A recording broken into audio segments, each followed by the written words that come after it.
Li Wei, a 22-year-old male, has just graduated from university and successfully passed the internship interview at a coveted large enterprise. On a sunlit afternoon, he is filled with ambition, contemplating how to spend his first paycheck on gifts for the children at the orphanage. However, the wheel of fate begins to turn. At a fateful crossroads, he is violently struck by an out-of-control heavy truck, sending him flying. The excruciating pain lasts but a fleeting moment before his vision is engulfed by an endless darkness. There are no fleeting images of his life flashing before his eyes, no recollections of near-death experiences, only the brutal sensation of his soul being violently torn and shattered. It's over my job, perhaps in my next life. This is the final thought that crosses his mind before consciousness fades. What follows is a long and chaotic journey. He feels no sense of his physical body. He seems to be merely a remnant of awareness, drifting through a cold, viscous liquid. This liquid emits an indescribable scent, a strange amalgamation of metal and life energy. His consciousness flickers in and out like a faulty signal, occasionally perceiving the sensation of the liquid flowing over his body, only to plunge back into a void of silence. In those brief moments of clarity, he sometimes hears indistinct, distorted voices as if separated by a thick wall. Vitality. Stable. This little one. Readings. Unexpectedly strong. Beep. Combat power. 500. Confirmed. Combat power 500? A flicker of absurd clarity pierces through his muddled consciousness. What on earth? A game? Or some illusion after death? Before he can ponder further, his awareness is once again dragged into the viscous abyss of darkness. Time loses all meaning here. It could be a mere instant or perhaps several years. He feels like a forgotten seed in a forced dormancy, passively undergoing transformation and nourishment. Fragments of shattered memories about battles, roars, and the violent destruction of planets intrude upon his human thoughts like a virus, causing a splitting headache, only to be swiftly soothed by the cold liquid. Thus, in an endless struggle between half-consciousness and chaos, he nearly forgets who he is, his past, and the wretched accident that befell him. Until, with a sudden crash, accompanied by the sound of the viscous liquid draining away in a sensation of weightlessness, his back slams against a cold, hard surface. Ugh! A muffled groan escapes uncontrollably from his throat that a blinding light, reflecting with a metallic sheen, forces open his heavy eyelids. His vision transitions from a blur to clarity. The first thing he sees is a cold, smooth ceiling glistening with a silvery metallic sheen, adorned with complex and unfamiliar pipes and indicators. The air is dry, imbued with the scent of disinfectant. Starkly contrasting with the environment of the viscous liquid that had enveloped him, he lay at the bottom of an empty, metallic trough. The walls of the trough still bore remnants of a pale green viscous liquid that dripped slowly down the smooth surface. Where am I? Li Wei attempted to struggle into a sitting position, yet he felt an unusual heaviness and strangeness in his body, as if this vessel were recently rented and reluctant to obey his commands. That moment, a voice filled with evident astonishment and reverence arose beside him, speaking a language he had never encountered, yet curiously, he comprehended every word. Why you have awakened? Lord Vitri. Li Wei turned his head sharply. Before him stood an alien, approximately 1.5 meters tall, with skin of a grayish-green hue, possessing enormous, bulging eyes reminiscent of a toad. It stood beside the metallic trough, clutching a softly glowing tablet device, its movements frantic as it awkwardly tucked the tablet under its arm and bowed deeply in an exceedingly respectful and somewhat fearful manner, the gesture so precise it seemed rehearsed countless times. Lord Vitri, welcome to your awakening. This is the exclusive awakening chamber for superior warriors. The toad-like alien's voice trembled noticeably. I am your awakening guide, Cam. Your combat suit and the latest model combat power assessment device have been prepared for you. Your exclusive housing coordinates have also been logged into the system, and someone will soon escort you to inspect it. Should you find anything unsatisfactory, you may request a change at any time. Lord Vitri, Li Wei Vitri, was utterly bewildered, his mind crashing entirely. He glanced down at himself, clad only in a layer resembling a thin film of form-fitting undergarment that accentuated a physique robust with explosive power and astonishing contrast. to his previous unhealthy body, often indulging in takeout and late-night gaming. Transmigration? Rebirth? Aliens? Science? What did that toad just say? Superior warrior? Me? Countless fragments of information detonated within his mind. The resilience he had cultivated as an orphan, coupled with his familiarity with countless web narratives, forced him to suppress the tumultuous shock and panic within. He inhaled deeply, striving to emulate the demeanor of those aloof protagonists from the short dramas he remembered, responding in as calm a tone as he could muster. Did I understand? He braced himself against the cold trough wall, clumsily climbing out and standing barefoot on the equally frigid ground. Though his body felt heavy, an unprecedented sense of strength coursed through his limbs. He followed the direction indicated by Cam, gazing towards the open entrance of a metallic passage on one side of the room.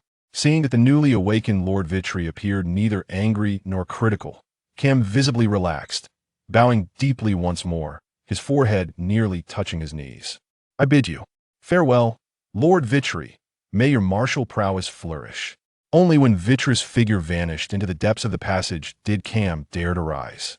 Wiping the cold sweat from his forehead, he murmured with trepidation, I survived, thankfully. This lord seems to possess a calmer disposition than the one who awakened last month, who nearly demolished the awakening chamber. Let's see who the next one to awaken is within the corridor. The lights softened considerably. Vitri walked with a somewhat rigid gait. The walls, smooth as mirrors, reflected his current appearance. A short, black, hedgehog-like hairstyle, a face that, while somewhat youthful, bore distinct contours and deep. Within his gaze, a palpable sense of confusion and vigilance, alongside that a young body brimming with explosive potential. Vitri, Saiyan, battle power 500. Prince's Guard. He mulled over these key phrases, piecing together the environment he had just awakened to, Cam's demeanor, and the fragmented information about the warrior race of Saiyans that had been forcibly thrust into his mind, leading to an astonishing yet crystal-clear realization.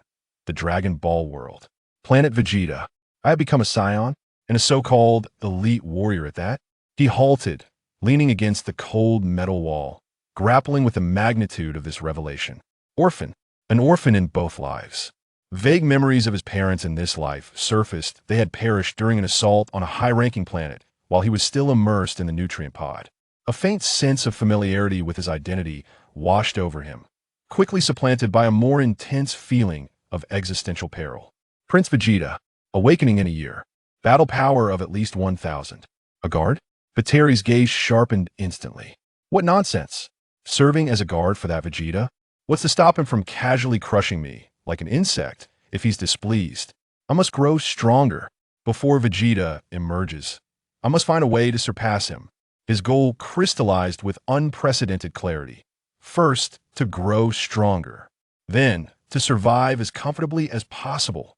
No longer lingering, he stepped forward resolutely towards the exit of the corridor.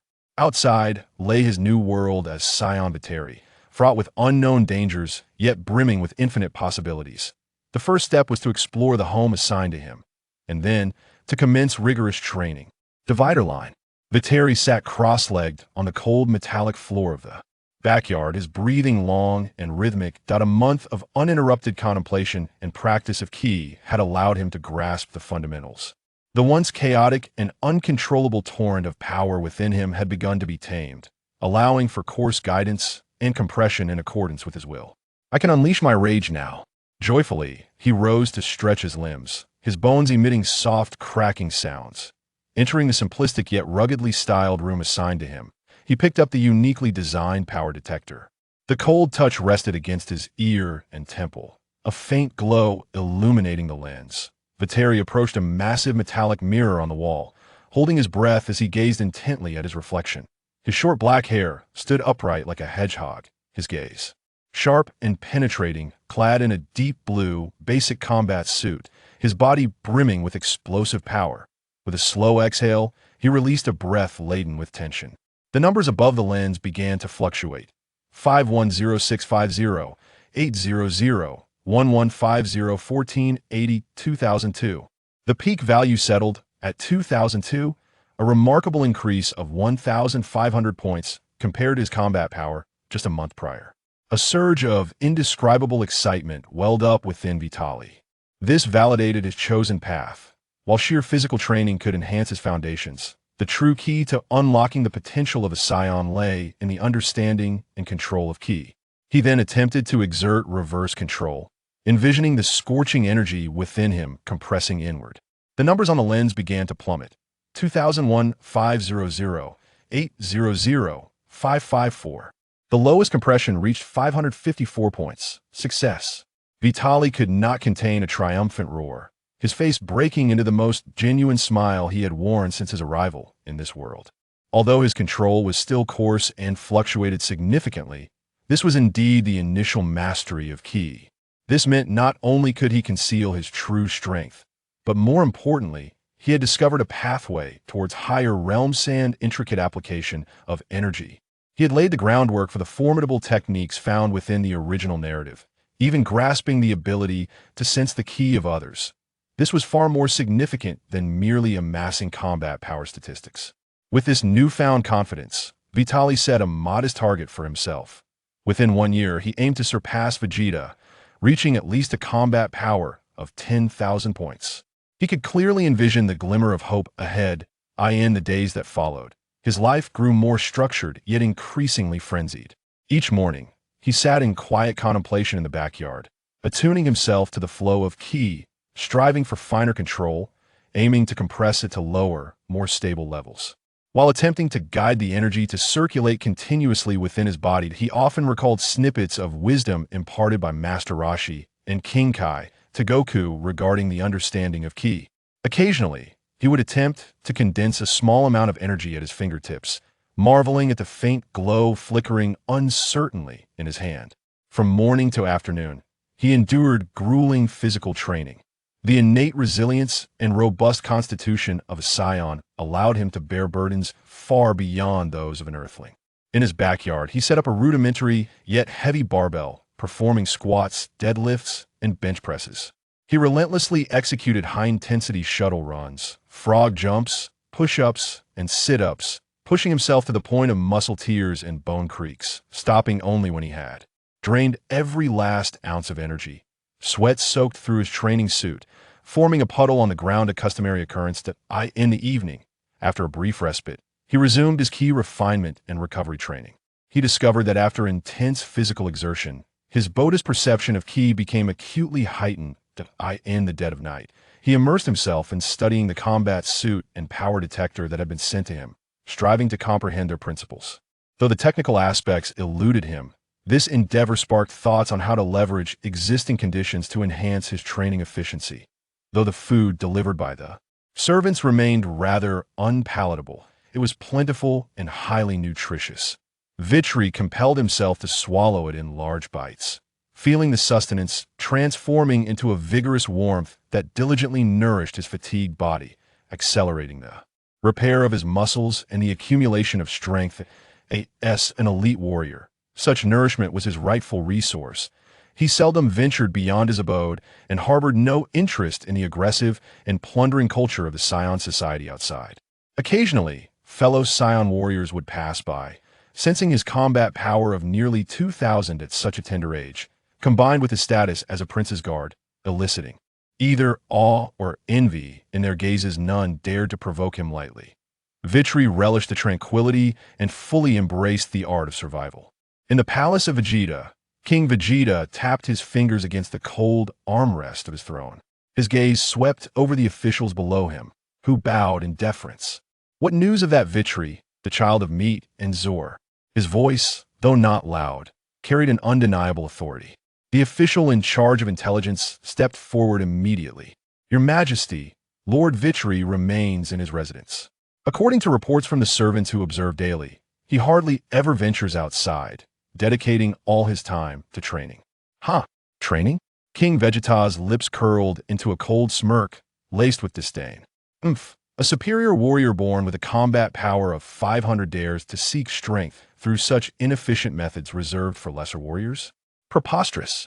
Were it not for his father Mete's illustrious contributions to the Saiyan race, this wretch wouldn't even be worthy of gazing upon my son, Vegeta. He paused, his tone turning icy. Keep a close watch, he will not stir the waters. As long as he causes no trouble, let him be. Understood, my king, the official promptly replied. King Vegeta's attention shifted to a more pressing matter. What of King Cooled and his son Frieza? Is there no more specific intelligence? A flicker of trepidation crossed his eyes at the mention of Kuld's name. The officials bowed their heads even lower, the atmosphere thick with tension. The chief intelligence officer, steeling himself, responded, "My king, I deeply apologize. We have only gleaned that his name is Frieza, regarded by King Cooled as a rare genius among the Frozen Demon clan. As for his combat power and character, our spies have been unable to obtain any information. All attempts to delve deeper have." His voice trembled slightly, barely perceptible. A genius? King Vegeta slammed his hand against the armrest, his voice rising sharply, filled with the pride and fury of a Saiyan king. By mere virtue of that, my son, Vegeta, the magnificent Saiyan prince, shall arrive in a year as the true sovereign. That is the essence of genius. No one in the cosmos can rival him. His roar echoed throughout the vast hall, silencing the officials below. Once his fury was spent, King Vegeta inhaled deeply, regaining his composure. When shall Cooled and his entourage arrive? The date has been confirmed, my king. Another diplomat hastily interjected. In merely 3 months, the Kurdish king shall personally visit Planet Vegeta with his son, Frieza, and pay his respects to you. He deliberately emphasized the term, pay his respects. The king of Vegeta appeared to take great pleasure in this phrasing, his previously tense expression softening slightly as he let out a satisfied huff through his nostrils. Indeed, prepare thoroughly for their arrival. We must showcase the indomitable spirit of our Saiyan race. There must be no failures. Understood. The officials responded in unison. Once the officials had retreated, King Vegeta ventured deeper into the palace, approaching a massive nutrient tank safeguarded by formidable energy shields. Within the tank, a small figure was curled up, suspended in a pale green nutrient solution, none other than the yet-awakened Prince Vegeta. King Vegeta pressed his broad palm against the cold tank wall, his gaze fervent and brimming with anticipation. In a near whisper, almost inaudible to anyone but himself, he murmured, "My son Vegeta, the time is drawing near. The day of your birth is imminent." He stared intently at the tiny form, as if he could see an infinitely glorious future through it, his voice dropping even lower, infused with an almost obsessive conviction. "You shall undoubtedly be the legendary Super Saiyan. You will lead our people to conquer this vast cosmos. Any obstacle, be it the Kurdish or that Frieza, shall bow before you." As he observed the gently undulating figure of Vegeta within the tank, his cold eyes now radiated an unmistakable glimmer of ambition.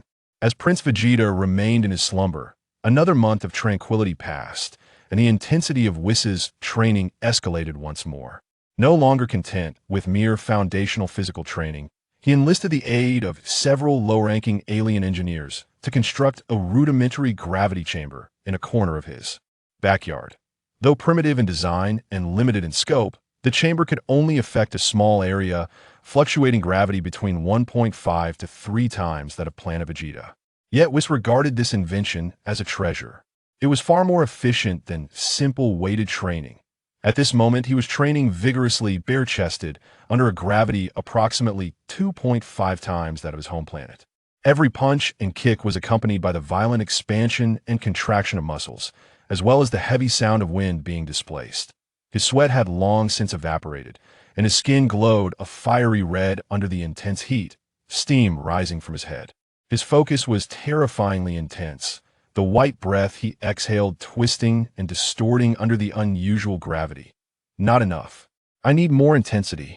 Whis bellowed internally, forcing more energy into his limbs, striving against the heavy constraints while urging his body to unleash even greater strength. He could feel the power within him boiling, being mercilessly hammered, compressed, and refined under the immense pressure. Buzz! The rudimentary gravity field generator emitted a strained hum, the gravity suddenly spiking close to 3 times. Ha! Seizing this moment of extreme pressure, Whis concentrated all his strength and went into a single punch, launching it with tremendous force. Boom! The air seemed to be compressed before erupting with a dull, thunderous explosion. An invisible shockwave radiated from the center of his fist, sending tiny metallic fragments soaring into the air. In that fleeting moment of the punch, Vitri distinctly sensed that an intangible gate within him had been forcefully breached by the overwhelming pressure and explosive force. A torrent of energy, far more immense and concentrated than before, surged forth from the depths of his being. Simultaneously, the numbers on the combat power detector lens he wore on his ears began to ascend wildly, like a runaway stallion. 2,100, 3,200, 5,500, 6,200, 6,800, 7,200. The digits ultimately settled at 7,200. Vitri gasped heavily, incredulously gazing at the blinding numbers on the lens. In just over 2 months, his combat power had surged from an initial 500 points to an astonishing 7,200. The speed of this transformation astonished even him.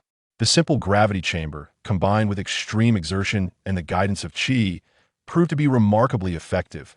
It seems my combat power will not only exceed 10,000. I should have around 10 months of freedom left. A faint smile graced Vitri's lips after this period of enhancement. He felt confident that he could elevate his combat power to over 50,000 by the time Vegeta was born. From here on, I shall proceed step by step. When Vegeta embarks on his mission, I will stage a false death to escape.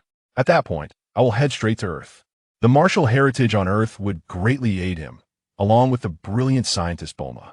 Who else could he turn to for swift enhancement of his abilities? Moreover, the planet Vegeta was hardly a safe haven.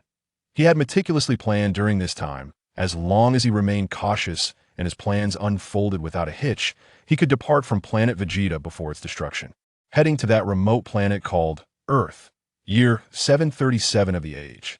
It is currently the year 731. There is more than enough time. As for the impending destruction of planet Vegeta, what concern was that of his? Simply put, he preferred to avoid unnecessary entanglements. Chapter 2. The Arrival of Frieza. 2 months have elapsed. Amidst the resounding echoes of sweat and the thunderous operation of the gravity chamber, time flows slowly. For Vitoli, exercise is not a torment, but a pure gauge of strength enhancement. The wildly fluctuating pressure within the rudimentary gravity chamber has become his finest whetstone. With each breakthrough near his limits, the dormant potential within his Saiyan blood awakens violently. Monotony, non-existent.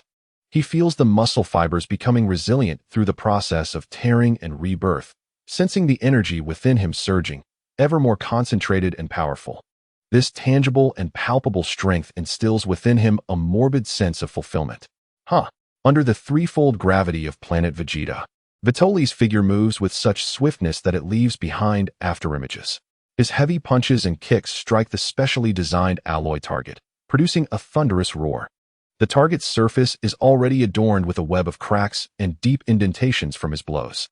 Sweat flows like a brook, pooling at his feet, only to be instantly evaporated into mist by the intense heat. Buzz. The gravity chamber emits a mournful cry under the unbearable strain, completely shutting down as acrid smoke wafts from its control panel. TSK. Another malfunction. Vitoli, panting heavily, halts and gazes at the number stabilizing at 13,000 on the display, shaking his head in resignation. This rudimentary apparatus ultimately cannot keep pace with his current strength and training demands.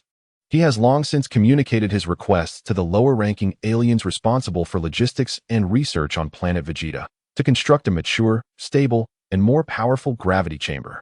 The core requirements are stability and adjustable gravity multipliers, the higher the better. A week ago, he received a response. They can do it. But due to the backward gravitational technology of Planet Vegeta, the upper limit can only reach 10 times the gravity of their planet. 10 times? Vitoli frowned at this, far below his expectations. In the original story, Bulma's family could create chambers with 500 times the gravity. Yet, upon reflection, he thought, it's no matter. After all, he is merely passing through this wretched place. Fine, 10 times it is. Better than nothing, at least. He can obtain it within a week. He nodded in agreement, his mind racing with calculations. He won't be staying in this forsaken locale for long. Once he reaches Earth, the ingenious girl from Capsule Corporation can surely whip up a chamber with hundreds of times the gravity in no time. Just as he contemplated how to leverage the new gravity chamber to pursue even greater goals, a knock resounded at his door, marked by the unmistakable rhythm of the royal palace. Upon opening the door, he found a Saiyan warrior clad in standard battle attire, his expression impassive. With a cold gaze, he spoke, "Elite warrior Vitoli, by order of King Vegeta, you are to immediately proceed to the royal palace's front plaza to await the arrival of King Cold." King Cold? A shiver ran down Vitoli's spine. The name instantly pulled his thoughts back to the striking figure he had once encountered in an anime. Frieza, the father of King Cold. Why would they arrive at this moment? The end of the year 731, Frieza's first formal visit to Planet Vegeta? Vitoli rapidly scanned the blurred timeline in his mind. Yes, according to the trajectory of the original work, it was during this period that Frieza first surveyed his dominion in the capacity of his army's heir, presenting the Saiyans with a new model of detector. Damn, the detector! A wave of alarm surged through Witley. The device brought by Frieza was not the antiquated relics of Planet Vegeta. Its precision was significantly enhanced, and it might even possess more intricate eavesdropping and tracking capabilities. He glanced down at the old detector he had been wearing on his ear and felt the energy he had deliberately suppressed to around 3,000. Henceforth, such devices must be employed with utmost caution. Under Frieza's watchful gaze, not a trace of anomaly could be revealed. "Yes, I will proceed immediately," Witley calmly replied, suppressing the tumult of thoughts within. He followed the messenger out of his abode, his body slightly levitating as he flew toward the royal palace. His speed was neither too fast nor too slow, maintaining an aura consistent with that of a recently awakened elite warrior. Discretion. He must blend into the sea like water, utterly devoid of presence. Upon Witley's descent into the vast plaza before the Grand Palace, he found it teeming with people. Almost all the mid-level and high-ranking Saiyan warriors on the planet had gathered there, the air thick with a solemn and oppressive ambience, tinged with an undercurrent of unease. At the forefront of the throng stood King Vegeta, his expression austere, though a subtle gravity lurked within his gaze. Witley's arrival caught King Vegeta's attention. The king's serious eyes swept over him, lingering momentarily with an air of scrutiny. Witley stepped forward, respectfully kneeling on one knee. "I pay my respects to you, my king." King Vegeta narrowed his eyes slightly, the detector beeping as it registered Witley's stable energy level around 1,900. A slight, almost imperceptible smirk graced his lips as he spoke with condescension. "Rise, Witley. You do not disappoint as the child of meat. To awaken with a combat power nearing 2,000 in just a few months. Excellent. Continue to strive, and serve Prince Vegeta well in the future." "I am grateful for your praise, my king. I shall exert my utmost effort." Witley responded with fervor, though internally, he remained unaffected. Who would willingly support that perennial second-in-command? "Step back." King Vegeta waved his hand, his tone regaining its chill. "The arrival of King Cold is imminent. Do not offend our esteemed guest." Yes, Witley inwardly rejoiced, for this was precisely the position he yearned for. He quickly rose, lowered his head, and hastened to the rear of the crowd, seamlessly blending in as a mere backdrop. King Vegeta's seemingly encouraging, yet subtly oppressive gesture to distance him from the core was precisely what he desired. As time passed in an atmosphere of anxious anticipation, a sudden subdued murmur rippled through the crowd. "They are coming." In the distant skies, a multitude of circular spaceships approached with the devastating momentum of a locust swarm.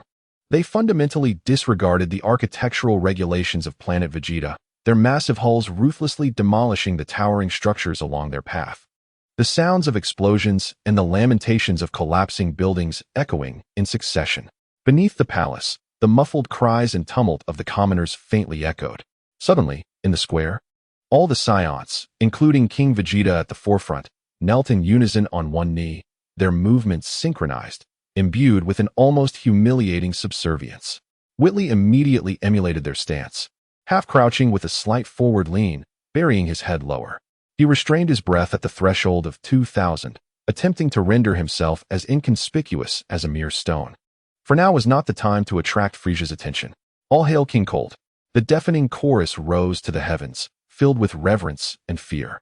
The exceptionally tall and robust King Cold, with deep purple skin and twin horns atop his head, descended slowly from the largest spacecraft.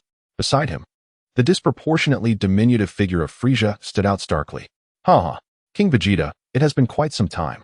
King Cold's booming laughter reverberated like thunder, causing one's eardrums to ache. All hail King Cold. All hail Lord Frieza.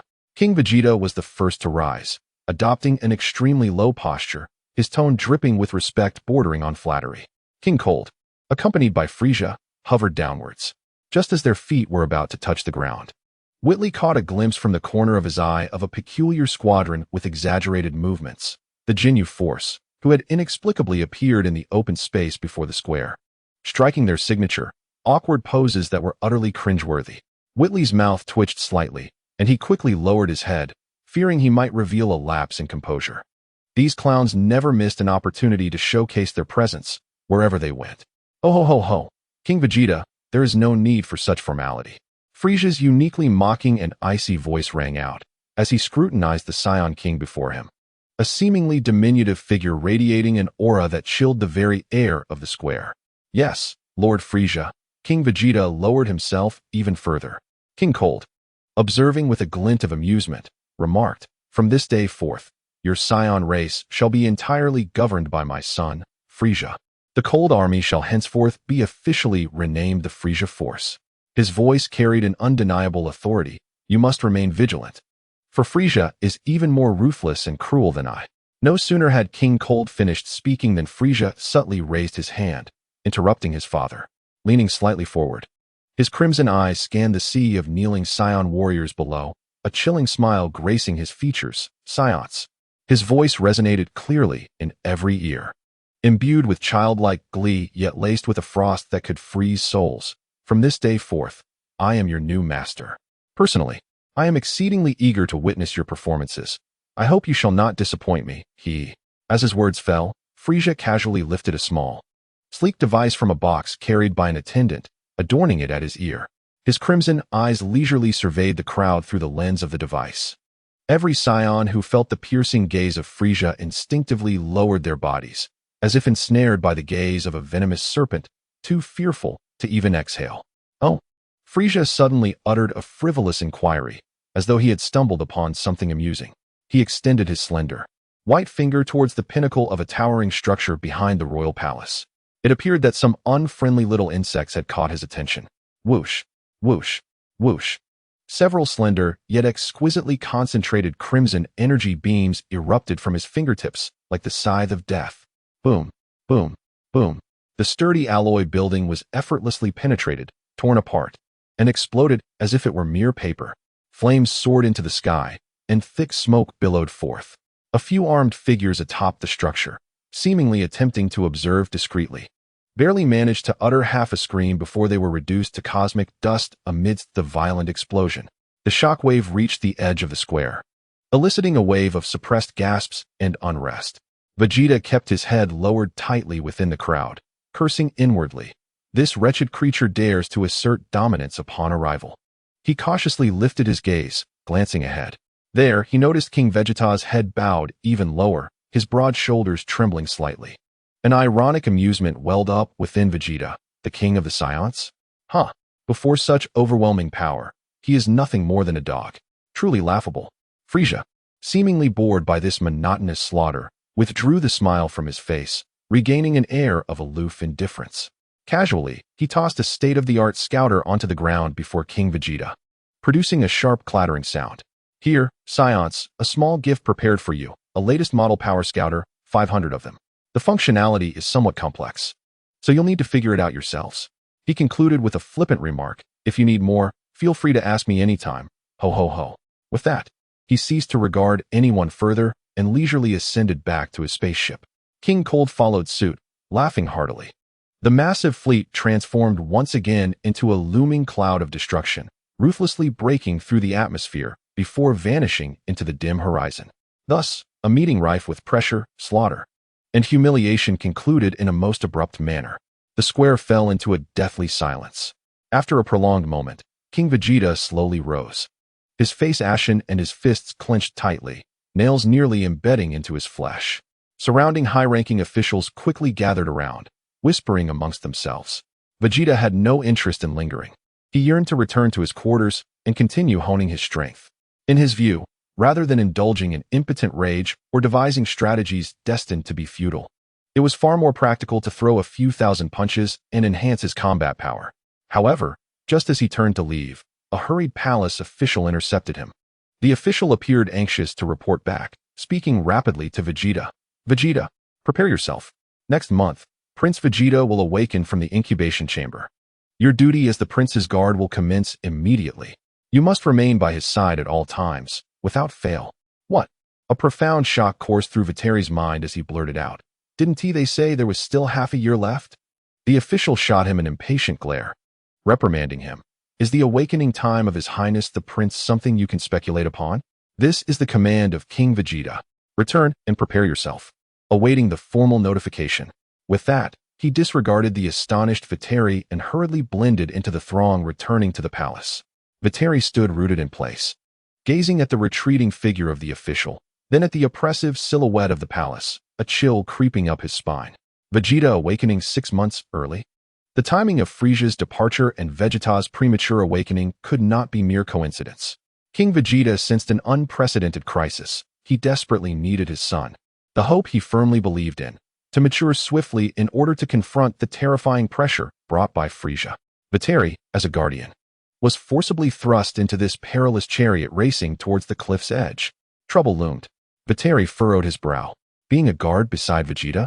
That proud, cold prince who regarded human life as insignificant? His concealed battle power of 2,000 would pale in comparison. A slight misstep could lead to being discarded by other guards as mere refuse. It was imperative that he remain hidden. Moreover, being in close proximity to Vegeta meant an increased risk of exposure within Frieza's inner circle. The use of the scouter must be executed with utmost caution, and the art of concealing his energy must be honed to perfection. He inhaled deeply, forcibly suppressing the turmoil within. Panic would not resolve the issue. Very well. A fierce glint flickered in Vitri's eyes. When foes approach, one must stand firm, and when floods arise, earth must be stacked. If the awakening occurs sooner, then perhaps my opportunity to escape to Earth will also arrive sooner. It may not be an ill fate after all.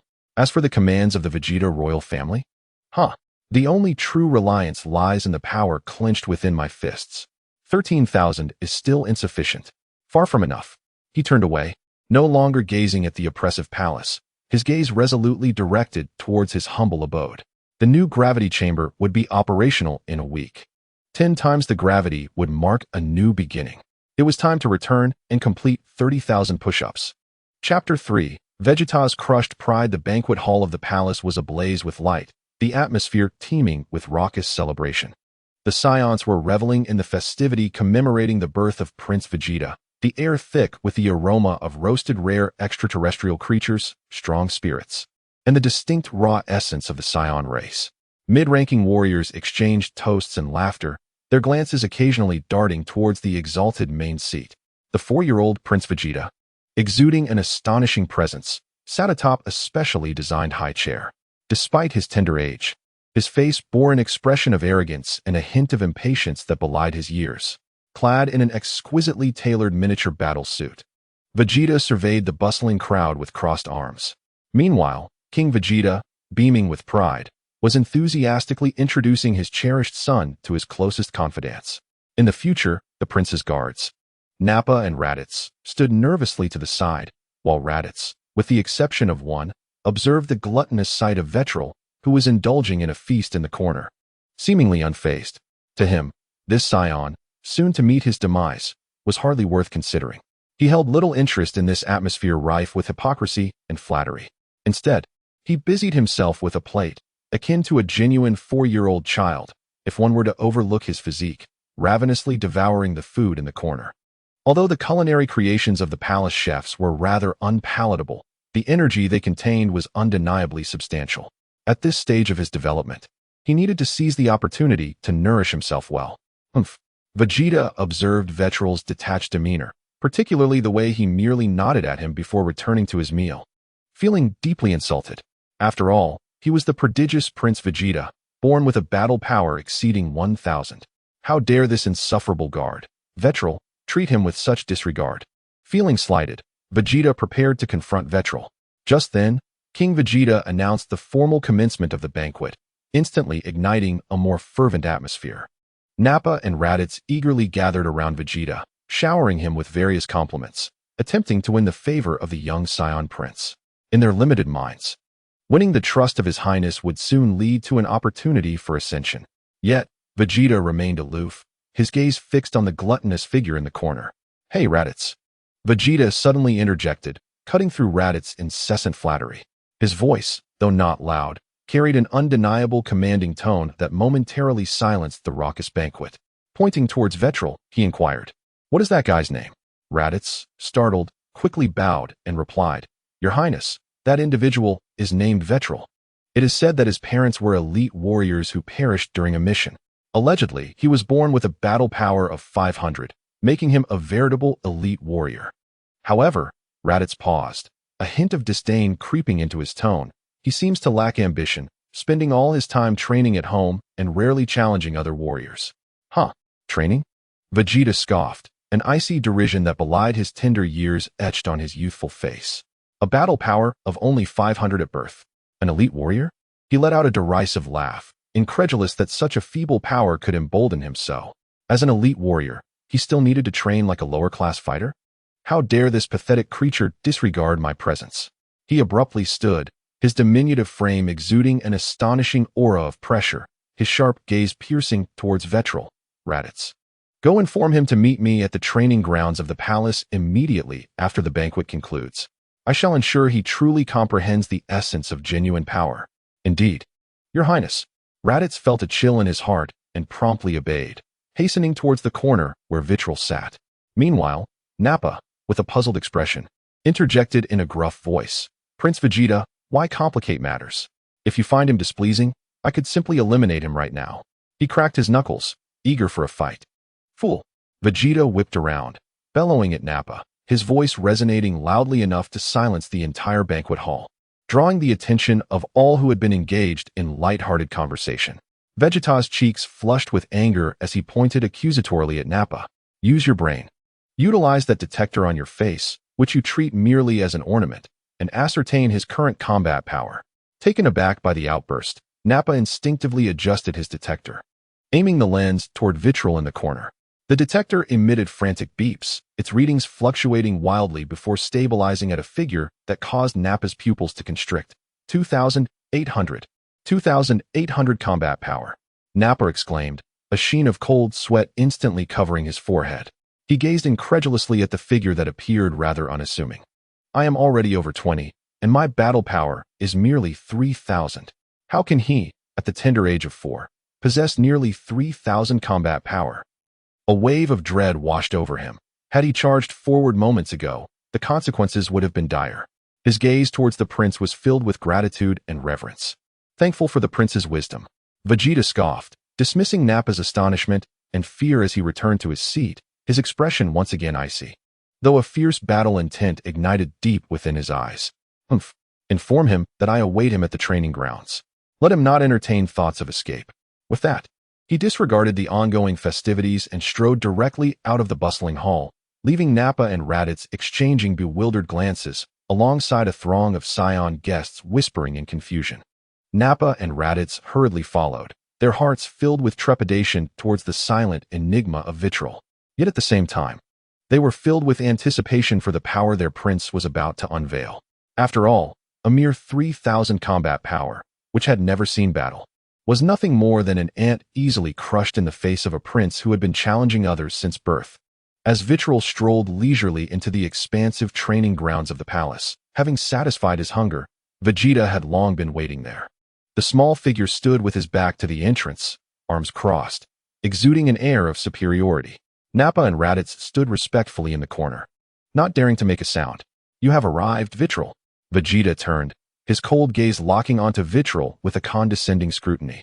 "I hear you were born with a combat power of 500, now at 3,000. Quite impressive." His tone dripped with unmasked derision as he erupted into laughter. "Ha! However, how much of your strength can you truly unleash when you have never fought against others?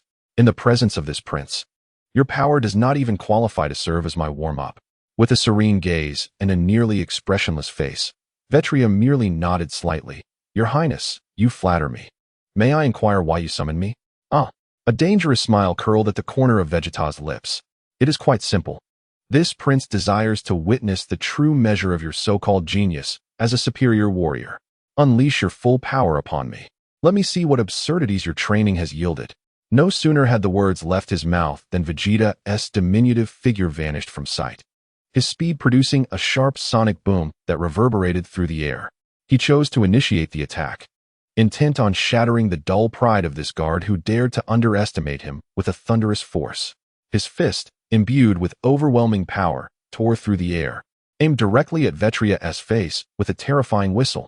A cruel delight flickered in Vegeta's eyes, as if he envisioned the scene of his opponent's nose collapsing, blood spraying forth. He laughed maniacally, his mocking gaze fixed on Vitri, seemingly eager to witness his desperate plea for mercy.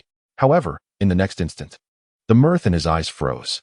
With an astonishing agility, Vitri sidestepped at the very moment the fist was about to make contact. The wind from the punch brushed past his hair, lifting several strands of his dark locks. What?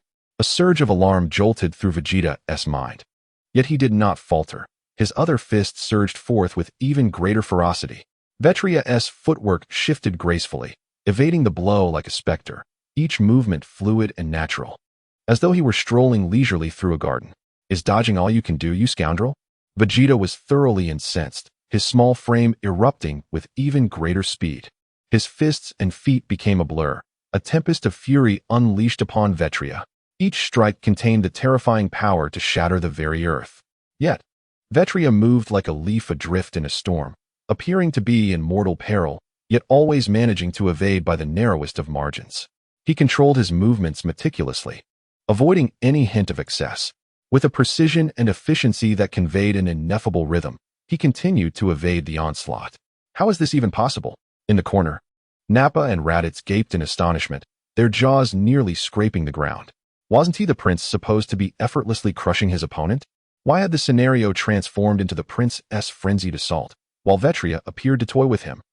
Hadn't he always refrained from battle? How could he be so formidable? Just as Vegeta began to show signs of fatigue from his relentless barrage, leaving openings in his movements, Vitri finally struck. His form surged forward for the first time, so swiftly that Vegeta could only perceive a fleeting shadow. Bang, bang, bang, bang, bang. A rapid succession of deep, thunderous impacts erupted like popping beans, resonating with unparalleled speed. Vegeta was momentarily disoriented, his body, face, and head assailed by a cacophony of intense physical blows accompanied by excruciating pain. To his horror, he realized that Vitali's fists moved faster than his ability to react. Each strike landed precisely on the most vulnerable points of his defense. Though not overwhelmingly powerful, they possessed a remarkable penetrating force. The barrage of attacks rained down upon him, leaving him dazed and seeing stars, rendering him incapable of retaliating. With a pained cry, Vegeta stumbled backward, struggling to regain his balance. As he steadied himself, a ringing in his ears accompanied the fiery pain on his face. Reflexively, he raised a hand to his forehead, where several conspicuous lumps rapidly swelled, clearly visible to the naked eye. Vitali, mimicking Vegeta's earlier demeanor, grinned and remarked mockingly, "Oh? Why is your head so pointy? How absurd." Vegeta's defenses crumbled completely, his youthful voice twisted by overwhelming rage and humiliation. His eyes blazed crimson as he glared at Vitali, who wore a taunting expression yet remained unfazed. "You? Why? How can you be so strong?" He was baffled. He, the unparalleled genius among the Saiyans. His opponent had evidently never engaged in combat before. Why couldn't he land a blow? Why was Vitali able to strike him with such ease? Those ghostly movements and terrifyingly precise attacks could not be explained by a mere power level of over 3,000. Vitali nonchalantly flicked his wrist as if he had merely completed a warm-up, a faint smile lingering on his face. "Truly impressive, my esteemed Prince Vegeta. That last flurry of attacks nearly grazed me." His tone, devoid of malice, struck Vegeta's ears more harshly than the most vicious of taunts. Vitali, at that moment, Raditz, finally coming to his senses, bravely approached to support the swaying Vegeta, addressing Vitali with a mock bravado. "How dare you disrespect the prince? Do you even comprehend your actions?" Vitali's smile persisted, but his gaze turned icy as he regarded Raditz. "Disrespect? Raditz, do not slander me." He then shifted his focus to the beleaguered Vegeta, his tone laced with amusement. "I merely acted in accordance with Prince Vegeta's command, giving my all in this battle. After all, He is a legendary genius. How could I not exert myself fully? Vegeta forcefully pushed Raditz aside, fighting against dizziness and humiliation to stand tall. He fixed an unwavering stare on Vitali, as if he wished to consume him whole. Strong? You dare call this strength? He gestured emphatically at the lumps on his head, his voice trembling with sheer fury. Tell me, what are you? Your power level is only 3,000. You have never fought anyone. How is this possible? Vitali regarded the Saiyan prince, whose pride he had thoroughly crushed, with an impassive heart. He shook his head, refraining from directly answering Vegeta's question, and merely uttered, What is this meager power of mine worth? The words, light as a feather, struck Vegeta's heart like a heavy hammer. To consider himself a brilliant Saiyan, yet deem this power insignificant? With a final glance at the three engulfed in shock and confusion, Vitali turned away, striding towards the exit of the training ground. His pace was calm, yet resolute, and though he seemed to suppress his aura, it exuded an unsettling pressure that sent shivers down the spine. Call me when their essay mission, he tossed over his shoulder, his voice resonating clearly in the ears of the trio. At all other times, do not disturb me. No sooner had he spoken than he propelled himself forward with tremendous force. Boom! Accompanied by a deafening sonic boom. Vitali's figure shot through the training facility's dome like a cannonball, leaving behind a massive human-shaped void in the sturdy alloy ceiling. Vanishing into the dim horizon like a streak of light, debris cascaded down, dust enveloped the area, and an eerie silence fell over the training ground. Vegeta, clutching his aching, swollen cheek, stared blankly at the enormous hole above, his eyes brimming with an unprecedented bewilderment. His heart was laden with humiliation and a flicker of uncertainty regarding his own strength, mingled with an insatiable yearning for greater power. Nappa and Raditz, kneeling in silence beside the bewildered Vegeta, dared not breathe, their faces betraying a shock they could not comprehend. Raditz. Vegeta's voice was hoarse, breaking the silence.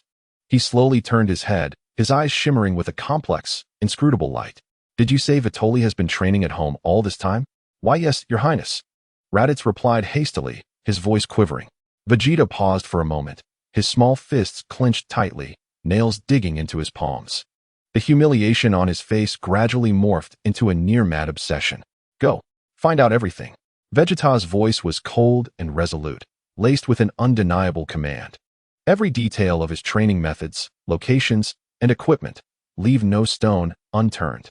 I want to know how he became this monster. Yes, Your Highness. Nappa and Raditz exclaimed, shaken to their cores, promptly kneeling to accept the order. They were puzzled by their prince's command, yet unbeknownst to them, the events of this day would irrevocably transform the young Vegeta and alter their futures as well.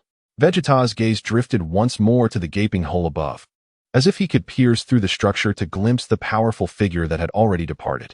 The excruciating pain of his shattered pride curiously morphed into an unprecedented, fervent desire. Vitali, he whispered, the name igniting a blazing fire in his eyes. Just wait, I will defeat you. I shall make you realize who the true genius Saiyan is. As the dust in the training ground slowly settled, concealing the chaos below, it could not mask the heart of a Saiyan that had been forcefully redirected. The impending storm of the future seems to have been prematurely stirred by today's contest, unleashing unpredictable ripples. Chapter 4. The final moments of calm since the sparring session at the Royal Training Grounds, which left Vegeta's confidence shaken.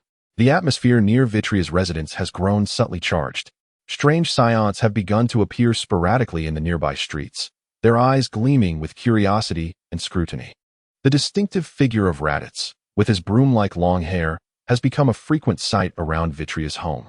Whenever Vitri meditates in the backyard or trains vigorously, Raditz finds a nearby vantage point, either pretending to pass by or crouching on a rooftop, diligently observing and recording every movement, every punch's rhythm, and even every roar of exhaustion during training. Vitri is fully aware of this, yet he chooses to disregard it. Is it Vegeta's curiosity? Perhaps a stubbornness born from wounded pride? Let it be, as long as these tales do not trespass into his yard or disrupt his training regimen. He considers them mere air. His life remains as regimented as a finely tuned machine, meditative mornings attuning his spirit to the flow of energy.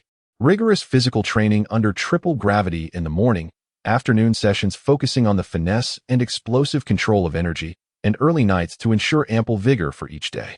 The servants dutifully deliver a substantial array of high-calorie sustenance, which he consumes with a pinched nose, transforming the less palatable food into nourishment for his growth. After a week, the long-anticipated gravity chamber finally arrives. Several alien engineers, clad in battle attire, cautiously transport a silver-gray metallic pod, approximately 10 meters in length, into Vitri's backyard. The pod's surface is adorned with intricate energy conduits and ventilation ports, with a heavy circular door at its center. Lord Vitri, the gravity chamber you requested has been completed to specifications, capable of 10 times the gravitational pull of Planet Vegeta, the lead engineer stutters, presenting an operation manual. Please handle it with care. Vitri accepts the manual, his fingers gliding over the cold metallic surface of the gravity chamber, feeling the technological prowess contained within, his excitement threatening to burst forth. At last, no longer will he contend with a malfunctioning contraption, 10 times the gravity. This shall be his ladder to ascend to a higher realm of power. Well done, he strives to maintain a facade of calm, nodding appreciatively. The engineers, visibly relieved, bow and withdraw swiftly. As the heavy door seals behind him with a resounding hydraulic thud, Vitri stands in the center of the gravity chamber, taking a deep breath, his fingers swiftly navigating the control panel. A low, steady hum of energy resonates, far more profound and powerful than the rudimentary device preceding it. An invisible, crushing weight descends upon him, as if the very mass of the planet were resting upon his shoulders. Ugh! Vitri stifles a groan, his knees buckling slightly as his bones emit a mournful creak under the immense burden. 10 times the gravity. 10 times the normal gravitational force of Planet Vegeta. The sensation of this burgeoning power is truly magnificent. In his eyes burns an intense flame of fervent aspiration for strength. Bring on tenfold. He gritted his teeth, veins bulging on his forehead, as the energy within him surged like ignited explosives, fiercely contending with the overwhelming pressure. He forced himself to stand tall and, with great difficulty, raised his arm inch by inch. To grow stronger. To grow stronger. This conviction is imprinted deep within Vitri's very soul, sustaining him as he embarks on a new round of relentless training in the hell of tenfold gravity. Each punch feels as if he is propelling a colossal vessel. Each kick resembles a struggle through viscous molten steel. With every breath, his lungs endure immense compression. Sweat no longer merely trickles but bursts forth like a river, only to be instantly evaporated by the searing heat. Days swiftly pass amid the roaring of the gravity chamber, the lamentations of his flesh, and the surging growth of power. At dawn, he no longer confines himself to the backyard. Sitting cross-legged in the center of the gravity chamber, he attempts to empty his mind under the extreme pressure of tenfold gravity. He recalls the hazy memories of the celestial being's teachings to Sun Wukong, urging him to purify his spirit like the vast sky and to move with the swiftness of lightning. Maintaining a clear mind is no simple task under tenfold gravity. Achieving mental clarity is exponentially more challenging.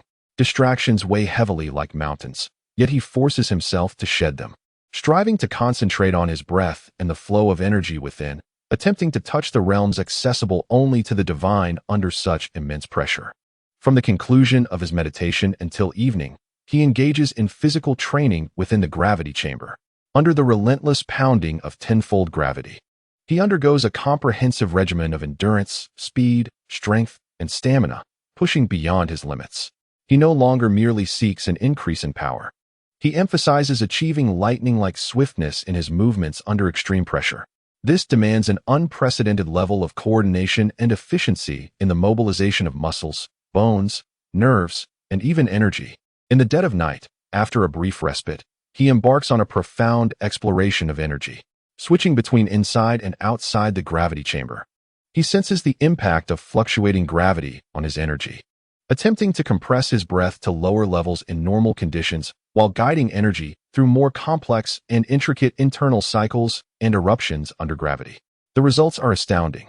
The combat power readings on the device skyrocketed to 15,000, as if propelled by a rocket, and astonishingly, it shows no sign of stopping.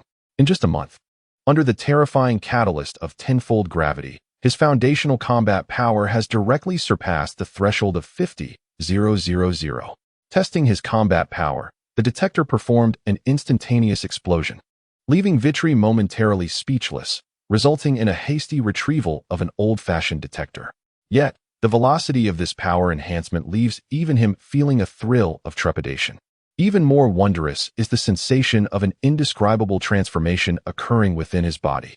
Movements like punching, dodging, and blocking become increasingly instinctual, no longer requiring the repetitive calculations of his mind, as in the beginning.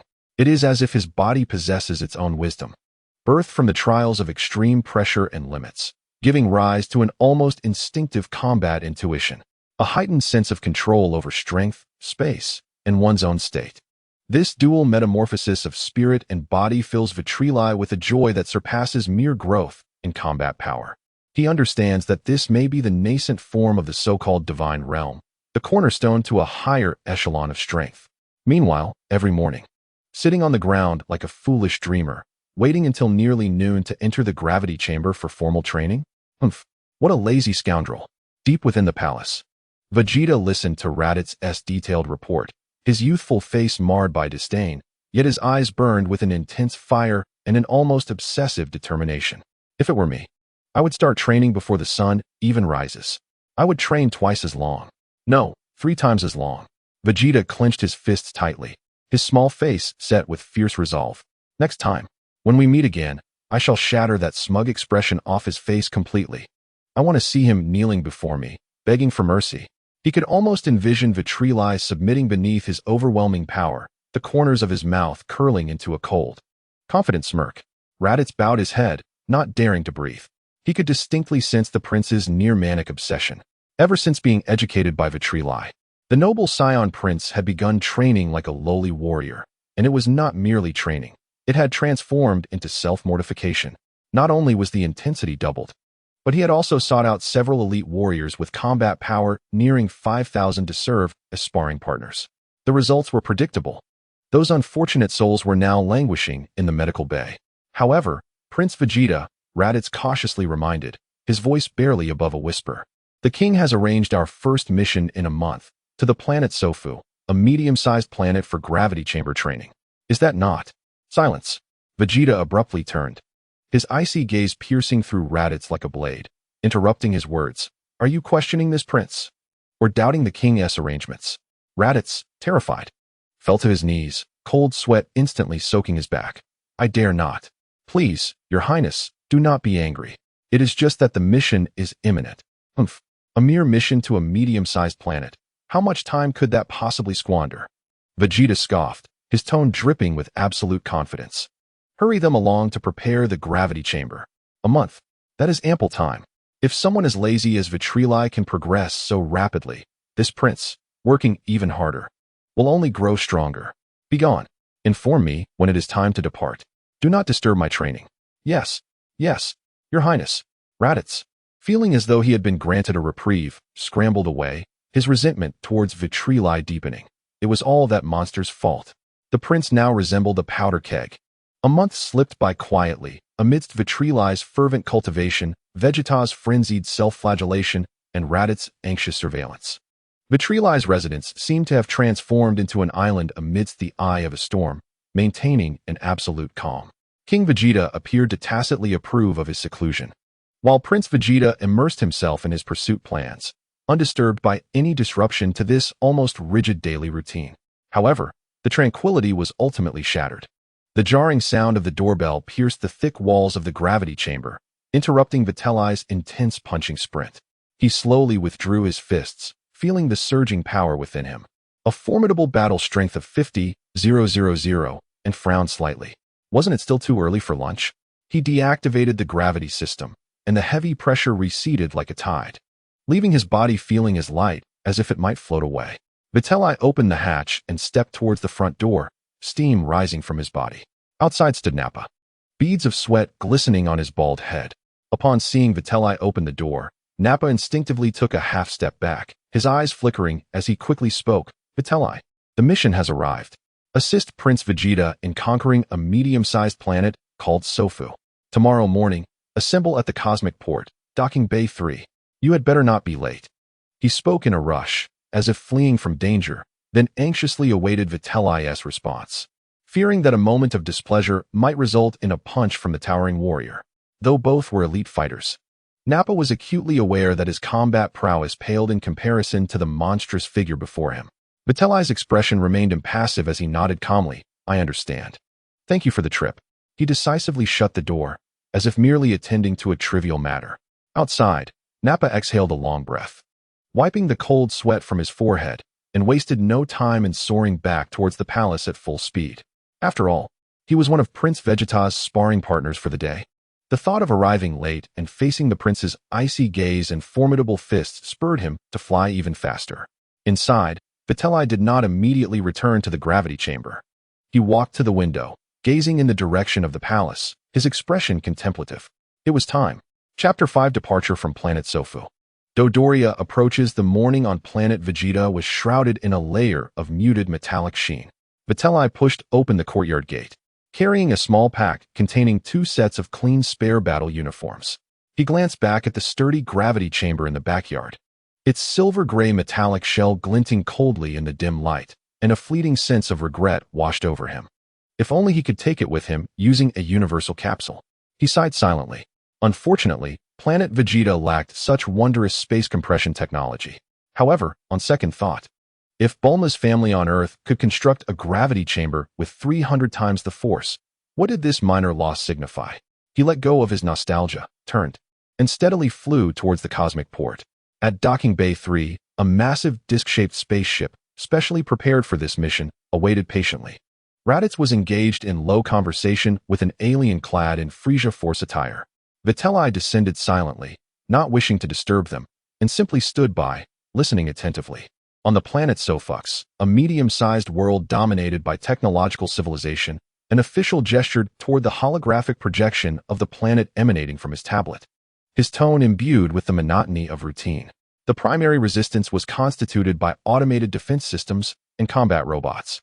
Preliminary reconnaissance indicated that the strongest robotic combat power was estimated to be around 5,000, a challenge not insurmountable for your small team. The official paused to impart a critical piece of information. The planet possessed a stable satellite orbit, resulting in a phenomenon of full moons. Should difficulties arise, you could always utilize the transformation into a great ape to alter the tide of battle. This planet had been meticulously selected, theoretically devoid of unexpected occurrences. Vegeta, listening intently from behind, nodded in quiet approval. A robot-centric approach? This implied a relatively singular mode of combat, heavily reliant on energy intensity and physical destruction. For him, who had already mastered the application of ki, with explosive enhancements in physical strength and speed, it presented an excellent opportunity for practical training. Moreover, the presence of a moon served as an advantageous trump card. He swiftly calculated his course of action to swiftly incapacitate those robots, promptly advance to and annihilate the central command, utilizing over 30,000 units of power to create the illusion of mutual destruction with the enemy. Should any oversight occur, he could sever his tail and leave it in a conspicuous place, convincing Vegeta and the others that he had perished, leaving only the tail behind. Perfect. Vegeta silently commended his own plan. At that moment, a somewhat hurried sound of rushing air filled the atmosphere. The bruised and limping Nappa carefully accompanied a diminutive figure to the ground. It was none other than Vegeta. The young prince's battlesuit appeared particularly pristine today, his chin slightly raised, exuding an aura of deliberate superiority. His gaze immediately fell upon Vegeta, igniting a fierce battle spirit within his eyes, coupled with the arrogance of one who believed he had unraveled Vegeta's secret. "Hey, Vegeta," he exclaimed, striding directly toward him, his voice deliberately elevated with unabashed provocation. "How long do you think you can keep your secret hidden? The gravity room. That is how you've grown stronger, isn't it?" Vegeta merely regarded him calmly, a subtle smile gracing his features, neither confirming nor denying the accusation. This indifference instantly irked Vegeta. Not speaking? Does that imply acceptance? He stepped closer, nearly pressing his small frame against Vegeta's, his eyes glinting with a dangerous light. "Let me tell you, I am no longer the same person you could ambush a month ago." He clenched his fists tightly, a power far greater than before erupting violently. Though still youthful, the intensity was indeed beyond that of an ordinary Saiyan warrior. "My battle power has now surpassed 20,000 points." Vegeta's voice brimmed with overwhelming confidence and arrogance, instinctively raising his iconic thumb to point at himself, declaring in the face of Vegeta's enigmatic gaze, "With your reliance on the gravity room, you have reached the limits of an ordinary Saiyan. Before me, Vegeta, you are merely an insect that I can crush at any moment. Do you understand?" Observing Vegeta's familiar yet seemingly about to face defeat arrogant gesture, Vitri felt no ripple of emotion within. In fact, he was almost amused. 2000. Indeed, rapid progress. A testament to his genius among the Saiyans. Yet, he remained rather inexperienced. Both in terms of power control and combat instinct, he was still significantly lacking. Vitri could not be bothered to engage him in idle chatter, nor did he wish to stage a farce before their departure. Just as Vegeta continued to prattle on, showcasing his prowess, slap. A crisp sound echoed. Vitri struck with lightning speed, landing a precise blow to the unguarded nape of Vegeta's neck. The force was perfectly calibrated, not enough to inflict real harm, yet effective enough to instantly disrupt neural transmission. Vegeta's haughty expression froze in an instant, his eyes widened in disbelief, his face reflecting utter astonishment. He managed a brief grunt before rolling his eyes back and collapsing limply to the ground. Prince Vegeta. Nappa and Raditz exclamations rang out simultaneously, akin to startled cats whose tails had been stepped on. They gazed in horror as Vitri effortlessly hoisted the unconscious Vegeta with one hand, as if he were a mere chick. What the hell? Are you insane? Do you even know what you're doing? Raditz exclaimed, a mix of rage and fear evident in his trembling finger pointed at Vitri. Nappa appeared ready to pounce. Muscles tensed, yet deep within his gaze lay a palpable wariness towards Vitri.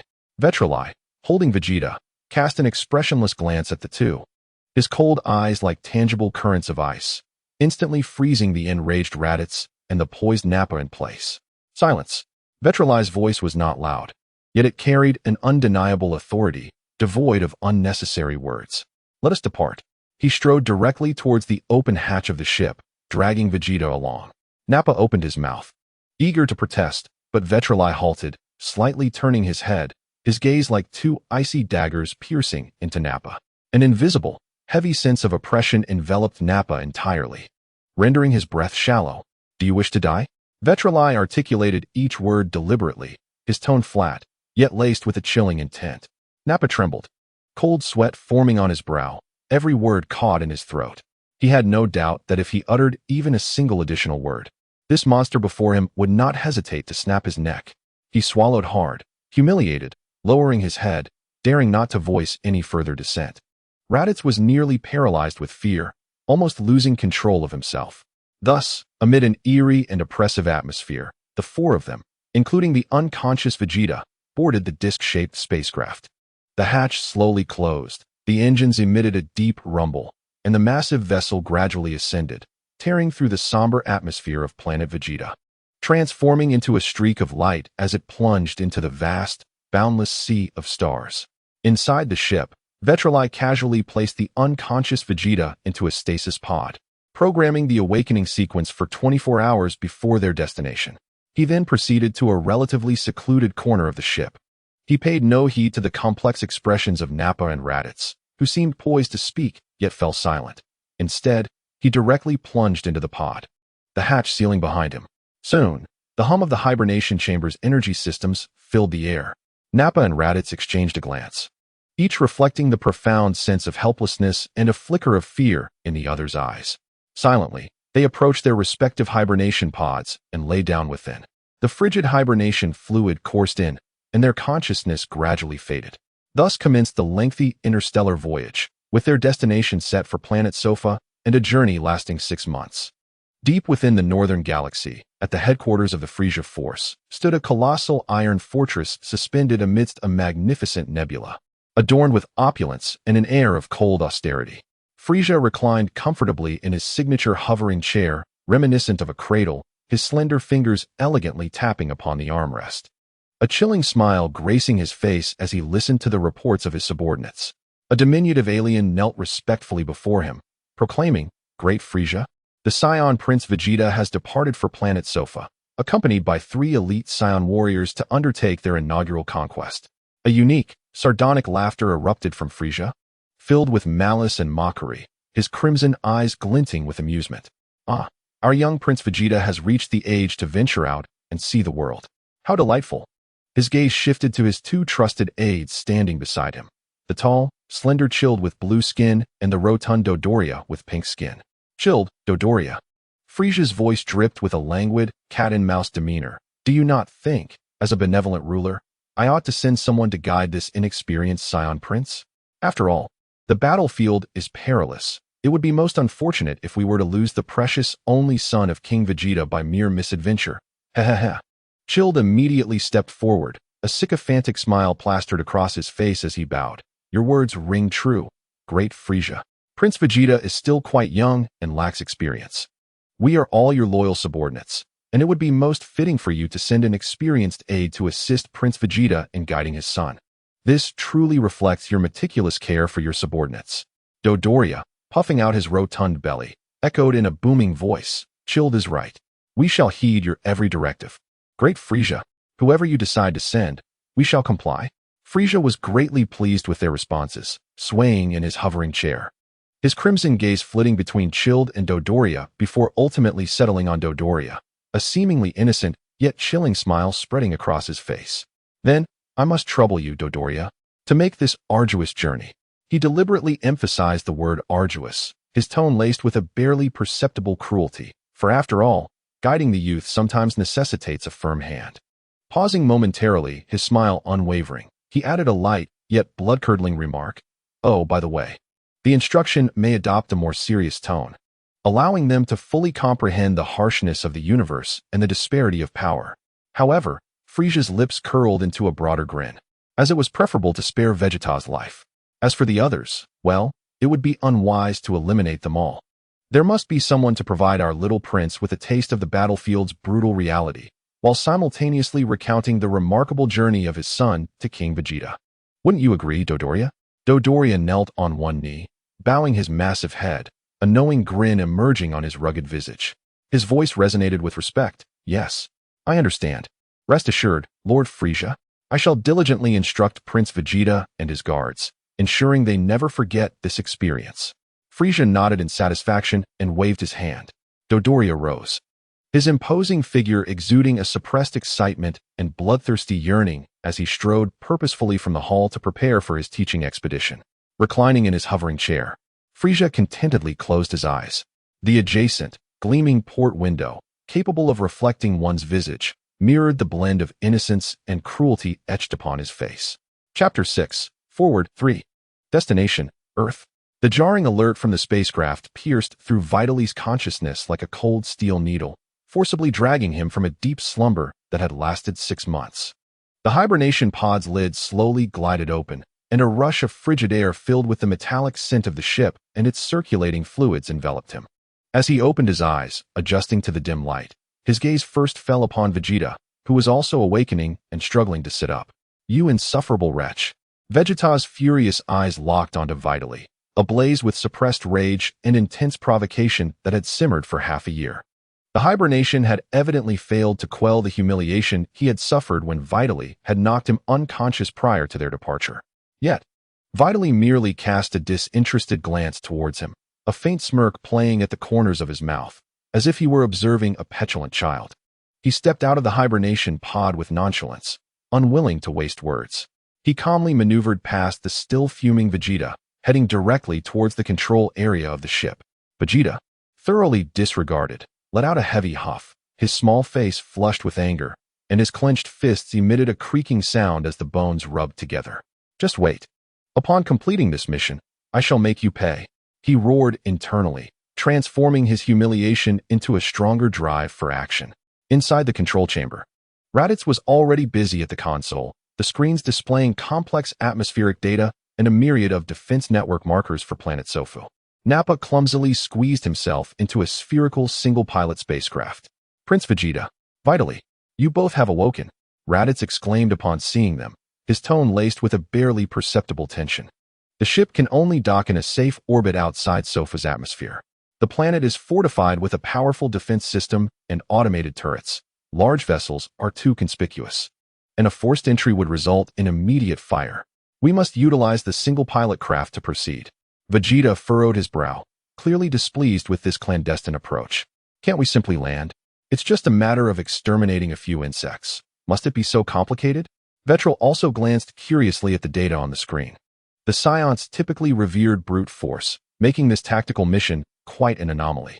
Raditz hastened to clarify. This is the detailed information provided by Frieza's intelligence department.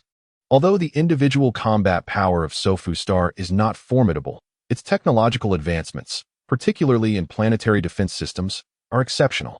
The energy signals from our single-person spacecraft are minimal and compact, making them the sole option for a safe landing that avoids the primary fire zones.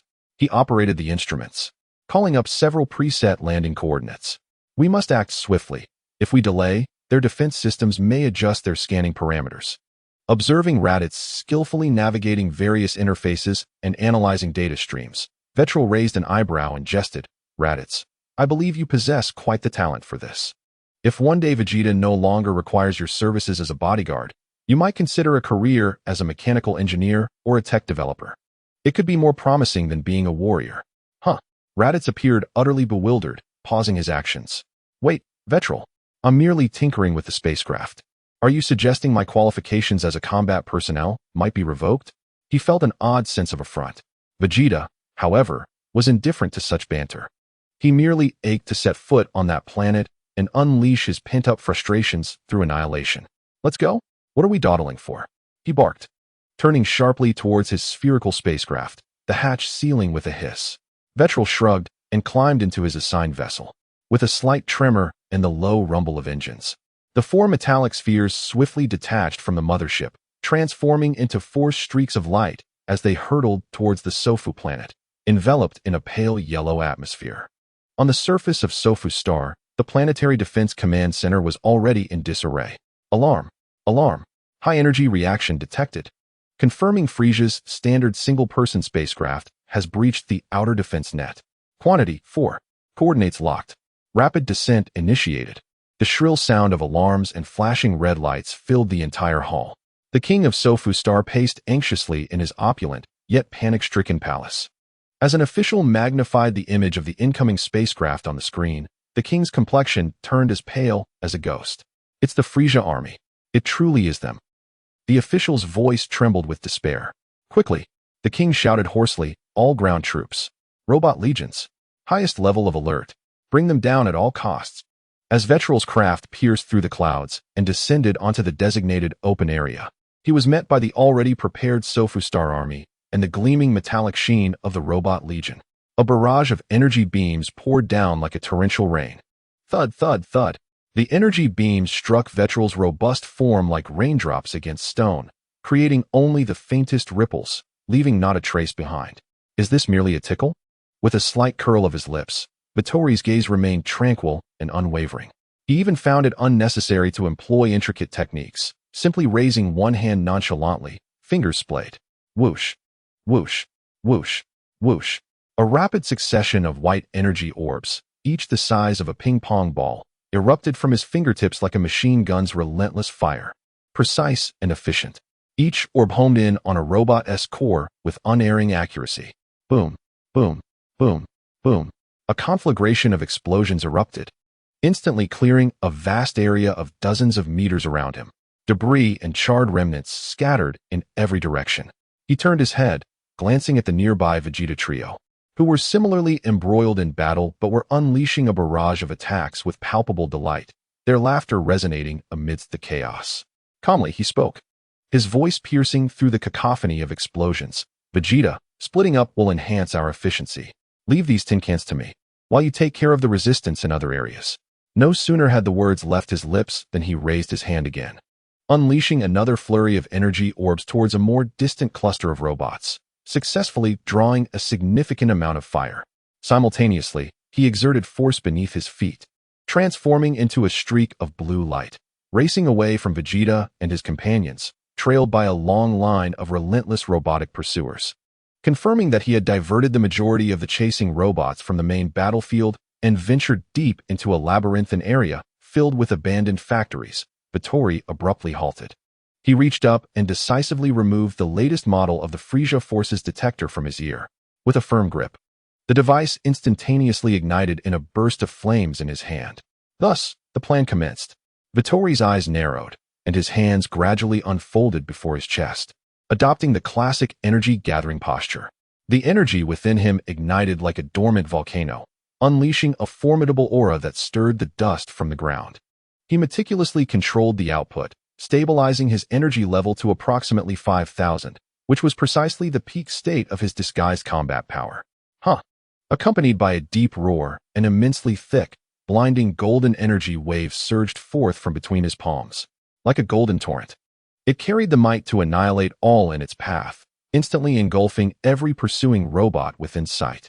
Boom, boom, boom. The deafening explosions melded into one, as the blinding golden light consumed everything, whether heavy alloy armor or intricate electronic components. Under the onslaught of this pure energy, they crumbled like paper within mere moments. As the golden glow dissipated, all that remained was a vast, smoldering pit, surrounded by melted and deformed metallic remnants scattered across the area. Hundreds of robots, along with the abandoned factories in that vicinity, had been utterly obliterated, leaving no trace behind. Vitri nodded in satisfaction, pleased with his control over the energy. He turned, his keen gaze fixed upon the distant, majestic palace of the Sofu star. His powerful perception informed him that there congregated a select few whose energy signatures exceeded 1,000. It was time to attend to business. His body levitated slightly before transforming into a streak of blue lightning, tearing through the air with a thunderous sonic boom as he shot towards the royal palace.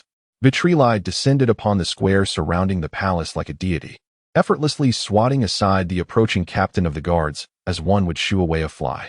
The piercing alarm echoed into the heavens, summoning the last vestiges of resistance from the depths of the palace, where those so-called masters, their combat prowess barely nearing 2,000, surged forth like moths drawn to a flame. Vitri hardly needed to move his feet. He simply raised a hand nonchalantly, fingers splayed. Whoosh! Countless small energy orbs, akin to a swarm of sentient bees, accurately targeted each rushing figure. There were no screams, only a series of muffled explosions and the hissing sound of flesh vaporizing in an instant. In but a single breath, the palace square fell silent, leaving only the lingering scent of blood and charred flesh, along with the occasional flickering flame. The prince's battle technique is indeed impressive, he mused softly, as he strode with calmness across the battlefield strewn with debris, approaching the tightly shut door that symbolized supreme authority deep within the palace. Meanwhile, on another scorched battlefield of Sofu Star, laughter erupted from Vegeta, who hovered in midair, surveying the disarrayed Sofu army below, reduced to a pitiful state of despair. The frustrations and indignations within him dissipated entirely.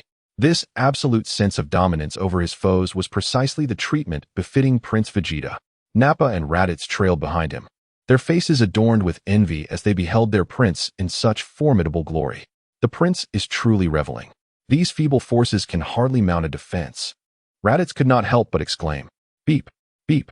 Just as Vegeta basked in his triumph, the battle power detector at his ear suddenly emitted a frantic alarm. Huh.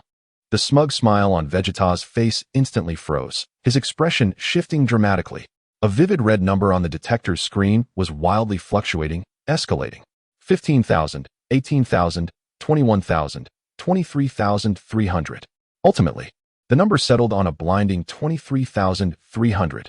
A battle power of 23,000. Who could it be?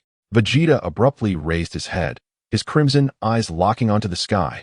A presence far more formidable than the Sofu army, imbued with a hint of malevolence, was descending at an astonishing speed.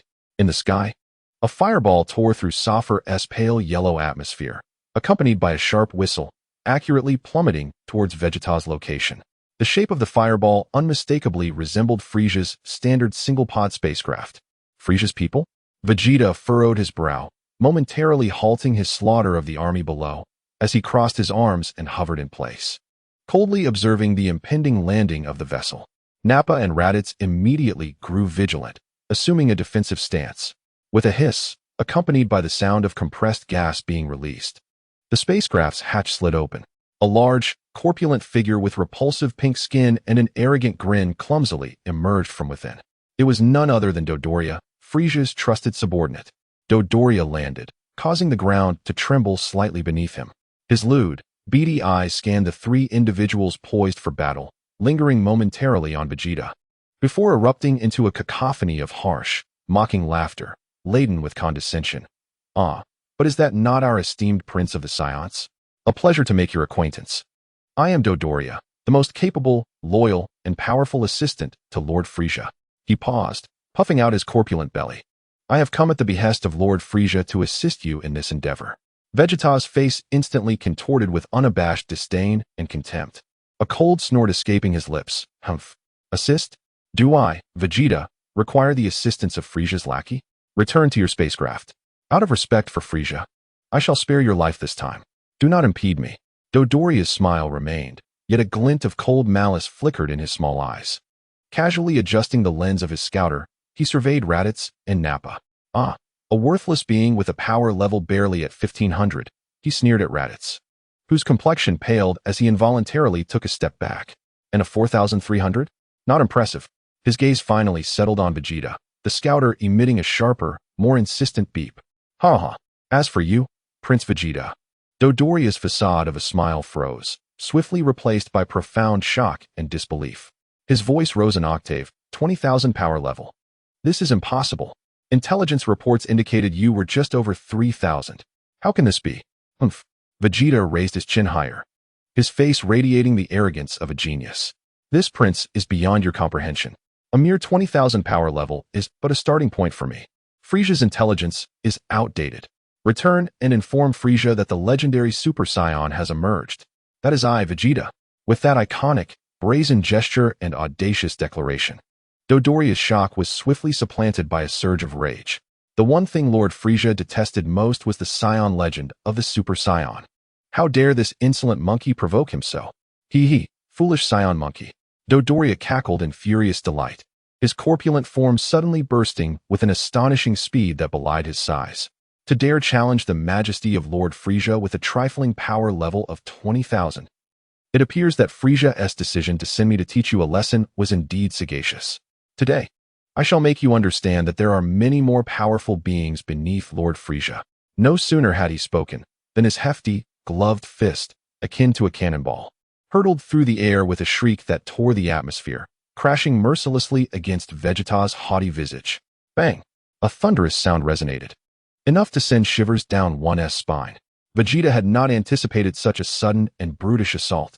He barely had time to tilt his head slightly before that heavy fist struck his cheek with brutal force. The terrifying force erupted instantaneously, and Vegeta's small frame was sent soaring like a kite severed from its string, crashing violently into a dilapidated structure in the distance, unleashing a cloud of dust and debris. Prince Vegeta, Nappa and Raditz cried out in shock, their faces pale with fear. Yet, as they beheld the blinding figure of 23,000 on the scanner, their feet felt as though they were nailed to the ground, paralyzed by the overwhelming disparity. The gap between them was insurmountable. Coughing violently, Vegeta struggled to rise from the rubble, spitting out a mouthful of bloodied saliva. One side of his face had swollen grotesquely, and the searing pain, coupled with an unprecedented humiliation, ignited a raging inferno of fury within him. His crimson eyes seemed almost capable of emitting tangible flames. You scoundrel! Vegeta's voice twisted and contorted with extreme anger, daring to compare himself to that wretched Whis who had ambushed me. Vegeta! Ah! With a roar akin to that of a beast, Vegeta completely lost control. The Saiyan blood coursing through his veins burned with an intensity fueled by humiliation and rage. He flailed his arms wildly, unleashing a torrent of energy spheres brimming with terrifying power, which descended like a relentless barrage, enveloping Dodoria entirely. Hmph. Mere parlor tricks. Though Dodoria was astonished by Vegeta's explosive power, he relied on his superior combat prowess, his hands moving like lightning to either deflect or shatter most of the energy blasts midair. The explosions and shockwaves ravaged the space around him, yet could not inflict any real harm. The disparity in strength was glaringly evident. A monkey is simply a monkey. Dodoria sneered, his corpulent form surging forward with astonishing speed, closing the distance to Vegeta in an instant, delivering a devastating side kick that struck Vegeta's chest with the force of a battering ram. Crack! The sound of shattering bones echoed. Ugh! Vegeta screamed in agony as he was sent flying once more, the excruciating pain in his chest causing his vision to darken, as though his very organs had been rearranged. Your Highness! Nappa and Raditz watched, their eyes wide with horror, yet still dared not advance. Did you see that? This is the difference. Dodoria hovered above, gazing down at the struggling Vegeta with a tone rife with sadistic glee, in the face of absolute power. Your laughable dream of becoming a Super Saiyan is nothing but. His words were abruptly cut off. Below, from the depths of the rubble, an energy far more ferocious, searing, and infused with a sense of destruction erupted like a long-dormant volcano. Boom! A white aura, resembling tangible flames, surged violently from Vegeta's diminutive form. His hair stood erect amidst the chaotic energy, as visible currents of fury danced around him. An overwhelming pressure enveloped the entire area in an instant. Ah! Vegeta ascended slowly within the white flames, his eyes bloodshot and fixated on Dodoria above, his voice a raspy growl akin to that of a hellish demon. You scoundrel! On the scanner, Vegeta's battle power soared uncontrollably, skyrocketing like a rogue rocket. 21,000, 23,000, 24,000, 25,000. WH what? Dodoria's sinister grin was utterly frozen, replaced by an overwhelming terror. 25,000 points. This is impossible. Die. In a state of explosive fury, Vegeta's speed, strength, and reflexes elevated to an entirely new echelon. He transformed into a streak of lightning, instantaneously appearing before the still dumbfounded Dodoria. Bam! A heavy punch, imbued with the force of 25,000 battle points, struck mercilessly against Dodoria's corpulent abdomen. Gag! Dodoria's eyes bulged. A mixture of gastric fluid and blood erupted from his mouth. The excruciating pain caused him to curl up like a shrimp. Vegeta's onslaught was relentless. Utilizing the momentum, he spun rapidly, delivering a whip-like kick infused with his entire being's strength, slicing through the air like a battle axe, accompanied by a screeching whistle that crashed brutally against Dodoria's horrified visage. Boom! A sound that sent chills down the spine. Dodoria's neck twisted at an unnatural angle. Several bloodied teeth mingling with saliva erupted forth. His massive form was akin to a train colliding at full speed, howling as he transformed into a pink meteor, crashing heavily into the distant ground, carving a deep trench nearly 100 meters long, utterly motionless. Dust clouds billowed. The explosive energy dissipated instantaneously, revealing Vegeta hovering in the air, panting heavily, his body marred with wounds, chest searing with pain, half of his face swollen like a steamed bun. Yet, in his eyes sparkled an unprecedented pride, belonging solely to the victor. How formidable! The prince is remarkably powerful. Nappa's mouth hung agape, nearly dropping to the ground, his eyes brimming with fervor and reverence. Are you truly the legendary Super Saiyan? Raditz also appeared stunned, gazing at the lifeless Dodoria in the trench, murmuring, is the legend of the Super Saiyan real? Vegeta, with great effort, descended at the edge of the trench, observing Dodoria, who lay bloodied and limp like a dead dog, his face grotesquely contorted from the blows, a twisted yet satisfying smile gracing Vegeta's lips. He turned to Nappa, his voice hoarse yet laced with undeniable authority. Nappa, go. Dispose of this bothersome trash. Bang! The heavy metal door crumpled inward as if struck by an invisible hammer. Inside, the king of Sofu sat pale and trembling upon his opulent throne. A guard attempting to report, Your Majesty, flee, was suddenly pierced through the heart by a swift beam of light, collapsing lifelessly. Vitriol's figure materialized at the doorway, appearing to the king as a reaper of souls.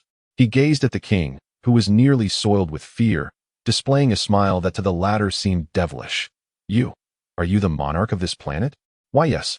Esteemed sir, how may I serve you? The king's voice quivered uncontrollably, overwhelming terror stripping him of all will to resist. Vitriol nodded, satisfied with such timely compliance. He surveyed the room, tearing a decorative rope from the side, casually tying a noose around the king's neck. Lead the way. The voice of Vitriol was unequivocal. Direct me to the location where your spacecraft is docked. Under the marionette-like guidance of the king, Vitriol swiftly arrived at a concealed and heavily guarded spaceport located behind the palace. Beneath the expansive dome, several interstellar vessels, each with unique and sleek designs, were moored, far more aesthetically pleasing than the mass-produced discs of the Frieza army. Vitriol's gaze was instantly drawn to one ship in particular. It was a striking silver gray, its streamlined hull exuding a sense of power, with sharp wings extending from either side and four massive main thruster arrays at the rear. Resembling the starships depicted in Earth science fiction, far more impressive than the vessels of Vegeta. This one will do. Vitriol pointed toward the warship. Fill it with provisions. Replenish the fuel. and set the destination to a planet named Earth. The scientists stared at the uniquely fashioned king in bewilderment, unsure whether to heed the words of the man before them. Vitri cast a glance at him, prompting the king to bellow at a nearby group of engineers clad in uniforms. "What are you waiting for? Hurry, prepare as this esteemed gentleman has instructed. Fill the fuel tanks. Stock up on provisions. Set the course immediately. Destination, Earth." The engineers snapped to attention, scrambling to operate the equipment. Vitri, meanwhile, held the leash as if walking a dog, leading the king aside to await the outcome. The team worked with remarkable efficiency. Soon, an engineer, drenched in sweat, rushed over to report, "My lord, the spacecraft is prepared. Fuel has been topped off, sufficient for continuous travel for over 25 years. Food reserves are ample. The stasis pods are in perfect condition, energy abundant, capable of sustaining long-term hibernation. The course has also been set, with the destination being Earth, the third planet in the solar system located in the northern arm of the Milky Way." He hesitated for a moment before nervously adding, "However, my lord, the distance from Sapan star to Earth is exceedingly vast. At our ship's maximum speed, the journey is expected to take 10 years. He carefully observed Vitri's expression. 10 years. Vitri furrowed his brow. This exceeded his expectations. He had anticipated that the technologically advanced vessels of Sapan star would possess greater speed. "Do not be angry, my lord." The chief engineer and the king nearly knelt in fear. "Our planet mainly focuses on robotics and automated defense, and our interstellar navigation technology is indeed not top tier. The Sapan King is the finest ship we possess. This 10-year journey is already the fastest speed it can achieve." The king fervently nodded in agreement, affirming the engineer's claims. Vitri remained silent for a few seconds, ultimately letting out a resigned sigh. 10 years, though lengthy, was preferable to remaining on Vegeta. Moreover, with the journey spent in hibernation, the passage of time would not be overly arduous. "Very well, 10 years it shall be. Is the stasis pod absolutely reliable?" "Absolutely reliable, my lord. The hibernation system is one of our few commendable technologies, remarkably mature and stable. As long as energy is supplied, hibernation for 100 years is no issue," the engineer assured, patting his chest. "Excellent." Vitri nodded. He then led the king to stand before the group of engineers who had completed their tasks. Standing anxiously to the side, observing the terror in their eyes, Vitri revealed a fleeting expression of remorse, yet his gaze remained as frigid as frost. "My apologies," he murmured softly, as if stating an undeniable truth. Before his words had fully dissipated, his empty right hand shot up, palm directed towards the assemblage of engineers. Boom!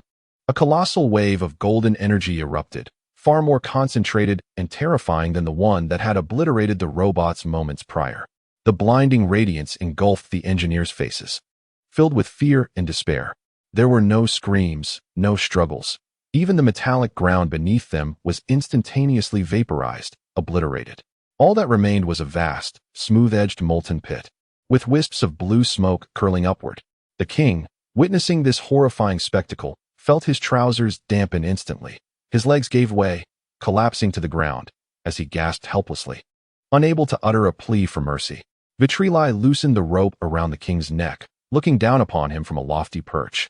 His tone as calm as if discussing the pleasantness of the day. "Rest assured, I have no intention of taking your life." He paused, his gaze sweeping over the desolate spaceport. "However, I would strongly recommend that you make your escape post-haste. You are undoubtedly aware of the Frieza force's capabilities. Their objective is the complete annihilation of all life on this planet, and remaining here will lead you to certain death. That is all I have to say. Whether you heed my warning is up to you. Farewell." With that, Vitri turned away from the king, who lay defeated and despondent on the ground, striding purposefully towards the sleek silver warship. The heavy hatch slid open silently behind him, then sealed shut. "Now let us depart. Engage thrusters." As the engines roared to life, a deep, powerful hum resonated, accompanied by a brilliant blue tail flame. The massive spacecraft glided smoothly from its berth, automatically adjusting its course to align with the vast expanse of the cosmos. In the next instant, the main thrusters erupted in a dazzling burst of light. Boom! The ship soared like a liberated silver beast, piercing the atmosphere of Sothos at an astonishing velocity, transforming into a radiant meteor as it unflinchingly plunged into the boundless darkness. The king sat paralyzed on the cold ground, staring blankly at the direction in which the ship had vanished, Vitri's final words echoing in his mind like a haunting incantation. After a brief moment, an overwhelming instinct for survival surged forth, eclipsing his fear. He struggled to rise, rasping hoarsely into the empty port. Someone, quickly, prepare my ship. Immediately. Target, Galactic Patrol Headquarters.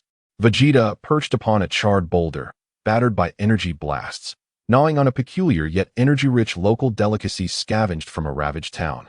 His battle suit bore signs of wear, his face marked with a few scratches, yet his demeanor was one of exhilarating fervor.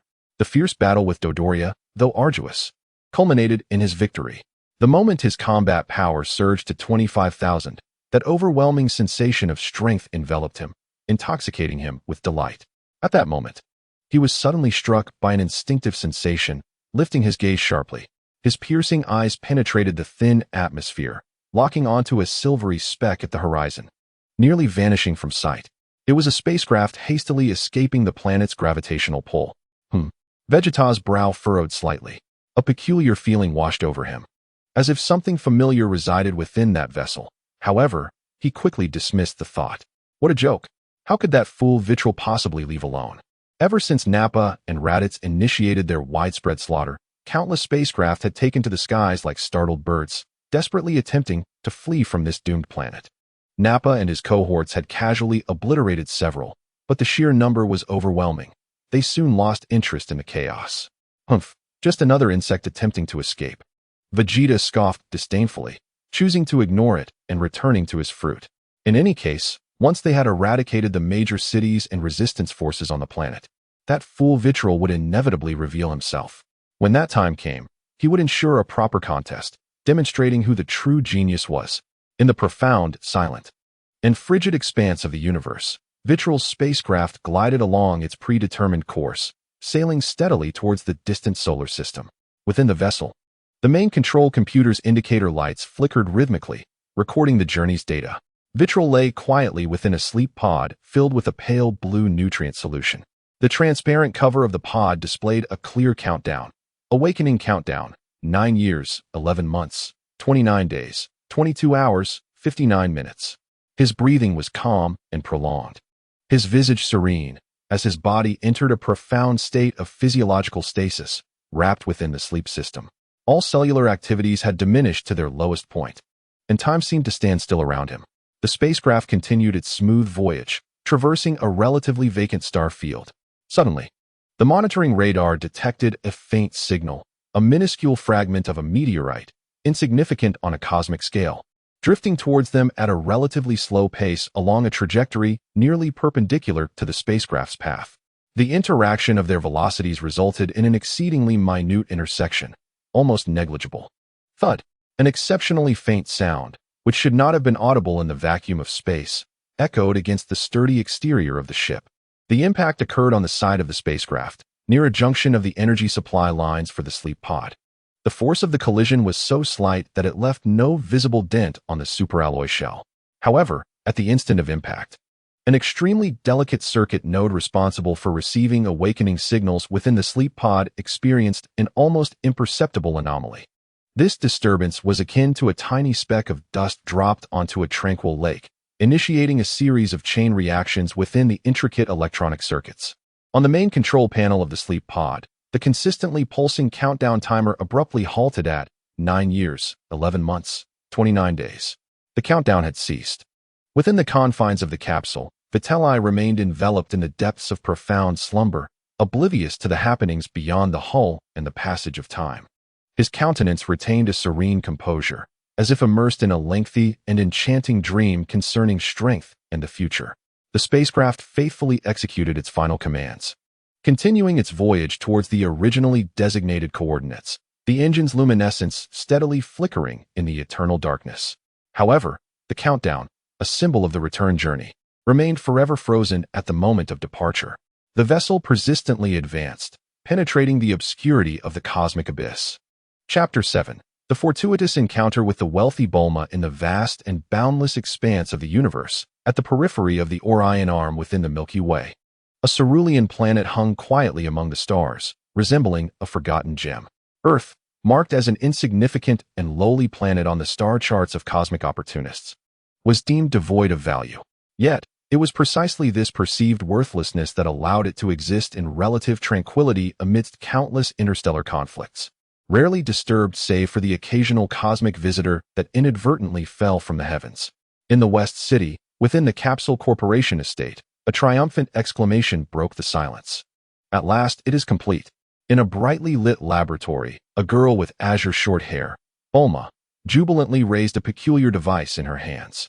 The grid map on the screen displayed 7 twinkling points of light, a testament to her arduous efforts in creating the Dragon Ball radar, inspired by the electromagnetic signals emitted by the Dragon Balls themselves. Since discovering one of the fabled orbs capable of granting any wish in her father Brief's storied warehouse, Bulma's adventurous spirit had been ignited. She immersed herself in her laboratory, analyzing the unique signals radiated by the Dragon Balls, and today, she had finally transformed the dream of capturing such signals into reality. "Dad, Mom, my Dragon Ball radar is ready," Bulma exclaimed as she burst from the laboratory, her face aglow with youthful exuberance and eager anticipation. "I shall utilize my summer vacation to seek them out, to fulfill my wish." With the support of her enlightened parents, Bulma's adventurous aspirations swiftly received their blessing. She hastily packed her belongings, stuffing a capsule filled with an array of supplies and necessities into her backpack, and selected a high-performance car from her father's vast collection of treasures. Her first destination established, Bulma sat in the vehicle and activated the Dragon Ball radar. The screen illuminated with a point of light to the east, the nearest to her, situated within the expansive wilderness east of Paris town. Off to the wilds on the outskirts of Paris town. With the roar of the engine, the girl, fueled by a thirst for legend and a yearning for the unknown, drove away from the familiar cityscape, embarking on a journey steeped in adventure. Beep, beep, beep, a faint electronic sound, almost whisked away by the wind, resonated rhythmically in the depths of the valley. Here, the foliage was dense, vines intertwined, and human presence was scarce. In a concealed corner at the valley's base, a sleek silver spacecraft lay quietly in wait. Its exquisite form stands in stark contrast to the surrounding primordial jungle, the hull ensnared by thick vines and moss, with only a few feeble indicator lights defiantly flickering, attesting to its incomplete demise. The extent of nature's encroachment speaks volumes, indicating that it has languished in silence for a considerable span of time. However, this tranquility was shattered today by a young girl. Buzzing. The raucous roar of the engine rent the valley's serenity, startling countless birds and small creatures. How vexing. I was following the map, yet I'm lost again. Where on earth is this wretched place?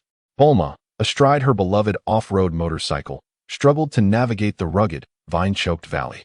The vehicle bore several conspicuous scratches inflicted by sharp branches, causing her considerable distress.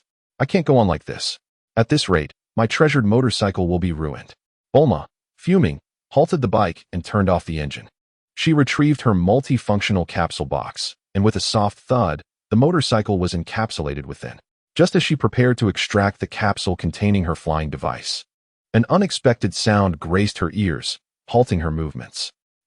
What is that noise? She strained to listen to the wind, her ears keenly detecting a faint yet remarkably rhythmic electronic tone mingling with the breeze. It seems to emanate from that direction. An intense curiosity swiftly overshadowed her irritation at being lost.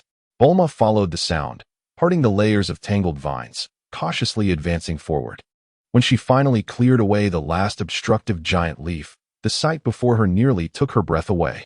A colossal, futuristic silver-gray spacecraft lay nestled in the valley like a slumbering steel giant. The passage of time had rendered it nearly one with the forest. Yet its distinctive streamlined shape and the occasional flicker of signal lights indicated it had not been entirely incapacitated. The beeping sound was indeed emanating from within. Goodness! Bulma covered her mouth, her eyes wide with astonishment. Could this be a spaceship? It must have been here for at least 7 or 8 years. Remarkably, its energy has not yet been depleted. This technology is simply astounding. She excitedly rushed forward, disregarding the red marks left on her hands by the rough vines, fervently clearing the vegetation around the spacecraft's hatch. Soon, a sealed door came into view. This must be the entrance. Bulma's heart raced, her emotions a mix of exhilaration and trepidation. Taking a deep breath, she extracted a compact handgun from her backpack. while her other hand cautiously pressed a protrusion beside the hatch that resembled a switch. Hiss! The sound of releasing compressed gas echoed as the heavy door slowly slid open, revealing a deep, otherworldly corridor brimming with alien technology. Wow! Bulma gasped, gripping the handgun tighter, and cautiously peered inside to assess the situation. The interior was adorned with various unfamiliar instruments and conduits, pulsating with ethereal blue or soft green light, the atmosphere eerily quiet. Confirming that the vicinity of the entrance posed no danger, she took several deep breaths, steeling her courage before stepping inside. This is the cockpit. Bulma swiftly located the core area, and to her astonishment, the control panel exhibited energy responses. Tentatively, she pressed several buttons, and the screen illuminated. Was the autopilot mode still operational? With ample energy reserves, sustaining the basic systems posed no issue. In an instant, Bulma forgot any potential dangers. As a prodigious young scientist, her insatiable curiosity ignited. She was quickly captivated by the intricate interface and a program titled Cosmic Star Map. Immersing herself in the ocean of alien technology without a care for her surroundings, time slipped away unnoticed as she diligently recorded vast amounts of information, until she finally recalled the need to explore other areas. Following the corridor, she arrived at the living quarters at the rear of the spacecraft. A heavy metallic door caught her attention. A cryogenic chamber? Cautiously observing the markings, she pressed the activation button, and the door slid open silently. In the center of the room stood a cylindrical capsule, its transparent cover revealing an electronic timer displaying 9 years, 11 months, 29 days. Yet the countdown seemed to have ceased, the numbers stagnant. Surely, there couldn't be an alien inside the cryogenic chamber? Bulma's heart raced, her palms slightly sweating on the grip of her gun, yet a potent curiosity and an inexplicable premonition compelled her forward. Circling the capsule, she examined the external interfaces and indicator lights. The energy supply appeared normal, and life support systems were operational.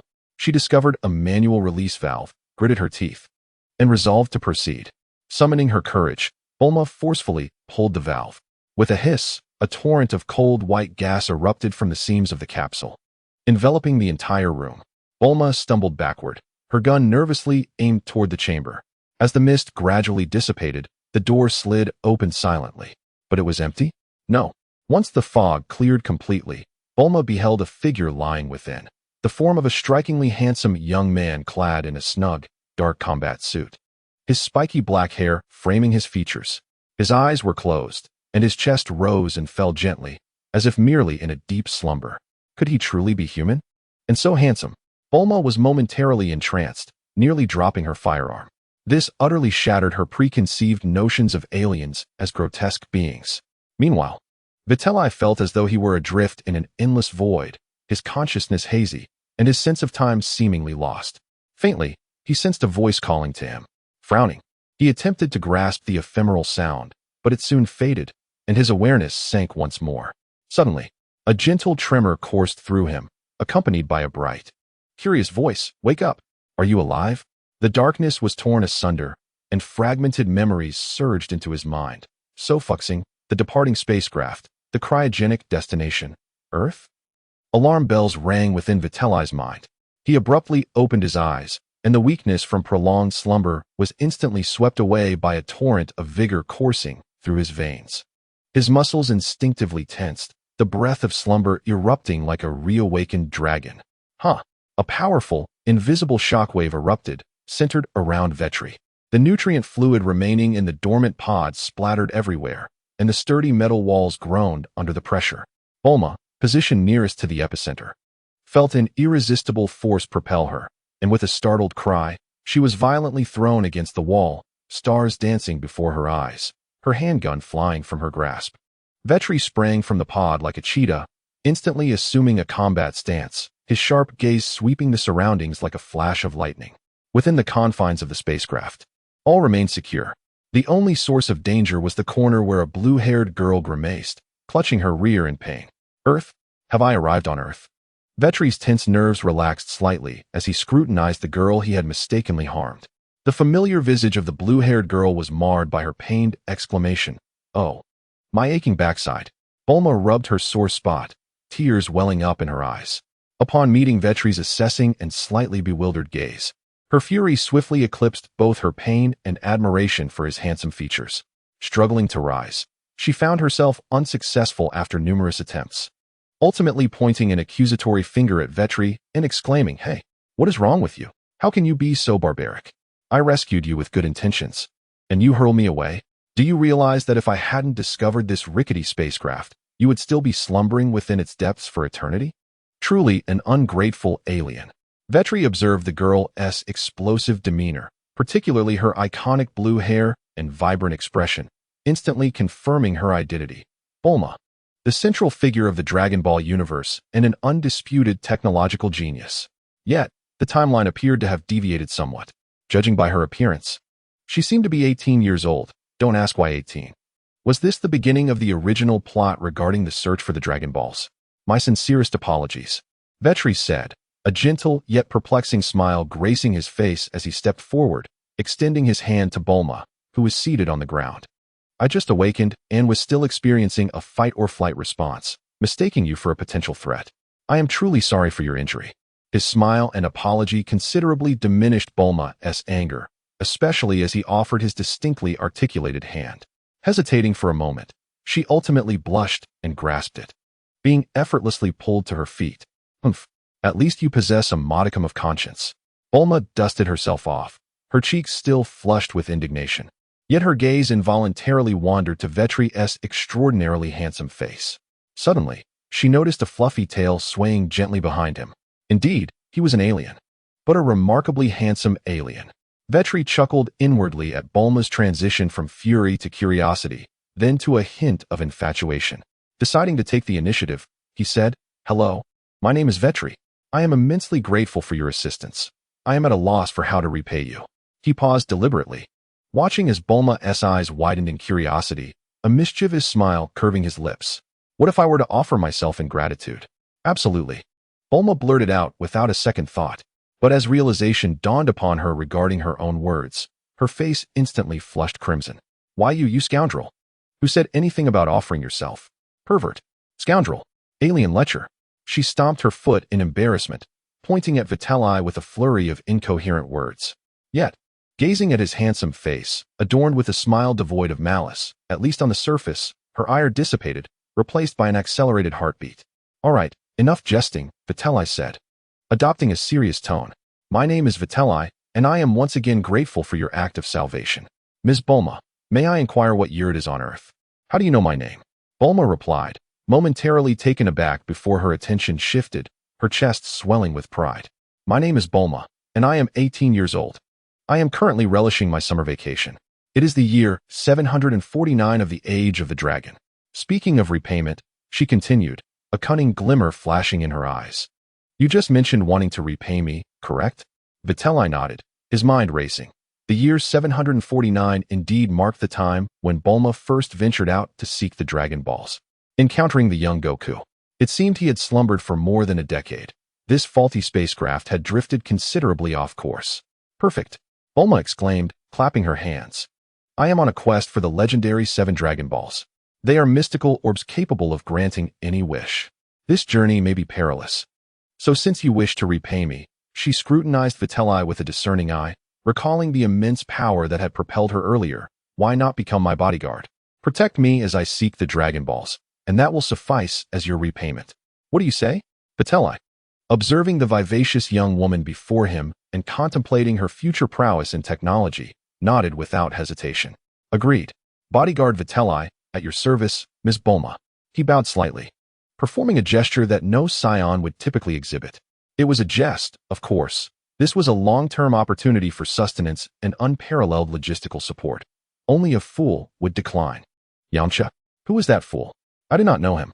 As they exited the spacecraft, Vitali surveyed the remote valley, nearly engulfed by primordial forest, and felt a pang of trepidation. This landing site was exceedingly isolated. Had he not encountered Bulma, he might have remained in that metallic coffin for eternity. Bulma, meanwhile, produced a capsule and with a resounding pop, encapsulated the enormous ship, much to Vitali's astonishment. The universal capsule is truly a remarkable invention. The terrain here is quite treacherous. Let us depart directly in my flying vehicle, Bulma declared, reaching for the capsule containing her aircraft. No need for such complications. Vitri smiled gently, and as Bulma looked on in surprise, he wrapped his arm around her slender waist. Hey, wait, what are you doing? Bulma exclaimed, her body suddenly lifting off the ground. Haha, hold on tight. You can't blame me if you fall. Vitri laughed heartily, securely cradling Bulma as he hovered effortlessly, then transformed into a streak of light, soaring through the dense canopy and into the clear sky above. The brisk wind tousled their hair and garments. Wow, we're flying. After an initial jolt of panic, Bulma reveled in the exhilarating sensation of flight, her heart brimming with excitement. Incredible. Vitri, can all aliens fly like this? With a smile, Vitri chose not to respond to the question, instead saying, lead the way, Bulma. Where shall we search for the Dragon Balls next? No sooner had he spoken than a thunderous growl emanated from his stomach, so loud that it drowned out even the sound of the wind. I'm absolutely famished. Is there anywhere we can eat? Or should I go hunt for some game? Bulma chuckled at the exaggerated noise of his belly, exclaiming, huh? Don't worry. I've brought plenty of food. Just find a place to land, and I assure you, you will eat until you can't possibly take another bite. Before long, the two descended beside a relatively flat riverbank. With confidence, Bulma produced capsule after capsule, conjuring a splendid house and an array of exquisitely packaged earth delicacies, filling the table to the brim. Feast to your heart's content. Don't hold back, she declared with a grand gesture. Vitri's eyes sparkled at the sight of the earthly delights laid before him. After all, this was Earth cuisine. On Planet Vegeta, he had always been disdainful of their food. Moreover, he had not eaten for over a decade. No longer hesitant, he devoured the food with the ferocity of a tempest. His speed and appetite astonished Bulma, transforming her initial pride into sheer disbelief. Burgers? 3 at a time. Sandwiches? 3 in a single bite. A whole roasted chicken? Gone in an instant, bones and all. Piles of rice balls, as if poured into a bottomless pit. Juice. He guzzled it straight from the bottle, one bottle after another. The food on the table vanished at an astonishing rate. Half an hour later, Vitri, satisfied, patted his belly and gazed at the now empty table and discarded wrappers, smacking his lips in delight. Quite tasty, though perhaps a bit scant. I'd say I'm only 3/4 full. Bulma, do you have any more? Bulma's jaw nearly dropped to the ground as she pointed mechanically at the adjacent large refrigerators, now devoid of food, her voice dry as she said, and no, it's all gone. You devoured everything. That was enough to feed an ordinary person for an entire month. She looked at Vitri's still handsome face, now seemingly more vibrant from the delicious food, and recalled his terrifying strength that had overwhelmed her, along with his colossal appetite and that swaying tail. An uncontrollable thought surged within her. Goodness, is this truly the husband bestowed upon me by the heavens? While he can eat a lot, an ordinary household could never afford to sustain him, and he is so incredibly handsome. Bulma covered her flushed cheeks, gazing at Vitri, who was now picking his teeth. Her heart filled with sweet, yet troubling thoughts and a peculiar sense of satisfaction in nurturing him. However, she soon sighed, realizing that plans must change. Vitri, tomorrow we need to head to the nearest town to stock up on supplies. For tonight, you'll have to manage. Vitri nodded in understanding. Given the circumstances, it was best to rest. At the pinnacle of Earth, through the unreachable tower of Corinne, floated the ancient and mysterious Temple of the Gods, suspended high above the clouds.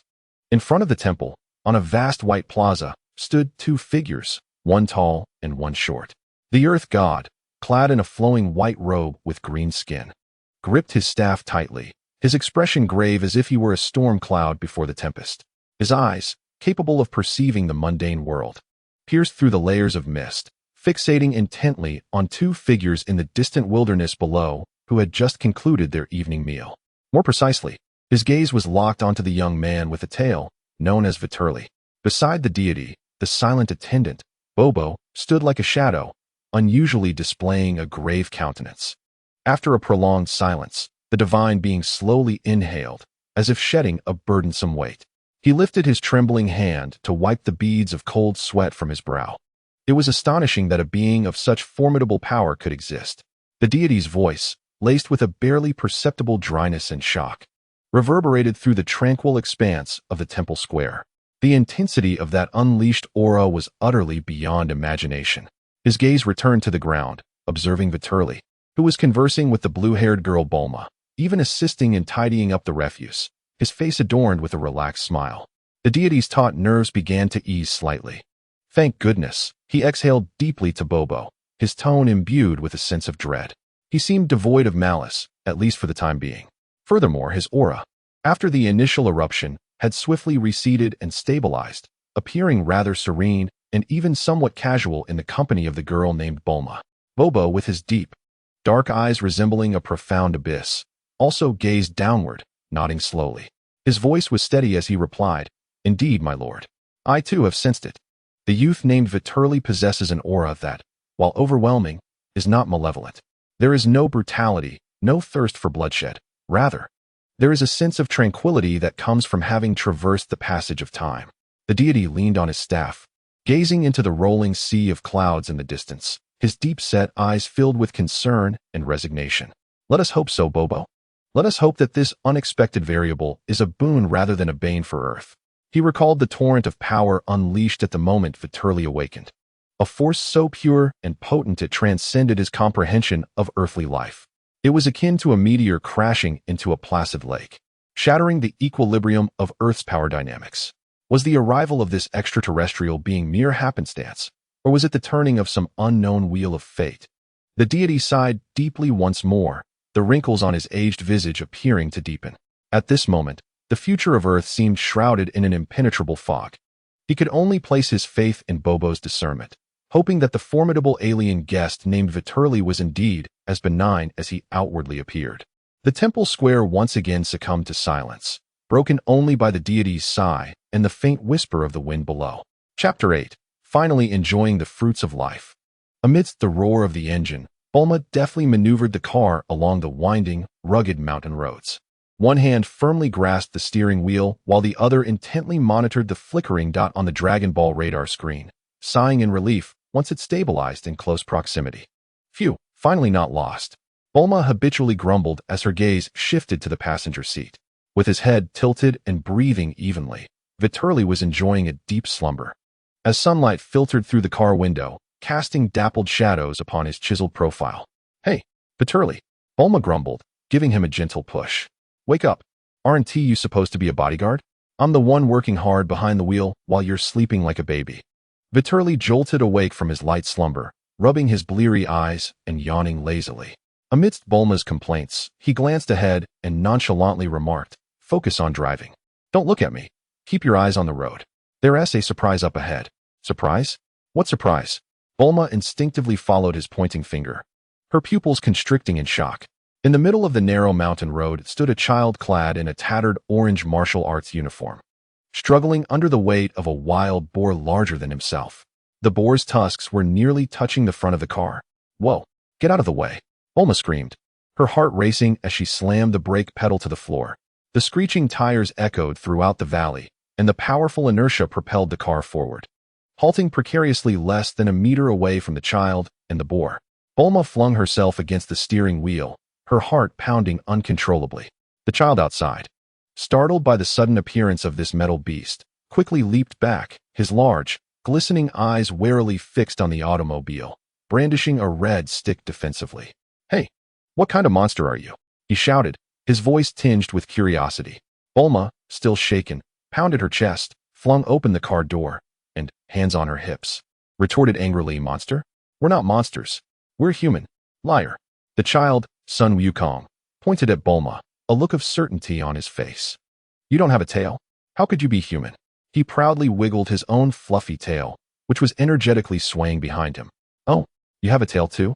Bulma exclaimed in surprise, then turned to Vitri, who had just exited the vehicle. A playful smile tugged at Vitri's lips as he approached Wukong, without a word, and flicked the tail behind him, delivering a light but sharp tap to Wukong's head. "Ouch, that hurt," Wukong exclaimed, covering the spot where he had been struck, glaring at Vitri like a puffed-up little creature. "Why did you hit me?" Bulma glanced between Wukong's swaying tail and Vitri's similarly relaxed tail, utterly bewildered. "What on earth is happening here? Is this kid also an alien?" Vitri nodded, a hint of nostalgia in his gaze as he pointed at Wukong. "He, like me, hails from Planet Vegeta.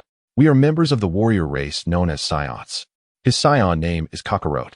"That is not true," Wukong interjected loudly, his face flushed and veins bulging on his neck. "My name is Sun Wukong. My grandpa gave me that name. I'm not cockroach. All right, Wukong, Vitri shrugged nonchalantly. Uninterested in debating with this forgetful little brat. He directly extracted the orange 2-star Dragon Ball from Bulma's handbag and presented it to Goku, asking, "Kid, do you have anything like this at home?" Goku's gaze was instantly captivated by the Dragon Ball, his eyes sparkling with astonishment. Huh, is there another grandpa? He instinctively touched the orange 4-star ball around his neck. Bulma, exasperated, placed her hand on her forehead, feeling utterly defeated. Why would this thing be your grandpa? This is a Dragon Ball. Well, since you have one, could you lend us yours? If we gather all 7, we can make a wish. And we'll definitely return it afterward. No way. Goku immediately covered the 4-star ball protectively, shaking his head vigorously like a rattle. A grandpa cannot be lent. A grandpa is a grandpa. You are driving me insane. You stubborn fool. Bulma exclaimed, her frustration causing her to ruffle her blue hair. Meanwhile, Vegeta, observing the scene with amusement, leaned back with crossed arms, enjoying the show. Ultimately, after an animated explanation from Bulma, coupled with temptations of delicious food, and under the occasionally dispassionate gaze from Vegeta that suggested Goku should tread carefully, Goku reluctantly agreed to join their team, on the condition that he would bring his grandpa along, with Vegeta as their formidable ally. What was initially a journey filled with surprises and laughter in collecting the Dragon Balls took a sudden turn toward extraordinary efficiency, rendering the experience somewhat mundane, prompting Bulma to feel a sense of disappointment. Wasn't this supposed to be an exciting adventure? Shortly after departing the mountainous area, a dilapidated modified vehicle obstructed their path on a desolate gravel plain. A young man clad in tattered leather, striking what he believed to be a cool pose, leaped from the car to rob them, accompanied by a floating blue cat named Poir. Stop. This road is, Yamcha's signature opening line was barely uttered. Vegeta didn't even exit the vehicle. He merely rolled down the window and casually flicked his fingers in Yamcha's direction. Bang! An invisible yet overwhelming force struck Yamcha squarely in the chest like a battering ram. His arrogance froze instantly, his eyes bulging, unable to emit even a cry, as he was launched like a projectile from a catapult, disappearing into the horizon with a lingering scream echoing in the air. Yamcha, Poir, terrified, let out a chilling cry, transforming into a bat and hastily pursuing the vanishing streak of light. Inside the car, Bulma's mouth hung open, her chips scattering across the floor. Goku leaned excitedly out the window, exclaiming, "Wow, he flew so high and far. So impressive." In a village shrouded in thick fog and an eerie atmosphere, it was rumored that a pig demon named Oolong had taken the village maidens captive, fueled by a sense of justice. Goku charged headlong into a brawl with the shape-shifting Oolong. However, when they finally rescued the maidens from the opulent mansion, they discovered that each one was elegantly dressed and leisurely sipping afternoon tea, instead of expressing gratitude upon the arrival of their saviors. They complained about the disturbance to their indulgent lives. The bruised Oolong cradled his head in despair, lamenting, "I just wanted to find true love." It was their own unwillingness to depart that led to this predicament. How unjust. Vitri, Bulma, and Goku stood in the hall, exchanging bewildered glances at the absurdity before them. Ultimately, Oolong, in a bid to avert disaster, willingly relinquished his treasured Dragon Ball. During a camping excursion, Goku rescued a lost, gigantic sea turtle, which, in turn, summoned the turtle hermit, clad in a floral shirt and sunglasses, leaning on a cane, exuding an air of irreverence. The turtle hermit was astonished by Goku's ability to ride the Kintoan and, in gratitude for saving the turtle, generously bestowed the cloud upon him.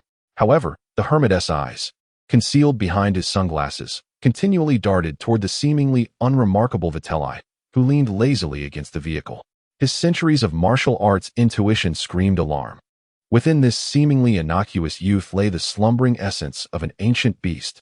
Even the slightest hint of his aura sent prickles across the hermit's skin, as if he were being pierced by invisible needles. As the turtle hermit leered at Bulma with a lecherous gaze, contemplating an indecent request to glimpse her undergarments, Vitri merely tilted his head slightly, casting him a dispassionate glance. Suddenly, an immense and suffocating pressure enveloped the turtle hermit, akin to the depths of an ocean. The lascivious grin on his face froze, his pupils contracted to pinpoints beneath the sunglasses, and beads of cold sweat soaked through his floral shirt. He jolted upright, clearing his throat with utmost seriousness, and patted his chest. Cough, cough. I've just remembered that the people of Fire Mountain are in dire straits. Saving lives is as urgent as extinguishing a fire. I shall take responsibility for this matter. Farewell." With that, he practically scrambled onto the sluggish turtle, vanishing with a speed that belied his age. As they continued their quest for the Dragon Balls, they stumbled upon the comically absurd fortress of Emperor Pilaf, who sought to dominate the world. "Mwaha! Foolish humans, you have finally fallen into my trap. Hand over the Dragon Balls, or taste the might of my latest invention, the Super Invincible Destruction Robot Number 3. Pilaf cackled through a loudspeaker from the cockpit of the colossal robot, accompanied by the grating sound of metal grinding. The gigantic machine advanced with heavy steps, swinging its massive mechanical arms to strike the vehicle. With a sigh, Vitri casually raised his right index finger and lightly tapped the robot's most prominent energy core. A dazzling golden beam instantly pierced through the thick alloy armor, precisely embedding itself into the core. Boom! An earth-shattering explosion erupted. The enormous robot disintegrated like a powder keg ignited from within, bursting forth with blinding flames, scattering burning metal shards like fireworks. Little Wukong and Ashu dragged the dazed and charred Pilaf from the wreckage, crying out as they fled without looking back. Vitri leisurely exited the vehicle, effortlessly retrieving the remaining Dragon Balls from the still smoldering remnants of the robot. As 7 Dragon Balls, radiating a gentle orange glow, lay meticulously arranged upon a vast expanse of desolate wilderness, Bulma experienced a profound sense of unreality. Is this truly complete? She gazed down at the last Dragon Ball she had acquired, the 1-star ball, and then glanced at the 6 others resting quietly on the ground, feeling as though she were ensnared in a dream. The legendary 7 Dragon Balls, capable of granting any wish. Had the process been too smooth? Aside from encountering Goku and Master Roshi, which posed some challenges, everything else felt like a leisurely outing. Vegeta observed Bulma's expression of bewilderment, as if she were lamenting the premature conclusion of her adventure, and could not help but chuckle softly, reaching out to tousle her blue hair. "What? Do you find it too easy? With me around, are you expecting to endure classic scenarios of being chased by dinosaurs, kidnapped by bandits, or nearly being cooked for dinner?" Bulma swatted his hand away, casting him an annoyed glance, yet the inexplicable sense of disappointment within her had certainly lessened. Taking a deep breath, she quelled her tumultuous thoughts and solemnly nodded. "All right, the most important thing now is to make a wish." She arranged the 7 Dragon Balls as described in the book. "Arise, Shenron, and grant my wish." Bulma spread her arms wide, her voice tinged with excitement and anticipation. In an instant, the clear azure sky was suddenly engulfed by swirling, ominous clouds. Daylight transformed into night. A fierce wind erupted. The 7 Dragon Balls erupted with golden beams of light, piercing the heavens. A roar, reminiscent of ancient times, resonated through the cosmos, shaking the very soul. A colossal dragon, its body adorned with verdant scales and exuding a divine aura, emerged from the tumultuous clouds. The immense dragon's head slowly descended, gazing down upon the 3 diminutive figures below, its crimson eyes reflecting their forms. "Speak. State your wish. Any wish at all. I shall fulfill it." The dragon's deep, resonant voice thundered, echoing unmistakably in the ears of all present. Vegeta gazed up at the legendary dragon with keen interest, a playful smile gracing his lips. Yet, he secretly mused, surely Bulma wouldn't wish for something as trivial as a handsome prince? A wave of unease washed over him. Meanwhile, Bulma stared up at the dragon's enormous head and then turned to glance at Vegeta, who wore a knowing smile. A look of unprecedented confusion and indecision crossed her delicate face. Biting her lip, her fingers intertwined nervously. Money? She had plenty. Beauty? She was confident in abundance. A perfect partner? It seemed one had already manifested. What, then, should she wish for? Her mind was a blank canvas. After a long pause, under the watchful gaze of the dragon and the curious eyes of Vegeta and Goku, Bulma finally sighed, turning to Vegeta with a pitiful expression. "Vegeta, I don't know what wish to make." Vegeta, Shenron. On the dragon's colossal face, it appeared as though an invisible bead of cold sweat was trickling down its scales. In the divine palace, the deity, anxiously observing Vegeta, stumbled and fell squarely onto the ground, nearly losing his staff in the process. The air seemed to have solidified, reduced to the endless whispers of the wind across the desolate wilderness. You, Vitri, found yourself momentarily at a loss for words. gazing at Bulma with a mixture of laughter and bewilderment. The dragon appeared to grow increasingly impatient, its colossal head swaying slightly as it emitted a thunderous roar, this time laced with an almost imperceptible urgency and exasperation. "Speak your wish. I shall fulfill any desire you have." "Oh," Vitri mused. Observing the dragon's pleading demeanor with a playful glint in his eye, he exclaimed, "Really? Any wish? Very well. Dragon, listen closely. My wish is to instantly and completely master the Ultra Instinct technique." Bulma blinked her curious eyes and tugged at Vitri's sleeve. "Ultra Instinct? Is that a formidable martial art?" Vitri chuckled as he tousled her hair, refraining from explaining, instead turning his gaze back to the dragon. The celestial dragon fell silent. Its vast crimson pupils seemed to widen in disbelief, its whiskers trembling involuntarily. It twisted its massive body uneasily amidst the dark clouds, as if grappling with the outrageous request. After a long pause, a voice emerged, tinged with evident embarrassment and even a hint of stammering, devoid of any prior authority. "That exceeds my capabilities. Please, choose another wish." Vitri, seemingly anticipating this, chuckled lightly and acquiesced. "All right, then let us settle for a more modest request. I wish to learn the instant transmission technique mastered by the King of Worlds." The dragon's enormous head drooped, its voice deepening further, even tinged with a sense of grievance. "The secret art of the King of Worlds is entwined with divine laws that I cannot access. Please select another wish." Seeing the dragon's dignity diminished, almost on the verge of tears, Vitri decided to cease his teasing. He sobered his expression and turned to Bulma, earnestly asking, "Bulma, do you truly wish to forego this opportunity? This is the dragon that can grant any wish." Bulma looked into Vitri's eyes, then at the pitiful dragon in the sky, her expression suddenly turning serious. She placed her hands on her hips, glaring at Vitri with a fierce demeanor, though a hint of unease crept into her voice. I am sacrificing my wish for you. Vitri, you absolutely must not break up with me in the future. Did you hear that? Otherwise, I will curse you with the Dragon Balls." This sudden, endearingly naive threat from the bashful girl startled Vitri momentarily. Then a warm wave surged within him.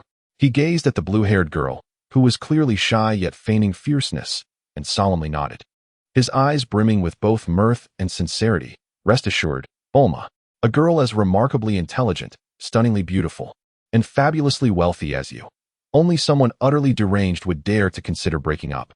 He raised his gaze once more to the sky, where the dragon seemed to exhale a sigh of relief, and declared with gravity, "Now, dragon, heed my true wish.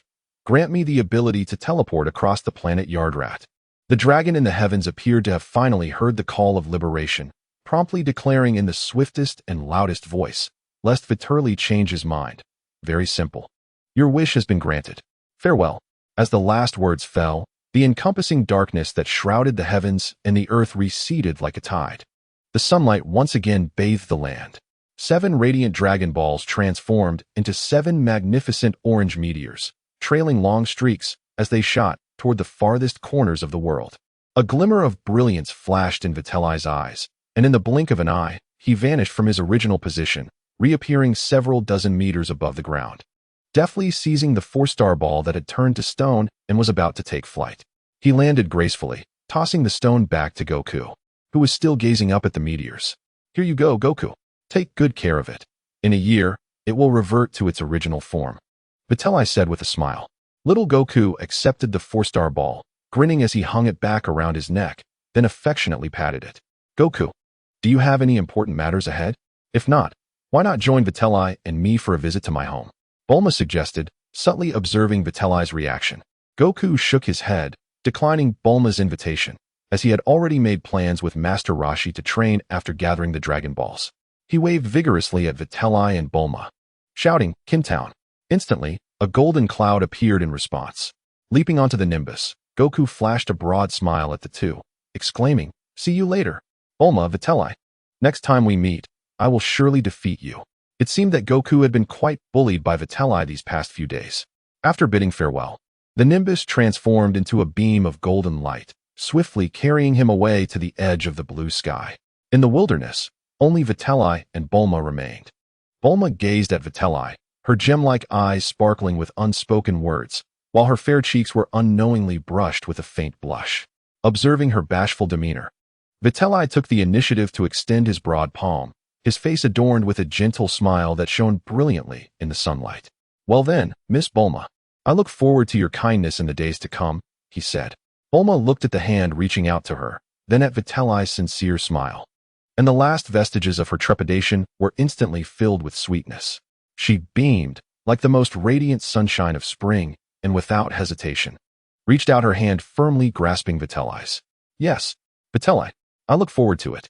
Chapter 9. The Brief Family in West City. The Capsule Corporation estate basked in the warm afternoon sunlight.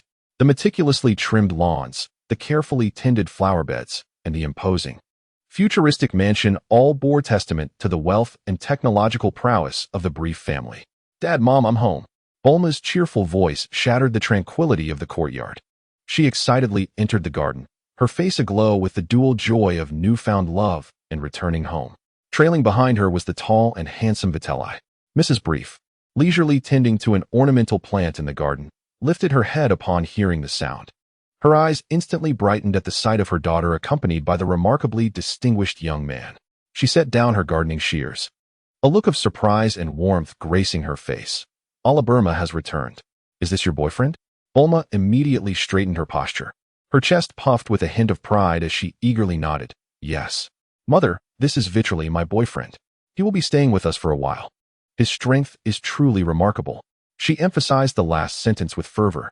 Mrs. Brief approached with enthusiasm, scrutinizing Vitri with a discerning gaze that traversed the chiseled contours of his face and the perfectly sculpted muscles that were discernible even through his clothing.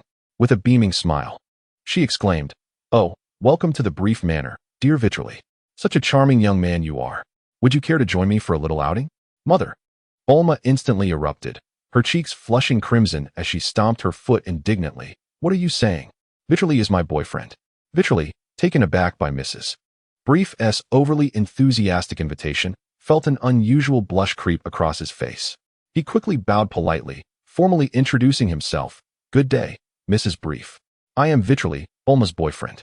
I sincerely appreciate your hospitality and apologize for any inconvenience." Mrs. Brief, delighting in Vitri's attempt to maintain composure, chuckled with even greater amusement, waving her hand dismissively. "Oh dear. No need to be so formal, young Vitri. Just consider this place your home. Bulma is fortunate to have found such a wonderful boyfriend. Her father will surely be pleased." Her eyes, still sparkling with mirth, continued to assess Vitri, leaving him with a slight sense of unease. He inwardly mused. Bulma's mother is quite exuberantly open, making it somewhat difficult to handle. It seems Bulma is rather too reserved. Thus, Vitri settled into the Brief Manor. Through Bulma's introduction, he also met her father, Dr. Brief, the founder of the Capsule Corporation. This middle-aged man, with his tousled blue hair, clad in a lab coat, and eyes radiating pure scientific brilliance, gave Vitri a sense of ease. Vitri bypassed the pleasantries and directly made his request. "Dr. Brief, I am immensely grateful for your hospitality. I possess a spaceship and would like to offer it to you for research as a token of my gratitude. Additionally, I hope to have a gravity chamber specifically designed for training." He handed over the capsule containing the spaceship along with a proposal for the gravity chamber. Dr. Brief's eyes lit up as he took the capsule containing the spaceship, clearly more intrigued by the vessel than by his future son-in-law. He readily agreed. "A gravity chamber? No problem. I'll take care of it. This is fascinating." He promptly whisked away into his workshop with the capsule and documentation, neglecting to bid farewell. Meanwhile, Bulma pouted in displeasure, tugging at Vitri's arm and shaking it. "Hey, Vitri, what do you mean by this? I could help you with a gravity chamber too. Why do you have to turn to my father? Do you not trust my abilities?" Vitri observed Bulma's sulky expression, a mischievous smile curling at the corners of his lips.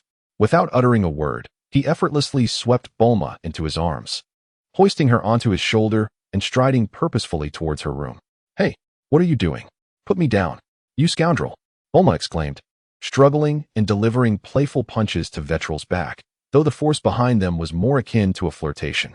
Vitri chuckled softly, leaning closer to her ear and whispering in a voice meant solely for their ears. "It's not that I doubt your capabilities, my dear Bulma. Rather, your time is currently too precious. With me around, you shan't have the luxury to construct a gravity chamber. What nonsense are you spouting?" Bulma's face flushed crimson, her struggles weakening. With a decisive thud, the door shut.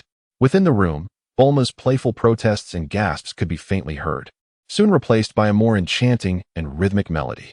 The vibrant energy of youth intertwined with the symphony of love flowed freely within the space. In the days that followed, Vitri's life became remarkably structured and fulfilling. Mornings were dedicated to intense physical training in the expansive backyard of the estate. In the absence of a gravity chamber, he relied on the ultra-heavy alloys procured by Dr. Brief for weight training, engaging in high-intensity sprints and evasive maneuvers. Each training session aimed to extract every last ounce of physical potential, the heavy clang of metal often startling Mrs. Brief as she passed by. Afternoons, however, were predominantly reserved for Bulma. At times, he would accompany her in the laboratory, tinkering with various intriguing inventions. Other times, she would drag him to the bustling commercial streets of West City for shopping. Sometimes, he would simply sit quietly beside her, watching as she immersed herself in study or research. Vitri found Bulma's ingenuity in technology truly remarkable. Those intricate equations and design schematics seemed to pulsate with life in her capable hands.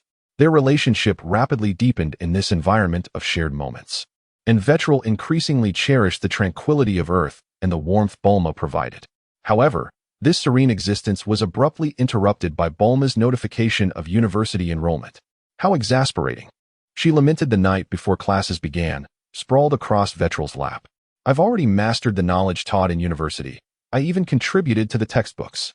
Why waste time attending classes? It's utterly pointless. She clung to Vitri like an octopus, her face a portrait of reluctance, conveying that she truly wished to remain by his side. Vitri gazed down at the pouting girl in his embrace, his heart softening. He gently caressed her silky blue hair, offering soothing words. Now, Bulma. Education must be completed. It is part of your life's journey. Besides, the university is in West City, so we will not be apart for long. Think of it as a chance to unwind and meet new friends. Hmph. I have no desire to meet new friends. Those people can't even grasp quantum mechanics. Neither can I. Bulma remained stubborn, yet her mood visibly lightened. The next morning, at Bulma's fervent insistence, Vitri personally drove her to university. As Bulma lingered near the school, she clung to Vitri's arm, pouting as she murmured softly, "You will miss me, won't you? Come to pick me up early this afternoon." "All right, I promise to come early," Vitri replied, suppressing a chuckle. He gently pressed a kiss on her smooth forehead, allowing the lovesick genius to reluctantly step into the school gates. Watching Bulma glance back multiple times before disappearing into the campus, Vitri leaned against the car door, smiling with a mix of exasperation and affection. Oh, love-struck girls are truly a handful. Even a warrior like me is nearly melted by their charm. Yet, this sense of being needed and relied upon felt both refreshing and heartwarming to him. Where to next? Vitri pondered. Dr. Brief was still diligently working on the gravity room, so he couldn't rely on that for now. Conventional weight training had become nearly ineffective for his current physical strength. It no longer served a significant purpose. What he truly needed was a place that could genuinely stimulate his latent potential. Suddenly, a thought struck him. Karen Tower. There, he could find Senza Beans, the miraculous super water, and the venerable cat sage who had lived for 8 centuries. Furthermore, the Senza Beans, capable of instant healing and stamina restoration, were undoubtedly strategic resources for future battles, necessitating early acquisition. Additionally, he yearned to witness the martial arts sanctum of Earth. Without delay, he rushed to the largest seafood market in West City, extravagantly using Bulma's bank card to purchase nearly every variety of fresh fish available, filling 2 universal capsules to the brim. Amidst the astonished gazes of vendors and passers-by, he soared into the sky, transforming into a streak of light as he sped towards the legendary Karen Tower, guided by the map. At the pinnacle of the towering structure, the cat sage was dozing with its beloved wooden staff when suddenly, its fur bristled in alarm. A formidable, pure aura, imbued with an indescribable sense of pressure, was rapidly approaching with astonishing speed. This presence surpassed any human warrior it had ever encountered. Even the aura of the god of destruction seemed mild in comparison. Who could this be? The cat sage thought, nearly leaping up in surprise. It tightly gripped its staff, its eyes widening as it fixed its gaze on the cloud sea below the tower. This energy was overwhelmingly powerful. Was it friend or foe? Although Vitri had intentionally suppressed his aura to around 500 battle power for the current life forms on Earth, especially one as perceptive as the cat sage, It felt like an immense flame in the night, exuding an oppressive force. After a moment of hesitation, the sage ultimately abandoned the idea of hiding. There was no escaping.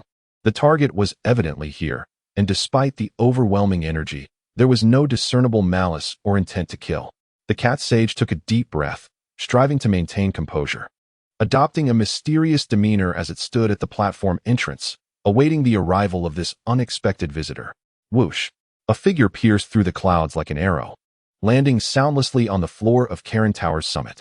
Greetings, are you the esteemed guardian of the Kalen Tower? Vitoli gazed at the plump, snow-white cat, gripping a wooden staff with an air of undeniable tension and vigilance, and a friendly smile crept upon his lips. He casually tossed 2 capsules filled with fresh fish in its direction.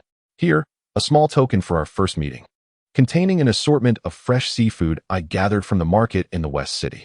The cat sage instinctively caught the capsules, momentarily bewildered. Fish is a gift? This indeed struck a chord with its palate.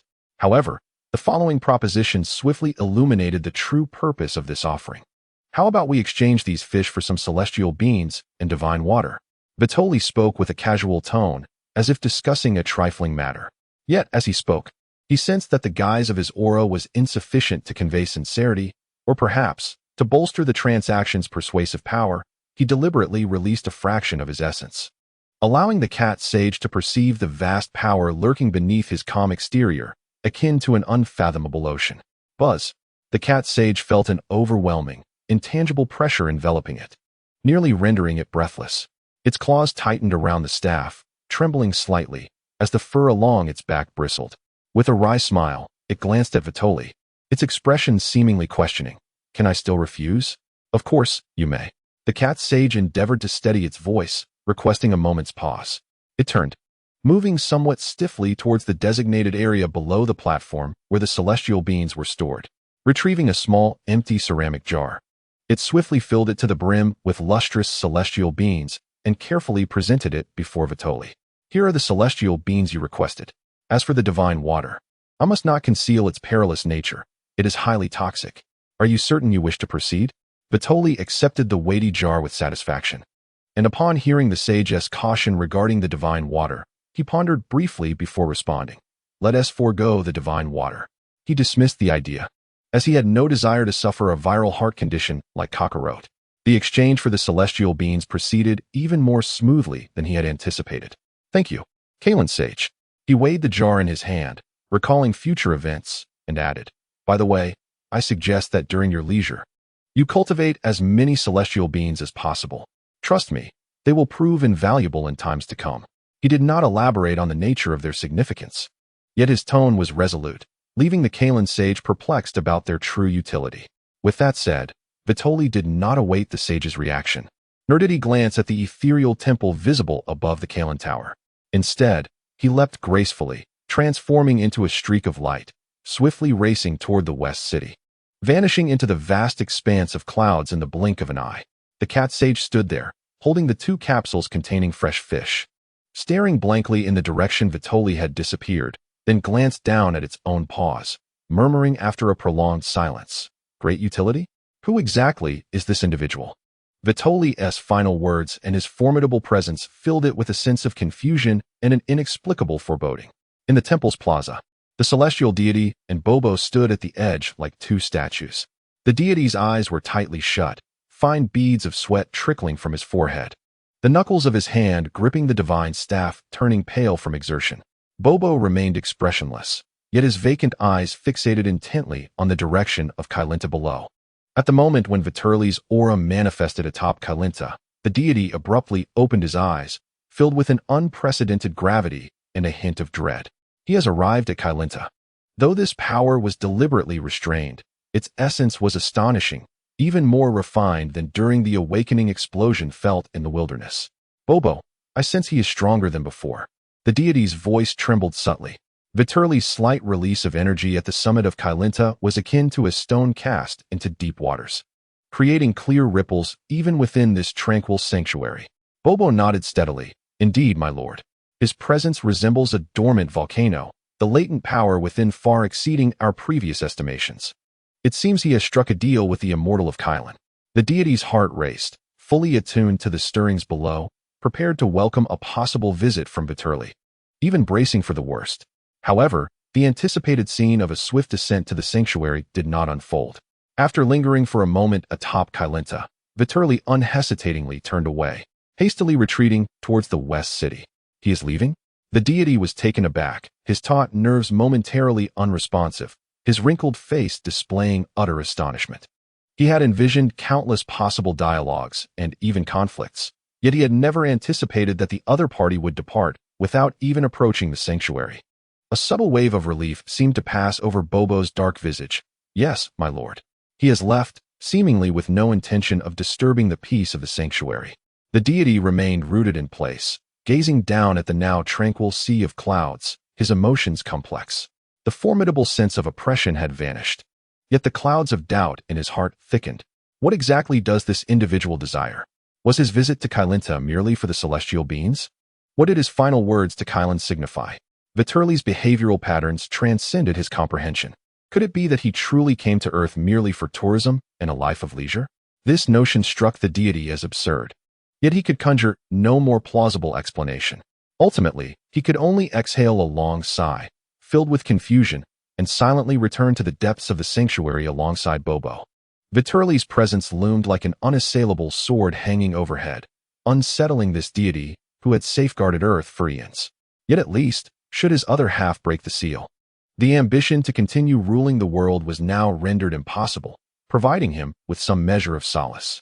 In the West City, in the backyard of the Brive Manor, Vitri stood bare-chested, his skin glistening with health beneath the sun, sweat slowly cascading down the defined lines of his muscular physique.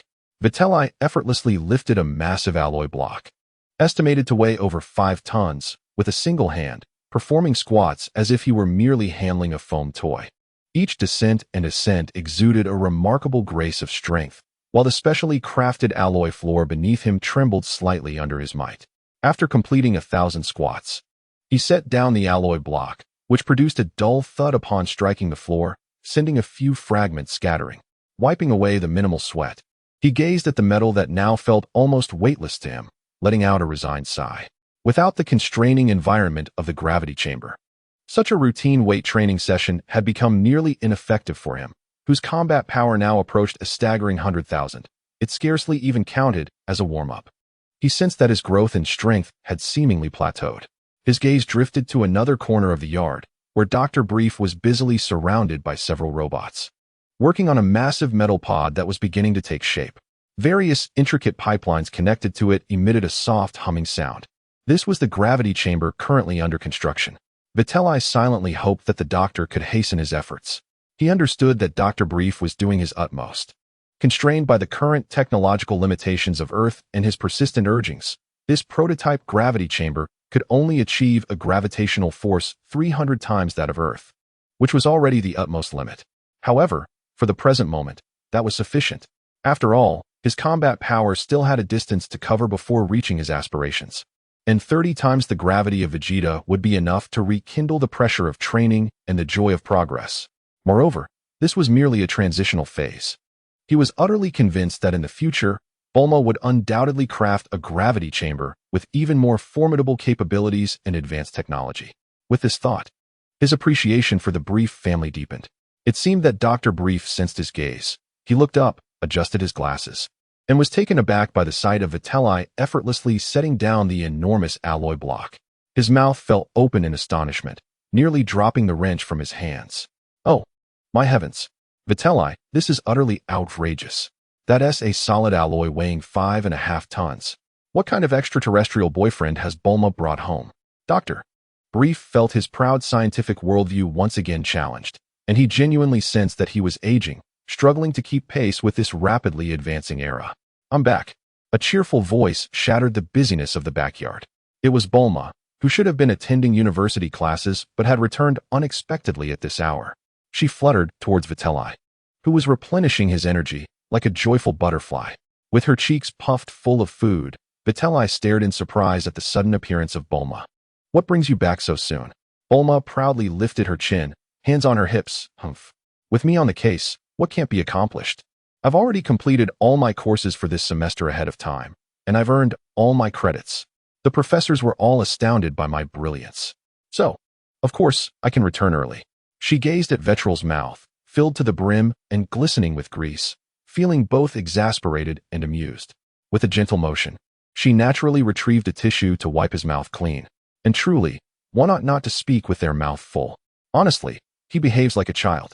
As she continued to wipe, Bulma's gaze fell upon Vetral's handsome profile. Watching his cheeks slightly puffed with food and his focused chewing softened her heart, prompting her to rise on her toes and quickly plant a kiss on his cheek. Vetral was momentarily taken aback by this sudden ambush. Bulma, instantly beaming, swiftly changed the subject. Are you satisfied with what you've eaten? You seem like you might still be hungry. Would you like me to prepare a bit more for you in the kitchen? Vetral, observing Bulma's generous and charming demeanor, first shook his head to indicate he was indeed not full, then nodded, his eyes brimming with anticipation for more food. Hmph, just wait. Bulma playfully shot him a glance, humming cheerfully as she turned on her heels and skipped toward the kitchen. Not far away, Dr. Brief exchanged a glance with Mrs. Brief, who was seated on a garden lounge chair, both sharing a look of contentment and a hint of amusement at the lively scene. Mrs. Brief even waved at Vetral from a distance and gestured towards the bountiful spread on the table, encouraging him not to hold back and to indulge further. This elderly couple is remarkably open-minded, Vetral mused, reflecting that if this were on Earth in his previous life, a girl's parents would surely have been far less accommodating. Time flew swiftly in this warm, unpretentious, and love-filled daily life. Training, accompanying Bulma, dining with the Briefs, and occasionally strolling through West City to truly experience life on this Dragon Ball Earth. Vetral had never imagined that as a member of the warrior race, the Saiyans, he could enjoy such a serene and delightful existence. Bulma's intelligence, enthusiasm, and occasional whims made every moment a joy. The Briefs' open-mindedness and their unconditional acceptance of him, their extraterrestrial son-in-law, enveloped him in a long-lost sense of warmth akin to home. In this comfortable environment, a year slipped by like grains of sand through fingers. Dr. Brief's gravity chamber was completed and operational. Though it only simulated 300 times Earth's gravity, the results were exceptional. Vetral devoted nearly all his energy, apart from spending time with Bulma and dining, to rigorous training, continuously honing his body and ki under immense pressure and extreme conditions. Bulma also fulfilled her promise. While completing her studies, she began researching ways to enhance the gravity chamber, aiming to surpass 500 times gravity or even higher. After a year of arduous training, Vetral's combat strength soared like a rocket. Although he lacked precise measurements from a scouter, based on his mastery over ki and the perception of his physical strength, he conservatively estimated that his combat power had firmly surpassed the million mark. If he unleashed all his strength, harnessing every ounce of power within, his combat strength might approach or even exceed 3 million. 3 million in combat power. Although it requires an intense fury to achieve, this is already sufficient as the foundation for transforming into a Super Saiyan. What he must now endeavor is to exert every ounce of his strength to elevate his battle power beyond 3 million in his regular state. Drawing upon the experiences of his past life, he is confident that he can accomplish this transformation effortlessly, without relying solely on extreme anger. He is also aware that he has never truly faced the brutal trials of life and death in combat. His power still lacks adequate refinement and practical validation. Nevertheless, reaching this level fills him with immense satisfaction. After all, in the early stages of Dragon Ball, this strength is more than enough to dominate all adversaries. Even against Frieza, he would dare to land a few slaps. A tranquil life is indeed delightful, yet the inherent Saiyan desire for battle and proof occasionally stirs restlessly within him. On Earth, there exists a stage where he can partially unleash this yearning, the World Martial Arts Tournament. When Vitri stumbled upon an advertisement heralding the grand commencement of the 21st World Martial Arts Tournament in newspapers and on television, a mischievous thought surged uncontrollably within him. The World Martial Arts Tournament? As he stroked his chin, gazing at the poster adorned with martial artists striking various formidable poses, a playful smile crept upon his lips. It was fortuitous, for his training had reached a plateau, necessitating a fresh and stimulating endeavor. A glimmer of nostalgia and a barely perceptible hint of mockery flashed in his eyes. It was time to showcase to these Earth martial artists what true power truly embodies. Upon learning of his intentions, Bulma did not dissuade him. Rather, her eyes sparkled with excitement. You're going to participate in the World Martial Arts Tournament? That's marvelous. Vitri, with your strength, you will undoubtedly claim the championship. I will be there in person to cheer you on. Let everyone see just how handsome my boyfriend truly is. She could hardly contain her eagerness to witness Vitri's dazzling performance on the stage. Thus, propelled by Vitri's mischievous inclination to tease the younger ones and Bulma's unwavering support, a new name, Vitri, quietly appeared on the registration sheet for the 21st World Martial Arts Tournament. Don't ask how he registered. Just know it's Dragon Ball technology. Kid, Chapter 10, the World Martial Arts Tournament. Near the southern city of Papaya Island, this once tranquil resort island is now alive with the sounds of bustling crowds. A colossal banner for the World Martial Arts Tournament flutters in the wind as martial artists, combat enthusiasts, and curious spectators from all corners of the globe throng around the iconic circular arena at the island's center. The air is thick with the sense of sweat, popcorn, and an exhilarating anticipation. Countless faces radiate with excitement, while a symphony of discussions, cheers, and vendors' calls melds into a vibrant sea, narrating the glory of this quadrennial martial arts celebration. In the crowded vicinity of the registration area, a small bald-headed figure and a long-tailed hedgehog-haired individual stand out prominently. Goku. Krillin tugged at his companion, clad in an orange martial arts gi and wielding the Nimbus rod, his face lit with confidence and eagerness. Is the one you mentioned? Who has a tail like yours and is named Vitri, truly that strong? To comprehend our arduous training under Master Wu Tian, one must recognize its intensity. He clenched his fists, showcasing the considerable muscle he had refined, and I felt an overwhelming surge of strength coursing through me. Sun Wukong scratched the back of his head, uncertainty flickering in his clear eyes as he remarked, "Well, I'm not quite sure now. But a year ago, his moves were incredibly swift. I barely registered them before being subdued, rendered completely immobile, and thus defeated." He reminisced about that previous encounter, his youthful face still bearing traces of confusion. "Huh. That was surely because you were too weak back then," Krillin exclaimed, his confidence soaring as he proudly placed his hands on his hips and laughed. "Things are different now.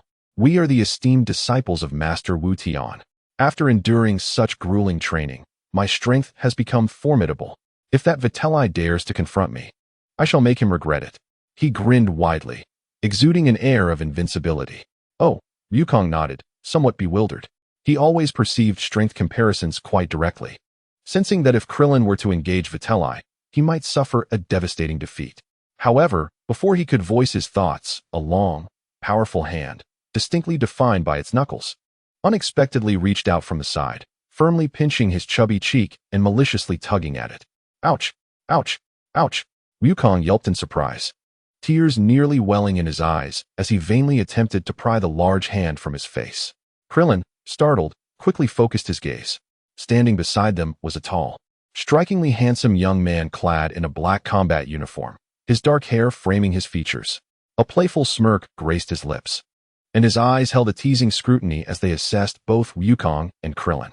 Behind him, a fluffy tail swayed leisurely, rhythmically. "TSK, TSK, TSK. Is that not our little classmate Wukong?" Vitri's voice dripped with exaggerated astonishment and mockery. "In just a year, you've transformed into the legendary disciple of the martial arts master, the Turtle Hermit? Quite impressive." He deliberately elongated his words, tightening his grip further. "Let go, you scoundrel. Who are you? Release Wukong at once." Krillin, filled with a mix of shock and fury at seeing his friend bullied, charged forward, disregarding the imposing aura of his adversary in an attempt to pry Vitri's hand away. Realizing his efforts were futile, in a moment of desperation, he opened his mouth, revealing his small white teeth, and pretended to bite Vitri's wrist. Ugh! Vitri frowned slightly. He had no desire to get the saliva of this little bald-headed boy on him. With a flick of his wrist, he effortlessly evaded Krillin's advance, simultaneously loosening his grip on Wukong's face. Wukong immediately covered his reddened cheek, glaring at Vitri with indignation as he voiced his complaint. "Vitri, you brute. That hurt." "Vitri?"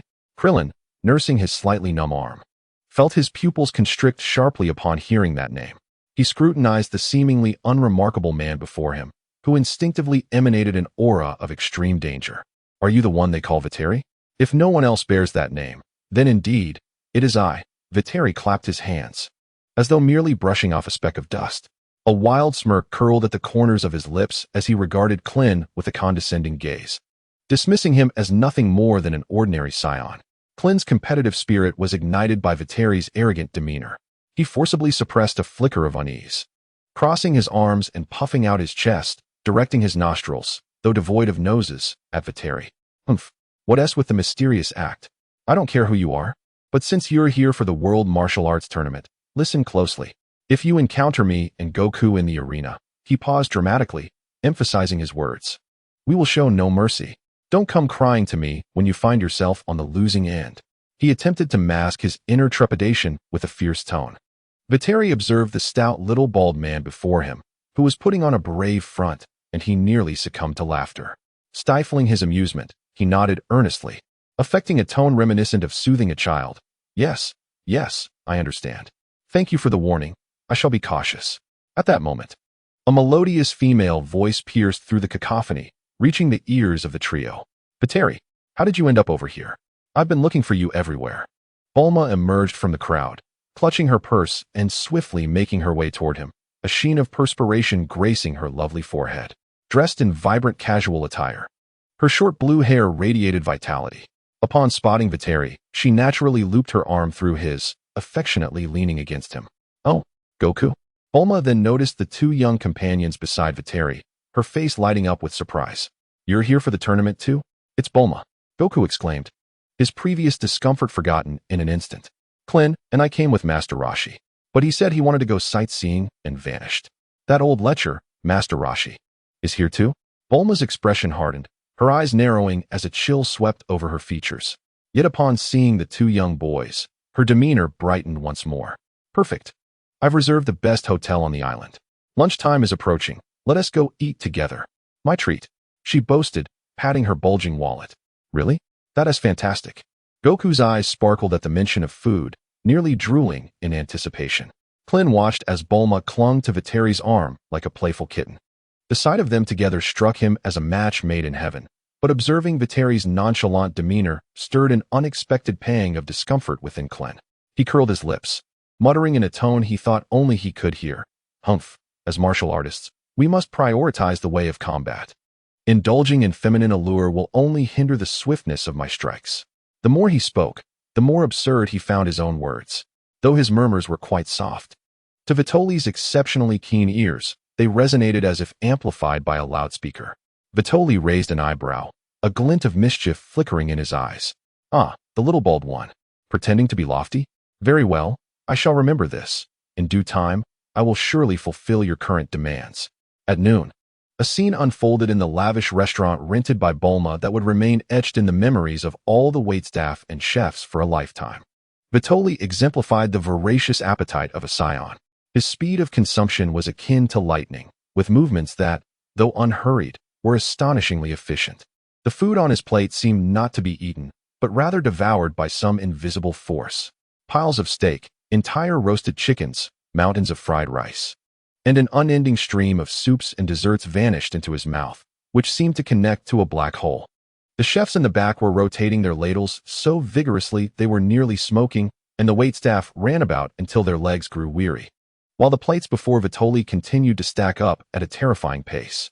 Krillin watched in astonishment, dropping his chopsticks onto the table. Goku could eat a lot too, but compared to the spectacle before him, he was merely a novice. Bulma, on the other hand, wore a knowing expression, elegantly nibbling on her salad while occasionally wiping the corners of Vitoli's mouth with a look of fondness. She commanded the waitstaff, "Bring out 2 more of those roasted suckling pigs. Yes, the whole ones. And 5 more servings of that seafood risotto." After what could only be described as a gastronomic feast, the 4 of them, primarily Vitoli and Goku, returned to the martial arts tournament venue, satisfied. The draw for the preliminary matches was about to commence. The massive electronic screen displayed rolling numbers. Vitoli casually drew a slip, casting a glance at the number 7. He nonchalantly stuffed the slip into his pocket, surveying the eager and fierce competitors with a faint, elusive smile. These minor challengers held no intrigue for him. His purpose here was twofold: to witness the youthful prowess of Goku and Krillin, future warriors, and, quite simply, to indulge in a bit of showmanship. Indeed, the latter was merely a trifling amusement. In the afternoon, The preliminary matches unfolded with fervor across several platforms. Vitoli was assigned to one of the arenas. He leaned against a pillar at the edge of the ring, arms crossed and eyes half closed, seemingly indifferent to the thunderous cheers and the fierce clashes of fists and feet around him, as if he were in a dream. Only when a burly man, fervently hailed by the audience as the eight-handed King Chaba, took the stage did he lazily lift an eyelid. The Chaba King, with a robust physique and bulging muscles, let out a wild cry upon entering the ring, his arms flailing in a frenzy, though his speed was not to be underestimated. He indeed conjured a blurry shadow of fists before him, creating an intimidating spectacle. With a barely audible scoff, Vitri closed his eyes once more. To him, the speed of the punches was akin to a slow-motion replay, riddled with flaws and utterly tedious. As time passed, the referee's resonant voice finally broke the silence. Match 7. Contestant number 7, Vitri, versus contestant number 11. Only then did Vitri leisurely open his eyes, and, amidst Bulma's eager gaze and Goku and Krillin's curious stares, he strolled onto the stage with a languid gait. His opponent was a robust man with sharp eyes, clearly a seasoned fighter with ample practical experience. He assumed a tight defensive posture, fixating intently on Vitri. The referee, performing his duty, announced, "Begin."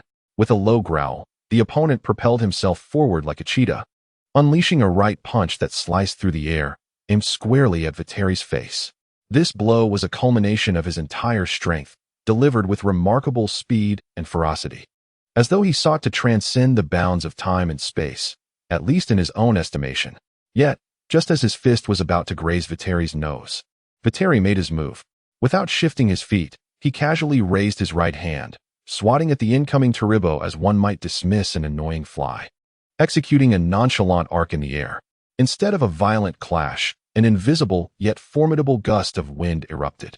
The air seemed to compress and tear apart in an instant. The fierce demeanor on Taribo's face was swiftly replaced by shock as he felt as if he had collided head-on with a speeding train. An overwhelming force struck him squarely in the chest. A short, agonized cry escaped his lips as he was swept away like a kite severed from its string, spiraling through the air in a high arc before crashing with precision onto the sandy ground a dozen meters below the stage, sending up a plume of dust, rendering him unconscious on the spot. Instantly, the arena fell into an eerie silence. The cheers and chatter were abruptly stifled by an unseen hand. The audience gaped, their mouths agape and eyes wide as saucers, incredulously staring at the black-haired youth on the stage, who had barely shifted a single hair. What had transpired? A mere wave of the hand sent him flying? Was this sorcery? The referee stood in a daze, momentarily frozen before he stammered, raising his hand. Contestant number 7, Vitri wins. A cacophonous uproar erupted following the brief silence. My goodness, what was that? Did he just wave his hand? But last year's top 8 just vanished like that? A monster. This fellow is undoubtedly a monster. Goku and Krillin stood in the crowd, their jaws nearly touching the ground. Goku, filled with excitement, shook Krillin's arm. Krillin, did you see that? Incredible. Just like a year ago. No, he seems even stronger now. Meanwhile, Krillin appeared dazed, muttering to himself, what kind of joke is this? A mere wave of the hand, and how can one even fight like this? His earlier bravado now seemed painfully pale and laughable. Amidst the throng of competitors, the turtle hermit, disguised as a contestant, removed his sunglasses, revealing eyes filled with an unprecedented gravity and astonishment. His perception surpassed that of the others. This was not merely a gust of air. It was a tangible shockwave, born from the manipulation of energy, executed with such finesse that it skillfully knocked the opponent off the stage without inflicting fatal harm. The mastery and power displayed were unfathomable. Who, exactly, was this young man named Vitri? When did the martial arts realm give rise to such a formidable figure? The turtle hermit felt his worldview shaken to its very core. Following this astounding display, subsequent matches, including those where Goku and Krillin effortlessly dispatched their foes, appeared utterly mundane in comparison. Vitri, uninterested in further spectacle, took hold of the exhilarated Bulma and departed early to revel in their private world. The night on Papaya Island, with its gentle sea breeze, proved far more captivating than watching mere amateurs spar. As dawn broke, the sun once again bathed the lively Papaya Island in its golden glow. After a night of revelry, the atmosphere was thick with tension and anticipation. The main event of the World Martial Arts Tournament was set to commence before an eager audience. The grand arena was already filled to capacity, the crowd's fervor rising with each moment.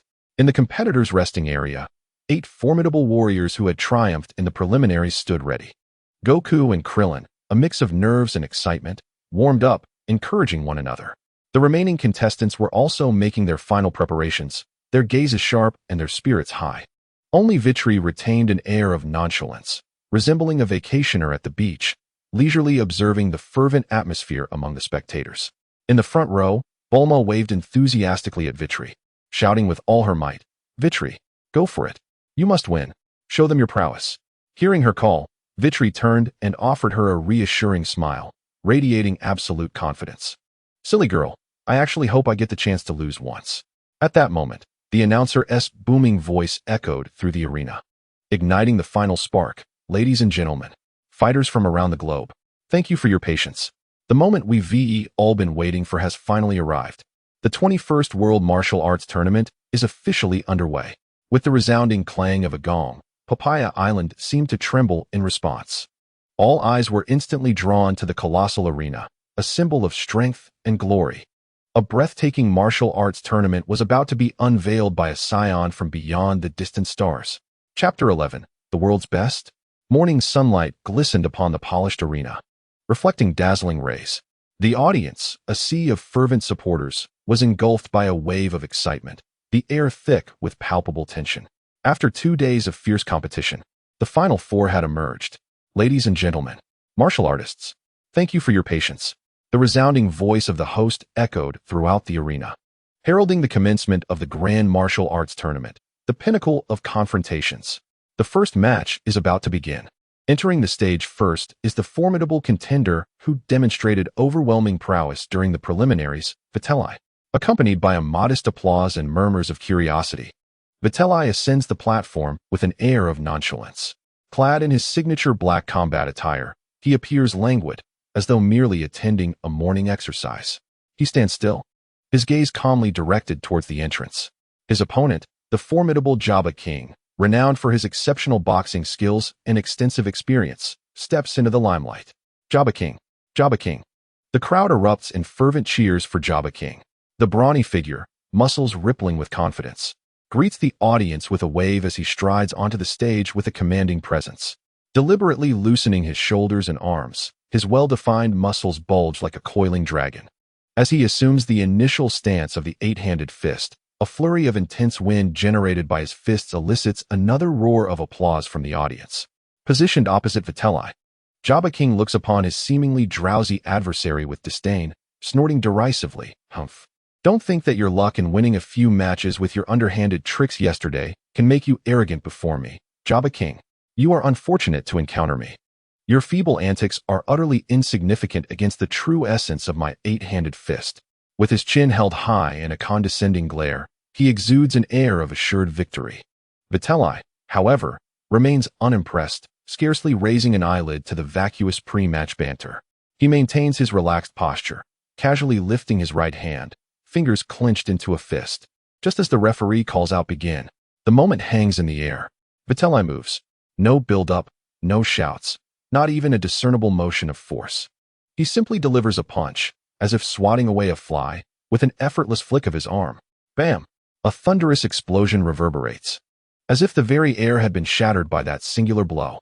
A visible white shockwave erupts from the point of impact. The previously boisterous Jabba King, his arrogance frozen in an instant, is overtaken by sheer terror. He fails to perceive the approach of the fist, only feeling an indescribable, cataclysmic force crashing into his chest. A heart-wrenching scream pierces the atmosphere. Jabba King's robust frame is struck as though by a speeding freight truck. In an instant, he transforms into a blurred, distorted projectile, hurtling through the air with a piercing shriek, soaring towards the sky beyond the platform at a speed surpassing sound itself. So swift is his trajectory that a white streak trails behind him in the sky. Within mere seconds, the anguished cries and the indistinct figure vanish into the distant horizon, leaving only a faint, dissipating white trace and an eerie silence enveloping the arena. The fervent fans who had rallied for Jabba King find their smiles and cheers frozen on their faces, as if time itself had been paused. Zhang's mouth was wide enough to accommodate an egg. The arena was enveloped in silence, with thousands of spectators holding their breath. Only the whispering wind and the distant sound of waves caressing the shore could be heard. Wow, a shooting star.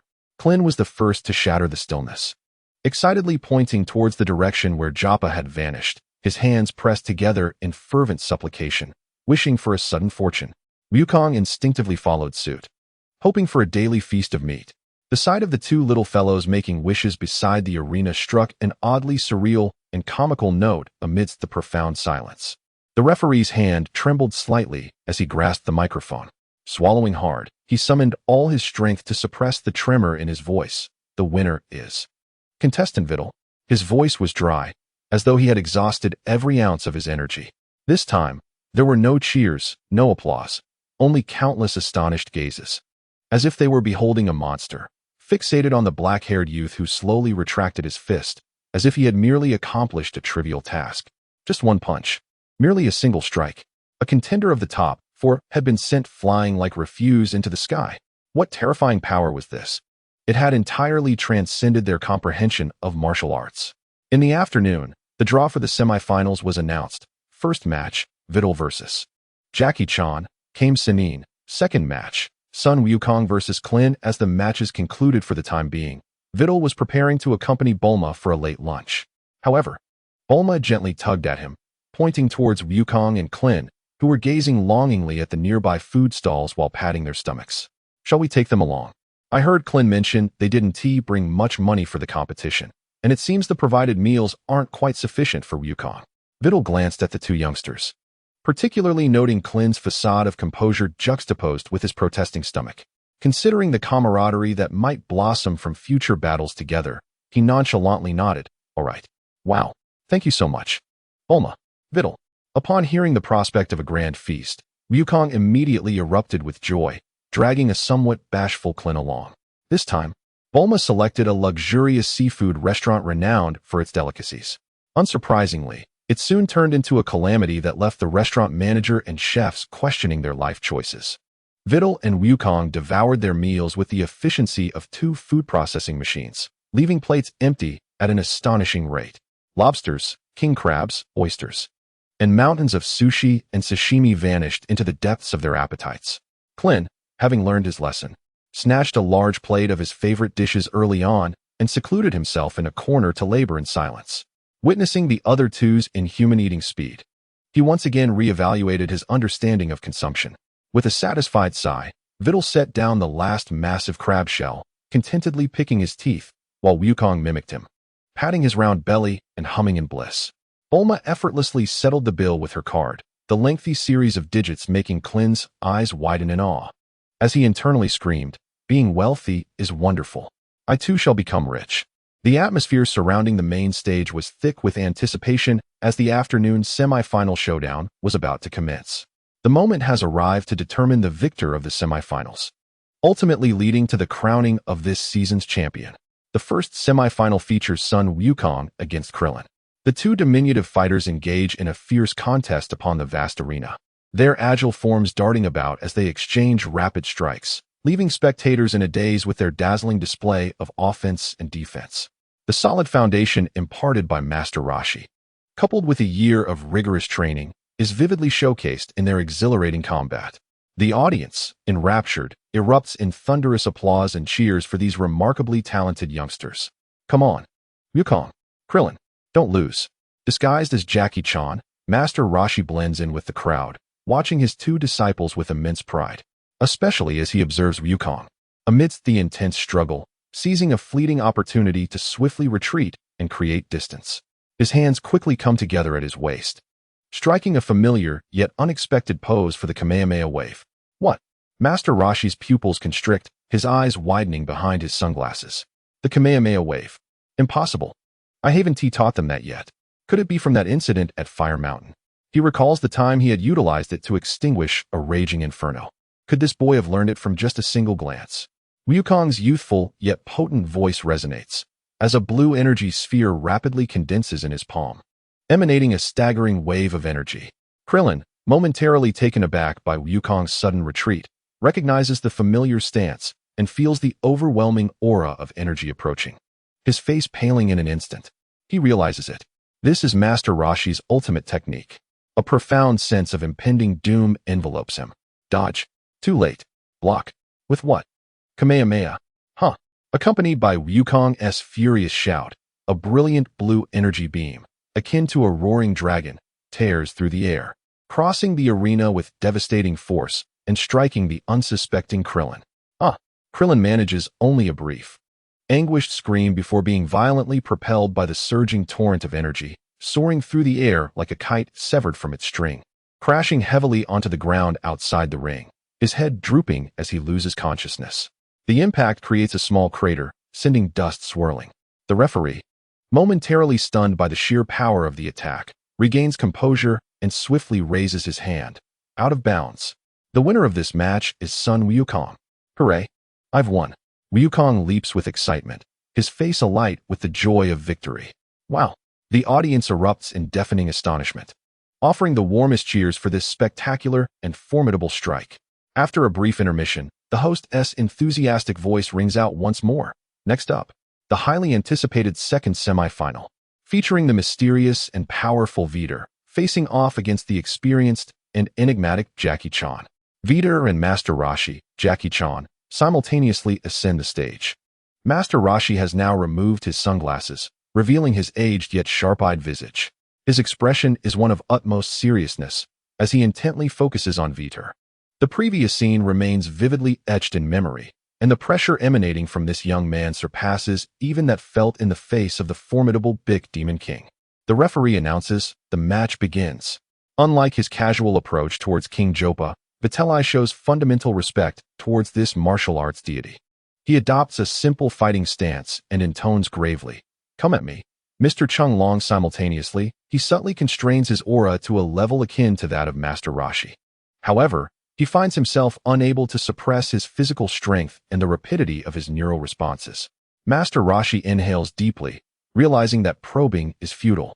With a sharp shout, he propels himself forward, vanishing from sight in an instant. Swift as a phantom, to the ordinary spectators, he becomes a mere blur, lunging towards Vitri. In a heartbeat, Master Roshi materializes beside Vitri, delivering a devastating kick, charged with all his might, aimed at Vitri's ribs. The angle is acute, the speed astonishing. Yet, to Vitri, this lightning-fast strike unfolds as if captured in slow motion. He requires no deliberation. His body's instinctive reactions allow him to effortlessly and naturally sidestep the incoming attack. The kick grazes his clothing, the rush of air tousling his hair. Undeterred by the miss, Master Roshi unleashes a flurry of punches, palms, fingers, and legs. Akin to a tempest, each strike encapsulates the essence of martial arts, embodying intricate angles and a blend of feints and realities. The arena becomes a whirlwind of movement, with fists slicing through the air. Yet, what increasingly alarms Master Roshi is that, regardless of how exquisite his attacks are, or how rapid their execution, Vitri consistently manages to evade them at the very last moment, with minimal movement, almost as if in premonition. Remarkably, he does not even shift from his original position. His movements flow with an effortless grace, imbued with an ineffable rhythm, as if he were not engaged in battle, but rather performing a graceful dance upon the stage. Master Roshi's strikes, powerful enough to shatter stone, occasionally land on Vitri without eliciting a need for evasion. They merely sink into oblivion, failing to even jostle him. A profound sense of disappointment washes over Vitri as he quietly sighs. He had envisioned a contest of strength, yearning for a thrilling, evenly matched clash with this martial arts master to savor the pure collision of combat techniques. Yet, the harsh reality reveals itself. Mere instinctual reactions and an adept grasp of the rhythm of battle suffice to keep him invulnerable. To his eyes, his opponent's attacks reveal countless vulnerabilities. This is not a fight, but rather a one-sided display of mockery. He attempts to abandon evasion. Yet Master Roshi's strength is scarcely sufficient to even tickle him. The shock within Master Roshi is unparalleled. Sweat has drenched his back. He pours every ounce of effort into executing his finest techniques. Yet, the young man stands like an immovable mountain. Each seemingly casual sidestep lands precisely within the rhythm of his attacks. The unyielding nature of his body when absorbing strikes further underscores the unfathomable strength he possesses. What manner of creature is this young man? How formidable is his power? It appears that the aspiration to engage in a serious battle on Earth is ultimately unattainable. Vitri was engulfed in a sense of helplessness. Master Roshi suddenly retreated several steps to create distance, his eyes reflecting a flicker of determination. With a swift motion, he tore off his training uniform, revealing a lean yet powerfully potent physique. He raised his hands rapidly before his chest, and a surge of formidable and volatile electrical energy began to gather around him. Crackling with explosive sounds, blue arcs of electricity danced and flickered, casting a menacing glow upon his aged visage. "Kid, be cautious of this next move," exclaimed Master Roshi, his hair and beard standing on end as he bellowed. The universal shocking palm. With a thunderous roar, as Master Roshi thrust his palms forward, a colossal net of frenzied blue lightning, imbued with a destructive aura and deafening thunder, descended upon Vitri. The blinding flashes compelled all spectators to instinctively shut their eyes. Vitri. Bulma's heart raced into her throat, unable to stifle her exclamation. Alas! On the stage, once more echoed Vitri's clear and resigned sigh. Just as the terrifying net of electric fury was about to engulf him, he made his move. There were no elaborate techniques, no preparatory motions. He simply raised his right hand with an air of nonchalance and gently waved it toward the overwhelming electric web. Crack! A sound as crisp as shattered glass resonated. That grand, potentially molten electric net disintegrated at Vitri's casual gesture, like a punctured soap bubble. The tumultuous currents, akin to headless flies, flitted about, emitting a few reluctant hisses before vanishing entirely into the air, as if they had never existed. Silence enveloped the arena once more. A pin drop could be heard. Master Roshi remained in his thrusting stance, dumbfounded, as if turned to stone. Had his utmost effort dissipated so easily? Vitri slowly lifted his gaze, locking eyes with the bewildered Master Roshi, his expression calm, yet imbued with an icy indifference that sent chills through the old master's core. "I suppose I should take this a bit more seriously." Vitri's voice, though soft, resonated clearly throughout the arena. "Be careful, don't die." No sooner had he spoken than Vitri's figure vanished from sight. Master Roshi barely registered a blur before him, an indescribable aura of impending doom. As if the very heavens were collapsing, enveloped him in an instant. He had no time to react. Time seemed to stretch infinitely at that moment. In Master Roshi's widened pupils, he glimpsed the tapestry of his life flashing before him, his childhood self training diligently under Master Mateto alongside Corinne, the innocence of youth unmarred by the allure of women, the despairing figure of King Piccolo, the resolute determination of Master Mateto as he expended his life force to unleash the evil containment wave, his exhausting ascent of the Corinne Tower, and the moment he received a senzu bean from the cat-like Corinne, the exhilaration of his first Kamehameha, the embarrassment of nosebleeds upon seeing beautiful women, and the satisfaction of teaching Goku and Krillin. All 3 centuries of his life flashed before him like a rapid carousel, so vividly clear. Was this a harbinger of death? Boom! A deafening roar jolted the turtle sage from his reverie. The anticipated agony, however, did not manifest. He abruptly opened his eyes, only to find Witri's fist halted a mere inch from the tip of his nose. The terrifying force of the punch did not dissipate. Instead, it surged forth like an invisible blade, violently rending the air, soaring towards the heavens. The sound of tearing filled the air as the dense clouds above were cleaved asunder, revealing a colossal vacuum channel stretching across the sky, measuring dozens of meters in width. Sunlight streamed through this vast chasm, casting a magnificent beam of light upon the arena, as if the very sky had been punctured by that singular punch. After a brief, stunned silence, an uproar erupted that could have toppled the entire Papaya Island, a cacophony of cheers and screams. Every spectator stood in awe, gazing up at the sky-splitting mark left by the fist, their faces etched with sheer astonishment and disbelief. Was this the power that humanity could wield? A divine miracle. The turtle sage stood frozen in place, cold sweat cascading down his forehead like a waterfall, his training garb thoroughly soaked. He stared at the fist so close before him, then lifted his gaze to the immense scar that pierced the heavens. In that fleeting moment, he had truly glimpsed his past life. Had his opponent not shown restraint, the turtle sage might never again have the chance to behold beauty. Vitri slowly withdrew his fist, releasing a languid sigh, as if all interest had fled him. Without a glance at the still-dazed turtle sage, he turned directly towards the judge's table. His voice, though soft, cut through the clamor of the arena. I forfeit. What? Bulma, Goku, Krillin, the turtle sage, the host, and even the entire audience were left in a state of utter bewilderment. They questioned whether their ears had deceived them. Vitri declared his forfeit. Vitri chose to forfeit. The host, initially brimming with excitement, faltered in his speech, stammering to confirm. Vitri, are you sure? You hold an absolute advantage. Vitri paid him no mind. He turned, his gaze sweeping over the crowd until it landed on the bewildered little Goku below the stage, his eyes reflecting a complex expectation. You can do it, Goku. Vitri's voice carried a subtle seriousness. You must grow stronger quickly. With that, he cast his eyes away from everyone, descending the stage to take Bulma's hand. She looked at Vitri, not questioning his choice to forfeit or where they were headed.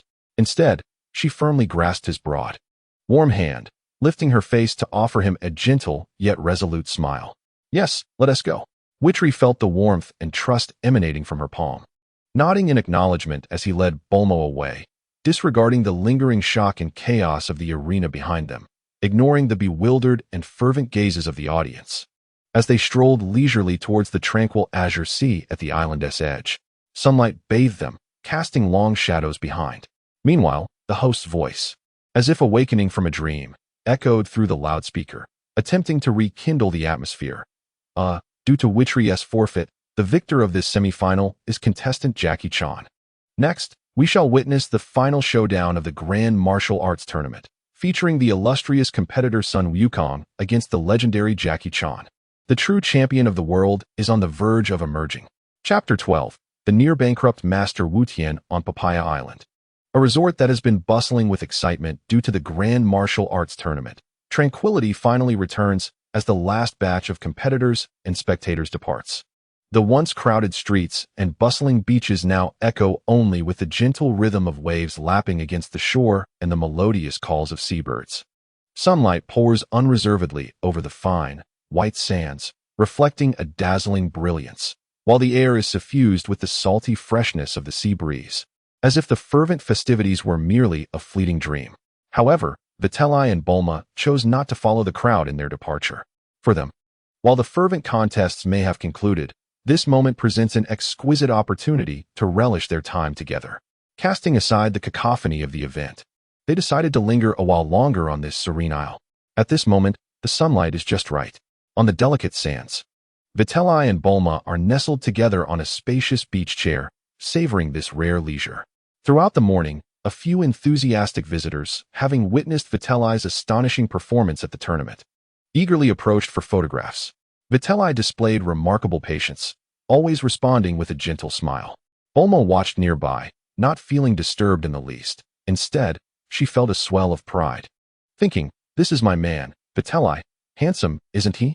Now, as the visitors have mostly dispersed, the ambience is filled solely with the whispers of the waves and the occasional silhouette of seagulls, as if the world has shrunk to just the two of them. Vitri took a deep, contented breath, finishing his chilled coconut drink with a satisfied exhale. He adjusted his position, wrapping his arms naturally around Bulma's slender waist, drawing her closer in a comfortable embrace, then relaxed back against the chair. The warm sunlight bathed him. A gentle sea breeze caressed his skin, bringing a refreshing coolness, while the soft murmurs of the waves and the calls of seagulls filled the air with his beloved in his arms. All of this enveloped Vitri in an unparalleled sense of relaxation and comfort, so much so that he felt on the brink of slipping into slumber. Yet, this serenity was not destined to last long. Vitri, a bright and lively call pierced the tranquil atmosphere like a stone thrown into a still pond, instantly shattering the peace. Vitri reluctantly opened his eyes, his gaze locking onto the source of the voice. There was Wukong, his face perpetually adorned with an innocent smile, bounding towards them with an eager stride. Vitri let out a long, silent sigh, his brow furrowing slightly, a look of resigned annoyance crossing his features. He mused inwardly, really, why is it so difficult to enjoy a quiet vacation? Someone always has to interrupt. Observing Vitri's exasperated yet restrained expression, Bulma couldn't help but chuckle softly. She reached out, affectionately ruffling Vitri's dark, spiky hair, as one might soothe a petulant cat. All right, Her voice was imbued with a playful laughter, akin to that of a parent soothing a child. After all, Goku was but a young boy, not a stranger. Why bother with trifles? Observing his hurried pace, it was evident he had something urgent to convey. Vitri shook his head, suppressing the slight annoyance that had arisen from the interruption, straightened his posture, and directed his gaze towards Goku, who had rushed forward. What is it? Why are you in such a hurry? Do you need us for something? Goku screeched to a halt, standing before them with his small chest heaving slightly, excitement radiating from his flushed face. Master Roshi said he is treating us to a meal. I came specifically to find you. As he spoke, he pointed back towards the direction he had come from.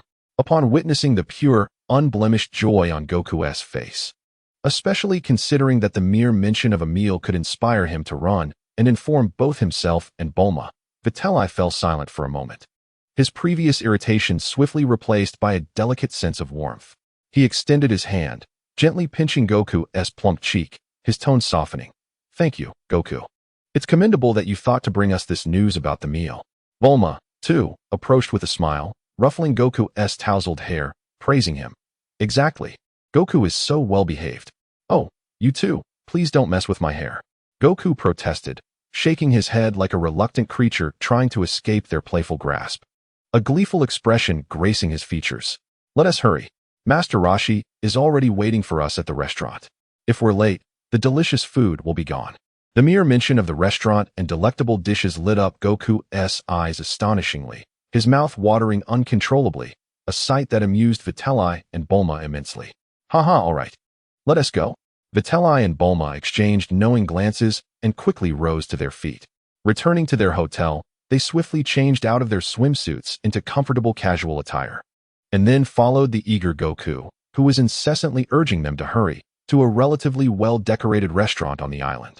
Upon pushing open the door to the private room, they found Master Roshi having shed his disguise, along with his little bald disciple, Krillin, already seated inside. The round table was laden with an array of dishes, the enticing aroma wafting towards them. Clearly, Master Roshi had spared no expense. Master Roshi, I've brought Vitri and Bulma back. Can we eat now? Goku's eyes were glued to the feast laid before him, his mouth nearly watering profusely as he eagerly pulled out a chair, ready to sit down. Master Roshi cleared his throat, adopting a dignified demeanor, striving to appear benevolent with a warm smile. Ahem, well, everyone is here. Splendid. Before we begin, I'd like to say a few words. However, before his words could fully escape his lips, Goku had already snatched up his chopsticks, exuberantly exclaiming, I'm starting. And then, like a whirlwind, he dove headfirst into the nearest dish, his cheeks puffing up like a little hamster. As Bulma gazed at Wukong, who was entirely oblivious to her presence, his eyes fixated solely on the food before him, she couldn't help but notice Master Roshi's momentary stiffness. As if petrified in his seat, unable to contain herself, she erupted into a fit of laughter, her clear, melodious sound echoing through the private room. Beside her, Krillin reacted swiftly. He was well aware of Wukong's insatiable appetite and had also witnessed the depths of Vitri's voracious hunger. With Wukong already devouring his meal, Vitri's eyes sparkled with anticipation as he settled down. Krillin, sensing the urgency, wasted no time. He seized the largest platter before him and deftly piled it high with an assortment of meats and the most extravagant dishes, his movements honed to perfection. His thoughts were singular.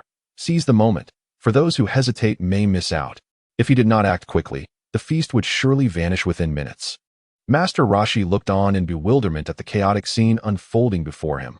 Wukong ravenously indulging, Vitri joining the fray with equal fervor, and Krillin transforming into a frenzied gatherer of food, while Bulma laughed uncontrollably at the spectacle. The wise words he had prepared to share were utterly lost in the commotion. With a sheepish chuckle, he cast aside any semblance of elder decorum and hastily grabbed his chopsticks to join the fray, realizing that even a sip of soup might soon be a luxury. He had witnessed Wukong's extraordinary appetite firsthand, and with the enigmatic Vitri at the table, the outcome of this meal was all but predictable. 2 more large plates of fried rice, please. The biggest you have. Bulma called out to the waiter, observing the rapidly vanishing dishes before Vitri. And 2 large servings of pork chop rice as well. The largest portions, if you please, she added, her tone as casual as if ordering a beverage. Master Roshi watched in disbelief as Bulma continued to place her orders without a hint of concern. While the mountain of food on the table diminished at an astonishing rate, his expression gradually morphing into one of incredulity, tinged with a hint of fear. He couldn't help but set down his chopsticks, his voice trembling slightly. That's enough. Enough, children. It's sufficient to eat until you're 7/10 full. One must prioritize health from a young age. Don't overexert yourselves. Nevertheless, Wukong and Vitri, the main contenders in this culinary contest, seemed to have transcended into a state of gastronomic unity. They were completely focused, oblivious to their surroundings, their chopsticks moving like fleeting shadows, with a singular aim to obliterate every morsel within their sight. For them, all that existed was the act of chewing and swallowing. Master Roshi's entreaties fading into the background like mere ambient noise. As the last piece of pork chop vanished into Vitri's mouth and Wukong polished off the final remnants of fried rice, this grand operation of emptying plates came to a triumphant conclusion. When the waiter approached with the bill, the professional smile on his face bore a subtle nuance. Master Roshi accepted the bill with a mixture of reverence and trepidation. Yet, as his gaze fell upon the conspicuous figure at the bottom of the statement, he felt as though he had been struck by lightning, springing from his seat in shock, his voice rising an octave in disbelief. How much? 130,000. His sunglasses nearly slipped off his nose as he trembled, pointing at the astronomical figure with a finger quivering in disbelief. His eyes wide as saucers. Did you perhaps add an extra zero? The restaurant manager hurried over, wearing a professionally impeccable smile of apology. Slightly bending forward, yet speaking with unwavering certainty. I sincerely apologize for any surprise caused, sir, but your expenditure is indeed 1,300,000. The bill has been meticulously verified, and not a single digit has been miswritten. His demeanor was respectful, yet his stance was resolute. But isn't that price utterly outrageous? Master Roshi exclaimed, gesticulating animatedly in search of a reasonable explanation. The World Martial Arts Tournament. It is a grand assembly of the world's foremost experts. The champion's prize is only 500,000. Why does a single meal here cost 1,300,000? Is that even justifiable? He endeavored to reason with the manager. The latter maintained his courteous smile, albeit with a glimmer of disdain in his eyes, as if to say, "Do you not comprehend the situation?" He refrained from further debate, simply stepping aside with an air of, "See for yourself," and gestured towards the expanse behind Master Roshi. Curiously, Master Roshi turned to follow the direction of the manager's finger. In the next moment, he was utterly petrified. Before him lay a mountain of colossal empty plates and bowls, towering like a range composed entirely of crockery. The plates were of astonishing dimensions, each capable of accommodating an entire feast for an ordinary household. The bowls were bottomless, now merely bearing remnants of greasy traces. This mountain of dishes silently narrated the intensity and glory of the preceding feast, its visual impact far surpassing any verbal explanation. Master Roshi gaped, staring at this monument crafted by Goku and the others, feeling a wave of dizziness wash over him. He finally grasped how that figure of 1,300,000 had come to be. Trembling, he parted his lips, with a final glimmer of hope, and addressed the manager in a voice dry as dust. Might it be possible to settle the bill with the dishes? His tone was so humble, it bordered on pleading. Bulma, observing Master Roshi's expression as if the sky had fallen, along with Krillin and Goku's bewildered looks, could no longer contain her laughter. She extracted a black card from her elegant handbag and, with a graceful flourish, handed it to the manager, saying, "Very well, let us charge it to my card." She turned to the flustered Master Roshi, winking playfully, and teased, "Master Roshi, you certainly have splurged this time. We appreciate your generosity." Master Roshi's face flushed with embarrassment as he hurriedly expressed his gratitude to Bulma, wiping the cold sweat from his brow, mumbling about being more cautious next time. His mortified yet appreciative demeanor brought a humorous conclusion to the spectacle of the exorbitant dinner. After bidding farewell to Master Roshi and the two youngsters, Vegeta and Bulma finally found themselves free from all disturbances. Under the pure sunlight of Papaya Island, on the soft sands, and amidst the clear waters, they relished 3 days wholly devoted to their intimate world. Free from the monotony of training and the interruptions of others, they enjoyed only the sea breeze, the crashing waves, the starlight, and each other's laughter. In a rare moment of relaxation, Vitri and Bulma indulged in the vivacity and sweetness that youth embodies. However, the 3 days of delightful respite swiftly faded away. as their return vessel gently descended onto the expansive landing pad of the West City Universal Capsule Corporation estate. Vitri inhaled the familiar aroma, a blend of engine oil and blooming flora, and an exhilarating surge began to course through his veins. After so many days away, aside from the pure leisure experience during the last 3 days on Papaya Island, the preceding time had largely been consumed by competitions and recreational activities, leaving his rigorous training stagnated. Vitri felt a certain unease enveloping his entire being, as if a sense of languor had seeped into the very crevices of his bones. This discomfort stemmed from a halt in his pursuit of strength, a silent yearning for extreme challenges echoing deep within his body. The gravity chamber. Vitri's mind silently roared, his gaze involuntarily drawn to the familiar massive metallic structure nestled within the depths of the estate.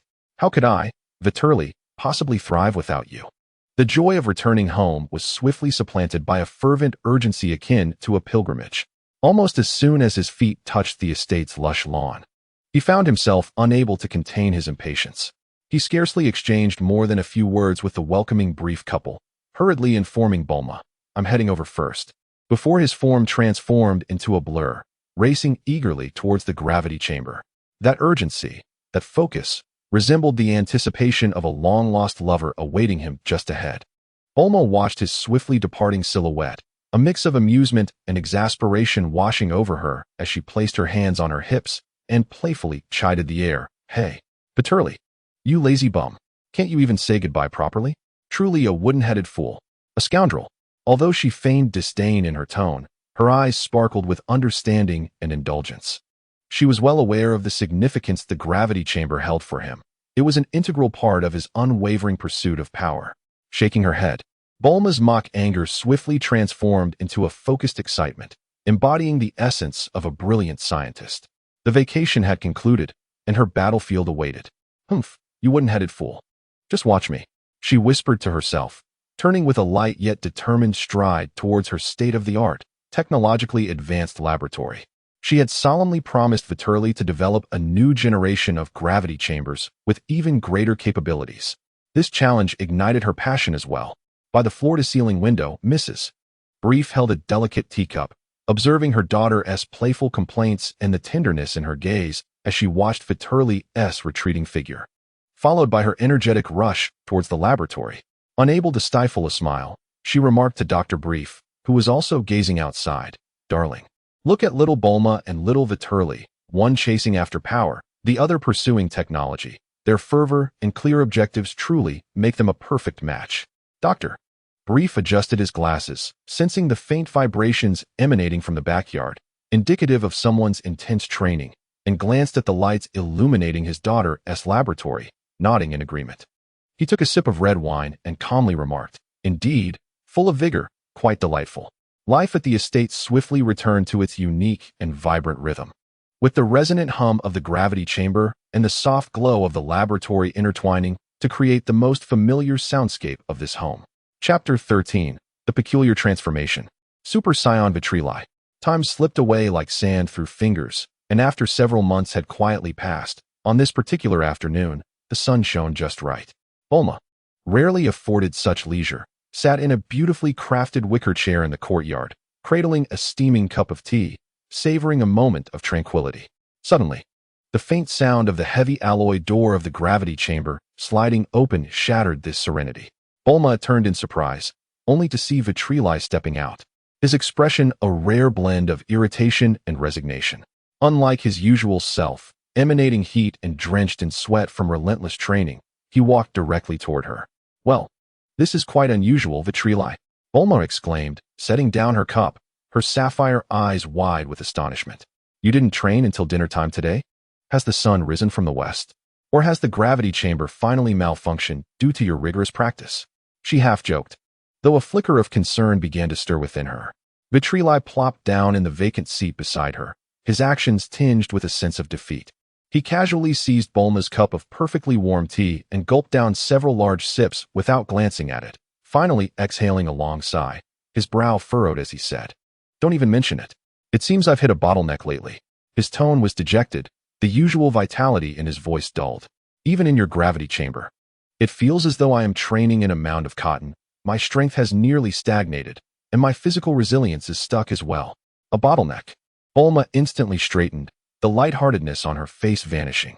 She understood Vitri all too well. His greatest obsession and joy lay in the relentless pursuit of strength.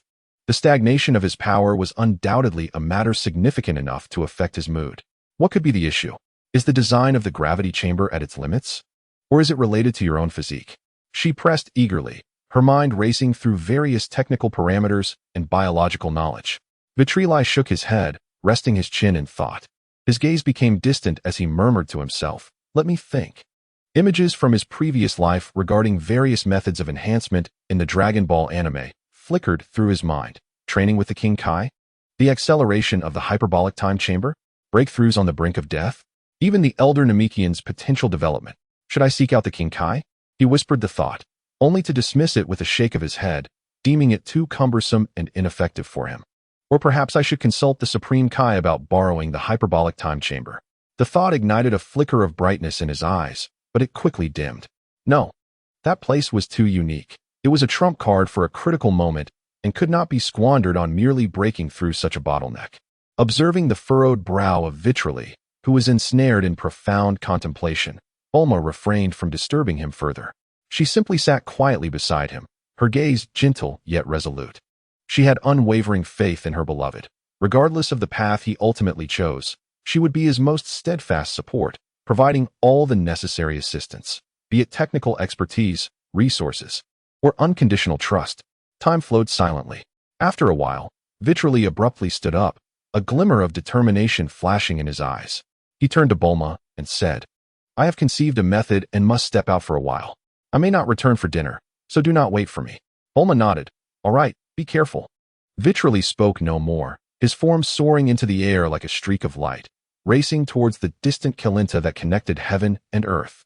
His speed was such that it stirred a whirlwind within the courtyard. It was not until his figure vanished completely into the azure sky that Bulma snapped back to reality, her delicate face suddenly etched with unprecedented gravity. Vitri had actually mentioned he might not return for dinner. She murmured to herself, her voice rising a few octaves. This was disastrous. He had lost interest in dining. This was an unprecedented event. To render a Saiyan indifferent to food was a matter of grave significance, perhaps far more alarming than she had initially perceived. Vitri sped along, his destination clear as he arrived at the towering Kalinta. He landed adeptly on the platform at the tower's summit, casually waving to the white cat, Kalen, who stood there with a wooden staff, looking both vigilant and resigned. "Hey, Kalen, same as always, the fish is in the capsule. Are the senzu beans ready?" His movements were as practiced as if he were engaged in a routine transaction. Kalen regarded the universal capsule tossed his way, then glanced at Vitri's expression that seemed to say, "Enough with the pleasantries, let us trade." With a twitch of his whiskers, he reluctantly counted out 10 plump green senzu beans from a jar in the corner and handed them over. Both parties felt they had gained from the exchange and were too weary to negotiate further. Without lingering, Vitri stowed the senzu beans and directly passed through the invisible barrier atop the tower, ascending towards the divine palace suspended among the clouds. At the pristine, immaculate edge of the palace courtyard, the deity and his attendant, Bobo, stood like ageless statues, having long awaited his arrival. In contrast to their initial wariness when Vitri first graced Earth, their expressions now bore a sense of calm. After all, Vitri had frequently flown up over the past months, ostensibly to deliver fish to the cat sage, while occasionally visiting the divine palace to admire the scenery. With repeated visits, the deity had shifted from extreme vigilance to a habitual alertness.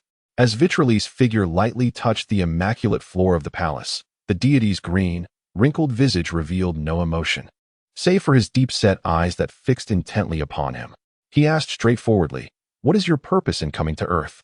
This question had been brewing within him for quite some time. Although Vitri's demeanor appeared innocuous, the unfathomable power he possessed had always been a source of profound concern for the deity. Upon hearing the inquiry, Vitri rolled his eyes dramatically, his expression clearly conveying his exasperation at the recurring doubts. He raised his hands in a gesture of resignation and jest. "What purpose could I possibly have for coming to Earth? Am I drawn to your planet's feebleness? Am I attracted to your technology, which is outdated beyond your miraculous capsules? Or perhaps I am enticed by your Dragon Balls?" which seemed to be subject to endless negotiation and hesitation when it comes to granting wishes. Please, do provide me with a reason to invade Earth. He gestured towards the serene temple beneath his feet, questioning whether it was merely the tranquility of this place that appealed to him, making it suitable for idle contemplation. This candid, almost caustic retort momentarily left the deity speechless. Upon reflection, he realized that aside from the Dragon Balls, Earth indeed held little of value for such a formidable extraterrestrial being. Nevertheless, apart from an instance involving his young girlfriend, Vitri had never actively sought the Dragon Balls. As for the deity's fleeting admiration for Vitri's striking visage, which now bore an unmistakable "do not bother me" expression, he suppressed the improbable notion that crossed his mind. After a brief silence, the deity relaxed his taut nerves somewhat, yet remained vigilant. He shifted the conversation, his tone becoming more conciliatory. "So, what brings you here today?" He observed that Vitri's demeanor seemed markedly different from his usual nonchalant wanderings. There was an earnestness in his brow, hinting at a quest for answers. Vitri flashed a broad smile, revealing a row of perfectly aligned teeth. "It's quite simple. I wish to inquire if there exists a particularly sturdy and resilient location here. I need to unleash my full power for an experiment. I'm concerned that if I lose control down below, I might upheave the tectonic plates and inadvertently harm both people and flora." The deity nodded slightly, refraining from probing further into the reasons behind Vitri's request. He extended a bony finger and pointed to the gleaming surface of the temple beneath them, his tone imbued with a subtle pride. "The material of the temple is composed of divine power and the most resilient substances on Earth, capable of withstanding your might. If you wish to demonstrate your strength, this is the place to do so." A playful grin crept across Vitri's lips, his eyes sparkling with mischief. "Oh? Are you quite certain? Just to clarify, if anything gets damaged, I will not be held accountable." He had taken the precaution of forewarning the deity. The deity, maintaining a stoic expression, nodded, "No matter." He gestured for Bobo to step back, while he remained in place, his murky eyes intently fixed on Vitri, silently signaling him, "You may begin." For such an opportunity to capitalize on, Vitri would never hesitate. He positioned himself at the center of the temple plaza and slowly closed his eyes. Instantly, the surroundings fell silent, save for the rush of wind high above. He clenched his fists at his waist, directing his consciousness inward, beginning to sense the colossal energy within him, guiding the immense power that surged through his limbs like molten lava. By his own estimation, his battle power had now surpassed 5 million. Theoretically, this figure had already reached the foundational threshold for transforming into a Super Saiyan. However, transformation is not merely a numerical game. It resembles a genetic lock that can only be unlocked with a specific key or an intense emotion. Vitri has never truly transformed. He can only navigate through vague memories and his own sensations in an exploratory manner.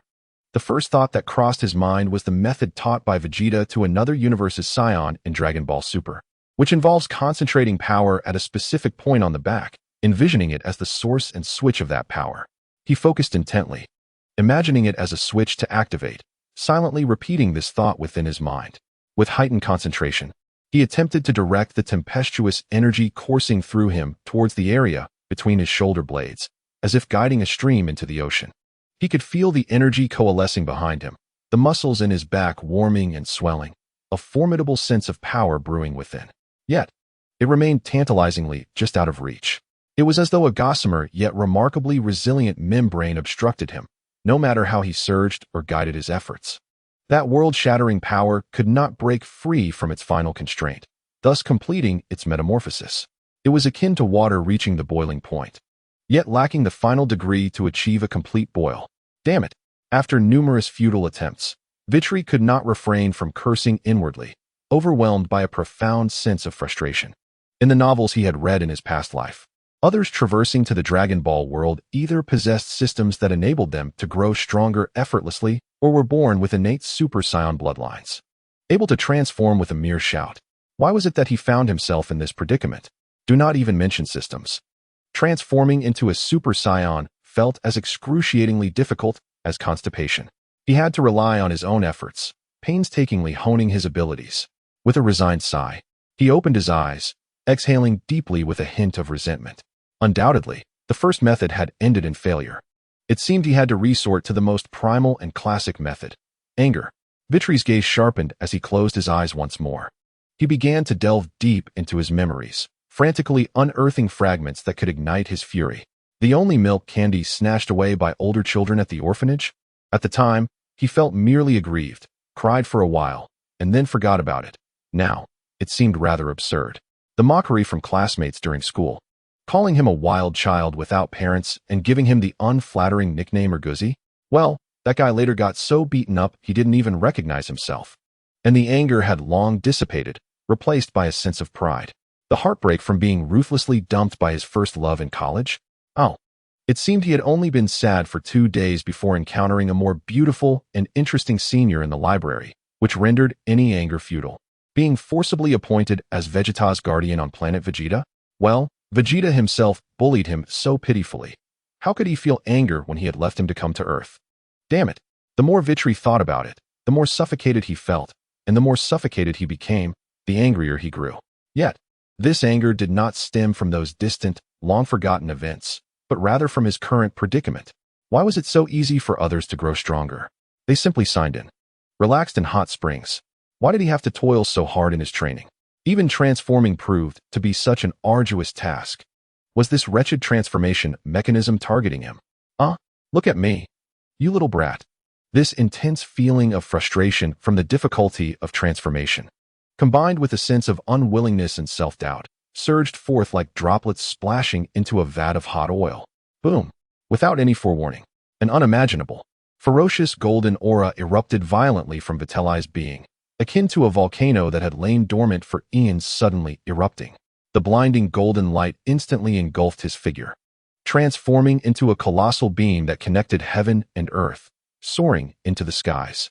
The terrifying golden shockwave surged outward in a frenzied circular motion from Vitali, akin to a tangible tsunami, crashing forth.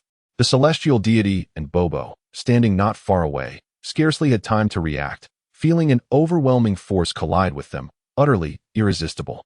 The deity could only let out a brief gasp of astonishment before his aged body was violently hurled away like a leaf caught in a tempest, crashing heavily against the distant temple wall and then awkwardly sliding to the ground, his staff flung far from his grasp. Bobo's dark silhouette was equally unable to escape, swept up by the raging gust, tumbling repeatedly through the air before landing with a thud on the hard floor. The grand and sturdy temple of the deity groaned under the weight of this sudden eruption of power, as if it could shake the very stars. The pristine ground trembled violently, dust cascading from the dome above, while the seemingly solid decorations of the temple swayed wildly. The temple appeared to be undergoing divine retribution. From the core of the radiant beam, Vitali's roar of fury and ultimate release resounded, as if he were tearing his own chest apart in anguish. The golden aura surrounding him danced madly, ascending, its form shifting dramatically. His originally inky black, spiky hair was now drawn upwards by an unseen force, each strand standing erect. And in the golden light, the black faded at a visible pace, replaced by a dazzling, pure gold. His tightly shut eyes suddenly flung open. For a fleeting moment, his pupils vanished in the golden brilliance, leaving only the terrifying whites, with veins bulging on his forehead like coiling dragons. His muscles swelled to their extremes beneath the golden light, bones cracking with explosive sounds. How infuriating! Accompanied by this soul-wrenching cry, as if he were about to shatter the heavens with his roar, Vitali's transformation was finally complete. The piercing golden light dimmed slightly but still engulfed him like a burning flame, forming a tempestuous golden wave. His hair, now aflame with gold, had fully transformed. His emerald green pupils reformed, like two cold emeralds embedded in a face made more angular and wild by the surge of power. An indescribable, overwhelming aura of terror swept through the entire temple like a tempest. Super Saiyan Vitali. He hovered half a foot above the ground, gazing in astonishment at his hands enveloped in golden flames, feeling within him a torrent of power, a raging force that was countless times stronger than before. The bottleneck that had troubled him for so long felt as fragile as thin paper before this newfound strength. Ecstasy instantly engulfed him. Yet, after the elation, an utterly absurd thought surged to the forefront of his mind. He had successfully transformed. Yet, The reason for his successful transformation into a Super Saiyan was an overwhelming sense of frustration and fury stemming from his inability to transform. What is this? Anger born from the inability to transform, ultimately leading to success in transformation? This logic is a flawless loop. It may well be the most bizarre maneuver in the annals of Saiyan transformations. Vegeta hovered in midair, feeling the explosive power surging within him. His golden hair dancing in the windless aura. His emerald eyes swept across the devastated temple plaza, finally resting upon the distant figure of the deity, who had just struggled to rise, appearing disheveled and horrified as if confronted by a ghost. A complex smile, difficult to articulate, slowly curled at the corners of his mouth. This anger, stemming from his inability to express anger, led to his successful transformation? Is this even possible? Chapter 14. A flustered Bulma. The moment Vegeta completed his transformation into a Super Saiyan, an indescribable aura of terror surged forth like an invisible tsunami, radiating from the sacred temple atop Korin Tower and engulfing the entire earth. This aura was potent, ferocious, and laden with a sense of destructive oppression. Within the Kame house, Master Roshi sat in an exceedingly lewd posture, his aged face nearly pressed against the television screen, enraptured by the thrilling replay of the latest global aerobics competition. Suddenly, he sensed an overwhelming, uncontrollable ferocity crashing towards him. His body involuntarily lurched backward, and with a thud, he fell onto the floor, his sunglasses askew. "Ouch!" he exclaimed, struggling to rise, the momentary excitement on his face swiftly replaced by sheer horror. He dashed to the window, his murky old eyes fixated on the direction of Korin Tower, as cold sweat soaked the back of his floral shirt. "This aura belongs to that brat Vegeta. How could it be so terrifying?" he murmured, his voice trembling uncontrollably. The power Vegeta had displayed at the martial arts tournament paled in comparison to this menacing aura, akin to a firefly against the brightness of the moon. At that moment, Krillin entered, a bulging wallet in hand, beaming with joy. "Master Roshi, my part-time job training is complete. The boss said I worked quickly and efficiently, and he paid me 3 times the wage." Upon seeing Master Roshi's disheveled appearance and ashen face, he paused. "Master, what's wrong? Did you hurt your back again?" Master Roshi, just managing to regain his composure from the residual waves of that unsettling aura, took several deep breaths, striving to calm his racing heart. With a complex expression, he shook his head. "And no, it's nothing. Just old age. My legs aren't as nimble anymore." After accepting the wallet from Krillin, he forced a smile. "Well done, Krillin. Launch left some food in the fridge for you. Remember to heat it up." Once Krillin departed, still puzzled, Master Roshi turned his gaze back to the seemingly tranquil sky outside, the shock on his face lingering. His fingers, gripping the windowsill, turned pale as he couldn't help but murmur to himself. "So that punch was far from your limit, huh, Vegeta? Just what are you capable of?" In a certain villa within the Crane Hermit's dojo, the venerable Crane Hermit gracefully swirled a glass of red wine, maintaining an air of superiority before his disciples, Tenshinhan and Kaiatsu. Suddenly, with a tremor of his wrist, the exquisite wine spilled forth, staining the luxurious carpet a deep crimson. His complexion instantly paled to a ghostly white, and the glass slipped from his grasp, shattering upon the ground. "Master?" Tenshinhan gazed at the flustered Crane Hermit, sensing the chilling aura that made his very soul quiver. His expression grave. The Crane Hermit's lips quivered as he struggled to swallow, his eyes meeting Tenshinhan's with an unprecedented fear. That presence is utterly terrifying. Perhaps we should refrain from participating in the upcoming World Martial Arts Tournament? For the first time, he found his ambition wavering. The source of that aura was beyond human contention. Tenshinhan clenched his fists, the oppressive force of that presence stifling his breath. Yet the pride of the Crane School and his obsession with the Turtle School ignited a fervent fire within him. He raised his head sharply, his eyes alight with an indomitable spirit. "I'm sorry, Master. I still wish to compete. I shall prove with my strength that the Crane School is undeniably superior to the Turtle School, regardless of the opponent." His tone was resolute, imbued with a sense of irrevocable determination. The Crane Hermit observed the flame in his disciple's eyes, hesitating for a moment before finally sighing and nodding slowly. "Very well. Since your mind is made up, you must secure the championship at all costs." His final words carried a hint of desperation. "Yes, Master," Tenshinhan replied solemnly, radiating an aura as sharp as a blade.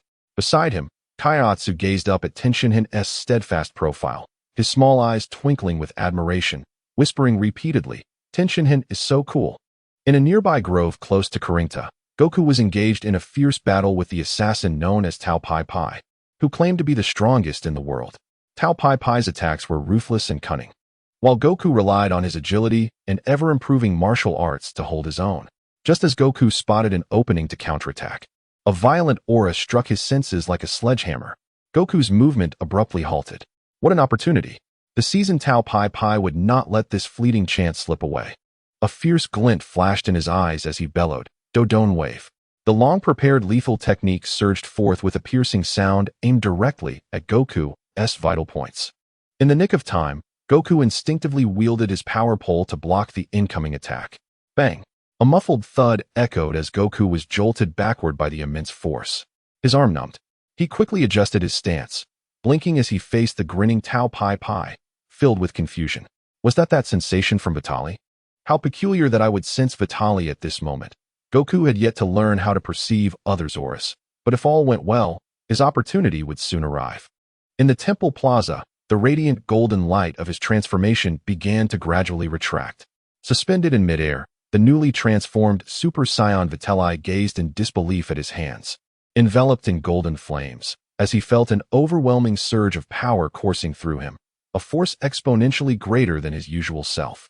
However, amidst the elation, a fierce and uncontrollable urge for destruction ignited within his heart, as if a bloodthirsty beast had awakened inside him, yearning for chaos and combat. The golden flames flickered uncontrollably, and a formidable aura surged like tangible waves against the protective barriers of the temple, resonating with a deep, ominous hum. No, Vitali thought, suppressing the tumult within. His brow furrowed. I cannot control this power perfectly yet. The energy leakage is too severe. He understood that returning to the ground in such a state would spell disaster, as even the mere escape of his aura could provoke calamity. Resolutely, he descended onto the dilapidated plaza of the temple and sat cross-legged. His golden hair remained erect, yet his emerald eyes sparkled with a serene light. He closed his eyes, striving to gather his thoughts and rein in the wild energy, seeking to quell the inner turmoil. The deity, with the assistance of Bobo, struggled to approach, his deep-set eyes fixated on Vitali's current form, the golden flames. The verdant pupils, an icy yet formidable pressure emanated from him. The wrinkles on his aged face were etched with unprecedented shock and disbelief, as he murmured repeatedly, "This power. How can it be so immense? What exactly is he?" Just as Vitali concentrated on mastering his power, feeling the brutal instinct gnawing at him like a relentless parasite, a calm voice emerged beside him. "Your heart is too chaotic." Vitali's emerald eyes flew open in surprise, turning to the unassuming Bobo, who stood before him with an expressionless demeanor, seemingly unaffected by the extraordinary transformation that had just transpired. Ignoring Vitali's astonishment, Bobo continued in his monotonous tone, "You have likely attempted to comprehend nature on your own, but it is still far from sufficient. Your mind is not truly clear. There are too many distractions." He paused, as if assessing the flow of Vitali's energy. "The aura within you appears vast, yet it is akin to a wild stallion, lacking true unity with your essence, failing to reach the state of seamless integration. After your power reached a bottleneck, you did not take the time to refine yourself, to stabilize your foundation, but instead, you hastily sought greater strength and new forms of power. Your foundation is now akin to a structure built on sand, very unstable." What? Vitali found himself momentarily speechless at Bobo's piercing assessment, waves of astonishment flooding his heart. How could this seemingly inconsequential character from the Dragon Ball lore possess such insight? Capable of perceiving the vulnerabilities within his power structure? Is this real? Who exactly are you? Vitali could not help but probe further, his emerald eyes filled with scrutiny. "I am Bobo, a servant of the divine," responding with simplicity and an unruffled demeanor. Within Vitri, a wave of incredulity surged. "Do you expect me to believe that? How could a servant of an earthly deity possess such insight and vision?" However, at that moment, he found himself disinclined to delve into Bobo's identity. The words of Bobo struck him like a sudden enlightenment, awakening a realization. He had indeed been overly fixated on the numerical growth of power, neglecting the cultivation of his inner state and mastery over that power. The countless tales of cultivation he had read in his past life were not for naught. No longer hesitating, he dismissed all distractions and endeavored to empty his mind entirely, guided by the subtle hints within Bobo's words. He ceased to cling to the suppression of that turbulent power, choosing instead to seek a unique resonance with it. He envisioned his spirit as a tranquil lake, reflecting the sky and all things, allowing the golden power to brush over him like a gentle breeze, creating no ripples. Gradually, a profound sensation arose within him. He felt as though he had truly merged with the vast expanse of the sky, the flowing clouds surrounding him, and the blue planet beneath his feet. He was no longer merely a vessel of chaotic power, but had become one with nature itself. In this extraordinary state of unity with the natural world, the turbulent golden aura encircling him began to soften and recede, eventually extinguishing like a retreating tide. His once resplendent golden hair faded back to a deep, dark hue. Vitri's essence returned to a state of complete tranquility, even more subdued than before his transformation. He remained seated, unaware that 3 days had passed. Time drifted by unnoticed. As the sun and moon cycled within the temple, and the clouds churned, 3 days slipped away quietly. In the brief manner of the Western capital, the atmosphere starkly contrasted with the tranquility of the temple, suffused with palpable anxiety. Bulma paced restlessly in the living room, her beautiful blue eyes bloodshot and shadowed with dark rings beneath them. 3 days. A full 3 days. There had been no word from Vitri. Damn you, Vitri. Where on earth have you gone? What has happened? She abruptly seized an empty cup from the table, contemplating throwing it. But upon recalling that it was a memento from her time with Vitri, she reluctantly placed it back down with a clatter. She had mobilized every resource of the Universal Capsule Corporation. Countless drones had been dispatched like locusts, covering an expansive area with Kylan Tower at its center, spanning thousands of kilometers. Major television and radio stations broadcasted missing person alerts, with reward amounts that were astonishing. The online search notices flooded every corner of the internet. Yet, the responses received were uniformly disappointing, no trace of a target. Once more, Bulma grasped her phone, her fingers trembling as she opened the latest drone surveillance report. The glaring words "no matching target found" on the screen made her dizzy, and her eyes instantly brimmed with tears. Vitri. Her voice quivered with a hint of sobbing as she collapsed onto the sofa. Where are you? Please don't frighten me. Nearby, Mrs. Briff poured perfectly warmed black tea into a cup from an exquisite teapot, her movements deliberate and composed. She gazed at her daughter, who appeared utterly forlorn, and sighed helplessly. Her tone gentle as she reassured. All right, my dear Bulma, do not fret too much. Young Videl is remarkably capable. He effortlessly claimed victory in that martial arts tournament. What calamity could possibly befall him? He must have encountered some extraordinary circumstance that has momentarily detained him. Perhaps. She lifted her teacup, delicately blowing on it, exuding an air of assuredness born from experience. In a little while, he might just return in a flash. You must have faith in him.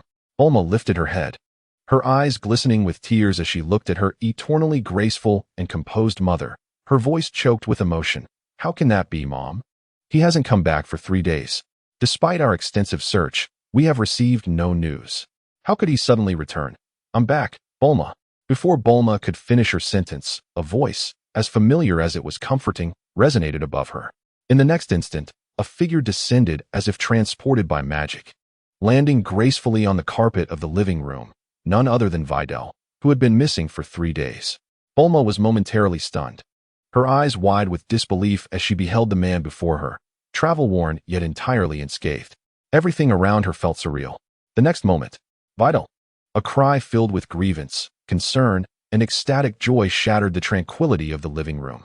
Bulma sprang from the sofa like a startled rabbit, propelled by an overwhelming force, and collided fiercely into Videl's embrace. The impact caused Videl to sway slightly, but he immediately enveloped the girl in his strong arms. Bulma clung to him like an octopus, burying her face deep in his chest, her shoulders trembling violently as the worries that had tormented her for 3 long days erupted in that instant. You scoundrel! You villain! Where on earth have you been these past 3 days? I thought you didn't want me anymore. She incoherently accused him while weakly pounding her fists against his back, her tears flowing freely like pearls from a broken string, instantly soaking the fabric of Videl's shirt. Feeling the girl's shudders and warm tears, Videl's heart ached fiercely, as if it had been tightly gripped. He tightened his embrace, holding Bulma closer. Resting his chin gently atop her head, his voice imbued with guilt and tenderness as he repeatedly apologized. "I'm sorry, Bulma. I'm so sorry for worrying you. I went to the heavenly temple to train, attempting to harness a new power, but I inadvertently entered a peculiar state. It felt like mere moments. Yet when I opened my eyes, 3 days had slipped by. I truly apologize. It was my oversight." His voice was deep and soft, tinged with caution, soothing the girl in his arms. He gently patted her back, allowing her to vent her emotions freely. Meanwhile, Mrs. Brief, with an elegant sip of the now lukewarm red tea, watched the heartwarming and impactful reunion unfold before her, a satisfied smile gracing her face, as if she were witnessing a splendid television drama. "Oh my," she softly exclaimed, her eyes shimmering with delight. "This is far more captivating and splendid than any primetime television drama." Chapter 15. The arrival of Wukong and the shift of fate since Vitelli's return from the temple. A week had silently elapsed.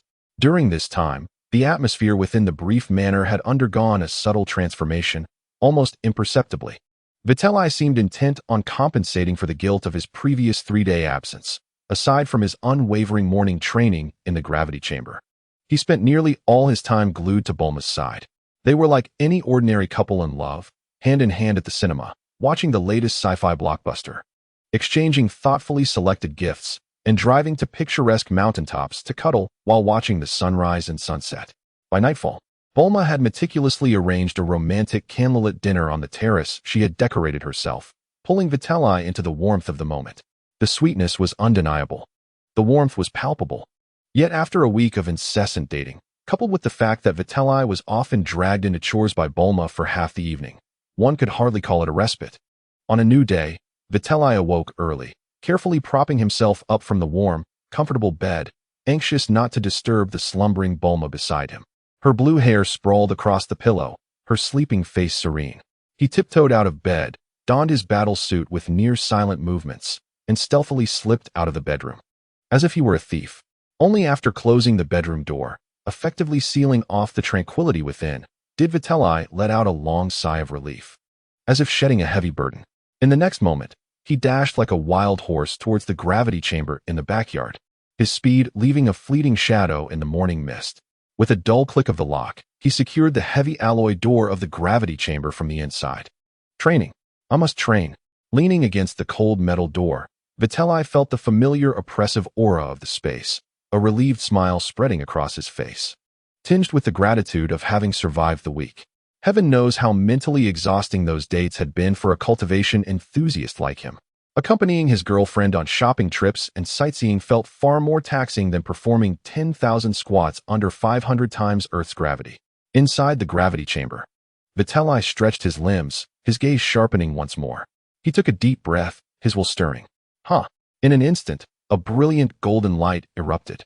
A furious and concentrated golden aura enveloped him, his hair standing on end, transformed into resplendent gold, while his emerald eyes sparkled with a calm radiance amidst the golden glow. He intended to attempt gravity training directly in his Super Saiyan form, believing it would not only hone his power, but perhaps also expedite his adaptation to and mastery of this state, potentially even reaching the threshold of a fully contained, low-consumption aura. However, reality proved to be less forgiving than his aspirations. The 500 times Earth-esque gravity pressed down like a tidal wave. But for the transformed Super Saiyan Vitelli, it felt akin to donning a slightly snug jacket. There was no pressure to speak of. This didn't even qualify as a proper warm-up. TSK. With a resigned pout, Vitelli watched as the golden aura dissipated like retreating tides, his hair reverting to its natural black. Indeed, it was ineffective. Compared to his usual state, there was no pressure to speak of. Thus, he relinquished his transformation. Standing in the center of this high-pressure domain, reacquainting himself with the weighty sensation akin to that of a mountain pressing down upon him. Soon, the tautness of his muscles, the accelerated rush of blood, and the subtle increase in strength under extreme pressure surged within him, prompting a satisfied hum to escape his lips. Meanwhile, in the bedroom, Bulma, who should have still been in slumber, quietly opened her eyes. She listened intently to the nearly imperceptible footsteps retreating outside, imbued with a sense of hurried escape, until the dull sound of a door closing and locking echoed from the gravity chamber.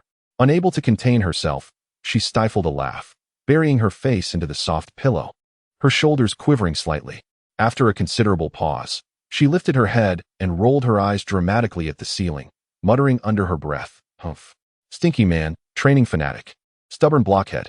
Having expressed her grievances, she wrapped herself snugly in her blanket, turning over, contentedly sinking back into a dreamland still warmed by Vitali's lingering body heat.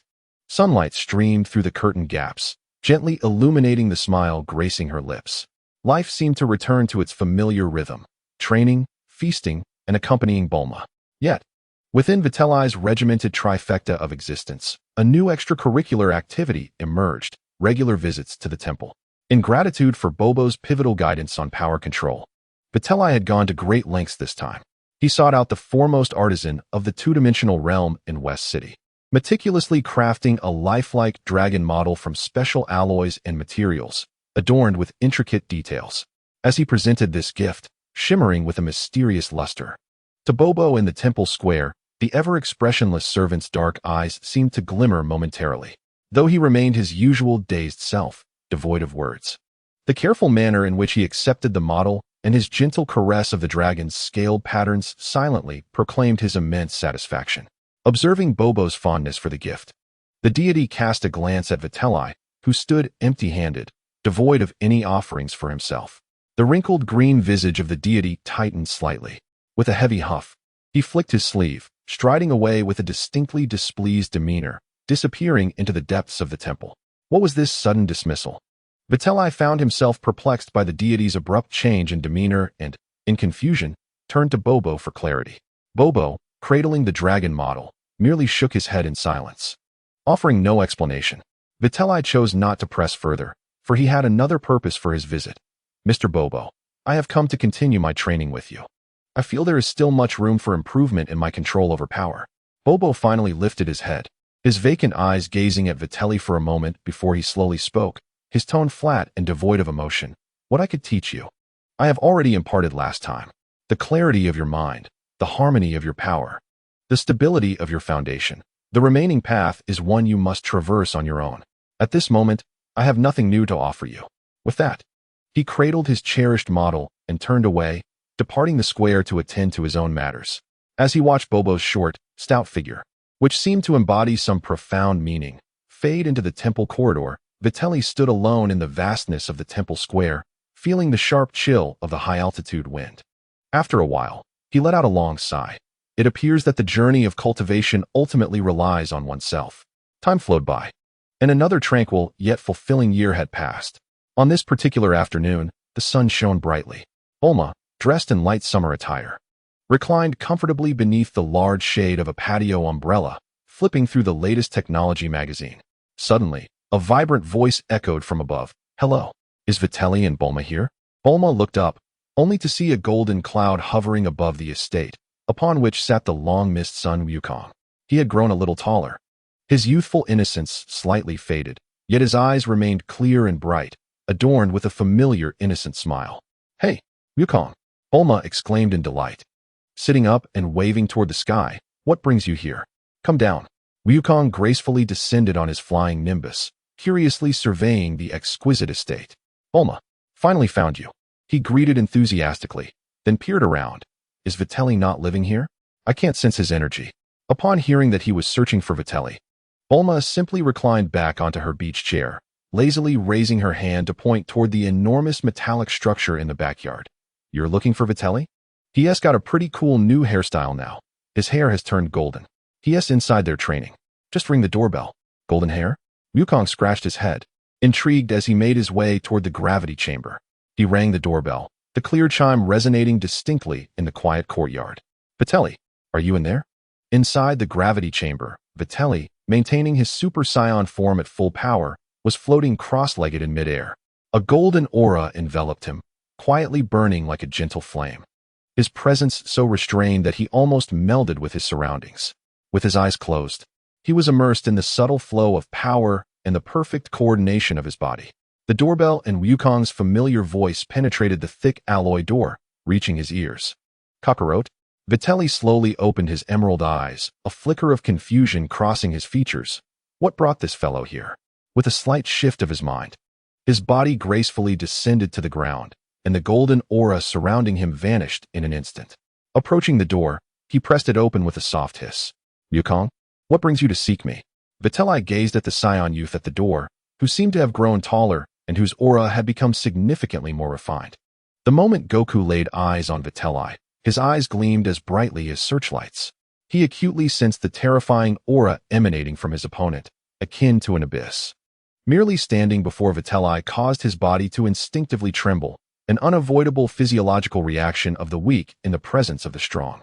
Wow, you are incredibly powerful, Vitri, Goku exclaimed with excitement, showing no signs of fear, only pure combat spirit and exhilaration. I can't believe I'm trembling just standing in front of you. This is amazing. How did you manage to achieve this?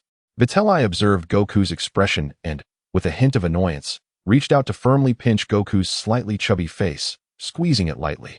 Let us get to the point. When did you learn to flatter so shamelessly? Flatter? Goku grimaced in response to the pinch, struggling while perplexed. Is that something edible? Like horse meat? Vitri, utterly defeated, released Goku and rubbed his forehead in exasperation. All right, you little rascal. Just tell me what you want.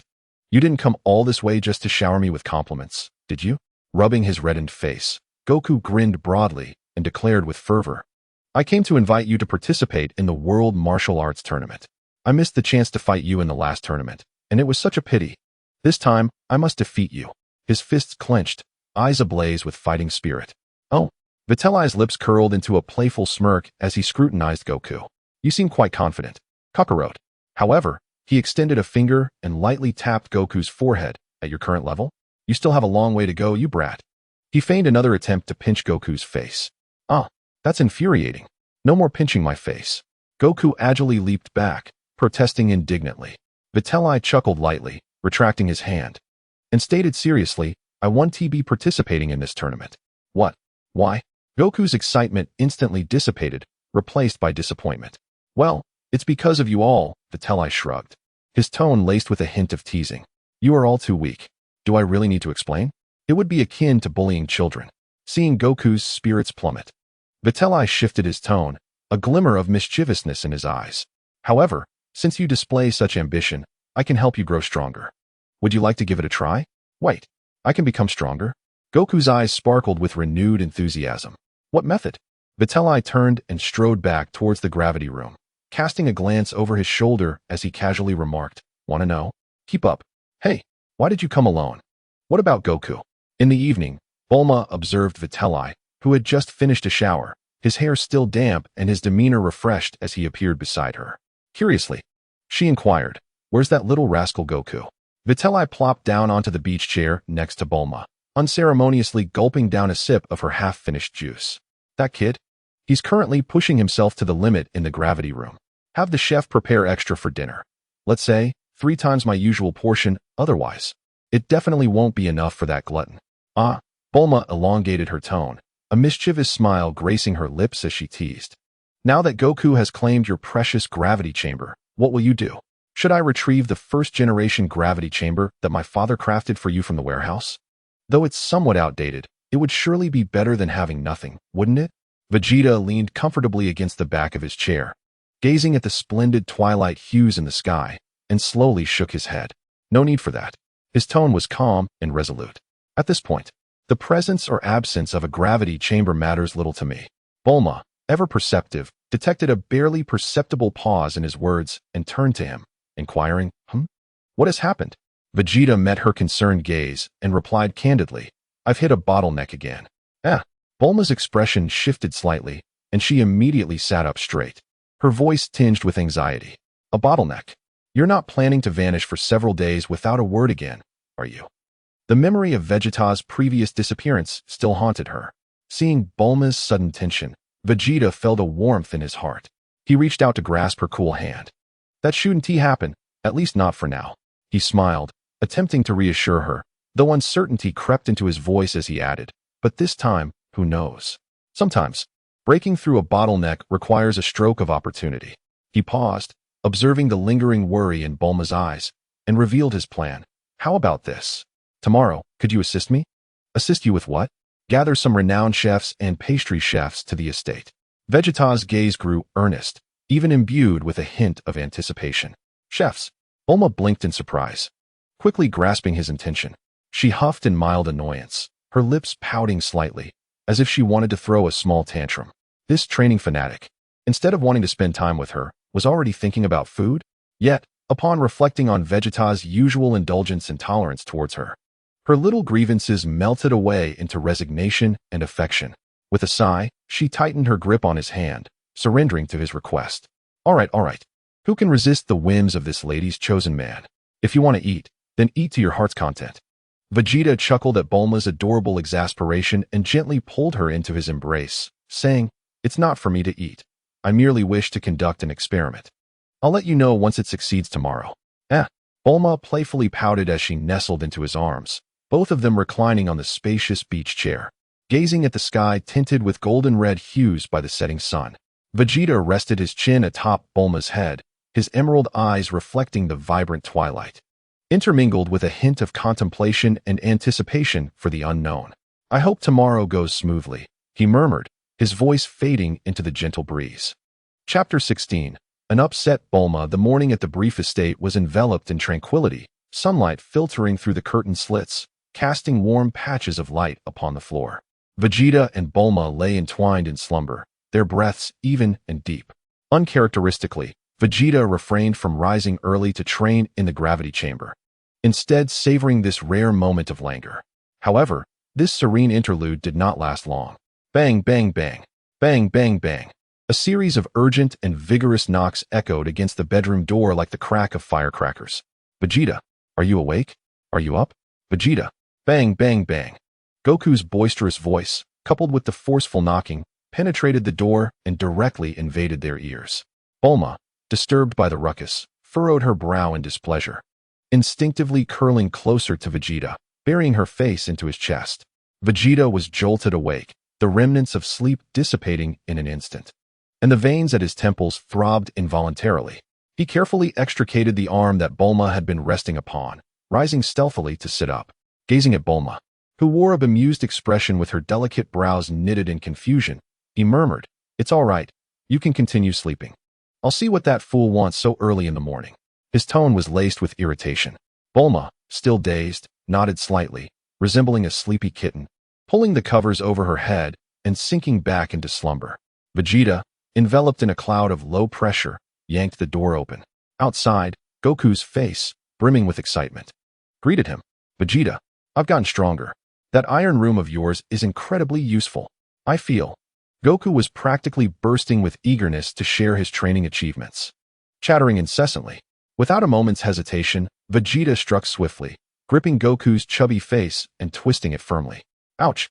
Goku yelped, but his excitement remained undiminished, as though he had grown accustomed to Vegeta's unconventional greetings. "What are you doing, you fool? Why disturb my dreams so early?" Vegeta growled in a hushed yet fierce tone. "I'm stronger now, Vegeta," Goku responded, unfazed by the cheek twisting, his voice still booming. "Really, that iron room is amazing. Punching inside feels entirely different." Observing Goku's exuberance, Vegeta felt a throbbing in his temples. He simply grabbed the back of Goku's shirt like one would a restless puppy and tossed him into the spacious living room onto the sofa. All right. Be quiet. I need to wash up first. We'll talk after I'm ready." Vegeta snapped, turning toward the washroom while muttering to himself, "Honestly, is it really necessary to be this excited over just becoming a bit stronger?" Country bumpkin from Earth.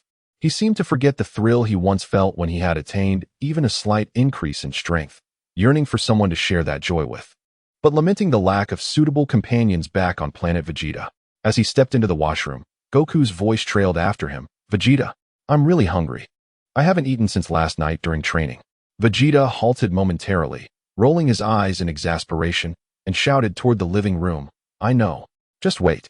He then instructed the robotic butler through the smart home system to prepare a sumptuous breakfast before yawning and beginning his morning routine. By the time he returned to the living room, refreshed and invigorated, Goku was already seated at the enormous dining table, launching into a voracious assault on the abundant spread of food laid out before him. Observing the exaggerated manner of eating and the rapidly vanishing mound of food, Vitri gently patted his belly. Although he had just risen and was not particularly hungry, he thought to himself, "Since I'm here, Why not partake? With a mutter, he pulled out a chair and joined the fray. The two were indulging so heartily that they caught the attention of Madame Breve, who was meticulously tending to her flowers and little animals in the garden. She set down her delicate gardening shears and curiously entered the dining room. Why, what a hearty appetite you have this early in the morning, little Vitri. Madame Breve chuckled as she beheld the splendid spread on the table, her gaze soon falling upon the unfamiliar Goku. And who might this delightful child be? After swallowing his mouthful, Vitri replied, "Good morning, Madame Breve. This is Goku, a friend I met while searching for Dragon Balls with Bulma." "Oh, so this is Goku." Madame Breve immediately displayed an immense enthusiasm, moving closer to Goku and, unable to resist, affectionately tousled his spiky hair, exclaiming, "How adorable. Make sure to eat plenty. There is more food at home." With his cheeks bulging, Goku managed to mumble, "Thank you, big sister." "Big sister?" Madame Breve paused momentarily, then burst into laughter, her delight evident. "Oh my, what a sweet little mouth you have. Such charming words." Vitri observed this exchange with astonishment, thinking to himself, what a clever lad. He truly understands human sentiment. Eventually, the sumptuous breakfast came to a close. Vitri led Goku to the gravity chamber in the backyard. "How much gravity can you currently endure?"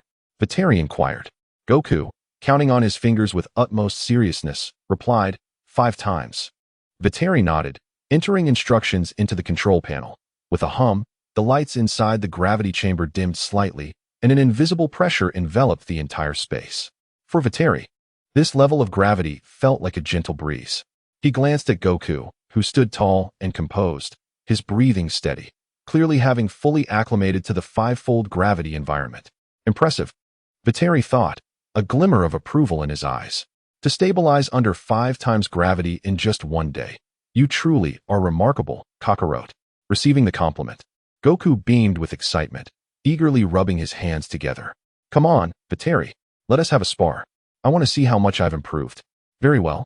Let us see what you've got," Vitri replied without further ado, stepping into the center of the arena, crossing his arms, and slightly lifting his chin, perfectly mimicking the formidable pose of the future Vegeta from his memories. He beckoned Goku with a finger, challenging, "Come at me with all you've got, and show me your progress." Goku's expression sharpened as he immediately assumed the classic starting stance of the Turtle School. "Here I come. Huh," he shouted, darting forward like lightning, delivering a punch aimed directly at Vitri's face. Vitri remained firmly planted, motionless, and with a casual lift of his hand, he precisely caught Goku's swift punch. With a slight exertion of his wrist, he flung Goku away as if he were a mere punching bag. "Show me your true abilities. Do you dare conceal your strength before me?" Vitri's voice carried an undertone of bemusement. As Wukong executed a nimble somersault in the air and landed, the ease on his face vanished, replaced by a serious expression. No longer tentative, he unleashed an explosive burst of speed. Countless punches rained down upon Vitri like a tempest, accompanied by the sounds of his fervent shouts. Vitri smirked slightly. This was more like it. He remained steadfast in his position, his form swaying like a specter, his feet not moving an inch. Every punch from Wukong narrowly missed, not even brushing against his garments. Witnessing Vitri evade his full-force assault with such ease, Wukong gritted his teeth and shouted, "Phantom Fist." In an instant, 7 or 8 shadows of Wukong appeared around Vitri, all launching their fists in unison. To an ordinary foe, the illusion would surely be bewildering. Yet Vitri, seemingly unimpressed, voiced his disappointment. "Really, Wukong? You think such trivial tricks can deceive me?" As he spoke, the real Wukong had stealthily maneuvered to his rear, with his hands clasped together. An excited gleam flickered in his eyes. Seizing the moment while Vitri's attention seemed fixated on the phantoms ahead, he bellowed, "Rock, paper, scissors." "Huh." A punch, imbued with the majority of his strength, thundered towards Vitri's nape. However, as if he possessed eyes in the back of his head, Vitri did not turn around. With a casual tilt of his head, the fierce energy sliced past his ear. Simultaneously, his right leg executed a swift, scorpion-like kick backward towards the unsuspecting Wukong. Bang! The forceful kick struck Wukong's head, who had momentarily stiffened from the missed attack. Ouch! Wukong barely had time to block, letting out a cry as he flew backward like a kite severed from its string, tumbling awkwardly on the ground. So formidable, he thought, clutching his throbbing head, gritting his teeth as he rose. rubbing his painfully kicked cheek. His gaze burned even brighter as he crouched low once more. In an instant, he stomped down hard, causing the ground to tremble slightly, and launched himself at Vitri with renewed ferocity. Huh! Attack! Attack! Attack! A flurry of punches and kicks, denser and more powerful, once again enveloped Vitri. Oh, is this all you've got, Wukong? Vitri's voice remained composed. This time, he chose not to evade. As Wukong's punches closed in, Vitri's hands darted out with the precision of a butterfly flitting through flowers, firmly grasping Wukong's wrists. Simultaneously, his right foot shot up like lightning, delivering a devastating kick straight to Wukong's unguarded abdomen. Ugh! Wukong emitted a pained wail. His body propelled backward as if struck by a speeding truck, crumpling to the ground. He curled up, clutching his belly, unable to rise for quite some time, only able to emit muffled groans of agony. Observing Wukong's struggle, Vitri refrained from pursuing him. He knew that this stubborn lad was far from his limits. Indeed, after a moment of heavy breathing, Wukong slowly began to rise from the ground, enduring the searing pain. This time, he refrained from recklessly charging forward to attack. Bowing his head, he silently gathered his hands at his waist, palms facing each other. As a formidable energy began to coalesce between them, radiating a brilliant blue light. Kamehameha. Goku's voice was deep and resolute, infused with a determination akin to a last stand. Observing Goku's desperate stance, Vitri felt a flicker of admiration. He did not wish to simply wave his hand and shatter the opponent's ultimate technique, as that would be too disheartening. With a sigh, Vitri relinquished the thought of easily countering this move and slowly raised his hands, palms forward, positioned before his chest. Since you are determined to engage in a contest of energy, Vitri's voice brimmed with anticipation. After all, a clash of energy is the ultimate romance for a man. His palms also began to gather a heart-stirring white light. White hot. The auras surrounding the two surged wildly, the immense energy fluctuations distorting the very air within the gravity chamber. The radiance intensified, illuminating the entire space as if it were midday. Kamehameha. Goku expended all his strength, unleashing the Kamehameha wave, honed to its utmost limit. Meteor. Vitri released his own energy simultaneously. He deliberately restrained the majority of his power, allowing only an aura equivalent to Goku's to be unleashed. Boom! The colossal blue and white beams of energy collided violently in the center of the gravity chamber like two roaring dragons. A deafening explosion erupted instantaneously. The ferocious shockwave of energy surged forth like a tangible tsunami, wildly expanding in all directions. Buzz, buzz, buzz. The specially designed alloy walls of the gravity chamber groaned under the strain, instantly becoming riddled with spiderweb-like cracks. Sparks flew from the control panel. The fivefold gravity setting became chaotic and collapsed under such a violent energy impact.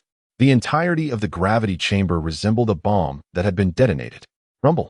A terrifying tremor radiated from Brief Manor, sweeping through several kilometers in an instant. The ground shook violently, as if it were being sifted. Houses swayed, furniture toppled, and windows shattered. The people on the streets screamed in terror, frantically covering their heads and fleeing. An earthquake. It's an earthquake. Run. Inside the manor, Bulma, recently roused from a nap in her pajamas, was jolted awake by the intense shaking and horrifying noise. She gazed at the dust and decorations cascading from the ceiling, as well as the cracks spreading across the walls, her complexion paling in an instant. What is happening? Bulma screamed, tumbling from her bed without regard for her appearance, instinctively scrambling beneath a sturdy wooden table. I thought our house could withstand a magnitude 10 earthquake. Help me, Vitri. In the garden of the manor, Dr. Brief and Mrs. Brief, accompanied by a host of small pets, lay on the ground, panic-stricken, hands clutching their heads as they endured the tremors brought on by the earthquake. Inside the gravity chamber, Vitri sensed something amiss the moment their energies collided. He had underestimated the destructive power of the energy released, even while suppressing his own strength. Upon witnessing the wall fracture and feeling the earth tremble, his countenance abruptly shifted. This is not good. Without a moment's hesitation, he forcefully retracted the blazing meteor he had unleashed. Simultaneously, while enduring Goku's continuous barrage of Kamehameha, his form transformed into a fleeting shadow, instantly dashing towards Goku. Bang! With a precise knife hand strike, Vitelli's blow landed like lightning upon Goku's neck. Completely absorbed in channeling his energy, Goku emitted not a sound. His eyes rolling back as he collapsed to the ground, the Kamehameha abruptly ceasing. Without even casting a glance at the unconscious Goku, Vitelli immediately crashed through the fractured alloy wall, anxiously racing towards Bulma's bedroom. Only after confirming that Bulma and the briefs were unharmed did he finally exhale a sigh of relief. The violent tremors had finally subsided. The people surrounding the brief mansion exchanged uneasy glances, still shaken by the ordeal. Inside the mansion, chaos reigned, resembling the aftermath of a hurricane. So, this earthquake was inadvertently triggered during your spar with Goku. In the living room, having changed into fresh attire, but with her hair still somewhat disheveled, Bulma furiously tugged at Vitelli's ear, her striking blue eyes ablaze with fury. Do you have any idea that I was nearly crushed by the ceiling, you idiot Vitelli? Why must you engage in such a fierce battle at home? Are you bored with our current residence and wish for a new one? Or do you find me lacking in beauty and desire a new partner? Bulma's angry inquiries were abruptly silenced by a sudden, fervent kiss from Vitelli. This kiss brimmed with profound remorse and trepidation, coupled with Vitelli's gentle reassurance. Bulma struggled momentarily, but ultimately softened in his embrace. After a prolonged moment, they gradually separated. Observing the look of sincere contrition on Vitelli's face, Bulma recognized that she had nearly uttered words she would regret, letting out a heavy huff as she withdrew her hand. Dismissing further conversation with him, she swiftly retrieved her phone, dialing the number of the construction company under the Capsule Corporation, commanding them in an authoritative tone to dispatch the finest crew immediately to rectify the chaos and restore the mansion. Following a flurry of decisive arrangements and admonitions, Vitelli cautiously gestured towards the gravity chamber. It seems Goku is still inside, resting? Bulma shot him an exasperated glare as they approached the now-ruined gravity chamber. Amidst the disarray, they searched for a while before finding Goku curled up in a corner, still unconscious and even emitting soft snores. Sighing, Bulma looked at the peacefully slumbering Goku, then at Vitelli, who bore an expression of deep remorse, and felt a wave of helplessness wash over her. Taking a deep breath, she silently reassured herself, "It's all right. No anger, no anger. This is the man I have chosen. What else can I do? I can only indulge him." With hands on her hips, she issued Vitelli an ultimatum. Henceforth, absolutely, under no circumstances are you to engage in combat at home. And certainly, do not create such a ruckus as to destroy the house. Do you understand? Yes. Loyalty. I assure you, there will be no next time. Vitelli immediately stood upright, responding with unwavering conviction, his demeanor impeccably composed. Observing his demeanor, Bulma managed to suppress her simmering anger. She rubbed her temples and, surveying the chaotic estate, lamented, "Honestly, we had arranged for several top chefs to arrive at noon to prepare a sumptuous lunch. Now, with the house in such disarray, it's utterly impossible to entertain anyone." After a moment's contemplation, she promptly made a decision. "Never mind, let us temporarily reside at the lakeside estate in the countryside. The environment is splendid and the space ample. I will instruct the chefs to bring the ingredients and equipment there this afternoon."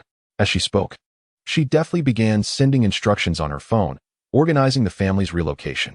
Watching Bulma methodically manage the situation, Vitelli felt an immense sense of relief wash over him.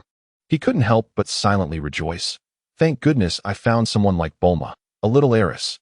The daughter of the Universal Capsule Corporation is indeed a treasure." His gaze then fell upon Goku, who was deep in slumber, and he recalled the version of Goku from the original narrative, who was tightly managed by Chi-Chi. A smirk of mischief creeping onto his lips. It seemed that the trajectory of fate had subtly shifted under the influence of his actions. He hoisted the unconscious Goku over his shoulder and followed Bulma as she directed the robots and servants to gather the necessary luggage. The entire family boarded the spacious and luxurious aircraft, its engines emitting a deep rumble as they prepared to fly to the picturesque countryside estate. As for Goku, naturally, he had to come along. They couldn't possibly leave him amidst the ruins. As the aircraft ascended slowly, Vitelli gazed out of the window at the scene below, which resembled a post-war site, and rubbed his temples in exasperation. "I was planning to summon Whis with culinary delights," he murmured to himself, his eyes drifting to the horizon, knowing he would have to wait until after their settlement in the afternoon, or perhaps later. He hoped that the legendary angel was indeed the kind of glutton unable to resist the allure of exquisite cuisine. Chapter 17. Departure. Bulma alone in the outskirts of West City. A vast lake resembled a mirror embedded within a verdant emerald, reflecting the azure sky and white clouds.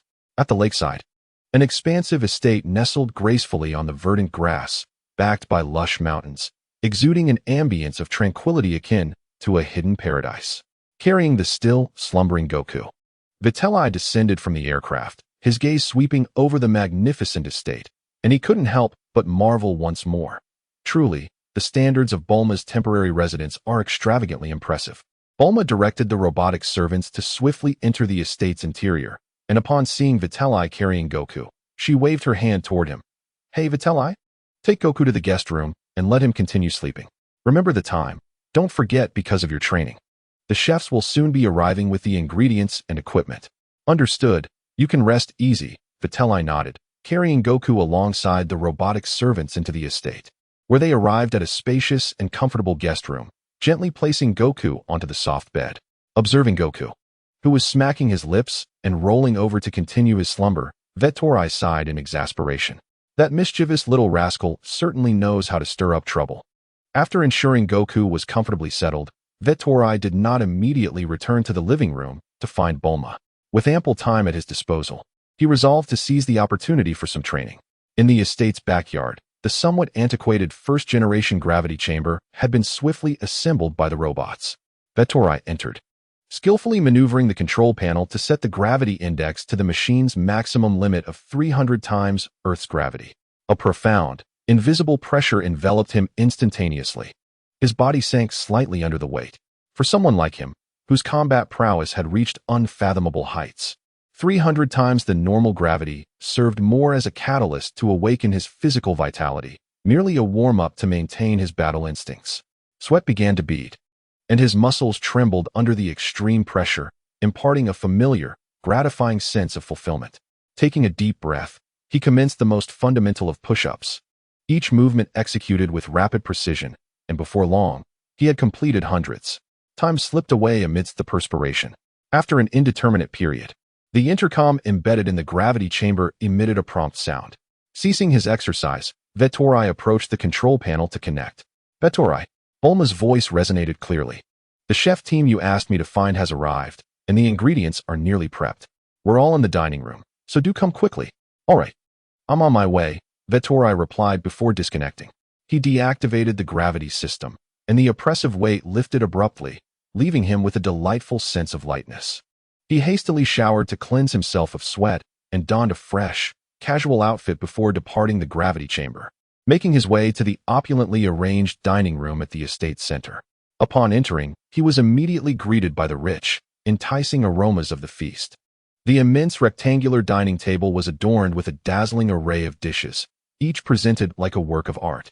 Exquisite appetizers, temptingly glazed roasted ribs, aromatic seafood risotto, mounds of assorted sushi, and delicately crafted desserts adorned with berries were all meticulously arranged. Top chefs from around the globe were still in the kitchen, finalizing the plating and garnishing. In one corner of the dining room, the awakened Goku was fixated on the table, his throat bobbing up and down, a trickle of saliva escaping the corner of his mouth. Meanwhile, Bulma was directing the servants in adjusting the placement of cutlery and arranging floral decorations, ensuring the entire scene was flawless. "You're here," Bulma exclaimed upon spotting Vitri. "Is it time to eat, or is your secret plan about to unfold?" Her blue eyes sparkled with curiosity and a hint of subtle anticipation that Vitri had yet to discern.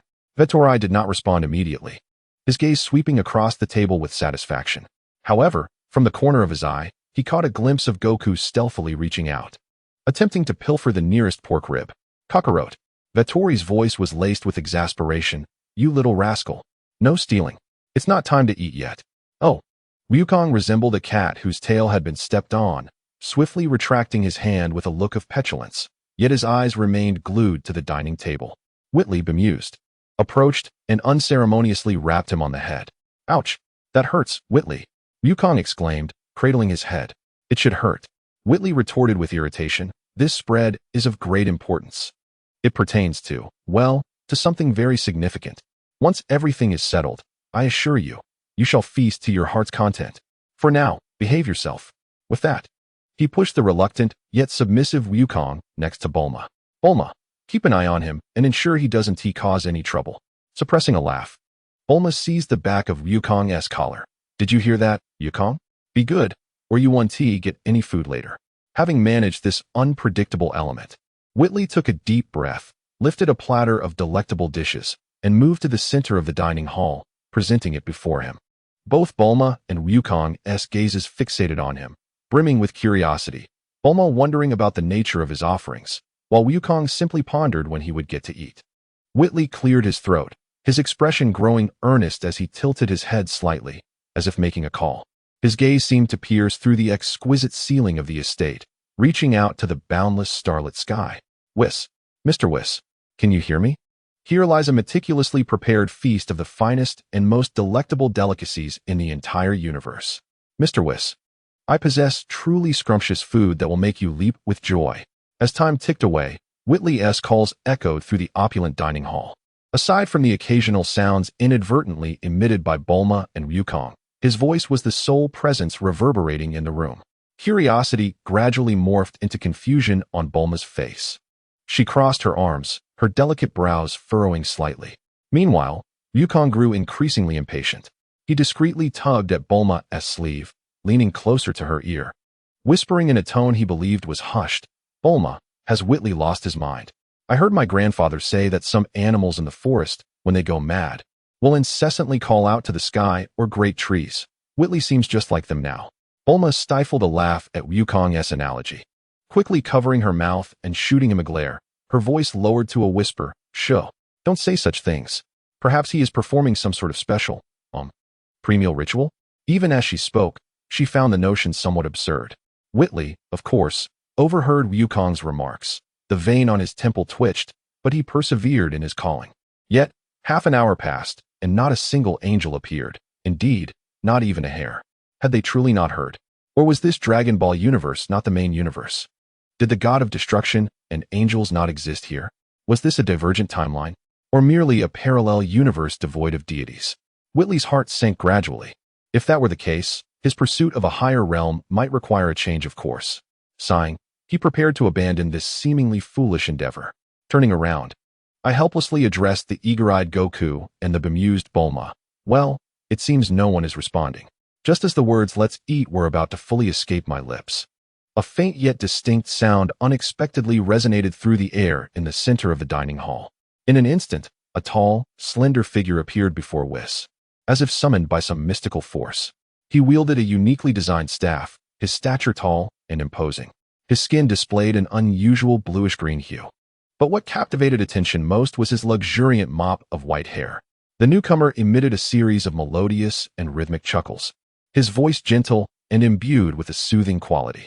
He surveyed the somewhat dazed Whis, alongside the astonished Bulma and the utterly bewildered Goku, with keen interest.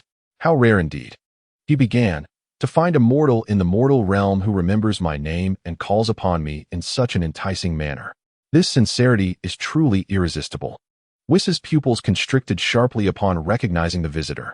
It was Whis, the attendant of the god of destruction Beerus, an angel of the seventh universe, a being truly transcendent above the destroyer. Could it be that he had truly arrived? The overwhelming shock and subsequent elation instantly obliterated all of Whis's previous doubts and disappointments. He suppressed his inner excitement, striving to appear composed, though his slightly trembling fingers betrayed his current emotions. Clearing his throat, Whis offered a smile as polite as possible. Mr. Whis, it is a pleasure to receive your response. He gestured towards the grand table behind him, laden with the culinary masterpieces crafted by Earth's finest chefs.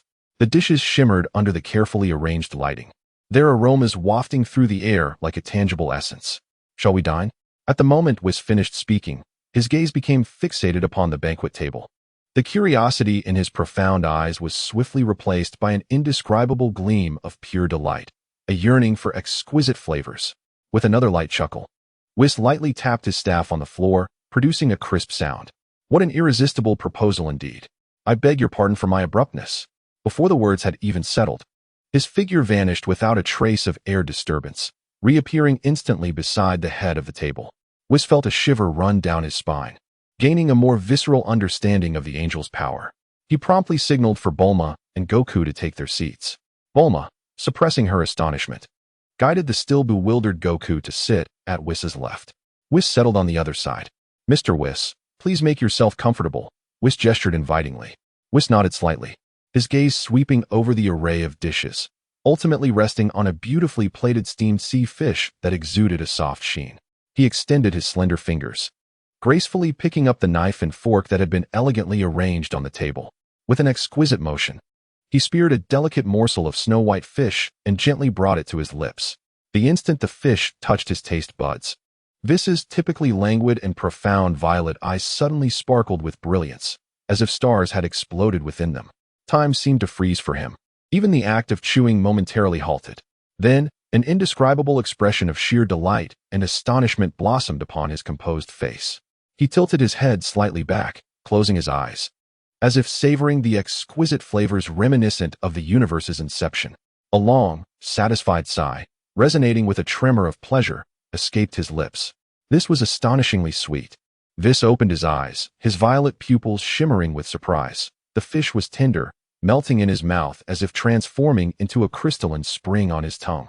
The unique, refreshing sweetness of the sea fish was perfectly evoked, devoid of any fishy taste. Only the pure essence of the ocean and the fish harmoniously entwined. How remarkable that the chefs on this planet could craft such a high standard of cuisine.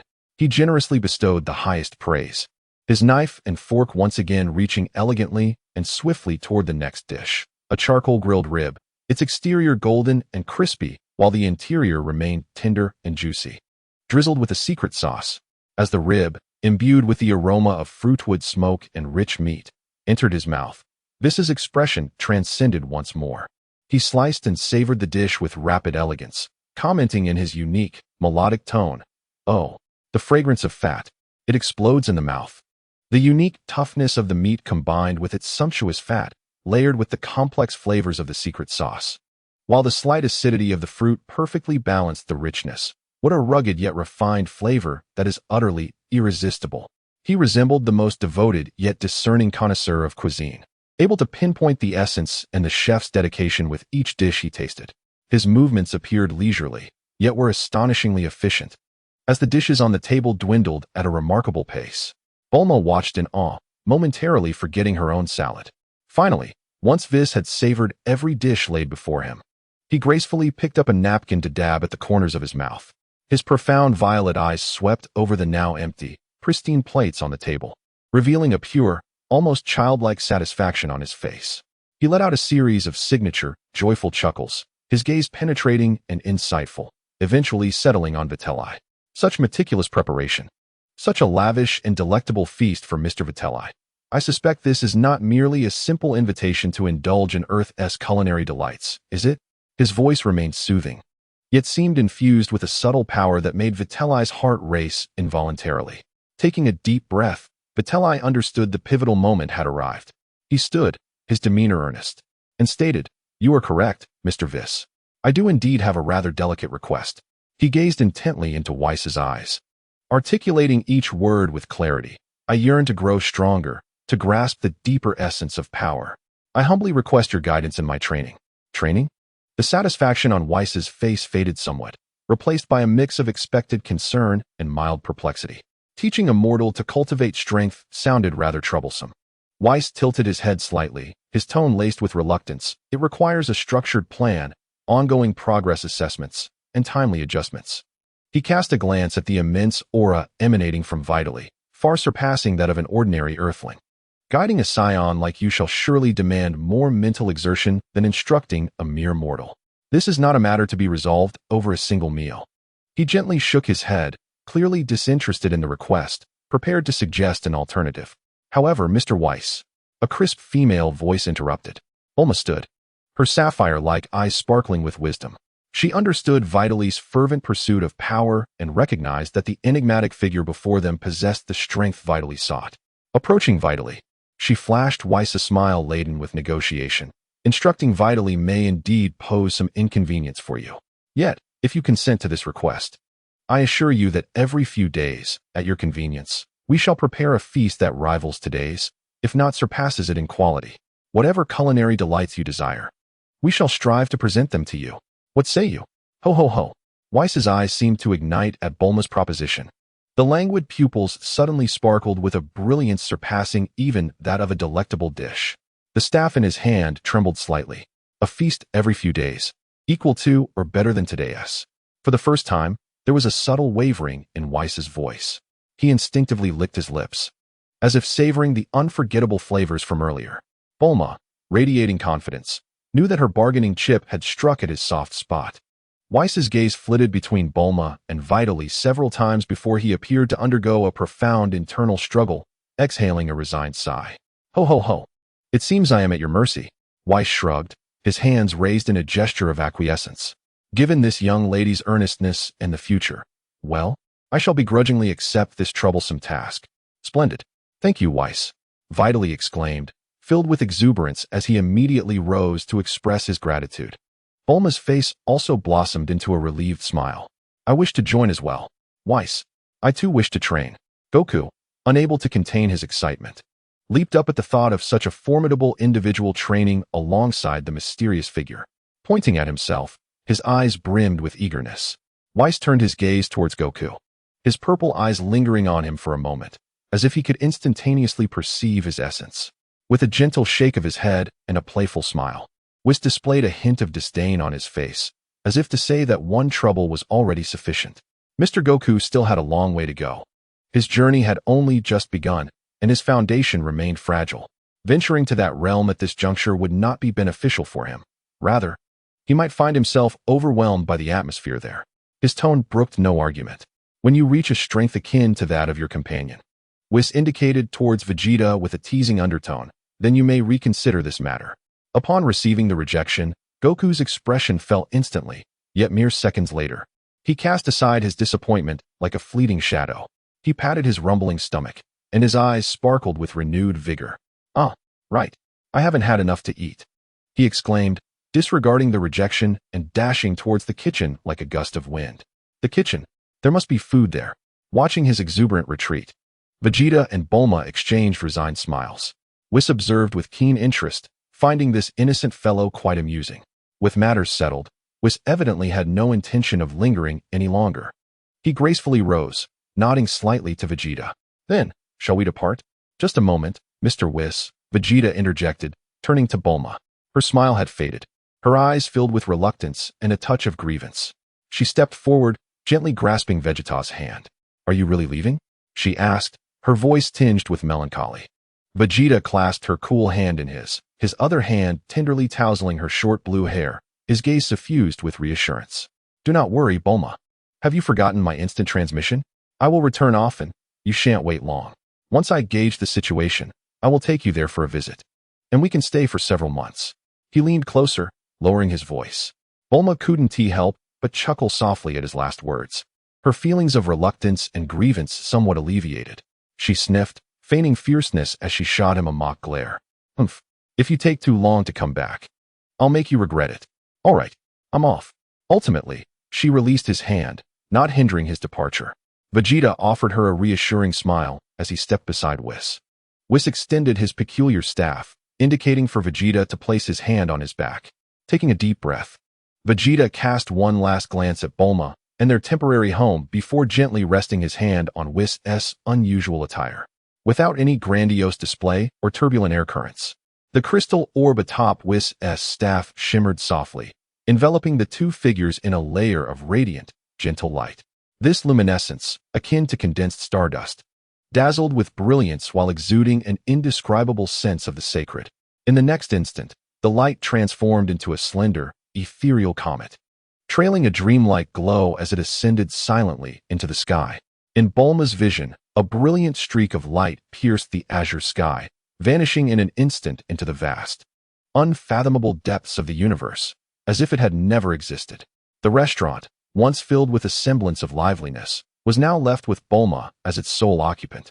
She tilted her head back, gazing intently at the expanse of sky from which Whis had just departed, now occupied only by a few wisps of drifting white clouds. The afternoon sunlight streamed through the enormous floor-to-ceiling windows, bathing her in warmth, yet it could not dispel the sudden emptiness that weighed upon her heart. From the direction of the kitchen, the cheerful sounds of Goku rummaging for food faintly echoed, further accentuating the silence surrounding her. "Fool," Bulma murmured softly, uncertain whether she was referring to Whis or herself. With a gentle sigh, she finally averted her gaze. Chapter 18. The Deity's Choice in the Depths of the Universe. The realm of destruction seemed to possess a languid flow of time, slower than anywhere else.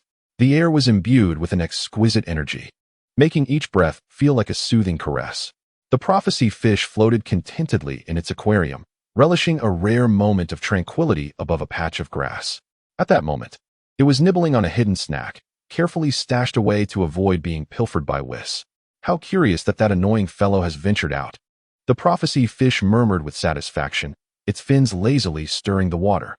"Every time I manage to hide something delicious, I cannot fathom how he always manages to find it. Whis, you rascal." "Hmph." It quietly chattered about the angel it both revered and feared, when a gentle yet teasing voice, akin to a specter, whispered in its ear, "Ah, dear prophecy fish, is this how you speak of me in my absence?" Startled, the prophecy fish nearly spat out its snack. It stiffly turned its head, only to find Whis had silently appeared beside it. Whis wore his trademark warm smile, his violet eyes precisely locked onto the snack bag that the fish had not yet managed to conceal. The prophecy fish's fins froze, and it let out a heavy sigh. Its expression transformed into one of resigned defeat. Slowly, it retrieved a more exquisite treat from an unknown place beside it, tremblingly extending it toward Whis. "Here, take this. No grudges now, it's my last bit." Just as the last words left its mouth, it flicked its tail, and with a swish, the entire fish vanished without a trace, so swiftly that even Whis's companion, Vitri, could hardly catch a glimpse. Well, Whis chuckled delightfully as he observed the direction in which the prophecy fish had disappeared, gracefully catching the snack bag and tucking it away. Only then did he turn to Vitri, who stood behind him, wearing an expression of awe. "Your reflexes are quite remarkable. Truly befitting of a creature from the realm of destruction," Vitri remarked earnestly, marveling at the complexity even a mere fish possessed in this domain. Clearing his throat, Whis restored a measure of his mentor's gravity. "Now, Vitri, welcome to the realm of destruction.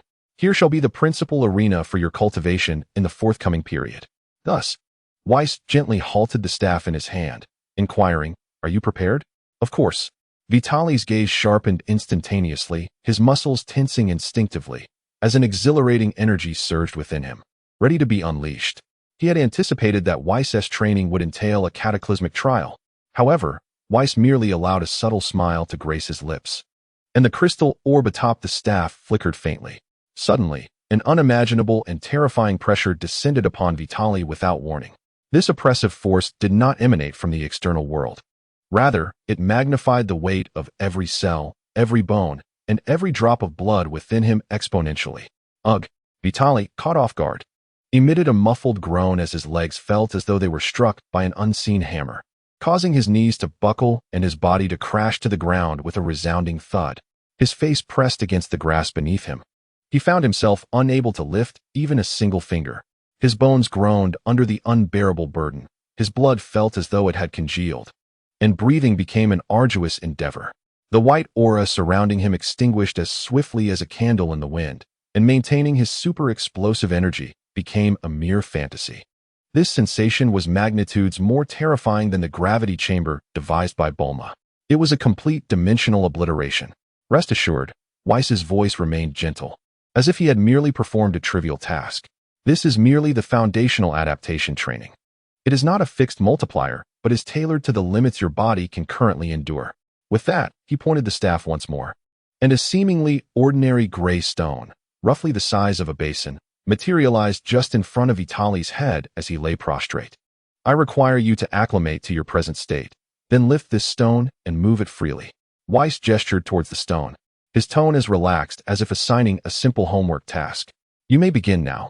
With that, he elegantly turned away, producing a delicate tea set from seemingly nowhere, and settled himself at a nearby stone table to leisurely brew tea, his gaze curiously fixed on Vitali, embodying the demeanor of an audience member eager for a performance.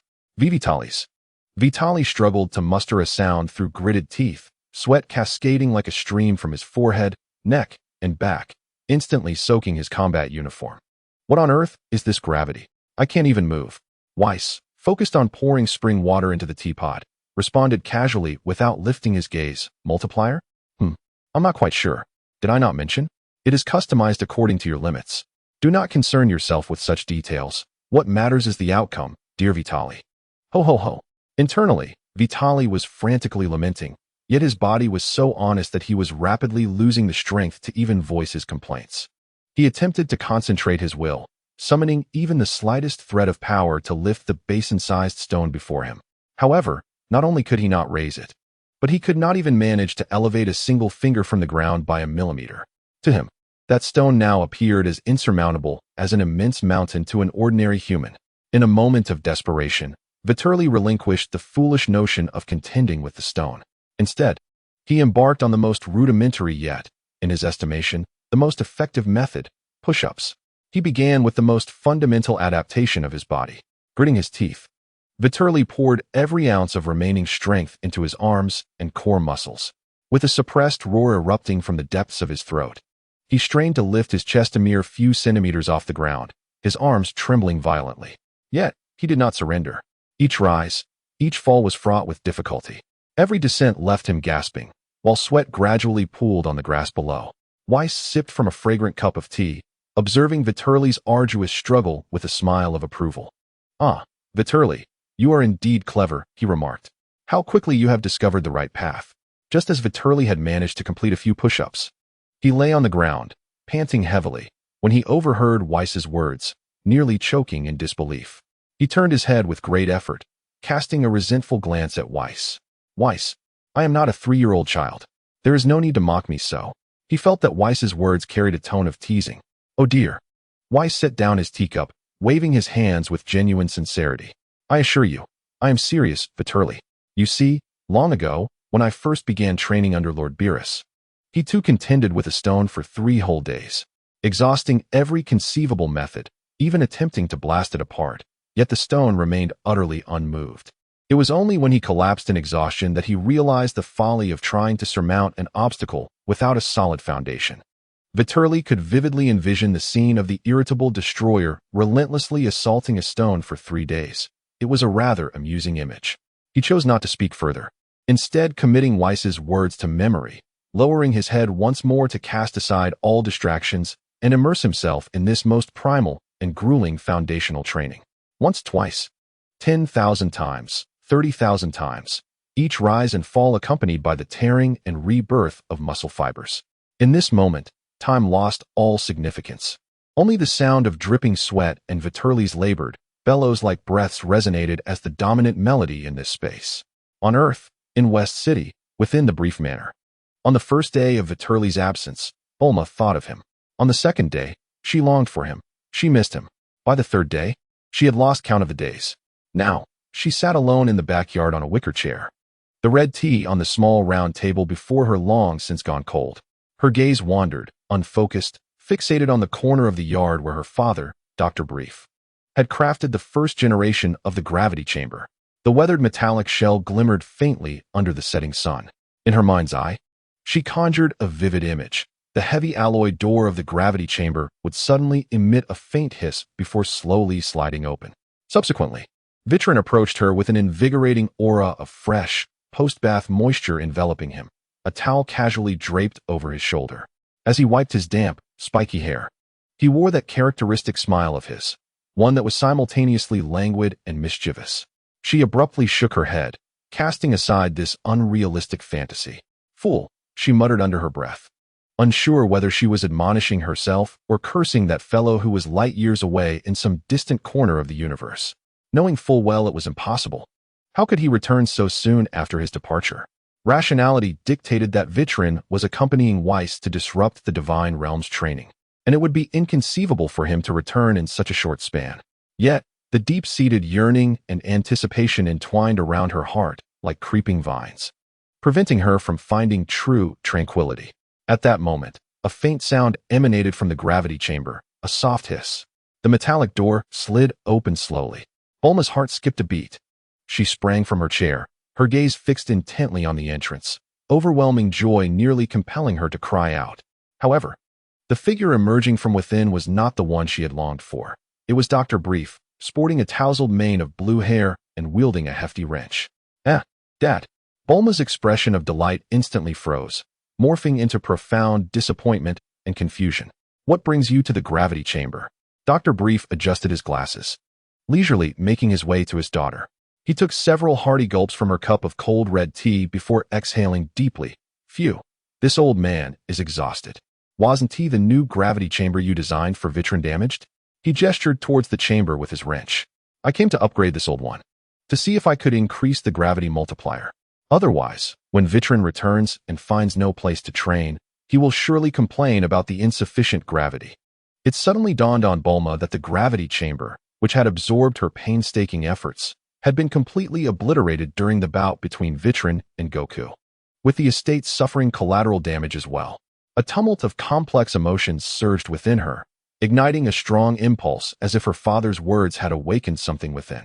Abruptly, Bulma leapt from her chair, hands on her hips, her eyes ablaze with fierce determination, as if reinvigorated with newfound vitality. There's no need to upgrade the old model, Dad. Bulma declared assertively. That outdated design is no longer adequate. The upper limit is too low, and energy efficiency is poor. I shall redesign it. I will create an entirely new, groundbreaking gravity chamber for Vitrin. It must be sturdier, with a higher gravity multiplier and more stable energy. Furthermore, I will incorporate real-time life sign monitoring and an extreme protection system. Yes, just like that. The more she spoke, the more exhilarated she became, as if the blueprint had unfurled vividly in her mind. Dr. Brief was momentarily taken aback by Bulma's sudden burst of enthusiasm, but soon after, he observed the familiar glint of genius in her eyes and smiled with pride. He nodded slowly. Oh, is that so? Wonderful. Should you require any materials or technical support, do not hesitate to inform me. He silently sighed within, gazing softly at his energetic daughter, yet his thoughts wandered far. That girl, Ties, had ventured into the cosmos to gather inspiration for her novel, reportedly intending to submit her work to a publisher on another planet called Tomato. The only daughter remaining at home was Bulma's son, Vittel, and one couldn't help but wonder when he would finally propose to Bulma. Both he and his wife had long anticipated the arrival of a grandchild. Receiving her father's approval, Bulma dashed back to her dedicated research room like a whirlwind. The vast holographic screen illuminated, showcasing a cascade of intricate formulas, structural diagrams, and energy models. She became utterly engrossed, losing track of time, fatigue, and even her sense of longing. Her singular objective was to create a gravity chamber worthy of that cultivation fanatic, the strongest in the universe. Time flowed quietly under the weight of sweat and pressure in the realm of the gods of destruction, illuminated by the ceaseless lights of Bulma's laboratory. In what felt like the blink of an eye, 3 months had passed since Vittel departed from Earth. The 22nd World Martial Arts Tournament was set to unfold as scheduled on Papaya Island. Without Vittel's extraordinary presence, the focal point of this tournament seemed to revert to the pinnacle of Mortal Kombat. Although Bulma had received notifications from Goku and the others, the thought of attending the event alone, without Vittel by her side, rendered the experience somewhat lackluster. Ultimately, she opted to watch the entire competition from the comfort of her estate's cozy living room, utilizing the most advanced remote streaming technology. The tournament remained exhilarating, with masters from various factions showcasing their prowess. Tien and Kairatsu, representatives of the Crane School, displayed formidable strength, and Krillin made remarkable progress. Yet, without question, the coveted championship title was claimed by Goku, who had frequently visited the Brief estate to train in the gravity chamber, experiencing rapid growth in strength. Tien, in the finals, exerted every ounce of his energy, unleashing his new technique, the Kikaho, but ultimately succumbed to Goku's overwhelming power, speed, and Kamehameha, conceding with respect. As the fervor of the martial arts tournament gradually dissipated, the world seemed to revert to tranquility. However, beneath this calm exterior, a malevolent force that had lain dormant for centuries was beginning to stir. Over a month later, on a desolate beach far from the clamor of the city, the once defeated King Pilaf, along with his loyal minions Mai and Shu, found themselves frowning around a rather dilapidated rice cooker, its surface adorned with faded talismans. Master Pilaf, Mai exclaimed, pointing at the rice cooker with a face full of dread. You must think twice. This is the container that holds the legendary demon King Piccolo, who nearly brought about the world's destruction. We absolutely cannot remove these talismans. If he were to escape, the consequences would be unimaginable. Our dream of world domination has yet to be realized. We cannot risk our lives prematurely. You are far too timid. Shu retorted fiercely, brandishing his claws. This is a divine opportunity, Master Pilaf. Consider this. If we were to unleash the formidable King Piccolo, with his world-destroying prowess, we could negotiate terms with him. Let him conquer the world, and then we can hold discussions. Is this not a swifter path than our arduous quest for Dragon Balls? Seize the opportunity. It may not present itself again, my lord. Akira, you are playing with fire, exclaimed Mai, stamping her foot in frustration. Mai, you are obstructing Lord Pilaf's ambition. Akira retorted boldly. Enough. Pilaf bellowed, overwhelmed by the argument between the two. His blue head throbbed with tension as he could no longer endure their bickering. He thrust his hands forward in a desperate attempt to silence them. Both of you, be quiet. However, in his fervor, his fingers inadvertently grazed the fragile edge of the talisman affixed to the rice cooker lid. In an instant, the ancient paper was torn away. Buzz! The rice cooker began to tremble violently. Countless blinding purple rays erupted from the cracks in the lid, casting a spellbinding glow. A suffocating wave of malevolent energy, imbued with the essence of destruction, surged forth like a tsunami, engulfing the entire beach. Lord Pilaf! Mai shrieked in despair. With remarkable agility, she grasped the stunned Pilaf with one hand while pulling the dazed Akira with the other, sprinting away with all her might. Boom! A thunderous explosion resounded. The raging purple shockwave from the rice cooker caught up with the trio, who had barely escaped. Wah! The three could only emit a piercing scream before being violently swept away by the irresistible force. They transformed into 3 shooting stars, vanishing into the distant sky. As the smoke and rampant purple energy gradually dissipated, a figure with aged, deep green skin stood firmly at the epicenter of the explosion. He gazed down at his wrinkled palms in bewilderment before lifting his eyes to the long-forgotten sky.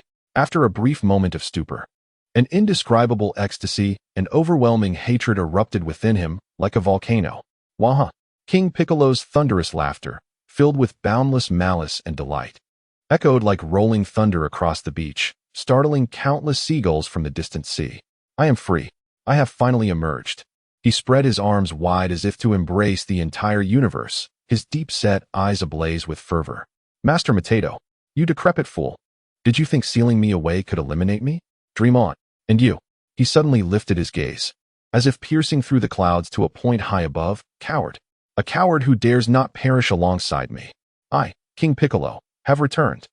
He clenched his fists, unleashing a terrifying aura that sent the clouds swirling chaotically. Tremble, world. Soon, the entire earth shall bow before me. I shall make you all experience a despair far deeper than the centuries of my imprisonment. Ha ha ha. High above Kailinta, in the ethereal temple of the gods shrouded in mist, the aged deity stood quietly at the edge, leaning on his staff. His murky gaze seemed to pierce through the fabric of space, clearly witnessing the scene below where the great demon Bic had broken free, roaring towards the heavens. His weathered face bore no signs of terror or anger, only a profound tranquility, akin to a weight being lifted. A faint, almost relieved smile graced his lips. This day had inevitably arrived. The deity's voice was soft, imbued with the weariness of worldly wisdom. It has come sooner than I had anticipated. He slowly turned, casting his eyes upon the silent figure of Mr. Bobo, who lingered like a shadow behind him. Bobo, the deity's tone was calm and unwavering. Upon my demise, the position of the deity shall be entrusted to Vitri. My lord. For the first time, a palpable wave of emotion crossed Bobo's dark features. A mixture of concern and sorrow for his old friend. He wished to speak, to urge that resealing the demon Bic was not an impossibility, that it did not necessitate the deity's sacrifice. Yet, the deity seemed to anticipate his thoughts, gently gesturing for silence, halting Bobo's impending words. Do not speak further, Bobo. His gaze was deep and resolute. This is fate. Bic and I are 2 sides of the same coin. His existence is my gravest error and sin. Only through my death can his malevolence be permanently extinguished, bringing true peace to earth. Sealing him is merely a temporary measure. This day would eventually come. He slowly closed his eyes, silently contemplating. I hope, Vitri, that my choice is not in vain. The future of Earth relies on your formidable strength. Recently, the deity had been striving to sense Vitri's presence, Yet that powerful aura seemed to have vanished entirely from the earth, leaving no trace behind. A whisper of unease crept into his heart. Had he departed from the earth? Or ventured to a realm beyond even my perception? Worry seeped into his thoughts. If Vitri were absent or refused the divine mantle, then his plan. Bobo, the deity reopened his eyes, his tone grave as he commanded. You must immediately journey to the brief estate in West City and seek out Miss Bulma. Inquire if Vitri still resides on Earth or where he may have gone. Ensure my message reaches him. He must come to the temple.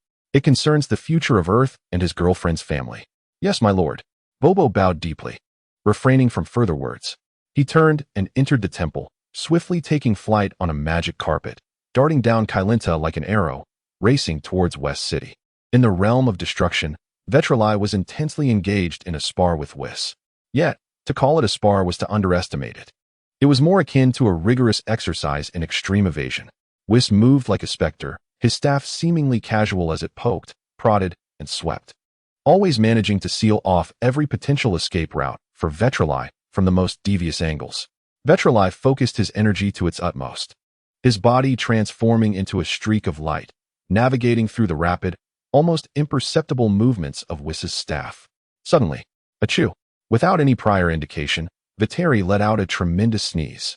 The momentary distraction caused a slight, almost imperceptible flaw in his evasion rhythm. Oh ho ho! Chuckled Whis, his voice laced with amusement. You have let your guard down, Vitri-san. A crisp sound echoed through the air as Vitri felt a sharp pain strike his head, dazzling stars swirling before his eyes. He was gently knocked off balance, nearly toppling to the ground. Ouch! Vitri clasped his throbbing head, grimacing as he steadied himself, casting a resentful glance at the still smiling Whis.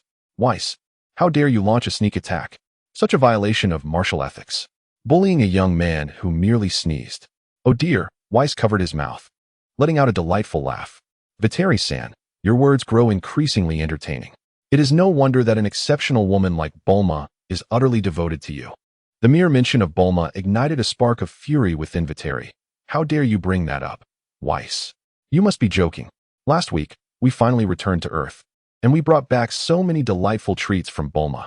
You promised to keep them safe for us to share upon our return. And yet, when I finished my training, not even a shred of packaging remained. You consumed them all, you scoundrel. Not a single morsel left for me. Vitri lamented, heartbroken over the delectable Earth delicacies meticulously prepared by Bulma.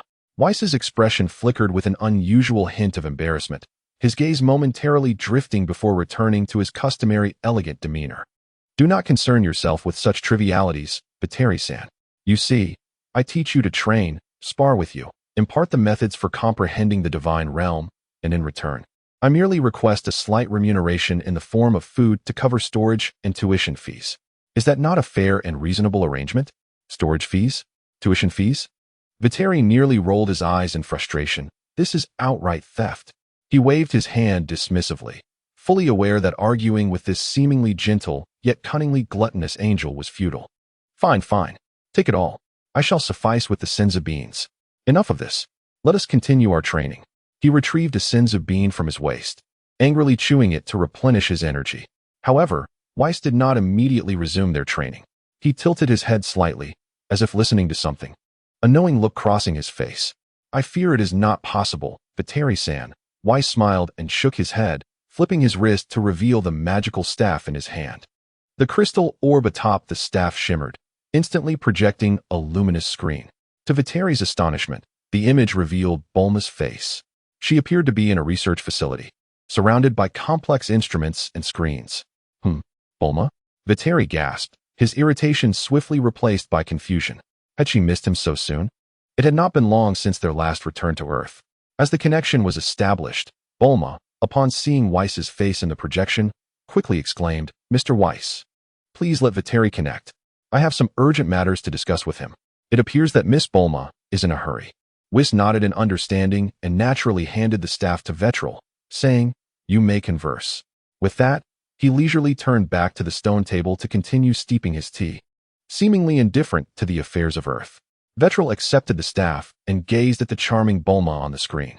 Bulma? What is the matter? What has occurred? Vitri, it's not me seeking you out. It's this gentleman. Bulma quickly stepped aside to reveal a short, plump man with a somewhat vacant expression, none other than Mr. Bobo, the servant of the Supreme Kai. Mr. Bobo? What brings you here? What do you need? Vitri inquired, increasingly astonished. Chapter 19. The Death of Old Piccolo. The Supreme Kai's regret? Vitri felt a weight settle in his heart. Bobo had come bearing news from the Supreme Kai. The Demon King Piccolo had broken free, and Goku was currently entangled with him. The Supreme Kai hoped that Vitri could intervene and eliminate old Piccolo, thereby accepting the position of Earth's Supreme Kai. This revelation struck Vitri like a massive stone cast into a tranquil lake, stirring tumultuous waves within him. Although he held faith in Goku's ability to defeat the Demon King, his absence from Bulma's side left him uneasy. What if the battle affected West City? As for the position of the Supreme Kai of Earth, he had no desire for such a title. Whis. Vitri turned without hesitation to the elegantly sipping Whis, his tone carrying a weighty request. I must return to Earth immediately. I would greatly appreciate your assistance in this matter. Whis set down his exquisite teacup, a gentle yet playful smile gracing his features. Ah, Vitri, it seems you are quite concerned for Miss Bulma. However, his amethyst eyes subtly shifted towards the location of the Destroyer's palace. Just then, Bulma's voice chimed in from the staff's projection, casually tinged with a hint of distress. Oh dear, it's truly perplexing, I assenti it. With Vitri away, I inadvertently invited some of the world's most renowned chefs to the estate, and, in a moment of carelessness, had them prepare an extravagant feast. There's fugu sashimi, dinosaur ribs, rainbow pudding. Oh dear, I can't remember them all. How could I possibly consume it all alone? It would be such a shame if it spoiled or went to waste. What a conundrum. Bulma's melodious voice rang out, each word polished and striking a chord deep within Whis' heart. His deep-set eyes sparkled at the mention of the delectable dishes, illuminating like a volcano in eruption. A subtle fissure appeared in his composed demeanor, and he instinctively swallowed hard. He emitted a more joyful and eager chuckle than before, instantly rising from the stone bench. The staff twirled gracefully in his hand as he covered his mouth in laughter, exclaiming, "Oh dear, Vitri is indeed correct. The matters of Earth are of utmost importance to you. As a teacher who cares for his disciple, how could I possibly remain idle? Let us depart at once." The rapidity of this attitude shift, coupled with its ostentatious justifications, caused a twitch at the corner of Witley's mouth. Bobo's dark visage remained expressionless, yet his eyes seemed to flicker momentarily, as if he had never encountered such unabashed individuals, angels. "I must trouble you to keep the house, prophetic fish," Whis gently remarked to a distant figure before swiftly departing with Witley, as if reluctant to linger for even a second longer. Concealed behind a stone, the prophetic fish distinctly overheard Bulma's adept manipulation of Whis' words, as well as Whis' eager response to culinary delights. It rolled its eyes dramatically, fins akimbo, and quietly scoffed in the direction Whis had vanished. Humph. So grandiloquent. Clearly lured away by the allure of food. Hypocritical. I wonder if he will remember to bring me some delectable treats upon his return. Just as the prophetic fish began to harbor a flicker of anticipation for Whis' return and accompanying gifts, a tremendous, resonant boom erupted from the deepest recesses of the god of destruction's palace. The entire realm of destruction seemed to tremble slightly in response to that thunderous sound. The expression of expectation on the prophetic fish's face froze instantly, transforming into one of panic. Oh no, Lord Beerus. Why must he awaken at this very moment? Forgetting all about the gifts, it flicked its tail and vanished in an instant, plunging the entire realm of destruction into an eerie silence. In the vast, boundless universe, Whis and Witley traversed at speed surpassing light itself. Stars trailed brilliant tails of light beside them, and galaxies receded as if folded paper. Suddenly, without warning, Whis halted. The relaxed demeanor on his face vanished, replaced by a rare expression of exasperation, tinged with the hint of trouble. Ah, Whis furrowed his brow, sensing the familiar, tumultuous aura emanating from the core of the realm of destruction. Has he truly awakened at such an inconvenient time? Witley nearly lost his balance from the abrupt stop, stabilizing himself before inquiring, "What is wrong, Whis? What is happening?" He keenly perceived the subtle shift in Whis' emotions. Whis did not respond immediately, but swiftly weighed his options internally. With a hint of resignation, he turned to Witley and said, "Witley, I recall that you possess a technique known as instant transmission, correct? The ability to traverse vast distances by sensing energy?" Indeed, Witley nodded. a sense of foreboding beginning to stir within him. Excellent. Weiss continued with increasing urgency. The physical distance to Earth is no longer considerable. With your current strength and mastery over energy, you should be able to teleport there without issue. I kindly ask you to return to Earth and convey a message to Miss Bulma. My expression turned serious. The meticulously prepared delicacies must be preserved. Shortly, I will be bringing along a rather troublesome deity to sample them. This is crucial for Earth's survival. She must take it seriously. Witley's heart raced at this revelation. A deity? Whis intends to bring Beerus to Earth. In an instant, he comprehended Whis's reasoning for his earlier departure. It was none other than the awakening of that hairless feline. Beerus.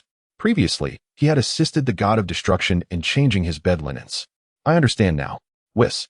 Without further ado. Vitri swiftly pressed his 2 fingers together at the center of his forehead, his formidable perception expanding like an intricate web, precisely locking onto the familiar aura emanating from Earth. Son Goku. With that, I shall take my leave. Before his words could fully dissipate, Vitri vanished in a flash, leaving behind only a faint ripple in the cosmic vacuum. Whis gazed in the direction of Vitri's disappearance, letting out a soft sigh. Soon, the expression of exasperation on his face transformed into a smile as he turned towards the realm of the gods of destruction, gently tapping his staff. It appears I must return and placate that rather temperamental deity. I hope Miss Bulma's culinary delights can soothe his wrath. He gracefully pivoted, his figure morphing into a streak of light more rapid than before, retracing his steps to the realm of destruction, where the irate god Beerus awaited, having lost his attendant after rising from slumber. On Earth, amidst the battlefield between Goku and King Piccolo, the azure radiance of the Kamehameha illuminated Goku's youthful visage, casting a stark contrast against King Piccolo's twisted green face, marred by fear and despair. Kamehameha, a colossal beam of energy, embodying the majority of Goku's strength, tore through the air with a roar of annihilation, racing towards the helpless King Piccolo, who found himself unable to evade. The shadow of death enveloped him in an instant. Wait, you cannot kill me. King Piccolo let out a final desperate cry, grasping at the last thread of hope. I am one with the Supreme Kai. If you kill me, the Supreme Kai shall surely perish as well. Earth would lose its Supreme Kai. This was his ultimate trump card, his only hope to buy time.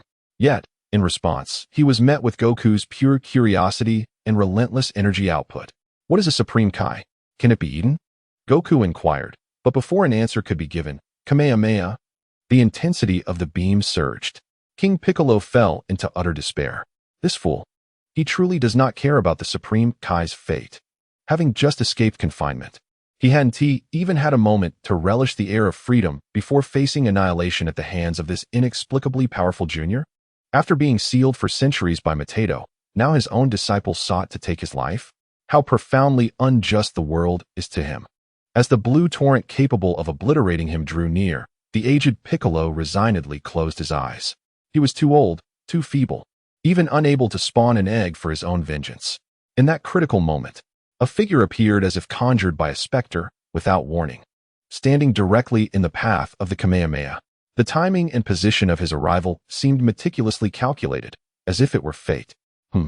Vitri had just teleported to the ground and had yet to survey his surroundings when an onslaught of violent energy surged towards him. The familiar scent and techniques rendered him momentarily speechless. Was it really that upon my return, Wukong presented me with such a grand greeting? A ludicrous thought flashed through Vitri's mind, pondering whether Wukong harbored resentment for not bringing him to the god of destruction's realm for training. Nevertheless, his movements were unfaltering. Casually, he raised his right hand, palm open, and with a mere flick, he dismissed the roaring Kamehameha wave as one would shoo away an irritating fly. To his astonishment, there was no earth-shattering explosion nor violent clash of energies. The Kamehameha wave, potent enough to obliterate mountains, was forcibly redirected the moment it met Vitri's palm, turning at a right angle and roaring away towards the distant horizon, ultimately pushing the moon aside far beyond the earth. He vowed it was unintentional. Vitri, momentarily taken aback by the displaced moon, turned to behold the bewildered visage of King Piccolo, whom he had just saved. Ah, Vitri, he quipped, raising an eyebrow with a hint of mockery. Isn't this old Piccolo? You've certainly let yourself go in just a few days. It dawned on him that he had inadvertently interrupted Wukong's finishing blow. Vitri. Wukong finally recognized the newcomer, his eyes widening in surprise. How did you return so suddenly? You effortlessly deflected my Kamehameha wave. That's incredible. He was wholly unconcerned about Vitri saving his adversary. Instead, he was exhilarated by the display of power far beyond his comprehension. Meanwhile, King Piccolo, having experienced a tumultuous shift from despair to elation, regained his composure. He gazed at the enigmatic black-haired youth who had so casually dismissed a lethal strike, his initial shock swiftly replaced by a euphoric ambition. Mwaha! He cackled, his laughter more frenzied than before, as if the previous despair had never transpired. I knew it. The great King Piccolo could never fall so easily. Fate is ultimately on my side. He straightened his stooped back, regarding Vitri with a condescending gaze, as if bestowing a favor. Young man, though I know not who you are, you have saved the great King Piccolo. I shall remember this merit. If you dispose of this wretch before you, once I reign supreme over this world, you shall stand above all, second only to me. He envisioned himself at the pinnacle of power. Vitri regarded the old Piccolo with an expression of utter incredulity, unable to suppress a question. Hey, old man, have you always been this audacious? Who gave you the courage to speak to me in such a manner? Liang Jingru, perhaps? Huh. Vitri retrieved a vibrant green senzu bean from his multi-purpose capsule, tossing it casually towards him. Here, you recognize this, don't you? Eat it. Senzu bean. King Piccolo's murky eyes ignited with avarice. He was indeed familiar with this item. Without a moment's hesitation, he seized the senzu bean and eagerly stuffed it into his mouth, chewing and swallowing with fervor. Boom. A surge of immense life energy erupted instantaneously within his desiccated and aging body. The fractured bones crackled audibly as they swiftly rejoined, and wounds that exposed the very bone healed and vanished at a pace visible to the naked eye. Even the wrinkles upon his skin seemed to relax somewhat. Power. Infinite power had returned. Ha! King Piccolo reveled in the overwhelming force coursing through him, his confidence swelling to unprecedented heights. His gaze towards Vitri was no longer one of gratitude, but was instead filled with ferocity and arrogance. Young man, though you have bestowed upon me the sacred beans, your earlier disrespect towards this demon king, he sneered, raising his hands, as a terrifying energy began to coalesce, clearly intending to retaliate, while simultaneously testing the sensations of his restored might. However, before he could complete his menacing proclamation, Vitri's figure appeared before him in an instant. A hand, as formidable as an iron claw, seized his throat with lightning speed. All of King Piccolo's movements froze instantly. He was horrified to discover that his terrifying power, capable of obliterating cities, felt as feeble as that of an infant before this hand. No matter how fiercely he struggled or unleashed his energy, he could not budge it an inch. A suffocating sense of dread and the chill of death flooded his heart. Regurgitate the egg. Vitri's voice was cold and devoid of any emotion. King Piccolo emitted a series of grotesque gasps, his eyes filled with incredulous terror. How could this young man possibly know? Regurgitate the egg.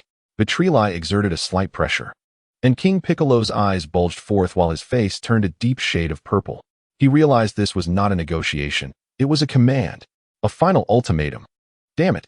The instinct for survival overwhelmed all else. A flicker of madness and resentment flashed in King Piccolo's eyes as he raised both hands, channeling all the strength he had regained. A massive, destructive energy beam shot forth, striking Vitri's chest at point-blank range. Boom! The violent explosion engulfed both of them in an instant. The ferocious purple energy rampaged, carving a massive crater into the ground. Amidst the swirling dust, Goku anxiously shouted, Vitri. Yet, as the dust settled, Vitri remained steadfastly in place, his appearance untouched, not even a strand of hair disheveled. The energy beam, potent enough to pierce mountains, seemed to merely brush past him like a gentle breeze. With his other hand, he casually grasped Goku's face, who had leaned in to witness the spectacle, and habitually ruffled his hair. Regurgitate the egg. Vitri's voice resonated once more, still cold and composed, as if the cataclysmic explosion had never occurred. His grip around King Piccolo's throat remained unyielding. King Piccolo was utterly despondent. This was not merely a foe of a different caliber. This was a monster, an absolute monster. In the face of such overwhelming power, all his schemes and towering hatred seemed pitifully pale and laughable. Gazing into Vitri's unperturbed eyes, which appeared ready to crush his neck at any moment, King Piccolo finally succumbed to despair. He relinquished his resistance, nodding his head in a humiliating and arduous manner. With a reluctant release, Vitri unclenched his hand from the throat of his adversary, yet his other hand remained firmly grasping the shoulder of the demonic figure, ensuring he could not flee or employ any tricks. The king of demons, Piccolo, gasped in humiliation and resentment, his eyes brimming with fury as he clutched his neck, casting a venomous glare at Vitri. Ultimately, under the looming threat of death, he summoned the last remnants of his strength and vitality, his abdomen convulsing violently, swelling with a palpable energy. With a pained and wrathful roar, he expelled a massive magical egg enveloped in a viscous liquid, shimmering with an eerie green light, forcefully from his mouth. As soon as the egg detached from Piccolo's body, it seemed to acquire a will of its own, instantly transforming into a streak of green light that shot into the sky, vanishing without a trace in the blink of an eye. Vitri, casting a fleeting glance in the direction of the egg's disappearance, surmised it represented a future incarnation of Piccolo, one he could not be bothered to pursue. "Your task is complete," Vitri stated blandly, observing the now weak and aged Piccolo sprawled on the ground, utterly depleted of energy. It appeared that the king of demons still wished to speak. However, Vitri offered him no opportunity. He raised his right hand, a golden radiance coalescing at the tip of his index finger, which then transformed into a golden beam imbued with terrifying penetrative power, piercing cleanly through Piccolo's forehead.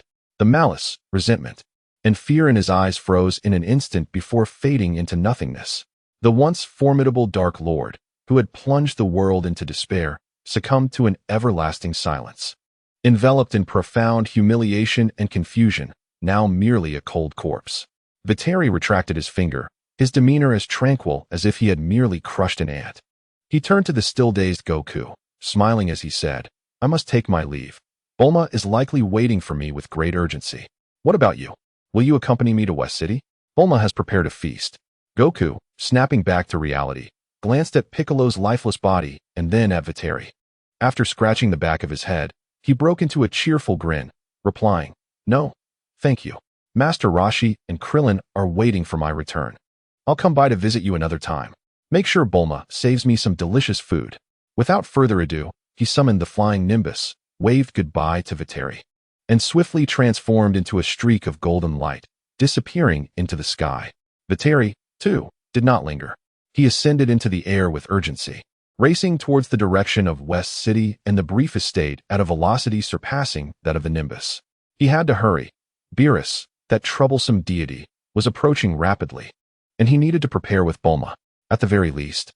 He could not allow Bulma to face the god of destruction in a manner reminiscent of the original Dragon Ball saga. Yet, with his current mastery over divine energy, he felt confident that given a few more years of development, he would not only hold his own against Beerus, but could potentially triumph. Amidst the lofty heights, within the Celestial Palace, the Supreme Kai bore witness to the entire sequence of events that led to the demise of the King of Demons. His wrinkled green visage reflected an intricate tapestry of emotions: shock, bewilderment, a hint of trepidation, and a profound sense of relief. Is this truly resolved? The celestial being murmured to himself, feeling as though he were ensnared in a dream. The anticipated sacrifice, heroic and mutual destruction, had not come to pass. The formidable Majin Buu, a source of dread even for him, appeared before the extraterrestrial known as Vitri like a mere puppet, manipulated without resistance. His final struggle rendered utterly futile. What sent chills down his spine was Vitri's ultimate coercion of Buu to regurgitate an egg. How could he possibly know that secret? The celestial being pondered in bewilderment. He had never divulged the truth of his shared essence with Buu. This revelation deepened his understanding of Vitri. Shortly after Bobo's arrival in the West City, he returned, and the celestial being had come to a significant conclusion. Vitri was a devoted husband. Nonetheless, the most formidable threat, Majin Buu, had been vanquished. As he gazed at the magical egg that Buu had expelled in his final moments, vanishing into the horizon, a slight furrow formed on his brow, a hint of anxiety surfacing on his countenance. He was acutely aware of the implications of that egg. In the future, new turmoil was likely to emerge, but that was a matter for another time. For now, the most pressing crisis had been averted. This realization brought a long sigh of relief from the celestial being, as if he had cast aside a burden that had weighed upon him for centuries. "Bobo, He communicated telepathically, his voice imbued with an unprecedented lightness. Mr. Bobo, Majin Buu has been dealt with by Vitri. You may return to the sanctuary. After informing Bobo of his return, the celestial being exhaled, deciding to temporarily set aside his previous contemplation regarding the succession to Vitri. He surveyed the vast expanse of earth beneath the temple, a flicker of unnoticeable affection flashing in his murky eyes. Mr. Vitri was still quite young, although powerful. His temperament still required refinement. Furthermore, he may not harbor an interest in divine responsibilities. Such a weighty burden, integral to the fate of Earth, should remain upon my weary shoulders for a few more years, he silently reassured himself. Chapter 20. The arrival of Beerus, Beerus's contentment, Beerus's astonishment. I'm back, Bulma. Upon his arrival home, Vitri was met with the most fervent welcome from Bulma. Darling. Bulma's jubilant exclamation rang like the sweetest melody. As she sprang from her seat and leapt into Vitri's outstretched arms, he caught her securely, savoring the warmth of her delicate form and the unrestrained affection that radiated from her. Haha. Vitri laughed heartily, twirling with Bulma in his embrace, eliciting a cascade of giggles from her, her blue hair billowing in the air. It was not until Bulma playfully smacked his shoulder that he, still craving the moment, gently placed her onto the spacious, soft sofa in the living room, adjusting his posture to ensure her comfort as she settled in his lap. I have returned, Vitri murmured, lowering his gaze, his forehead resting against hers, his voice soft and tender. Bulma's face bloomed with a rosy hue of happiness as she vigorously nodded in response. After a lingering moment of warmth, Bulma finally spoke. Did you just go to deal with Majin Buu? Bulma wrapped her arms around his neck and casually inquired. Yet it was evident that she held little concern for the dark sorcerer who nearly brought about the world's destruction. Her focus was wholly on her beloved, who had finally returned home. How did you know it was me who resolved it? Vitri asked with a hint of curiosity. You fool. It was live-streamed. Bulma replied with a hint of exasperation, before her sapphire eyes suddenly sparkled with excitement, as if she had recalled something of greater significance. Was it true what Mr. Bobo said? Does the god truly wish for you to succeed him? To become the new deity of Earth? Bobo? Vitri momentarily paused, then, seeing Bulma's ecstatic expression akin to winning the lottery, he rolled his eyes dramatically. You can't possibly want me to become that so-called deity, can you? Of course I do. Bulma eagerly nodded, shaking his arm with glee, her eyes shimmering with dreams. That's a deity we're talking about. The legendary Kami-sama, a being of lore. My dear husband, aren't you excited? Just think, if you were to become the god of Earth, how impressive would it be to tell my friends? Vitri decisively shook his head, unable to suppress a smile as he pinched Bulma's excited little face. Come on, dear. The position of Kami-sama is not as glorious as you imagine. He embraced Bulma, adopting a serious demeanor as he continued. Let us not delve into other matters. Just consider this. If I were truly to become the deity of Earth, it would mean I could hardly leave this planet. I would have to perpetually safeguard this celestial orb. What if one day, Miss Bulma, in a whimsical mood, wishes to venture into outer space to gaze at comets or to explore other planets? Would you want to pilot a spaceship all alone, adrift in the boundless cosmos? What do you think? Vitri's vivid description rendered her excitement momentarily frozen, as images of what he portrayed flooded her mind, alone in the cockpit of a spacecraft, facing the vast yet frigid expanse of the starry sky, utterly solitary. The mere thought sent a shiver down her spine. Gosh, Bulma gasped, her mind instantly clearing. You're right. That's simply one to do. Absolutely not. She immediately shook her head vigorously, clinging tightly to Vitri's arm. Forget it, forget it. I shan't be a deity. Let whoever desires that position take it. Traveling together is far more important. Seeing that Bulma had been successfully swayed by his words, a mischievous glint flickered in Vitri's eyes.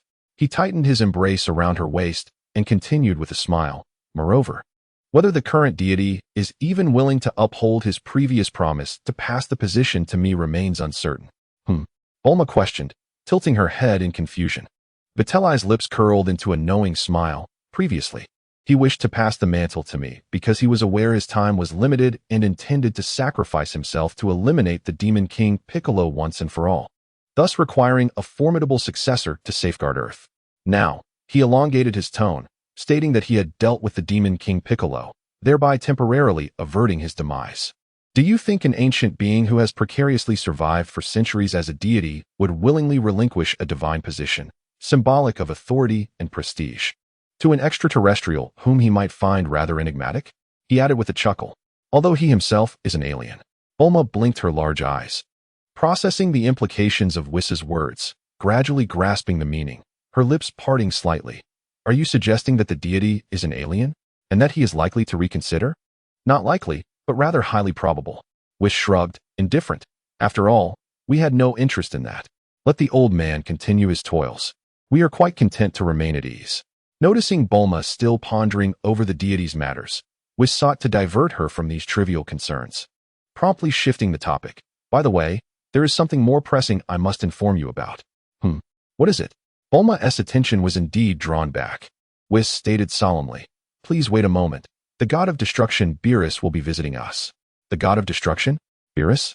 Bulma felt unfamiliar with the name, although it seemed she had heard it from Whis before. The title of god of destruction made her realize that this matter might not be trivial. Yes, Whis affirmed, nodding. That is the deity whom Whis serves, possessing the power to easily obliterate planets and even entire galaxies. That fellow has quite the temper. Immense, indeed, capricious and whimsical. When he arrives, should he speak harshly or exhibit arrogance? And if you find it displeasing, Whis paused, looking directly into Bulma's eyes, I implore you not to act impulsively. If it can be avoided, do not confront him directly. As things stand, I am not yet his match, while I can ensure your safety. Should matters escalate into a confrontation, I would still be outmatched. Bulma, upon hearing this, was momentarily taken aback, then rolled her eyes dramatically.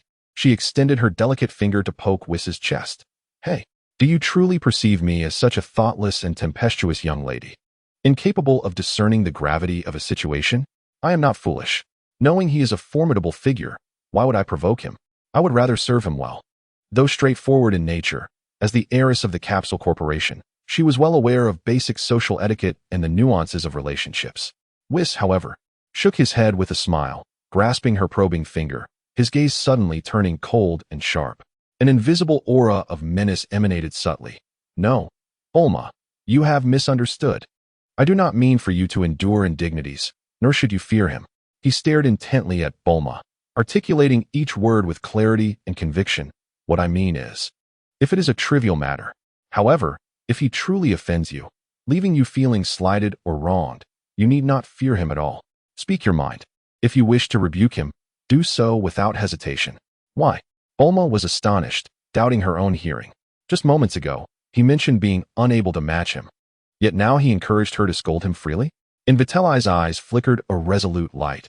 I shall not allow my beloved Vitelli's woman to suffer indignities. If need be, I shall confront him head-on. Though my overall strength may not yet match his, should it come to risking my life and exhausting all my resources, I am confident that I can deliver a severe blow. He must understand that to meddle with my Vitelli's woman incurs a price. Even if he is a god of destruction, it shall be no exception. Vitelli's words were resolute, imbued with an undeniable determination and a hint of madness. This was no jest. He was utterly sincere. For Bulma, he dared to strike at a deity. Bulma's heart was profoundly moved.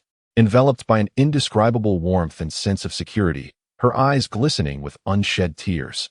Just as she was about to speak, suddenly, a chilling, indifferent voice, devoid of any emotion, unexpectedly pierced the air around them. Oh, is that so? The voice was soft, yet bore an unsettling resonance. Vitelli and Bulma felt the hairs on their necks stand on end. At that very moment, the space in the center of the living room rippled like the surface of water, and a radiant stream of light, akin to a rainbow, materialized out of thin air, swiftly coalescing into form. As the light dissipated, two figures emerged. Standing before them was none other than the god of destruction, Beerus, whom Vitelli had just mentioned. Accompanying him was his attendant angel, Whis. Beerus possessed a slender physique, adorned in an unusual divine robe decorated with purple patterns, his skin a pale lavender, devoid of hair, and his head resembling that of an elegant, yet aloof hairless cat. His golden, slit-like eyes regarded Vitelli with keen interest, a smirk playing at the corners of his mouth, exuding an aura of suffocating destruction, as if heralding the end of all things. Half a step behind Beerus stood the ever-graceful Whis, holding a staff with elegance. Whis delicately covered his mouth with his hand, his purple eyes curving into crescent moons, clearly reveling in the misfortune of others. It was evident that Vitelli's bold declaration, uttered with fervor, had been keenly overheard by these two. Young man, Beerus's golden eyes fixed upon Vitelli, revealing sharp teeth in a predatory grin. A dangerous air surrounding his smile. From what you just said, you seem quite confident in your abilities. The air in the living room froze instantly. Bulma instinctively clutched Vitelli's arm, her palm growing slightly clammy with apprehension. Vitelli's heart skipped a beat. Yet his formidable mental fortitude and the training of recent months allowed him to regain his composure swiftly.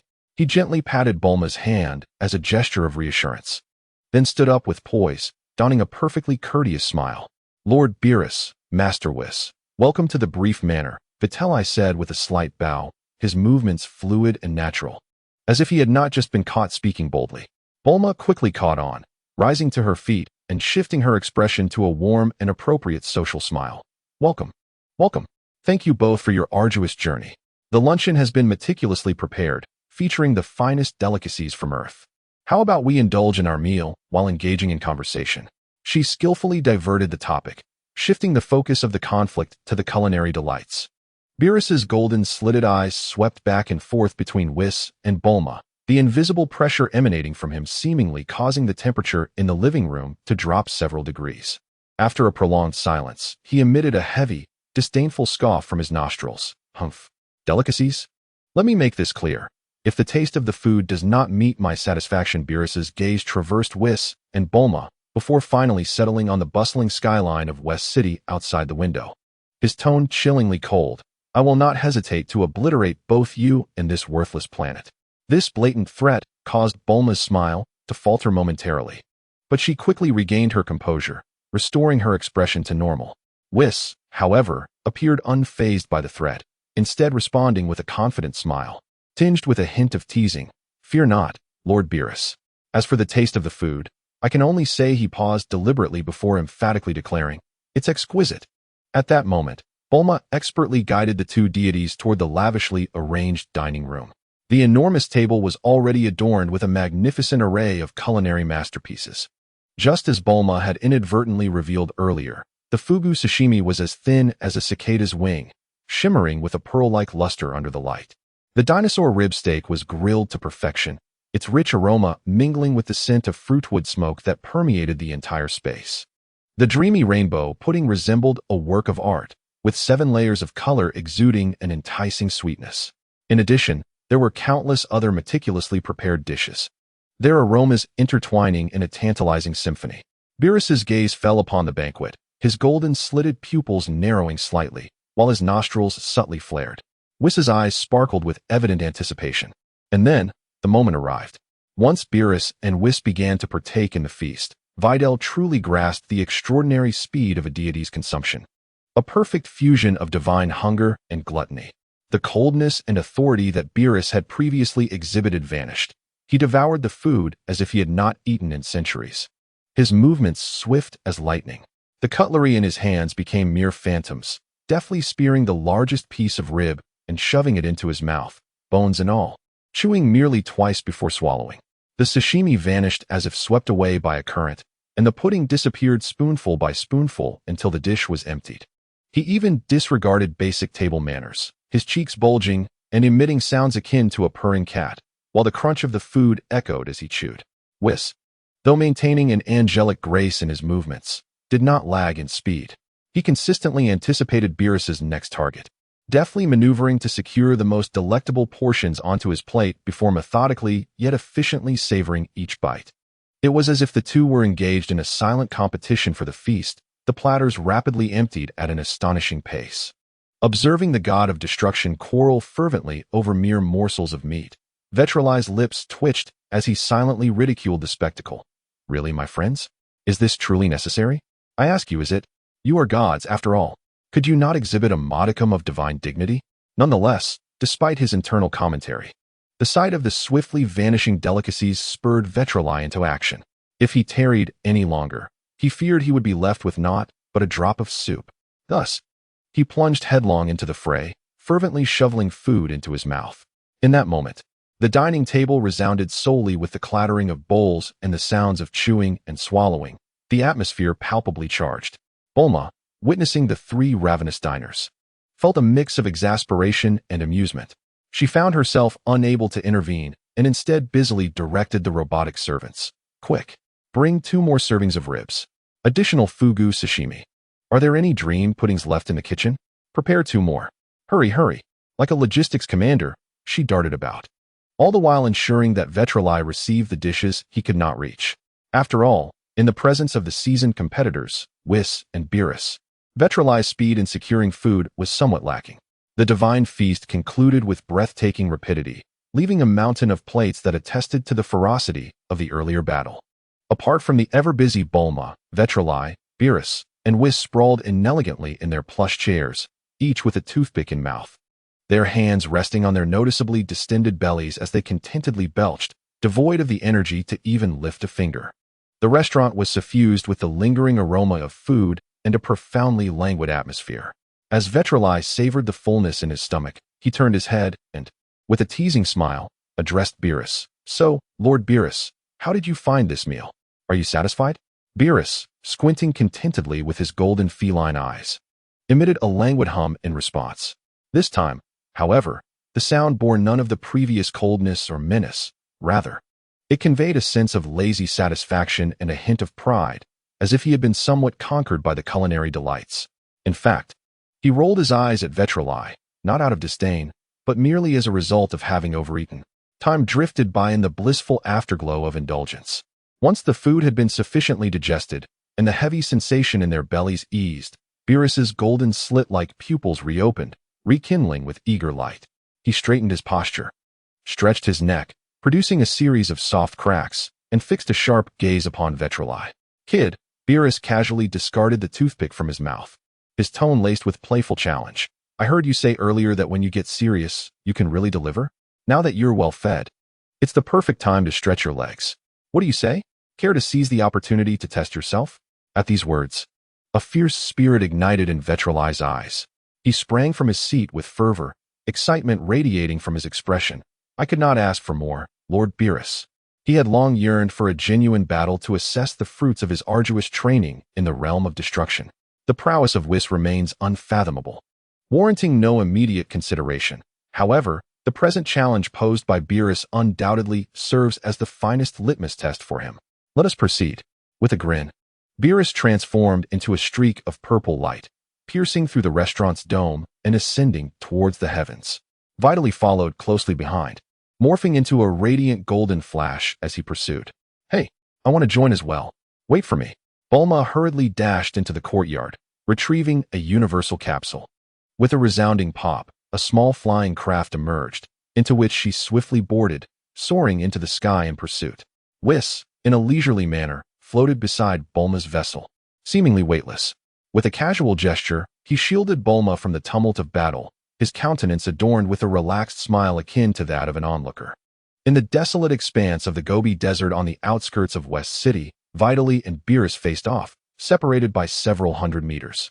The fierce wind rustled their garments ominously. Below lay an expansive, barren expanse of reddish earth, devoid of life, the perfect setting for an unrestrained clash. Beerus stood with his arms crossed casually, exuding a languid demeanor, yet his golden slit-pupiled gaze was fixed intently on Vitri. He extended his right hand, beckoning Vitri with a flick of his finger, a hint of provocation dancing on his lips. Come now, young one. Strike first and show me your full strength. Let me witness what Whis has imparted to you during these days. Vitri, undeterred by Beerus's taunts, refrained from immediately transitioning into his Super Saiyan form. Instead, he slowly closed his eyes, merging seamlessly with the howling winds surrounding him. He stood motionless in the void, as if in deep meditation. Suddenly, his presence seemed to vanish from the realm, rendering him imperceptible to the average observer. Yet, beneath this profound tranquility, an invisible storm was brewing. With a whoosh, the air around Vitri thickened and became heavy, as an unseen force field rapidly expanded outward. Abruptly, Vitri's tightly shut eyes flung open. Deep within his obsidian pupils, silver starlight seemed to erupt. An indescribable, sacred, and vast aura erupted forth like a slumbering volcano. Buzz! There was no earth-shattering explosion of flames, nor blinding radiance. Instead, a gossamer veil of translucent light, shimmering with a faint silver glow, enveloped Vitali's form. Beerus, who had been anticipating Vitali's attack, widened his pupils in astonishment, his expression morphing into one of sheer amazement as he gazed at him, as if confronted by a monstrous entity. Unconsciously, he muttered in a slow, deliberate manner, "Extreme. Intent. Self. Mastery." Chapter 21. Has he become divine? The languor and amusement on Beerus's lavender feline visage evaporated entirely, replaced by an unprecedented gravity. His golden-slit pupils fixated intently on the thin layer of swirling silver light encasing Vitali, his posture shifting from relaxed to a serious combat stance. The terrifying pressure characteristic of a god of destruction permeated the air, rendering even the wind seemingly stagnant. "Come forth." The voice of Beerus resonated with a deep timbre, imbued with a formal declaration of war. Vitri's silver-white pupils remained unfazed, reflecting the profound depths akin to the entirety of the galaxy. Without a hint of hesitation, he moved with the swiftness of a thunderclap. In an instant, his figure blurred in place, and the very next moment, he appeared directly in front of Beerus with unparalleled precision. Vitri's movements transcended mere speed. They embodied an ineffable grace and rhythmic elegance, as though he had become one with the cosmos. His fist, enveloped in a faint silver radiance, appeared gentle yet harbored the power to pierce through space, striking Beerus's face at an awkward angle with tremendous force. Thud! A muffled sound resonated. Although Beerus raised his hand just in time to block the blow, the distilled force still coursed through his arm, the immense impact causing him to stumble uncontrollably, tumbling awkwardly in the air before regaining his balance. "Oh!" Beerus shook his tingling arm, the gravity on his face dissipating in an instant. In its place emerged a revelation akin to discovering a new toy, accompanied by a hint of relief. He grinned widely, revealing sharp teeth, and his golden-slit pupils shimmered with an insightful gleam. "So, it is merely a novice. Haha. How amusing. A novice indeed." He discerned the truth. Although Vitri had successfully summoned the silver radiance of the ultimate freedom, this power resembled a rootless reed, stagnant and lacking true stability. It was evident that he was far from mastering the true essence of ultimate freedom, barely scratching the surface. This was not ultimate freedom. Rather, it was a pseudo-state achieved through relentless practice and innate talent, having merely grazed the threshold of mastery. Yet, this novice's realm, combined with Vitri's formidable foundation, was sufficient to elicit both surprise and eagerness from Beerus. Bang! Bang! Bang! Bang! Bang! The two ceased their idle chatter, transforming into two streaks of light that clashed violently once more. This time, the intensity of the battle far exceeded the previous encounter. The sky was devoid of clear figures. Only the flickering, colliding, separating, and instantaneously intertwining shadows of light remained. One was the god of destruction, radiating a perilous purple glow, while the other was a Saiyan, flowing with silver brilliance. The thunderous sounds of their fierce clashes echoed like distant thunder, unrelenting and resounding. Each impact unleashed visible shockwaves, tearing apart the clouds high above. Below, the desolate Gobi Desert was ravaged by the terrifying sonic booms and energy aftershocks, as if an invisible plow had repeatedly tilled the ground, causing massive cracks to spread. And dust was swept thousands of meters into the sky, forming a sandstorm that obscured the sun. What a remarkable lad, though merely a novice. Beerus's boisterous laughter resonated clearly amidst the cacophony of collisions. "You have proven yourself worthy." Ha! Having lost track of how long it had been since he engaged in earnest combat, Beerus let out a hearty laugh. In the midst of their banter, the two collided once more with a speed surpassing the limits of vision. A glint flashed in Beerus's eyes, and at the moment their fists clashed. His left hand shot forth like a phantom, deftly seizing Vitri's wrist as he struck with his right. Hmph! With a low growl, Beerus summoned his core strength, and with a swift motion of his arm, he unleashed a tremendous force. Vitali felt an overwhelming surge of power, his body instantly losing control. Akin to a stone hurled from a catapult, violently propelled through the air. Whoosh! His figure traced a long, silvery arc in the sky. Yet, Beerus's speed surpassed even that of Vitali's flight. In the very instant he cast Vitali away, Beerus vanished as if teleporting, reappearing with uncanny precision directly in the path of Vitali's backward trajectory. Crack! A resounding clap echoed, powerful enough to create a sonic boom. A mischievous smile adorned Beerus's face as he executed a well-angled, forceful kick that struck Vitali's unsuspecting rear end with resounding impact. Ugh! Vitali gasped in shock. The pain not merely physical, but the unexpected nature of such a base attack from a deity like Beerus shattered his meticulously maintained state of serene composure. The silvery aura surrounding him fluctuated violently, nearly collapsing entirely. Regaining his balance, he clutched his stinging backside, his silver pupils brimming with incredulity, indignation, and fury as he glared at Beerus, who wore an innocent grin from a distance. Beerus, are you incapable of playing fair?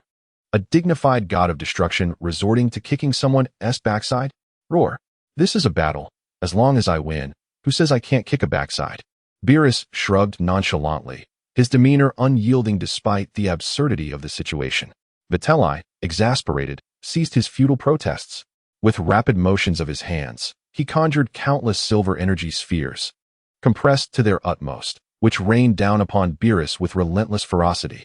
Meanwhile, he concealed himself within the storm of energy, charging forward once more. Beerus remained unfazed, his hands transforming into a blur of purple light as he swatted the incoming energy spheres away with precision, akin to swatting flies. His golden slitted eyes remained steadfastly focused on the figure hidden behind the barrage of energy. Vitali's previously fierce expression, marred by embarrassment, subtly transformed into a barely perceptible smirk as he approached the last energy sphere, closing in on Beerus. In a sudden flourish, Vitali concentrated his hands at the sides of his forehead, palms open, aimed directly at Beerus's sharp golden eyes.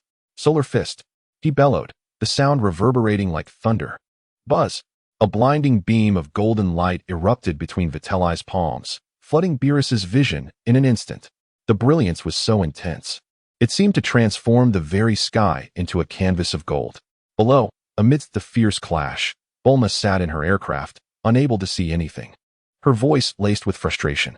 Ugh, I can't see a thing like this. With a light chuckle, Whis stood beside Bulma's craft, casually flicking away several energy spheres that Beerus had deflected, which might have posed a threat to their vicinity. Upon hearing Bulma's lamentations, he elegantly waved his staff. An illuminous projection materialized instantaneously within the cockpit of Bulma's spacecraft. The projection depicted the battle between Whis and Beerus, albeit slowed down to an almost surreal degree, akin to a slow-motion replay, allowing Bulma to discern every intricate detail. Wow, thank you, Whis, Bulma exclaimed in delight, her eyes fixated on the radiant display. However, tragedy soon ensued. The projection captured the moment where Whis concentrated his energy into his forehead, unleashing a brilliant golden light. Buzz! Even through the slow-motion spectacle, Whis's solar flare ensnared Bulma. Ah, my eyes! She cried pitifully, hastily shielding her eyes with her hands. Following Beerus, she too fell victim to the blinding flash. The cataclysmic golden light flickered and vanished swiftly. Beerus, with his eyes tightly shut, felt a tear escape from the corner of his eye, a testament to his exasperation. He vigorously shook his head in a futile attempt to dispel the lingering spots and dizziness before him. As a god of destruction, it was inconceivable for him to sustain real harm, yet the sudden blindness provoked an unprecedented sense of frustration. Whis hovered nearby, a bemused smile gracing his features as he observed Beerus's disarray, his silver pupils glinting with mischief. Oh dear, what seems to be the matter, Lord Beerus? Even a noble deity can be affected by a mere mortal's trick? He emphasized the word noble with particular weight. You scoundrel! Beerus abruptly opened his still-dazed eyes, fury blazing within them. Is it just a kick? You dare to act so self-righteously after a sneak attack? This is utterly preposterous. Those two scoundrels, Buzz. The fabric of space seemed to warp momentarily. Although Beerus remained rooted in place, another version of him appeared before Whis with the swiftness of teleportation, defying the limits of Whis's perception. With fingers poised like a blade, his arm sliced through the air with a piercing shriek, aimed directly at Whis's chest. This blow was fueled by the wrath and true power he had amassed after being toyed with by Whis. Whis's pupils constricted to pinpricks. He barely had time to evade. Yet, before his mind could issue a command, his arms instinctively crossed in front of his chest, a reflex honed by his divine training. The divine energy he had cultivated surged and coalesced around his arms. Boom! A thunderous sound echoed, sending tremors through the very air. Whis felt as if he had been struck head-on by a rapidly approaching celestial body. Pain radiated through his arms, his bones protesting under the immense strain. He was launched backward like a cannonball, a trickle of blood escaping his lips. Beerus did not pause for a moment. His form blurred as he once more surged forward, appearing above and beside the retreating Whis. This time, Whis's body could not fully react. Boom! A powerful punch landed squarely on Vitri's left cheek. Ugh! Darkness enveloped Vitri's vision as excruciating pain surged, accompanied by a debilitating dizziness. His body spiraled out of control, plummeting towards the earth like a kite severed from its string. Boom! Vitri crashed into the wasteland like a meteorite, sending dust billowing into the air and forming a colossal crater. Vitri? Bulma's heart leaped into her throat, and disregarding the stinging in her eyes, she fixated intently on the light screen. As the dust gradually settled, Vitri was seen kneeling on one knee at the center of the crater, his right hand pressed against the ground as he gasped for breath. Blood stained the corner of his mouth, and his left cheek bore a bruise, yet his silver eyes remained sharp, fixed unwaveringly on the god of destruction above him. Beerus descended slowly to the edge of the crater, gazing down at him with a mixture of lingering wrath and solemnity in his golden vertical pupils. Come on, Vitri, counterattack. Bulma, noticing that Vitri seemed relatively unscathed, couldn't help but cheer softly while raising her fist. Not yet, Miss Bulma. Whis, having gracefully resumed snacking at some point, remarked, his purple eyes shining brightly. Lord Beerus is about to become a bit more serious, and for Vitri, the true battle may have only just begun. Boom! As if to affirm Whis's statement, a more terrifying purple aura erupted from Beerus. No longer hovering, he propelled himself with a forceful push against the ground. The wasteland beneath him crumbled like fragile cookies, shattering into pieces. A tremendous sonic boom erupted behind him. He transformed into a devastating purple comet, rushing towards Vitri in the crater with a force capable of annihilating everything in its path. It's here. Vitri's pupils constricted as his body instinctively sensed the terrifying power that threatened to crush him. He gritted his teeth against the pain, channeling his energy into a frenzied flow. In an instant, he chose not to withstand the attack, but instead soared towards the higher stratosphere of Earth. Beerus scoffed, trailing closely behind Vitri. The two figures broke through the clouds and emerged at the edge of Earth's atmosphere, standing thousands of meters apart in the near vacuum of the stratosphere. Here, the air was thin, sunlight poured down unimpeded, revealing the cerulean arc of the planet below, while the boundless cosmos sprawled above. The ferocious winds and remnants of their earlier battle dissipated into mere whispers. Beerus's purple aura gradually receded, yet the oppressive aura of destruction became more concentrated. His golden vertical pupils regarded Vitri, now devoid of mockery and anger, instead reflecting a hint of admiration. Kid, Beerus's voice resonated clearly, piercing the thin air and reaching Vitri's ears. You are quite remarkable. He narrowed his eyes slightly, seemingly making a decision, and a tantalizing smile crept upon his lips. Consider this. Would you like to be the apprentice god of destruction for Universe 7? Vitri was taken aback, a flicker of astonishment flashing in his silver eyes. He had envisioned that Beerus would continue his relentless assault, taunting him, and perhaps even deploying more formidable techniques. However, he never anticipated that amidst the chaos of battle, Beerus would extend such an olive branch. A trainee destroyer? Without a moment's hesitation, Witley slowly shook his head. I refuse. His voice was calm, yet resolute. What purpose does being a destroyer serve?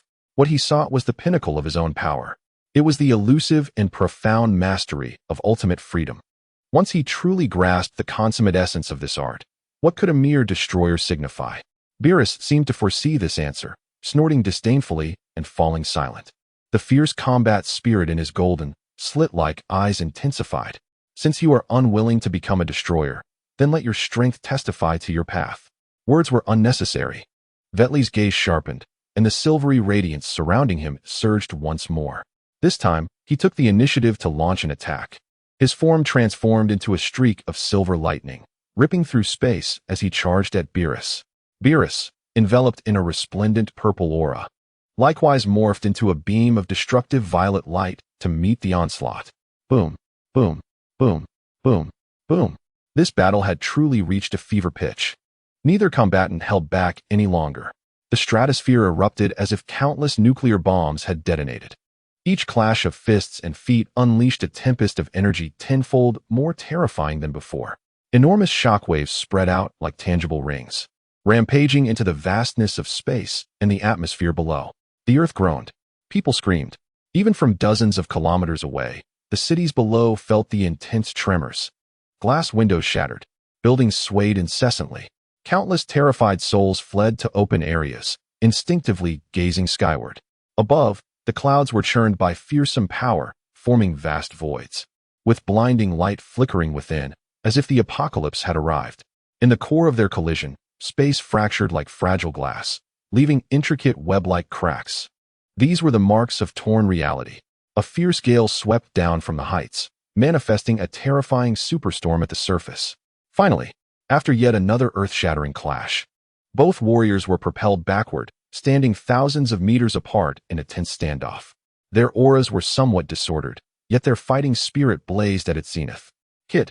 Beerus's voice carried a hint of amusement, yet was imbued with recognition. "I concede, you are quite impressive. If you can withstand this strike," he placed his left hand behind him, slowly raising his right hand, with his index finger pointed skyward. Hum. A wave of annihilation, chilling enough to rattle the very soul, coalesced in an instant. A deep purple energy sphere, as vast as a basketball and seemingly capable of devouring all, materialized at the tip of Beerus's finger. Inside the energy sphere, purple light danced wildly, exuding an aura of utter destruction. Merely its presence caused the silvery brilliance surrounding Witley to fluctuate violently, as if it might extinguish at any moment. "If you withstand it, then this battle will be deemed your victory." Beerus's voice was cold and flat, carrying the gravitas of a divine decree. Destruction. As his words fell, Beerus gently flicked his index finger. The energy sphere, infused with a fragment of his destructive power, advanced silently, yet with a velocity that transcended the limits of time and space, instantaneously traversing thousands of meters to materialize before Vitri. In its wake, the surrounding space was drawn into a pitch-black, unhealable trajectory. Vitri positioned his palms, gazing at the impending destructive energy. A terrifyingly high temperature. Incandescent white light was frantically compressed and coalesced between his hands. Yet, the overwhelming pressure emanating from the destructive energy had already altered Vitri's countenance before any true contact was made. His body felt as though it were being crushed by an invisible mountain. His bones groaned under the unbearable weight. This force far surpassed what Beerus had previously unleashed. The white light in his hands was compressing furiously, but the speed of its condensation was woefully inadequate. It could not keep pace with the oncoming energy sphere. "This is bad." A flicker of panic flashed in Vitri's silver pupils for the first time.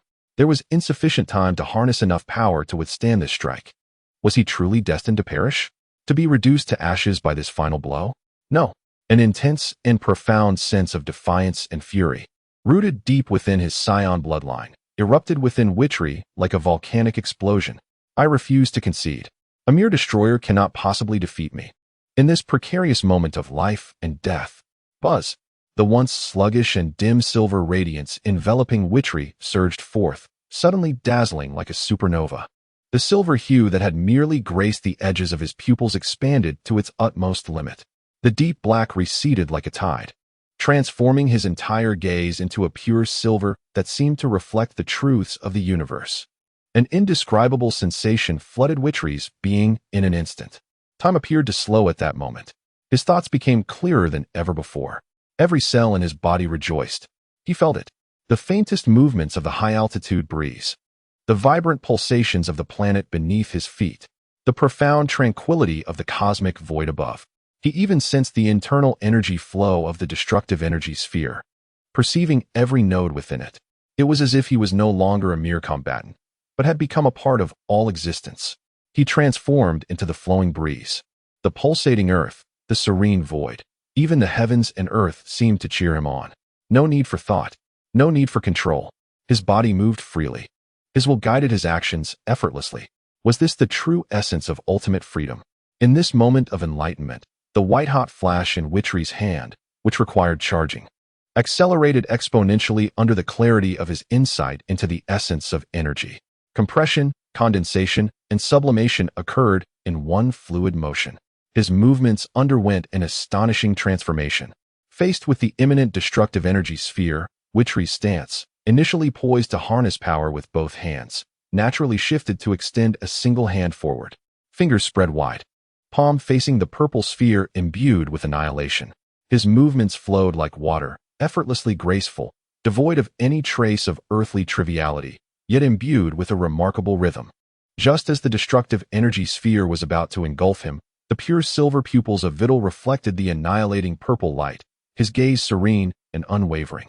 His lips parted slightly, and a detached voice gradually reached the keen ears of Beerus, white-hot brilliance. Buzz! A beam of pure white light, condensed to an unimaginable degree, erupted instantaneously from the palm of Vitri. There was no cataclysmic uproar, no violent energy dissipating. The beam, akin to the purest light and the sharpest sword, pierced with impeccable precision into the core of the destructive energy sphere. Sizzle! There was no explosion, just a faint sound, reminiscent of a hot knife slicing through butter. The destructive energy, capable of annihilating planets, was confronted by this beam of white light, which encapsulated Vitri's entire strength and the essence of ultimate freedom, as if it had met its nemesis. In an instant, it was pierced through and disintegrated, not a single excess ripple able to escape. The white beam surged onward, undeterred. After shattering the destructive energy sphere, it continued relentlessly toward the suddenly pale Beerus. For the first time, disbelief and horror flickered in the golden vertical pupils of Beerus. He had never anticipated that Vitri could undergo such a transformation in an instant, unleashing such incredible power. In a flurry, he could only shout, crossing his arms tightly in front of him. Buzz! A dense torrent of purple godly power surged forth, instantly coalescing before him into an immensely thick energy shield. Boom! The pure white beam collided violently with the purple shield. This time, it was a world-shattering explosion. The terrifying energy turbulence erupted like a boiling ocean, thoroughly shattering the thin atmosphere of the stratosphere. Blinding light illuminated half the earth, which lay enveloped in darkness. Moments later, the surging tidal wave of energy gradually receded like a retreating tide. At the epicenter of the explosion, Beerus remained suspended in place. His crossed arms trembled slightly, his priestly garb marred by multiple tears and scorch marks, appearing somewhat disheveled. Yet his aura remained formidable, clearly unharmed in any substantial way. However, his feline visage was filled with astonishment, gravity, and a hint of complex emotions stirred by profound shock. Vitri maintained his posture with one hand extended, calmly floating in the distance. The silver light enveloping him swiftly receded like a tide, his silver pupils reverting to a profound black. He gazed steadily at the ever-changing expression of Beerus, his lips moving as he spoke with a hint of fatigue. Beerus, I have won. Before the words had fully escaped him, the last glimmer in Vitri's eyes quickly dimmed, his body collapsing backward as if stripped of all support. Vitri! Bulma screamed from the spacecraft, startling Whis beside her. Tears instantly welled up in her eyes. She desperately maneuvered the craft, attempting to rush forward to catch him. But the distance was too great. There was no time. Whis, quickly save him. Bulma shouted towards the angel beside her. Roar, roar, roar, a grand feast awaits. With a voice laced with mirth, Whis gently tapped his staff, causing his figure to vanish in an instant. In the next moment, he materialized beside the rapidly descending Vitri, effortlessly grasping the back of his collar with one hand, as if lifting a small kitten. He appeared next to Bulma's spacecraft and delicately placed Vitri beside her. Vitri! Vitri! Wake up! Bulma exclaimed, rushing to his side. Her heart shattered at the sight of his pale face and the blood at the corner of his mouth. In a flurry of panic, she began to search his body. Yes, the Senzu beans. She recalled that Vitri often kept capsules in his battle suit. After a few frantic moments, she finally located a capsule labeled with the Senzu bean insignia on the inner side of his waist. With a swift motion, Bulma pressed the button, and several plump, green Senzu beans appeared in her hand. Carefully, she pried open Vitri's mouth and inserted the beans. As they entered, a surge of immense life energy coursed through Vitri's body. His pallor visibly transformed to a healthy hue. His injuries healed instantaneously, and his erratic energy stabilized rapidly. Vitri's eyelids fluttered, and he slowly opened his eyes, only to be met with Bulma's tear-streaked, worried face. Bulma? Vitri began, intending to comfort her, but was abruptly struck by a chill. Looking down, he exclaimed, "What the hell?" To his astonishment, his familiar black combat suit had vanished, replaced by an outfit strikingly similar to that of Beerus, the god of destruction.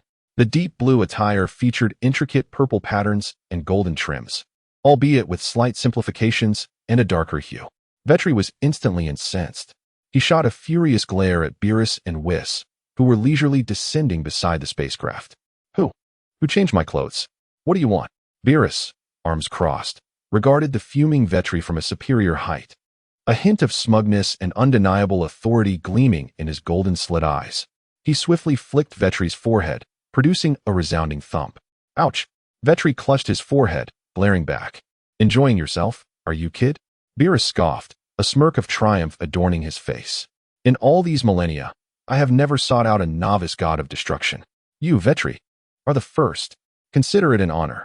He gestured toward Vitri's divine attire. This uniform marks your identity as an apprentice god of destruction. Henceforth, you shall be our apprentice in the 7th universe. Vitri was utterly bewildered. Apprentice god of destruction? Who agreed to this? Does Lord Beerus not fear my wrath later?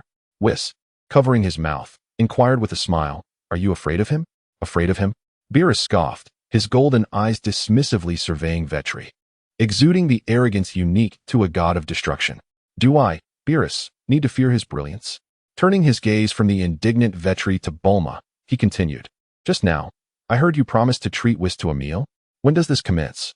Bulma gazed at the unconscious yet fuming Vitri, who had just been forcibly donned in a work uniform, and then turned her attention to the unapologetic god of destruction before her. With a deep sigh, she found herself perplexed by the audacity of this deity's demeanor, especially after he had just savagely beaten her husband. However, as her gaze fell upon Vitri's peculiar, yet somehow dignified and mysterious attire, and observed his frustrated yet helpless demeanor, a strange sense of pride and satisfaction in her husband's advancement began to overshadow her initial concern. Resigned, she retrieved her phone and dialed the Manor-S number. Hello? It's me. Prepare for a banquet immediately. Yes, use only the finest ingredients. Assemble the entire culinary team.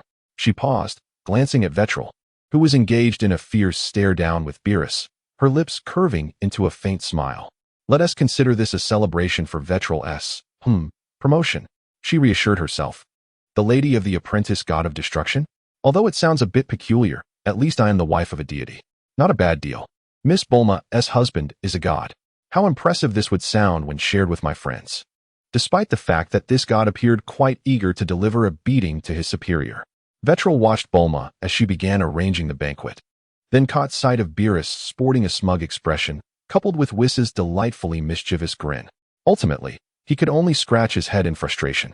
He looked down at the uniform he wore, signifying his status as the apprentice god of destruction of the 7th universe, and sighed with resignation. What is this all about? Chapter 22. Beerus, the gluttonous deity. The lavish banquet had once again drawn to a close within the dining hall of the brief manor. The mountains of empty plates and bowls silently testified to the fierce intensity of the earlier battle, rivaling the recent clash between mortals and deities. Beerus languidly sprawled across a wide, comfortable chair, his golden eyes narrowed in satisfaction, while his long tail rhythmically tapped the chair's surface, producing soft sounds. Whis maintained his signature elegance, though the hand holding his teacup appeared particularly languid, and a content smile graced his face. Indeed, the culinary delights of Earth never fail to impress me, he remarked, covering his mouth as he let out a satisfied burp. Lord Beerus, Vitri, it is time for us to return. Upon hearing this, Vitri promptly interjected, Beerus, Whis, I may need to remain on Earth for a couple of extra days. He paused before explaining, my instantaneous movement cannot directly sense Earth's energy from the god of destruction realm. I wish to enhance this ability, perhaps by making a wish with Earth's Dragon Balls, to see if I can evolve this skill, or alternatively, set a coordinate between the two planets for easier travel in the future. However, his desire to stay by Bulma's side for a few more days was almost palpable on his face. Beerus waved his hand dismissively, wearing an expression that suggested such trivial matters were beneath him. Is there truly a wishing orb on Earth? Your efforts are entirely superfluous. Once I find the time, I shall personally escort you to the realm of the gods of destruction, where those celestial beings can impart their knowledge of more advanced instantaneous movement, far superior to what you currently possess. Upon hearing this, Witley's face immediately displayed an unmistakable expression of exasperation as he sharply retorted, the idea is splendid, yet reality is rather harsh. As far as I am aware, The current gods of destruction. He deliberately fixed his gaze on Beerus, eager to witness the folly of the god of destruction. They likely do not even recognize you. The god of destruction who has slumbered for decades, do they? What? Beerus shot upright as if his tail had been stepped on, his golden slit pupils brimming with astonishment and disbelief. They do not know me? How is that possible? I am the god of destruction. How could those gods of destruction possibly be unaware of my existence? Witley, disinterested in elucidating the generational gap that had almost severed ties with the gods of destruction, as well as the fact that the previous god of destruction was sealed away by his own actions, merely shrugged dismissively. I have no knowledge of the specifics. I merely heard some idle gossip on another planet that the current gods of destruction appear to be rather youthful. Beerus narrowed his eyes, scrutinizing Witley for several moments. Though he suspected Witley was likely fabricating excuses, he had just savored a sumptuous meal prepared by someone else's girlfriend and was reluctant to quarrel over trivial matters. However, Witley's words did plant a seed of concern in his mind. After all, the gods of destruction are vital deities intrinsically linked to the existence of balance in the universe. Should it indeed be true that the current god of destruction is an inexperienced youth who does not recognize even his theoretical counterpart, it would spell trouble. Nonsense. Beerus ultimately huffed, temporarily suppressing his doubts. This matter would reveal itself in due time. Regardless, your status as an apprentice god of destruction is set. There is no escaping that. Upon hearing that Witley was about to depart once more, Bulma became anxious, her sapphire-like eyes welling with tears as she clutched Witley's arm tightly. Gazing up at him imploringly, "Have you not just returned? Must you leave again? How long will you be gone this time?" Witnessing Bulma's distress, Witley's heart softened instantly. He hesitated for a moment before turning to Whis and Beerus, pleading, "Master Whis, Lord Beerus, might it be possible to take Bulma along? She can bring an abundance of delicacies, and her culinary skills are truly remarkable. She is quite wealthy." To bolster his case, Witley shamelessly resorted to insincere flattery. Both Whis and Beerus recognized his insincerity, yet neither was particularly concerned. Beerus, upon hearing this, had no objections. After all, the realm of the gods of destruction was quite empty, and the presence of another was inconsequential, provided they brought along more delectable food. Nevertheless, he pointed at Bulma and cautioned, "Take her along? Young man, do you wish for her demise? The environment of the god of destruction's realm is not suited for ordinary humans. Without further ado, the gravity there is at least several hundred times that of Earth, if not more. The moment she arrives, she would be crushed by her own weight." It was only then that Vitri realized this critical issue. He had been so focused on being with Bulma that he overlooked the fundamental challenge of adapting to the environment. Although his own strength rendered him relatively unaffected by the changes in gravity, Bulma was merely an ordinary earthling. He quickly turned to Beerus for assistance, his gaze filled with a plea for a solution. Beerus awkwardly scratched his light purple cheek and diverted his attention elsewhere. While he excelled in combat and destruction, this matter requiring delicate handling and specialized knowledge was beyond his expertise. It fell within the domain of the angels. Whis, observing Beerus's rare display of helplessness, stifled a laugh behind his hand. He waved his staff, and a soft, mysterious glow instantaneously shot forth, silently merging into Bulma's being. "All right, Miss Bulma," Whis smiled. "You no longer need to worry about the environment of the god of destruction. This power will protect you, enabling you to adapt and counteract any external anomalies, be it gravity, air pressure, or radiation. You can now live safely in the god of destruction's realm, just as you do on Earth." Bulma immediately felt her body lighten considerably, enveloped in an indescribable sense of comfort. Elated, she jumped with joy, throwing her arms around Vitri's neck and planting a hearty kiss on his cheek. "This is wonderful, Vitri. We can go together." However, she quickly remembered something and released her embrace, turning to Beerus and Whis with urgency. "Please wait just a moment. Just a moment. I need to prepare some things. Household items, change of clothes, and my research equipment and computer." Beerus, growing impatient, huffed, "Hmph. Silly woman. Do you not realize how rude it is to keep a powerful deity waiting?"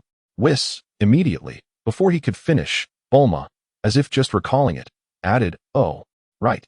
I also had a special crate of top-grade tuna prepared just for you, Lord Beerus, and there's plenty." Beerus's words abruptly faltered, his tone shifting as he insisted, "Go fetch it right away. Waiting for you is acceptable. After all, tolerance and patience are indeed admirable qualities that a great deity should possess. He spoke with such conviction, as if the impatient being from moments ago was a different person entirely. Whis could no longer contain himself, covering his mouth as his shoulders shook with suppressed laughter. Vitri quickly bowed his head, stifling a chuckle, though his shoulders still trembled, betraying his amusement.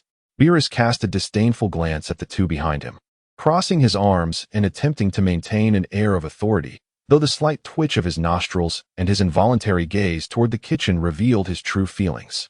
Bulma moved with remarkable speed, darting back to the bedroom and storeroom. Before long, she emerged, dragging two large, bulging backpacks that appeared to be quite substantial. Vitri gazed at the two enormous backpacks and chuckled softly. "Bulma, you are indeed well prepared." Bulma, with a cheerful smile, handed a heavy backpack to Vitri, exclaiming, "Most of this is filled with universal capsules, containing my 3 laboratories, 2 houses, various tools, and a plethora of ingredients, along with an abundance of delectable dishes I've prepared for you and Lord Beerus. This should last us quite a while." Vitri, with a blend of resignation and affection, smiled and hoisted the heavy backpack onto his back, then clasped Bulma's hand tightly. Whis, suppressing his laughter with great effort, promptly raised his staff. "Now, everyone, please prepare yourselves." With one hand holding Bulma's and the other resting on Whis' shoulder, Vitri stood ready. Beerus approached and placed his hand on Whis' opposite shoulder. "Let us depart, Whis," commanded Beerus. Whis nodded, and the gem atop his staff emanated a soft glow, enveloping the 4 of them in an instant. In a flash, the living room lost all traces of the 4, leaving behind a chaotic mess and an empty room. Mere minutes after their departure, a cheerful doorbell rang at the entrance of Brief's manor, followed by a series of knocks. "Hey, Bulma, Vitri, I've come to play." Goku, clad in a slightly tattered martial arts uniform, stood outside the closed door, scratching his head in confusion. "Is anyone home?" After waiting for a moment, he listened intently. The manor was eerily silent. Today, Dr. Brief and his wife were also away, leaving only a few patrolling robots in the wake of Vitri and the others' departure. "How odd." Vitri clearly returned, Goku murmured, deciding to perform an agile flip over the tall wall and landing on the lawn within. Suddenly, a piercing alarm blared, and several security robots, glowing red, swiftly emerged from the shadows, surrounding Goku with their cold weapons aimed at him. Startled, Goku quickly assumed a fighting stance. The robots scanned him with their red lights, and upon confirming his identity in their database, the alarm ceased immediately. After a mechanical voice announced his clearance, the robots retracted their weapons and slid back to their original positions, standing by. "What is going on?" Goku exhaled in relief, scratching his head in bewilderment. He strode into the main house, calling out, "Bulma, Vitri, are you here?" In the living room, dining area, and kitchen, aside from a multitude of robots busy organizing, there was no sign of anyone. "They're not home," Goku said, a hint of disappointment in his tone. However, as he wandered into the backyard, his eyes suddenly lit up. There, in the open space of the backyard, stood a massive, futuristic silver metallic building, adorned with the emblem of the Universal Capsule Corporation. Wow! Could this be Vitri's new gravity chamber? Goku's curiosity surged, momentarily overshadowing his quest to find his friends.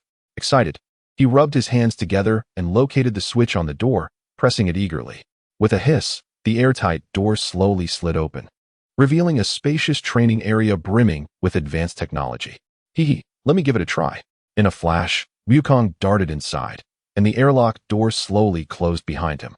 The vast gravity chamber soon resonated with a deep, powerful hum, heralding the commencement of yet another arduous training session, albeit with different individuals. Almost simultaneously with Wukong's entrance into the gravity chamber, far away in the unknown reaches of the universe, the realm of the destroyers arrived. As the colorful luminescence dissipated, the figures of Whis, Bulma, Beerus, and Vitri emerged upon that familiar yet peculiar land. The air was infused with a rich, fragrant aroma, and the silhouette of the Destroyer Palace loomed magnificently in the strange twilight. Wow! For Bulma, this marked her first true step onto alien soil, and she was immediately captivated by the bizarre surroundings. The plants emitted a soft glow, peculiar yet gentle creatures flitted about. The ground beneath her feet seemed to pulsate with some hidden energy, and the sky overhead, vibrant and colorful like the aurora, was unlike anything she had ever witnessed. Everything here thrilled her as a brilliant scientist. This is an alien planet. How marvelous. What is the principle behind the luminescence of these plants? The atmospheric composition seems entirely different from Earth. And those creatures, their biological structure. Bulma's eyes sparkled with excitement as she yearned to retrieve her instruments for research. Beerus had been complaining to Whis. Whis, has your speed diminished lately? I recall that you used to cover the same distance in just 1 minute and 45 seconds. This time it took nearly 2 minutes. Have you been too preoccupied with searching for delicacies in the universe during my slumber to focus on your training? However, upon hearing Bulma's exclamations, he immediately turned, chin slightly raised, his gaze infused with an air of superiority as he addressed her. Hey, woman. This is the realm of the mighty Lord Beerus, the Destroyer. It cannot be compared to the alien worlds you speak of. Bulma, squatting down to examine a glowing plant, glanced up with her azure eyes blinking in pure confusion. But isn't this just another planet located in the universe beyond Earth? Isn't that still an alien planet? Beerus found himself momentarily speechless by her impeccably correct yet blunt logic, and the desire to showcase his superiority dissipated instantly. He flicked his tail in irritation, feeling a slight communication barrier with this Earth woman. After stretching languidly in boredom, he turned to Whis beside him, with a flash of purple light. His imposing destroyer attire transformed into a comfortable brown pajama set, complete with a sleeping cap. Yawning and bleary-eyed, Beerus remarked, Well, after a satisfying meal, I grow drowsy. Since you have become an apprentice destroyer, the task of clearing out those useless garbage planets will henceforth fall upon your shoulders. Having just indulged in a hearty meal, I must first retreat for a brief slumber to replenish my energy. As he yawned, he meandered deeper into the palace, his voice gradually fading. As for the methods of destruction, allow Whis to instruct you. No sooner had he spoken than his figure vanished in an instant. Evidently having returned to his chamber, Whis and Vitri exchanged glances towards the direction where Beerus had disappeared, both shaking their heads in unison, their expressions tinged with exasperation. This fellow is beyond redemption, Vitri muttered under his breath. Whis, regaining his serene demeanor, smiled at Vitri. So, Vitri-san, do you intend to embark on your new training immediately? Or would you prefer to rest for a spell? I personally suggest we commence with a delightful afternoon tea. As he spoke, an exquisite teapot and several teacups materialized in his hands. At that moment, Bulma emerged from the adjacent grove, a small notebook in hand, fervently jotting down notes. Upon hearing Whis's words, she eagerly raised her hand. Leave the tea preparations to me. Fortunately, I brought a plethora of exquisite tea varieties from Earth, and I am curious to see how they fare with the local water. However, Vitri shook his head, his gaze turning serious as he looked at Whis. Let's save the tea for another time, Whis. I wish to commence my training first. When do you plan to teach me the power of destruction? Although he was displeased with the position that Beerus had forcibly thrust upon him, he recognized that mastering this formidable power was imperative. Whis, with an enigmatic smile, handed the teapot to Bulma. Vitri-san, in truth, you have already begun to learn. Vitri was taken aback, his face a canvas of bewilderment. I've learned. When did that happen? How was I unaware? Whis, unhurriedly setting down the teacup, elucidated. It was precisely when you inquired about how to cultivate destruction. Observing Vitri's puzzled expression, he continued, Destruction is not merely an energy. It embodies the manifestation of divine authority. Previously, your heart did not accept the identity of a trainee god of destruction, subconsciously rejecting it, which rendered this authority dormant for you. However, by actively seeking guidance on the cultivation of destruction, you have signified an acceptance of this new identity and responsibility, thus beginning to contemplate matters from the perspective of a trainee god of destruction. This acknowledgement serves as the key to unlocking your divine authority. Furthermore, your arduous training in the alternate dimension has endowed your body and spirit with a sufficient reservoir of divine power. What remains is merely guidance and explicit recognition. Whis gently pointed to Vitri's chest and added, Now, your task is not to learn specific techniques, but to continually refine and cultivate your inner self, aligning your will and awareness with the essence of this destructive power. When your spirit harmonizes completely with that of the god of destruction, wielding destruction will come as naturally as breathing. Vitri, absorbed in Whis's words, fell into deep contemplation. I have already begun to learn to align my heart with this power. He reminisced about the sensation he experienced when confronting the destructive energy of Beerus, recalling the dormant divine power within him, imbued with an essence of annihilation and termination. It seemed he had grasped a vague direction. Just then, Whis interrupted his contemplation, his gentle smile eliciting a sense of foreboding within Vitri. However, Vitri-san, I must remind you that you have approximately 3 months to familiarize yourself with and master the effective utilization of destructive godly powers. Vitri jolted from his reverie, a look of resignation washing over his face as he exclaimed, "Another task? During my time training in the realm of destruction, I was hardly idle, you know?" He recalled his stint as a cosmic deliverer man, randomly cast into some far-flung corner of the universe by Whis's angelic abilities, only to be tasked with teleporting back on his own. Whis shook his head, his tone remaining gentle, yet the content sent shivers down Vitri's spine. "Rest assured, Vitri-san. This time it is not a matter of running errands or locating individuals. It is merely that Lord Beerus has been in slumber for quite a while and has not attended to his duties. The list of planets needing destruction that has accumulated in the universe is rather substantial." He extended a slender finger and gently tapped the void, conjuring an invisible list. "Since Lord Beerus has entrusted this responsibility to you before his slumber, it naturally falls upon you to manage these tasks. In 3 months, should you still be unable to adeptly wield destruction and commence your assignments, I fear the overall evaluation of our 7th universe may suffer once again." Explaining this to the Omni King would not be a pleasant endeavor. Vitri's eyes widened in disbelief, struggling to comprehend the gravity of the situation. "What? I'm merely an apprentice destroyer, and I've only just assumed my position. My probationary period hasn't even concluded, and now I must start working? Is this truly happening?" Whis, with a reassuring smile, replied, Now, Vitri-san, it is not expected for you to begin immediately. You have 3 months to prepare and practice. After all, I am confident that, given your innate talent, you will manage splendidly."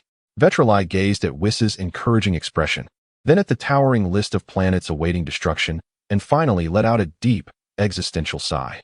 "Ah, I knew it. This apprentice destroyer role is nothing but a trap." Bulma, observing her boyfriend's distressed and helpless demeanor, couldn't help but chuckle softly. She stepped forward, offering an encouraging pat on Vitri's back. "Cheer up, darling. For the sake of our universe's ranking and prosperity, let us put in the effort." Her tone was filled with an enthusiastic excitement, seemingly relishing the unfolding drama while exuding unwavering trust in him. Vitri looked at his wife's radiant smile, then at the elegantly sipping Whis, who was, in reality, a cunning mastermind, and contemplated the genuine destroyer, now blissfully asleep and leaving all the mess for him to clean up. He took a profound breath of the fragrant yet burdensome air of the realm of destruction. The life of the apprentice god of destruction appears to be far more mundane than he had anticipated. Chapter 23. The Visit of Bardos, truly worthy of Bulma. Vitri stood atop a solitary peak, the setting sun spilling its molten golden hues over the majestic mountains of the god of destruction realm. He donned his former black combat attire anew, which now glimmered with a warm orange halo under the sunlight. Vitri gazed at the immense orange star, radiating a comforting glow as it slowly descended beyond the distant horizon, painting the entire sky in a magnificent scarlet. However, the night of the god of destruction realm did not arrive as expected, just as the skyline was poised to be engulfed by the profound darkness of the cosmos. A younger and more vibrant white star rose in the east. Its cool yet fierce light swiftly filled the void in the sky, ensuring that this world remained bathed in an eternal luminosity. Yet, the tone and warmth of the light subtly shifted without notice. Vitri's gaze followed the ascent of the white star, a silvery sheen manifesting in his deep eyes with its emergence. He gradually raised his hands in a prayer-like gesture before him, intently sensing the formidable power within himself.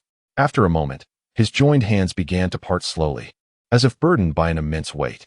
As his palms separated, a dark purple light emanating a sense of high temperature and annihilation abruptly materialized in the void between his hands, initially the size of a grain of rice. This light pulsated with a chilling, terrifying energy. As the distance between his palms widened, the dark purple energy began to swell violently. Beads of sweat formed on Vitri's brow, indicating that controlling this destructive energy was still taxing for his body. Yet, at that moment, a glimmer flickered in his eyes, and instead of casting the energy away like Beerus, he uttered a low command. "Not enough." He began to forcibly infuse the intense heat of his incandescent technique into the already unstable destructive energy. Instantly, it seemed as if the dark purple energy sphere had been ignited, with a brilliant white light erupting from its core. An unfathomable heat radiated outward, causing the surrounding space to warp slightly. The starkly contrasting energies of dark purple and brilliant white clashed violently, merging with a sound that grated on the teeth, threatening to spiral out of control and explode. Vitri gritted his teeth, unleashing the limited divine energy within him, forcefully suppressing and guiding these two unruly forces. He maintained precise control, his mind sharply focused, as the energies danced precariously upon a knife's edge. At last, after a muffled roar, the shape of the energy sphere stabilized once more. It was no longer merely a pure dark purple. Its core and surface swirled with a flicker of brilliant white light, exuding a terrifying aura capable of obliterating all and incinerating everything. Vitri exhaled deeply, gazing at the newly fused energy orb in his hand, a wearied yet profoundly satisfied smile gracing his face. At last, he had succeeded. He decided to name it Destruction Spark. The name felt vaguely familiar. After enduring 17 days and nights of relentless contemplation and experimentation, he had finally mastered the essence of the god of destruction's power. Harnessing his formidable control and imaginative prowess, he fused it with his own unique attributes, crafting an ultimate technique unlike any he had ever created before. Perhaps it was the subconscious influence of memories from a previous life, or perhaps it was a habit forged in the harsh environment of Planet Vegeta. But he harbored an ingrained fear of insufficiency in power. He always felt that mere destruction was inadequate. It needed to be complemented by the extreme heat he excelled in for him to feel secure. A gentle voice, tinged with astonishment, emerged from behind him. "You truly succeeded, Vitri-san." The figure of Whis appeared silently, a familiar smile adorning his face, though his violet eyes shimmered with a hint of amazement and admiration. Vitri did not turn around. He continued to observe the dissipating destruction spark in his hand and the dominant white sun in the distant sky. After several minutes, once his breath had settled completely, he turned to face Whis, speaking calmly. "I believe I have nearly mastered the god of destruction's power. Regarding the task of clearing those debris-laden planets we discussed earlier, when do you think it would be suitable to embark?" He cut straight to the point, fully aware that having acquired the power befitting a god of destruction, he would not shy away from his responsibilities. Whis' face broke into a more playful smile as he teased. "Oh, I never anticipated that Vitri-san would become so diligent and dependable. It's hard to believe that just over a month ago, someone was expressing disdain for the position of god of destruction. If only Lord Beerus could exhibit the same dedication to training and work as you, our 7th universe's ranking would surely be unparalleled by now." He feigned a sorrowful sigh, as if genuinely concerned about the laziness of his own god of destruction. Vitri, uninterested in engaging with Whis' banter, turned expressionlessly toward the dwelling Bulma had constructed at the foot of the mountain. Whis, undeterred, naturally followed in his wake, continuing to chatter about recent developments. "Bulma-san has been quite industrious during your days of seclusion. Your little girlfriend is truly a rare genius in the field of science. Her mobile laboratory is fully operational and remarkably efficient. I heard her mention that her next plan is to establish a section in the God of Destruction's realm to experiment with cultivating some Earth-exclusive crops." Vitri paused, a look of astonishment crossing his face. "Cultivating crops here? Given the soil of the God of Destruction's realm and this planet's absurd environment, is that feasible?" Whis chuckled lightly, continuing, "And that's not all. She expressed plans to design and construct an unmanned spacecraft to transport robust and adaptable livestock embryos from Earth, aiming to attempt large-scale artificial breeding in the realm of destruction." Breeding? Vitri was genuinely astonished. Raising cattle and sheep in the realm of destruction? The imagery was so exquisite that it left him somewhat hesitant to contemplate. The gravity issue alone seemed insurmountable, right? Ordinary animals would instantly. "Ha ha ha," Whis chuckled, covering his mouth. Bulma also mentioned her intention to build a large anti-gravity ecological simulation chamber to address the environmental adaptation challenges of cultivation and breeding. Such a creatively imaginative idea. Vitri was utterly impressed, shaking his head in resignation. The girlfriend he had chosen was indeed a genius capable of extraordinary endeavors, seeking to introduce high-tech agriculture and animal husbandry into the domain of the divine. Yet, The thought of potentially savoring fresh earth vegetables and barbecued meat in the realm of destruction sparked a flicker of anticipation within him. As they conversed, they arrived at the modern house that Bulma had conjured from her multifunctional capsule. This structure appeared somewhat incongruous with its surroundings, yet it strangely harmonized, creating a peculiar aesthetic reminiscent of a blend of Eastern and Western styles. "Bulma, I'm back," Vitri exclaimed as he pushed the door open. However, the figure that emerged was not the lively blue-haired girl he had envisioned. A tall and graceful woman stood at the threshold, bearing a resemblance to Whis with her bluish-green skin and silver hair neatly tied in a high ponytail, with 2 strands cascading over her forehead. She wore an outfit reminiscent of Whis's, but tailored to accentuate her striking figure. Her beauty was tempered by a natural air of aloofness and detachment, and she too held an angelic staff. At that moment, this celestial being surveyed Vitri with her calm, golden eyes, her lips curling into a subtle, enigmatic smile that sent an inexplicable chill down his spine. Vitri froze in place, his pupils slightly constricting as his mind raced in disbelief. "No way? Why is the Angel of Universe 6, Vados, here?" Whis stepped out from behind him, greeting the female angel with a familiar smile. "You haven't returned yet, dear sister." Vados nodded slightly in acknowledgement of Whis, yet her gaze remained fixed on Vitri. She spoke with a clear, crisp voice. "I have heard that the 7th universe has rarely acquired an apprentice destroyer. Lord Kampa, unable to leave Universe 6 for the time being, is quite concerned and has sent me to assess the situation." She emphasized the word concerned, indicating that the rather rotund destroyer was motivated more by curiosity and a competitive spirit. Taking a step closer, she scrutinized Vitri with meticulous attention, missing no detail from his hair to his feet. Her gaze seemed capable of penetrating all facades, making Vitri feel as if he were a specimen under a microscope, which left him feeling distinctly uneasy, with goosebumps rising on his skin. Just as Vitri was on the verge of speaking, Bardos finally retracted her piercing gaze. A smile deepened at the corners of her mouth, her eyes reflecting a semblance of satisfaction. Indeed, her essence was refined, her foundation solid. Within a brief span, she could initially master destruction, even innovating upon it. She remarked, her tone unadorned yet imbued with acknowledgement. Clearly, she appeared far more dependable than a certain deity of destruction who only indulged in eating and sleeping. "You are quite impressive." Vitri nodded vigorously, responding awkwardly. "Thank you for the compliment, Miss Bardos." He nearly fled past her, hastily retreating into the room, overwhelmed by her commanding presence and gaze. Behind him, Vis's laughter rang out unabashedly. "Hee, sister, it seems your scrutinizing gaze has frightened our aspiring deity of destruction." Upon hearing this, Bardos cast a cool glance at Vis, a hint of discontent in her eyes. "Vis, rather than concern yourself with others' reactions, you should first attend to your own. I sense your aura has slightly regressed since our last encounter. How long has it been since you diligently practiced?" Vis's smile faltered instantly, as if his tail had been stepped on, rendering him reluctant to jest with his stern sister. He hastily concocted an excuse, chuckling. Well, there are numerous matters to address in the universe."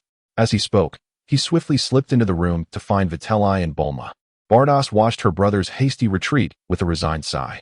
Resolutely, she decided to frequent Universe 7 more often to keep a close watch on her exceptionally gifted, yet increasingly indolent brother. Such a promising angelic talent must not be allowed to be assimilated by Beerus.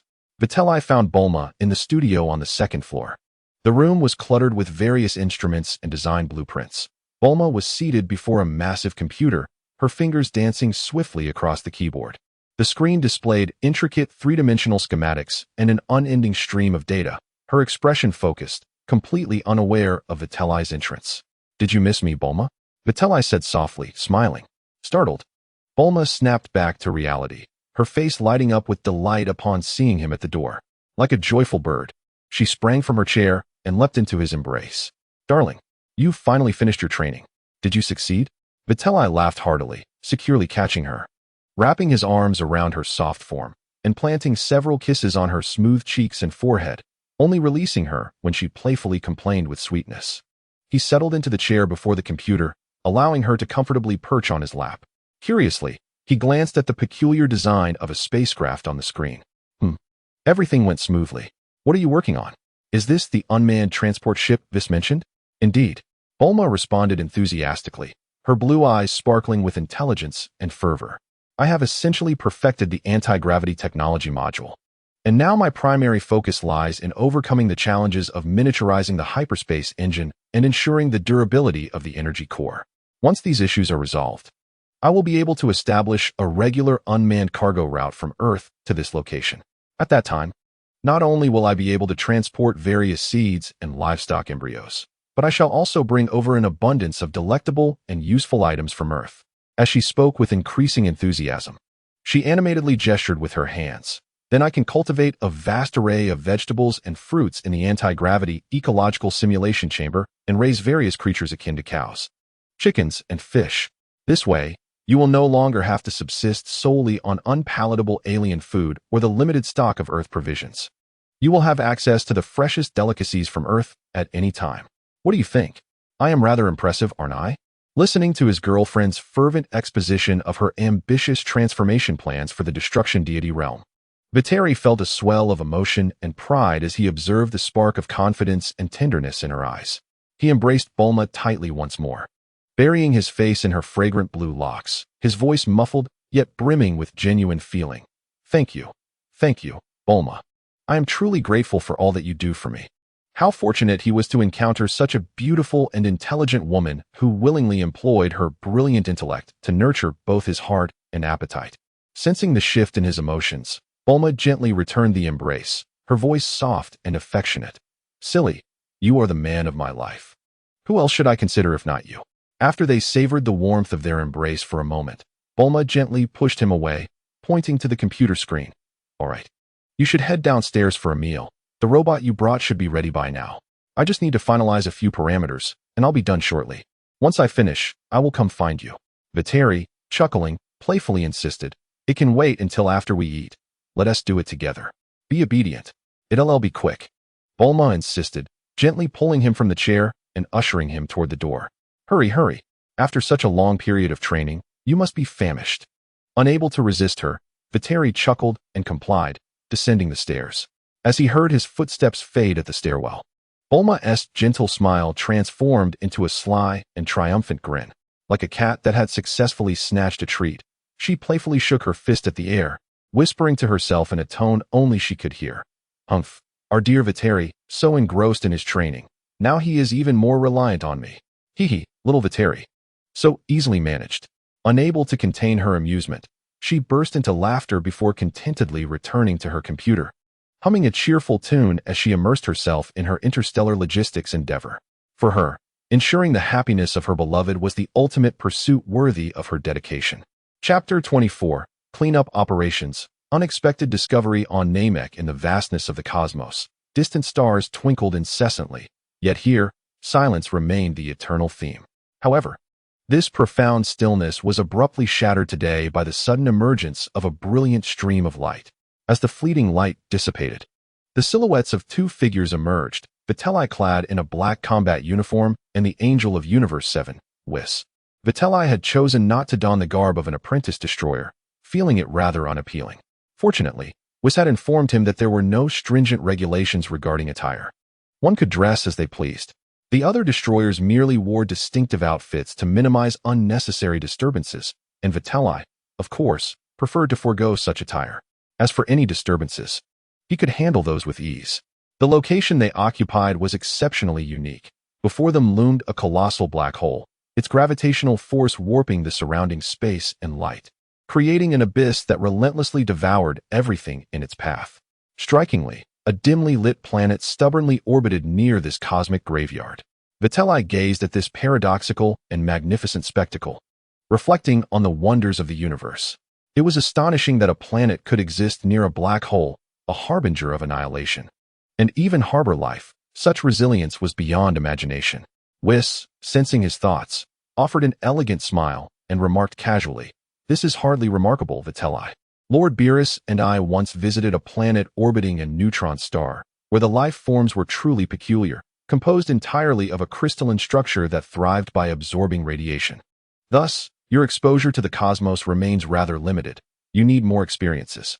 Vitri chuckled, dismissing his earlier reverie. After all, given the day's agenda, now was not the time for contemplation. All right, We will undoubtedly encounter more extraordinary phenomena in the future. Let us get to work, Whis. Whis nodded, gracefully pointing his staff into the void. A soft luminescent screen unfurled before them, displaying detailed information about the planet ahead, Rogali Star. Whis read aloud. Due to its position within the strong gravitational interference of the massive black hole, the extreme environment has led to the evolution of life forms that are exceptionally primitive and chaotic, generally exhibiting highly aggressive and destructive tendencies. The planet's assessment is nil, with developmental potential approaching zero. Overall judgment, no residual value. Destruction is advised. He retracted the screen and turned to Witley. His smile still present, but his tone now more formal. Very well, Witley, you may proceed. Remember to be thorough in your destruction. The energy must permeate the planet's core to ensure complete obliteration. Do not emulate Lord Beerus, who sometimes, out of convenience or good spirits, only destroys half and leaves a mess behind. Understood, Witley replied, nodding as he slowly raised his right hand, aiming at the diminutive gray planet against the backdrop of the black hole. Dark purple energy, the essence of destruction, coalesced in his palm, sending tremors through the surrounding space with its cataclysmic force. For him, the act of annihilating such a planet required little more than a mere flick of the wrist. There were no cataclysmic explosions nor a shower of debris. Instead, a profound violet gleam flashed, and in an instant, the colossal planet, weighing several times that of Earth, began to disintegrate and vanish. Within mere seconds, it transformed into the most primordial dust of the cosmos, only to be swiftly consumed by the powerful gravitational pull of a nearby black hole, as though it had never existed at all. Vitri retracted his hand, savoring the momentary release of energy, yet his gaze remained fixed on the immense black hole that continued to devour matter. He stroked his chin thoughtfully and inquired, Hey Vis, this black hole seems rather bothersome. Should we not dispose of it as well? Vis, jolted back to reality from his daydream about the delightful cuisine Miss Bulma would prepare that evening, cleared his throat softly to mask his distraction. He glanced at the gigantic black hole and shook his head, a serene smile of insight gracing his features. No need, dear Vitri. Every existence has its rationale. This black hole has already consumed and merged with several smaller ones nearby, accumulating a significant mass. Leaving it be will allow it to become a seed for the birth of a new star system after countless eons. The forces of gravity will once again converge surrounding matter, leading to destruction and creation, sometimes merely a thread apart. Very well, you are the expert, so I shall defer to your judgment. Vitri shrugged nonchalantly. Let us move on to the next target. We must hasten our pace, lest we return too late and find that your sister, who lingers too long, has devoured all the dinner. You surely do not wish to return after a long day only to fill your belly with senza beans, do you, Vis? At the mere thought of his sister smiling while rapidly consuming the feast, Vis's perpetually composed demeanor shifted. He immediately donned a serious expression, raising his staff earnestly and declaring, You speak truly, dear Vitri. Efficiency is a virtue of an angel of my caliber. It is time to expedite our progress. Seeing Vis exhibit such urgency was a rare sight, and Vitri could not help but smile, placing his hand on Vis's shoulder and cheerfully announcing, All right, let us depart. There remain several worthless planets on today's checklist, and our task is somewhat burdensome, leaving little time for delay. The ensuing process became rather monotonous, predominantly consisting of Vis's precise targeting followed by Vitri's decisive destruction. One by one, planets, whether due to extreme environments, misguided civilizations, or cosmic calamities, lost their potential under the violet radiance of finality emanating from Vitri's hand, silently dissolving into the fundamental particles of the universe. At last, after the obliteration of another tumultuous planet rife with lava and toxic gases, Vis glanced at the list displayed on his staff. All right, Vitri, this is our final destination for today. A dazzling stream of light flickered once more, and the two figures instantaneously appeared near a binary star system. This system surpasses the solar system in both magnitude and youth, featuring a vibrant yellow star in its prime and an immensely young, colossal blue star, entwined in a gravitational dance. Their gazes are drawn towards the magnificent blue star, whose radiant light, though youthful and intense, evokes a sense of instability and restless agitation.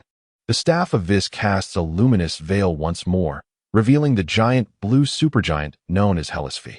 This explains that it forms an unstable binary system with the adjacent orange star approaching one another approximately every 80 years, leading to intense gravitational disturbances. More critically, the core fuel of this blue supergiant is on the brink of depletion, instigating tumultuous changes within. If left unaddressed, calculations suggest a greater than 90% probability that it will evolve into a new black hole within the next 500 years. Given its immense mass, the newly formed black hole would possess formidable destructive power, capable of engulfing the entire binary system and wreaking catastrophic havoc across star systems spanning dozens of light years. He pauses, casting a scrutinizing glance at Vitri, his tone laced with a hint of challenge. There are two strategies for handling this situation. The first involves employing destructive energy to obliterate it entirely, a process demanding precise control and sufficient output to ensure the instantaneous collapse of its core. Otherwise, should an uncontrollable energy explosion occur, the consequences could be far graver than its natural collapse into a black hole. A smile graces Vis's face as he turns his gaze towards Vitri, his tone playful as he presents an alternative option.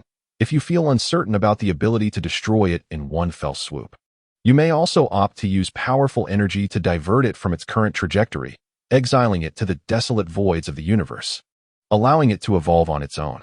This is the simpler approach. This is your final lesson, Vitri. Do your best.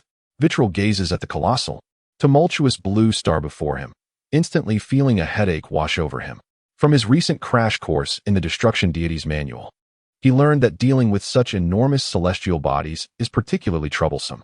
A minor miscalculation could trigger a chain reaction resulting in a cosmic catastrophe spanning several light years. The most prudent course of action would be to seek assistance from the Supreme Kai to stabilize the space, or directly enlist Vis's help to provide a safety net.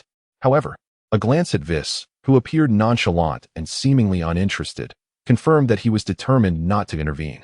As for the young Supreme Kai of this universe, Vitri harbored doubts about his capability and experience to manage such a grand spectacle. In that moment, Vitri found himself lost in contemplation. Noticing Vitri's pensive demeanor, Vis teased with a smile. "Would you like me to contact Bulma to cheer you on, Vitri?" Vitri was momentarily taken aback by the teasing tone, gesturing dismissively at Vis, signaling for silence as he continued his deliberation. The risks of a direct approach were considerable, yet the time required for a diversion was astronomical. And ensuring the precision of the trajectory to avoid colliding with other entities posed another challenge altogether. He temporarily set aside his contemplation of the stars, gesturing towards the other planets within the binary system and the faint glimmers of distant galaxies. What is the situation with those celestial bodies? Are there any civilizations worth noting in the nearby galaxies? He intended to gather more information, perhaps leading to a more effective approach. Vis shrugged, readily waving his staff, swiftly compiling and presenting the information from the surrounding star domains. The conditions of several planets in this binary system were rather harsh, with no signs of intelligent life detected thus far. However, if the dying blue giant could be handled with care, the remaining stable yellow star had a high probability of allowing life to evolve on its habitable planets in the future. As for the galaxies within 10 light years, Vis's gaze traversed the holographic display. Indeed, there are two of particular interest. One galaxy harbors a planet named Yardrat, whose civilization, though not particularly advanced technologically, has gained a modest reputation in the cosmos for its unique mystical practices, with some techniques proving quite intriguing. The other galaxy. Vis paused, seemingly taken aback. He studied the data relayed by his staff before speaking with a hint of bewilderment. The other galaxy has detected a life-bearing planet known as Namek. How fascinating. According to the records, the civilization on this planet possesses the ability to create wish orbs. Such a rarity. What? Vitelli nearly leaped from his seat. Incredulity etched on his face. Which planet did you just mention? Namek. And the Dragon Balls. He could scarcely believe that he would encounter this familiar name in such a manner at this juncture. To Namek, then. Perhaps I have a plan. Meanwhile, light years away on Namek, vast landscapes adorned with immense lakes and peculiar circular dwellings unfolded. At the highest point of the planet, within an ancient and grand edifice, the venerable elder lay in slumber. His colossal form rose and fell gently, his breaths deep and measured. Suddenly, his immense body jolted, awakening him from the depths of his dreams. A fleeting look of bewilderment crossed his wrinkled green visage, which soon transformed into profound relief. he murmured to himself, his voice imbued with the weight of ages. The trajectory of fate has undergone a significant shift. Fortunately, it appears to be benevolent. I sensed it in advance. With some effort, he adjusted his enormous frame to sit up straighter and called out in a deep voice towards the entrance, "Naru, come in." Shortly after, a young Namekian warrior, well-proportioned and composed, entered briskly. He bowed respectfully before the elder seated upon the throne, his tone filled with reverence. "Elder, how may I serve you?" The elder gazed upwards, as if seeing beyond the thick roof into the infinite depths of the starry sky. He remained silent for several moments before issuing his command in a slow and deliberate tone. "Naru, my child, immediately contact the elders of all tribes and, in my name, request them to gather the Dragon Balls they safeguard and deliver them to the plains." A flicker of confusion crossed Naru's face. "Great Elder, this is?" The elder slowly lowered his head, his gaze penetrating as he looked at Naru. "There is no need for further inquiries. Do as I instruct. Shortly, 2 esteemed guests will arrive on our planet Namek. Should they request to utilize the Dragon Balls, assist them in summoning Purunga, and do everything within our power to fulfill their wishes." Naru was shaken, unable to fathom the notion of esteemed guests using the Dragon Balls. However, he held absolute trust and obedience to the great elder, swiftly suppressing all doubts within him. He bowed respectfully once more. "Yes, I shall heed your will, great elder. I will attend to it at once." With that, he turned and hurriedly departed from the grand hall. As Naru hastily left to execute the command, Whis, who was preparing to set off with Vitri, suddenly uttered a soft sound of surprise, a hint of astonishment breaking through his typically serene countenance, which soon transformed into a playful smile. How intriguing, such a rare talent. To perceive the movements of angels and deities across such vast stretches of time and space, albeit vaguely, is indeed a pinnacle of spiritual perception within this universe. Vitri, eager to urge Whis to hasten to Namek, curiously inquired upon hearing his words, What is it? What has transpired? Who has sensed our presence?" Whis shook his head, refraining from providing a direct answer, his smile deepening. With an elegant wave of his staff, he replied, "Do not be impatient, Vitri. A touch of mystery and anticipation enhances the experience. You shall soon discover." A brilliant stream of light enveloped the two once more, and almost in the next instant, their figures materialized in a brand new star system. A colossal and beautiful emerald green planet floated serenely in the cosmos, resembling a precious jade. Its surface was adorned with expansive lakes and orange land masses, while the atmosphere appeared thick and tranquil. This was indeed Namek. Gazing upon the familiar planet, Vitri felt a complex mix of emotions. He couldn't help but recall the Dragon Ball anime from his previous life, murmuring to himself with a soft chuckle, "I wonder if that legendary great elder could unlock some potential within me as well." Yet, as this thought crossed his mind, he shook his head with a smile. Not to mention that he had already ascended to divinity, his life essence and energy far exceeding the realm of ordinary beings. Even without his divine status, his formidable combat prowess in its ordinary state would likely render any assistance from the great elder, even at the peak of his youthful vigor, negligible at best. After all, Vitri held absolute confidence that even in the face of a fully realized Cell, his standard combat ability would be sufficient to establish a dominating advantage.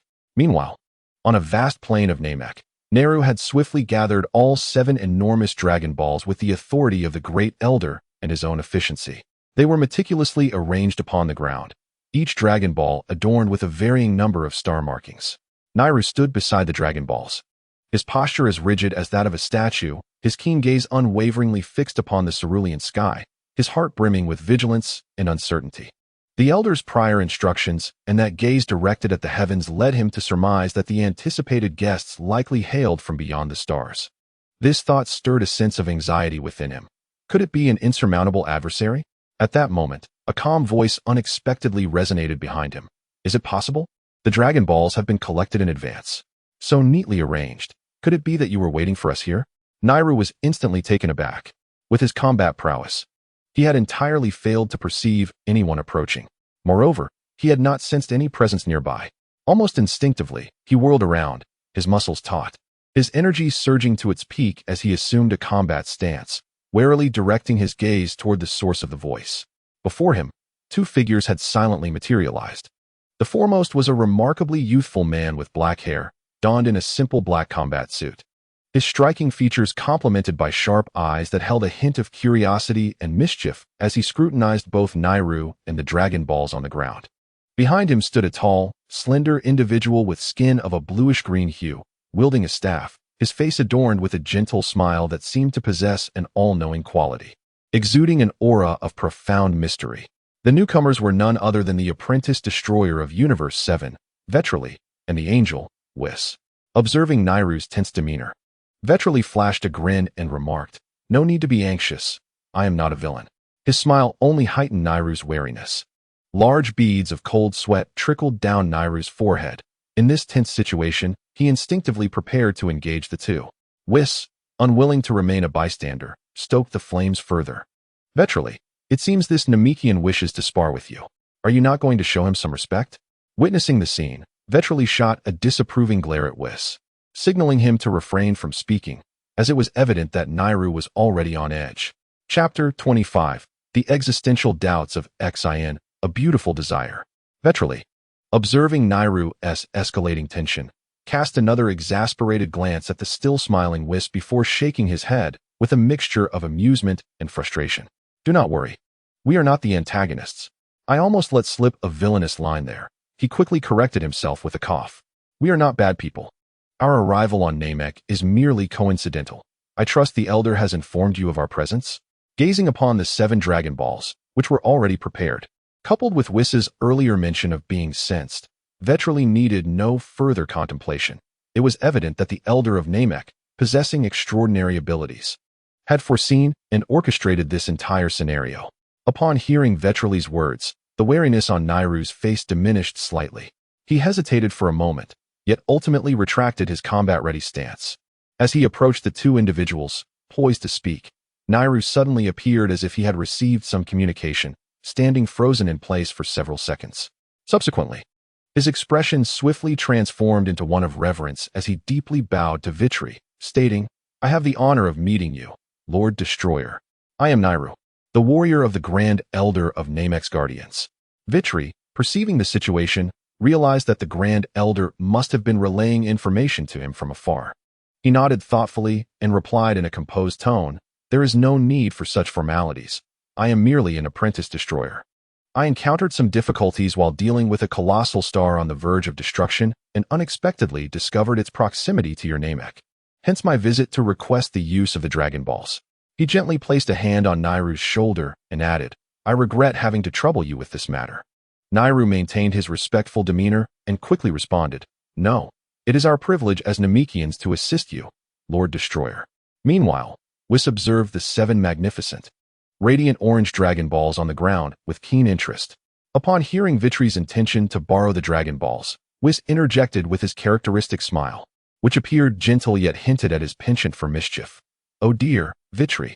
Utilizing the wish orbs to wield the authority of a destroyer could be deemed an act of deceit. Should the Omni King and the Grand Priest become aware, you might face severe repercussions." Vitri shook his head and clarified, "Fear not. I shall not employ the Dragon Balls to directly fulfill a destroyer's duties. That would be utterly wasteful. I merely require them to assist me with a technical issue." He then turned to Nairu and requested, "Nairu, please summon the Eternal Dragon." "Yes, Lord Vitri," Nairu responded with utmost respect. He rose and approached the Dragon Balls, facing them with his arms outstretched, beginning to chant the incantation in the unique Namekian language. "Arise, Purunga. Now grant my wish." As the rhythmic incantation resonated, an extraordinary phenomenon unfolded. The once bright sky, adorned with 3 suns and never having experienced true darkness, abruptly succumbed to an enveloping gloom. Dark clouds gathered out of thin air and swiftly spread across the heavens. The light dimmed drastically, and within mere moments, the area spanning several kilometers transitioned from daylight to a depth of night. This rare spectacle drew many Namekians from their homes, who curiously gazed at the suddenly shrouded sky. Boom! A deafening roar, accompanied by a powerful surge, erupted from the 7 Dragon Balls, shooting a golden beam into the cloud-laden heavens. Amidst the brilliance, an immense, muscular, and entirely green form rapidly coalesced. Purunga, the eternal dragon of Namek, spiraled majestically in the sky, casting a colossal shadow over the tiny figures below. With red eyes that scanned the ground like searchlights, The dragon's deep and solemn voice resonated. Speak. State your wishes. Regardless of the desire, I can assist you in achieving 3. With his gaze lifted towards the formidable Porunga, whose grandeur far surpassed that of the Earth's Shenron. Vitri could not help but chuckle lightly, infused with a hint of jest as he spoke. Oh, is that so? Then, for my first wish, I request the ability to teleport instantaneously throughout the universe, akin to that of the Supreme Kai's attendant, Kibito. His words bore a tone of curiosity, as he sought to uncover the limits of the Namekian Dragon Balls, particularly since the Earth Shenron had once expressed his inability to confront the Saiyans, deeming them too powerful. Naru glanced at Vitri. Though somewhat perplexed by this wish, he relayed Vitri's request to Porunga in the Namekian tongue, unaltered. After a moment of silence, Porunga's immense crimson eyes flickered as if weighing the feasibility of the wish. Just as Vitri prepared for Porunga to request an alternative wish, akin to the Earth Shenron, the dragon spoke with unwavering calm. Your wish is too profound for me to fully realize. However, you may now teleport without restriction across the universe, provided you can sense the precise energy of your destination or possess its coordinates. Wait, are you serious? I was merely jesting. Vitri exclaimed in astonishment, his eyes widening. Instinctively, he raised his hand, forming a sword-like gesture with his fingers upon his forehead to concentrate. In an instant, his perception seemed to transcend an invisible barrier, stretching infinitely into the depths of the cosmos. As long as he knew the specific coordinates, he felt he could traverse this universe at will. He pondered whether other universes would offer the same capabilities. Even without coordinates, he could still rely on sensing energy to teleport as he had before. What a delightful surprise. Vitri joyfully lowered his hand, reflecting on how the Earth's Dragon Balls paled in comparison to their Namekian counterparts. The Namekian Dragon Balls had decisively eclipsed those of Earth. He resolved to return and obtain a detailed cosmic star map from Bulma. He instantly recalled the spaceship he had piloted back from Sofu, which should contain a comprehensive array of interstellar coordinates. After briefly savoring this newfound and convenient ability, Vitri temporarily quelled his excitement and addressed Naru. Please, ask Porunga to fulfill my second wish by transporting the Supreme Kai of Universe 7 to Namek. If direct transportation is unfeasible, he paused. Considering that the Supreme Kai was indeed a deity, and such forced transportation might be implausible, then let him be informed that the apprentice destroyer, Vitri, has urgent matters to discuss, and kindly request his immediate presence on Namek. Naru hesitated momentarily, but ultimately complied with Vitri's directive, conveying the second wish to Porunga. Whis observed this exchange with a gentle smile, a glimmer of satisfaction illuminating his violet eyes. He was pleased to witness Vitri's proactive engagement with the Supreme Kai. The god of destruction and the Supreme Kai are meant to complement each other, working in unison to uphold the cosmic balance. However, Lord Beerus, due to past grievances with the old Supreme Kai, severed ties with the realm of the Supreme Kai, a development that has not bode well for the 7th universe. Now that Vitri is willing to mend this relationship and even seek collaboration, it undoubtedly adds significant merit to the overall standing of the 7th universe. It appears that the rank of the 7th universe may finally be on the verge of ascension, chuckled V's inwardly, his gaze towards Vitri now tinged with greater satisfaction. After Naru conveyed the wish, Porunga fell into a contemplative silence. His immense crimson eyes flickered subtly, as if engaging in some form of communication with the Supreme Kai across the vastness of space. As Vitri anticipated, directly transporting a deity is no simple task. It is more likely that Porunga was merely serving as a conduit for the message. After a prolonged moment, Porunga's eyes flashed red, and his resounding voice echoed once more. Your wish has been granted. The message has been conveyed. Almost instantaneously with Porunga's words, 2 figures appeared without warning in the clearing not far from Naru. The newcomers were none other than the Supreme Kai of the 7th universe, Shin, accompanied by his attendant, Kibito. Clearly taken aback by the abrupt message, they immediately adopted a defensive stance, back to back, scanning their surroundings with caution. Shin's gaze quickly swept across the scene, initially landing on the elegantly poised V's wielding a staff, followed by Naru and Vitri standing nearby. Sensing the profound yet divine aura emanating from V's, combined with the peculiar summoning and the current environment, he hesitated momentarily before approaching V's cautiously with Kibito, his tone grave as he inquired. You are the one who summoned us to this planet, claiming to be the god of destruction? Vitri was taken aback, pointing at himself and then glancing at the misidentified V's, his expression transforming into one of exquisite amusement. V's, unable to suppress his mirth, raised a hand to cover his mouth as he chuckled. Ho ho ho, esteemed Supreme Kai, you must have mistaken me for another. I am merely a humble servant of the god of destruction. With an elegant gesture, he directed his staff toward the bemused Vitri, smilingly introducing. The true god of destruction you seek is this one here. The atmosphere shifted into a delicate, awkward silence. Following V's indication, Shin's gaze fell upon Vitri, his face momentarily reflecting disbelief and astonishment. It seemed inconceivable to associate the title of god of destruction with the young man before him. Clad in a modest battle uniform and possessing dark hair, a faint blush crept onto his already reddish skin, indicating his embarrassment for the misidentification. Observing the Supreme Kai Shin, whose face appeared slightly flushed yet was feigning composure, Vitri stepped forward with a resigned cough, maintaining a polite demeanor and a smile as he introduced himself. Ahem. It is a pleasure to meet you, Supreme Kai Shin. I am Vitri, the apprentice destroyer of the 7th universe. Shin scrutinized Vitri, his eyes narrowing, the vigilance within him undiminished. The 7th universe? A destroyer? Who exactly are you? In my many years as a Supreme Kai, I have never heard of any deity known as a destroyer in the cosmos. His tone was laced with skepticism. Suddenly, it seemed that Shin had recalled something extraordinarily dreadful. His expression changed abruptly, and he took several hasty steps back, creating distance between himself and Vitri. His voice rose sharply, filled with wariness and hostility. Wait. Are you in league with that wicked sorcerer Babidi?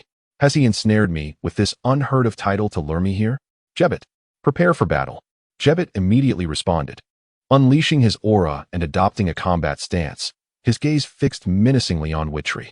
Vitri, witnessing their alarmed demeanor as if facing a dire threat, couldn't he help but raise a hand to his forehead.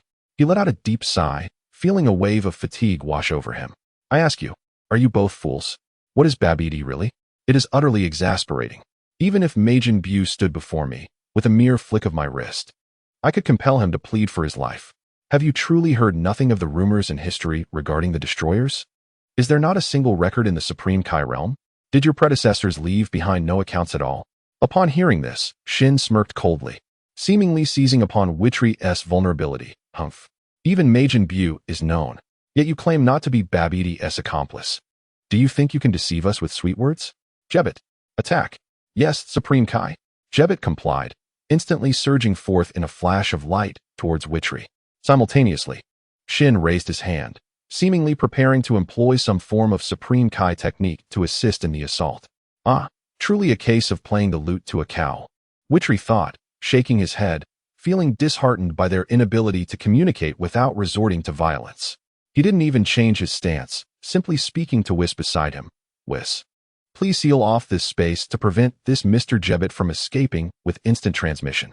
At your service, Vitri-san, Whis replied with a smile, lightly tapping his staff. An invisible barrier enveloped the area, completely severing the connection between the inside and outside spaces.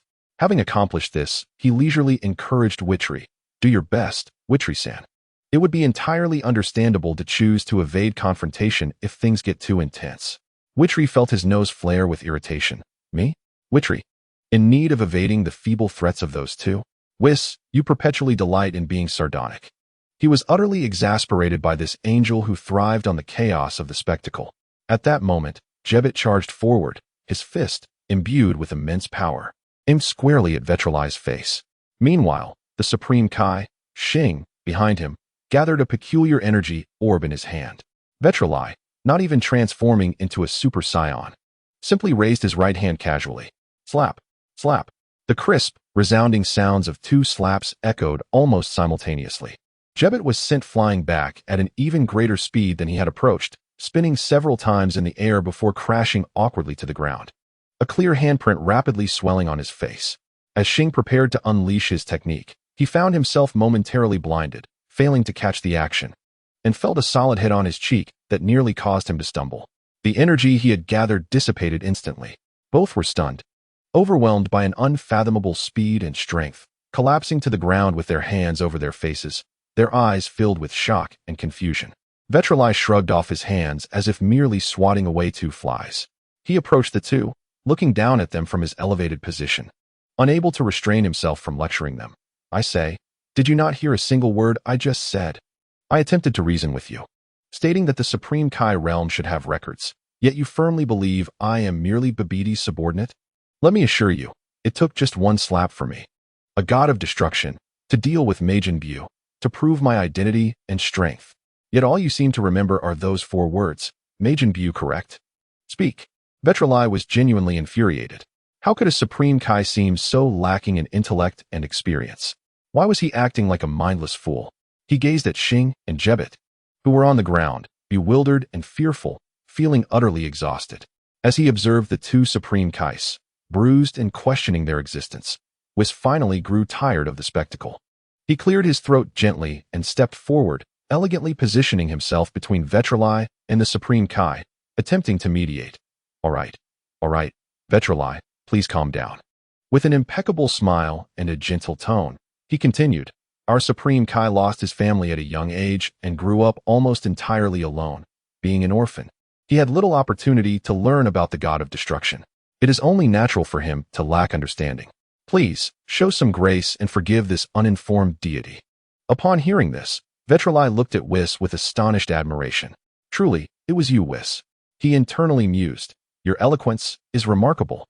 In summary, after Vitri's physical demonstration and Whis's artful diplomacy, Xing and his guard Jebet, still touching their stinging cheeks, hesitantly accepted the existence of a being known as the god of destruction in the universe, one of their caliber, yet seemingly formidable. However, the flickering light in Xing's eyes suggested he had not fully embraced Vitri's authenticity, merely opting for a temporary compromise due to the overwhelming power he had just witnessed. Observing Xian's demeanor, Vitri realized that without revealing something substantial, he could not fully earn his trust. With a sigh, he decided to unveil his trump card. Is it true that your realm, the realm of the King of Gods, possesses the legendary Sword of the King of Gods? Xian's heart jolted, and his countenance shifted slightly, yet he quickly forced himself to appear nonchalant, replying, the Sword of the King of Gods? I do not comprehend what you are referring to. Internally, he was immensely anxious. That sword was the treasure of the realm of the King of Gods, said to embody unparalleled power, and its existence must not be disclosed to outsiders. Vitri chuckled, directly piercing through his pretense. Do not feign ignorance. That sword is embedded somewhere within your realm. There is an age-old legend that whoever can draw that sword will gain immense power, is there not? He found it somewhat amusing to witness Xian and Jebet's faces turn ashen, and continued, in truth, the legend is not entirely erroneous. That sword indeed enhances one's power, but not because of the blade itself. He paused, observing the curiosity etched on both their faces, and continued with a slow, deliberate tone. Rather, it is because within that sword is sealed one of your ancestors, a king of gods from many generations ago, imprisoned for reasons unknown. What? An ancestor of ours? A king of gods from countless generations past? Xian and Jebet exclaimed in unison, their faces marked by disbelief. This revelation was profoundly shocking to them, utterly overturning their understanding of the sword of the King of Gods. Satisfied with their reaction, Vitri smiled pleasantly at the two and said, once I have the opportunity to visit the realm of the King of Gods and draw that sword myself, you will undoubtedly comprehend its significance. However, I have indeed come to discuss a pressing matter with you. Vitri then elaborated on the dilemma he faced. How to safely manage the highly unstable giant blue star that could collapse into a black hole at any moment, potentially causing a catastrophic disaster. He emphasized that he was currently unable to destroy it perfectly without impacting the surrounding star regions, thus requiring the assistance of the King of Gods. Yet, being a novice in divine cooperation, he turned his gaze to the most knowledgeable person present, Whis, signaling for him to elaborate. Upon receiving Vitri's glance, Whis did not provide a direct explanation, but instead smiled gently. He elegantly raised a finger to point above their heads, where the anxious Nairu stood, his forehead glistening with beads of sweat, yet daring not to breathe heavily. With a light chuckle, he remarked, Vitri, we can discuss the specifics of our cooperation in detail later. However, should we not first fulfill the final wish? I sense that Baranja cannot sustain itself for much longer. Can it?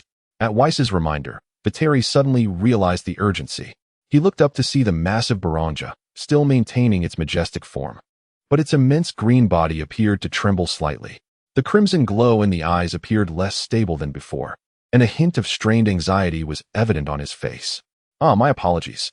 Vitri felt a wave of embarrassment wash over him as he sheepishly smiled at Baranga and Neru, realizing he had forgotten about them in the midst of his conversation. I truly apologize for making you wait. Both Baranga in the sky and Neru on the ground simultaneously exhaled a sigh of relief. Their movements were remarkably synchronized as they produced handkerchiefs from seemingly nowhere to wipe the cold sweat from their brows. Vitri gazed upward at the weary Baranga, stroking his chin as he rapidly contemplated what to wish for as his final request. After some deliberation, a brilliant idea suddenly struck him, and a sly smile crept across his face. Clearing his throat, he addressed Baranga with conviction. Listen closely, Baranga. My third wish is to restore my girlfriend Bulma to her youthful state at the age of 18, both in health and appearance. Upon uttering this wish, an eerie silence enveloped the room. Everyone present, including Whis, simultaneously harbored the same thought. Are you serious?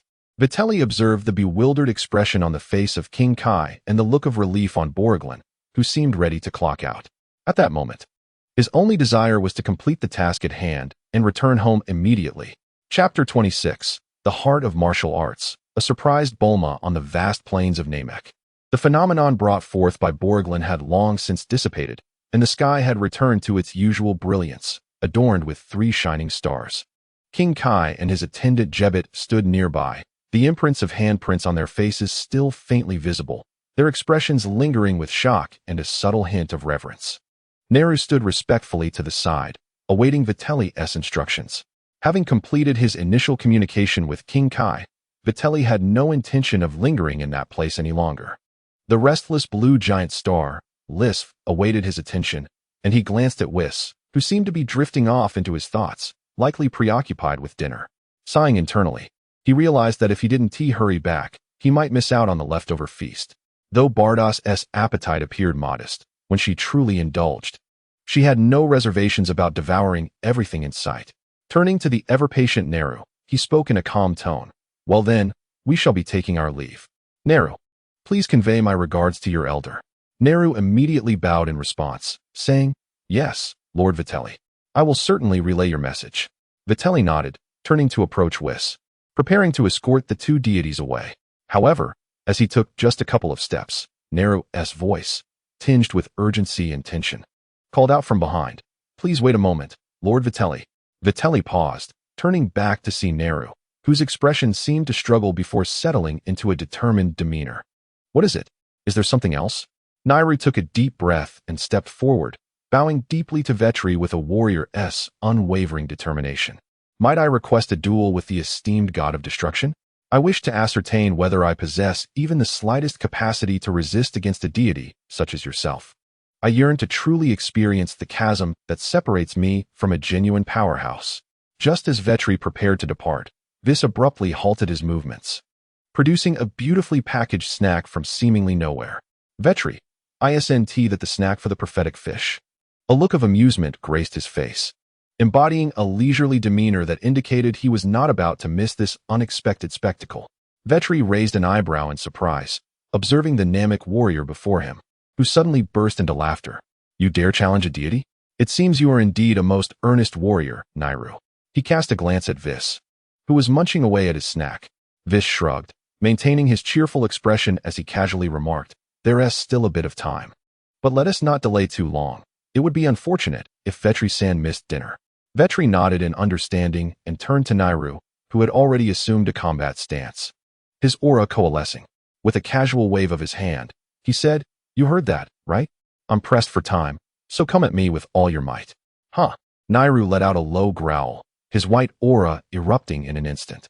The powerful energy fluctuations caused the ground beneath him to tremble. Fully aware of the formidable opponent he faced, he held nothing back, unleashing his full strength from the outset. His figure blurred, transforming into a streak of white light that surged toward Vitri with astonishing speed. Fists, feet, elbows, and knees. Each part of his body became a lethal weapon, unleashing a torrent of strikes that rained down upon Vitri like a tempest. Yet, in the face of this ferocious onslaught, Vitri did not even shift his stance. He simply raised a single index finger calmly. Bang, crack, bang, bang. A series of sharp, crisp sounds of collision resonated. Nairu's formidable assaults, capable of splitting mountains and shattering stones, were effortlessly deflected by that seemingly delicate finger with precise accuracy. That finger appeared to harbor boundless power and absolute precision. Each gentle touch perfectly dismantled the strongest points of Nairu's attacks. Nairu's expression shifted dramatically, beads of cold sweat forming on his brow. He could feel that each of his strikes was colliding with an indomitable, invisible wall, all his strength effortlessly neutralized, even rebounding to leave his arms tingling. Just a single finger? A tempest of disbelief surged within Nairu. Is this the power of a deity? A profound sense of defeat and unwillingness washed over him. Yet the pride of a warrior refused to allow him to concede so easily. He abruptly ceased his nearly futile close-range assault, leveraging the recoil from a collision to execute several backflips, creating distance between himself and Vitri. As his feet firmly landed on the ground, Nairu swiftly drew his hands together before his chest. A pale violet energy began to rapidly converge, emanating a dazzling light and astonishing waves of power. It was evident that he intended to unleash his most formidable energy attack to determine the outcome. Vitri, observing the situation, shook his head slightly, a hint of resignation in his tone. Alas, I am uncertain how much force to apply to merely repel you without causing harm. If you were to be injured as a result, I would sincerely apologize. With that, he maintained his relaxed demeanor, merely pointing his upright index finger at the power-charging Nairu, whose complexion reddened from the energy accumulation. A seemingly inconspicuous white energy wave, no larger than a ping-pong ball, quietly materialized at his fingertip. Meanwhile, Nairu's ultimate move was fully prepared. Please be cautious, Lord Vitri. Behold my mightiest strike, the explosive shockwave. Nairu bellowed as he unleashed all the energy within him. A colossal purple energy beam roaring forth, carving deep ravines into the ground along its path. In the face of this overwhelming assault, Vitri simply flicked his finger lightly. Whoosh! The tiny white energy wave shot forth silently, meeting Nairu's planet-destroying force head-on. In the next moment, an astonishing scene unfolded before Nairu's eyes. That diminutive white energy wave not only survived the collision with the massive purple beam, but effortlessly tore through Nairu's shockwave. The white energy wave surged upward, its speed undiminished. As it traversed its path, the purple energy beam disintegrated and vanished. In an utterly unreasonable display, it completely neutralized and penetrated through. What? Nairu's pupils constricted. Disbelief etched across his face. He struggled to maintain the energy output, only to find it utterly futile. The destructive power contained within that small energy wave was so ferocious that it surpassed all his comprehension. Vitri, witnessing Nairu's refusal to evade and his attempt to withstand the onslaught, was momentarily taken aback. He hurriedly shouted, "Hey, are you an idiot? Get out of the way. You can't take that head on." Yet, Nairu gritted his teeth, channeling all his remaining energy, resolutely intent on enduring the impact. Aya! Nairu let out a primal roar of desperation. In the depths of his despair, kaboom! The earth-shattering explosion resonated, causing the entire plane to tremble violently. The furious energy shockwave instantaneously spread, stirring up a cloud of dust and debris. As the dust began to settle, a massive crater, exceeding several hundred meters in diameter and unfathomably deep, emerged where Nairu had once stood. The edges of the pit were perfectly circular, as if struck by a small asteroid. Scorching waves of heat continued to surge from the crater's depths, distorting the surrounding air. Vitri felt a chilling sensation in his heart, a foreboding sense of impending doom. He swiftly darted to the edge of the vast pit, peering down into its depths, yet the bottom remained shrouded in dense smoke and rising steam, obscuring his view. With a huff, Vitri anxiously exhaled, and a powerful gust of wind instantly dispersed the thick smoke and dust within the pit. The scene at the bottom became starkly clear. Nairu was half buried in the searing earth, his exposed upper body charred and blackened. And the two arms that had valiantly resisted were now entirely gone, leaving only scorched remnants clinging to his shoulders. His eyes were tightly shut, and his breath was faint, on the brink of extinguishing. Oh no! Vitri's expression shifted dramatically as he frantically rummaged through the pockets of his combat suit. The senza beans. Where had he placed them? King Kai-Shin approached, and upon witnessing Nairu's pitiful state, his face reflected shock and compassion. Although he had not fully trusted Vitri, he recognized that the Namekians were a peace-loving race. Seeing one on the verge of death due to a sparring match was something he could not ignore. "Jebbit," he called out sharply. "Yes, Lord King Kai." Jebbit immediately understood, and together they leaped into the deep pit. With a touch of divine power, King Kai Shin carefully extracted Naru from the scorching soil and rock. Jebbit supported him, and together they brought the barely breathing Naru back to the pit's edge, laying him flat beside Vitri. Observing Naru's almost imperceptible signs of life, Vitri finally retrieved a senzu bean from his pocket, hurriedly crouching down to pry open Naru's mouth and insert the bean. "Please, let this work. Otherwise, I will berate myself in my sleep tonight, lamenting my folly." Vitri anxiously watched as he noticed Naru's throat slightly move, swallowing the senzu bean, and he finally exhaled in relief. Though sustaining minor injuries during practice was inconsequential, the thought of having accidentally caused someone's demise filled even his ruthless heart with guilt. Fortunately, the effects of the senzu bean were instantaneous.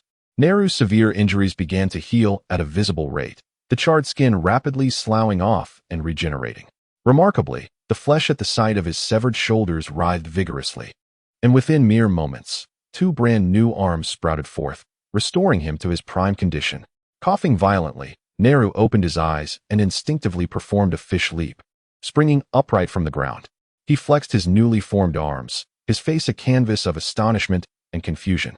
Seeing this, Vitri released a long sigh of relief, his anxious heart finally at ease. He then reproached Naru. "You could have easily dodged that. Why didn't you evade? I may have held back, but that was not something you could withstand." Upon hearing these words, Naru's face flushed with embarrassment. After a moment of silence, he slowly spoke, his tone laced with complexity. "I do not know why, but at that moment, a voice incessantly echoed within me, urging that if I wished to grow stronger and truly protect Namek, I could face overwhelming power and accept the possibility of failure or even death. Yet, I must not lose the courage to confront it." He seemed at a loss for words, struggling to articulate that impulse accurately. Vitri, listening with a hint of exasperation, could not help but voice an inner complaint. "Are you really giving me Zoran?" However, upon witnessing Naru's expression of shame mingled with a warrior's tenacity, he refrained from further reproach. With a sigh, he shook his head, muttering, "What a misfortune this is."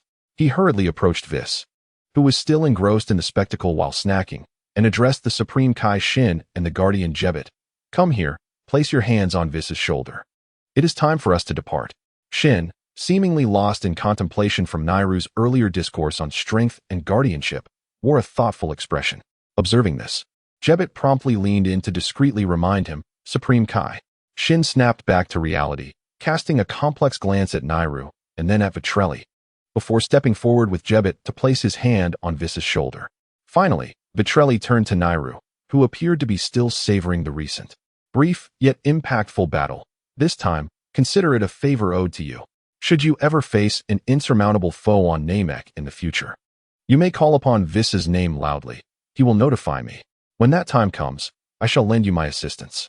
Vis smiled and nodded in agreement, adding, "There is no issue with notifying you, Vitri-san. As for the cost, how about a feast of prime roasted beef? Make sure it's enough for 3 meals. As is customary." Vitri was momentarily speechless, unable to muster any irritation towards the ever-hungry angelic being preoccupied with food. "Deal," he responded with a hint of annoyance. In a flash of radiant light, Vis's staff illuminated, and in an instant, the figures of the group vanished from the plains of Namek. Only Naru remained, standing alone amidst the remnants of the deep crater, gazing at the spot where they had just departed. A complex expression crossed his face, as the pride of being the mightiest warrior of Namek dissipated almost entirely. The profound sense of helplessness brought on by that single finger, that minuscule energy wave, weighed heavily on him. At that moment, the gentle and aged voice of the elder resonated in Naru's mind. "Naru." Instantly, he collected himself, closing his eyes to respectfully respond in his mind. "Yes, elder. Please, give your command. Do not be overly disheartened, my child." The elder's voice conveyed comfort. "You must understand that within the vast expanse of the universe, countless planets abound, each giving rise to innumerable strong beings.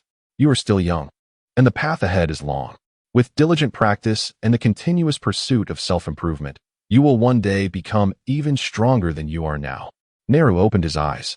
The confusion and discouragement within gradually replaced by a resolute gleam. He clenched his newly formed fists and responded earnestly, "Yes, Elder. I understand. I shall strive even harder to grow stronger, ensuring I possess sufficient power to safeguard both you and the safety of Namek." Yet, hesitating for a moment, he could not resist inquiring within his heart, "But, Elder, do I truly have a chance to one day catch up to that young god of destruction?" After a brief silence, as if contemplating how to respond without dampening Neru's enthusiasm, the Elder's wise voice finally resonated, offering only 3 words, "Do your best." Seemingly anxious not to miss the dinner hour in the realm of destruction, which traversed space at an unusually swift pace this time. The surrounding cosmic stars transformed into elongated streaks of light, and in less than 5 seconds, the scene before them stabilized abruptly. The massive, restless blue giant star, Lisfi, reappeared before them, exuding an ominous aura. Its colossal form dominated a vast expanse of the view, and the unstable energy fluctuations emanating from its core resembled a supermassive bomb on the verge of detonation, instilling a palpable sense of dread. The Supreme Kai, Shin, gazed at this enormous star, momentarily dazed by the searing and destructive energy it radiated. He instinctively swallowed hard and cautiously looked at Vitri, asking, "Is this the star that requires attention?" The star's magnitude and energy level exceeded his wildest imagination, especially with the intense fluctuations signaling imminent collapse from its core, causing the young Supreme Kai to feel a tingling sensation at the back of his neck. Yet, the crux of the matter lay in Vitri's plan to obliterate this star, followed by Shin exerting his utmost effort to stabilize the space and dissipate the terrifying energy aftermath that could engulf the surrounding star systems. The difficulty of this task seemed overwhelmingly high. He was merely a youthful Supreme Kai, only a few tens of thousands of years old. Many advanced divine techniques left by predecessors had yet to be thoroughly studied. Shin looked at Vitri, who was watching him with eager anticipation, his expression betraying embarrassment and difficulty. After a moment of hesitation, he finally spoke candidly, "I am terribly sorry, Mr. Vitri. I fear I may not be able to accomplish this task." "Huh?" Vitri's expression registered surprise. "Aren't you the Supreme Kai of creation? Isn't handling energy instability and stabilizing space your area of expertise? How could you possibly be incapable of such a task?" According to the knowledge of deities learned in the realm of destruction, the power of a Supreme Kai should be ideally suited for this matter. Shin's face grew even more awkward, his cheeks flushing a deep crimson. He sheepishly explained in a soft voice, "Theoretically, that is indeed correct. However, I am still too young and have not yet had the opportunity to learn and master many advanced divine techniques concerning energy stabilization. Had the great Kaioshin and several other esteemed elders still been present, they would surely have accomplished this with ease." However, the memory of Majin Buu had struck a painful chord within them, causing Shin's expression to darken with sorrow, evidently recalling the tragedy that nearly obliterated the Kaioshin realm. Witnessing this display of anguish, Vitri's own simmering irritation from Shin's previous foolishness dissipated. He sighed and gently placed a hand on Shin's shoulder, his tone unexpectedly softening as he offered consolation. "Enough of dwelling on the past. Let it not weigh heavily on your heart. In due time, I shall assist you in completely vanquishing that Majin Buu, sparing you the suspicion of seeing foes in every face, mistaking them for Babiti's ilk." Quickly brushing away the tears that had involuntarily welled in his eyes, Shin lifted his gaze to Vitri, his expression imbued with heartfelt gratitude. "Is that true?" "Thank you, Mr. Vitri. It is but a trifling task." Vitri waved dismissively, then turned his attention to Whis, who was nonchalantly admiring the celestial panorama. His tone shifted to one of unceremonious urgency. "You've seen it, Whis. No more idling. It is your turn to act. Our Kaioshin friend is temporarily unreliable." With a resigned sigh, Whis donned a look of patient exasperation and spoke in a tone of gentle admonition. "Vitri, such an approach is misguided. As a god of destruction, one must learn to independently navigate various unforeseen circumstances and challenges. If you constantly rely on an angel, what will you do when you become a full-fledged god of destruction and face the need for solitary judgment? This is an excellent opportunity for growth, you know." Observing Whis's eloquent reasoning, as if he were considering only Vitri's interests, Vitri could not help but deliver a sardonic chuckle, cutting through Whis's facade of laziness. "Whis, Care to wager why the Omni King and the Grand Priest assign an angel to every god of destruction as a retainer? Surely, it is not merely for applause and idle observation, is it? Coughing lightly to mask his embarrassment, Whis smoothly redirected the conversation. Very well, Vitri. I have temporarily reinforced this surrounding space. With a graceful flick of his staff, an invisible wave of energy radiated outward, enveloping the blue giant star in their immediate vicinity. However, the effect will last only 3 minutes, so make haste and act swiftly. Whis's face brightened with his customary smile, as if he had not just attempted to shirk his responsibilities. Vitri found himself both amused and exasperated, gaining a new appreciation for the audacity of this slacking angel. The task at hand, which he could easily resolve with a mere flick of his wrist, had been unnecessarily convoluted. Without further ado, he raised his hand toward the restless blue giant star, the profound dark purple energy of destruction coalescing in his palm. Go, he intoned, and with his deep voice, a concentrated beam of dark purple light shot forth, striking precisely at the core of the blue giant star. Before their eyes, a silent yet magnificent display of fireworks unfolded. The immense blue star began to collapse inward, as if a bubble had been punctured from within. Its immense mass and terrifying energy swiftly transformed into the most primordial particles under the influence of divine destruction, ultimately dissipating entirely into the cosmos. A delicate ripple of energy stirred within the spatial barrier beneath Whis, only to quickly subside. Thus, a potential cosmic catastrophe capable of annihilating star systems across light years was effortlessly resolved into nothingness. Vitri withdrew his hand, sensing the fleeting power that was released, and then immediately retracted. He smirked at Whis, remarking, "From now on, your moniker shall be the Angel of Leisure. I find it quite fitting." Whis, with a smile, elegantly objected, "I must decline such an undignified title, Vitri-san." "Decline is futile," Vitri retorted with a huff, unveiling his trump card. "If you wish to continue indulging in the exquisite delights from Earth, such as hot pot, barbecued meat, and ice cream cake, you must accept this moniker." Whis's smile faltered momentarily, as he clearly grappled with a monumental dilemma. On one hand, the elegance of an angelic title. On the other, the supreme pleasures of earthly cuisine. Such a choice was indeed arduous. After a few moments, Whis's expression softened into one of compromise, his tone gravely serious. "Vitri-san, I believe we can negotiate this title further. If Miss Bulma were to regularly provide those delectable meals, then perhaps the title of Angel of Leisure might not be entirely unacceptable." Vitri gazed at him with astonishment, exclaiming, "No way. I was jesting. Are you truly willing to forsake your dignity for mere food?" Whis immediately adopted a solemn demeanor, replying earnestly, "Vitri-san, you are still young. There are certain joys of life, no, of divine existence, that you have yet to comprehend. The pleasure derived from gourmet cuisine, especially those exquisite taste experiences, transcends mere nomenclature in my heart." Vitri conceded entirely. Nearby, the god of destruction, Shin, observed their interaction with an involuntary hint of envy.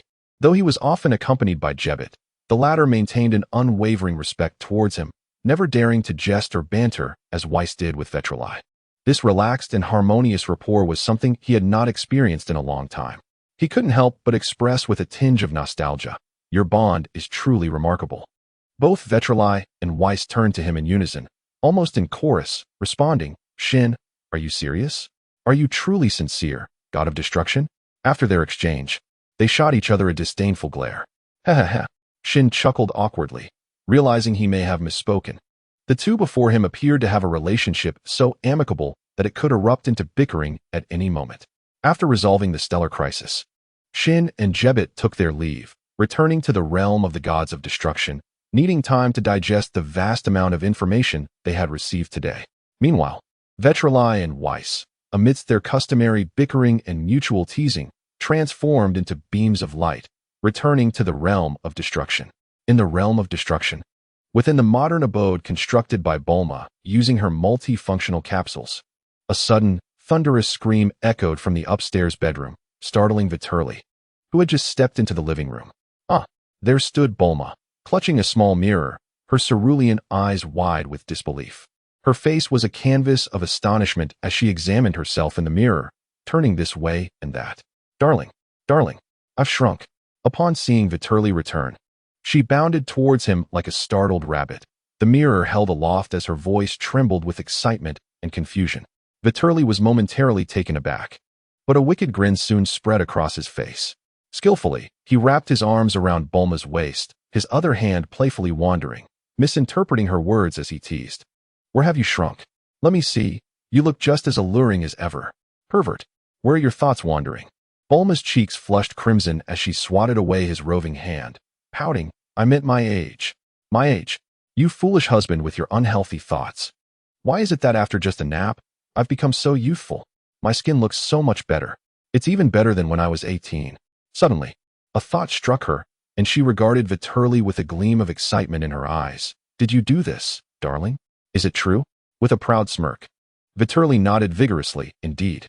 While working with Weiss today, I accidentally visited Namek, the home of the gods. Their Dragon Balls are far more powerful than those on Earth. I made a wish for you to return to your 18-year-old self. Surprised? Happy? Upon realizing that it was Vitri's wish that had granted her this gift, an overwhelming sense of joy washed over her. She leaped into his arms, her legs wrapping around his waist as she embraced his neck, showering his face with kisses. What a delightful surprise. You're the best, darling. Moi? Moi? However, after the initial excitement, she looked at Vitri with a hint of hesitation and concern. But is this really okay? Will there be any consequences or side effects from using the Dragon Balls for such a wish? She touched her smooth, firm cheek, feeling a bit strange as if she had stolen a significant amount of time. Vitri chuckled lightly, holding her close. Rest assured, the Dragon Balls on Namek are incredibly powerful. Side effects are out of the question. As for consequences, he grinned mischievously. The price is that your husband must work even harder to be worthy of my beautiful and enchanting wife. As he spoke, he effortlessly lifted Bulma into his arms and turned towards the bedroom. Hey, what are you doing? Put me down, Bulma exclaimed, her face flushing with embarrassment. What for? To personally verify the miraculous effects of the Dragon Balls, of course. Let us see if you truly have become 18 again. Come on, let us go inside and investigate thoroughly.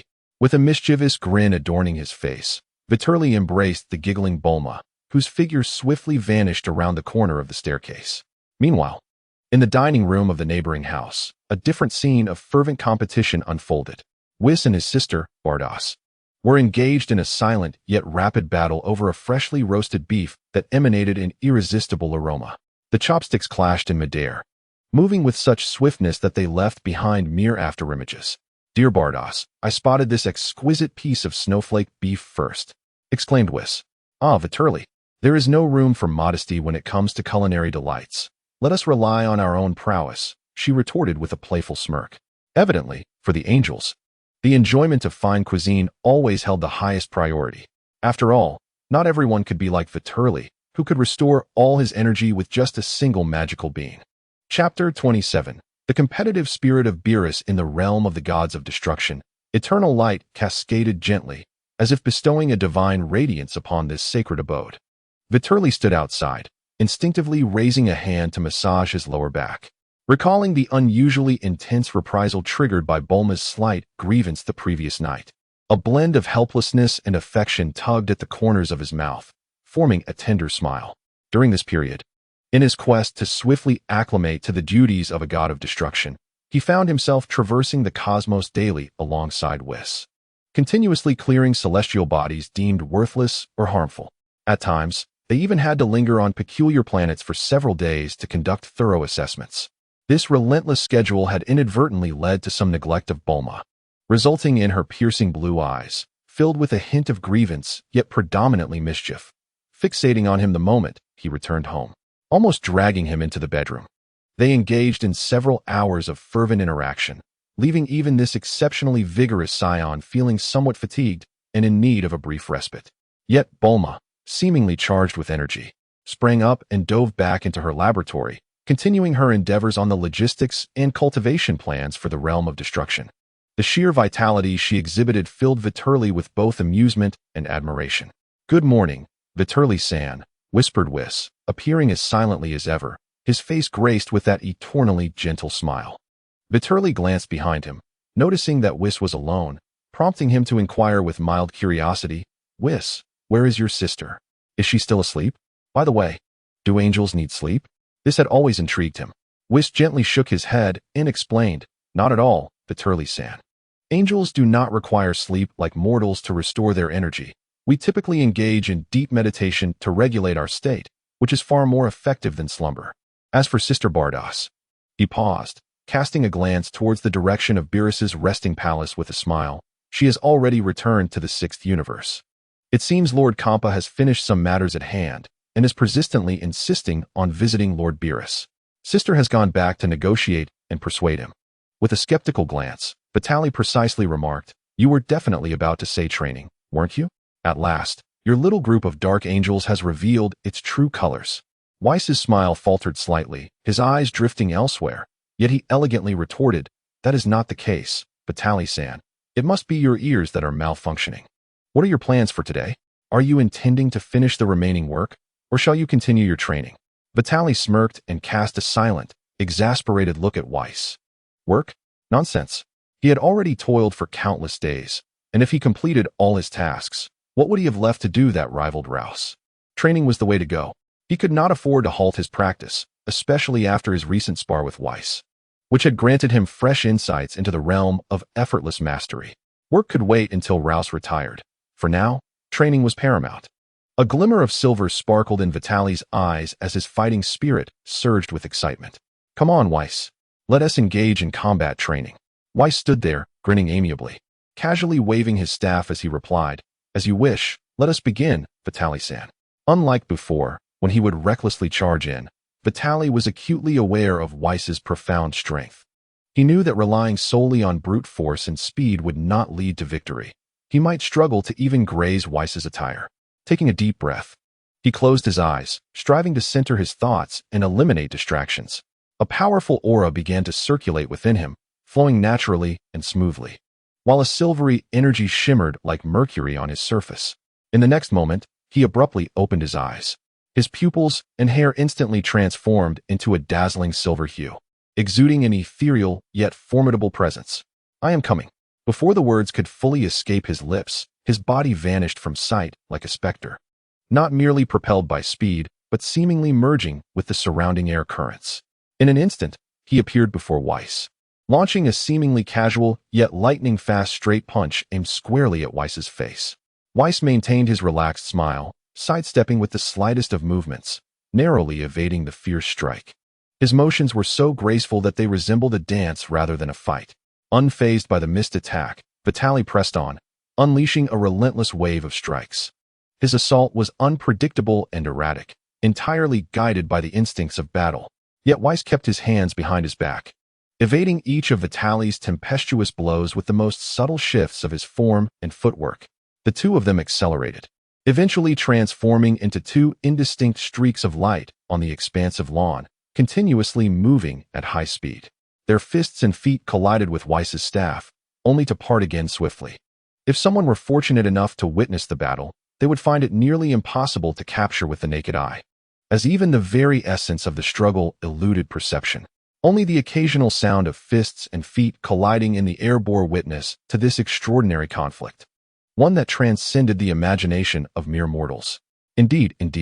Weiss's voice remained steady, yet it carried a hint of admiration. Within such a brief span of time, the initial form of the Ultra Instinct had been employed with remarkable poise.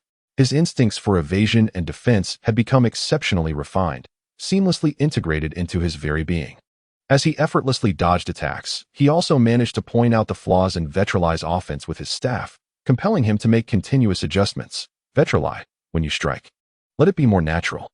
Your subconscious still clings to thoughts of how to attack and where to aim. Relax, trust your body more." Vitali remained silent, fully immersed in this state of harmonious unity. His body seemed to possess an independent consciousness, consistently evading Weiss's seemingly casual yet remarkably precise staff strikes with minimal effort. Whenever faced with an unavoidable attack, his body instinctively responded by blocking or tensing muscles to mitigate damage. His evasive maneuvers and defenses had become increasingly adept. However, he still lacked that final touch of naturalness in his proactive assaults. Weiss remarked, his tone tinged with playful mockery. "If you could remedy this last imperfection and fully master Ultra Instinct, ascending to a state of perfection, then perhaps." He deliberately elongated his words, chuckling. You might dare to issue a formal challenge to Lord Beerus? Of course, he added, given your current level of power, even if you mastered perfect Ultra Instinct, defeating Lord Beerus would be nearly impossible. They continued to immerse themselves in their high-speed training, as time slipped away unnoticed. Vitri could distinctly feel that under such intense and high-level pressure, his comprehension and mastery of the Ultra Instinct state were deepening at a visible pace. Not only was his elusive evasion instinct sharpening, but his foundational strength, speed, and energy were also undergoing significant refinement and growth through their practice. Suddenly, with a light crack, the door of the house swung open. Bulma poked her head out, having long since become accustomed to the sounds of the raucous skirmish before her. She cupped her hands around her mouth like a trumpet and called out to the seemingly empty lawn, "Hey, how long are you two planning to fight? It's almost lunchtime." Her voice acted as a switch, immediately dispersing the previously entangled energies. Whis, with a seemingly slow yet unavoidable motion, lightly tapped Vitri's blocking arm with his staff, deftly propelling him several meters away. He then quickly withdrew, his expression turning exceedingly serious. "Vitri, while training is indeed important, Bulma's lunch is even more vital. I must take my leave." Upon finishing his words, he surprisingly turned away without a hint of reluctance, cheerfully jogging towards Bulma while continuously showering her with compliments. "You've worked hard, Bulma-san. What delightful dishes have you prepared today?" Vitri, inhaling sharply, rubbed his slightly numb arm, and, observing Whis' indifference towards friendship, called out in irritation, "Hey, you. Those seemingly evenly matched battles earlier were merely to amuse me, weren't they?" That last move was utterly unavoidable. Whis turned back, wearing an impeccably innocent smile. "Not at all, Vitri-san. You have misunderstood me. It is simply that you are too formidable, progressing at an astonishing pace. That last maneuver was an exceptional display born out of urgency. Ordinarily, I could never achieve such a feat. I find myself utterly at a loss against you, Vitri-san." Vitri retorted, "Do you think I believe that? Your words would be more convincing if directed at Beerus. What are you trying to deceive me about?" A voice, laced with sleepiness and discontent, suddenly emanated from behind them. They turned to see Beerus, having awoken at some point, standing in his tattered pajamas, looking rather dazed, evidently drawn by the aroma of food and the commotion.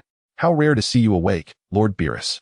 Whis quickly donned a look of surprise. "Has it truly been less than a month since your last slumber? What brought you back to consciousness? Did you have a nightmare?"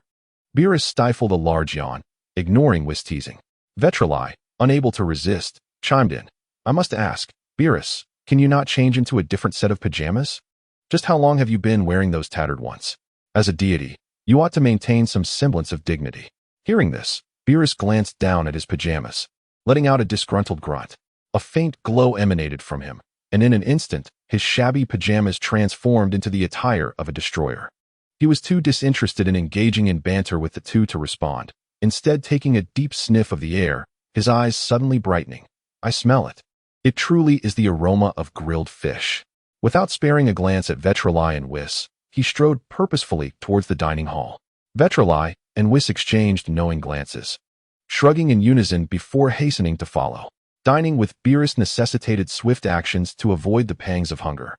In the dining hall, Bulma had already directed the robots to prepare an extravagant spread of delectable dishes. Upon noticing Beerus' arrival, a flicker of surprise crossed her face before she promptly instructed the robots to prepare even more food. After all, the appetite of this destroyer rivaled that of Vitri and Goku. There was no denying that Saiyans were the most voracious beings she had ever encountered. The atmosphere at the dining table quickly became lively. Amidst the clattering of chopsticks and forks, the group feasted heartily. Vitri, striving to snatch a succulent piece of grilled fish from Beerus' grasp, found a moment to inquire of Bulma. "By the way, Bulma, how is the preparation for that route and spaceship coming along?" Bulma wiped the corner of Vegeta's mouth, flashed a playful gesture, and deftly placed a generous serving of food before him. "Rest assured, the plan is progressing smoothly. I've already discussed everything with Dad via the communicator. Mom has begun purchasing high-quality farms and seeds on Earth, while Dad is in charge of constructing the large cargo spaceship. I might have to return to Earth shortly to personally finalize some key technical parameters and equipment." She paused, recalling something important. "By the way, about that spaceship you brought back from that planet, what was it called?" "Sofu. I had Dad meticulously examine and decode the navigation system aboard. The cosmic star maps stored within are remarkably comprehensive and detailed. Didn't you mention needing those star maps for instant teleportation? I can conveniently bring back a backup of the data during my trip. Upon hearing this, Vegeta's eyes brightened, and he hurriedly swallowed his food. Thank you, Bulma. With the detailed star map coordinates coupled with instant teleportation, traveling will be far more convenient. He pondered for a moment and added, once you finalize the timing, let me know. I can use instant teleportation to accompany you back to Earth. You're aware of Earth's coordinates, right? Bulma cheerfully leaned in and planted a quick kiss on Vegeta's cheek, giggling, thank you, darling. It's so convenient to have you as my chauffeur. A sumptuous lunch concluded at a whirlwind pace. Beerus, content, leaned back in his chair with a satisfied belch, lazily using a toothpick to pick at his teeth. Suddenly, as if struck by a thought, he patted his slightly rounder belly and murmured, if this continues, am I going to gain weight? No, Whis. We need to arrange my schedule. I must get back to work and stretch my legs. Whis, upon hearing this, covered his mouth and let out his signature chuckle, tinged with a hint of mockery. Lord Beerus is actually contemplating work? Now that's a sight to behold, like the sun rising in the west. Truly a rare occurrence. He paused, a hint of pride in his tone. However, there is hardly any work left. The planets that needed tending have dwindled down to mere scraps. Beerus, feeling slightly embarrassed by the laughter, shot him a glare and retorted, less chatter. I distinctly remember you saying there were still plenty of planets awaiting cleanup before I went to sleep. How could it suddenly be all gone? Wait, could it be? His expression shifted dramatically, as if grappling with a terrifying possibility. He sat bolt upright, his eyes widening in alarm.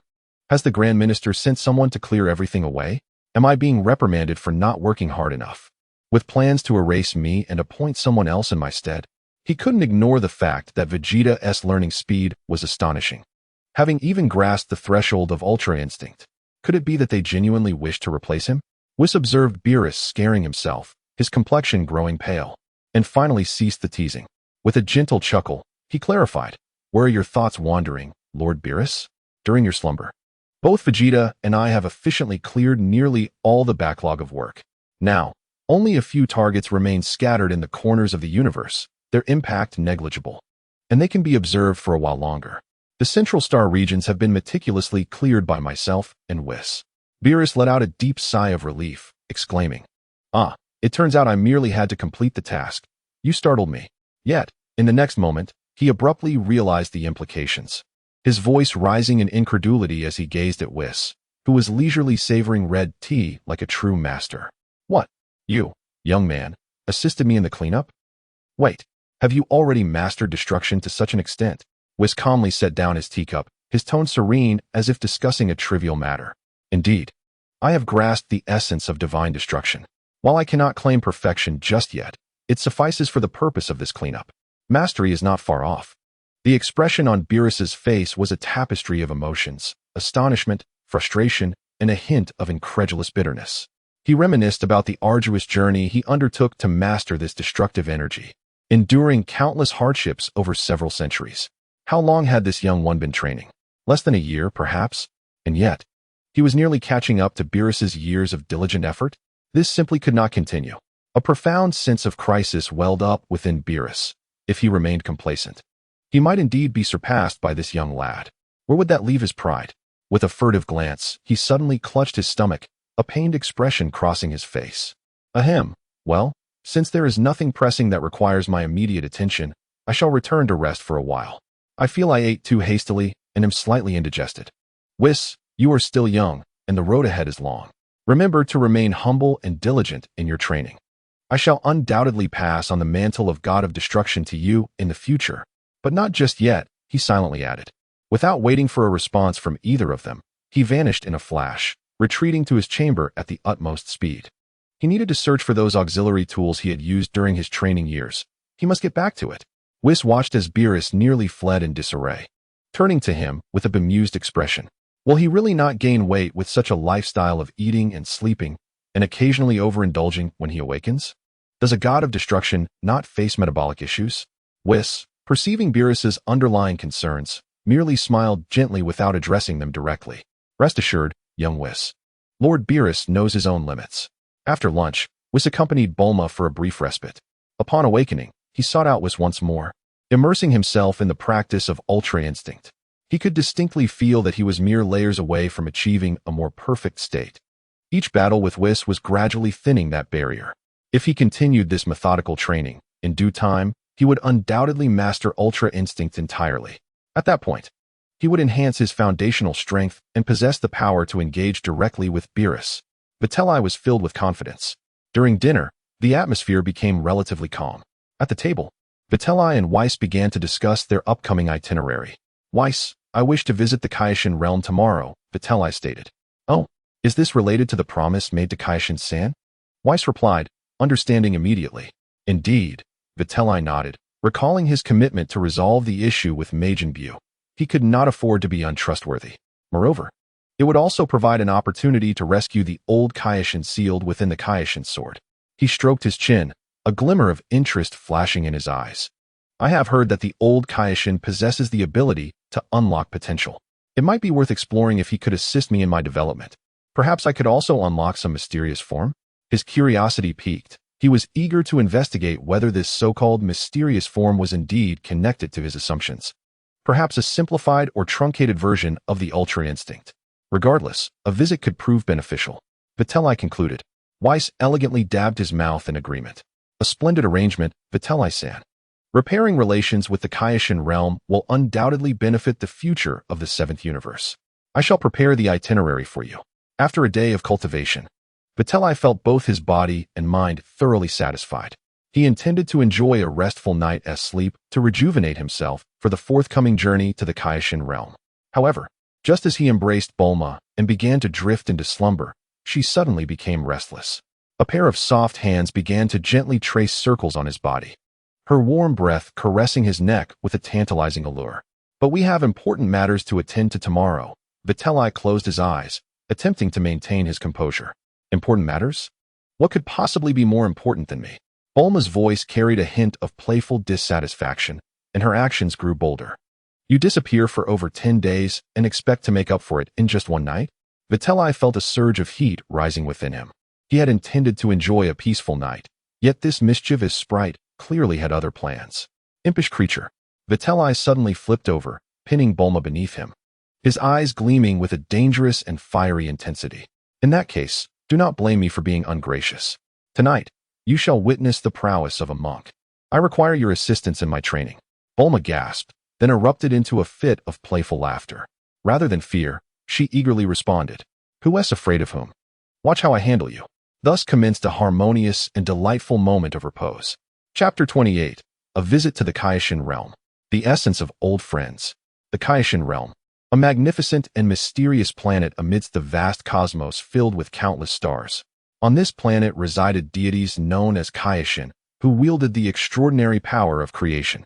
As the breath of life within the universe begins to wane, they unleash their divine powers to forge new celestial bodies conducive to the genesis of life, sowing the seeds of existence.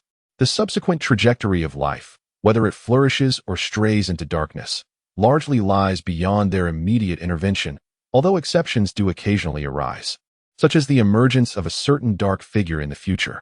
The realm of the Kais is typically a sanctuary of profound tranquility, expansive emerald meadows, crystalline lakes, majestic yet gentle mountains, and an array of peculiar, gentle creatures thriving in serene existence characterize this idyllic domain.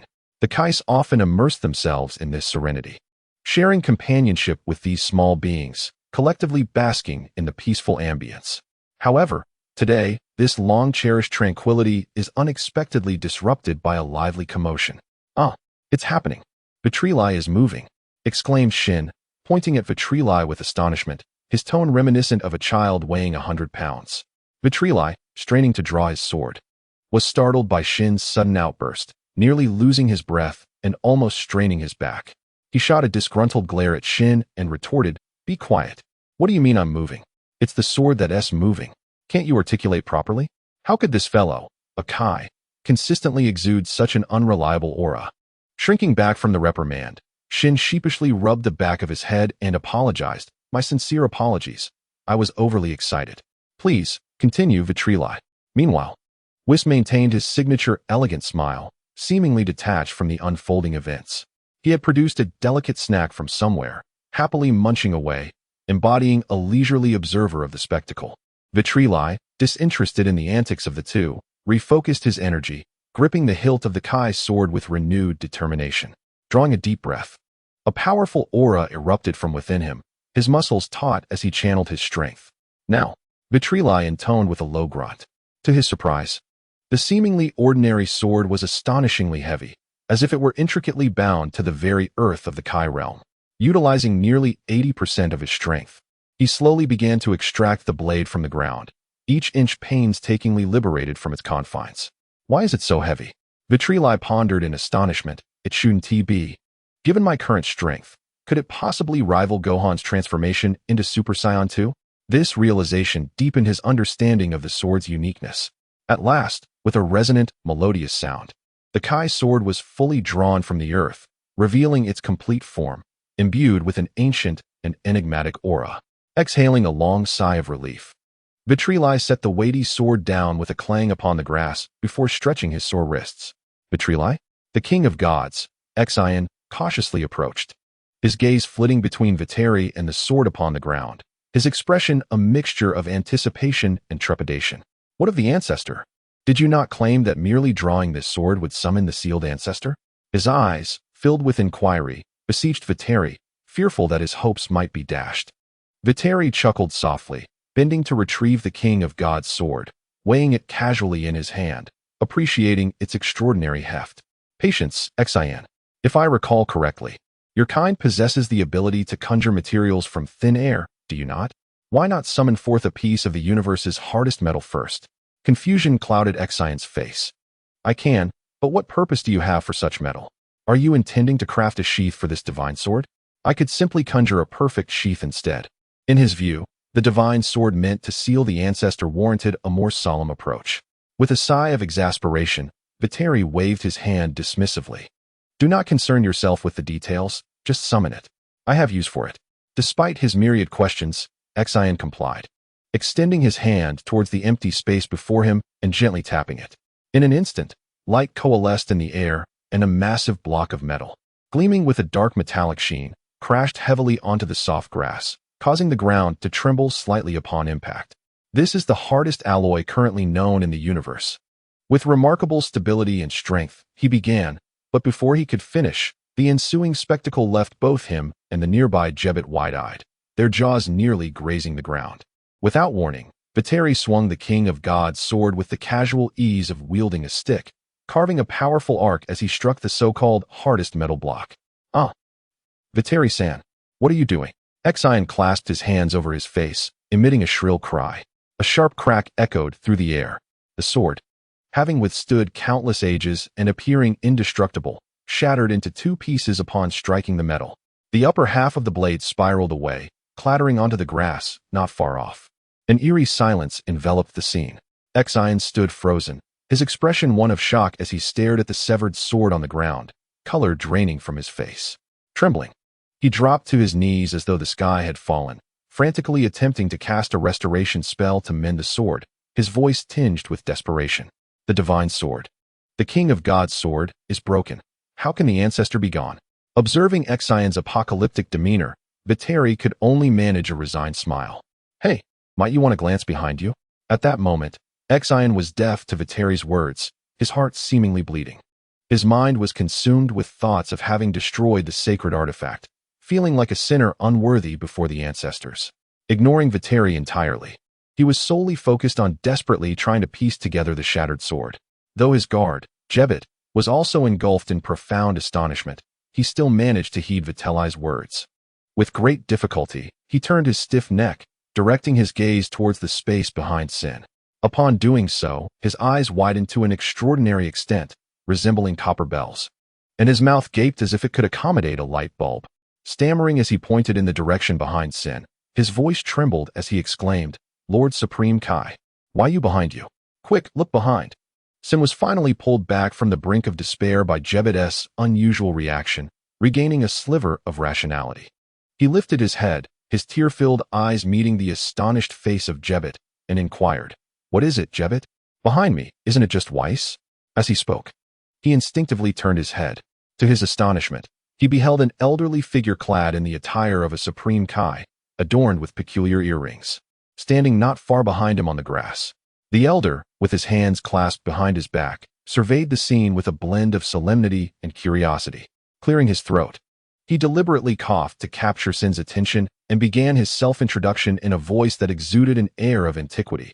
I am the Supreme Kai from 15 generations past. You may refer to me as Old Supreme Kai or Ancestor. His gaze first settled upon Vitri, who was still smiling at Sin. Young man, I thank you for liberating me from that bothersome seal on the sword in such a, shall we say, unique manner. It was evident that he had witnessed the events that had just transpired. Then, his eyes shifted to Weiss, who was nearby still indulging in snacks. A look of surprise and reverence crossed his face as he quickly bowed towards Weiss, exclaiming, "Ah, is that not Mr. Weiss? How disrespectful of me. I did not expect your esteemed presence in the realm of the Supreme Kai. I wonder where Lord Beerus is." As he spoke, he glanced around, seemingly searching for the god of destruction who was always in Weiss's company. Weiss, elegantly swallowing his snack, responded with a smile. "Ho ho ho, you are too kind. Lord Supreme Kai, Lord Beerus is currently resting in the realm of destruction. Is there something of importance you wish to discuss with him? If so, I can convey your message." Upon hearing this, Old Supreme Kai paused momentarily, a subtle relaxation flickering across his face. He sighed with relief, thinking to himself that he would not have to confront the ill-tempered god of destruction immediately after his release. Yet, he soon inquired with curiosity, "There is nothing urgent. But may I ask, Mr. Weiss, what brings you here today?" He did not presume that Weiss had come specifically to celebrate his liberation. Weiss elegantly gestured towards Vitri, introducing him. "This is Vitri, the newly appointed apprentice god of destruction of Universe 7. I am currently accompanying and assisting him in his endeavors." "Oh, an apprentice god of destruction?" Old Supreme Kai's face expressed surprise as he turned to scrutinize Vitri more closely.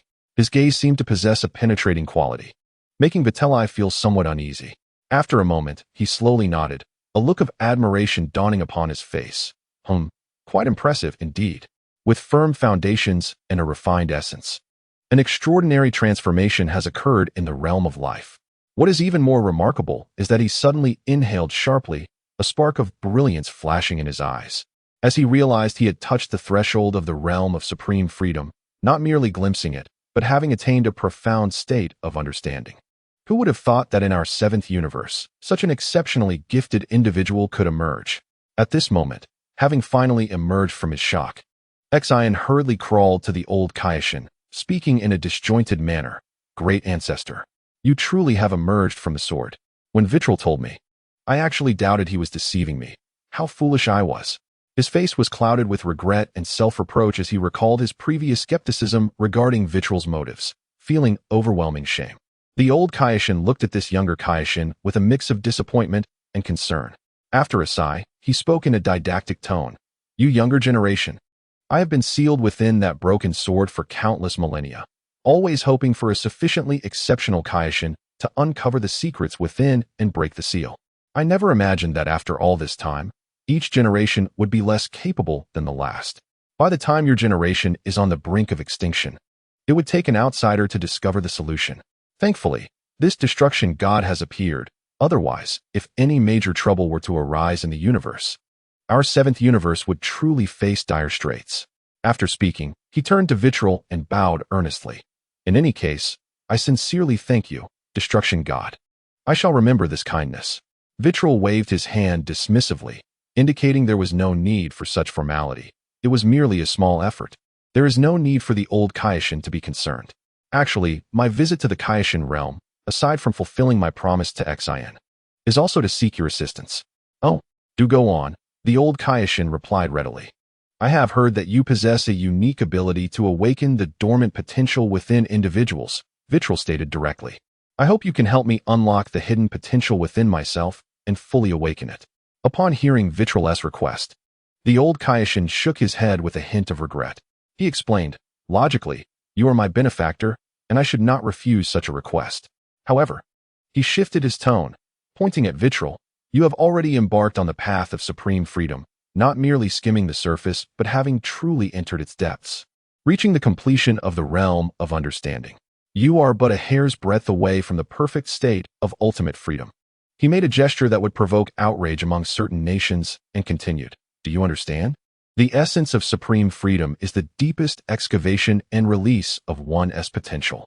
Each time you enter the state of supreme freedom, each time you allow your instincts to guide you in battle and understanding, your potential is continuously ignited and transformed into tangible power.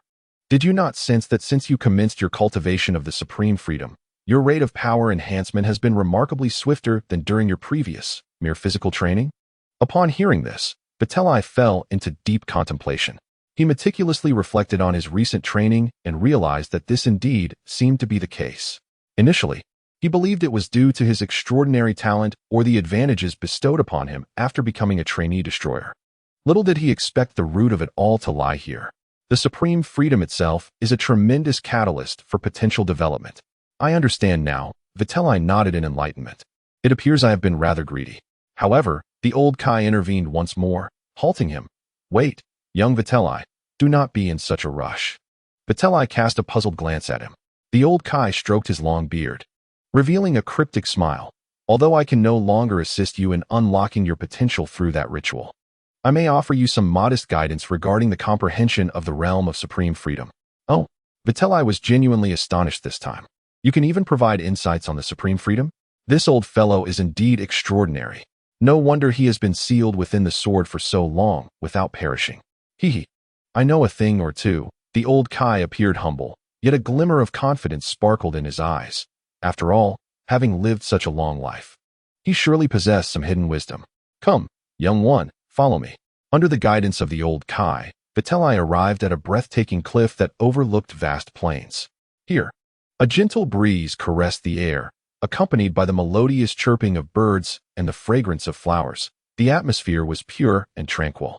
Indeed, an ideal sanctuary for focused cultivation. Sit down, relax your mind, and attempt to enter that state of supreme freedom, but do not delve too deeply. Maintain a subtle connection, the old Kai instructed. Heeding the advice, Vitri seated himself cross-legged, gradually closed his eyes, and endeavored to empty his thoughts, allowing his consciousness to sink inward, striving to capture that instinctive sensation of surpassing thought. Gradually, a resplendent silver glow began to emanate from within him, and his hair gradually acquired a frosty sheen. Upon successfully entering the state of the supreme freedom, he did not plunge deeper, but merely sustained the outward appearance. The old Kai observed closely, nodding in admiration. Remarkable. At such a young age, you have mastered the realm to this extent. The flow of energy is almost devoid of stagnation. Truly impressive. Then, under the stupefied gaze of the accompanying Kaiashins, Shin and Jebet, who looked as if they might burst from disbelief, the venerable old Kai commenced a series of actions around the meditative Vitri that were exceedingly, well, indescribable. He began to flail his arms and legs, the movements bizarre, akin to some ancient ritual dance, while humming incomprehensible incantations. Subsequently, he began to circle around Vitri, performing what resembled a shamanistic dance, occasionally stomping his feet, clapping his hands, and making various peculiar gestures towards the sky and the earth. Shin and Jebet watched, their faces flushed, their toes digging into the ground, wishing fervently to vanish into a crack in the earth. The scene before the ancestors was so exquisite that they dared not gaze upon it. Even Whis, who maintained his customary smile, momentarily paused in his snacking, a subtle change flickering in his eyes, though Vitri kept his eyes closed, striving to maintain his composure. The intense visual and auditory disturbances from the outside world inevitably disrupted his focus. He felt as if the embarrassment was nearing a terminal stage, relying solely on his formidable willpower to refrain from jumping up in disarray. Although he was already aware of the old man's unconventional methods of assistance, this was undeniably peculiar. This ritual, which could only be described as a form of spiritual pollution, persisted for a full 5 hours. When the old Kai finally ceased all movement, panting heavily and gingerly collapsing onto the grass, not only Vitri, but even the onlookers Shin and Jebet breathed a collective sigh of relief, feeling as if they had just endured a grueling battle. Well done, lad, the old Kai wheezed, his voice trembling. You should take a moment to assess your current state. I assure you, I have employed every last ounce of my abilities. Upon hearing this, Vitri immediately gathered his focus. He made a subtle mental shift, attempting to enter the complete state of ultra instinct. In the next instant, an unexpected transformation occurred. with scarcely any warning or buffer. A dazzling silver radiance erupted from within him, no longer a gentle illumination. It shone forth with explosive brilliance. The silver aura enveloped him like tangible flames, burning fiercely and emanating an essence of divinity that was far purer, more ethereal, and infinitely stronger than before. What is this? Vitri was taken aback. He could distinctly sense that his speed in achieving the Ultra Instinct state had increased several-fold, almost reaching the point of instantaneous manifestation. Furthermore, both his baseline strength and the upper limits of power he could exert in the Ultra Instinct state had dramatically soared. It felt as though he had been viewing the world through a thin veil of mist, which had now been completely lifted. Oh. Whis' voice chimed in at the opportune moment, laced with his usual teasing tone. What remarkable progress, Vitri-san. It seems you are but a step away from Lord Beerus's realm. Do be sure to show him some mercy during your next spar. Vitri, suppressing his aura, shot a disgruntled glance at Whis. Show him mercy? Please, Whis. Spare me your jesting. Can you not find someone else to deceive? He was acutely aware of just how much power Beerus truly concealed. With a resigned sigh, he noted how his frequency of sighing had noticeably increased since encountering Whis. Ignoring Whis, he turned solemnly to the old Kai, who was slumped on the ground, and offered a respectful bow. Thank you, esteemed old Kai. Regardless of how awkward the process was, the results are undeniably astounding. The old Kai wearily waved his hand, signaling that no further formalities were necessary. Subsequently, Vitri turned to the Supreme Kai Shin and broached the grave matter concerning Majin Buu. Shin, when do you intend to address the issue of Babidi and Majin Buu? Upon hearing this, a look of consternation crossed Shin's face. I fear we may need to wait a while longer. Although we can occasionally detect faint signals of Babidi and his minions' activities in the universe, he is exceedingly cunning, his movements erratic, and he has never truly revealed his precise location. If he does not make an appearance, it will be quite difficult for us to pinpoint Majin Buu's exact hiding place. Vitri stroked his chin and abruptly dropped a bombshell. Majin Buu is on Earth. What? How do you know this? Shin exclaimed, his face a mask of shock as he suddenly looked up at Vitri. The revelation was indeed staggering. Earth? That seemingly unremarkable low-level planet. You need not concern yourself with how I came by this knowledge. Suffice it to say, I know. Vitri certainly couldn't disclose that he had learned it from a comic. Should I take direct action and go to Earth to find and eliminate him? We could resolve this matter once and for all. Upon hearing this, Shin's expression was one of deep conflict and hesitation. After a lengthy contemplation, he resolutely shook his head. Vitri-san, that may not be advisable. He explained solemnly. Majin Buu is the ultimate creature that Babidi painstakingly crafted. If we merely destroy Buu without thoroughly eradicated Babidi, given his capabilities, it wouldn't take him hundreds of years to gather sufficient energy and resources to create an even more fearsome Majin Buu. We must eliminate the root cause. Therefore, it is more prudent for us to wait until Babidi reveals himself and we ascertain his hiding place before you intervene and capture them all at once. In the meantime, I will utilize the Supreme Kai's powers to closely monitor Earth and its surrounding star regions for any irregularities. Vitri, upon hearing this, found the reasoning sound and nodded in agreement. Very well, I shall leave this matter in your capable hands. Just ensure that when it's time to act, you inform me without hesitation.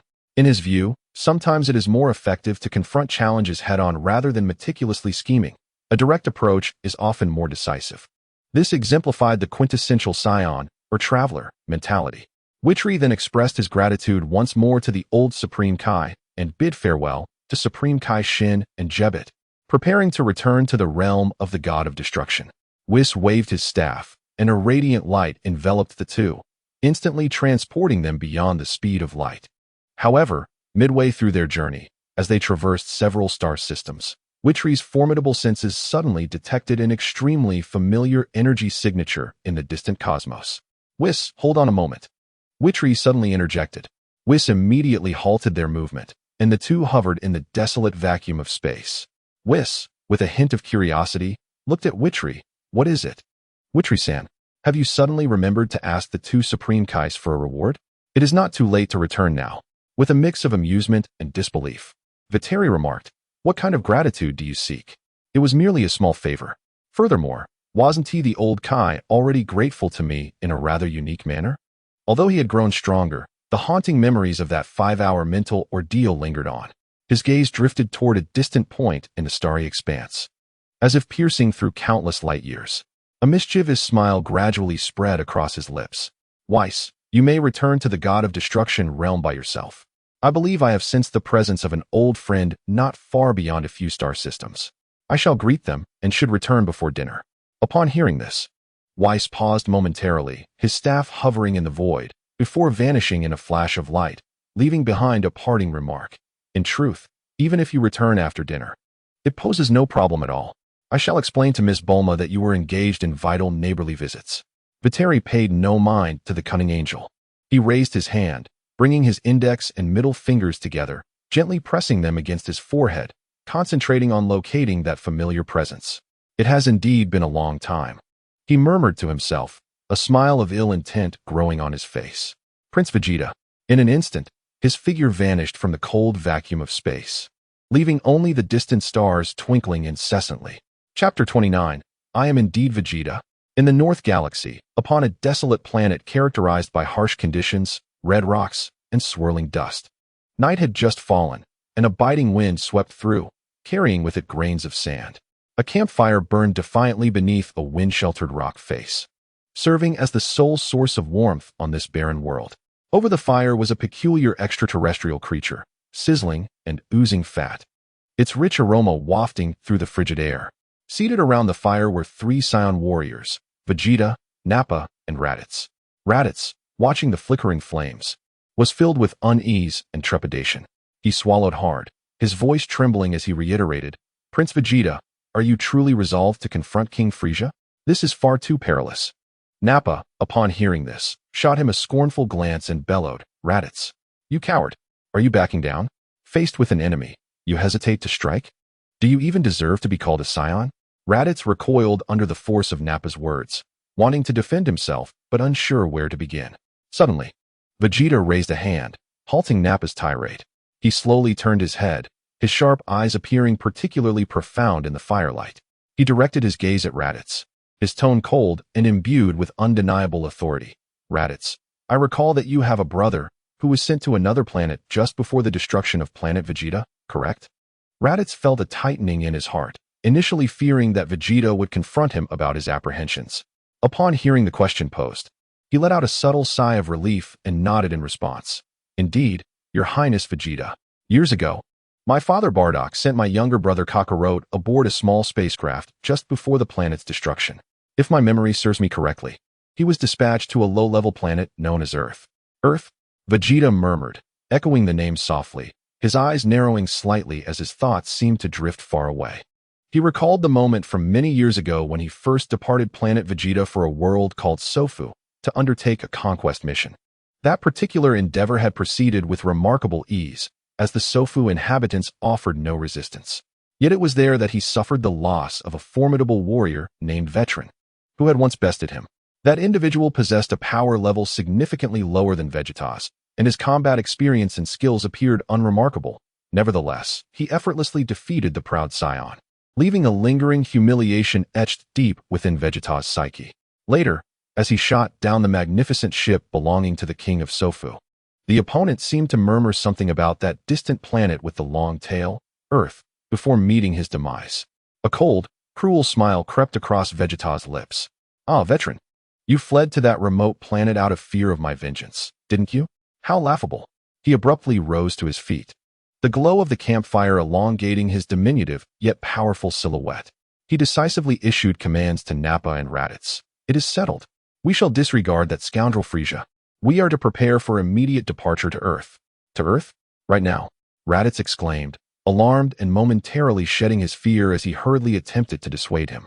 Your Highness Vegeta, Frieza's reconnaissance ships are undoubtedly still scouring the outer regions for our traces. If we activate the spacecraft now, the energy fluctuations will surely be detected. If Frieza himself appears, we 3 will undoubtedly perish. Before he could finish his plea, he noticed Vegeta slowly turning his head, his eyes now brimming with a chilling murderous intent. Raditz, Vegeta's voice was ominously low. If you lack the courage to break free, then you, worthless wretch, have no value in continuing to exist. He turned away, striding purposefully towards the circular single-pod spacecraft parked nearby. As he neared the hatch, He did not pause but coldly issued a command. Nappa, deal with him. Nappa's robust frame trembled slightly, a flicker of hesitation crossing his face. He glanced at Raditz, who was pale and trembling, and opened his mouth. Prince Vegeta, our Saiyan race is on the brink of extinction. After all, Raditz is still a Saiyan. Vegeta abruptly pivoted, unleashing a terrifying aura that pressed down on Nappa like a tangible force. Nappa, do you wish to die as well? The chilling intent to kill rendered Nappa speechless, leaving all pleas for mercy stuck in his throat. He gritted his teeth, a flicker of struggle crossing his face, but ultimately, with a steely resolve, he raised his robust arm, his palm directed at the despairing Raditz. I am truly sorry, Raditz, Nappa spoke in a low voice. A searing wave of energy erupted from Nappa's hand, hurtling towards Raditz, who was seemingly resigned to his fate. The blinding radiance of the energy swiftly engulfed Raditz's figure, and a thunderous explosion resonated, sending shockwaves that violently scattered the surrounding sand and stones. Am I to perish? In the final moments before the energy struck, Raditz's mind went blank. He seemed to glimpse a hazy, towering silhouette standing before him, the figure slowly merging with the indistinct image of his father from memory. Instinctively, he parted his lips, uttering a barely audible whisper. Is that you, father? Boom! The energy wave detonated with tremendous force, smoke and chaotic energy swirling in all directions. However, as the explosive shockwave began to subside and the surrounding haze gradually cleared, both Nappa and Vegeta stood in astonishment. Raditz remained unscathed, standing firm, not even a hem of his clothing torn. It was as if the energy wave capable of leveling a small mountain had merely been a figment of their imagination. Nanny, how is this possible? Nappa's eyes widened in disbelief as he beheld this defiance of logic. Vegeta furrowed his brow, a flicker of suspicion flashing in his eyes. With a swift motion, he swept his hand, summoning a powerful gust that thoroughly dispersed the lingering smoke and energy remnants. Only then did they perceive that, inexplicably, another figure had appeared before Raditz. A young man clad in black combat attire, with dark hair and eyes, wore a mischievous smile as he casually stood there, as though he had always been present. Who are you? Nappa exclaimed incredulously, instinctively assuming a combat stance. Upon recognizing the face, Vegeta's pupils constricted suddenly. A tumult of shock, disbelief, and unbridled fury surged within him. He nearly spat out the name that had left a profound impression on him. Witley. Ah, it has been a while, Prince Vegeta.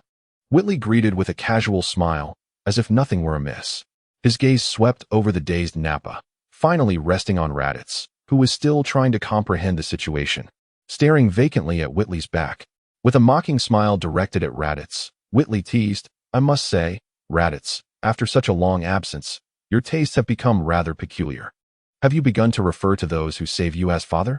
It was only then that Raditz jolted back to reality, his face flushing crimson as if he had been stepped on by a cat, leaping up to vehemently deny. No, that is not it. I misinterpreted. Witley, you scoundrel. How could you possibly be here? Observing the flustered expression on Laertes' face, Vitri's smile grew ever more radiant. He deliberately elongated his tone, cheerfully remarking, Oh dear, it seems I was mistaken. Very well, I believe you. He paused momentarily before adding in a teasing tone, However, it's fine to deceive a buddy. Just don't let yourself be fooled, okay? Laertes' forehead bulged with veins, nearly choking on his rage. You're dead meat, Vitri. Huh. At that moment, Vegeta could no longer contain his surging fury. The anger erupted from within him, and with a fierce roar, he propelled himself towards Vitri like a cannonball, his fist, infused with terrifying power, aimed directly at Vitri's cheek. You bastard. How dare you show your face before me, Vegeta? Die. In the face of Vegeta's full-throttle assault, Vitri merely raised a hand in casual dismissal, as if swatting a fly. A soft sound echoed as Vegeta was sent hurtling backwards, traveling even faster than he had approached, rolling clumsily along the ground for several revolutions before finally coming to a halt, dust swirling around him. Ugh! Vegeta coughed up bile, a tumultuous pain surging through his chest. His face contorted with shock and disbelief. Vitri flicked his hand, feigning exaggerated surprise, and exclaimed with a touch of flamboyance, Wow, that was truly terrifying, Prince Vegeta. That punch almost took me out. Truly worthy of a noble Saiyan prince. Your strength is quite formidable. The sardonic undertones only added fuel to the fire. Struggling to rise, Vegeta's eyes were bloodshot with fury as he glared at Vitri, his voice trembling with disbelief and indignation. How can this be? How could you become so powerful? How can you possibly be stronger than me, Vegeta? I refuse to believe it. This is absolutely impossible. With a renewed surge of energy, Vegeta erupted once more, his aura intensifying, transforming from white to a pale gold, his hair standing on end, his power soaring to new heights. Hmph, do you think Prince Vegeta, would not be your match? You are mistaken, Vitri. He pointed his right thumb at himself, his face a blend of fervor and confidence. This is the new me, Vegeta. With unwavering confidence, Vegeta charged forward again, only to be effortlessly swatted aside by Vitri, flying away like a kite severed from its string. Emerging from the rubble, Vegeta fell into a silence, mumbling incoherently to himself. How is this possible? I am Vegeta, the noble Saiyan prince. How could I be inferior to you, a mere elite warrior? This must be an illusion. It cannot be real. It is all an illusion. Watching the fallen prince, who now seemed to question his very existence, Vitri shook his head, disinterested in further engaging with this pitiable royal. He approached the still dumbfounded Raditz, gently lifting his chin to close his gaping mouth, and teasingly inquired, So, do you have any regrets now? I previously told you that with your intellect, pursuing a career in research would be far more promising than being a fighter. Look, ignoring sound advice has led you to this predicament, hasn't he it? Gradually shaking off his immense shock, Raditz revealed a complex, bitter smile upon hearing Vidal's words. After a moment of silence, he quietly replied, Had I truly heeded your advice and become a researcher, I would likely have perished alongside the explosion of Planet Vegeta. As a combatant, at least I could accompany Prince Vegeta on missions, which has allowed me to survive until now. Ahem. Vidal awkwardly rubbed his nose and chuckled. Well, let's not dwell on the minutiae. He swiftly redirected the conversation towards the nervously sweating bald-headed Nappa beside them. And you, Nappa, how have you been? It's been ages. You seem to have grown taller. Nappa anxiously rubbed his smooth head, standing before this enigmatic old acquaintance who could effortlessly overpower Prince Vegeta, and found himself at a loss for words, managing only a painfully awkward smile. At that moment, Vegeta had begun to recover slightly from his self-doubt. Struggling against excruciating pain, he staggered toward Vidal. Though utterly defeated, his eyes still burned with defiance and pride. He opened his mouth, displaying that familiar, stubborn arrogance. Damn it. How on earth did you achieve this? Vidal smiled knowingly at him, feigning ignorance. Achieve what? Vegeta's face turned a deep shade of crimson in anger as he nearly shouted, Your absurd level of power. How did you train to reach such heights? I am the Super Saiyan Vegeta, yet I could not withstand even your casual blow. This is utterly unrealistic. Vidal sighed in exasperation at his childishness, yet unyielding spirit. Suddenly, he reached out, seizing Vegeta's face, and, under his incredulous gaze, squeezed it playfully as if molding dough, taking a moment to appreciate the texture. TSK. Vidal grimaced. Arriving at a conclusion, no one has a better grip than Kakarot. You dare. Vegeta was first taken aback, then a wave of indignation surged through him. Such humiliation. In his agitation, his pale, golden aura flared uncontrollably once more. All right. I acknowledge you as a simulated Super Saiyan. Very impressive, very impressive. No need to be so worked up. Vidal waved his hand dismissively, then responded earnestly. Didn't you already know how I became stronger? Why ask? Vegeta, refusing to accept this explanation, retorted furiously, Don't try to brush me off with tales of the gravity chamber. I have fully acclimated to the 30-fold gravity of Planet Vegeta. I find it hard to believe that you, who have always been known for your laziness and cunning, can surpass me in gravity training. With a resigned shake of his head, Vegeta suddenly raised his hand and struck a blow to the top of Vegeta's head. You brute. Did you only notice me entering the gravity chamber? Let me ask you this. Is it not possible, could it not be that sometimes idleness is more vital than relentless training? Vegeta was momentarily taken aback by these words, only to respond as if he had heard the most ludicrous joke. With a sweeping gesture, he emphatically dismissed the notion, declaring, Absolutely impossible. How could laziness lead to strength? I refuse to believe your nonsense. If you choose not to speak, then so be it. Fuming, he turned away, deliberately ignoring Vegeta. He then addressed Raditz, who was cautiously observing him, with a commanding tone. Raditz. Yes, Prince Vegeta. Raditz promptly stood at attention. Since Vegeta saved your life, Today I shall spare you. Folding his arms, Vegeta spoke in an icy tone. From this day forth, you are no longer a combat member of our team. Your new role is to serve as a researcher under my command, responsible for whatever studies you fancy. Nappa, present. Your Highness Vegeta. Nappa immediately responded. From now on, your task is to ensure Raditz' safety. Whatever he wishes to study, permit him to do so, Vegeta ordered.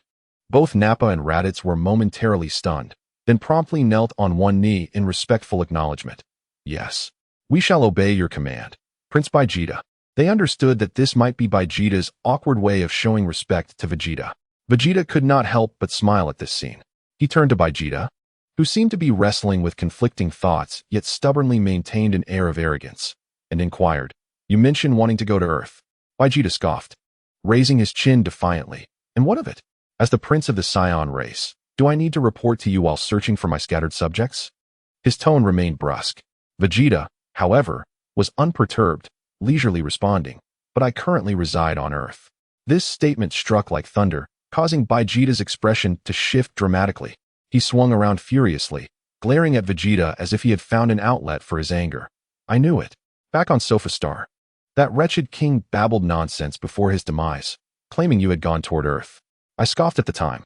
I never expected you would actually hide away in such a rural place. As Vegeta began to spiral into his furious tirade, Vegeta felt compelled to interject, attempting to soothe him. All right, calm down. I went to Earth to seek opportunities and methods to become stronger. Why are you so agitated? He paused, observing Vegeta's face, which had softened slightly, and continued, I never said I wouldn't share methods for gaining strength or prevent you from going to Earth. Vegeta snorted again. Skepticism etched across his features. Hmph. You wish to deceive me into being lazy during training, don't you? Indeed, you remain as cunning and treacherous as ever. With a sense of impatience, Vitri refrained from further verbal exchanges. He extended his hand and firmly grasped Vegeta's battlesuit collar, simultaneously beckoning Nappa and Raditz to approach. Once the two had drawn near, Vitri's expression turned grave. His gaze swept over the trio as he spoke in a low tone. Let me make this clear. I am willing to take you to Earth, but, once there, should you lose control of your tempers, wreak havoc, or engage in nefarious acts. Before he could finish, an indescribable aura of terror erupted from within him. In the face of this overwhelming presence, Vegeta, Nappa, and Raditz instantly paled.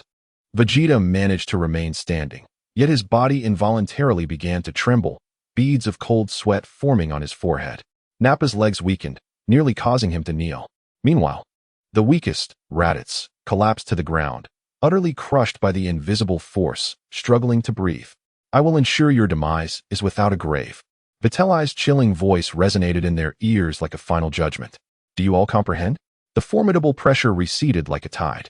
The three gasped for breath, their eyes filled with unprecedented fear and reverence. Upon seeing them nod stiffly, Vitri resumed his relaxed demeanor. He seized both Vegeta and Nappa by their collars, lifting one foot to rest upon the back of Raditz, who remained prostrate on the ground, still recovering. Let us depart. In an instant, the four figures vanished from the desolate planet, leaving behind the flickering campfire and the charred remains of meat upon the grill. After some time, several uniquely designed single-person spacecraft descended with a whoosh onto the barren planet. The hatch opened, revealing several bizarre figures emerging from within. They quickly assembled into a formation that was exceedingly embarrassing, enough to make any onlooker squirm. We are the Ginyu Force. Once positioned, several members promptly dispersed according to orders, transforming into streaks of light as they rushed to different corners of the planet to conduct a search, their movements swift and professional. Only the captain, Ginyu, approached the circular spaceships left behind by Vegeta and his companions. Pressing a finger to the detector in his ear, he reported respectfully, I report to you, Lord Frieza, that only the abandoned spaceships of Vegeta's team have been discovered on this planet. Their whereabouts are unknown. I have directed Geese and Berta to meticulously search the surrounding area, ensuring no corner of this planet is overlooked. After a brief silence, Frieza's voice, polite yet laced with murderous intent, emanated from the detector. Ho ho ho. You have my gratitude, Captain Ginyu. Please ensure you locate the hiding place of those Saiyan rodents. Upon discovery, do not alert them. Contact me immediately. I will come personally. Yes, Lord Frieza, Ginyu promptly responded, yet after a moment's hesitation, He added, "However, Lord Frieza, it is more than sufficient for my subordinate Ginyu Force to handle the matter concerning the traitor, Vegeta. There is no need for you to intervene personally." On the other end of the communicator, Frieza scoffed coldly, speaking in a tone that seemed soothing yet was undeniably authoritative. "I appreciate Captain Jinyu's intention to alleviate my burdens. How considerate of you. Nevertheless, it is imperative that I personally crush these accursed Saiyan monkeys to attain my peace of mind. Let us not forget, Captain Ginyu, once you locate them, you must notify me immediately."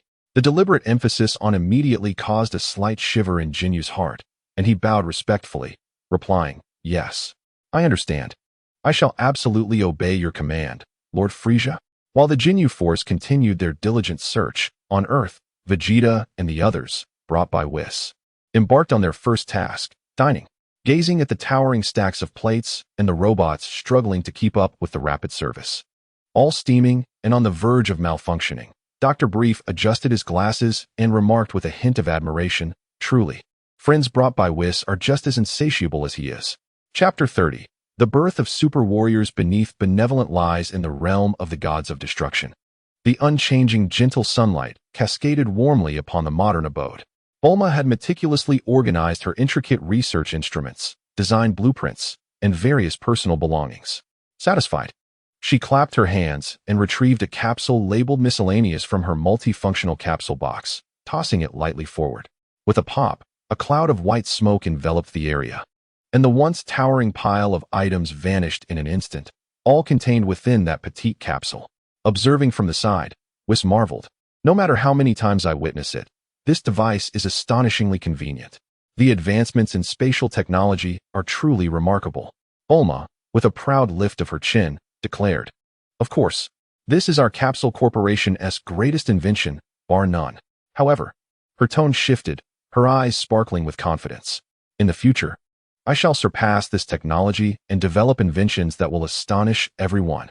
Whis smiled subtly, choosing not to respond, while privately reflecting, "Your future time machine indeed left an unprecedented impact on everyone." Naturally, he refrained from voicing this thought at present. Taking Bulma's hand, they stepped onto the lawn outside, where Beerus and Whis leisurely savored their afternoon tea. Ever since Whis nearly completed the cleanup of this universe's troublesome planets, Beerus had embraced a blissfully retired lifestyle akin to a leisurely elder. Aside from his morning absences, he could invariably be seen either indulging in delicacies and fine tea or reclining in a chair, dozing lightly and emitting soft snores. Had it not been for his awareness of Beerus's true identity as the god of destruction, Whis might have easily mistaken him for an exceptionally gluttonous and slothful pet cat, with a temperament that left much to be desired. "Lord Beerus, Whis, we are preparing to return to Earth," Whis announced. Beerus lazily cast a glance in his direction and grunted in acknowledgement. Whis, with a smile, nodded in response, saying, "Safe travels, Whis-san, Bulma-san. Do remember to bring back some delightful Earth delicacies on your next visit." After confirming that the two had no intention of accompanying them to Earth, Whis nodded in agreement. "Then we shall take our leave." In perfect synchrony, Whis and Beerus raised a hand languidly and waved it in a casual farewell. Their seamless coordination elicited a chuckle from Whis. In an instant, the moment of teleportation commenced. Time seemed to dissipate, and the extraordinary scenery of the god of destruction's realm swiftly transformed into the familiar landscapes of Earth. West City, at the entrance of Dr. Brief's estate. "At last, we're back," Bulma exclaimed with exuberance, inhaling the familiar air of Earth with great enthusiasm and eagerly tugging at Whis's hand as they dashed towards home. "Dad, Mom, we're back." The Brief household appeared as if time had stood still adorned with its warm yet slightly disheveled charm. Dr. Brief, with his tousled blue hair, sat leisurely on a chair in the front yard, sipping tea and perusing the newspaper. Mrs. Brief, as ever, busied herself in the garden, tending to her beloved flowers and various little pets. Mom, Bulma, like a joyous little bird, hurried over and enveloped her mother in a warm embrace. "Oh dear, Mrs. Brief staggered back slightly from the impact, but wore a radiant smile. She gently patted Bulma's back while playfully chiding, "Honestly, little Bulma, you are already a young lady. Why must you still be so hasty? You ought to be a bit more composed." Upon raising her gaze and spotting Whis entering behind Bulma, her eyes lit up with delight as she warmly welcomed him. "Oh my, little Whis has returned as well. How wonderful. How long are you planning to stay this time? By the way, when do you intend to marry our little Bulma and have children? After 2 months of absence, it had just been Dr. Brief and Bulma at home, and the sense of loneliness had been palpable. Confronted with Mrs. Brief's overly candid and enthusiastic inquiries, was felt a wave of embarrassment wash over him. He could only manage an awkward smile, unsure of how to respond to her probing questions. Fortunately, Bulma came to his rescue just in time. She linked her arm with her mother, leading her towards the house while playfully saying, "Mom, what are you talking about? We are still so young. Marriage and children are far off. Is that so?" Mrs. Brief, being pulled along by her daughter, could not help but glance back at Bulma, suddenly exclaiming in surprise, "Oh, little Bulma, why do I feel like you seem even younger and more beautiful? Your skin looks so much better. Quickly tell me, have you been using some new skincare products?" In the vast expanse of the cosmos, young Vitri stumbled upon a remarkable beauty secret. As the mother and daughter duo exchanged laughter and gradually distanced themselves, their conversation swiftly transitioned from the topic of childbirth to beauty and maintenance. Vitri quietly exhaled a sigh of relief and took a seat beside Dr. Brief. The doctor, setting aside his newspaper and adjusting his glasses, greeted Vitri with a calm nod. His tone serene as he remarked, "You have returned." "Indeed, I have, Doctor," Vitri replied courteously. Their dialogue lacked excessive pleasantries, and soon they naturally delved into discussions regarding Bulma's interstellar logistics and ecological simulation project. Vitri shared insights about the diverse ecological environments he had encountered in the universe, while Dr. Brief contributed fresh ideas concerning the structural design of large spacecraft and the optimization of anti-gravity systems. Although Vitri struggled to grasp the intricacies of the conversation, the exchange between the elderly doctor and the youthful Vitri flowed harmoniously. After enjoying lunch, as the afternoon unfolded, Vitri sensed two familiar, yet fiercely clashing auras in the distance. Could it be Goku and Vegeta? They were indeed engaged in combat. This piqued his interest profoundly. After bidding farewell to Bulma, Vitri vanished from the estate in an instant. In the outskirts of West City, within a desolate expanse of barren Gobi Desert, Vegeta hovered in midair, his expression dark and brooding. Struggling to contain his fury, he shouted down at the young man standing on the ground below, "Kakarot, listen closely. You are a warrior of the Saiyan race, not a feeble earthling. Why refuse to join me in conquering planets and expanding our dominion? Have you no regard for the last vestiges of Saiyan dignity?" Months had elapsed since Vitri's departure for the realm of the destroyers, and Goku had matured from a youthful boy into a more robust young man. Scratching his head, he responded with genuine confusion, "Why would I invade others? That is simply wrong. Besides, I am an earthling, and my name is Son Goku, not Kakarot. Why do you and that Vitri fellow persistently refuse to call me by my name?" "You." Vegeta's forehead throbbed with veins, finding communication with this stubborn fool utterly exasperating. Taking a deep breath, he summoned his last shred of patience, delivering a cold ultimatum. "Kakarot, this is your final chance. Join my ranks, and together we shall vanquish Frieza, avenging Planet Vegeta. With our might, we will conquer one planet after another and re-establish a new Planet Vegeta for our kind. This is your inherent duty as a Saiyan." Hearing this, Goku furrowed his brow, glaring at Vegeta with indignation. "I have already told you, I am not a Saiyan. Your quest for vengeance is your own affair. Why must you drag me into your misdeeds? Are you truly a villain?" Unable to bear the scene any longer, Raditz interjected loudly, "Kakarot, what nonsense are you spouting? Do not be disrespectful to Prince Vegeta." The towering figure of Nappa wore a cruel smile as he cracked his neck, turning to Vegeta and imploring, "Your Highness Vegeta, this feeble creature is not worth your words. Allow me to impart a profound lesson, so he may understand who truly cares for him." Vegeta gazed down at Goku, whose expression radiated innocence, and his last ounce of patience finally evaporated. With a heavy grunt, he declared with chilling intent, "Since you are determined to betray your lineage and align yourself with these inferior earthlings, your existence holds no value. Nappa, proceed. Let him die in agony." "Hee. As you command, Your Highness." Nappa grinned malevolently, his bloodthirsty gaze fixed on Goku. "Kakarot, prepare to scream in despair. I shall show no mercy." Before his words had fully escaped his lips, Nappa charged at Goku like a tank, his massive fist whipping through the air with a howling wind aimed directly at Goku's face. However, the ensuing events took both Vegeta and Raditz completely by surprise. In the face of Nappa's ferocious assault, Goku merely sidestepped with a slight shift, effortlessly evading the blow. Without missing a beat, he retaliated with a punch of astonishing speed, landing a devastating strike to Nappa's abdomen. Gah! Nappa felt an unimaginable force coursing through him, as if his very organs had shifted. He let out a pained cry, his colossal frame bending uncontrollably like a shrimp. Goku continued his assault, delivering a swift uppercut that struck Nappa squarely on the jaw. Crack! The sound was sickeningly sharp. Pwah! Nappa screamed as he was sent flying backward, a spatter of blood and teeth mingling with saliva as he crashed heavily onto the distant sandy ground, momentarily incapacitated. Just then, Whis arrived via instant transmission, witnessing the spectacle of Goku mercilessly pummeling Nappa. He could not help but click his tongue, shaking his head in sympathy. TSK. What a sight to behold upon my arrival. Poor Nappa certainly drew the short straw. Observing the fallen Nappa, who lay groaning with several teeth knocked out, Whis swiftly materialized beside the grim-faced Vegeta. Have you finally reached your breaking point? He inquired with curiosity. Vegeta, fully engrossed in the unexpectedly formidable Goku, was too preoccupied to respond to Whis, letting out a displeased grunt through his nose. Raditz, noticing the tension, quietly explained to Whis, it was Vegeta who sensed Kakarot's energy. He wished to recruit him to bolster our strength. Alas, Kakarot not only rebuffed him but also insulted him, and now he has injured Nappa. Whis chuckled, his tone laced with amusement. So, you imply that this is all Kakarot's fault? Raditz hesitated, unsure of how to respond. At that moment, Vegeta could no longer contain himself. The disgrace of Nappa's defeat was a blow to his pride. With a swift motion, he descended onto the battlefield, glaring at the still struggling Nappa and impatiently admonishing, useless fool.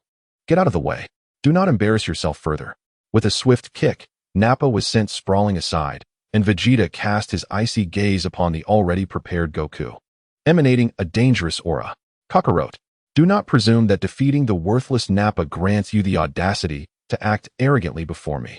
My power far exceeds your imagination. Goku shook his wrist, an exhilarated smile gracing his face as he met a formidable opponent, his eyes sharpening with anticipation. Is that so? Perfect. I can sense that you are different from them. Come, let us engage in a proper battle. Huh. In unison, both warriors unleashed their energy, their figures vanishing from sight in an instant. Boom, boom, boom. The sound of their fierce blows collided like a rapid drumbeat, stirring up a tempest that sent sand and debris swirling into the air. Their speed was astonishing, leaving countless afterimages in their wake, both in the sky and on the ground. Vegeta's combat style was ferocious and relentless. Seizing an opportunity, he delivered a brutal sidekick that struck Goku squarely in the face. Ugh! Goku cried out in pain, his body uncontrollably propelled backward, rolling several times before regaining his footing. Rubbing his swiftly swelling cheek, his fighting spirit soared even higher. You are truly formidable. He felt his blood boiling with excitement. With a fierce roar, Goku surged forward once more, appearing beside Vegeta in an instant, delivering a powerful punch aimed at his side. Vegeta's face twisted into a contemptuous smirk. Is that all you've got? Crack! Their fists collided with a dull thud. Vegeta swiftly seized Goku's wrist, exerting force beneath him to attempt to swing Goku violently into the ground. However, Goku reacted with remarkable speed, quickly grasping Vegeta's arm with his other hand. Leveraging Vegeta's momentum, he executed a nimble flip, entangling his legs around Vegeta's neck and applying force from his waist. Goku bellowed, utilizing his agility and explosive strength to unbalance Vegeta. Simultaneously, he adjusted his position midair and delivered a heavy kick to Vegeta's face. Boom. This time, it was Vegeta who was sent flying, carving a long trench in the earth before coming to a halt. Spitting out a mouthful of blood, Vegeta rose to his feet, his eyes narrowing with increasing fury. You bastard, I will not let you off easily. Attack, attack, attack. In a fit of rage, Vegeta unleashed a flurry of energy blasts, shooting countless orbs of energy towards Goku, covering all possible escape routes in a torrential downpour of power. This was Vegeta's signature technique, commonly known as the Prince S battle style. Goku's expression shifted as he swiftly began to move at high speed, desperately dodging through the gaps between the energy blasts. Yet, the density of the projectiles proved overwhelming, and many struck his body, erupting into fiery explosions that left him racked with pain. Wukong, fueled by fury, erupted with a powerful aura, enveloping himself in a formidable shield as he barreled forward, relentlessly charging towards Vegeta, deflecting the onslaught of energy blasts. Vegeta, upon witnessing this, let out a cold chuckle, ceasing his futile barrage and meeting Wukong head-on. The clash of their bodies was akin to celestial bodies colliding with Earth. A fierce confrontation ensued. Fists, feet, elbows, and knees transformed into lethal weapons, each impact unleashing astonishing waves of energy. Ultimately, Vegeta, with his superior combat experience and ruthless techniques, began to dominate the skirmish, gradually suppressing Wukong. Kakarot faced the reality. Vegeta taunted as he launched a relentless assault. Your denial is futile. Your lineage defines who you are. You are a Saiyan. Conquest and battle are our destinies. Seizing an opening in Wukong's defense, he unleashed a devastating hook that struck Wukong's abdomen with tremendous force. Ugh! Wukong grunted, his body bending in agony. Yet, gritting his teeth, he endured the excruciating pain and fiercely grasped Vegeta's battle attire. My name is Son Goku, he bellowed in fury, leveraging the grip to pull himself closer, executing a vicious knee strike that collided solidly with Vegeta's midsection. Ugh! Vegeta felt as if the bile within him was about to erupt, the searing pain rendering his vision momentarily dark, his movements abruptly freezing. Kamehameha. Without a moment's hesitation, Wukong took advantage of Vegeta's momentary paralysis, swiftly gathering his hands at his waist as vibrant blue energy surged and coalesced. At point-blank range, the Kamehameha unleashed. Boom! The scorching blue torrent struck Vegeta squarely in the chest, a terrifying explosion of energy erupting forth. Aya! Vegeta let out a heart-wrenching cry. His body propelled like a marionette with severed strings, crashing violently into a distant rock wall, debris scattering in all directions. After a considerable interval, Vegeta struggled to emerge from the crater he had created. Half kneeling, he coughed violently, blood trickling from his lips, his chest charred, and his battle attire severely damaged. He raised his gaze, observing Wukong who, though panting, stood resolute, poised and ready for him to rise. The fury and humiliation within him, along with the incredulity of being grievously wounded by a lower-class warrior, erupted like a volcano. Unforgivable. Vegeta's voice trembled with profound rage. How could a lowly warrior like you possibly defeat me? Gradually rising to his feet, his aura became increasingly unstable, an indescribable and terrifying energy surging within him. You cannot defeat me, Vegeta murmured, his voice low and raspy. The golden aura began to uncontrollably surge from his body, growing increasingly vigorous. He abruptly raised his head, his eyes bloodshot with fury, unleashing a deafening roar that echoed into the heavens. I am the mighty Super Vegeta. A cacophony erupted as the golden energy erupted violently from Vegeta, akin to a volcano's eruption, soaring into the sky. The immense waves of energy caused the very earth to tremble violently, distorting the surrounding air with its terrifying force. Vegeta's hair stood erect amidst the golden flames, its color flashing dramatically. Ultimately, amidst a blinding golden radiance, it crystallized into a resplendent hue of gold. This magnificent and awe-inspiring transformation, accompanied by an overwhelming aura that crushed all in its wake, caused the expressions of everyone present, save for Whis, to change drastically. What is this?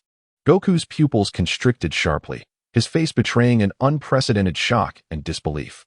He felt an unparalleled sense of oppressive force and lethal threat emanating from that aura. Vegeta ceased his roaring, slowly lowering his head. At that moment, his hair stood golden and spiky, his irises transformed to a vibrant green, enveloped in a seething golden aura. A powerful sense of strength radiated from him. A proud and defiant smile adorned his face as he pointed his thumb at himself with audacity. With a spirited gaze directed at the tense Goku, he proclaimed, "This is me, the Super Saiyan Vegeta, who has transcended the limits of the Saiyan race." Now fully transformed, Vegeta merely stood there, and his overwhelming presence made Goku struggle to breathe. I will certainly prevail. Goku gritted his teeth, summoning all his strength to unleash a white aura, charging recklessly at Vegeta. However, this time, the situation was entirely different. Goku's punches and kicks, all his attacks, were effortlessly blocked and deflected by Vegeta, who didn't even bother to evade. Vegeta's casual counterattacks, each punch and kick, contained terrifying power that easily sent Goku hurtling backward, blood spurting from the corner of his mouth. The disparity in strength was insurmountable. In this battle, Goku saw no glimmer of hope for victory. Suspended in the air, Whis observed the scene and stroked his chin, a wickedly amusing thought suddenly flashing through his mind. He swiftly flew above Goku, who was struggling to withstand Vegeta's onslaught, blood trickling from his lips, and shouted with an urgent, heart-wrenching tone, "Goku, this is bad." Hearing Whis' voice, Goku instinctively looked up, forcing a pained smile onto his face. "That's wonderful. Whis, I didn't expect you to be here." Whis, however, did not allow Goku to finish his sentence. His face was filled with anger and sorrow as he interrupted Goku in an almost bellowing voice. "Goku, those people, Vegeta's subordinates, while we are here battling, they secretly sent someone to attack the Turtle Hermit's house. Master Roshi, Krillin, and Launch. They were all brutally slain by those merciless fiends." "What?" Vegeta, poised to continue his assault, was momentarily taken aback. Suspended in midair, he gazed at Vitri with a bewildered expression, internally lamenting, "When did we ever commit murder on Earth? And why would we target Master Roshi? Could it be that Nappa, that imbecile, recklessly disregarded Vitri's warnings and acted on his own? No, that can't be right. Nappa isn't that audacious. Raditz is even less likely to engage in such folly." Below, Goku was struck as if by lightning. His expression froze instantly. "How is this possible? Vitri?" Goku abruptly lifted his gaze towards Vitri hovering above. His voice trembled, laced with a final thread of hope. "You're lying, aren't you? You must be deceiving me, right? How could Master Roshi and the others possibly?" Vitri's face contorted with profound anguish and guilt as he shook his head vigorously, as if bearing the weight of immense sorrow. "I'm sorry, Goku. By the time I sensed something amiss and rushed over, it was already too late." They were all. Goku suddenly stood frozen, his head lowered, obscuring his expression. The world around him seemed to fall into an eerie silence, the only sound being the mournful whisper of the wind sweeping across the desolate plains. He felt as though something of immeasurable importance had shattered within him. Memories of the past surged uncontrollably into his mind. Master Roshi patiently instructing him in martial arts, taking him to tournaments, and buying him new clothes. Although the training was rigorous, he always showed silent concern for him. Krillin, his closest friend, practicing, dining, and frolicking together, who would furiously vow to avenge him whenever Vitri bullied him. Launch, the girl whose personality transformed with a sneeze, tenderly mending his training GI and cooking a variety of delicious dishes for him and Krillin, always smiling as she watched them play. These warm and cherished memories, at this moment, sliced through his heart like the sharpest of blades. Vegeta, observing Goku's suddenly unstable energy below, furrowed his brow, about to utter something. "Hey, Kakarot, do you truly believe?" But his words were left unspoken. An indescribable and overwhelming aura of terror erupted from Goku's being. Boom! The earth began to tremble violently. Countless stones seemed to defy gravity, slowly levitating. Centered around Goku, the ground fissured, creating a vast web-like chasm. "You want to escape?" A deep, raspy voice, laden with immeasurable pain and fury, emanated from the depths of Goku's throat. Goku slowly raised his head. Upon seeing his face, Vegeta felt a jolt of fear. Goku's face was streaked with tears, but his eyes no longer held their usual clarity. Instead, they were filled with boundless sorrow and a frenzied wrath poised to obliterate everything. "Have you killed all my friends?" Goku's voice trembled, each word seemingly steeped in hatred. Thunderous roars echoed. A magnificent golden aura surged forth from within Goku like a tsunami, engulfing him in an instant. His once ebony pupils began to flicker, gradually being overrun by a vibrant emerald. Strands of black hair stood on end, wildly oscillating between the hues of black and gold. "I shall not spare you, Vegeta." With this cry, imbued with profound rage and sorrow, Goku's aura erupted in full force, illuminating the surroundings with a dazzling golden light. His hair transformed entirely into a resplendent gold, rising upward like flames. Within his emerald eyes burned a cold fury. The clouds began to fracture, and the earth emitted a mournful lament. At this moment, the legendary super warrior, Super Saiyan Son Goku, was born. Chapter 31, Goku. Goku slowly lifted his head. His eyes now wholly emerald, devoid of their former clarity. That gaze now held only a frigid wrath, firmly fixated on Vegeta in the heavens. Under the scrutiny of such an icy stare, Vegeta felt an inexplicable tremor in his heart. He instinctively swallowed.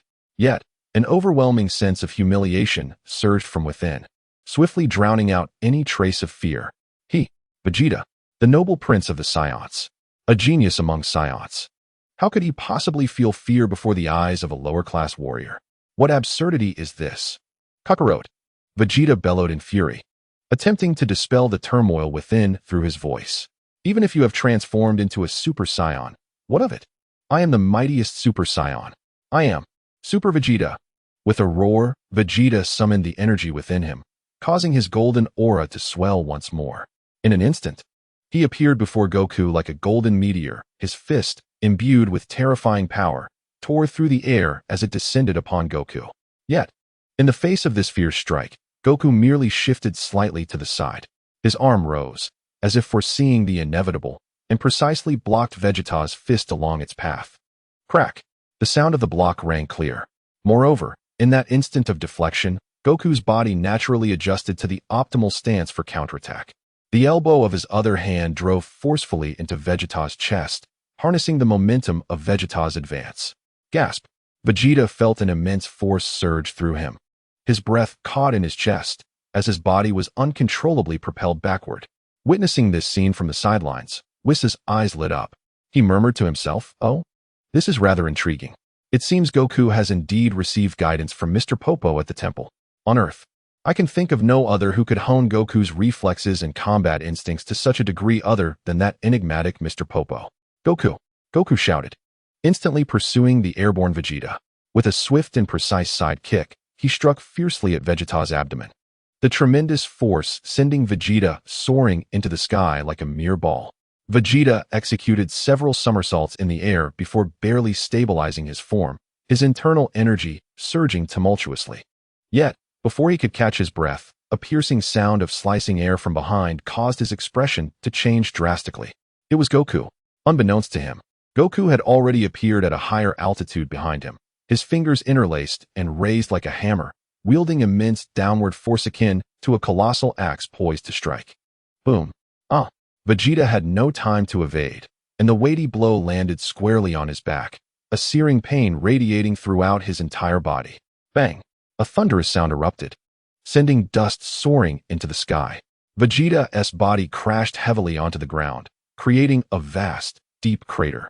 Goku slowly descended, hovering above the chasm, his golden aura burning steadily, his emerald eyes coldly fixated on the depths below. He spoke calmly, his voice imbued with overwhelming pressure. "Did you not claim to be Super Vegeta? Is this truly all you can muster?" In the depths of the crater, Vegeta struggled to rise, his body trembling with rage upon hearing Goku's words. His clenched teeth nearly drew blood. Humiliation, fury, and resentment surged wildly within him. "If this is truly your limit," Goku's voice intensified, "then today, you shall be defeated here." Goku suddenly erupted once more. His golden aura blazed even more brilliantly, transforming into a streak of golden lightning, trailing a long tail of flame. He dove ferociously toward the beleaguered Vegeta. Vegeta sensed the imminent threat, his pupils constricting. He clenched his fists, forcing himself to remain composed.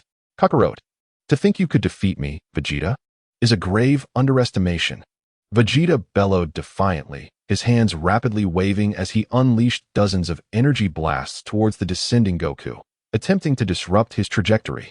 Simultaneously, Vegeta's figure abruptly darted to the side, retreating at high speed and ascending towards the sky. He swiftly drew his hands to his waist.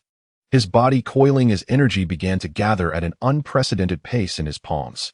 A chilling wave of terrifying energy instantly spread forth. This was his final strike. "Kakarot."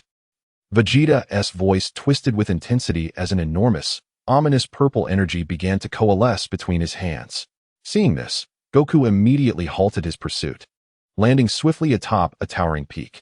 His expression turned grave as he rooted himself, pulling his hands to his waist, azure light rapidly gathering between his palms.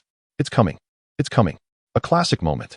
Whis placed a hand on the tense and rigid Raditz shoulder while the other seemed to rummage for something, enthusiastically muttering, It's a clash, it's a clash. How could that fool Vegeta be on the left? TSK, he really didn't bring any seeds. What a blunder. In the center of Wukong's hands, the blue Kamehameha energy was highly concentrated, radiating a brilliance akin to that of the sun. Vegeta, hovering high above, poured every ounce of his strength into the colossal purple energy, the Gallic gun, which grew in both size and intensity. Both combatants were engaged in their final preparations, and the battlefield descended into an eerie silence, reminiscent of the calm before a storm, broken only by the ominous hum of the gathered energy that sent chills down one's spine. Lying on the ground, Nappa, alongside Raditz, held their breath, their eyes fixed on the impending collision of the two devastating energy forces in the sky. They fervently prayed for Vegeta. Yet as they beheld Wukong's unwavering and formidable aura, a creeping sense of unease began to gnaw at their hearts. At last, both warriors reached the zenith of their power. Kamehameha, Gallic gun. One blue, one purple, two colossal beams of terrifying energy, embodying the full strength of their wielders, clashed with a thunderous roar. Boom! A deafening resonance erupted instantaneously. The fearsome shockwave spiraled outward, lifting the earth into towering waves of soil, while countless massive rocks were effortlessly torn apart and sent flying like mere fragments of paper. Dust and debris rained down upon the spectators, including Vitri, yet they remained transfixed, their gazes locked onto the epicenter of the energy clash. After a brief stalemate, the dynamics began to shift. Wukong's Kamehameha slowly but resolutely pushed back Vegeta's Gallic gun inch by inch. What? Vegeta's self-assurance faltered instantaneously, morphing into sheer disbelief and horror. How could this be? How could your power surpass mine? I have become a Super Saiyan. There is no way I can lose. I refuse to accept this. Ah! No matter how vehemently Vegeta screamed or how desperately he squeezed the last vestiges of energy from within, he could not halt the relentless advance of the Kamehameha. Amidst the earth-shattering thunder and Vegeta's anguished cries, the azure Kamehameha completely engulfed the purple Gallic gun, then relentlessly slammed into Vegeta. Ah! Vegeta's figure was instantly swallowed by the vast blue torrent of energy, hurtling into the distant sky, ultimately transforming into a blue star that disappeared beyond the horizon. Boom. The residual waves from the energy clash gradually subsided, leaving only a scene of devastation and the sound of howling winds. Huh. Wukong gasped for breath, his arms hanging weakly at his sides. The golden aura around him rapidly diminished, and his hair and eyes reverted to their natural black.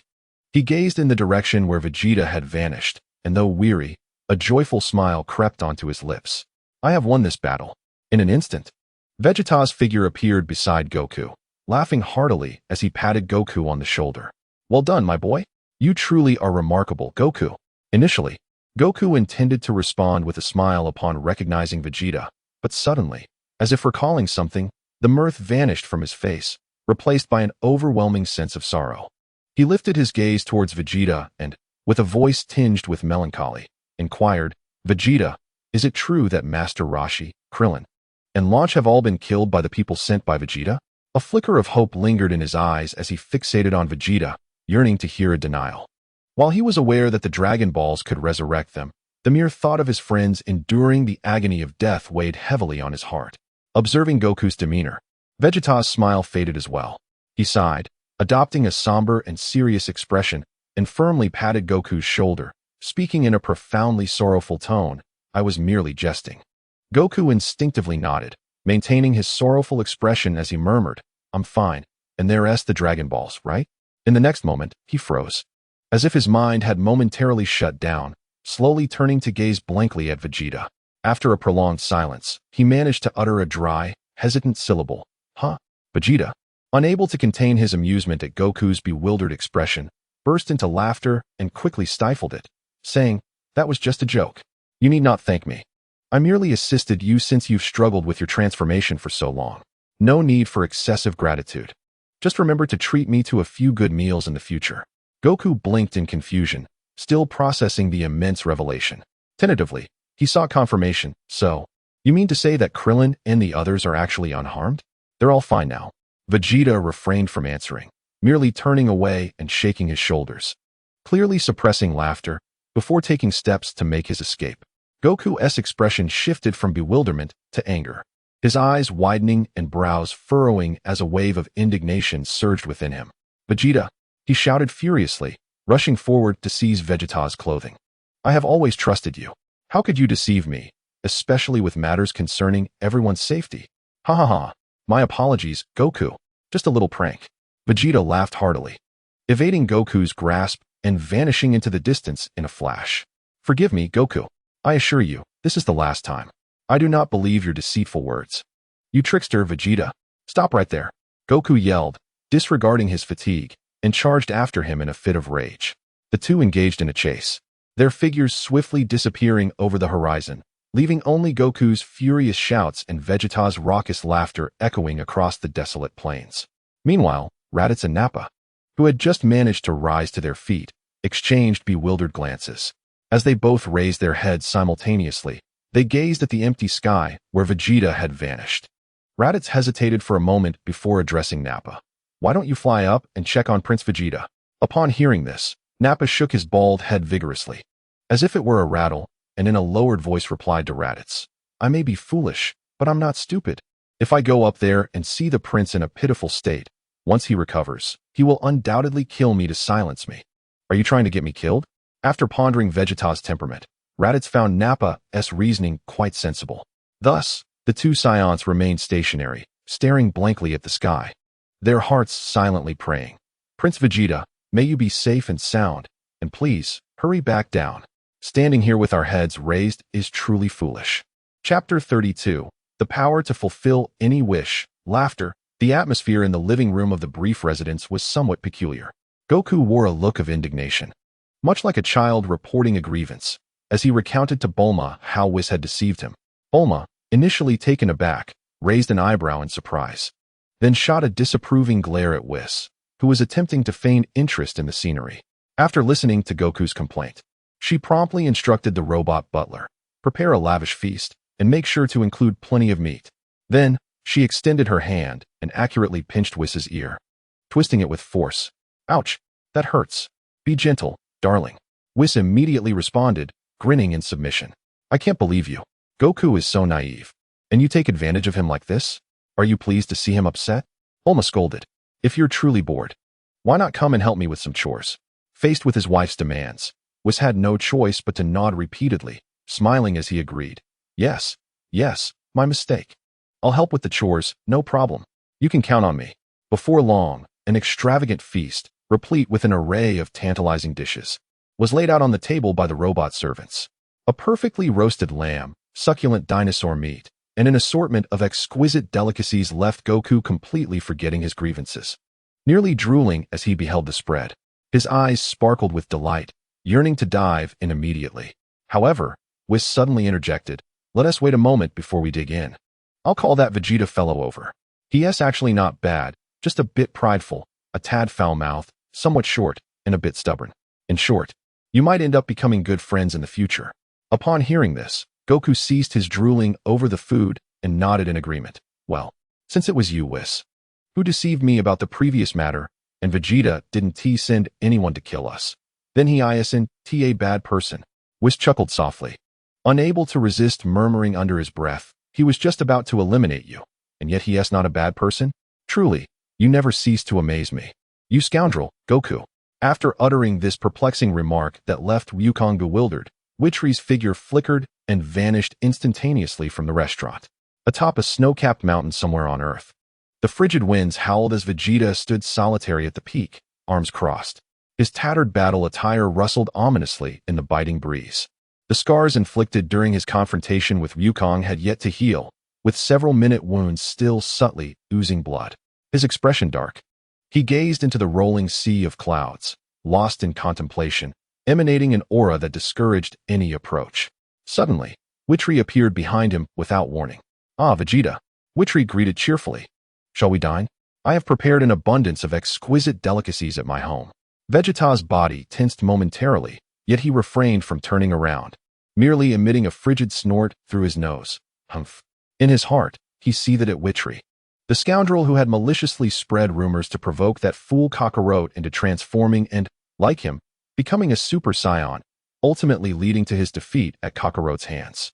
This humiliation, he vowed, would remain etched in his memory for eternity.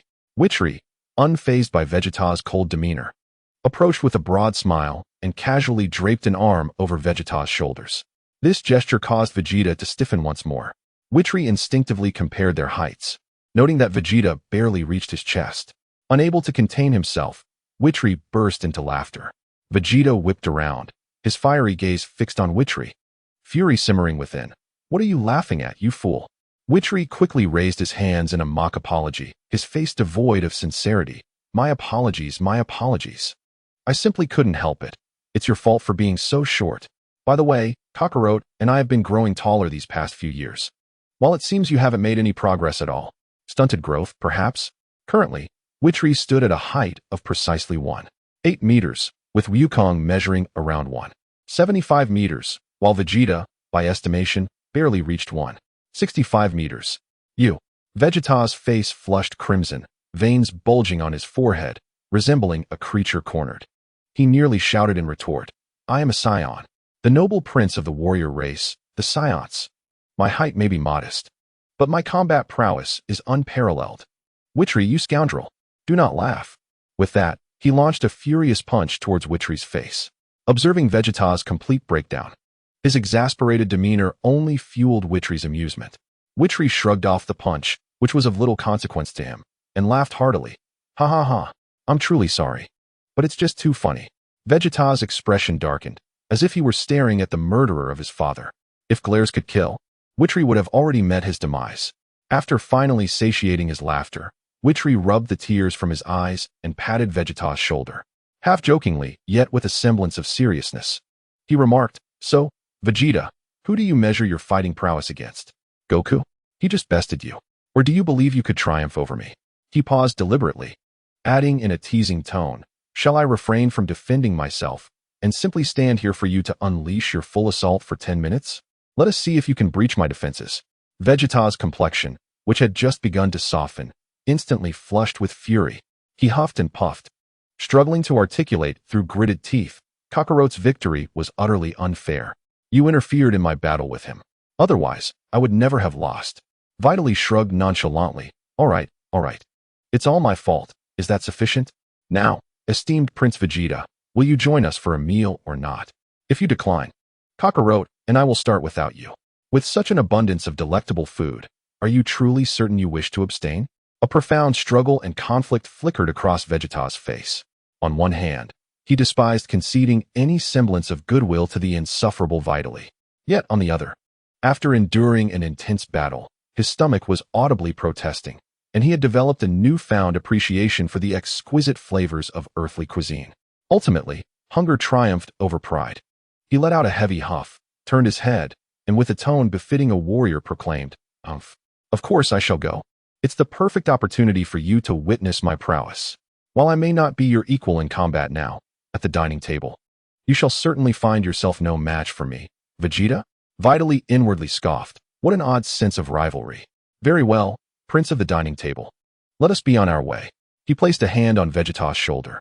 With a swift motion, their figures vanished from the frigid mountaintop, only to reappear in the warm, inviting dining hall of the brief estate, replete with the tantalizing aroma of food. Upon arrival, Vegeta brusquely shook off Vitali's hand as if it were tainted, refusing to even glance in his direction, and promptly seated himself at the table, arms crossed and chin held high, striving to maintain his proud demeanor. However, his tattered battle attire and the scars adorning his face did little to bolster that pride. Goku, who had been eagerly eyeing the spread of delectable dishes, immediately brightened upon seeing Vegeta and cheerfully greeted, "Hey, Vegeta, you've arrived." Vegeta, disinterested in acknowledging him, merely scoffed and, with unwavering determination, declared, "In our next battle, victory shall undoubtedly be mine." Without allowing Goku a moment to respond, he seized the knife and fork at his side and launched a fierce onslaught upon the food before him. The speed and intensity of his attack resembled a fierce battle rather than a mere meal. Seeing this, Goku, filled with urgency, shouted, "I will not be defeated," and promptly joined the fray of this culinary conflict. As Vitali observed the two individuals who had begun to devour their meals with reckless abandon, occasionally exchanging provocative glances. He couldn't help but internally exclaim, "These two truly are fated companions." Witnessing their flushed faces as they indulged, he was not foolish enough to compete with these famished souls for food. Instead, he turned and meandered to a nearby small eatery to savor his own meal. After all, does one not understand the concept of a private feast? Bulma undoubtedly had reserved something far superior for him. Once satiated, Goku and Vegeta found themselves slumped in their chairs, their bellies round and distended, even the slightest movement of a finger feeling laborious. Yet, despite their condition, the contest between them was far from over. "Hick, I consumed 3 more pieces than you from that platter of roasted meat. I am the victor, Kakarot," Vegeta declared, struggling to suppress a belch. Goku, equally stuffed, retorted defiantly, "That is not true. You started eating before me." "Vegeta, you're being unfair. It doesn't count." "Nonsense. That was strategy. That's just cheating." Both slumped in their seats. Their arguments lacked vigor, yet they continued to bicker. Once they regained some strength, they even began to struggle to rise, eager to find a place to settle their dispute with a physical confrontation to determine who truly triumphed. At that moment, Vitri, having finished his meal and feeling rejuvenated, strolled back into the main dining area. Observing the scene before him, he seized the opportunity to stoke the flames of their rivalry. "Oh? It seems neither of you is willing to concede. Merely competing and eating is rather dull. Why not challenge me instead?" He paused, presenting a most enticing proposition. "I will only evade your attacks and will not retaliate. If either of you can land a hit on me, or if you can make me feel any pressure, then that shall declare you the victor. What do you say? Are you bold enough to try?" This proposition ignited a spark of interest in both Goku and Vegeta. Goku, often at the mercy of Vitri's prowess, had longed for the opportunity to engage him in combat, even if it were merely to land a touch. As for Vegeta, he had been overwhelmed by Vitri since childhood and was perpetually fixated on the desire to deliver a blow to that scoundrel, even if it was just to make him feel the pressure. Simultaneously, Goku and Vegeta turned to exchange a glance, instantly recognizing the shared intent reflected in each other's eyes. They promptly struggled to their feet, their bellies still full, yet their fighting spirit reignited. Eagerly, they looked toward Vitri. Seeing their enthusiasm, Vitri wore a knowing smile. "Excellent. You both appear quite spirited. Let us find an unoccupied space and engage in a proper sparring session." However, just as the trio prepared to venture out in search of an open area for their 2-on-1 bout, a voice suddenly rang out from the entrance of the dining hall, interrupting their plans. "I must say, you Saiyans." Bulma stood there with her hands on her hips, exuding exasperation. "Is fighting all you can think about? Especially you, Vitri?" She pointed at Videl with precision and inquired, "Have you forgotten what you just promised me? Were we not in agreement that you would assist me?" Videl's body stiffened, and the excitement on his face dissipated instantaneously. Without regard for his reaction, Bulma issued her command. "Mother has finalized the acquisition with the largest livestock farm in the western part of the city. Here is the contract." She thrust a document into Videl's hands. "The owner is still waiting. Go sign the contract, make the payment, and handle the necessary procedures." Videl stared blankly at the contract in his hands, pointing incredulously at himself and asking, "Me? Sign the contract? Handle the procedures?" A destroyer of worlds, albeit a substitute, was being tasked with such mundane duties? Bulma nodded matter-of-factly and urged, "Yes. What else? Should I go myself? I am quite busy. Hurry up and return." What could Videl say? Defeated, he took the contract and flew off like a wilting eggplant. Once Videl was dispatched, Bulma's gaze turned to Goku. "Goku." "Yes." Goku straightened instinctively. "The core components of the large ecological simulation chamber my father commissioned in the Northern Industrial Zone have been completed, but the factory is overwhelmed with orders and cannot arrange for delivery." Bulma produced a note with the address and handed it to Goku. "This is the factory's address. Please retrieve the items for me. Remember, they are delicate and heavy, so be sure to pack them in a universal capsule for transport. Be careful not to damage anything." "Wait, I have to pick it up?" Goku paused, but upon meeting Bulma's unwavering gaze, he dared not protest and accepted the note, flying off dejectedly. Finally, Bulma's attention settled on the only remaining Saiyan, Vegeta. An inexplicable pressure filled the air, making him uneasy. He nervously regarded the formidable Earthwoman before him, instinctively sensing that she was far more challenging than Videl or Kakarot. Bulma scrutinized Vegeta, contemplating what task to assign him. Soon, An idea struck her, and she commanded, "Your name is Vegeta, correct? I will give you the dragon radar. Go collect the 7 Dragon Balls for me, as I have plans for them." What? Vegeta's forehead twitched as indignation surged. How could a noble Saiyan prince be dispatched to scavenge for orbs? He fought to suppress his rage, striving to maintain his dignity. "Why should I heed your orders?" Bulma interrupted him, casting aside his unfinished protest with a dismissive remark. "Oh? Not willing then? Very well. After all, Videl mentioned he possesses training methods that could enhance your strength. Since you refuse to assist, I shall allow him to impart that knowledge solely to Goku upon his return. You may leave now. Do take care." With that, Bulma made to turn away. Upon hearing the words become stronger, Vegeta's eyes widened in astonishment. The inner turmoil surged like tumultuous waves. Dignity? Pride? In the grand scheme of becoming stronger, what do they truly signify? Vegeta nearly bit his tongue while uttering these words. His expression fluctuated, ultimately succumbing to an overwhelming desire for power. Yet, although he relented, his words remained defiant. "I am not assisting you. I merely happen to be satiated and have nothing else to do. What exactly is this Dragon Ball? What purpose does collecting such orbs serve?" Bulma halted her stride, a satisfied smile gracing her face, as if she had anticipated this outcome all along. She produced the Dragon Ball radar and tossed it to Vegeta, casually explaining, "It is an orb, orange-yellow with a star pattern, roughly this size." She gestured with her hand, indicating that there are 7 scattered across the world. Once gathered, any wish can be fulfilled. "Well, I'm rather busy now. I must take my leave." With that, Bulma turned and exited the restaurant, heading straight for her laboratory, leaving Vegeta stunned and alone. Instinctively, he grasped the device known as the Dragon Ball radar. Staring blankly in the direction Bulma had vanished, her words echoing in his mind, "Fulfill any wish. Fulfill any wish. Fulfill any wish." In an instant, a tempest erupted within Vegeta. The bitterness of failure, the fury towards Whis, the jealousy of Kakarot, and the agitation of his own inadequacy seemed to find an outlet and resolution.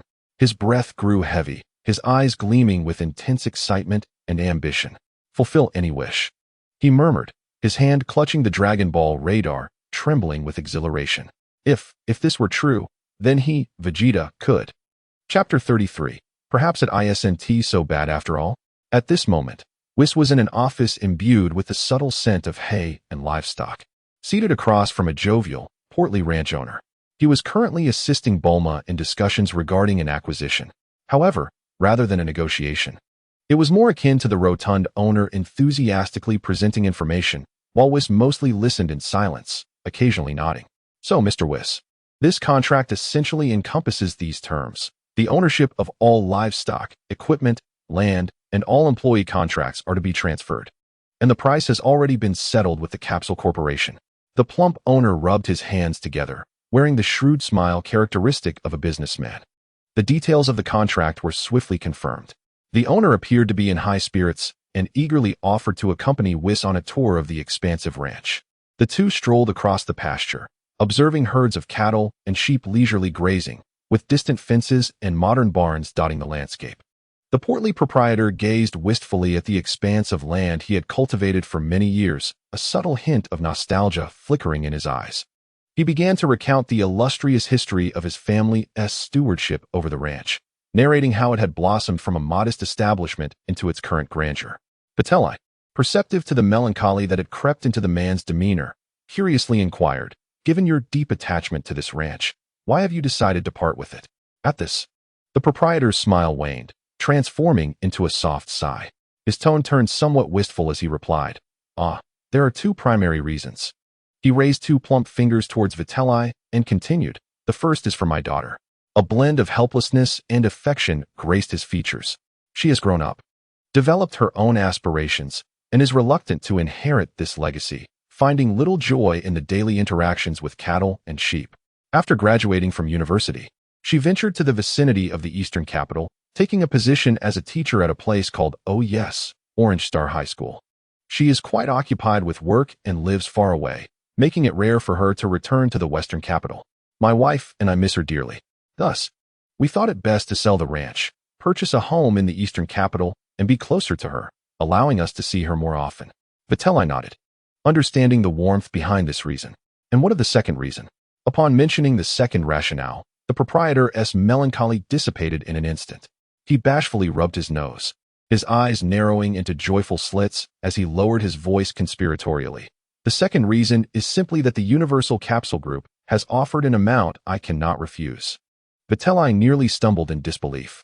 He had anticipated hearing a tale of unavoidable hardship or insurmountable operational challenges.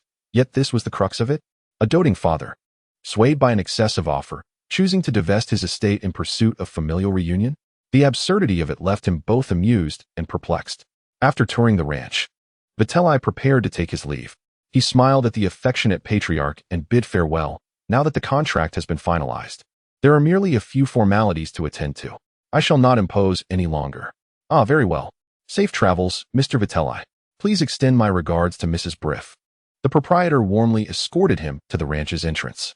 Then, under the astonished gaze of the proprietor, as if conjured by magic, Vitri effortlessly lifted off the ground and soared away, his figure swiftly vanishing into the horizon. Subsequently, Vitri arrived at the city hall of the Western capital to process the necessary property transfer documents. However, the proceedings proved far more intricate than he had anticipated. Confronted with a myriad of forms, documents, and the procedural inquiries of various officials, Vitri felt overwhelmed. His considerable prowess seemed utterly ineffectual against the bureaucratic labyrinth. Just as his patience was dwindling, an official cheerfully presented him with a hefty stack of forms requiring meticulous completion. Vitri gazed at the towering stack of documents, nearly half a foot high, and fell into silence for 3 seconds.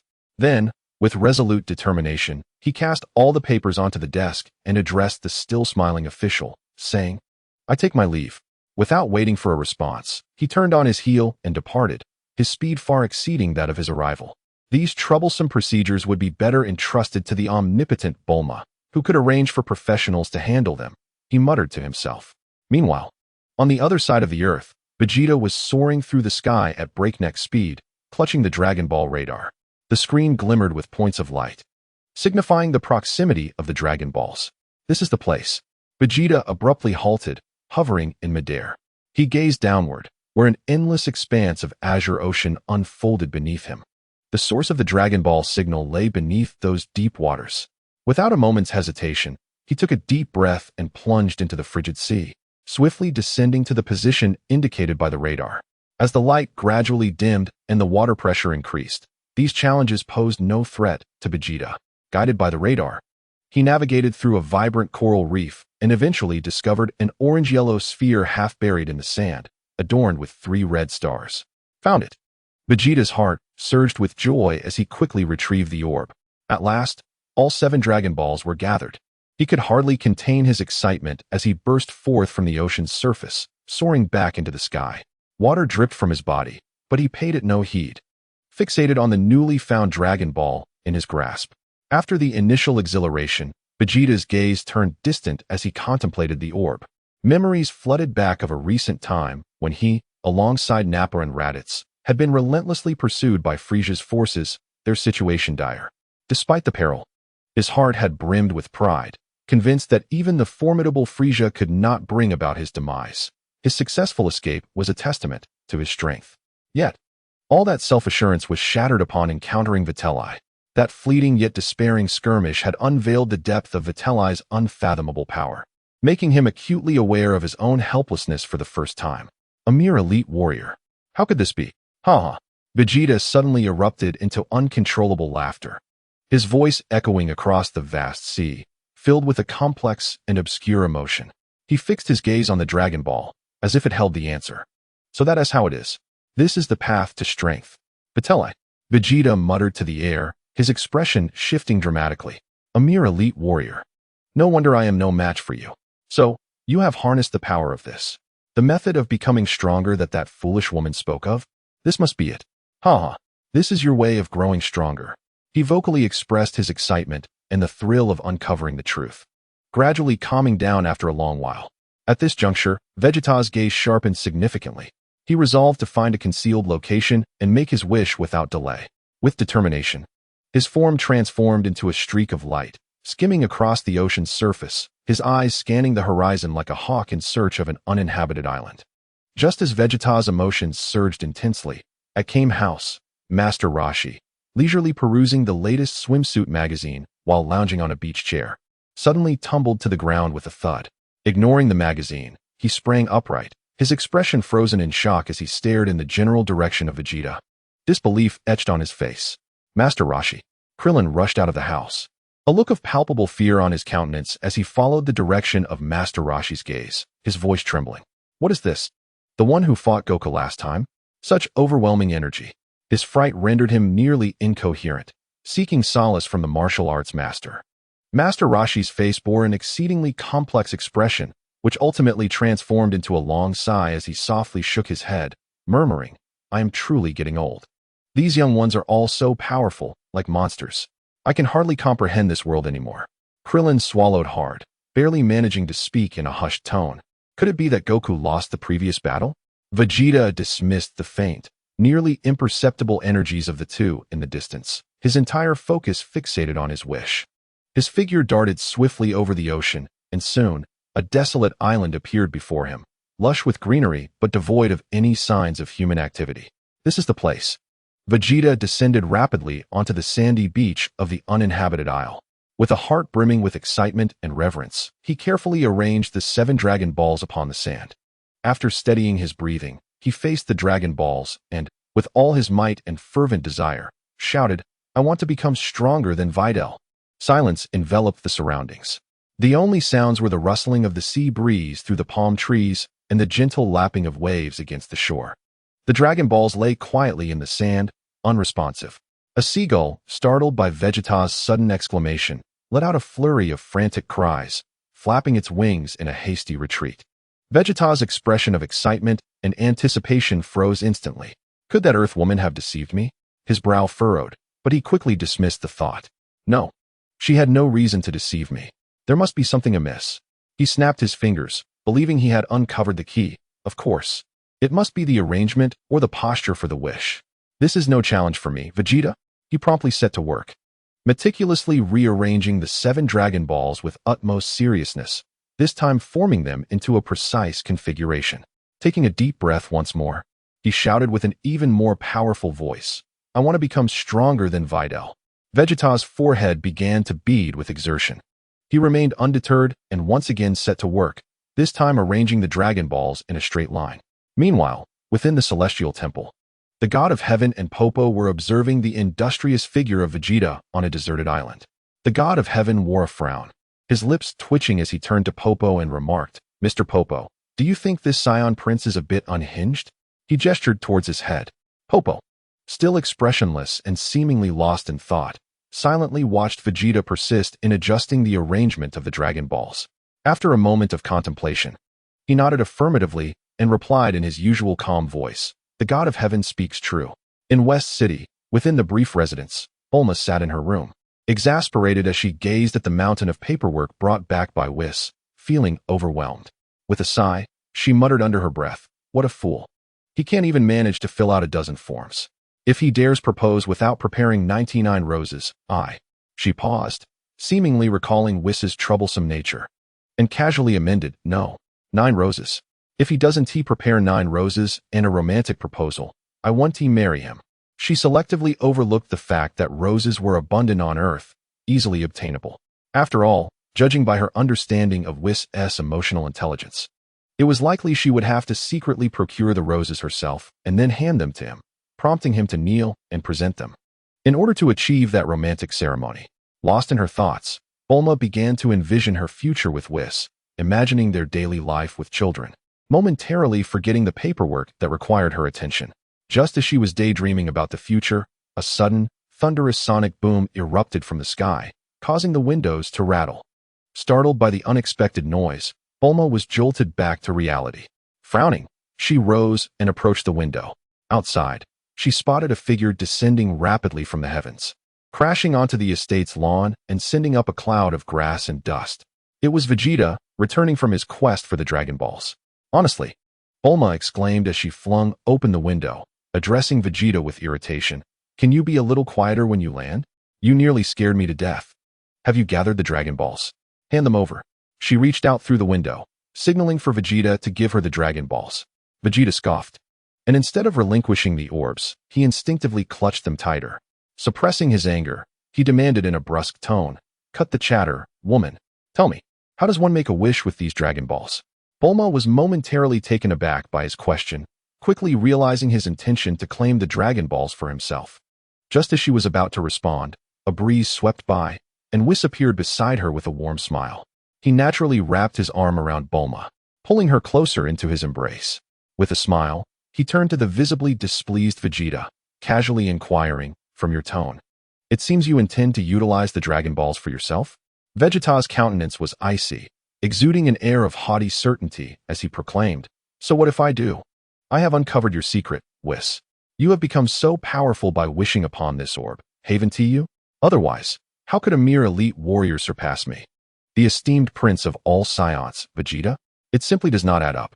Observing Vegeta's unwavering conviction, as if he had grasped the very truths of the universe, Whis couldn't help but feel a mix of amusement and exasperation. He feigned a sigh, adopting a nonchalant demeanor. All right, think as you will. If you wish to use it, then by all means, do so." Vegeta, taken aback by Whis's abrupt admission, immediately pressed further. "Hmph. That sounds all too easy. Are you brave enough to reveal how to employ this artifact?" At that moment, Bulma could no longer restrain herself, interjecting, "Are you really that foolish? Of course. You must summon the Eternal Dragon. How else would you make a wish? Just shouting at the Dragon Balls won't suffice." Whis glanced at Vegeta's suddenly flushed face, barely suppressing a chuckle, nearly breaking into laughter. It was evident he had indeed tried to shout directly at the Dragon Balls, struggling to maintain his composure. He cleared his throat and explained, "It's quite simple. Place the 7 Dragon Balls on the ground, call out loudly, 'Come forth, Eternal Dragon,' and grant my wish, then articulate your desire to it." Vegeta regarded Whis with skepticism, but ultimately resolved to follow his guidance. He carefully retrieved the 7 Dragon Balls from his pocket and delicately placed them on the grass. Taking a deep breath, he fixed his sharp gaze on Whis. A hint of provocation in his tone. "Aren't you worried that after I make my wish, I will surpass you in strength?"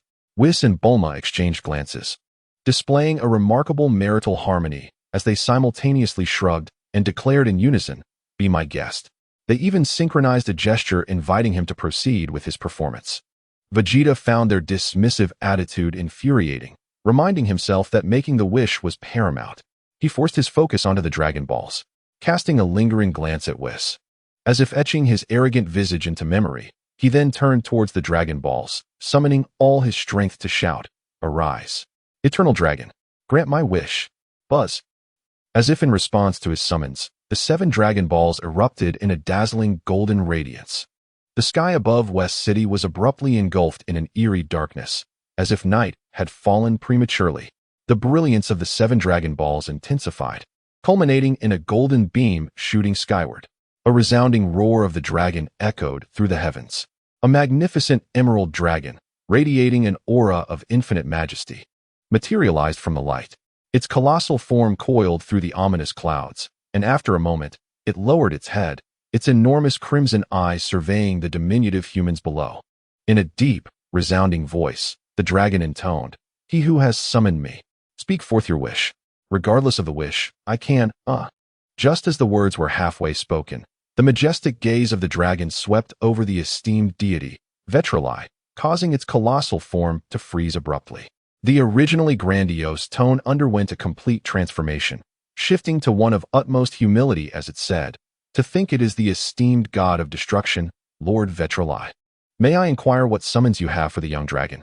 Vegeta, poised to voice his desire, found the excitement and anticipation on his face abruptly replaced by sheer shock and disbelief. He whirled around, his eyes nearly bulging out of their sockets, fixating on the innocent-looking Vitri beside him, stuttering in horror. "GG God of Destruction? Why, you are actually the God of Destruction." Vitri, amused by Vegeta's reaction, waved his hand dismissively, donning an expression of modesty. He then humbly addressed the dragon. "Oh dear, dragon, you are far too courteous. No need for such formalities. I am merely an apprentice, far from being a significant figure." He gestured towards the petrified Vegeta, smiling at the dragon as he said, "Do not mind me. It is not I who summoned you today, but rather that fellow over there. Yes, the short one." Bulma, observing Vitri's feigned humility, could not resist the urge to pinch his face and pull it to the sides, expressing her disdain. Do not smile like that. It's utterly unattractive. Vitri, caught off guard, stammered. What do you mean by that smile? It is clearly a gentle smile. Bulma rolled her eyes dramatically, retorting, your previous grin contained 3 parts arrogance, 3 parts nonchalance, 3 parts lewdness, and a dash of mockery. It's hideous. Vitri, playfully pulling Bulma closer, ruffled her blue hair with one hand, chuckling. Well, my dear, are you creating a pie chart for me? Such precise analysis. Vegeta, observing the playful banter between them, felt an uncontainable rage boiling within him. As they completely disregarded his presence, he forcibly suppressed his fury and redirected his attention to the dragon in the sky. Hey! Vegeta crossed his arms, tilting his head back to gaze at the dragon, questioning with skepticism. You claim you can fulfill any of my wishes. Is that truly the case? The dragon's immense head lowered slightly, its crimson eyes glancing at Vitri beside it. Seeing no response from Vitri, it resumed its enigmatic and dignified demeanor, nodding ever so slightly. Then listen closely. Vegeta inhaled deeply, summoning all his might to declare his ambition loudly. My wish is to become stronger than that god of destruction, Vitri, whom you speak of. A profound silence enveloped the scene. The dragon's enormous visage appeared momentarily stunned, its red eyes blinking in a surprisingly human-like manner. And a bead of cold sweat seemed to trickle down its forehead. After a moment's pause, the majestic voice of the dragon resonated once more, tinged with an unmistakable hint of exasperation. I regret to inform you that this wish is rather unrealistic. Please choose another. What? Vegeta was taken aback, his disbelief compelling him to confirm. What did you say? Please repeat that. Hadn't you claimed that any wish could be granted? Why is this one unattainable? The dragon's colossal head seemed to shake in resignation as it softly advised, its tone now imbued with a touch of sympathy. Select another, Saiyan. The wish you propose is simply beyond the realm of possibility. And not possible. Vegeta felt his convictions violently shaken, yet he refused to relent. He promptly conjured a backup plan. Then grant me the ability to attain immortality. The dragon shook its head once more, its tone increasingly resigned. I'm afraid that wish too cannot be fulfilled. I can only expedite your healing or extend your natural lifespan. You may choose one of these effects. With 2 wishes callously rejected, Vegeta was consumed by rage. His anticipation and ambitions transformed into an inferno of fury. This is not feasible. That is not feasible. What on earth can you do? What purpose do you serve? He pointed furiously at the dragon, trembling with indignation. I see it now. You are all in cahoots. You are deceiving me. You cannot fulfill any wishes at all. You are merely conspiring to toy with me, Vegeta. Am I right? The dragon gazed down at the nearly despondent Vegeta, its immense visage displaying an extraordinarily human-like expression of bewilderment. It sighed in resignation and spoke. I am not deceiving you. It is merely that your wishes are exceedingly far-fetched. Please opt for a simpler, more realistic desire. For instance, would you prefer vast wealth or immense power? What use are such trivialities? The spark in Vegeta's eyes had completely extinguished, all hope and fervor seemingly siphoned away in an instant. In a state of profound despair, he murmured softly, feeling as though the entire world was mocking him, Vegeta. He averted his gaze from the dragon, as well as from Whis and Bulma. With a sudden stomp of his foot, he propelled himself into the sky, transforming into a streak of light, vanishing beyond the horizon. All that remained was a silhouette filled with frustration and rage for those present to witness. The atmosphere became awkwardly tense.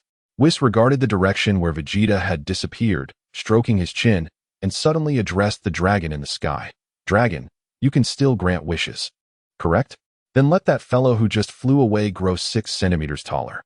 Consider it a small consolation. The dragon, as if granted a reprieve, eagerly emitted a crimson glow from its eyes and promptly replied, As you wish, Lord Whis. With that, the dragon's massive form swiftly dissolved into 7 beams of light, scattering in all directions towards Earth, awaiting its resurrection a year hence. Bulma, watching the dragon balls transform into streaks of light, shook her head in regret. Honestly, I was hoping to wish for my mother to be a few years younger. Now, what a waste of an opportunity. With a gentle smile, Vitri took Bulma's small hand in his and offered her comfort, assuring her that everything would be fine. A year passes swiftly. We can make our wishes again next year. Come, Allow me to assist you in organizing the necessary documents. As he spoke, he led Bulma inside. Meanwhile, high above, Vegeta soared through the sky aimlessly, overwhelmed by feelings of humiliation and rage.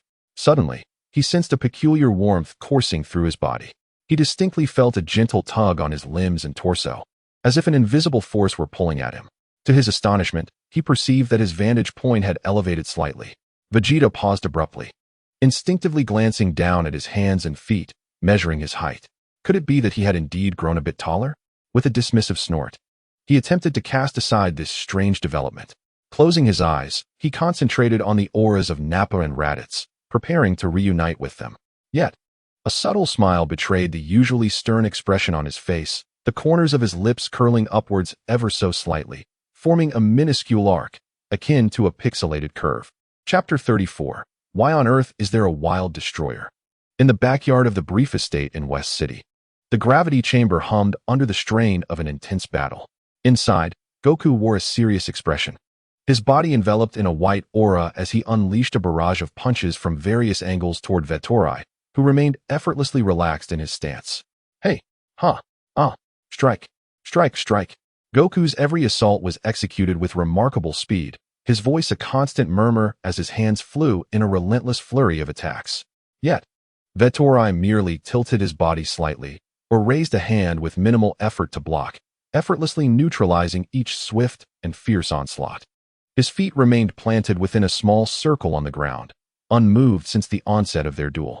Though the clash appeared fierce, both warriors instinctively moderated their sounds, mindful of the necessity to keep this confrontation concealed from Bulma. The recollection of last year's incident lingered uneasily in their minds. In a moment of whimsical enthusiasm, they had engaged in a minor spar within the gravity chamber, inadvertently releasing an energy that triggered a small earthquake throughout West City.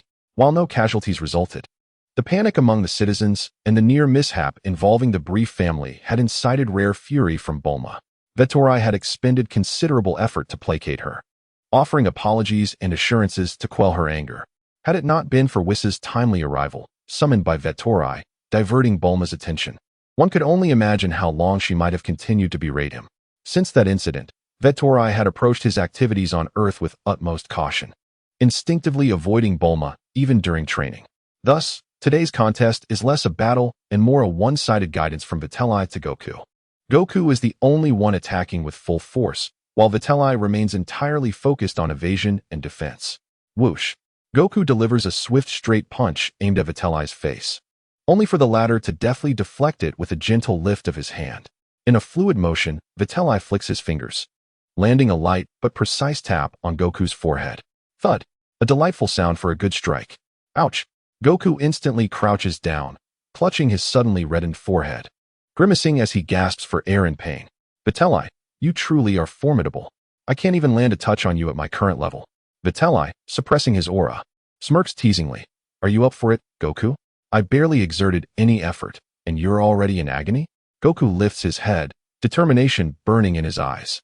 With a swift motion, he stands tall, confidence radiating from his face. Just wait, Vitri. I wasn't using my full strength earlier. Though he claims this, he secretly acknowledges that even with his utmost effort, the outcome might not differ significantly. Vitri chuckles, beckoning him with a finger. Come on, keep your voice down. Let me witness what you call your full strength. Goku takes a deep breath, his fists clenched tightly at his sides, his muscles tensing dramatically. Accompanied by a thunderous roar, a torrential surge of golden energy erupts from within him. The air in the gravity chamber crackles as if ignited, the powerful energy fluctuations causing the entire room to tremble slightly. Moments later, transformed Goku radiates a golden aura, his energy significantly intensified. With a confident smile, he strikes a stance. I've kept you waiting, Vitri. Let us commence the second round. Vitri observes the fiercely determined Goku, a smirk curling at his lips, his tone laced with mock lament. You'll need to explain this to Bulma later. And is this all you've got? Before his words fade, Vitri's expression sharpens slightly. A deeper, more concentrated golden aura, seemingly imbued with an essence of boundless destruction, envelopes him instantly. His hair stands on end, transformed into a brilliant gold, his emerald eyes glimmering with mischief as they meet the astonished gaze of Goku. You can transform into a Super Saiyan too. Goku gasps, his expression shifting from confidence to disbelief. Then, with a hint of indignation, he exclaims, "You never told me you could transform. Vitri, you sly one." Observing Goku's face, which practically displays his displeasure, Vitri chuckles and waves his hand dismissively. "You never asked. Such trivial matters don't warrant special mention, but I can assure you, my transformations extend beyond just Super Saiyan 1. He grins, reassuming his stance, and addressing Goku, who is contemplating the implications of his words. "Come on, don't get distracted. Unleash your full power. Let me witness the extent of your progress after transforming into a Super Saiyan." Upon hearing these words, Goku immediately focused his mind, his gaze towards Whis becoming resolutely determined. In an instant, his figure blurred and vanished from sight. When he reappeared, it was directly before Whis, delivering a straightforward, yet powerful punch aimed at his chest. Whis, unfazed, swiftly intercepted Goku's wrist with his right hand, effortlessly redirecting him with a pull and a toss, sending Goku flying away. Goku felt an irresistible force surge through him, hurling him uncontrollably.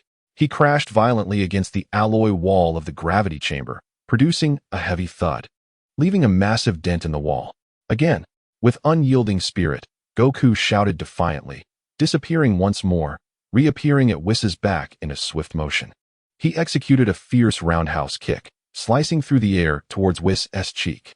Whis, seemingly possessing eyes in the back of his head, did not turn around. Instead, he casually raised his left arm. Crack! Another crisp sound of a block echoed. Goku's ankle was firmly grasped by Whis's hand, the overwhelming force failing to budge Whis's arm. "Decent speed, though your strength could use some improvement," Whis remarked, tossing Goku once again. This time, Goku adeptly flipped in midair before landing gracefully. His expression bore no signs of dismay. Rather, admiration illuminated his face. "Incredible. Whis, you truly are remarkable. Since the beginning, you haven't moved an inch." "Haha, you're not too shabby yourself, Goku," Whis returned the compliment. "To master the power of a Super Saiyan to such an extent in such a short time. It seems your battle with Vegeta has been quite fruitful." Before Whis could finish his sentence, Goku charged at him once more. This time, his attacks were even more ferocious.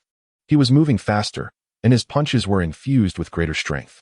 A glimmer of approval flashed in Whis's eyes as he ceased merely blocking and dodging, beginning to counter with his own punches. Bam! Bam! Bam! Bam! The genuine battle commenced. Each collision of their fists and legs erupted with a thunderous sound and visible shockwaves. The clash of Super Saiyan-level forces exceeded all previous encounters. The intense backlash of their battle began to violently impact every corner of the gravity chamber. The indicator lights on the control panel flickered frantically, and tiny sparks of electricity danced across the surface. The specially designed alloy walls, capable of withstanding extreme gravity, emitted a disconcerting creaking sound, beginning to warp and distort.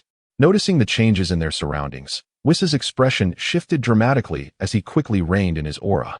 His golden hair and pupils returned to their original state as he rapidly exited the Super Saiyan form. Not continuing? Goku, perplexed and still ablaze with energy, halted his onslaught. This was merely the beginning. Vitali shook his head, gesturing helplessly at the chaotic surroundings and the flickering sparks, exclaiming, "We cannot continue fighting. Just look around. If we persist, this gravity chamber will surely be reduced to rubble. The commotion will undoubtedly attract Bulma's attention. Do you wish to relive the ordeal of yesterday?" Vitali's words instantly conjured up less than pleasant memories for Goku. The previous day, Bulma had dispatched him to the Northern Industrial Zone, where he had to painstakingly remove the massive and intricate components from the production line and assemble them before they could be encapsulated in universal capsules. Furthermore, he was required to fill out a plethora of incomprehensible documents. The monotony and fatigue were utterly more exhausting than battling Vegeta for an entire day. Goku shivered at the recollection, and the golden aura enveloping him abruptly extinguished, reverting him to his usual state, with black hair and dark eyes. He shook his head repeatedly, fearfully declaring, "Absolutely not." Seeing Goku's reaction, Vitali couldn't help but break into a grin. He approached the most severely distorted wall, attempting to see if he could restore it. Pressing against the alloy wall, it emitted a sound of strain under the pressure. Shaking his head, he abandoned the idea of repair. Better to leave it to Bulma. Turning back to Goku, he remarked bluntly, "You are still far too weak. Alone, you are incapable of even moving me. When Vegeta arrives, we shall find an uninhabited and spacious area to continue, perhaps the icy plains of the Arctic or the desolate Gobi where you previously battled Vegeta. Pausing for a moment and regarding Goku with a knowing smile, he added, "As for now, I intend to teach you something new. Are you interested?" Goku's eyes instantly sparkled with excitement, and he eagerly nodded. "I want to learn. What is it? A way to become stronger?" "Vitally, you truly are a wonderful person." Vitally chuckled at Goku's unabashed compliment, playfully ruffling his hair. "Enough with the flattery. This technique may be a tad premature for you. Whether you can master it ultimately depends on your own efforts." Goku, with a look of innocent confusion, scratched his head and queried, "I wasn't flattering you. So what does flattery even mean? How does it relate to becoming stronger?" Vitally stared at the uniquely minded individual before him, deciding to forego an explanation. "Forget it. Let us move on. No more chatter. Focus and transform back into a Super Saiyan. Then, strive to maintain that state while following my instructions." Though uncertain of Vitaly's intentions, Goku's desire for strength compelled him to comply without hesitation. "Huh." The golden aura rekindled around him. "Excellent." Vitaly's voice resonated with calm authority. "Feel the energy within you. Do not merely chase after bursts of power. Attempt to control it, not by intensifying the flames, but by allowing it to flow as smoothly as your breath. Let it circulate naturally within you. Yes, just like that. Take your time. You must acclimatize to this heightened state of energy." With meticulous precision, Witley began to guide Goku on how to refine his control over the Super Saiyan energy, minimizing unnecessary expenditure and enabling his body to gradually adapt to this transformed state. This path was the gateway to unleashing the full power of a Super Saiyan. As Goku closed his eyes, concentrating intently on adjusting his breath according to Witley's guidance, the surging golden aura surrounding him began to stabilize. Yet, the relaxed expression on Witley's face vanished in an instant. He abruptly lifted his head, his keen gaze seemingly capable of piercing through the alloy ceiling of the gravity chamber, reaching into the infinite depths of the cosmos. A sudden sensation of being watched emerged, fleeting yet unmistakable, impossible to evade for one who had attained such a profound state of mastery. "Who is it?" Witley exclaimed, his powerful senses instantly sweeping across the entire Earth like radar, extending outward into the cosmos. Goku, seated cross-legged and striving to control his breath, was startled by the sudden exclamation, causing the once stable aura around him to spiral into chaos. He opened his eyes to see Witley scanning the surroundings with a grave expression, prompting his curiosity. "What's wrong, Witley? Are you hungry? I feel a bit peckish myself." Witley raised a hand to silence Goku. He closed his eyes, and the wild aura characteristic of the Saiyans receded entirely, replaced by a divine essence that seemed to merge with the very laws of the universe. Utilizing the unique perceptive abilities of the divine, he meticulously traced the source of that probing presence. Moments later, Witley's eyes flew open, a flicker of realization and amusement gracing his face. "Oh, is that the old Kai? What business does he have peering at me?"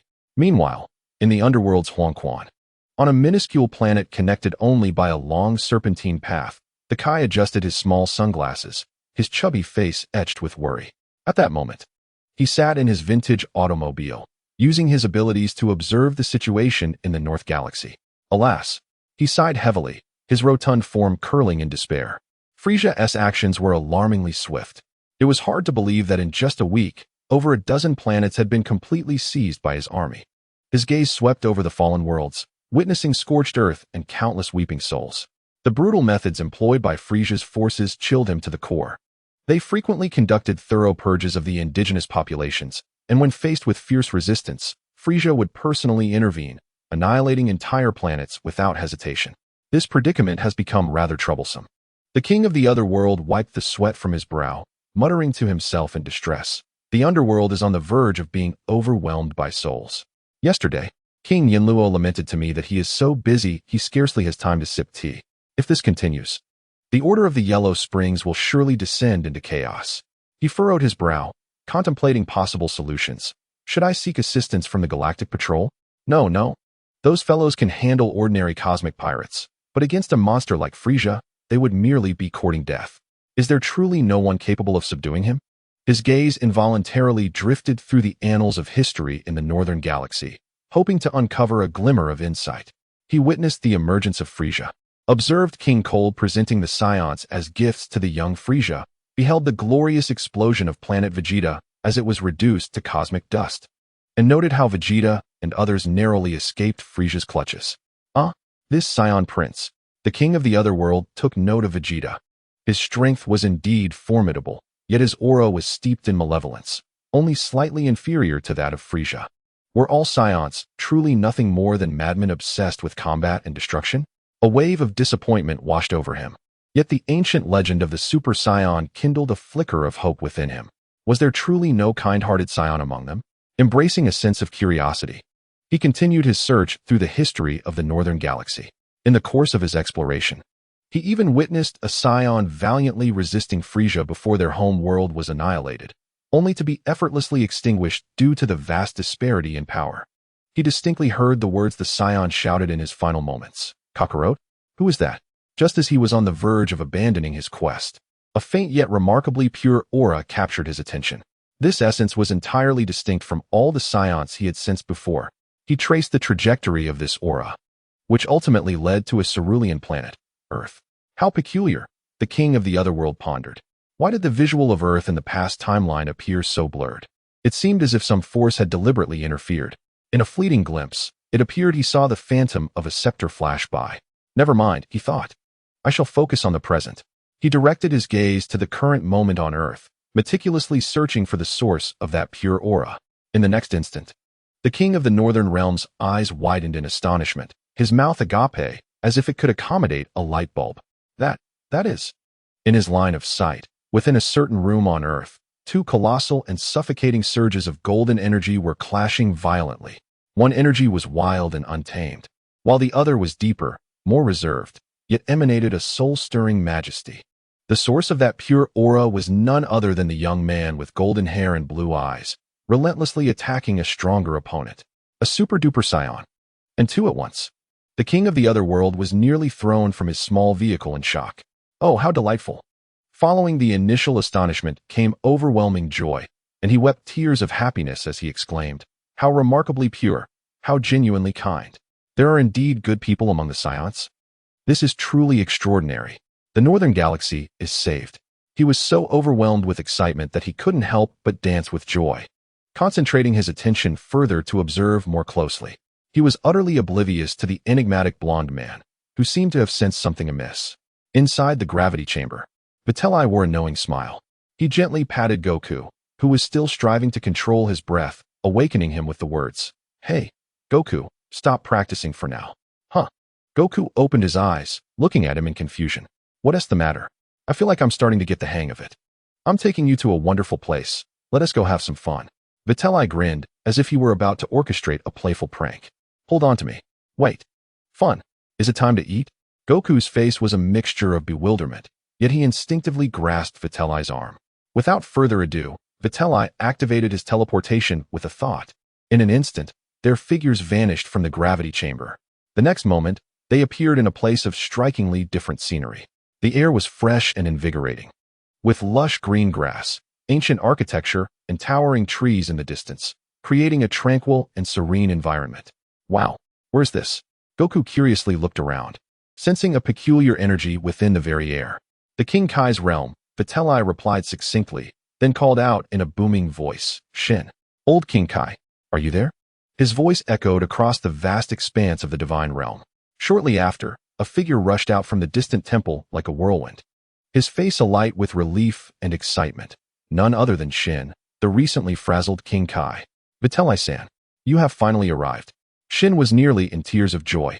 For days, he had been forced by the old King Kai to cram various King Kai knowledge, which had been so monotonous that he was on the brink of madness. Vitri's arrival was like a breath of fresh air. Jebet followed closely behind, panting and anxiously shouting, King Kai, slow down, wait for me. However, upon his arrival, he discovered that the old King Kai had already appeared beside Vitri, engaged in conversation. Oh, you're heading to the North Kai? The old King Kai adjusted his small glasses. No problem, I'll provide you with the coordinates. But, Vitri, may I ask why you wish to see that fellow? He shouldn't dare provoke you, right? Nothing of great consequence, Vitri replied with a cheerful smile. It seems he was attempting to spy on me with his abilities just now, and I happened to catch him in the act. I intend to inquire about the situation. Rest assured, I will not make things difficult for him. He had long heard from Beerus and Whis about the North Kai's character and preferences. This visit was driven more by curiosity and a touch of mischief. The old King Kai nodded, then glared at the approaching Shin, chiding him with a tone of exasperation. Look at you.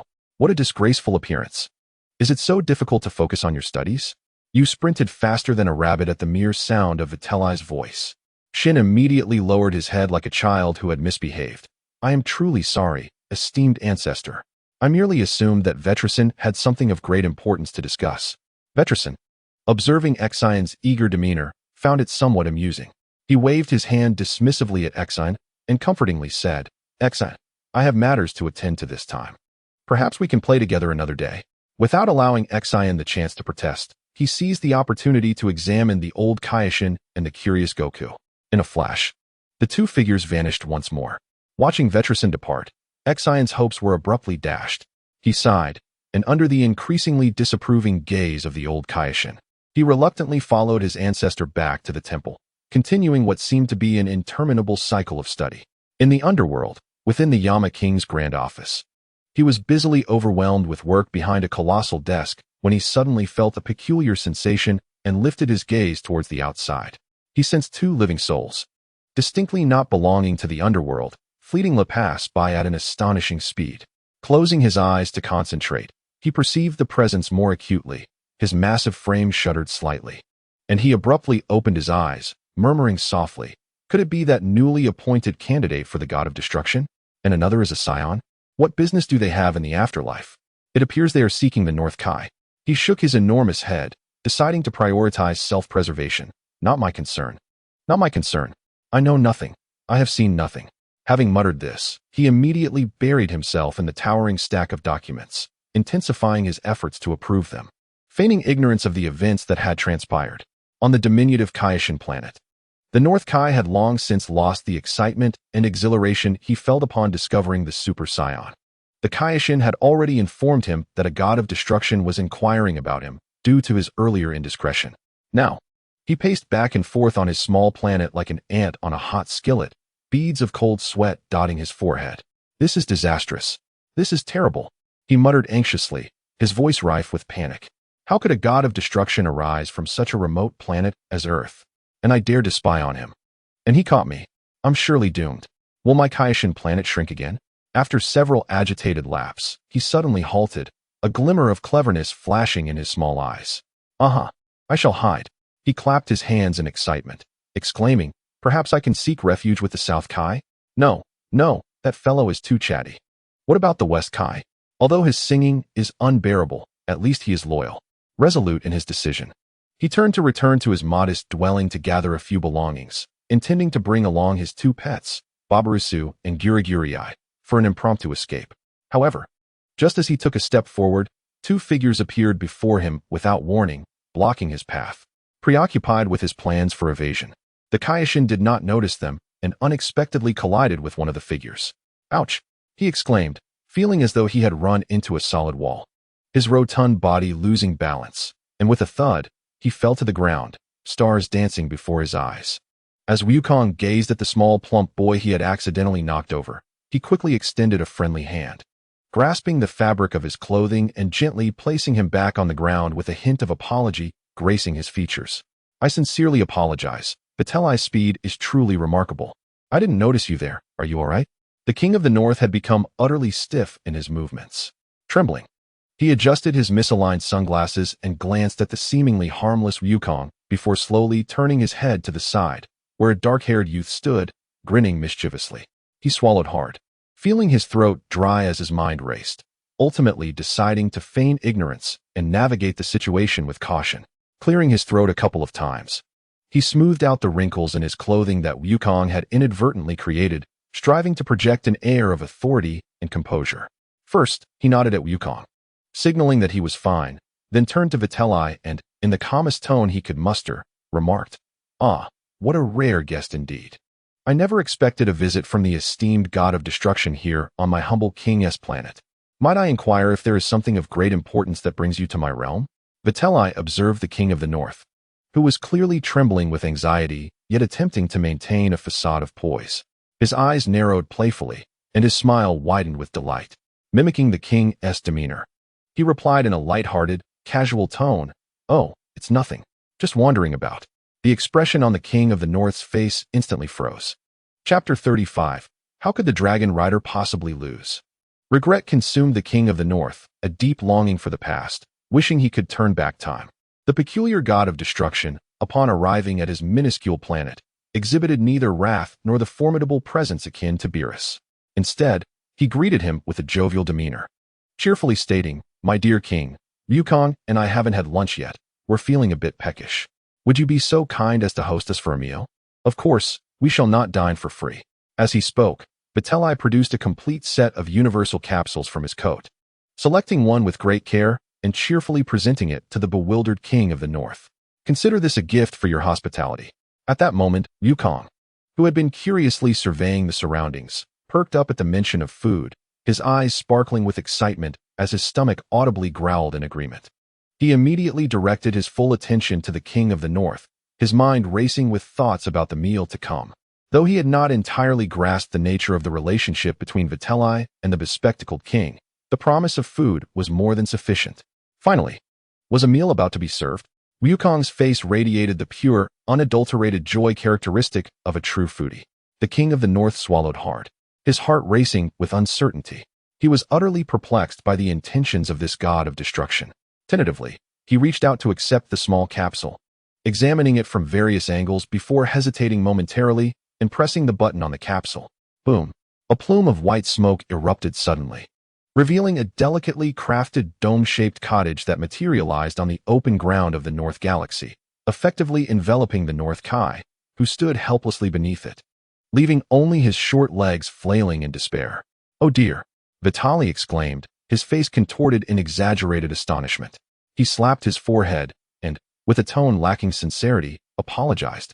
"I am truly sorry, Lord Kai. I completely forgot to mention that this object must be discarded after use." He then turned to Goku, instructing, "Goku, quickly, rescue Lord Kai. Can't you see he's in distress?" "All right." Goku, regaining his focus, stepped forward, grasping the base of the house. With a slight exertion, he effortlessly lifted the entire structure. At last, the Kai was freed, struggling to rise on his stubby legs. Just as he caught his breath, he was interrupted. "Oh no!" Goku suddenly shouted, his arm slipping, causing the house to crash down with a loud thud. Bang! The poor North Kai had barely managed to stand before being crushed once again beneath the weight of the cottage. "Ah, my apologies, Lord Kai," Goku said, his face filled with regret as he hastily lifted the house again. "My hand slipped." This time, the Kai, having learned from his previous experience, refrained from attempting to stand. Instead, he scrambled awkwardly from beneath the cottage, rolling away until he felt it was safe to stop, gasping for breath in a state of anxiety. He pulled out a handkerchief, wiping the cold sweat from his forehead, feeling as though his heart might leap from his chest. Vitri observed this dramatically comical scene, unable to suppress a twitch at the corner of his mouth. While the first incident had certainly been a prank at the Kai's expense, the second was Goku genuinely clumsy. Or had he inadvertently delivered a second blow? Clearing his throat, the Kai finally caught his breath, his expression one of resigned acceptance. He, drenched in sweat, nervously inquired, "Mighty God of destruction, please refrain from playing tricks on me. If you have matters to discuss, do so directly." He was truly frightened and eager to expedite the conversation. Vitri raised an eyebrow, maintaining a playful smile. "Oh, was it not you, Lord Kai, who first used your powers to spy on Goku and me? How is it that you now place the blame on us?" The Kai fell silent for a moment, a flicker of guilt crossing his face before he composed himself and cleared his throat. "Actually, I was not observing you at all." He turned his gaze towards Goku, who was curiously inspecting the new cottage, and spoke with a hint of warmth. "I was actually focused on this Saiyan lad. His heart is remarkably pure, his presence serene and warm. Moreover, he possesses the ability to transform into a Super Saiyan. The reason for my interest is that I have an important matter I wish to ask him for assistance with." "Me?" Goku, taken aback by the Kai's reference to him, pointed at himself with a bewildered expression. The Kai nodded, striving to project an air of an enlightened being. "Indeed, I have a request for you, but I shall not ask for your assistance without offering something in return. As a token of gratitude, I possess two extraordinary techniques that I am eager to impart to you and the esteemed Lord Vitri." He turned to Vitri and added, however, one of these techniques, even if mastered by a deity of destruction such as yourself, may prove to be beyond your capability to utilize. Goku's curiosity was instantly piqued by the mention of these extraordinary techniques, and he eagerly approached the King of Worlds. Techniques? Are they formidable? Will they make me stronger? He bombarded the king with questions, but suddenly shifted his tone, rubbing his belly and gazing longingly at the king. Lord King, might we have a meal first? A peculiar silence enveloped the scene. Both Vitri and the king were momentarily taken aback, unable to respond. Ultimately, it was Vitri who broke the silence, bursting into laughter. He playfully ruffled Goku's hair with a light punch, exclaiming, "Eat, eat, eat. All you think about is food. When shall we dine, Lord King?" He asked the question with great self-assurance. The king, feeling inexplicably weary, sighed deeply. Thus, an unusual scene unfolded on the diminutive king's planet, the once regal king of worlds. Clad in an apron, busied himself in his tiny kitchen, perspiration streaming down his face as he prepared a meal. Meanwhile, the two uninvited guests comfortably sat at his modest dining table, devouring the fruits of his labor with great enthusiasm. As Vitri savored his meal, he remarked, "The flavor is rather average, but the ingredients are quite fresh." Upon hearing this, the king felt a spark of irritation. How could his culinary efforts be deemed average? Yet, upon hearing the latter praise for the freshness of the ingredients, he straightened with a hint of pride, declaring, "Indeed, the ingredients I used are special to the underworld, entirely unavailable in the mortal realm. The beef in your bowl is the finest from the largest breeding ground in the underworld." Oh, Vitri's interest was piqued as he picked up a piece of beef for inspection. What makes this beef so special? Will it enhance my strength or prolong my life? The king looked at him quizzically. Of course not. It is simply delicious beef. Vitri decided to remain silent and continued to eat. By the time both Vitri and Goku finally set down their bowls, fully satisfied, the king had collapsed against the wall, exhausted and panting, his sunglasses askew. "Wow, I am so full. Thank you for your hospitality, dear king," Goku said, patting his round belly, a look of bliss and sincere gratitude on his face. The king, weakly lifting his eyelids, replied with frustration, "You're the one who is full, yet I'm the one who is utterly exhausted. You've consumed so much of my food that I've changed my mind. I shall not teach you my techniques unless you can tell me a joke that makes me laugh right now." He attempted to regain some semblance of control, seeking a small measure of revenge. Vitri, observing the exchange, found himself at a loss for words. "Hey, king, didn't you mention needing Goku's help just a moment ago? What happened? Do you no longer require it?" The king of the worlds lay sprawled on the ground, shaking his head, and declared with a sense of conviction, "I have already prepared a meal for you. Would you truly be heartless enough not to assist me?" Upon finishing his plea, he cast an expectant gaze towards the amiable Goku. True to form, Goku nodded earnestly, his expression sincere as he proclaimed, "Lord King, you are a kind soul who has invited us to dine. Whatever you require of me, I shall undoubtedly assist." The king's heart soared at these words, and he could not suppress a joyful, distinctive laugh.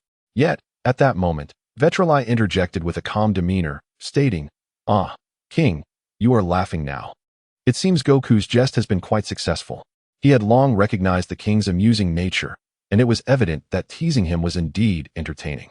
As if a hand had abruptly clasped around his throat, the king's laughter ceased instantaneously. He coughed twice, a hint of embarrassment coloring his cheeks as he inquired, "Were you just making a joke at my expense?" Goku, looking bewildered, replied honestly, "Not at all. I was merely speaking the truth." The king exhaled in relief, casting a resentful glance at Vitri. This fellow was undoubtedly being mischievous. After all, a smile does not vanish into thin air. It merely transferred from the king's face to Vitri's. Observing the king's discomposure brought Vitri immense joy. Goku, witnessing the silent duel between the two, felt a flurry of question marks hovering above his head, utterly perplexed by the current situation. Why did the king appear unhappy after laughing, and why did Vitri seem amused? After the farce, the king finally returned to the matter at hand, elaborating on his request to Goku. In essence, there exists a villain named Frieza who has invaded numerous planets and taken countless lives. We have been powerless against him, which is why I sought you, hoping you might vanquish this Frieza," he explained. Goku furrowed his brow, summarizing, "So, this Frieza is the root of our troubles?" The king nodded emphatically, gazing at him with hope. "Indeed, Goku, Frieza is exceedingly powerful commanding an enormous army. He has a brother and a father, but for now, we need not concern ourselves with them. Your sole task is to eliminate the malevolent Frieza. Goku scratched his head, striving to comprehend these intricate relationships, and finally stated decisively. So, in short, we just need to get rid of that wicked Frieza? Precisely, affirmed the king. Goku's face lit up with a brilliant smile as he patted his chest, exclaiming, I accept this mission. Thank you for treating us to a meal, Lord King. Rising to his feet, he turned to Vitri with renewed vigor, saying, Vitri, let us set off at once. Vitri, nonchalantly rising as well, nodded and remarked, very well. I have little to occupy my time lately, so accompanying you sounds agreeable. He paused before adding, however, before we embark, we must first return to Earth to summon Vegeta. Goku's face contorted in confusion as he questioned, why must we call Vegeta? Vegeta smiled, a hint of depth in his expression, for it was Frieza, the very architect of devastation, who had obliterated Planet Vegeta. Your father Bardock, the progenitor of Vegeta, along with nearly all your kin, perished in that calamity. Should we endeavor to eliminate Frieza while excluding Vegeta? Given his proud and obstinate disposition, discovering the truth later would likely leave him in a state of perpetual frustration. Goku's countenance suddenly took on a serious demeanor. He nodded earnestly, acknowledging, I see now. It is indeed imperative to involve Vegeta. Vegeta nodded in satisfaction and turned to the King Kai, saying, King Kai, once Goku confronts Frieza, do remember to impart your techniques to him. Not long ago, Goku had you laughing, so you must not renege. The King Kai, overwhelmed with enthusiasm, could hardly entertain the notion of retracting his promise. He was eager to cherish Goku as a treasure. Not only was Goku, this formidable Super Saiyan, willing to intervene, but he had also enlisted Vegeta, the powerful god of destruction, to join the fray. What a remarkable alliance. He could scarcely fathom how such a formidable team could falter. Absolutely. Without a doubt. The King Kai bobbed his head vigorously, affirming, once Frieza is dealt with, I shall impart every technique I possess to Goku. That is splendid. With that, Vegeta placed a hand upon Goku's shoulder, and together they waved farewell to the King Kai. In an instant, their figures vanished from the realm of King Kai. It was not until he was certain they had truly departed that the King Kai exhaled a breath of relief, almost collapsing against the wall. Finally, I have sent this god of destruction away, he murmured, wiping the cold sweat from his brow, still trembling from the encounter. Yet, an unparalleled joy and exhilaration surged within him uncontrollably. The nefarious Frieza would soon be eradicated. The King Kai could not suppress his excitement as he rubbed his hands together, pacing back and forth on his diminutive planet, a broad smile illuminating his face. What a true win-win situation. This is what it means to achieve dual victories. He boasted to himself, I, the North Kai, have triumphed twice. Meanwhile, amidst the vast mountainous forests near North City on Earth, Vegeta, Raditz, and Nappa had temporarily taken refuge. Their abode, generously provided by Vegeta, was a dwelling encapsulated within a capsule corporation capsule, with basic supplies furnished by him as well. However, Vegeta had made it abundantly clear that this arrangement was temporary. They must learn to survive on Earth thereafter. At that moment, Vegeta sat cross-legged in a clearing outside their residence. His eyes were shut, brow slightly furrowed as he endeavored to enter a meditative state. He had meticulously interrogated Raditz, ultimately confirming one crucial fact. During his time on Planet Vegeta, Vegeta had steadfastly meditated on his lawn each morning until nearly noon. Coupled with Vegeta's earlier remark about how sometimes idleness proved more significant than training, he pondered deeply. Within the proud and power-hungry heart of Vegeta, an immense curiosity and a glimmer of hope for meditation arose. Could this truly be a unique secret to becoming stronger? However, the outcome was abundantly clear. For someone like Vegeta, to sit quietly and empty his mind was a challenge far greater than transforming into a Super Saiyan 3 in an instant. He felt nothing but turmoil, with a cacophony of thoughts flooding his mind.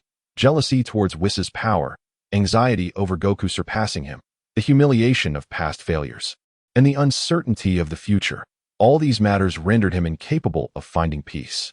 Infuriated, Vegeta abruptly opened his eyes and, in a fit of frustration, struck the ground beside him, creating a deep crater.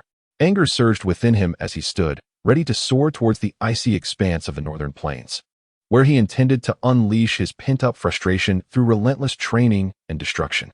Just as he was about to take flight, two figures suddenly appeared before him, Whis and Goku. Having just returned from King Kai's planet, Vegeta's brows furrowed in irritation. His disrupted mood left him exceedingly displeased, and he was about to demand these two why they had come to bother him. Yet, before he could utter a word, Whis spoke first.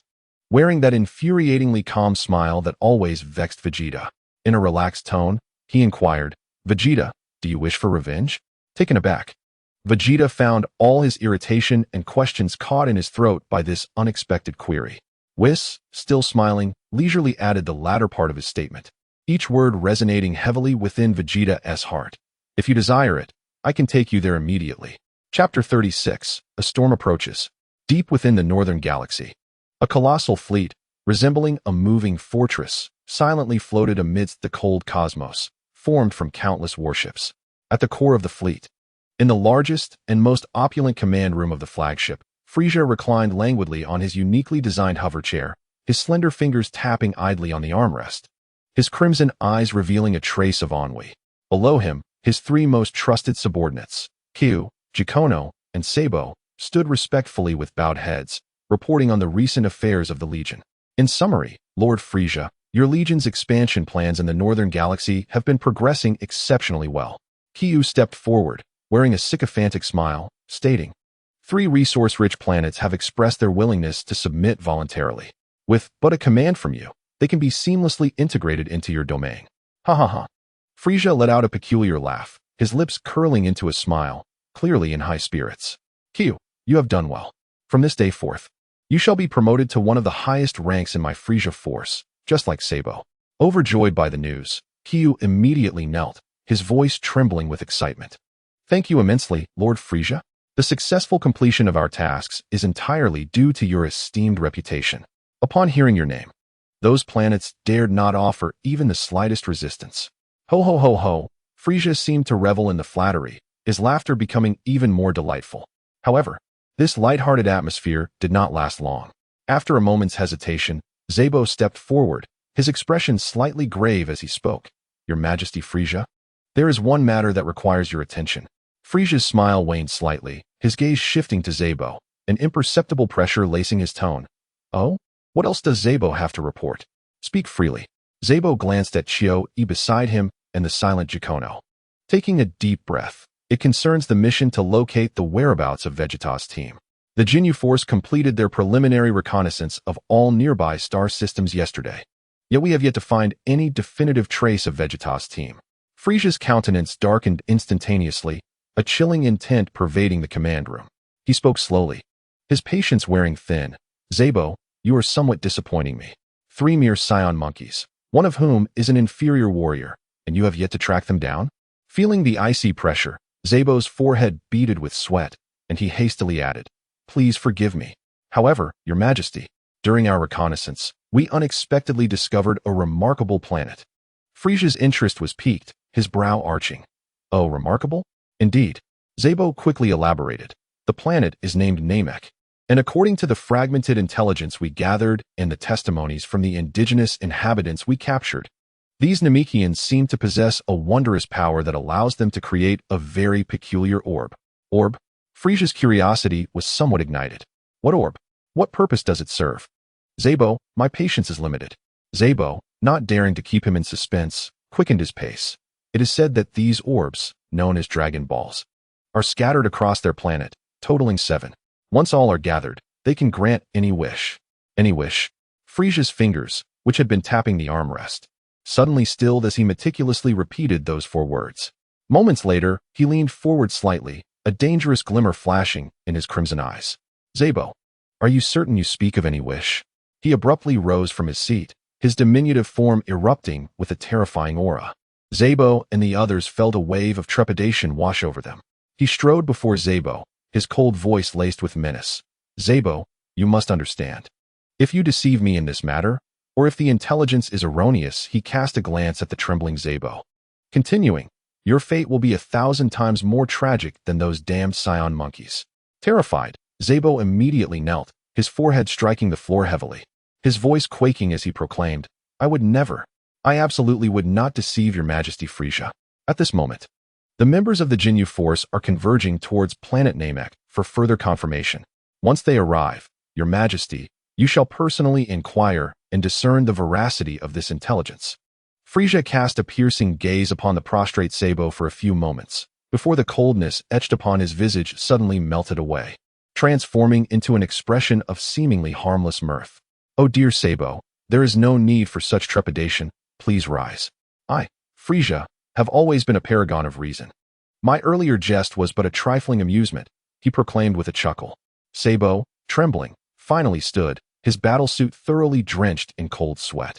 After Frieza gracefully returned to his spacecraft and resumed his seat, he tapped his chin thoughtfully, his eyes glimmering with profound intrigue. The Dragon Balls, capable of fulfilling any wish. How magnificent! He exclaimed. He then turned to the previously silent Jacono and instructed, Jacono, my good sir. Yes, Lord Frieza. Jacono replied with a courteous bow and a smile.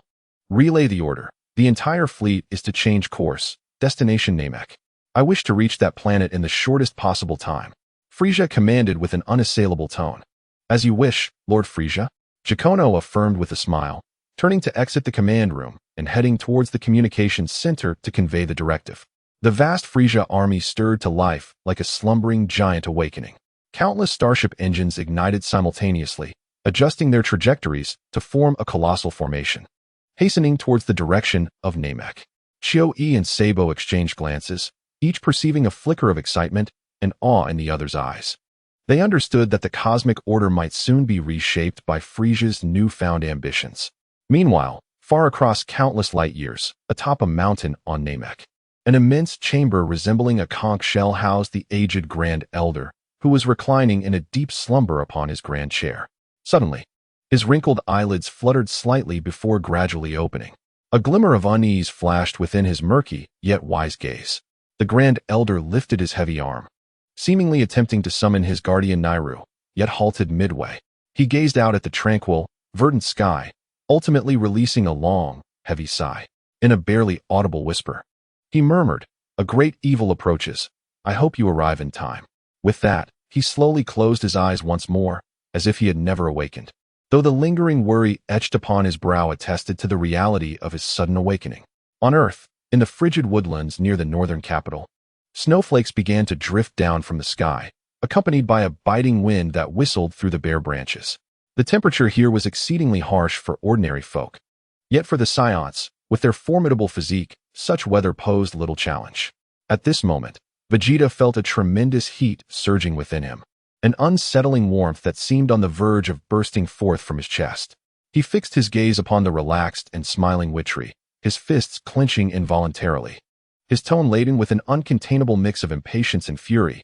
What is the meaning of this? Have you come all this way just to mock me, Vegeta? The energy within him began to surge uncontrollably, as if he were ready to unleash his wrath at the slightest provocation.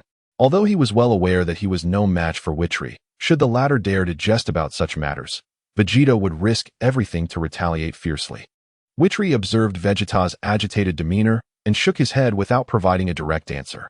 Instead, he gave a firm pat on Goku's back, the force of which produced a sharp crack.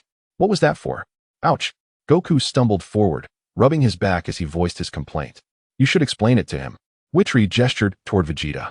Only then did Goku comprehend the situation, hastily turning to Vegeta to explain. Vegeta. We plan to seek out Frieza and eliminate him once and for all. Vitri thought it best to invite you along. So we came to ask if you would join us. Before Goku could finish his sentence, Vegeta abruptly interrupted him. Enough with the nonsense. Just tell me when we are leaving. Goku blinked in surprise, then a broad smile spread across his face. I knew you would agree. Vitri regarded Vegeta's facade of restrained excitement and mused aloud. I could sense Frieza's energy and instantly teleport us there, but it feels somewhat lacking in grandeur. Doesn't it? After a moment of contemplation, his eyes suddenly lit up, and he snapped his fingers, declaring, I've got it. Under the bemused gazes of Goku and Vegeta, Vitri cleared his throat and raised his voice toward the snowflakes drifting from the sky, calling out, Whis, Whis, can you hear me? Please come to Earth. I have matters to discuss with you, and I promise a grand feast afterward. Goku, looking puzzled, asked, Vitri, why are you calling Mr. Whis? Isn't he your teacher? Aren't we supposed to be looking for Frieza? Beside him, Vegeta felt a jolt of shock. Teacher? Vitri has a teacher? He immediately turned to Goku, pressing for answers. Kakarot. Are you saying that Vitri has a teacher? What is this all about? Goku nodded, responding matter-of-factly, oh. Whis is incredible. He is the master Vitri specifically sought out. Vitri trained under Mr. Whis, and I wanted to join them too, but Mr. Whis said my foundation was too weak, so he didn't take me along. There was a hint of regret in his tone. Vegeta's heart raced uncontrollably, his eyes flickering with uncertainty as a torrent of thoughts surged within him. Could the secret behind Vitri's astonishing power lie with this teacher named Whis? At that moment, after finishing his statement, Vitri leisurely extracted a capsule from his combat suit's pocket. Carefully selecting one, he pressed the switch, and with a resounding pop, a plume of white smoke enveloped the area, revealing a striking red alarm clock in his hand. Goku and Vegeta stared at this incongruous timepiece, utterly bewildered. Hey, what on earth are you up to now? Vegeta's wariness surged, instinctively taking a step back, his eyes brimming with suspicion. What could the purpose of the alarm clock be? Was he attempting to deceive me once more? His skepticism was not unfounded, as Vitri's previous antics had left him with a psychological scar. However, Vitri paid no heed to him, not even casting a glance in his direction. Instead, he began winding the alarm clock, and with a decisive click, activated the timer. Placing the clock upon a relatively flat stone nearby, his dismissive demeanor only intensified Vegeta's doubts, causing his muscles to tense. Goku scratched his head and murmured, Vitri, are you planning another prank? He recalled the torment he had endured at Vitri's hands during their childhood. Vitri shot them both an exasperated glance, feigning indifference as he let out a scoff. Humph, what expressions are those? Do you think I have nothing better to do than to come here and toy with you? Your imagination is truly vivid. He gestured towards the ticking clock. I am merely waiting for someone and keeping time, that is all. Be patient, you will soon understand. With that, he crossed his arms, closed his eyes, and adopted a meditative posture, seemingly unwilling to engage further. Goku and Vegeta exchanged glances, left with no choice but to wait with a mix of doubt and anticipation. Snowflakes descended upon the three of them, rendering the atmosphere somewhat eerie. The only sound that punctuated the silence was the clear ticking of the clock, echoing in the desolate snowy landscape. Unable to contain his impatience, Goku finally broke the silence. Glancing at the meditative Vitri. So, Vitri, are we supposed to wait for you to take a nap before we set off?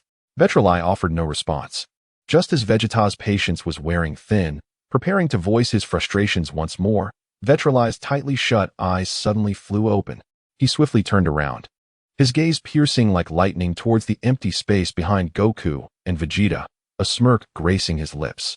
They're here, almost simultaneously with his declaration. Goku and Vegeta were struck with alarm, instinctively whipping around. To their astonishment, a tall, slender figure had appeared in the previously vacant space. The newcomer possessed a naturally blue-green complexion, with a mop of silvery hair styled in a sweeping fashion. His face bore a gentle yet enigmatic smile, and he held a long staff in his hand. It was none other than Vitri's teacher and assistant, Whis. He blended seamlessly with the surroundings, as if he had been standing there all along, devoid of any sense of intrusion.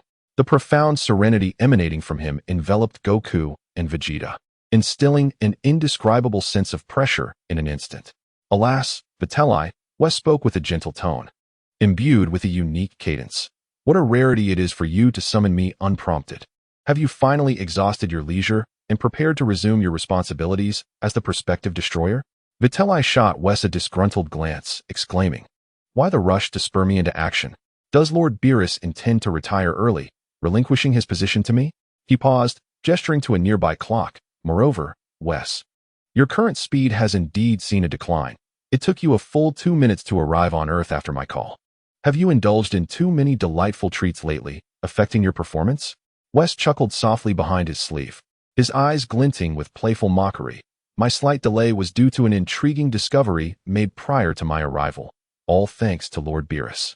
He elongated his words, casting a meaningful glance at Vitri. In an effort to prevent being surpassed by a rather brilliant candidate, he has taken the rare initiative to train in secret, even reducing his sleep hours. Quite a commendable transformation, wouldn't you agree, Vitri? Upon hearing this, Vitri's pupils narrowed slightly. The light-hearted jest on his face faded, replaced by a fleeting look of astonishment and a surge of urgency. That rascal Beerus has been secretly training. No, I must also strive. I cannot be left behind. A newfound fervor ignited within Vitri, causing him to clench his fists instinctively. Yet, he quickly subdued his emotions and addressed Wes. Let us dispense with the pleasantries. I summoned you to request a favor. He gestured towards Goku and Vegeta beside him. I intend to take these two to deal with that scoundrel Frieza. Afterwards, I would appreciate your assistance in transporting us. For the next few days, you shall accompany me. Wes's light blue eyes swept over Goku and Vegeta, lingering on them momentarily. He nodded slightly, maintaining a leisurely tone. Indeed, two Saiyans of considerable potential. Your discernment, Vitri, is commendable. Then, he shifted his tone, donning a businesslike smile.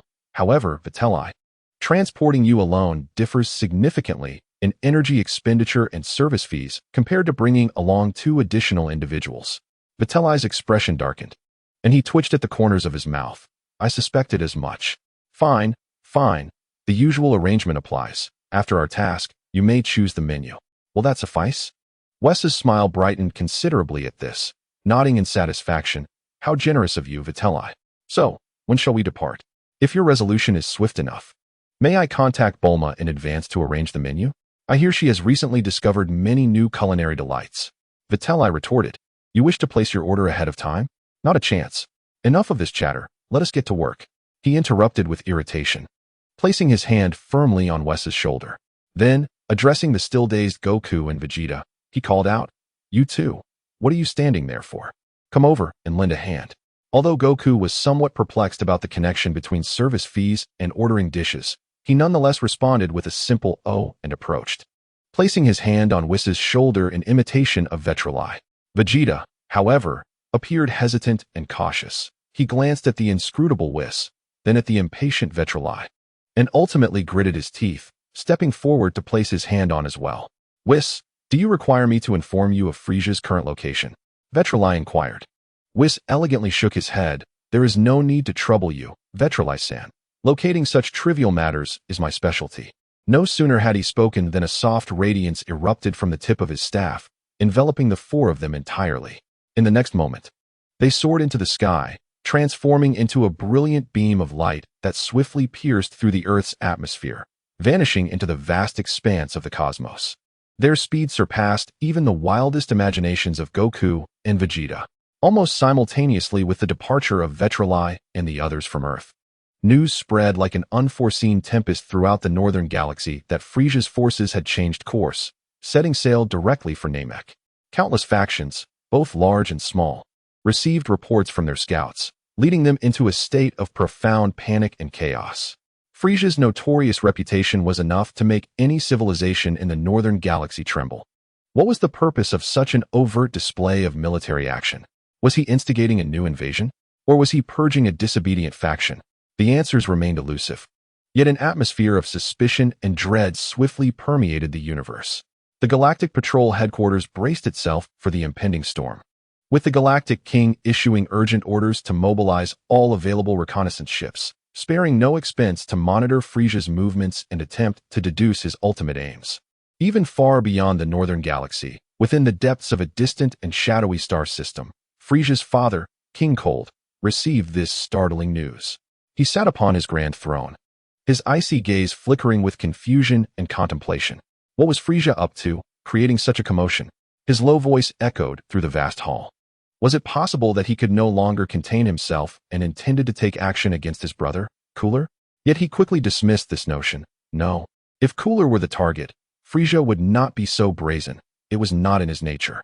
After much deliberation, he still could not arrive at a reasonable conclusion.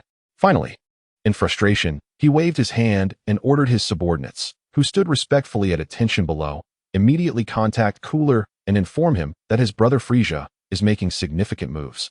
He must exercise caution. Furthermore, increase our personnel. Spare no effort to uncover Frieza's true objectives and the rationale behind them. Yes, King Cold. The subordinates dared not exhibit any semblance of negligence. They immediately bowed and accepted their orders, hastily sprinting towards the communication room.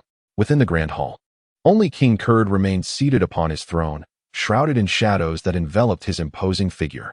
Only his frigid eyes continued to gleam with an inscrutable light amidst the darkness. What schemes are you concocting, Frieza?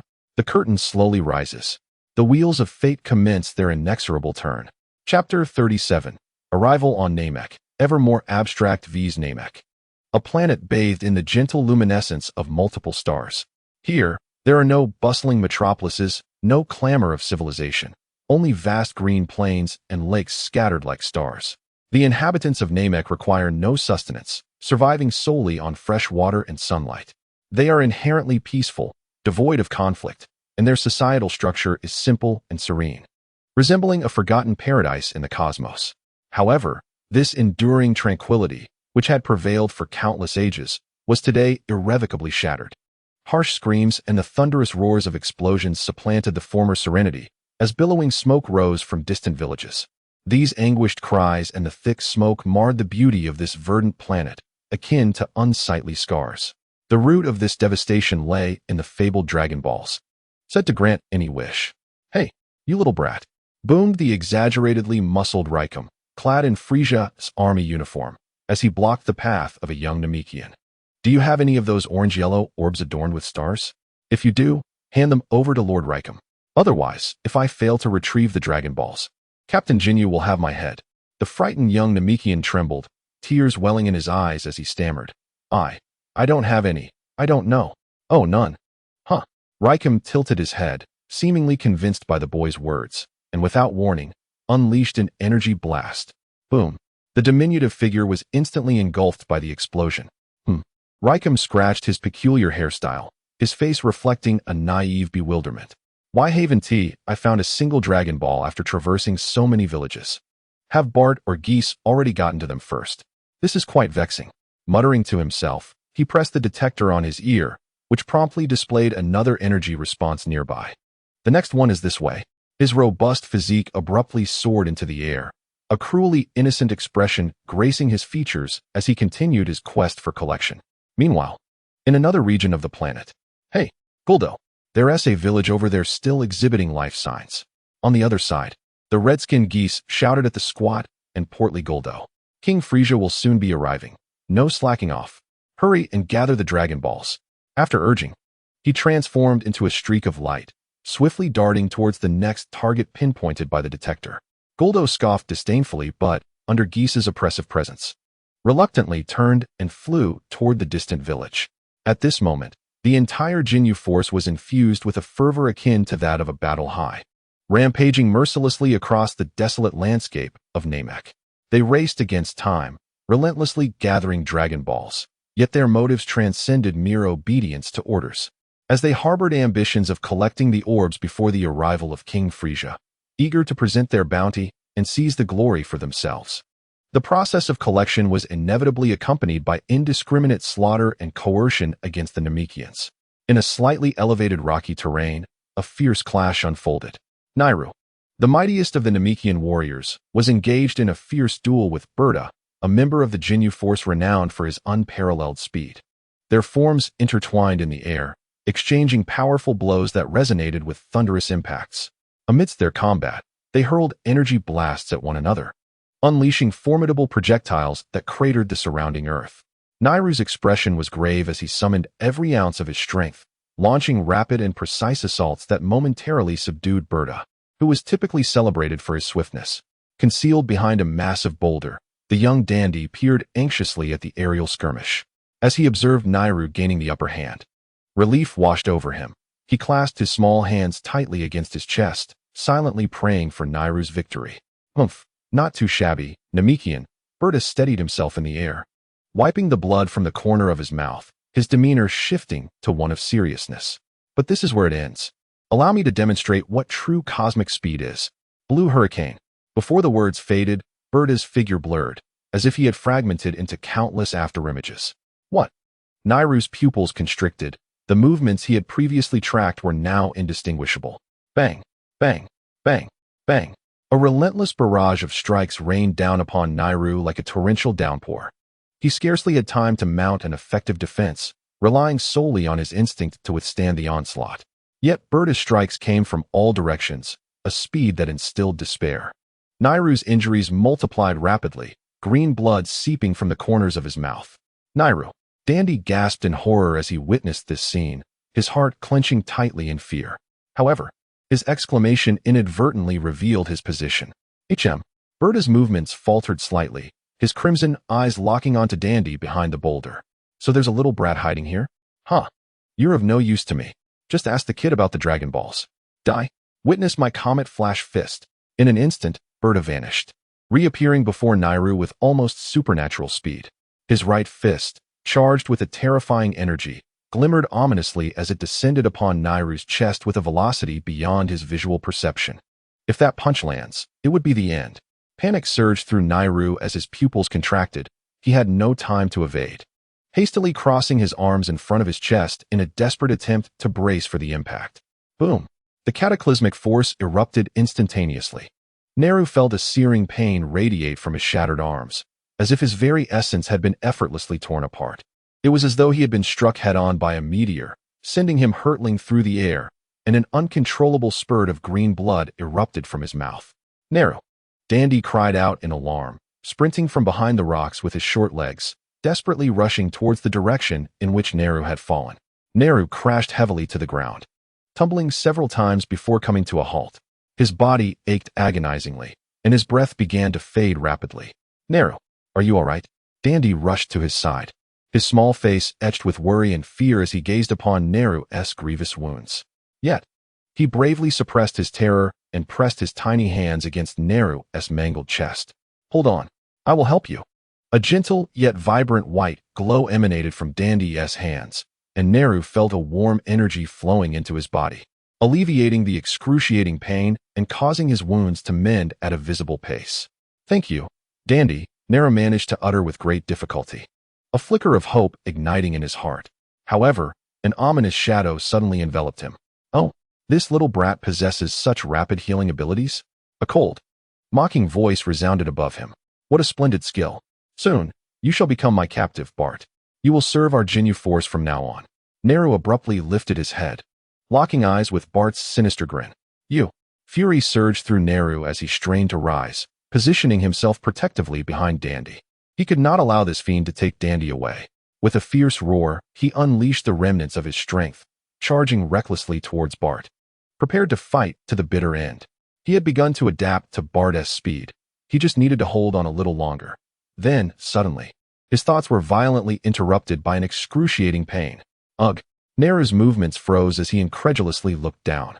To his horror, he discovered that his abdomen had been completely pierced. A gaping hole gaping wide, green blood and life force gushing forth uncontrollably. A fist, cloaked in purple skin, was slowly retracting from his body. Hey, Bart. Your movements are dreadfully sluggish. A brazen yet authoritative voice echoed. A man with purple skin, adorned with 2 horns on his forehead, and clad in a similar battle uniform, had appeared, leisurely wiping the blood from his hands with a handkerchief. Lord Frieza will arrive in less than an hour. How many Dragon Balls have you collected so far? Captain Ginyu, Bart's demeanor instantly diminished upon seeing the newcomer. I apologize, Captain. This Namekian has proven quite troublesome, causing a delay. We've only located 1 Dragon Ball so far. Pathetic. Ginyu coldly reprimanded, turning his gaze towards the slowly collapsing Nairu. Nairu crashed heavily onto the cold ground, his vision gradually blurring as the colors of the sky seemed to dim. The strength within him was swiftly ebbing away, and the chilling touch of death crept silently upon him. Am I really going to die? He gazed at the orange-yellow sky, his consciousness beginning to drift uncontrollably. It was over a year ago when a mysterious visitor, who introduced himself as Vitri, suddenly arrived on Namek. His strength was formidable, yet his demeanor was unexpectedly gentle, treating him with great respect. He even consented to Nairu's abrupt request for a sparring match, and after an unfortunate mishap nearly took Nairu's life. He miraculously healed him with a peculiar beam. If only that esteemed individual were here.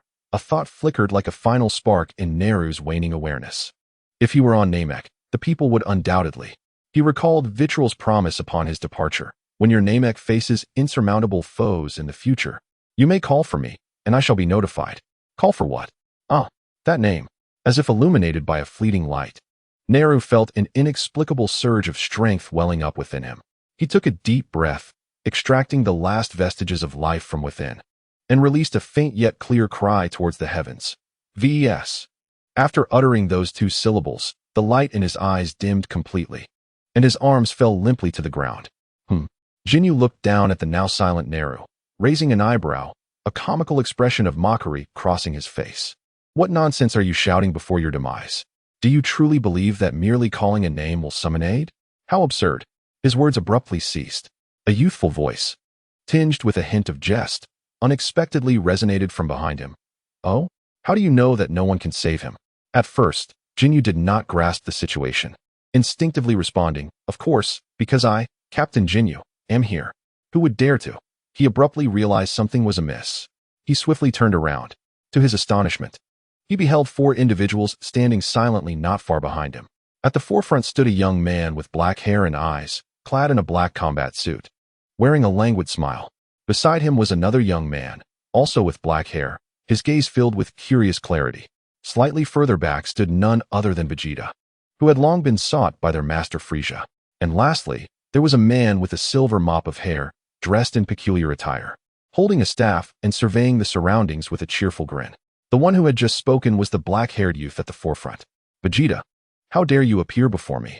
Jinyu thought in horror, knowing full well that Vegeta had escaped when Frieza himself had intervened, unleashing a battle power that had caused the detectors within the Legion to explode. He suppressed his shock, mustering a fierce facade as he barked. Do you not realize that this planet has been completely sealed off by Lord Frieza? How dare you bring these oblivious fools here? Yet Vegeta paid no heed to Jinyu's outcry.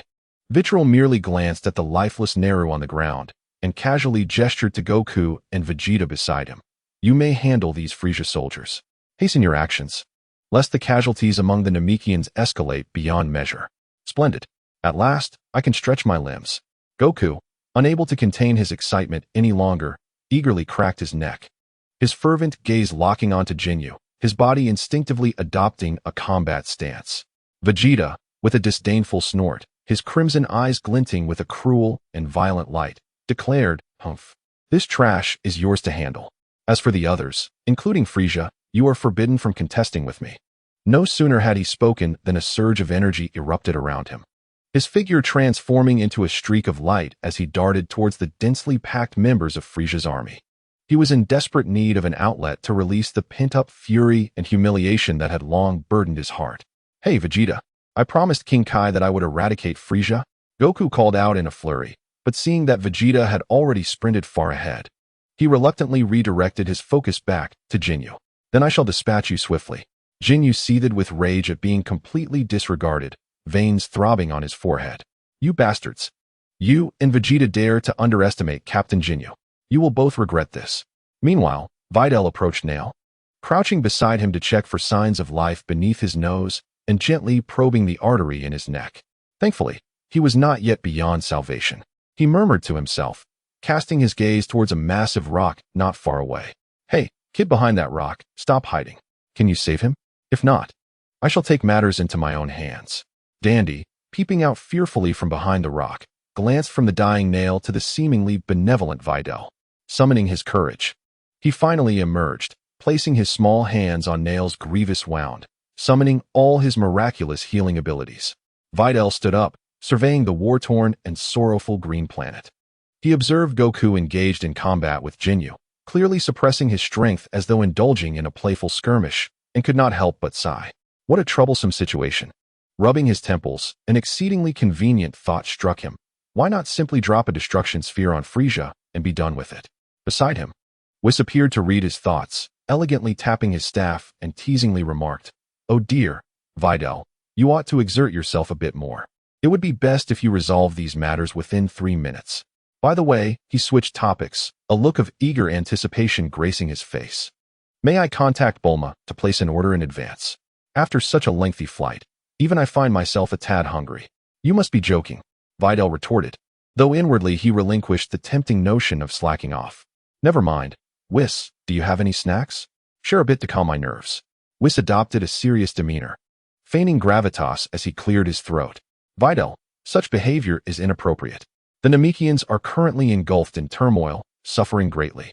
How can you even think of snacks at a time like this?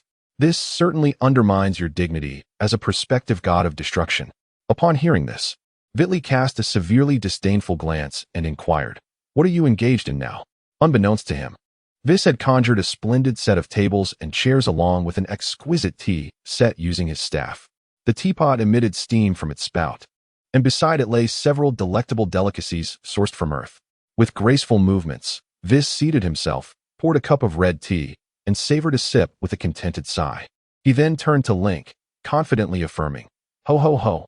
After all, I am merely a humble attendant, unlike the formidable Witley, the god of destruction, who must always maintain his image.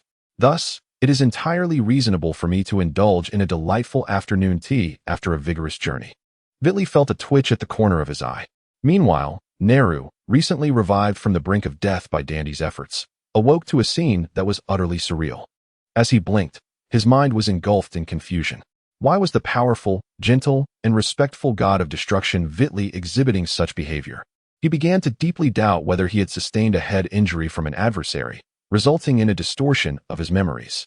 Should he approach and offer his greetings, considering that this individual was the one who came to rescue him and the planet? However, the absurdity of the situation left him at a loss for how to proceed. Just as Nehru was submerged in his bewilderment, Vis cheerfully raised his cup towards him. "Ah, you are awake, young fellow from Namek. Would you care for a cup of freshly brewed red tea?" A gentle smile adorned Vis's face, though internally he mused that offering tea to this young man was certainly preferable to serving it to Witley. Chapter 38. It Matters Not. I Shall Intervene. In the boundless expanse of the universe, a colossal fleet of interstellar ships was traversing at speeds surpassing light. Within the command room of a central warship, Frieza, the cosmic monarch of the North Galaxy, sat comfortably in his charming baby carriage, gently floating before a vast observation window. Outside, countless galaxies and nebulae rushed past, painting a magnificent cosmic tableau. Frieza's mood was quite buoyant, tinged with a rare excitement.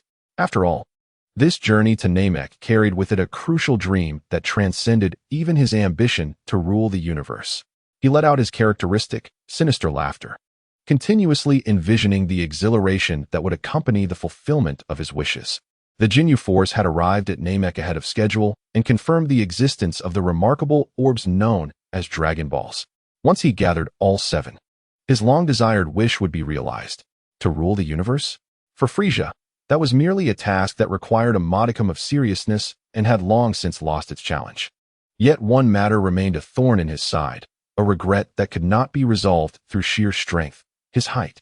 The mere thought of liberating himself from his diminutive form to become a towering figure filled Frieza with elation.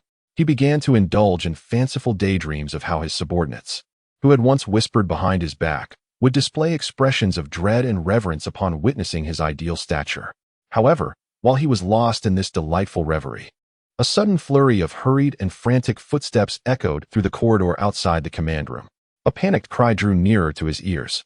"Lord Frieza, Lord Frieza, a grave matter has arisen." Frieza's brow furrowed slightly, his pleasant thoughts interrupted, which left him feeling somewhat displeased. He maneuvered the flying device and slowly turned, gazing quietly at the entrance of the command room. A communications soldier stumbled to the door, breathless and pale, his fear palpable. He intended to rush inside, but, gripped by an ingrained fear of his sovereign, he instinctively halted at the threshold, nervously peering in at Frieza. Observing the flustered soldier, Frieza's face once again donned a seemingly gentle, yet deeply chilling smile.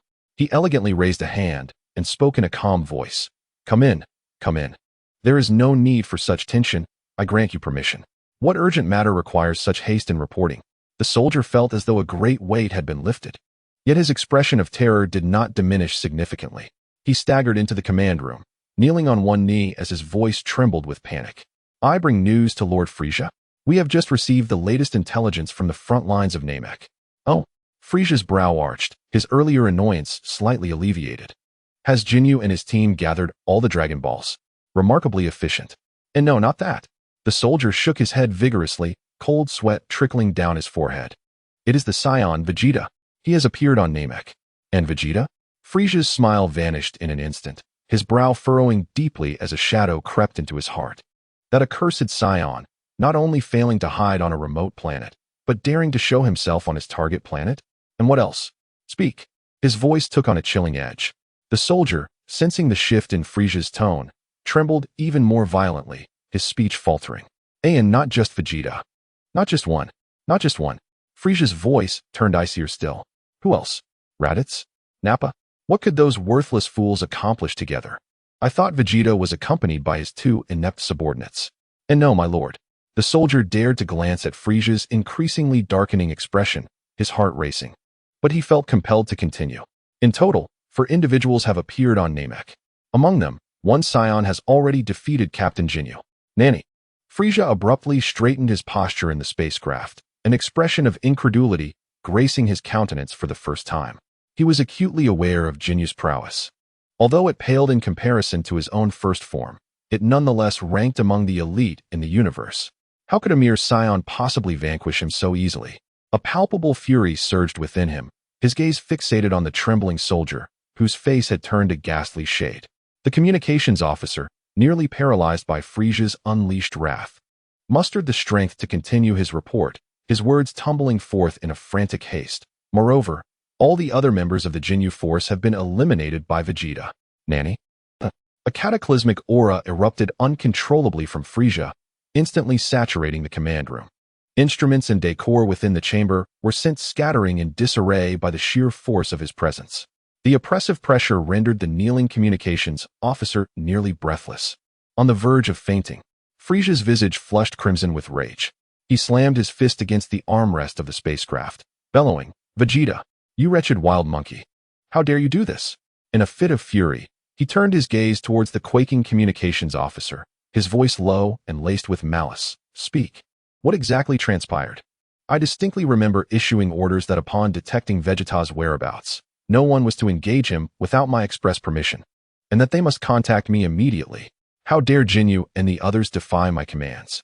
The communications officer trembled under Frieza's murderous intent, swallowing hard as he summoned his remaining strength to respond. It was because the Ginyu force, upon discovering Vegeta and his companions, they were all defeated by Vegeta. He closed his eyes, nearly shouting in desperation. It is said that Vegeta accomplished this in an instant. Captain Ginyu attempted to resist, but was swiftly bested by another unfamiliar Saiyan. To his astonishment, upon hearing this detailed account, Frieza's violent rage receded like a receding tide. The purple aura surrounding him diminished, the stifling atmosphere in the command room lifting abruptly. He fell into silence, gradually resuming his seat within the spacecraft. His fingers unconsciously brushing against his cheek, the fury on his face replaced by an icy solemnity. Vegeta annihilated the entire Ginyu force in a heartbeat? Another Saiyan toyed with and swiftly dispatched Ginyu? Such feats could not be attributed to mere strength.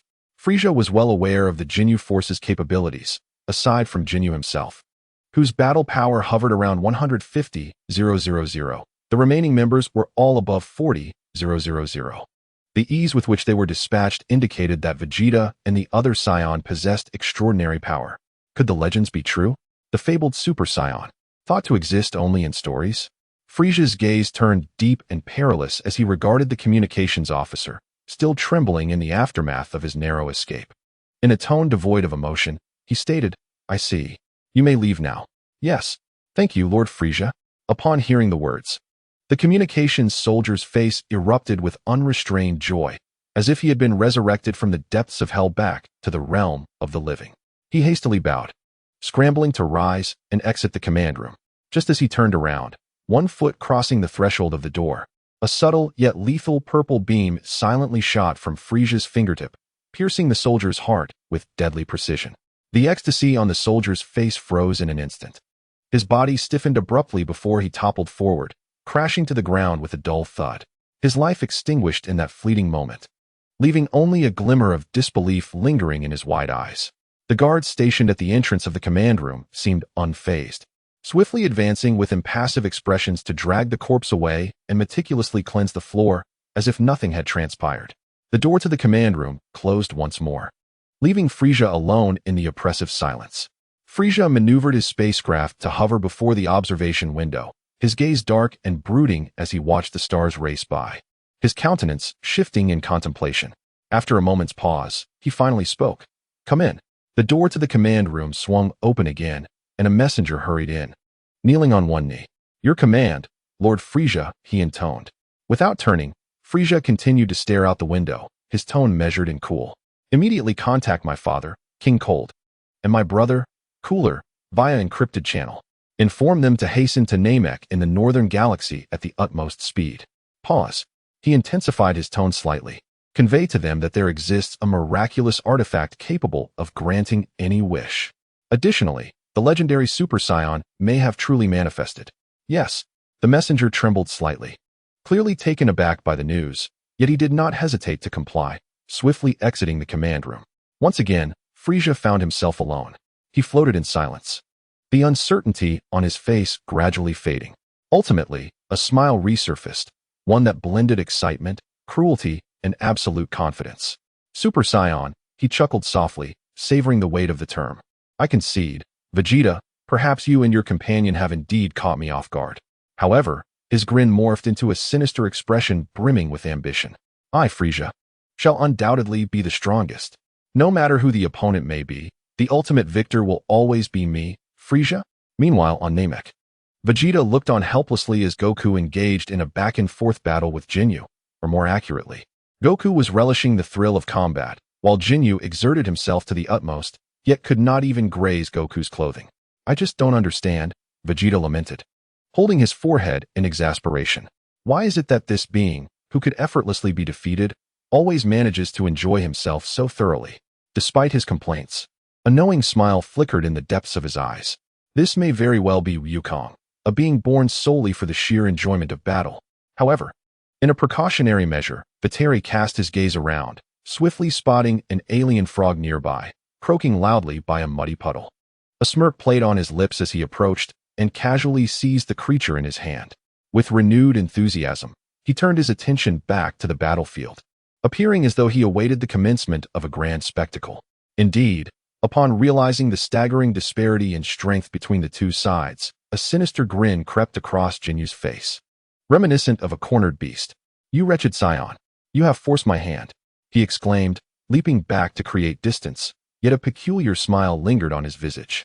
With a puzzled expression, Wukong watched as Jinyu began to inflict harm upon himself in a frenzied manner.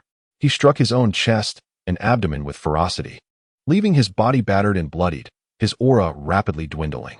What are you doing? Wukong inquired, his confusion deepening as he observed Jinyu's bizarre antics. There's no need to resort to such measures if you cannot win. You shall soon find out. Jinyu coughed up blood, his face adorned with a cunning smile that indicated the success of his scheme. Abruptly, he opened his mouth wide, directing his final reserves of strength toward Wukong, bellowing, "Behold my ultimate technique. Change." A surge of extraordinary energy erupted from Jinyu, a dazzling beam of light shooting forth from his mouth, hurtling directly towards Wukong in a manner entirely beyond his comprehension. What is this technique? Wukong gasped internally, instinctively sensing something amiss. He swiftly crossed his arms before him, gathering his formidable energy in preparation to withstand this enigmatic assault. Vitri, who had been observing, suddenly brightened with anticipation. Here it comes, he thought, having awaited this moment. Just as the peculiar beam was about to reach Wukong, Vitri flicked his arm and shouted, "Go." In an instant, the bewildered frog he held was propelled with an irresistible force, landing squarely between Wukong and Jinyu, perfectly intercepting the beam aimed at Wukong. The blinding light engulfed both the frog and the unguarded Jinyu, who was caught off guard by the attack. After a few seconds, the radiant glow gradually dissipated. Wukong lowered his arms, perplexed as he examined his own body. I'm unharmed. I feel nothing at all. His mind was a whirlwind of questions, utterly perplexed by the recent events. When he turned to gaze at Jinyu, his mouth fell agape in astonishment. Gone was the cruel smile. Instead, Jinyu was now shrieking in terror, flailing his limbs clumsily in a state of confusion. Meanwhile, the alien frog, struggling to regain control of its body, was attempting to rise, its movements comically awkward. "Wah!" Wukong exclaimed, his face a mix of shock and curiosity as he approached, squatting before the soul-possessed Jinyu, regarding him with an intrigued demeanor. "What has happened to you? Why suddenly crouch down to mimic a frog's croak? Is this some novel technique? How impressive." He even imitated the action, squatting on the ground, attempting to puff out his cheeks to learn the movements of Jinyu at that moment. As if on cue, both Vitri and Weiss, who were sipping tea, simultaneously spewed out their beverages. "Ha!" Weiss covered his mouth, his shoulders shaking slightly.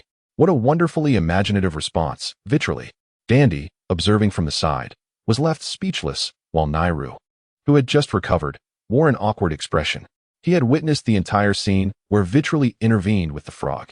Although the outcome was gratifying, the process felt rather childish and embarrassing. Taking a deep breath, he approached Vitri and Weiss, who were still laughing, and respectfully bowed. I am immensely grateful for your assistance. Lord Vitri and Mr. Weiss, the matter here is resolved, and I must return immediately to the elder. May I entrust Dandy to your care for the time being? Nairu was truly grateful. Vitri stifled his laughter and waved his hand casually. That's enough. No need for such formality. Leave Dandy to me. You can return with peace of mind. The safety of your elder is paramount. Thank you very much. Nairu bowed deeply once more, then crouched down to pat Dandy's head. Instructing, Dandy, be sure to listen to Lord Vitri and Mr. Weiss. Yes, I understand, Nairu. You be careful too. Dandy nodded obediently. Nairu did not linger, his body erupting in a burst of white energy as he swiftly ascended, racing towards the elder's residence. Goku finally snapped out of his contemplative state regarding the technique and dashed back to Vitri, pointing towards the frog still attempting to control Jinyu's body, and curiously inquired, Vitri, what on earth is going on? Why has this fellow named Jinyu turned into this? Did you and Weiss do something? Vitri wore an exceedingly gentle smile, beckoning Goku over while softly saying, Come here, I will explain everything to you.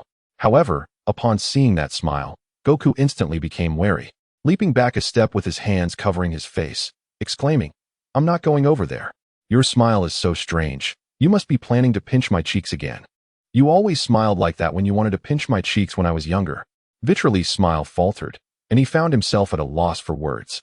He continued to gesture invitingly, striving to make his smile appear more sincere. Rest assured, I truly want to pinch your cheeks this time. Come here. I have something very important to discuss with you. Goku, albeit skeptical, cautiously inched closer. What is it? Before he could finish, Vitri swiftly delivered a resounding slap to the back of his head, reprimanding loudly.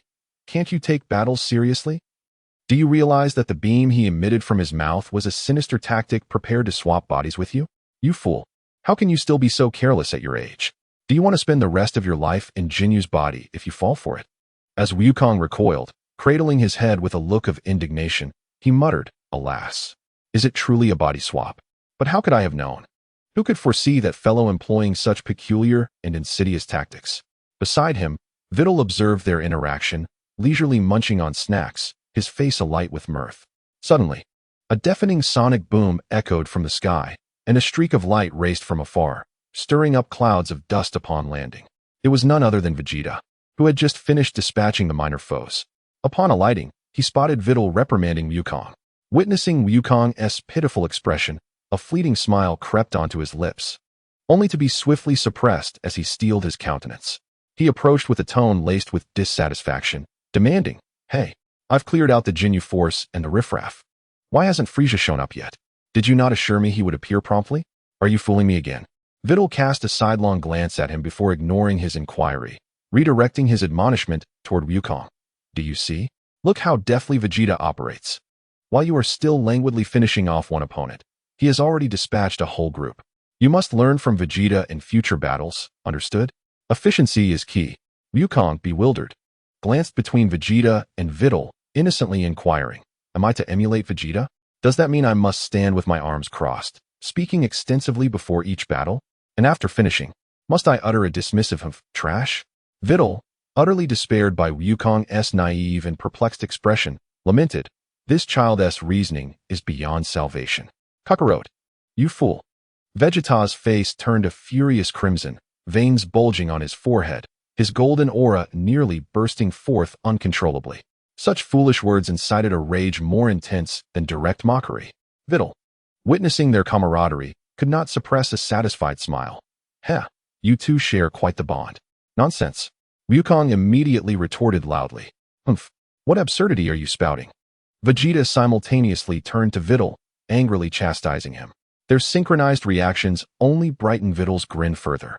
As the two continued their playful bickering, Vitri raised his gaze, seemingly penetrating the atmosphere of Namek, looking into the vastness of the cosmic expanse. His formidable perception expanded instantly, meticulously scanning the vicinity of Namek. He had sensed Frieza's malevolent and formidable aura, confirming that it had indeed reached the star system of Namek. Yet, curiously, his presence lingered at the periphery of the system, showing no inclination to advance toward Namek. Vittel furrowed his brow, pondering aloud. What is Frieza up to? Is he so intimidated by the annihilation of the Jinyu force that he is contemplating a retreat? Standing beside him, Whis seemed to penetrate the depths of his thoughts. With a hand covering his mouth, he chuckled softly. Ah, it appears that Mr. Frieza may indeed be feeling a sense of fear. And he is not alone, mind you. He has specifically summoned assistance. Assistance? Vitali inquired, curiosity piqued as he glanced at Whis. The notion of an ally that Frieza would call upon in such a dire moment sparked a realization in Vitali's mind. He blurted out, could it be that he has summoned Kurd and Gula as well? Not wishing to elaborate further, he closed his eyes once more, channeling the divine energy within him to meticulously discern the unusual, powerful auras in the universe aside from Frieza's. Moments later, he abruptly opened his eyes, a glimmer of understanding and amusement flashing within them. Oh, I truly guessed correctly, he murmured to himself. Goku and Vegeta, overhearing his mutterings, immediately turned their gazes towards him. Vitali chuckled lightly, addressing the two. It is indeed Kurd and Gula. So how do you two feel? If you are frightened, I can send you back to Earth right now. Huh? Vegeta scoffed derisively, arms crossed defiantly, tilting his chin high as if to dismiss the very thought. Goku, on the other hand, was brimming with excitement and anticipation, his eyes nearly sparkling. There are even stronger foes? Tell me, Vitali, how do their powers compare to Frieza's? A knowing smile crept across Vitali's lips. In terms of strength, they should surpass Frieza to some extent. Be cautious, you too. Do not underestimate them. He paused, his tone lightening as he added, however, there is no need for excessive worry. Should the need arise, I shall intervene. Disregarding the exchanging glares between Goku and Vegeta, Vitali settled back into Whis' chair, taking a leisurely sip from the warm teacup on the table. Just a few frozen demons, after all, they hardly warranted his serious concern. They would serve as excellent training partners for Goku and Vegeta. Yet, engrossed in his perception of the universe and contemplating future developments, Vitali remained oblivious to the faint, almost imperceptible glow emanating from the tip of Whis' staff, which he held firmly in hand.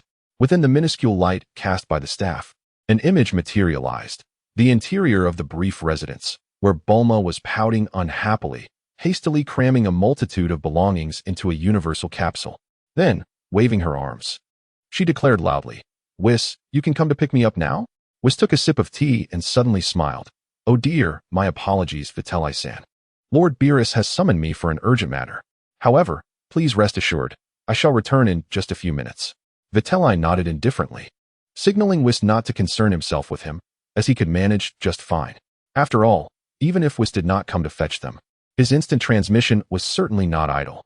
Well then, see you all shortly, Whis remarked with a smile, casting a glance at Vitali that hinted at his amusement. After finishing his words, he rose and paused, brandishing his staff. In an instant, he transformed into a streak of luminous light, vanishing swiftly before the crowd. Vitali found himself reflecting curiously on the expression Vis had worn before his departure, sensing that this rascal was up to some mischief. However, he soon dismissed the thought, resuming his hold on the teacup and delicately sipping the red tea. To his surprise, it was rather delightful. He resolved to ask Bulma to prepare some for him upon his return. Chapter 39. The unexpected arrival of Bulma. A great battle approaches. Outside the grand gates of the brief estate in West City, Bulma wore a frosty expression, with her arms crossed and one foot tapping impatiently against the ground. Her beautiful eyes brimmed with dissatisfaction as she muttered under her breath, Vitali, you absolute scoundrel. Off to another planet without me. Yet you choose to bring along those muscle-bound fools, Goku and Vegeta. Who, pray tell, is your true girlfriend? The thought of having cleared her schedule in eager anticipation of Vitali's invitation, only to learn through Vis that he had secretly departed Earth with Goku and the others, left her seething. Bulma, since discovering this tidbit, had been gnashing her teeth in frustration. She irritably glanced at her wristwatch and sighed, a wave of inexplicable confusion and a hint of anxiety washing over her. Why was it so complicated to travel with her boyfriend? He would rather accompany those brawlers than take along a vibrant beauty like herself. A terrifying notion suddenly crept into her mind, sending a shiver down her spine. Instinctively, she glanced down at her still enviable figure and fashionable attire. Could it be that Vitali had lost interest in women, preferring the company of those muscle men? The thought sent a chill through her. Yet, she quickly shook her head, a blush creeping onto her cheeks as she resolutely dismissed the absurd notion. No, it was impossible. Absolutely impossible.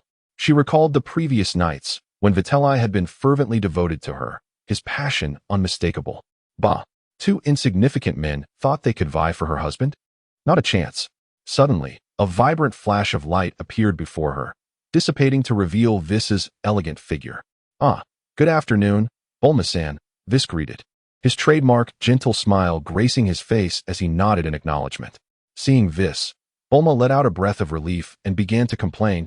You took your time, Vis.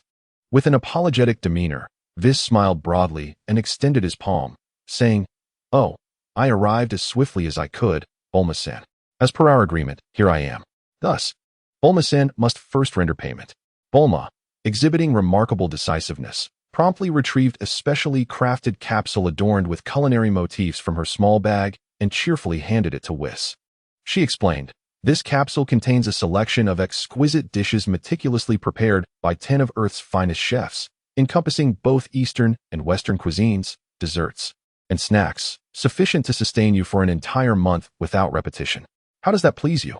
Whis accepted the capsule, cradling it in his hand as an expression of profound satisfaction graced his countenance. Ho ho ho, I have complete faith in Bulma-san's discerning taste. No need for inspection. However, he shifted his tone, his gaze narrowing playfully upon Bulma. I recall you previously promised me 2 such capsules, yet here we have only 1? Bulma sighed, exasperation evident as she raised her hands in a gesture of explanation. The other capsule will be provided upon our return to Earth. Honestly, Whis, do you truly believe that sourcing top-tier chefs and having them innovate new dishes is a trivial endeavor? Many ingredients require time to cultivate and transport. Now, once we return, I shall deliver it to you. Let us set off. Whis, observing Bulma's playful demeanor, dismissed the matter with a characteristic light chuckle. Ho ho ho. Very well. Thus, the transaction is established. Please steady my shoulder, Bulma-san. We shall depart forthwith. Bulma promptly moved closer, firmly grasping the back of Whis. Whoosh. In the next instant, a vibrant array of colors surged upward, breaking through the Earth's atmosphere at an unimaginable velocity, vanishing into the vastness of the cosmos. En route to Namek. On Namek, midday approached. The yellow-green sky lent a somber hue to the scarred terrain. Vitri yawned, boredom evident as he surveyed the central arena. Goku and Vegeta were once again engaged in a fierce skirmish, the explosive energy and intense clashes forming the sole backdrop of sound. Are Guldo and King Cold always this sluggish? Vitri mused, contemplating the time it would take to reach Namek's vicinity, which, according to his senses, would still require several hours. Were these hours to be spent merely watching these 2 inept fighters exchange blows? He even began to ponder whether he should join in, perhaps orchestrating a 2-on-1 instructional battle to alleviate the tedium of this prolonged wait. Just as he was deliberating how to amuse himself, a familiar cascade of vibrant light pierced through Namek's atmosphere, akin to a comet, hurtling directly towards his position. Whis has returned. Vitri cast a fleeting glance, yet paid little mind. However, his acute perception soon detected an anomaly. Wait, does that presence indicate another individual? The aura was faint, yet strangely familiar. Could it be Beerus awakening to join the fray? Vitri curiously lifted his gaze, tracking the approaching luminescence. The radiant light before him abruptly slowed, then vanished without a sound. The figure of Whis emerged first, adorned with an air of serene composure. However, the presence beside him caused Vitri's eyes to widen in astonishment, his jaw nearly dropping to the ground. Bulma! Vitri exclaimed in disbelief, leaping from his seat. What are you doing here? This was entirely unexpected. Although Bulma had indeed visited Planet Namek in the original narrative, the current events in the Dragon Ball universe had been so drastically altered by his own actions that he had never anticipated her appearance on such a perilous battleground. Frieza had attacked prematurely, the Ginyu Force was annihilated ahead of schedule, and Vegeta and Goku had transformed into Super Saiyans earlier than expected. He had never considered that Bulma would find herself in this dangerous scenario. Upon seeing Vitri, the initially reserved expression on Bulma's face vanished, replaced by a profound sense of grievance and dissatisfaction. Without uttering a word, she dashed forward, leaping into Vitri's embrace, wrapping her arms tightly around his waist, and burying her face deep into his chest. Vitri stumbled slightly from the impact, instinctively holding her close. After a prolonged moment of enjoying the long-awaited embrace and sense of security, Bulma pulled back abruptly, puffing out a huff and playfully punching his chest. "Why can't I come? You scoundrel! We had clearly agreed to embark on an interstellar journey and enjoy our honeymoon together. And yet, here you are, sneaking off to Planet Namek without me. You only remembered to call those two fools, Goku and Vegeta. Am I not as significant to you as they are?" Vitri looked down at his irate girlfriend. Amusement etched on his face. He reached out, instinctively cupping Bulma's soft cheeks and gently pulling them apart. "What do you want from me, my little fool? Look at the situation here. Planet Namek is on the brink of becoming a battlefield, with Frieza and his father and brother about to descend upon us. If you wish to travel, this is hardly the time. It is far too dangerous. Let go of me." Bulma whimpered, wriggling free from his grasp, only to immediately tighten her hold around him again, her forehead resting against his chest as she murmured, "I don't care. You're here, aren't you? Would you let me get hurt? You are a candidate for the god of destruction, after all. Can't you protect your girlfriend?" Hearing Bulma's words, imbued with trust and a hint of playful petulance, melted Vitri's heart. Indeed, he recognized his shortcomings. He often roamed the universe, training, battling, and dealing with various troubles, leaving little time to truly be by her side. After their last return to Earth, they had spent less than a week together before he whisked Goku off to the Kai's realm, returning with an additional companion, Vegeta, leaving her to manage a multitude of affairs at home alone. Reflecting on this, Vitri's momentary frustration towards her evaporated, leaving only a deep sense of remorse. He sighed, gently stroking Bulma's short blue hair, his tone softening. All right, since you're here, you must promise me that you will never act alone. You absolutely cannot run off without saying a word. Especially when the fighting starts, you must not stray from my side. Do you understand?" He gazed at the fearless young woman in his arms, unable to resist the urge to repeat his warnings, fearing even the slightest mishap. After speaking, he turned to Whis, who was leisurely sipping tea, and added with concern, "Whis, please keep a close watch over here. You wouldn't want to miss out on Earth's delicacies forever, would you?" Whis took a delicate sip of his tea, smiling as he assured Vitri, who rarely showed such worry. "Rest assured, Vitri. If worst comes to worst, I can always reverse time. As long as it doesn't exceed 3 minutes, everything can be salvaged." Vitri quickly waved his hand. "No need for that. We haven't reached the point of needing time reversal." He merely hoped Whis would pay a bit more attention, listening to Vitri's expressions of care and anxiety. Bulma felt a sweetness in her heart akin to honey. She tightly grasped Vitri's hand, her face finally breaking into that familiar, radiant smile. Having been overwhelmed with interstellar transport issues back on Earth, she was now thrilled to escape those burdens temporarily and embark on an exhilarating honeymoon adventure with Vitri. She glanced over at Goku and Vegeta, who were still fiercely battling, then looked at Whis, who had resumed his elegant tea drinking, silently adding, "Though this honeymoon seems to have an excess of third wheels, and the setting appears somewhat grim." As time passed in anticipation, the sky of Namek gradually deepened. Suddenly, Vitri, who had been speaking softly with Bulma, abruptly lifted his head, his gaze piercing the depths of the sky. "They're here," he murmured, following his gaze. Bulma could only see the dim sky. "Huh? What is coming?" Frieza, along with his summoned allies, Cooler and King Cold, Vitri explained. "Their spaceship has just entered the outer perimeter of Namek and has now joined Frieza's main fleet. In just a few minutes, they will breach the atmosphere." He turned his head, intending to alert Goku and Vegeta to prepare for battle, but realized it was unnecessary. The two combatants had already halted their fierce exchange, both looking skyward, their eyes ablaze with contrasting yet equally fervent battle intent. Goku's unadulterated excitement for combat clashing with Vegeta's long-simmering wrath and desire for destruction. Their formidable senses had evidently detected the three unabashedly powerful and malevolent presences rapidly approaching. "They're coming," Goku exclaimed, his expression shifting to one of seriousness and focus. Vegeta remained silent, merely snorting disdainfully, his energy flaring up once more as he locked his gaze on the sky. Buzz! A tremendous sound akin to rolling thunder reverberated from the heavens, heralding the descent of a colossal mothership.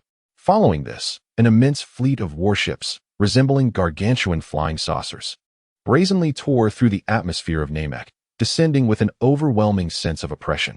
Surrounding them was a multitude of battlecraft and landing vessels, swarming like locusts. their numbers nearly obscuring the entire sky. The shadows they cast instantaneously enveloped vast expanses below, as if the apocalypse were upon us. The entire firmament was firmly dominated by the formidable fleet of Frieza's forces. At the moment Frieza's legion commenced their landing. Atop the mountain where the Grand Elder of Namek resided, Nairu gazed gravely at the sky, which was blanketed by the fleet, his heart gripped by an invisible hand of dread. The sheer scale of this military might far surpass the oppressive presence of the Jinyu force. It was beyond human capability to contend with. In his mind, even Lord Vittel, with his unfathomable strength, would likely struggle against such a vast cosmic armada. A profound sense of despair began to seep from the depths of Nairu's heart. Nairu, came the frail yet resolute voice of the Grand Elder from within the chamber. Nairu immediately composed himself and hurried into the room, respectfully bowing. Grand Elder, what is your command? With great effort, the Grand Elder raised a trembling hand to point toward the corner of the room, where 7 shimmering orange Dragon Balls lay, which Nairu had previously gathered from various villages before departing from Lord Vittel's domain. Go, deliver the Dragon Balls to Lord Vittel. The Grand Elder's voice was intermittent yet imbued with undeniable authority. They will surely require the assistance of the Dragon Balls. Nairu paused in surprise, exclaiming, But, Grand Elder, if I leave, there will be no one to protect you. It is perilous outside. The Grand Elder slowly waved his hand, wisdom glinting in his murky eyes. It matters not, go ahead. As an old man nearing the end of his days, I have little to lose. The future of Namek lies with the people living on this planet. After uttering these words, he seemed to exhaust his strength, closing his eyes once more. Slipping into a deeper slumber, his breath growing even fainter. Nairu observed the slumbering Grand Elder, then glanced at the Dragon Balls in the corner. A flicker of conflict crossing his face. Ultimately, he bowed deeply to the Grand Elder. Yes, I shall obey your command. Without further hesitation, he carefully wrapped the 7 large Dragon Balls in a cloth, securely fastening them to himself. With one last glance at the peacefully resting Grand Elder, his gaze hardened with resolve. In a flash, he transformed into a streak of light, racing swiftly towards the direction of Lord Vittel and the others. He must deliver the Dragon Balls post-haste. This could very well be Namek's only hope. Yet, if Vittel were to learn of this, he would likely be left speechless. The Dragon Balls? Did he truly find them necessary? Beneath the yellow-green sky, the massive joint fleet hovered ominously in the air. A colossal spaceship's bridge rapidly opened, revealing Frieza aboard his hovering craft, slowly appearing at the forefront, flanked by a cadre of elite soldiers. Beside him stood his father, King Cold, towering in stature with a sinister grin that exuded the authority of a ruler, and his brother, Cooler, whose demeanor was sharper, marked by a cynical yet coldly cruel smile. A deep blue gemstone upon his forehead signified the subtle differences between him and Frieza. Ho ho ho. Good afternoon, dear Minasan, and to the foolish Saiyans. Your demise is imminent. Frieza's delighted and maniacal laughter resonated through the loudspeakers. Surrender the Dragon Balls, and I, King Frieza, may yet show mercy, allowing you to serve beneath my banner, thus sparing your lives. Pausing for effect, he fixed his gaze upon Vegeta, speaking slowly, including you, Vegeta. I welcome you back to the Frieza Force. Vegeta, however, dismissed him with indifference, while Frieza's confidence surged, bolstered by the presence of his father and brother. What if a Super Saiyan truly emerged? Together, the 3 of them were invincible in the cosmos. Cooler and King Cold flanked Frieza, both wearing relaxed, mocking smiles as they looked down upon the diminutive group of Vitri, who appeared like ants beneath them. Cooler did not conceal his disdain, whispering to King Cold, Father, it seems our journey here was in vain. The so-called Super Saiyan appears to be nothing more than Frieza's own self-fueling myth. How pitiful that a handful of Saiyan remnants could instill such fear in him, to the extent that he cannot maintain control over his own territory. Truly, it tarnishes the reputation of our frozen demon clan. King Cold merely nodded, his expression inscrutable, eyes deep in thought. Below, Vegeta scoffed at Frieza's boastful proclamations, emanating a cold, disdainful snort. Hmph. Frieza, do you truly believe that summoning 2 worthless allies will suffice to defeat me, Super Vegeta? Without further ado, his aura erupted with tremendous force, launching him like a projectile toward Frieza and his cohort. You, do not underestimate me. Vegeta's voice dripped with lethal intent. Open your eyes wide. The Super Saiyan, the very nightmare your frozen demon clan dreads, stands before you now. With a thunderous roar that shattered the silence, the Saiyan blood within Vegeta boiled over. A resplendent golden aura erupted forth, his hair transforming into brilliant golden spikes, his emerald eyes ignited with icy fury. Super Saiyan Vegeta made his grand entrance before Frieza, Cooler, and King Cold. A formidable presence surged like a tempest, causing unrest among Frieza's minions, even causing the contemptuous smiles of Cooler and King Cold to wane slightly, revealing a flicker of astonishment. "Hey, Vegeta, how dare you attempt to claim this glory for yourself?" Wukong, filled with discontent, shouted from below. Unwilling to forfeit the chance to battle a formidable opponent, he immediately surged with energy, soaring to Vegeta's side, standing shoulder to shoulder as they faced the three frozen demons. However, unlike Vegeta, Wukong did not transform, retaining his usual appearance with dark hair and eyes. Curiously, he scrutinized the trio opposite him, his gaze ultimately settling on the diminutive figure seated on the flying vessel, and he boldly inquired, "Hey, which of you three is Frieza?" Frieza, though slightly taken aback by Vegeta's transformation, maintained his composure, confident in the presence of his strong allies. With an elegant smile, he replied, "Ah, I am Frieza. Might I ask what brings you to me? Perhaps, upon witnessing the might of my Frieza force, you wish to abandon your dark path and join my ranks. If so, I would be inclined to offer you a position as a mid-level officer. You seem quite capable." The Saiyan, Wukong, scratched his head in confusion, exclaiming, "A mid-level officer for me? Oh, there's no need to treat me to a meal." He shook his head earnestly, then pointed at Frieza with a resolute tone. "I am here to eradicate you. Prepare yourself, Frieza." No sooner had he spoken than Wukong's figure blurred as he darted towards Frieza, his fists clenched and an exhilarated smile gracing his face, eager to relish the thrill of combat. Vegeta, astonished, had not anticipated that Kakarot would act so unscrupulously. Launching an attack first. "Kakarot, you despicable coward!" Vegeta bellowed in fury, his energy surging once more, golden flames expanding around him as he launched a fierce assault on Frieza. "Frieza is mine." Simultaneously, the two warriors initiated their onslaught from different directions, fists and feet colliding, energy surging in every encounter. Despite Frieza's formidable power, he found himself somewhat flustered in the face of two highly skilled Saiyans, relying on his speed and energy to defend and evade. Gula and King Cold observed from the sidelines, choosing not to intervene just yet. Gula sported a grin, clearly enjoying the spectacle. "Let them play for a while.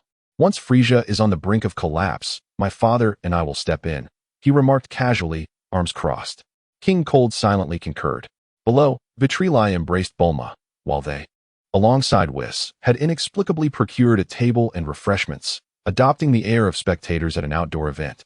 Vitri occasionally offered commentary. Wukong's angle is quite clever. Vegeta is too hasty, leaving a significant opening, and Frieza evaded well this time. Though Bulma felt a tinge of anxiety, she gradually relaxed against Vitri, drawing comfort from his steady presence, and even began to curiously observe the battle above. Whis, on the other hand, savored his tea and indulged in the earthly delicacies Bulma had brought, a look of pure enjoyment on his face. The scene was momentarily bizarre, yet harmonious. But this tranquility would not last long.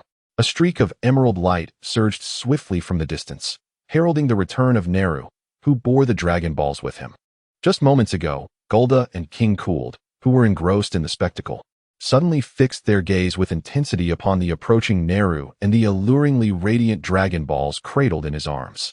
Their coveted prize had finally appeared. Chapter 40. The Battle for the Dragon Balls, marked by filial piety beneath the yellow-green sky of Namek. The flames of war and chaos continued to spread relentlessly. A colossal fleet loomed like ominous clouds overhead, casting a suffocating shadow. Countless landing crafts and battle pods scattered like locusts. The explosive sounds of energy blasts and the cries of soldiers shattered the tranquility that this planet once knew, having just vanquished a throng of minions. Vitri gracefully descended to the ground, embracing Bulma, only to witness a green streak hurtling towards them, landing with a thud not far away and stirring up a cloud of dust. The newcomer was, indeed, the returning Neru. His face bore an expression of urgency mixed with fatigue, and remnants of previous battles lingered upon him. Vitri, intrigued, released Bulma and approached Neru, inquiring, "What brings you back? Did you not return to safeguard your esteemed elder?" Is all well over there now? Naru did not respond immediately. Instead, he swiftly unfastened the bundle that he had clung to tightly and carefully placed it on the ground. As the bundle unfolded, it revealed the 7 Dragon Balls that Vitri had previously utilized on Namek. Lord Vitri, Naru spoke gravely, lifting his gaze. The Elder sensed the situation here and instructed me that you might require the power of the Dragon Balls. He commanded me to deliver them to you as swiftly as possible. Vitri gazed at the 7 orbs on the ground, a mixture of amusement and exasperation crossing his features. Did he truly need them? It seemed he did not. Given his current strength, swiftly dispatching Frieza and his kin appeared to be within reach without unforeseen complications. Perhaps it would be better for Naru and his fellows to utilize them to resurrect their fallen kin. As he contemplated this, preparing to decline, he suddenly noticed a flicker of sorrow in Naru's eyes when he mentioned the Elder. As for the Elder, Naru's voice trailed off, his head shaking slightly as he chose not to elaborate further. Yet, the unspoken words and his grave demeanor conveyed everything. The Elder had made a choice, unhesitatingly prioritizing the future of his people over his own life. Understanding this, Vitri straightened his posture, shedding his usual nonchalance, and nodded earnestly. Very well, I comprehend. I shall accept the Dragon Balls. Your Elder is a figure worthy of respect. Do not worry, I will handle matters here. His words may not have been the most eloquent of reassurances, yet Naru sensed a weighty promise within them.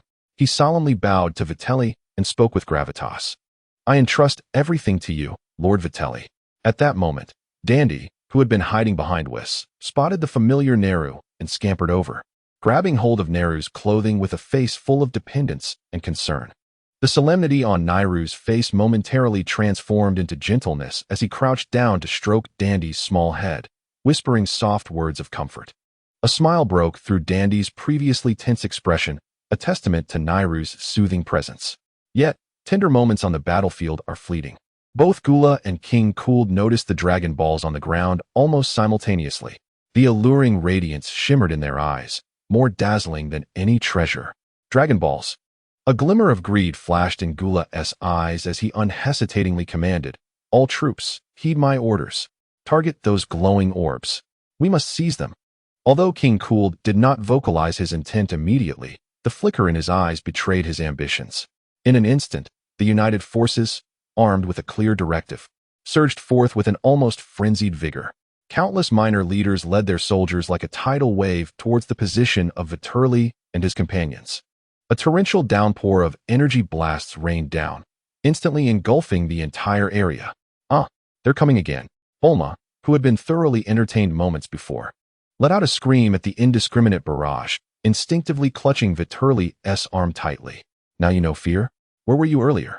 Vitri quipped, though his movements were unhurried. He swiftly scooped Bulma up, lifting off the ground in an instant. Eek! Bulma's piercing scream sliced through the air, feeling the rushing wind and explosions below. She tightly shut her eyes and buried her face in Vitri's embrace. Vitri, holding her aloft, maneuvered deftly through the air, using only one hand to casually extend his palm. Whoosh, whoosh, whoosh. Countless tiny energy waves shot forth from his hand, each one seemingly guided by instinct, striking a flying vessel or a cluster of soldiers with unerring accuracy. Boom, boom, boom.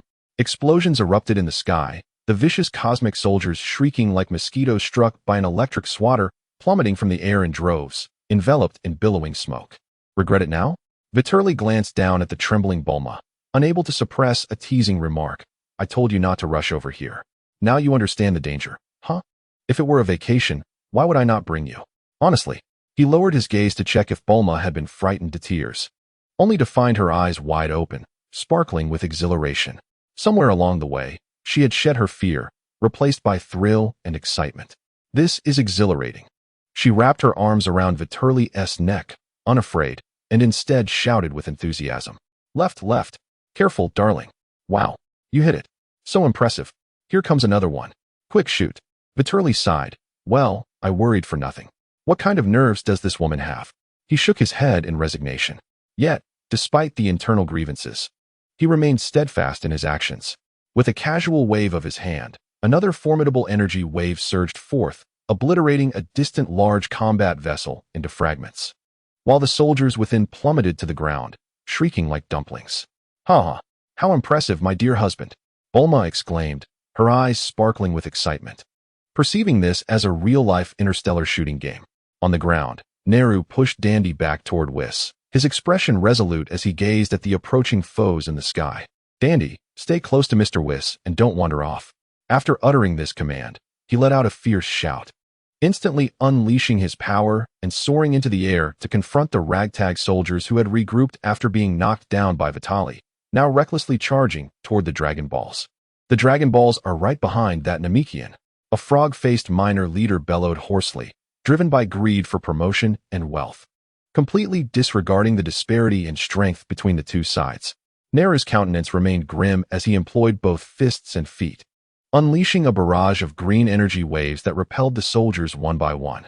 Although he could not contend with top-tier experts like Frieza, dealing with these weaklings was well within his capabilities. The battle settled into a brief stalemate. Vitali was thoroughly enjoying himself in the air.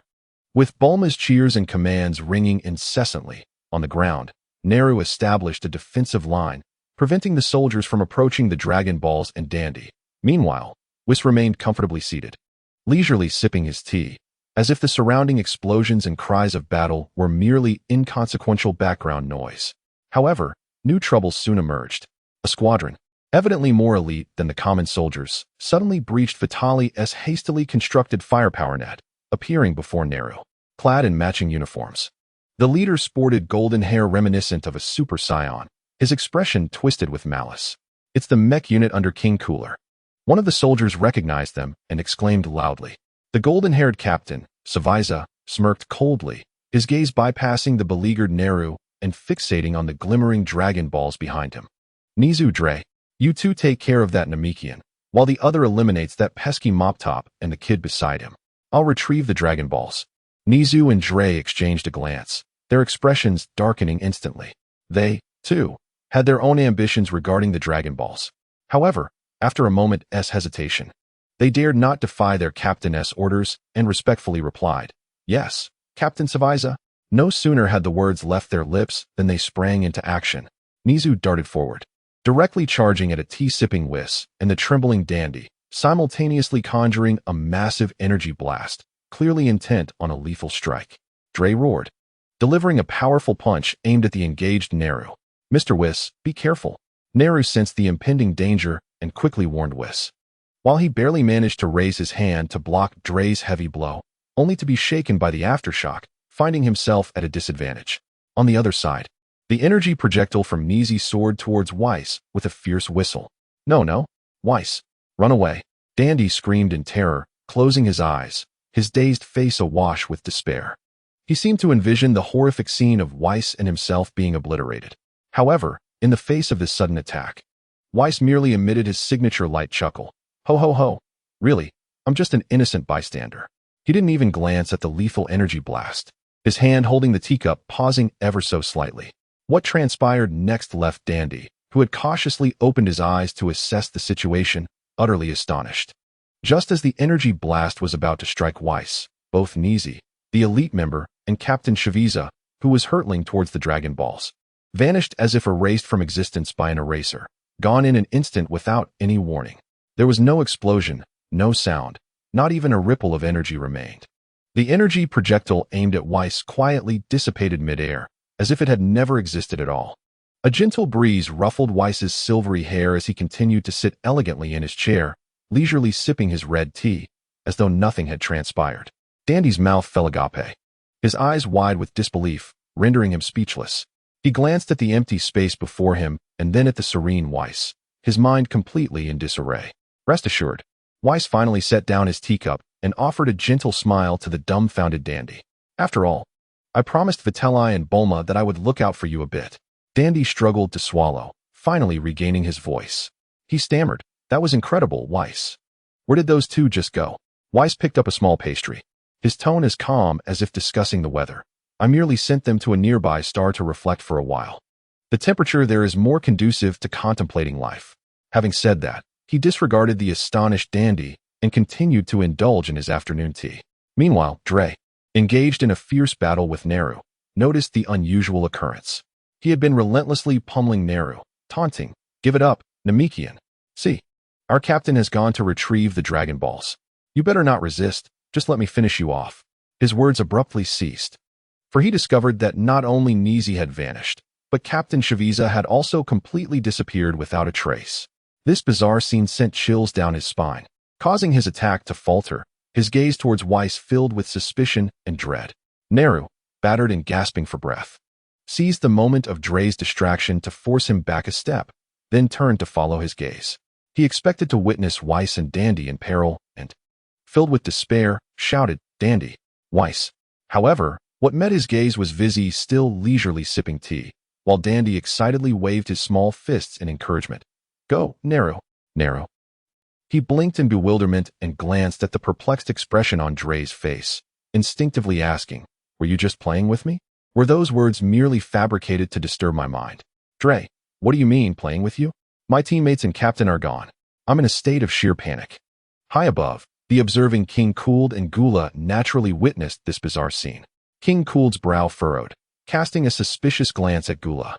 His eyes clearly conveyed, "Well, Gula, you speak of collaboration while secretly dispatching your elite subordinates to seize the Dragon Balls? Do you intend to monopolize them?" At that moment, Gula's expression was darker than ever. He was not only furious about his subordinates' actions being exposed by his father, but he was also shocked and enraged by the mysterious disappearance of the Frieza trio. In his scouter, aside from Naru, whose battle power registered at a commendable 100,000, the little brat Dandy's power was under 10, and the one who was still seated, sipping tea, displayed a battle power of 0. If he weren't still drinking tea, his scouter might have mistaken him for a corpse. With 3 targets of such abysmal strength, 2 of his most elite mech units had fallen at the first encounter, and the captain was missing. This was akin to having his face ground into the dirt. "A bunch of incompetent fools," Gula muttered under his breath, a flicker of shame and anger flashing in his eyes. Sensing his father King Cooled's increasingly suspicious and icy gaze, he realized he could no longer afford to wait. Taking advantage of King Cooled's focus being drawn to the battle between Frieza and the others, Gula's eyes glinted with malice as he abruptly dove downward, aiming directly for the Dragon Balls on the ground. King Cooled, still distracted by him, was taken aback and his face instantly contorted with rage. "Gula, how dare you!" He immediately erupted in fury, accelerating to pursue him. Just as Gula's hand was about to touch the Dragon Balls, King Cooled did not hesitate to unleash his signature move, the Orbital Destruction Cannon. A robust beam of purple energy hurtled toward Gula's back. Gula sensed the terrifying energy approaching from behind and was forced to abandon the Dragon Balls, swiftly turning to cross his arms in defense. Boom! A violent explosion erupted in the air, sending Gula hurtling backward for over 100 meters before he regained his footing, with fine cracks appearing on the skin of his arms. He slowly lowered his arms, casting a gloomy gaze toward the approaching King Cooled, the facade on his face instantly torn away, revealing only a chilling intent to kill. What does father mean by this? To sneak attack his own son from behind? King Cooled hovered in midair, positioning himself between Gula and the Dragon Balls. His anger quickly dissipated, reverting to a seemingly benevolent, yet hypocritical smile. "Gula, my good son, do not misunderstand. Father is merely concerned for you. This wondrous artifact, capable of fulfilling any desire, poses a grave danger to you. You are still too young to wield it wisely and risk losing yourself in its allure. Perhaps it would be wiser to have your father safeguard it for you." His words, though wrapped in a veneer of nobility, seemed to resonate with an overwhelming concern for your well-being. "Safeguard it for me?" Gula scoffed, as if he had just heard the most absurd joke, a cold, derisive laugh escaping his lips. Father, do you think I am as foolish as that imbecile Frieza? Would you truly relinquish the meat that is already in your mouth?" King Cooled's smile faltered slightly, his gaze sharpening with intensity. "Gula, mind your tone." "My tone?" The malevolence etched on Gula's face deepened. "It seems you have grown senile. Father, still yearning to control us as you did in our youth. This Dragon Ball shall be mine today." As his words faded, an overwhelming aura erupted from Gula, silencing any further discourse. He lunged at King Cooled with lethal intent, striking without hesitation. King Cooled's expression darkened, shedding any pretense as he bellowed, "You wretched son!" He too, fueled by fury, surged forward to meet him. The father and son of the Ice Demon clan, driven by the temptation of the Dragon Ball, instantly turned against one another, igniting a fierce internal conflict in the skies of Namek. The explosive sounds of their energy clashes resonated throughout the heavens. Meanwhile, Frieza, caught in a precarious situation as he was toyed with by Goku and Vegeta. Watched in disbelief as his father and brother not only failed to assist him, but instead turned against one another in their quest for the Dragon Ball. This infuriated him to the brink of spewing blood. These two fools. Frieza's mind roared in anguish, the weight of humiliation and anxiety crashing over him. If this continued, not only would he be unable to realize his desire for growth, but he might also fail to even catch a glimpse of the Dragon Ball. All while being exhausted by these two Saiyans. Observing the relentless assault from Goku and Vegeta, particularly from the formidable Super Saiyan Vegeta, whose battle prowess was unfathomable, Frieza finally resolved to act. You wretched wild monkeys. Frieza abruptly retreated a distance, temporarily escaping the fray, his expression contorting into a mask of extreme rage. Surely you do not believe that I, Frieza, am no match for you. Ha ha. Now prepare to witness my true, 100% power. Accompanied by his maniacal laughter, Frieza's already formidable final form underwent a subtle transformation. A colossal purple aura surged into the sky, his muscles inflated like a balloon, veins protruding. His physique seemingly expanding, radiating an even more terrifying and brutal presence than before. Ha ha ha. This is my 100% state. My battle power now exceeds 12 million points. You two insignificant Saiyans truly believe you can prevail? Are you ready to perish in despair? Ha ha ha. The sheer force of his aura erupted outward in a shockwave, even causing Gula and King Cooled, engaged in their own battle in the distance, to glance over instinctively. For the first time, Wukong heard the term battle power and curiously turned to Vegeta, asking, Hey, Vegeta, what is battle power? Is 80 million really impressive? Upon hearing this, Vegeta scoffed derisively, too lazy to respond to Kakarot, the fool who steals kills. His emerald eyes fixated on the surging energy of Frieza as he proudly declared, Hmph. A mere 80 million in battle power dares to act cocky in front of me. Vegeta, listen well, Frieza. My current battle power is a staggering 200 million. Huh. To substantiate his claim, Vegeta's golden aura flared once more. Glowing with an even more resplendent brilliance, the overwhelming energy waves distorting the clouds above.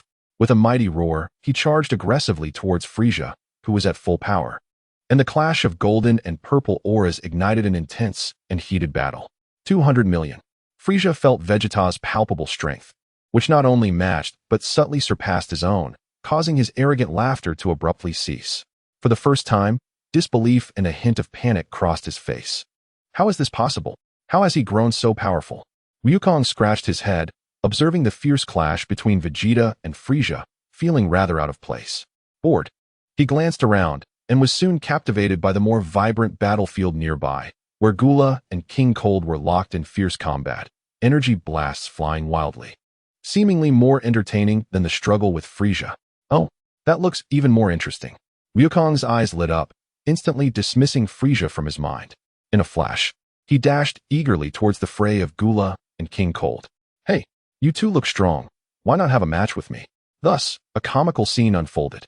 Wukong's entrance not only failed to halt Gula and King Cold, but instead made their father-son conflict more chaotic and bizarre. Initially, King Cold and Gula attempted to team up to eliminate the suddenly intruding Saiyan, but their mutual suspicion led to caution, each wary of the other's treachery.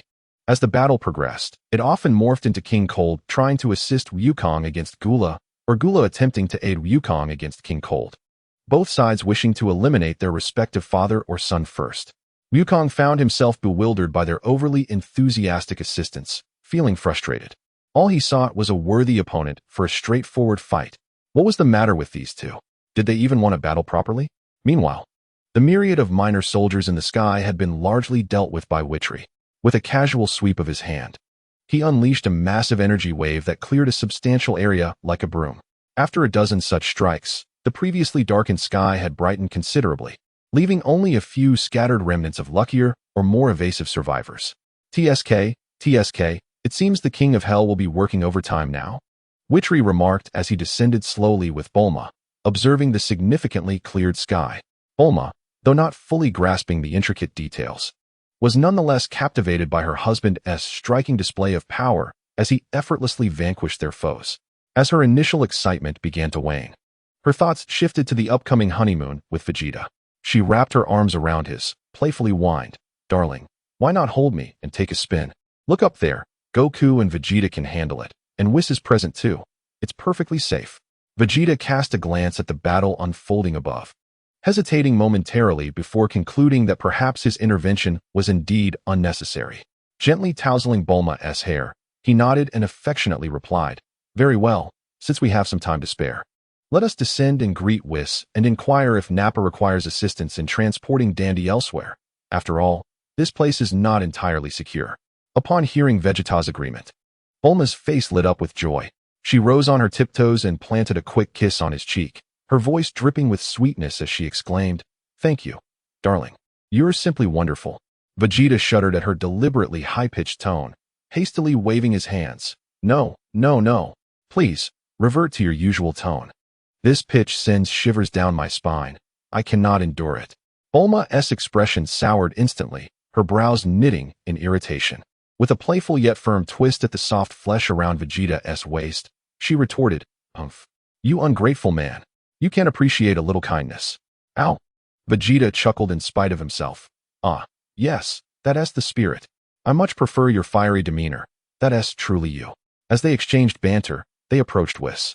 Vegeta effortlessly dispatched Nappa's adversary with a ki blast, then casually sipped from a slightly cooled cup of red tea on the table. Observing the chaotic yet endearing father-son showdown above, a curious expression graced Vegeta's face. Bulma, brimming with intrigue, turned to Whis and inquired, pointing towards the sky, Whis, what is going on between those two? Aren't they on the same side? Why are they battling each other so fiercely?" Whis, thoroughly entertained, covered his mouth and let out a light chuckle. He leaned closer to Bulma as if sharing an amusing secret. "Ah, dear Bulma. You might not grasp this yet. Such is the allure of treasure," he leisurely explained. Both of them evidently believe that the Dragon Balls rightfully belong to them, convinced they alone are deserving. Hence, they have opted to resolve the matter of ownership amongst themselves. As for Goku, well, he serves as a catalyst, perhaps. Bulma's eyes sparkled with excitement at the unfolding drama. This kind of high-stakes family feud was her absolute favorite. She eagerly produced a bag of sunflower seeds from seemingly nowhere, handing a handful to Vegeta before cracking some open herself, commenting animatedly, "Wow, King Cold's move is ruthless. He's utilizing a ki blast while Goku attacks. And look at Gula. He's going for King Cold's eyes while he's distracted by Goku. Alas, Wukong has been unceremoniously knocked down." Vitri, listening to Whis' explanation and Bulma's live commentary while observing the absurd battle unfolding in the sky, couldn't help but chuckle softly, muttering, "How utterly ridiculous. This is a grand display of familial folly. It seems there is no escaping this spectacle for now. This dramatic family conflict is far more entertaining than a mere tour of alien worlds." Without hesitation, Vitri pulled Bulma into his embrace, both of them riveted by the unfolding drama. The couple, accompanied by an angel, leisurely observed the fierce internal strife of the Frost Demon family, occasionally offering their commentary. Of course, they had completely forgotten their earlier intention to send Dondi away. Meanwhile, Nelu, who had been summoned by Dondi for treatment, looked on at the trio engrossed in their spectator role while glancing at the fierce father-son battle above, his mind filled with bewildering questions. These individuals are truly peculiar. Chapter 41. The Curtain Falls. I have a very alluring swimsuit. The battle on Namek continued to rage. Yet the focus of the scene was entirely on the bizarre father-son conflict. Vitri, Bulma, and Whis sat side by side, munching on sunflower seeds provided by Bulma and sipping the red tea graciously sponsored by Whis, thoroughly entertained by the antics of King Cooler and Gula as they simultaneously attacked each other while attempting to assist Wukong in his efforts against them. Wukong, bewildered by their fervent assistance, scratched his head in frustration. All he desired was a worthy opponent for a proper fight, but it seemed an insurmountable challenge. Were these two even truly fighting? "Hey, you two." Wukong could no longer contain himself, leaping back from the fray, indignantly pointing at the two engaged in their familial antics. "If you keep this up, I shall take this seriously." However, King Cooler and Gula merely cast a fleeting glance in his direction before resuming their fierce assault on one another. Evidently consumed by the allure of the Dragon Balls and their accumulated grievances, completely disregarding the meddlesome Saiyan. How infuriating! Ignored by them, Wukong felt genuine anger bubbling within him. Taking a deep breath, his gaze sharpened. With a furious roar, a golden aura erupted from Wukong, akin to a volcanic eruption. His black hair transformed into a resplendent gold, standing on end, while his emerald eyes blazed with determination.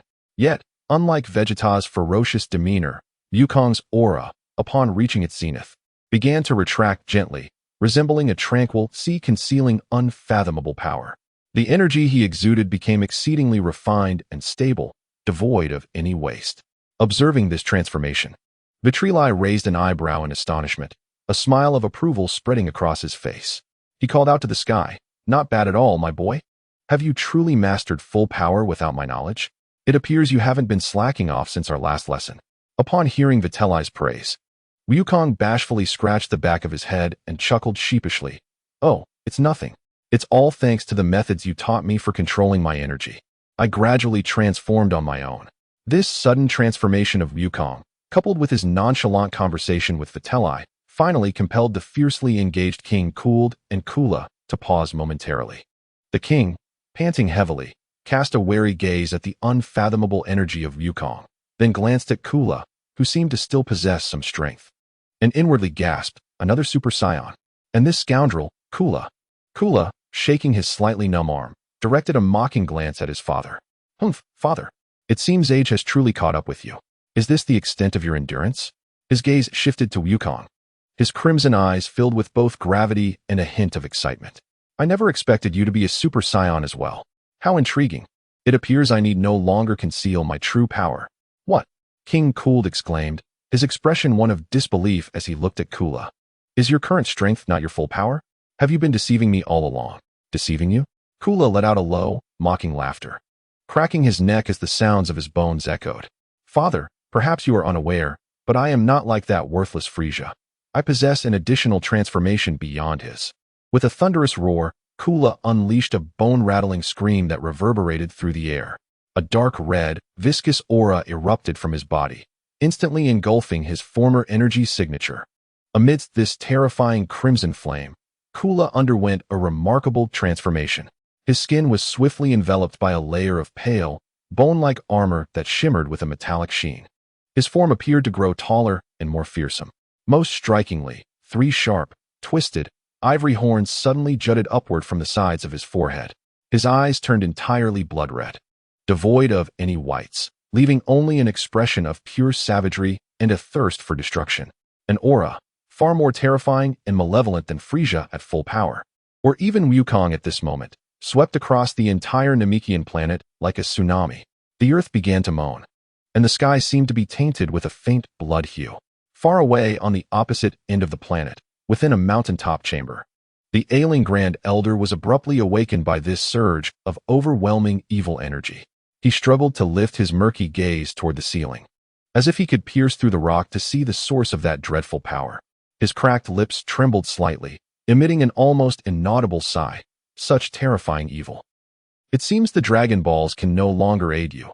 All that follows rests in your hands, Lord Destroyer." With those final words, the light in the Grand Elder's eyes faded completely. His head drooped feebly, his already fragile life force gradually extinguished, and his body began to stiffen. The mountain winds wailed as they swept through his vast conch-shell dwelling, leaving an eerie silence in their wake. The leader of Namek, the benevolent and wise elder, has departed from this distant battlefield, engulfed by a sinister aura. Almost simultaneously with the passing of the Grand Elder, the 7 Dragon Balls, resting at the feet of Whis, seemed to sense the creator's departure. Their once warm orange glow rapidly dimmed, as if bereft of life, their colors fading to a dull gray and coarse texture at a visible pace. Finally, with a faint cracking sound, they transformed into 7 inconspicuous grayish-white stones.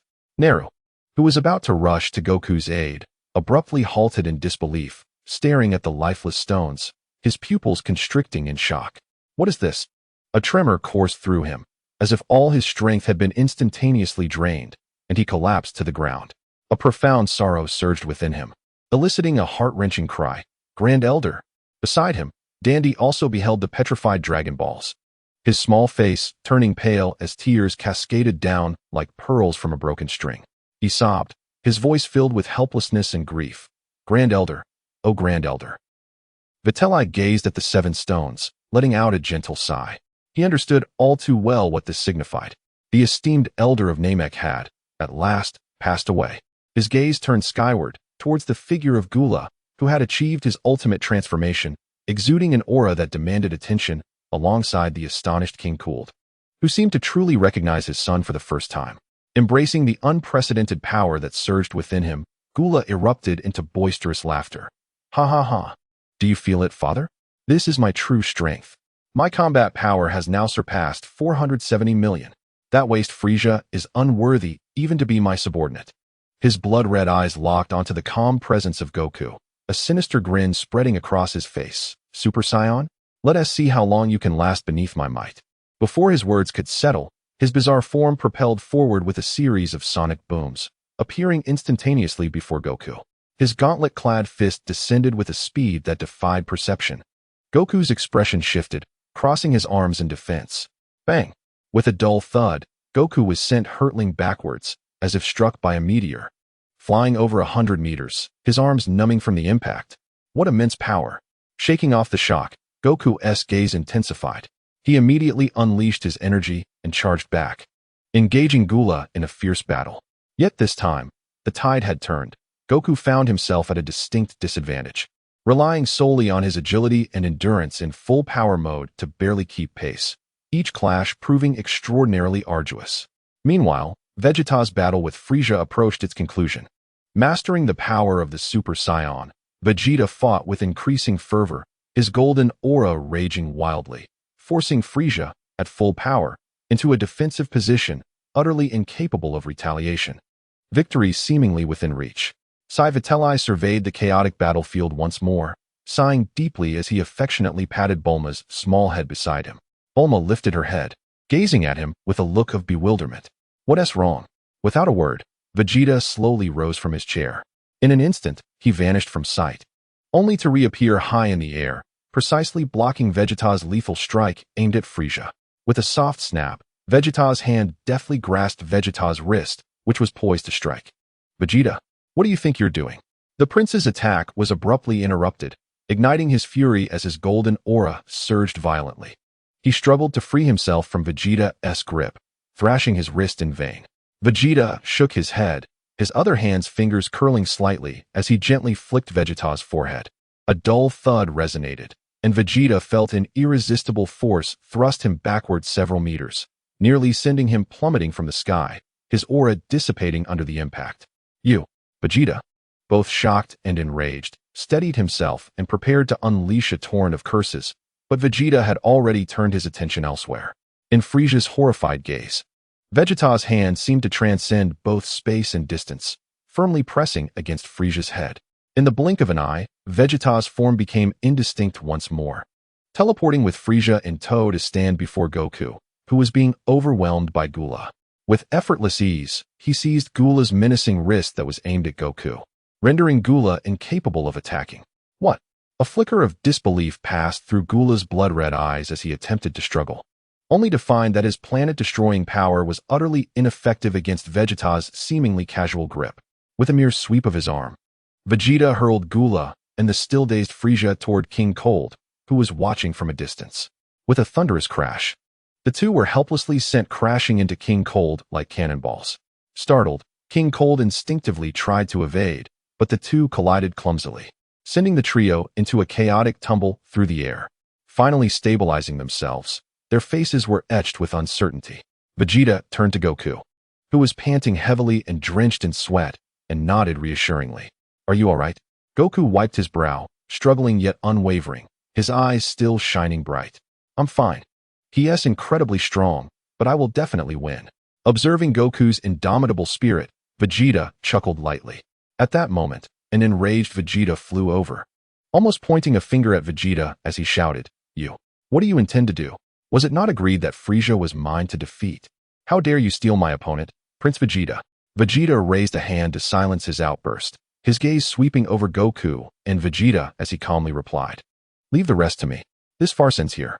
Why should it be left to you? Vegeta was nearly beside himself with rage, his golden aura erupting uncontrollably once more. Do you have any idea how long I have waited for this day? I am determined to personally eliminate that scoundrel Frieza. Goku scratched his head, Though not as fervent as Vegeta, he remarked, "Indeed, Vitri, although that cooler is formidable, I still wish to engage in battle with him once more." Vitri, observing the spirited enthusiasm of the two, smiled reassuringly. "Rest assured, there will be ample opportunities for you both to confront even stronger adversaries." His gaze then shifted towards the trembling trio of frozen demons in the distance, his expression subtly chilling. "I am not in the best of moods and desire to stretch my limbs." Ignoring Vegeta's fierce expression that seemed to warn of a confrontation over his kill, he turned to face Frieza, Cooler, and King Cold. Clearing his throat, his voice, though not loud, resonated clearly across the battlefield. "Hey, you three over there, pay attention." Frieza, Cooler, and King Cold simultaneously turned their attention to him, their eyes brimming with wariness, fury, and a hint of barely perceptible dread.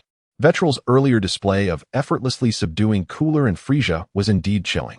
"My name is Vitri," he calmly introduced himself, currently regarded as an apprentice destroyer. The words apprentice destroyer struck Frieza like a thunderbolt, sending shockwaves through his very core. "What? A destroyer?" Frieza's complexion drained to a ghastly white, his body trembling uncontrollably. He abruptly glanced downward at the ever-elegant Whis, whose presence had long been buried in the recesses of his memory, now resurfacing as a figure of terror. No wonder that mop-headed individual seemed so familiar. He had once accompanied Lord Beerus. Frieza's voice, twisted by sheer terror, became shrill. A wave of panic washed over him like a bucket of cold water, leaving him chilled to the bone. The memory of how effortlessly Lord Beerus had vanquished him remained his greatest nightmare. And now, this individual before him was yet another destroyer. Yet he claimed to be an apprentice? While Cooler and King Cold may not possess Frieza's profound understanding of destroyers, witnessing Frieza's uncharacteristic panic, coupled with the intrinsic intimidation of the title itself, sent alarm bells ringing in their minds, rendering their expressions exceedingly grim. Vitri, undeterred by their astonishment, continued, "You three have rampaged across the universe, obliterating civilizations and trafficking in planets. Your sins are innumerable. Of course, these matters do not concern me. I am disinclined to involve myself."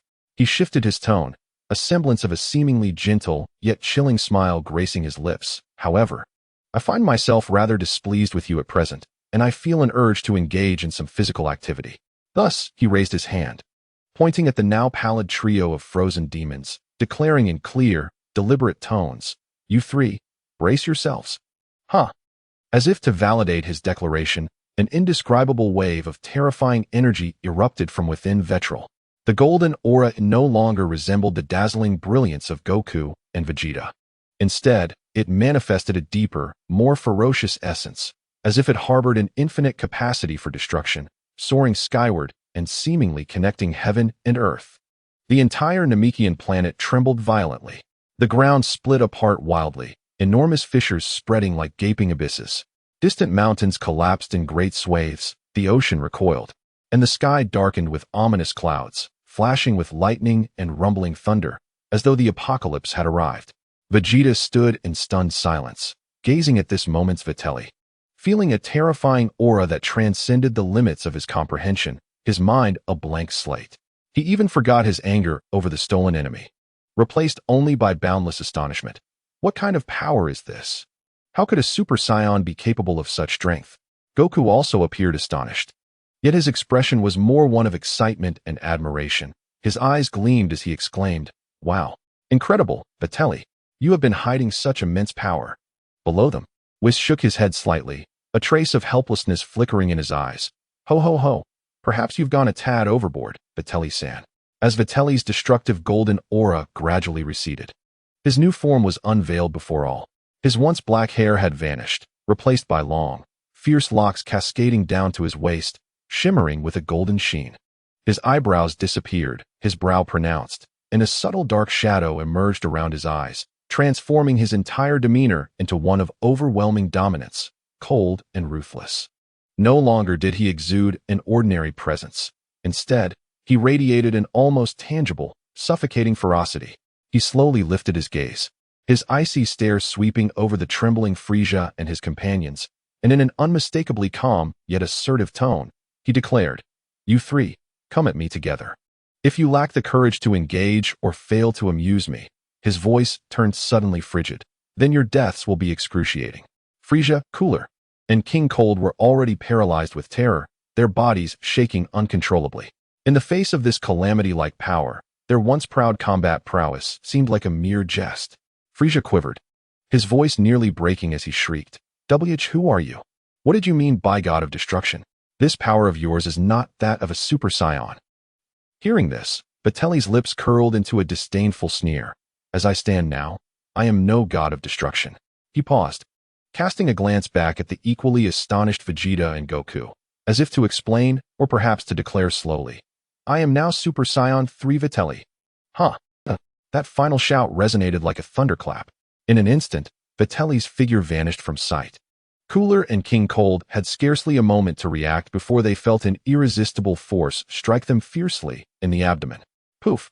The eyes of the two men bulged violently, blood gushing from their mouths like a fountain.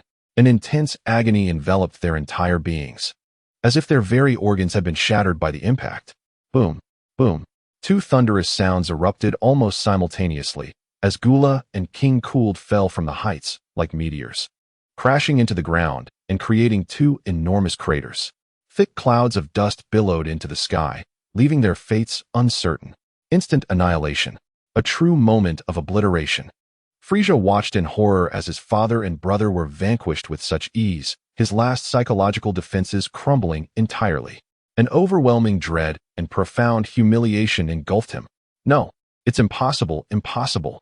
Frieza clutched his hair, emitting a frenzied scream filled with despair and resentment. Silence. Once again, those cursed Saiyans. You wretched, lowly apes. Why? Why must it always be you? The ultimate fear morphed into a frenzied desperation. A final flicker of madness ignited in Frieza's crimson eyes. He ceased to flee and instead gathered all his energy, charging recklessly towards Vitri. Let us descend into hell together. You wild monkey. Countless violet beams of death erupted from his hands like a torrential storm, while his other hand coalesced a colossal energy sphere, radiating an aura of extreme peril, capable of annihilating planets. The planet destruction bomb. He intended to obliterate the Namekians and take everyone down with him. Vitri observed the frenzied Frieza, effortlessly deflecting the incoming death beams, a sly smile emerging on his face. Oh, rather than choosing to escape, you charge towards me? He even leisurely crossed his arms, watching Frieza's desperate assault, feeling his villainous aura reach its zenith. However, just as Frieza was about to reach him, an unexpected turn of events occurred. From the depths of the crater below, Gula, who should have been gravely injured, silently appeared behind Vitri like a ghost. He too gathered the last remnants of his strength, a dark red aura mingled with blood raging fiercely. Now is the moment. Die for me. Annihilation Supernova? Gula unleashed his final roar, channeling all his energy in his ultimate form along with his life into a torrent of destruction, surging towards Vitri from behind. In front lay Frieza's all-out planet destruction bomb, while behind was Gula's life-consuming annihilation supernova. Two waves of terrifying energy, capable of obliterating Namek in an instant, converged upon Vitri from both directions, sealing off all avenues of escape. Vitri, be careful. Below, Bulma's face paled in terror, her heart racing. Goku and Vegeta widened their eyes, transfixed by the scene before them, both ready to intervene. In that critical moment, however, Vitri, at the center of the energy storm, suddenly began to laugh. In that fleeting moment when the cataclysmic energy was about to engulf him, a terrifying golden aura enveloped his figure, and his long hair receded like the tide, instantly reverting to his usual state of black hair and black eyes. He even found the leisure to smile at the despairing Frieza before him and the frenzied Cooler behind him, casually remarking, "You see, that transformation just now was merely for the sake of style. I thought it would be fun to try it out. I intend to deal with both of you." He slowly raised a hand, palm directed at the oncoming Frieza. Even without transforming, a single hand would suffice. A blinding flash of white light erupted. Buzz! There was no earth-shattering commotion, only an exceedingly condensed beam of pure white energy, imbued with unimaginable heat, shot forth from his palm like a sword. This beam of pure white energy effortlessly tore through Frieza's colossal planet-destroying attack. Amidst Frieza's desperate, unwilling, and incredulous screams, the torrent of white energy completely engulfed him. There was no explosion, no agonized cries. Frieza's form was instantaneously disassembled into the most fundamental particles of the universe under that extreme heat, vanishing without a trace. Yet the white beam did not cease. After obliterating Frieza, it traced a graceful arc in the air as if it possessed life. Precisely enveloping Cooler and the annihilating supernova he had unleashed in a moment of utter terror. No, Cooler could only muster a brief, desperate wail, his ultimate form, boasting a combat power exceeding 470 million, melted away silently before that pure white flash, leaving not even a trace of ash. In a mere few breaths, the tyrants of the North and South galaxies, Frieza and Cooler, two imperious cosmic sovereigns, were effortlessly transformed into cosmic dust by Vitri before the eyes of all present. The battlefield was immediately engulfed in a profound silence. Everyone was stunned by this understated yet profoundly shocking method of annihilation. It was not until a long while later that Vegeta was the first to regain his senses. He surged forward to stand before Vitri, his face flushed, veins bulging on his forehead, and nearly shouting on tiptoe, "Vitri, you bastard! How could you kill Frieza like that? That guy was my target. I, Prince Vegeta, am the one who should have slain him." Vitri regarded the enraged Vegeta without offering an explanation, merely smiling knowingly as he patted his shoulder. Then he turned his gaze to Goku beside him and deliberately raised his voice. "Goku, stop daydreaming. Isn't there still a King Cooler over there? Keep an eye on him. Don't let him escape." "Huh? Oh, right." Goku snapped back to reality, excitement surging at the thought of another formidable opponent. He rubbed his hands together, assuring, "Don't worry, Vitri. Leave it to me." Upon hearing this, Vegeta was momentarily stunned, but then he too quickly realized, that's right, King Cooler. He immediately cast aside his anger towards Vegeta, and a golden aura surged forth once more, propelling him like an arrow released from a bow towards King Cold, who had just emerged from the pit and was attempting to sneak away. He shouted at Goku, "Get lost, Kakarot. King Cold is mine. You shall not steal him from me." "No way. Vegeta sent me." Goku, with a cheerful grin, responded without hesitation, transforming into a Super Saiyan and giving chase as well. Just as King Cold regained his senses from the terrifying scene of destruction, he noticed two Super Saiyans advancing towards him like famished wolves, causing his spirit to plummet in dread, stripping him of any semblance of the cosmic tyrant's dignity. Wait, don't come any closer. Don't kill me," King Cold shouted in a panic, stumbling backward. "I can adopt you as my sons. I will grant you all of Frieza and Cooler's territories and wealth. We can share the entire universe. Just spare my life." However, in that moment, Goku and Vegeta had eyes only for their final adversary, oblivious to his pleas. Fearing the other would seize the opportunity first, they both unleashed their most formidable techniques simultaneously. Kamehameha, Goku, Final Flash, Vegeta, the two massive torrents of energy, one blue and the other yellow, collided like the judgment light of the underworld, instantly engulfing the King Cold, who was filled with despair and wails. As the brilliance waned, the last traces of King Cold vanished without a trace. The icy demon race, which had ravaged the universe, was utterly annihilated. At last, Planet Namek could finally embrace true peace. Nail led Den to Vegeta, Goku, and the others, overflowing with gratitude and repeatedly thanking them for the new dawn they had brought to Namek. Yet, Vegeta paid little mind to these sentiments. He turned and embraced Bulma, savoring the warmth that followed the fierce battle. Snuggled in his arms, Bulma recalled the harrowing moments and couldn't suppress her lingering fear. She playfully punched his chest, chiding, "You scared me to death just now. Why did you suddenly revert from your transformation? Isn't that form supposed to enhance your strength? It was so dangerous." Vegeta chuckled as he held her hand, softly reassuring her, "Do not worry. Even without transformation, dealing with them is merely a matter of moving my fingers. Your husband is indeed a formidable god of destruction." "Hmph." Always boasting, Bulma shot him a playful glare. But couldn't help the smile that crept onto her lips as she added, "Apprentice." "Ha." Vegeta laughed heartily. "An apprentice is still a god of destruction. It's all Beerus's fault for not retiring. Next time, I shall have Whis persuade him to step down sooner." Hearing this, Whis covered his mouth and chuckled softly. "Ho ho ho, why doesn't Lord Vegeta simply inquire of Lord Beerus himself? You could challenge him directly next time. If you win, I am sure Lord Beerus would be delighted to pass on his title." Vegeta recoiled slightly.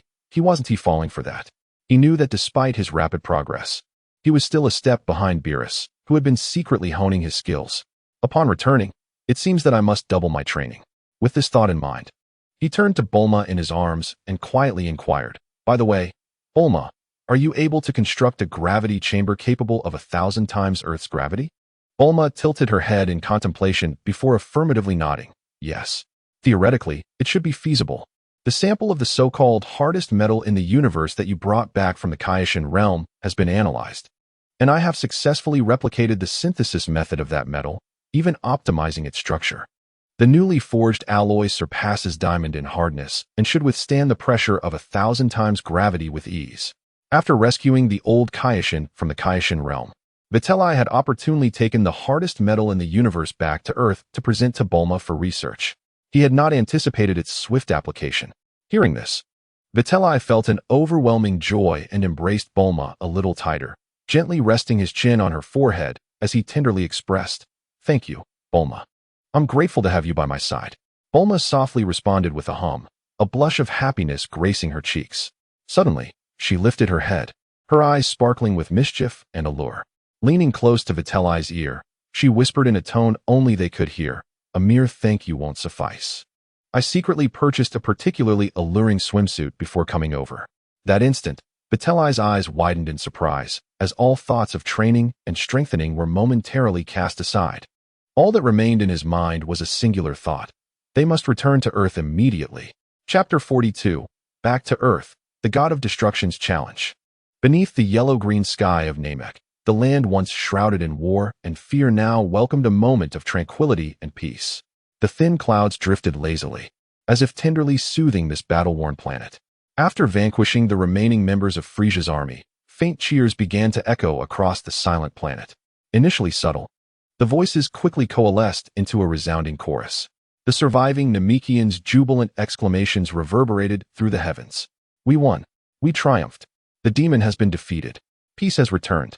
Countless Namekians, having survived the ordeal, emerged from their hiding places, gazing up at the divine figures in the sky, their green faces radiating indescribable excitement and gratitude. They fervently waved their arms, expressing their elation in the unique manner of their kind. Children were lifted high by their parents, their laughter ringing out in joyous delight. As the shadows of war were thoroughly dispelled in that moment, Nail and Din soared to Vitri and Goku's side. The strongest warrior of Namek now shimmered with tears of joy, bowing deeply to the three, his voice tinged with emotion. "Thank you immensely. I am truly grateful. Without you, our home, Namek, would have been utterly lost." Dandy, imitating the solemnity of those around him, bowed deeply to Witley and the others, his small head nearly touching his knees. With a voice tinged with emotion yet resoundingly loud, he exclaimed, "Thank you so very much." Soon, more rescued Namekians gathered around, encircling them.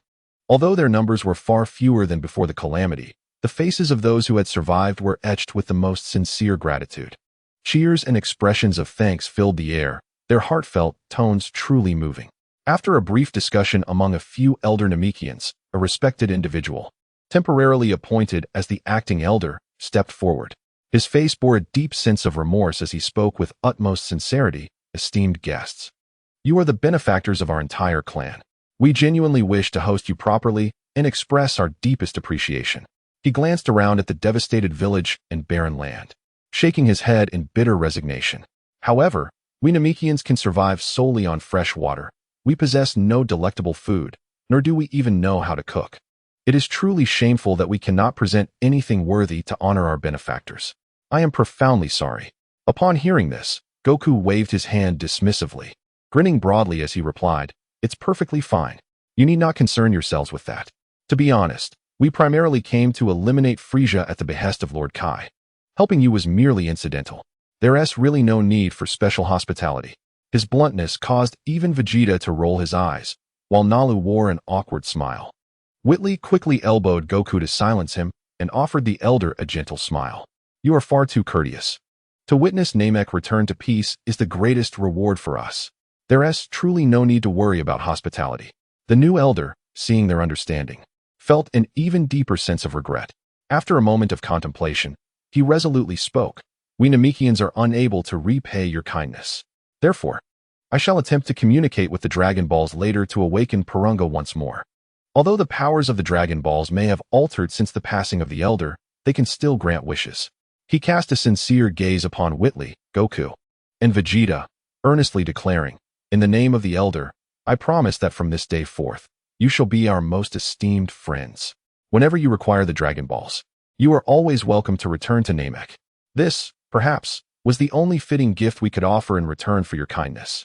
This time, no one refused. After all, the Dragon Balls of Namek held immense power, and who could say when they might need it in the future? Witley nodded on behalf of everyone, stating earnestly, "Thank you very much. This gift is truly precious, and we accept it. We may indeed trouble you in the future."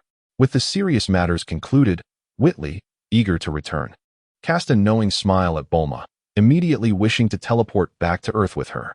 Indeed, it bears no relation whatsoever to the alluring swimsuit that Bulma had discreetly mentioned. Not even a hint of connection. Vitali nodded vigorously in his mind, attempting to convince himself. He cleared his throat, striving to maintain a serious expression, as if to convey that he simply missed home. However, just before departing, he suddenly recalled something and turned to Goku, who was rubbing his belly, clearly reminiscing about Earth's cuisine. "Hey, Goku," Vitali began, "would you be interested in learning a technique akin to instant transmission? The kind that allows one to teleport from one location to a distant place in an instant?" Upon hearing this, Goku's eyes sparkled with intense excitement, his head nodding enthusiastically like a chick pecking at grains. Yes, of course, I want to learn. Vitali, will you teach me? That technique sounds incredibly convenient." Vitali could not help but chuckle at Goku's enthusiasm, then glanced at Vegeta, who was feigning indifference but was evidently eavesdropping. "And you, Vegeta? Would you like to learn as well?" Vegeta immediately huffed, raising his chin high in the air, and with a proud demeanor, he retorted, "Hmph. Such trivial tricks are beneath me. A Saiyan does not require such shortcuts." He would never admit to the fleeting moment of desire he had just experienced. Vitali shrugged nonchalantly and turned back to Goku to explain, "Teaching you is not an issue, but my instant transmission is rather unique. It was a wish I made directly to the dragon, so I only know how to use it, not how to teach it to others. I'm at a loss as to where to begin." "Oh, is that so?" Goku's expression fell instantly, revealing his disappointment. However, Vitali continued, shifting his gaze to Whis. "I can request Whis to take you to a place called Yardrat. The inhabitants there excel in various extraordinary techniques, and their planet is quite renowned in the universe, making it an ideal place for you to learn." Goku's eyes widened in astonishment. "Wait, we have to go to another planet?" Vitali nodded affirmatively. "Indeed. Moreover, I've heard that aside from instant transmission, Yardrat boasts numerous other incredible techniques. For instance, there is one known as the fusion technique, which allows two individuals to merge through specific dance steps, transforming into a completely new and more powerful warrior. The strength gained is not merely a sum of the parts." He deliberately paused, observing Goku's eyes gradually lighting up once more, and with a mischievous smile, he added, "What do you think? Does it intrigue you? Of course, if you prefer not to journey so far, we can always return to Earth directly, and you could collect the Dragon Balls there to wish for the ability to learn. Although that would be a bit cumbersome." Goku stroked his chin, deep in thought, while Vegeta, too, was keen to hear Goku's decision. Vitali had assumed that this fellow had matured and would at least weigh the pros and cons. To his surprise, after a lengthy contemplation, Goku finally looked up with utmost seriousness, clutching his rumbling belly, and said, "Well, going to another planet to learn doesn't bother me, but I'm really hungry right now. Can we go back to Earth for a meal first?" Vitali nearly choked on his laughter. Beside him, Vegeta stumbled slightly, nearly losing his aloof demeanor. Videl, in exasperation, retrieved a small pouch of senza beans from his pocket and thrust it into Goku's hands, exclaiming, "Eat this. It will stave off hunger. Once you're done, leave at once." Without waiting for Goku to voice any of his outrageous proclamations, he pushed him directly in front of Whis. "Whis, I implore you, take this fellow to Yardrat," Videl instructed, then turned to Goku, who was preparing to consume the senza beans. "Once you arrive, focus on your studies. If you wish to return to Earth afterward, simply call out Whis's name, and he will come for you." Whis wore his customary smile and appeared about to speak, but Videl promptly raised a hand to interrupt him. "Enough. I know what you're thinking. A lavish seafood feast, all you can eat. What do you say?" Whis smiled, gracefully nodded in agreement, then shook his head. Videl's lips twitched. Was he really trying to up the ante? Nevertheless, he relented, knowing he needed Whis's assistance. How about an exquisite roast beef banquet as well? Videl gritted his teeth and added. Bulma, enjoying the unfolding drama, chimed in with a grin. That sounds splendid. Especially with no rice or starchy sides. Just meat to your heart's content. She was well aware of Whis' penchant for Earth's culinary delights. Satisfied, Whis nodded and chuckled softly. The deal is struck. Now, Goku, let us depart. Wait, wait, Goku exclaimed, jumping up and down, saliva pooling as he shouted. Videl, Bulma, I want to eat too. I want seafood and beef. Take me with you. Videl, unfazed, wrapped an arm around Bulma's waist while his other hand rested naturally on Vegeta's shoulder, who was visibly perturbed by Kakarot's impending power-up, his face betraying a desire to join, but lacking the courage to voice it. Let us go. Back home, Videl declared. And before his words finished echoing, with a thought, the three of them vanished from Namek without a trace. Why didn't you take me? Goku's lament echoed through the skies of Namek. I love meat too. Whis comforted him with a smile. No need to fret, Goku. We shall first head to Yardrat. Once you have mastered your studies, you can certainly visit Videl's home and indulge in a feast as well. As he spoke, he lightly tapped his staff, and a kaleidoscope of colors enveloped him and Goku before they soared into the vast cosmos, disappearing from sight. On the spot, Nail observed the disappearing figures with a hint of regret. He had hoped to engage in some friendly sparring with Goku and the others once matters concluded. But it seemed that opportunity would have to wait for another time. Back on Earth, at Capsule Corporation in West City, the familiar courtyard and home welcomed them. Having returned from the ravaged landscapes of Namek, the group found Earth's air to be refreshingly sweet. Ah, home is truly the most comforting place, Bulma exclaimed, stretching her arms wide, reveling in the familiar atmosphere. Videl too exhaled a sigh of relief. Although the battle on Namek was not particularly strenuous for him, he felt a certain mental fatigue. All he desired was to indulge in a hot shower to wash away the non-existent dust clinging to him, and then engage in some delightful domestic activities with his charming girlfriend. Just as he was about to step inside, he noticed Bulma standing to the side, gazing at him with a knowing expression, her laughter ringing softly in the air. With a flush of embarrassment, Vegeta shot her an irritated glare, but soon regained his resolve. He swiftly approached her, lifting Bulma off the ground with ease. Hey, what are you doing? Bulma exclaimed, instinctively wrapping her arms around his neck. Just doing. Vegeta grinned, revealing a dazzling smile, and rushed into the house. Come on, let us shower together. Save water, save the planet. Bulma's face turned a deep crimson as she playfully pounded his shoulder in annoyance. You pervert. Put me down. What if my parents see us? What is there to fear? We're practically an old married couple. Vegeta replied nonchalantly, carrying the giggling Bulma as they swiftly disappeared down the corridor. Left alone in the yard, Vegeta felt a wave of confusion wash over him. He watched the direction in which they had departed, a twitch forming at the corner of his mouth as a frown creased his forehead. Hmph, those two shameless fools, he muttered under his breath. Initially planning to join them for a meal, he soon found himself unable to remain any longer. With a huff, he unleashed an aura of irritation and soared away from Capsule Corporation, presumably retreating to some secluded locale to either continue his training or brood in silence. Since returning from Namek, Vegeta's life seemed to have resumed its previous rhythm, albeit with slight deviations. Each morning, he dedicated time to meditation, reflecting on his own state of being, maintaining harmony with the universe.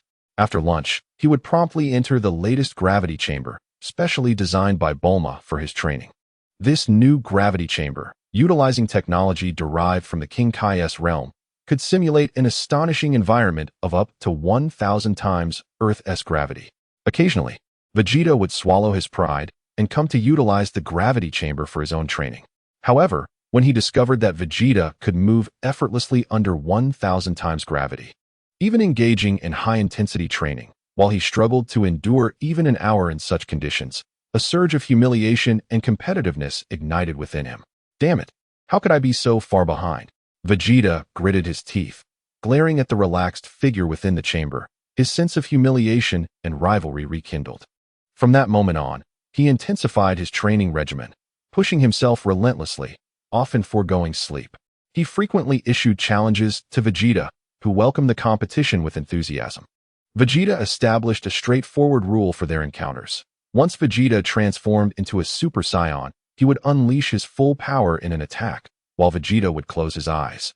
relying solely on his instincts and perception to evade the assaults. As long as Vegeta can make Whis' foot move even a single step within the time frame of his transformation, he shall be deemed the victor. Conversely, if Whis remains utterly unmoved once the transformation concludes, then the victory belongs to Whis. The wager is set. Should Whis prevail, Vegeta must begrudgingly serve a day as a courier in the logistics department of Capsule Corp. With his remarkable speed, he could deliver every package on Earth within mere minutes. Should Vegeta win, Whis would treat him to a feast, ensuring he eats to the point of bursting. The proud Prince Vegeta could hardly tolerate such disdain, where he was not permitted a single step, and he angrily accepted the challenge on the spot. In the days that followed, he challenged Whis multiple times, nearly every day.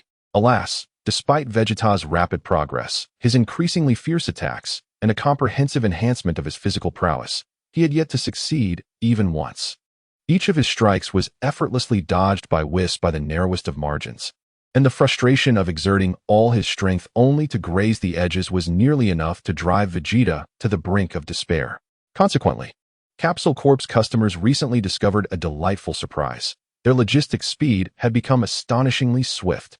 Often, mere moments after placing an order, a short courier clad in battle attire, bearing an expression as sour as if owed millions, would audibly slam a package at their doorstep before vanishing in an instant.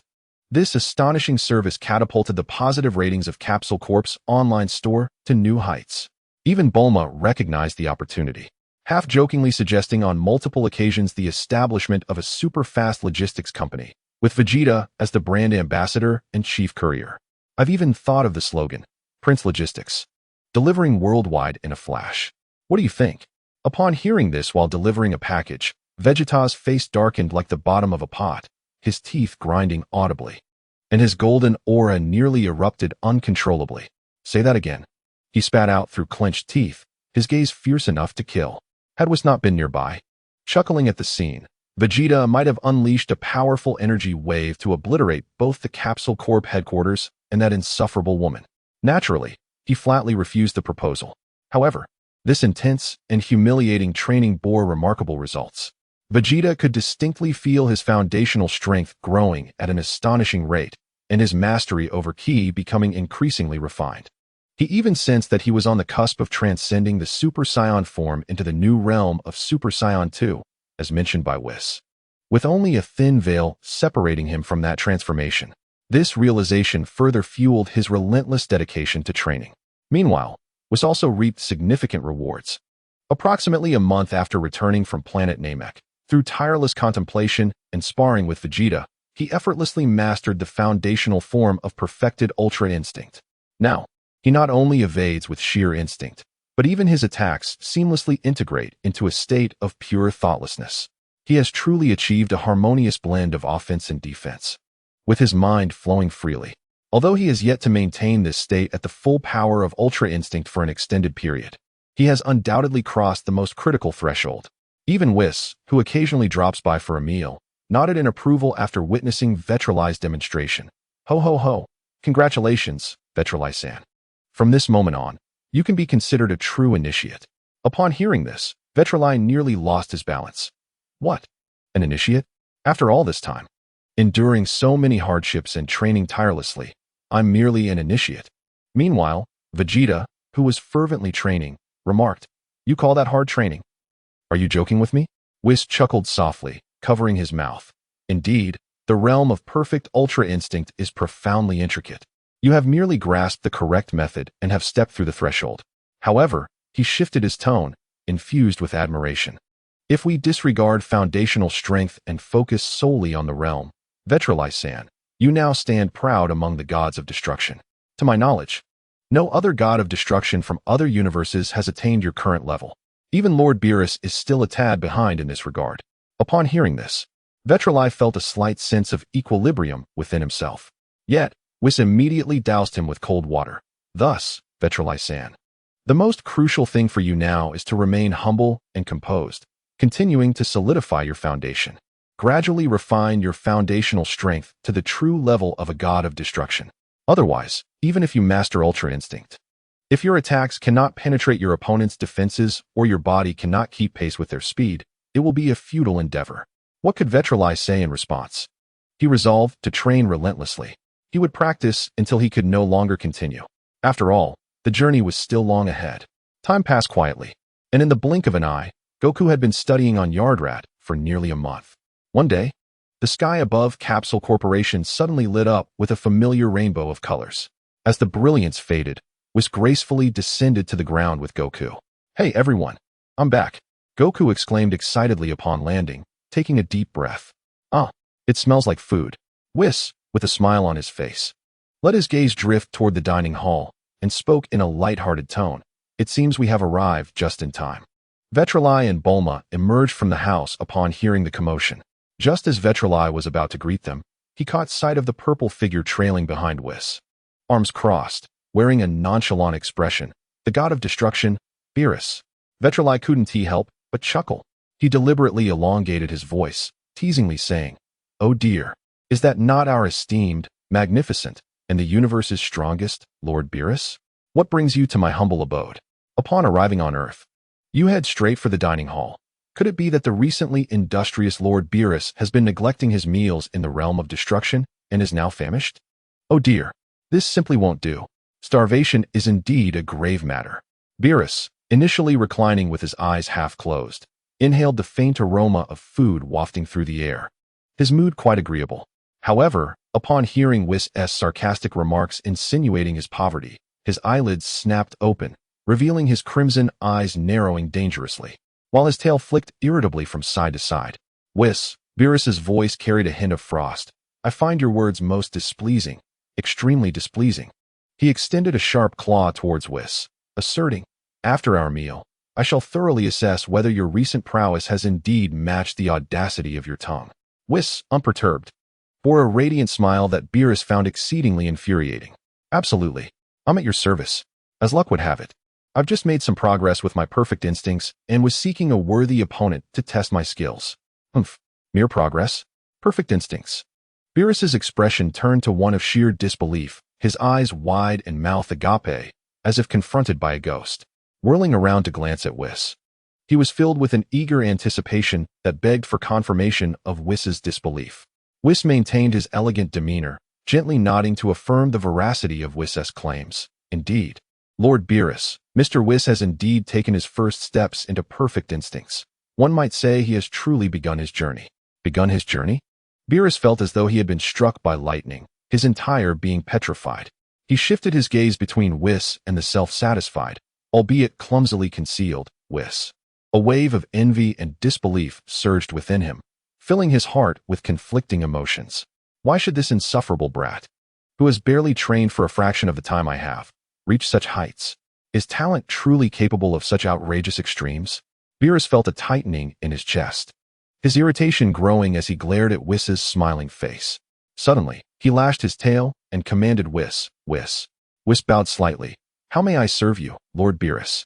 Beerus pointed at Whis, his tone infused with palpable dissatisfaction and a fiery battle spirit. "After we finish our meal, open the void.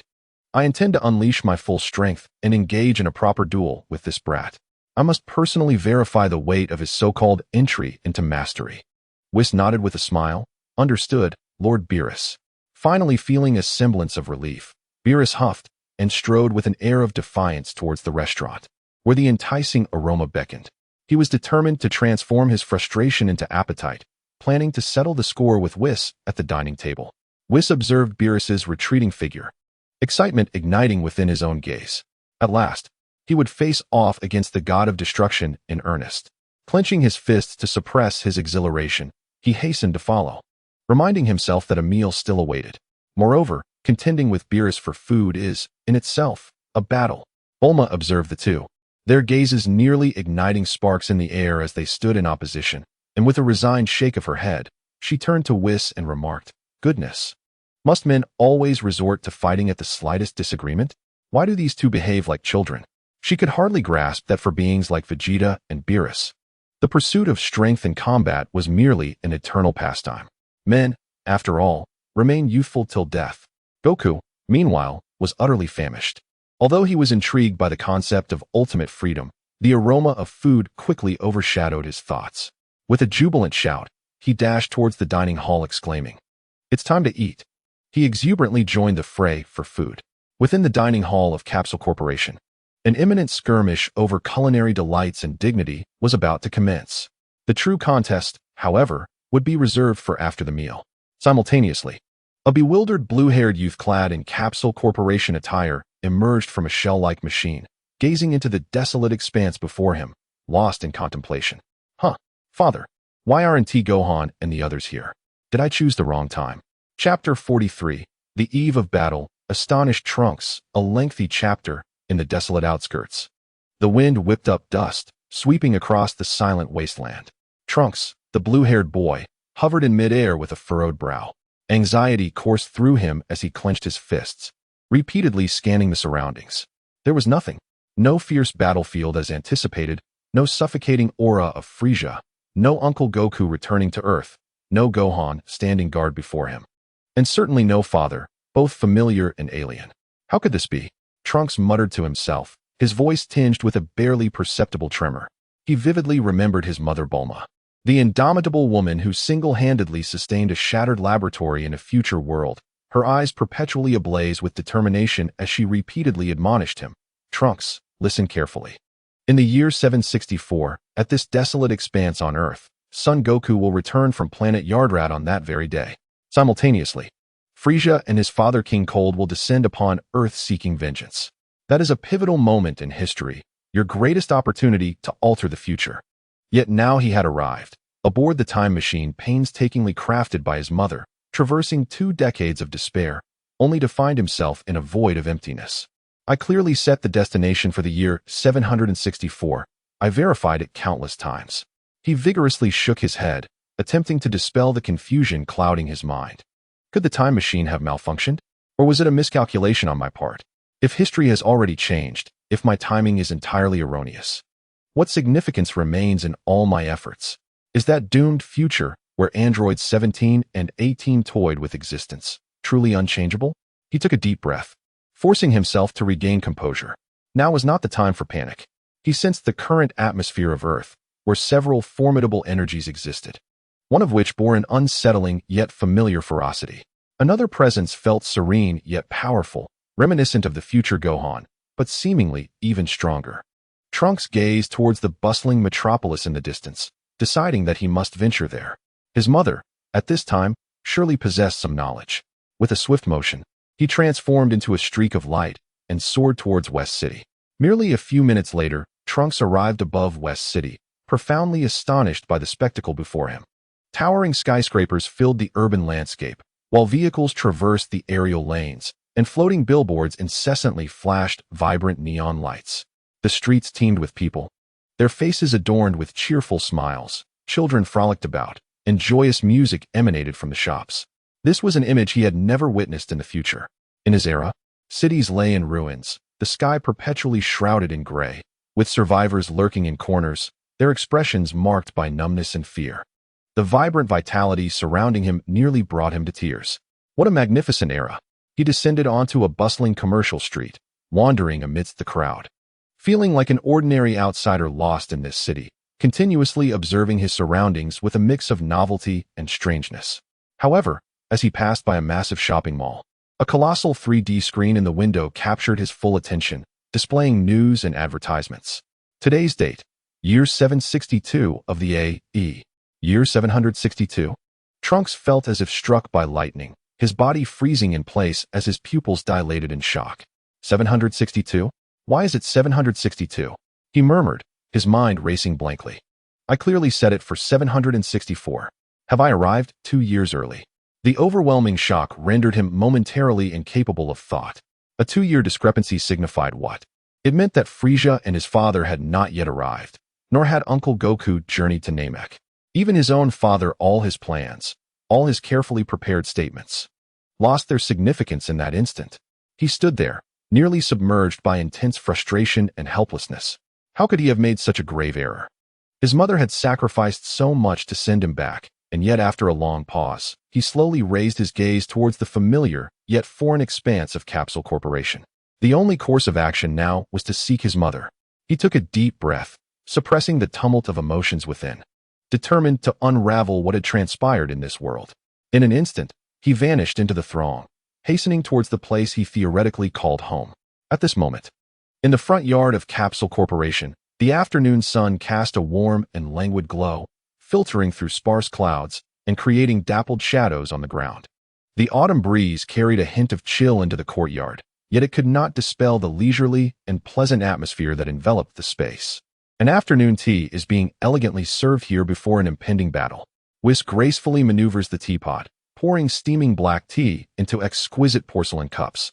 The aroma of the tea mingles with the sweet fragrance of pastries, enveloping the air in a captivating embrace that is utterly intoxicating. Oh, savoring tea after a hearty meal truly exemplifies the perfect life, Whis remarked with a contented squint. Following a cordial discussion between Vegeta and Beerus, their duel has been scheduled for the time just before dinner. In Vegeta's own words, exercising on a full stomach is detrimental to digestion. Besides, finishing the match in the afternoon allows for a seamless transition to dinner. How splendid! Although Beerus felt a twinge of impatience, he relented with a huff, charmed by the delicate pastries and the perfectly brewed tea prepared by Whis. At that moment, he reclined in a specially designed, oversized armchair, sipping his tea in small sips, his tail gently swaying, radiating satisfaction. Meanwhile, Goku appeared restless. He had little patience for the art of tea drinking, his mind preoccupied with the anticipated showdown between Vegeta and Beerus. He lifted the cup of tea Whis had poured for him, imitating the others, and took a large gulp, only to scrunch his face in distaste. Pooh, what a peculiar flavor. This is utterly unpalatable. He stuck out his tongue and pushed the cup away in disdain.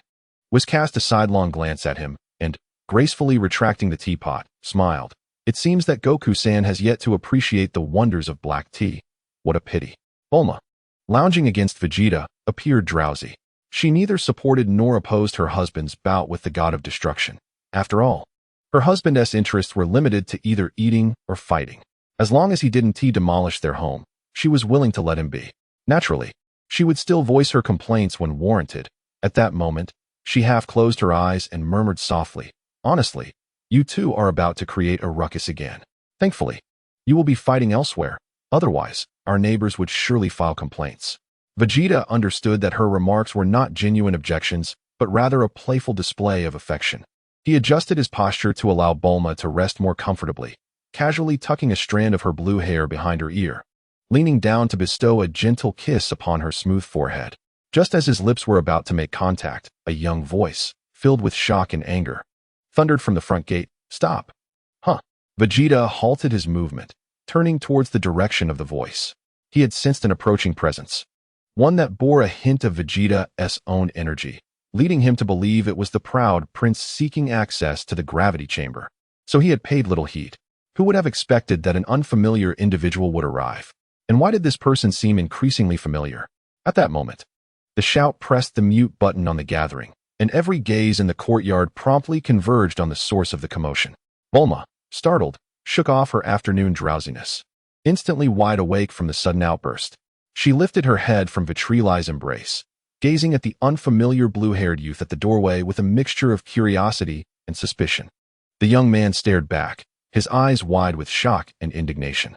With a sigh, Bulma rose and took a few steps forward, her face reflecting a guarded inquisitiveness as she inquired, "Who are you? What brings you here? How do you know the code to my front door?"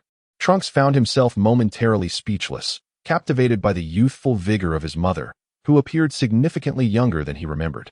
Though he was aware that she should be in her 20s, her youthful appearance was perplexing. Under the scrutinizing gaze of his mother, Trunks felt an unexpected nervousness wash over him, causing him to stammer, "I'm Trunks. I'm 17. I mean, Mrs. Bulma. I came here looking for someone." He instinctively glanced behind Bulma towards the crowd, but he did not spot the familiar figure he sought. Taking a deep breath to steady himself, he bowed slightly and politely asked, "Is Mr. Vegeta not here?" "Vegeta?" Goku, overhearing, approached with curiosity. "You're looking for Vegeta? I was just thinking of finding him too." He turned to Vitri and added, "When you and Lord Beerus go to spar, could you bring Vegeta along?" Vitri regarded Goku with a knowing smile. "Oh, so you and Vegeta are on such good terms now that you want him to join the match?" Goku scratched the back of his head, chuckling. "Not really. I just thought that after you and Lord Beerus finish, I could spar with everyone and see how our strengths measure up now." Vitri nodded, his gaze returning to Trunks. who was stealthily observing Bulma with a blend of curiosity and shyness. The realization struck Vitri that Trunks had arrived at an unexpected moment. However, something felt amiss. Logically, he should not have appeared in the year 762. Rising, he walked towards Trunks. As Trunks noticed the stranger, who had nearly kissed his mother moments ago, approaching him, a wave of wariness surged within him, and his body tensed slightly. Vitri stood before him, wearing a knowing smile. In the midst of Trunks' astonishment, Vitri delivered a hearty slap on his shoulder. "Come on, I'll take you to find Vegeta." Before Trunks could comprehend the situation, he felt a rush of movement, and the surroundings blurred instantaneously. In the next moment, he felt solid ground beneath him and realized he had left the bustling city behind, finding himself in a desolate snowy wilderness. The echoes of his own astonished exclamation lingered in his ears. What was this speed? Was this what his mother had once described? Uncle Goku's instant transmission? Trunks was taken aback. Who exactly was this man? Not only does he possess the ability to utilize Uncle Wukong's instant transmission, but he also shares an exceptionally close bond with his mother. Trunks finds himself enveloped in profound confusion, instinctively trailing behind Witley. This marks Witley's inaugural visit to this location, following the coordinates provided by Raditz and the others. The area they have reached is evidently still on the periphery of Vegeta's camp, prompting Witley to scrutinize his surroundings intently. According to Nappa's previous accounts, this place once served as an abandoned stronghold of the so-called Red Ribbon Army, which has now been minimally refurbished by the newly arrived Saiyans, transforming it into a refuge for Vegeta, Raditz, and Nappa. Meanwhile, in the camp's kitchen, Raditz is exuberantly exclaiming over a small jar of white powder in his hands, his excitement akin to that of a child who has just discovered a new toy. "Wow, Nappa, come look at this. Quickly, this is absolutely remarkable." He holds aloft the jar of seasoning he has procured, addressing the lethargic, bald giant beside him. "Just a pinch of this in the finished dish, and the flavor transforms into something truly exquisite. Earthlings certainly know how to indulge." Nappa, slumped in a chair that appears on the verge of collapse, responds languidly, Yes, you're impressive. You'd better make the food taste good. I toiled for days hauling bricks to afford these ingredients. Saiyans can get tired too." He stifles a massive yawn, his eyelids drooping, on the brink of dozing off. The fatigue from several days of labor has worn him out significantly. In the corner of the room, a mountain of food that Nappa purchased with his earnings towers high. At this moment, Vegeta stands with his arms crossed, leaning against the doorframe, his expression impassive as he gazes toward the barren horizon. Listening to Raditz's boisterous exclamations, he subtly furrows his brow, yet ultimately refrains from voicing any discontent. A flicker of complex emotions occasionally glimmers within his eyes, barely perceptible. Just then, two figures gradually approach from the periphery, materializing in a nearby clearing. Instantly alert, Vegeta sharpens his gaze, scanning the newcomers. Upon recognizing Witley and a somewhat bewildered blue-haired youth accompanying him, his brow arches even higher. "Hmph." Vegeta snorts dismissively, turning away in irritation, his back now presented to Witley, conveying his annoyance at being treated like a mere courier. Anyone subjected to such repeated inconveniences would understandably be in a foul mood. Witley, accustomed to Vegeta's haughty demeanor, glances at Trunks and gently nudges him toward Vegeta. "This lad is looking for you. You should converse with him." With that, he disregards the tense atmosphere between the two, striding directly into the kitchen, drawn to the enticing aromas emanating from Raditz's cooking. Upon seeing Witley enter, Raditz's excitement intensifies even further. He began to enthusiastically expound on the myriad wonders he had encountered since his arrival on Earth, holding aloft various bottles of condiments, from soy sauce to oyster sauce, from monosodium glutamate to spices. His words flowed forth with such fervor that saliva flew from his mouth. Meanwhile, Vitri sampled the freshly prepared stew enhanced with monosodium glutamate, raising an eyebrow in surprise. It must be said that while Raditz's combat prowess was rather unremarkable, his technological skills and adaptability to life were indeed commendable. At the very least, his culinary skills surpassed those of Goku, who was merely adept at boiling instant noodles and grilling various meats. As Vitri exited the kitchen, having finished his tasting, he observed that Vegeta and Trunks remained silent, standing in place. Vegeta, with his arms crossed and a serious expression, scrutinized the young man before him with piercing eyes. Trunks, on the other hand, appeared somewhat anxious and awkward, nervously fidgeting with his hands. Vegeta was indeed perplexed. The aura emanating from this blue-haired youth invoked a peculiar sensation within him. This presence was not overwhelmingly powerful, yet it bore a faint hint of something familiar, something that resonated with his own essence. Though subtle and seemingly tempered by a gentler atmosphere, the innate wildness characteristic of a Saiyan, deeply embedded within his bloodline, was unmistakable to him as the Prince of Saiyans. After a prolonged silence, it was Vegeta who first shattered the stillness. His tone was icy as he demanded, "What business do you have with me? And what is this unsettling sense of familiarity that surrounds you?" Trunks was momentarily taken aback by Vegeta's fierce demeanor, struggling to catch his breath. He inhaled deeply, striving to steady his voice. "Vegeta-san, my name is Trunks. I have come from the future." "Future?" Vegeta's pupils narrowed slightly. Skepticism etched across his face. "Yes," Trunks affirmed with determination. "I have traveled from the future to convey critical information to you and Mr. Goku regarding an impending catastrophe." Vegeta remained silent, merely gesturing with his eyes for Trunks to continue. Vitri, leaning against the wall, observed with keen interest, noting that Trunks had handed something to Vegeta. Yet, he chose not to dwell on it, preoccupied with the thought that although history had veered drastically due to Trunks' presence, certain pivotal moments seemed to be gravitating back towards their original trajectory.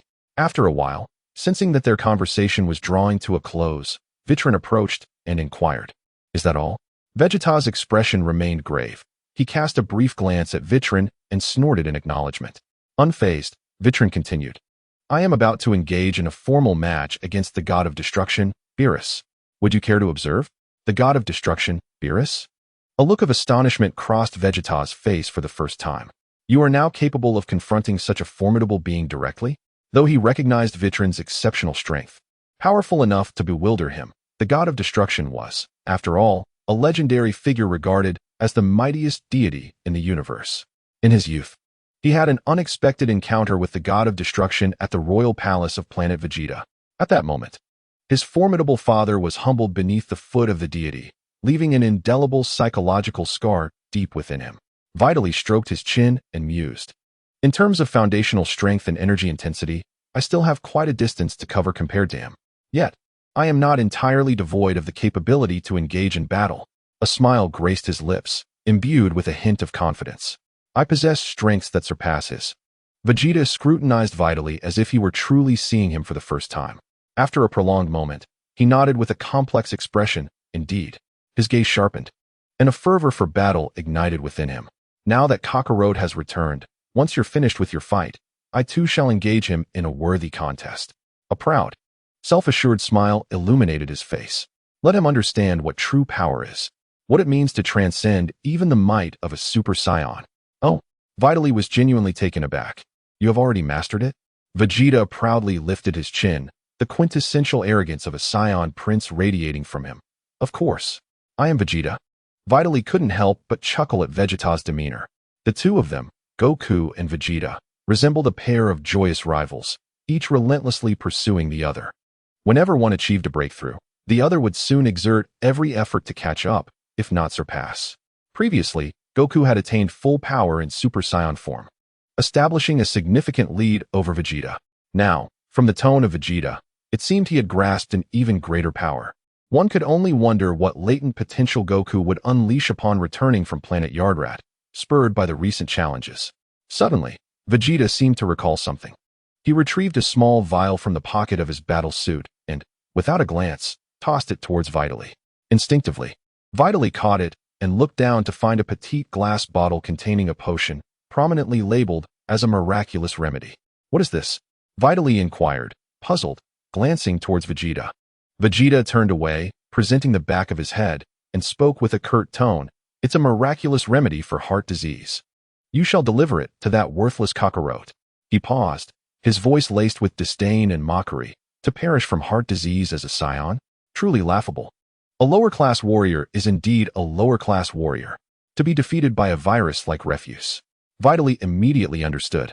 This was evidently the medicine Trunks had brought from the future, originally intended for Vegeta to pass on to Goku to counter the unforeseen heart ailment that had struck in the original timeline.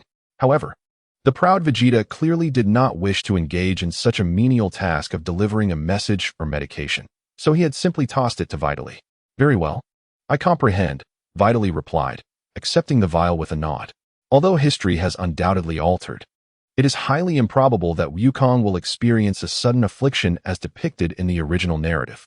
Nonetheless, preparation is never a disadvantage. After all, it is better to be safe than sorry.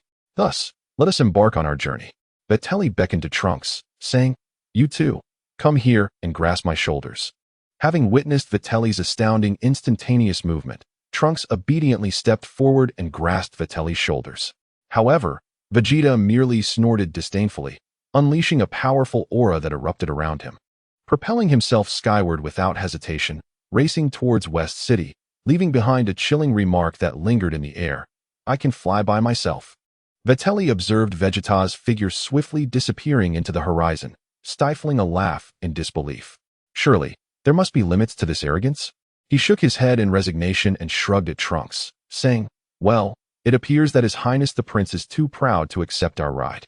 We shall fly back ourselves, then." Without awaiting Trunks' response, Vitali's energy subtly shifted, emanating a powerful wave of energy, and in the next moment, he soared into the sky like a rocket, the speed so remarkable that it did not generate an overwhelming gust, showcasing his exquisite control over energy. Trunks was taken aback by the formidable aura Vitali had unleashed. He gazed blankly at the sky, his face a canvas of complex emotions, before murmuring to himself, "No wonder the mother of this era chose him." His tone held an indescribable mix of relief and melancholy. Shaking his head to dispel such thoughts, he too harnessed his energy to ascend, locking onto the auras of Vegeta and Vitali as he pursued them towards West City. As Vitali was en route to West City, he suddenly sensed several familiar auras clashing intensely in a nearby small town below. Among them, two were faint yet remarkably tenacious, and he recognized them as Krillin and Master Roshi. There was also an aura radiating a chilling murderous intent, curiously cold yet devoid of malevolence. And its essence felt somewhat familiar. What is happening down there? Vitali wondered, tilting his direction to descend towards the source of the energy. The small town below had descended into chaos, with terrified residents scattering in all directions.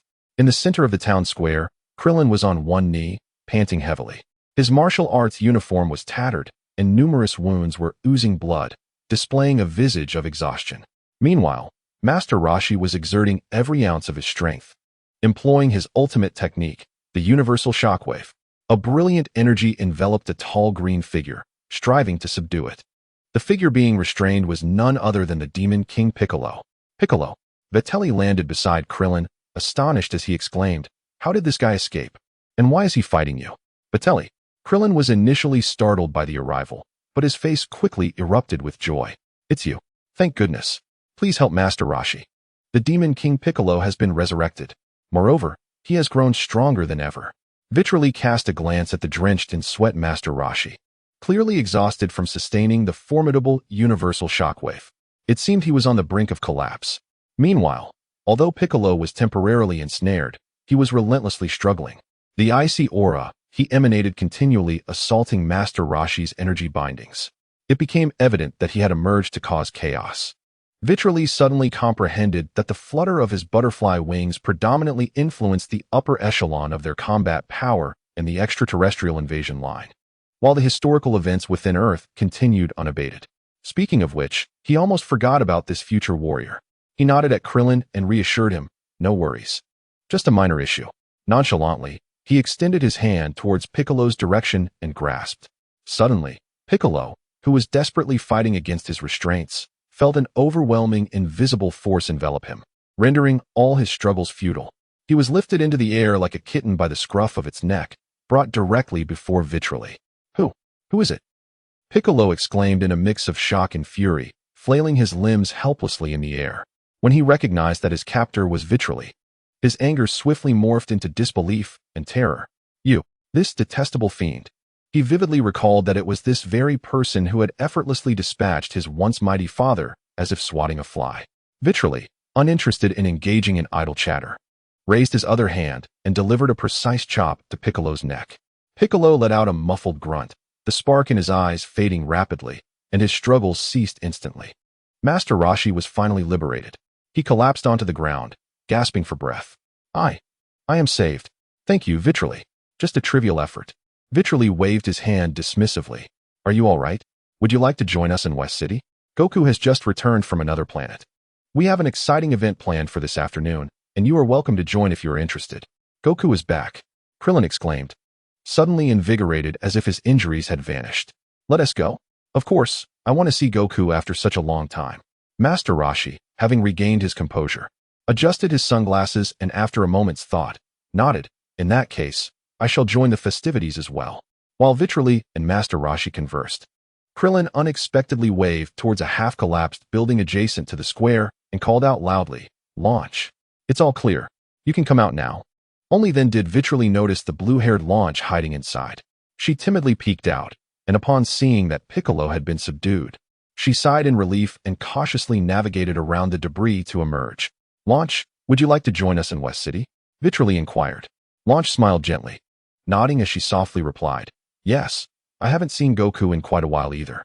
"All right, then let us go together." First, 2 magical beans were presented to Krillin and Master Roshi. Once they consumed them and felt their bodies rejuvenate, they grasped each other's clothing or arms firmly, ready for what was to come. In an instant, the technique of instant transmission was activated. Whoosh! The figures of the group vanished from the small northern town, leaving behind a chaotic square and bewildered residents. In West City, in the front yard of the brief mansion, Goku and Krillin were animatedly conversing, sharing their experiences from recent times. Master Roshi and Launch observed the peculiar assembly within the manor with curiosity. An elegant extraterrestrial gentleman, Whis, a creature resembling a feline, Beerus, and a green figure, Piccolo, that had been casually tossed into a corner, unconscious. Simultaneously, 2 powerful auras rapidly approached from the horizon, one after the other. Boom, boom. Vegeta and Trunks landed sequentially on the ground. Vegeta wore his usual stoic expression, radiating an air of aloofness, while Trunks, upon noticing the crowd, especially the curious gaze from Bulma, felt a rush of embarrassment. With most of the attendees now gathered, Whis clapped his hands to draw everyone's attention. He approached Goku and handed him a heart medication he had received from Vegeta. "Goku, take this." Goku accepted the small vial, peering at it with intrigue. "What is this? Is it tasty?" "It is a special medicine for heart ailments," Whis elucidated. "Should you ever feel discomfort in your heart, especially after strenuous activity or combat, take this immediately. Do you understand?" Although puzzled, Goku nodded obediently, stowing the vial away. "Oh, got it. Thank you, Whis." After addressing this matter, Whis took a deep breath and turned his gaze toward a leisurely figure. The relaxed expression on his face gradually transformed into a serene yet focused battle intent. His eyes swept over the crowd, landing precisely on Beerus, who remained nestled in a reclining chair, his tail now motionless. Beerus slowly opened his eyes, the laziness in his feline-like pupils swiftly dissipating, replaced by a blazing combat spirit. The 2 locked gazes, and an invisible spark seemed to ignite in the air, intertwining their energies. The atmosphere in the yard shifted dramatically, becoming heavy and oppressive, akin to the calm before a storm. Goku, Krillin, and the others, engaged in conversation, instinctively halted, as the palpable tension enveloped them, their eyes drawn to the 2 adversaries. Observing this, Whis smiled faintly, gracefully placing his teacup down, rising to his feet with a cheerful demeanor.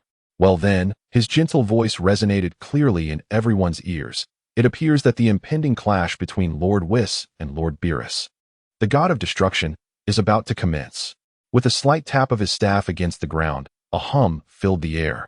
A cascade of radiant colors erupted from the tip of the staff, swiftly cleaving an ethereal rift in the air of the courtyard, its edges shimmering with an otherworldly glow. Beyond this fissure lay an expanse of silent void, a gray realm seemingly devoid of all substance. "Please, step into the realm of nothingness," Whis invited with a smile. Gesturing gracefully before stepping into the rift, his form instantly consumed by the emptiness. Beerus leapt from his recliner, cracking his neck with a series of sharp sounds. His crimson eyes cast one last glance at Vitri, a smirk curling at the corners of his mouth, brimming with battle fervor, before he transformed into a streak of violet light and surged into the rift. Vitri inhaled deeply, excitement and anticipation dancing in his eyes. Gently grasping Bulma's hand, he said, "Come, allow me to broaden your horizons." "Wait, am I really going to?" Bulma, though surprised, tightened her grip on Vitri's hand. "Of course. You are the wife of the god of destruction's candidate. Such an occasion would be incomplete without you. Vitri replied with a smile as he led Bulma into the rift. Wait for me. Goku, unable to contain his eagerness, shouted as he plunged in after them. Vegeta snorted disdainfully. Without hesitation, his aura flared, and he followed suit. Trunks, witnessing this, quickly trailed behind. The remaining members, Master Roshi, Krillin, and Launch, exchanged glances, gazing at the unfathomable, mysterious rift with a mix of hesitation and trepidation. The realm of destruction, nothingness, Master Roshi murmured, his aged eyes wide with astonishment. Taking a deep breath, his white beard trembled slightly. Ultimately, the yearning for the pinnacle of martial prowess overshadowed his fear. Adjusting his sunglasses, he strode resolutely into the rift. Krillin and Launch shared a determined look, summoning their courage to follow. Once everyone had entered, the rift quietly sealed itself, as if it had never existed. In the realm of nothingness, where concepts of up and down were rendered irrelevant, there lay an expanse devoid of matter, sound, light, and darkness, an eternal void, vast and absolute.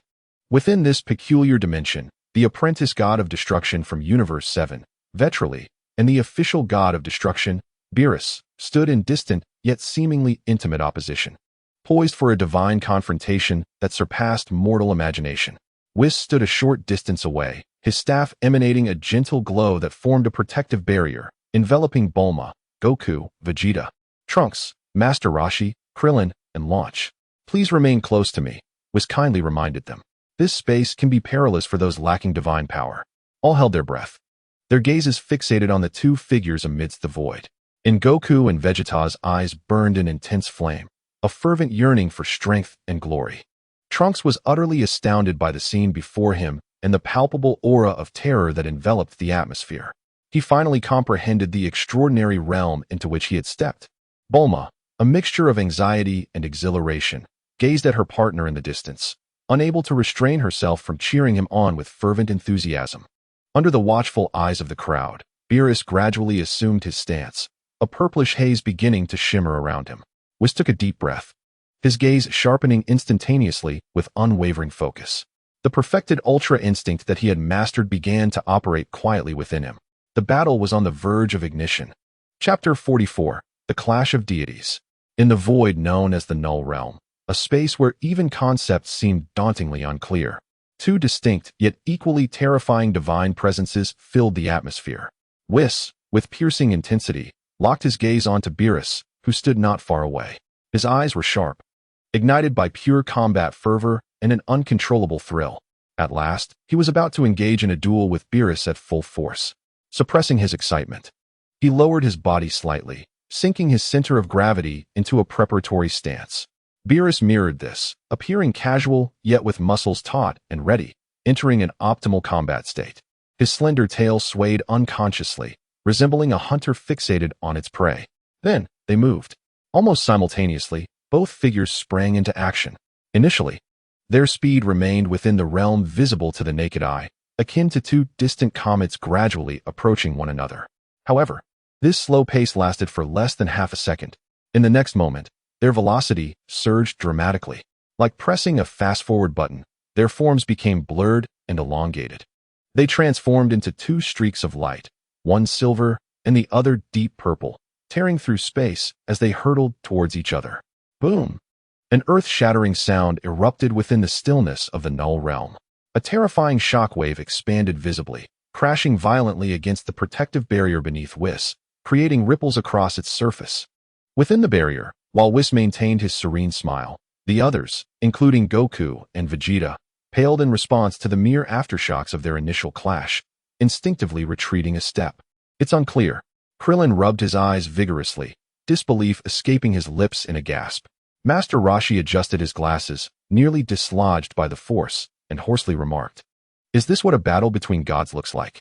At the epicenter of that resounding explosion, the scene momentarily crystallized into clarity.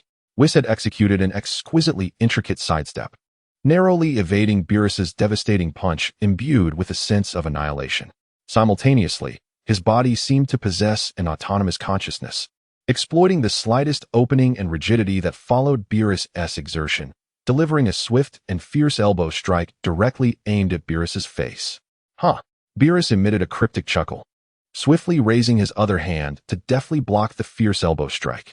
The point of contact between their arms erupted in a dazzling burst of sparks. Your mastery of the ultimate realm has indeed begun. This movement flows with an exasperating fluidity, Beerus remarked, his words flowing without interruption, utilizing the force of the block. He spun his body, and his robust tail tore through the air with a haunting sound, striking fiercely towards Vitri's cheek. Yet, regrettably, your absolute strength and speed pale in comparison to mine. Thus, within Vitri's silvery pupils, there was neither sorrow nor joy. In the face of such a swift and unforeseen attack, his mind seemed equipped with the most sophisticated evasion system.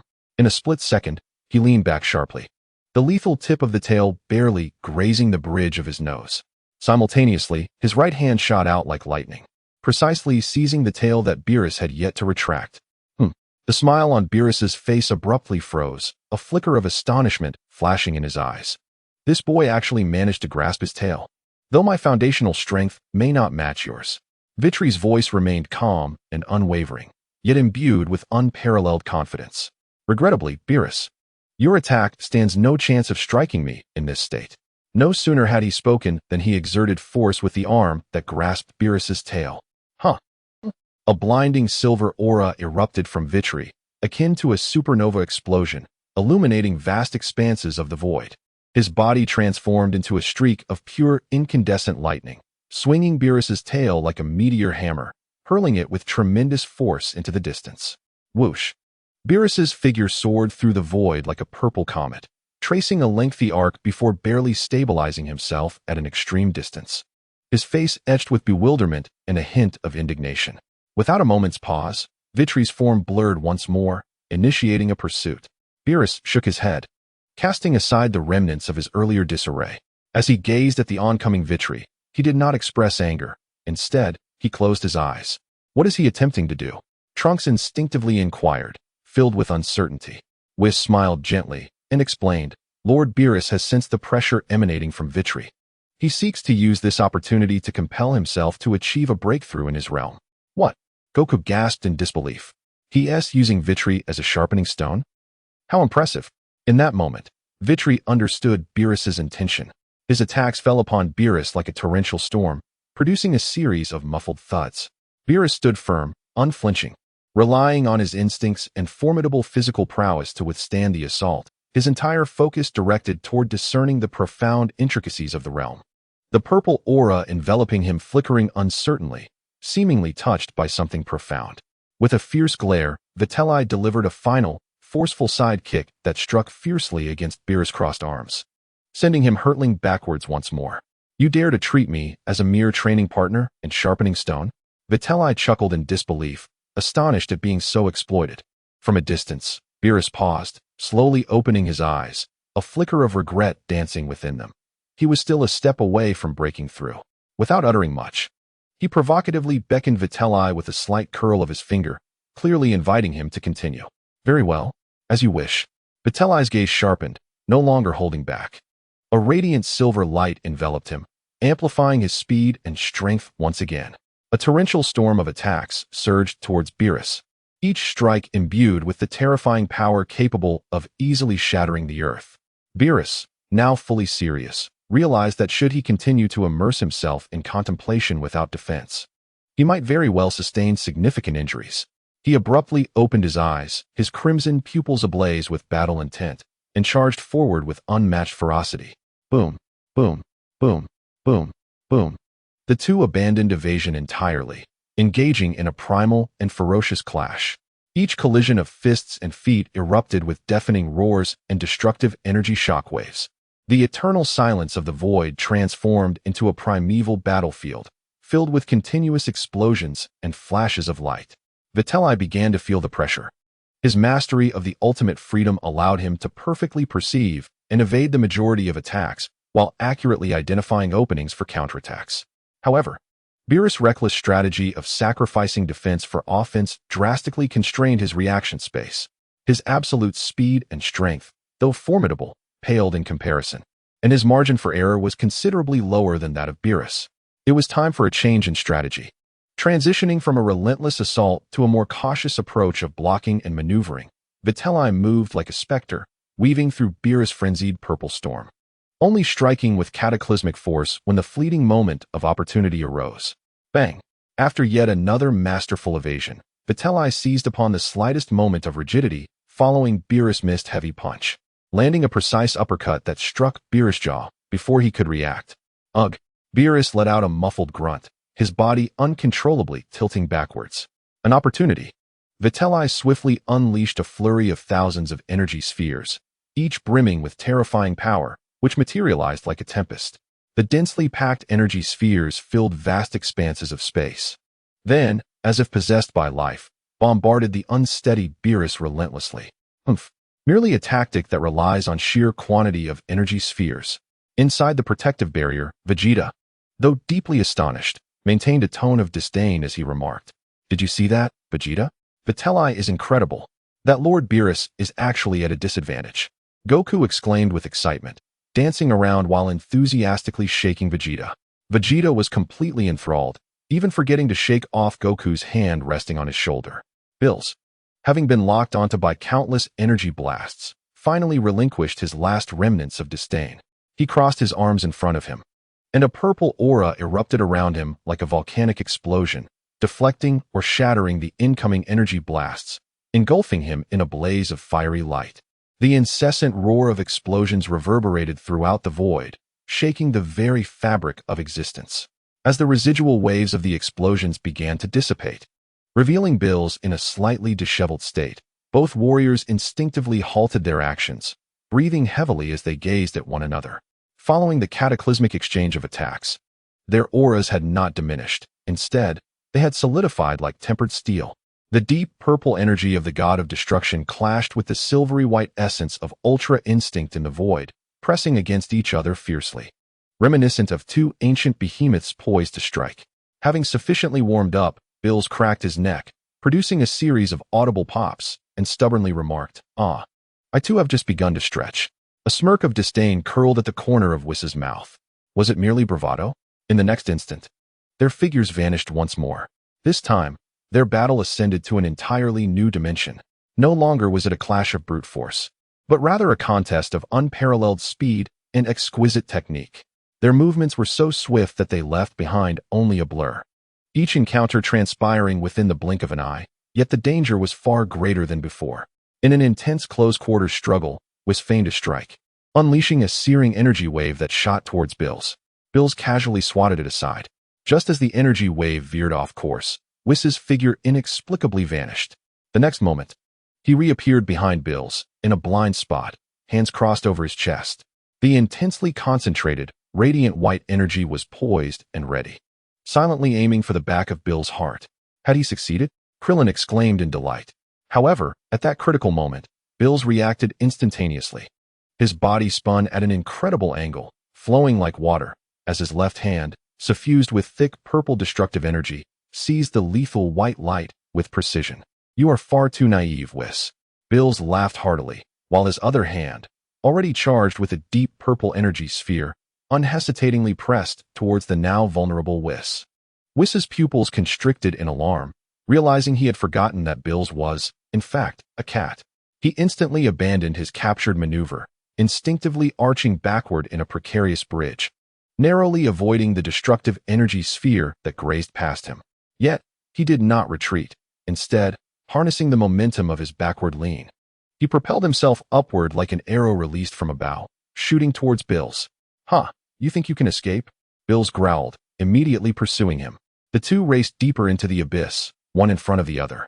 Immediately, a more dazzling and deadly confrontation unfolded.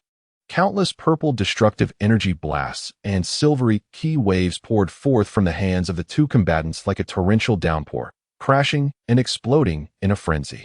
In an instant, the dim expanse of the void was illuminated by myriad radiant halos resembling fireworks. The deafening sounds of explosions reverberated incessantly, as if a grand cosmic fireworks display were unfolding before the eyes of the onlookers. Yet, each of these fireworks harbored the terrifying energy capable of vaporizing the entire solar system in an instant. Those within the protective barrier were entranced by the breathtaking spectacle of destruction. Meanwhile, within Vegeta's heart, tumultuous waves surged. Deeply ingrained in his consciousness was the belief that the god of destruction, Beerus, was an invincible being within the universe.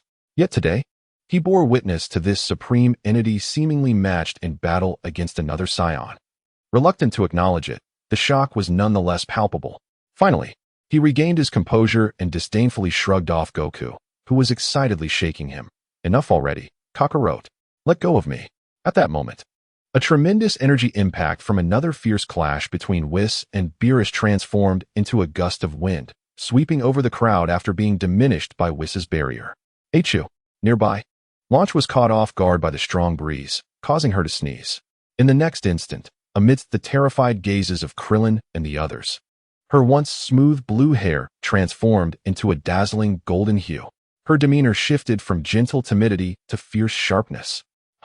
Vegeta was instantly captivated by this abrupt transformation, sensing a notable shift in Launch's energy. Though this aura was exceedingly weak, he instinctively blurted out, Super Saiyan. At that moment, the golden-haired Launch, feeling uncomfortable in the wind, rubbed her nose and grumbled, Damn it, where am I? Where's my motorcycle? Suddenly, upon hearing someone nearby speak, she turned to Vegeta with a scowl, hands on her hips, defiantly saying, Are you from another gang looking for trouble? Vegeta, carefully sensing her energy, discovered that it bore no resemblance to the ferocious energy of a Super Saiyan. In fact, it was pitifully weak, likely not even reaching a power level of 10. He immediately felt foolish for his earlier assessment. With a heavy snort, he turned away, unwilling to engage with this inexplicable woman.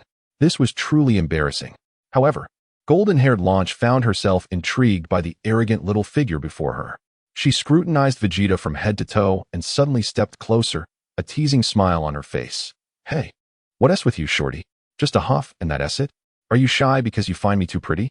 Oh, don't worry. I want to make fun of you for being short. Ha. As she spoke, she burst into laughter, slapping her knee in amusement. Vegeta's forehead suddenly bulged with several prominent veins, his face reddening at an alarming rate.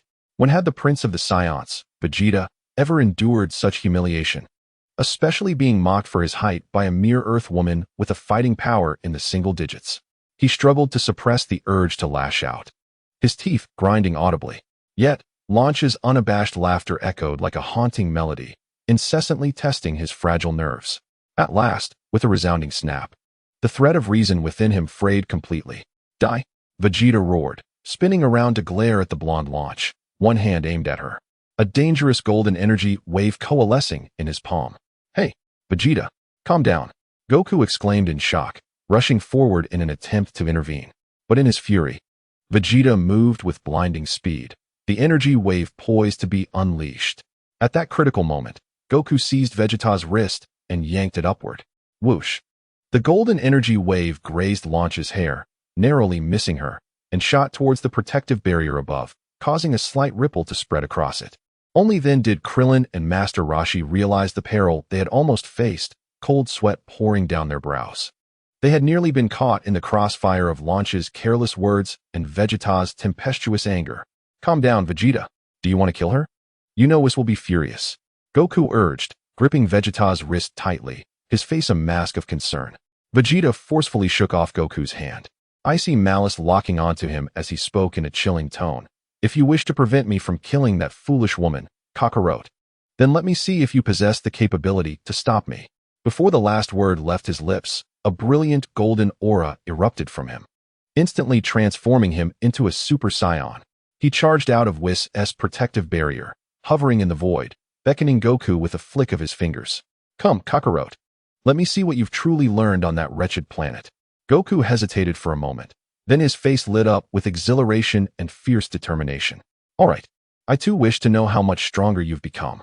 He transformed into a Super Saiyan as well, golden energy surging skyward as he barreled towards Vegeta. I want to hold back. The two clashed instantly, their golden auras colliding with thunderous roars. Meanwhile, Launch, who had narrowly escaped being sent away by an energy wave, finally grasped the gravity of her near brush with death. Initially pale with fright, an overwhelming rage surged within her. She glared at Vegeta, who was embroiled in battle with Goku, ready to unleash a torrent of curses. However, as her gaze fell upon the small figure weaving through the golden flames, his movements fierce and commanding, and his expression stern, the words caught in her throat. Deep within her, an unfamiliar and strange emotion began to blossom quietly. The figure of Lan Chi gazed at Vegeta, a man of modest stature yet brimming with audacity, his formidable strength almost beyond belief. The fiery anger in her eyes gradually dissipated, replaced by a curious blend of astonishment and a hint of admiration. Although he was somewhat short and possessed a temperament as foul as a stone in a lavatory, there was an undeniable charm to him. Moreover, his ferocity in battle was quite astonishing.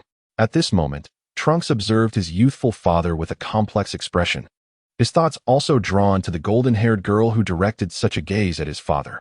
He was engulfed in an overwhelming sense of absurdity and confusion. Why did this lady named Lan Chi's initial anger towards his father gradually transform into an expression reminiscent of how his mother sometimes recalled his father? What could have transpired in this interval? Trunks found himself lost in profound contemplation, sensing that the interpersonal dynamics of this timeline were far more perplexing than the apocalyptic crises he faced. The realm of nothingness had descended into utter chaos. On one side, the divine confrontation between Whis and Beerus threatened to shake the very foundations of the universe, radiating brilliant light and surging energy. On the other side, the fierce clash between Goku and Vegeta, both Super Saiyans, sent golden sparks flying and atmospheric waves rolling.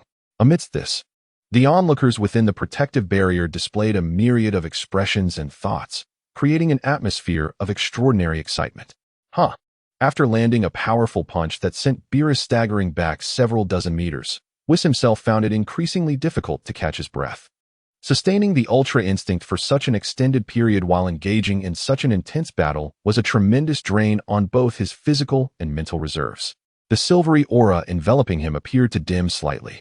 Beerus regained his footing and wiped a trace of blood from the corner of his mouth, revealing a satisfied yet slightly mocking smile. "Oh, it seems your stamina is beginning to falter. I concede your strength. Indeed, you are nearing my level."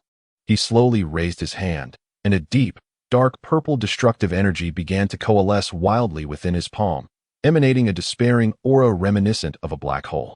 The energy grew denser and more formidable, exerting such pressure that it compelled Goku and Vegeta, who were engaged in their own fierce battle, to halt in their tracks and gaze in horror towards this unfolding scene. Yet, Beerus's tone suddenly shifted to one of overwhelming authority as he declared, "At this moment, you are not my opponent. Even with your nascent mastery of Ultra Instinct, it is insufficient. Prepare to face my ultimate attack." Whis, observing the terrifying energy in Beerus's hand, capable of obliterating entire star systems, inhaled deeply. A radiant smile illuminated his fatigued face. Yes, he acknowledged.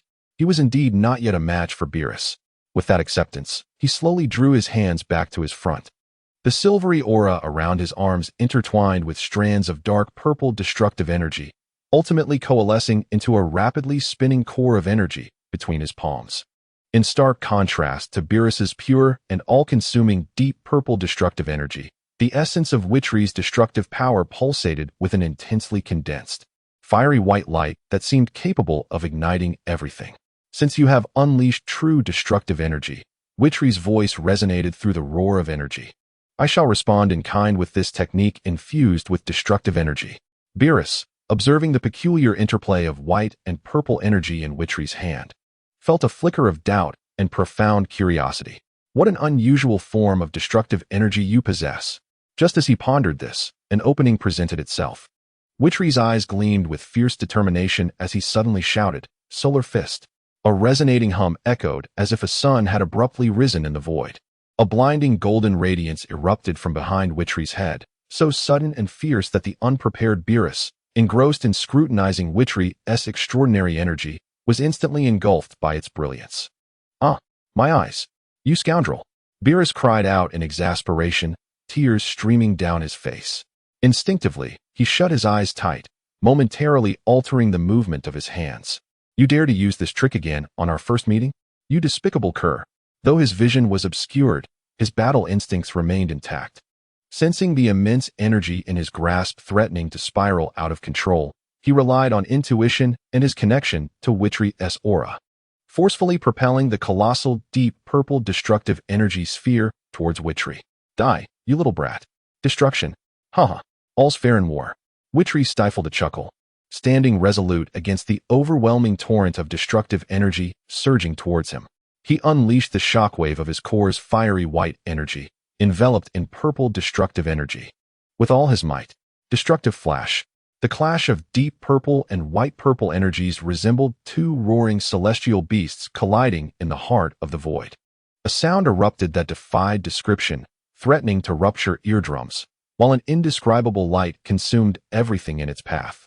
The entire void trembled violently, unable to withstand the cataclysmic force of their confrontation. A terrifying energy storm surged forth like a tsunami, wreaking havoc in all directions. The protective barrier that Whis had casually set up emitted groans of strain, its surface cracking under immense pressure, teetering on the brink of collapse.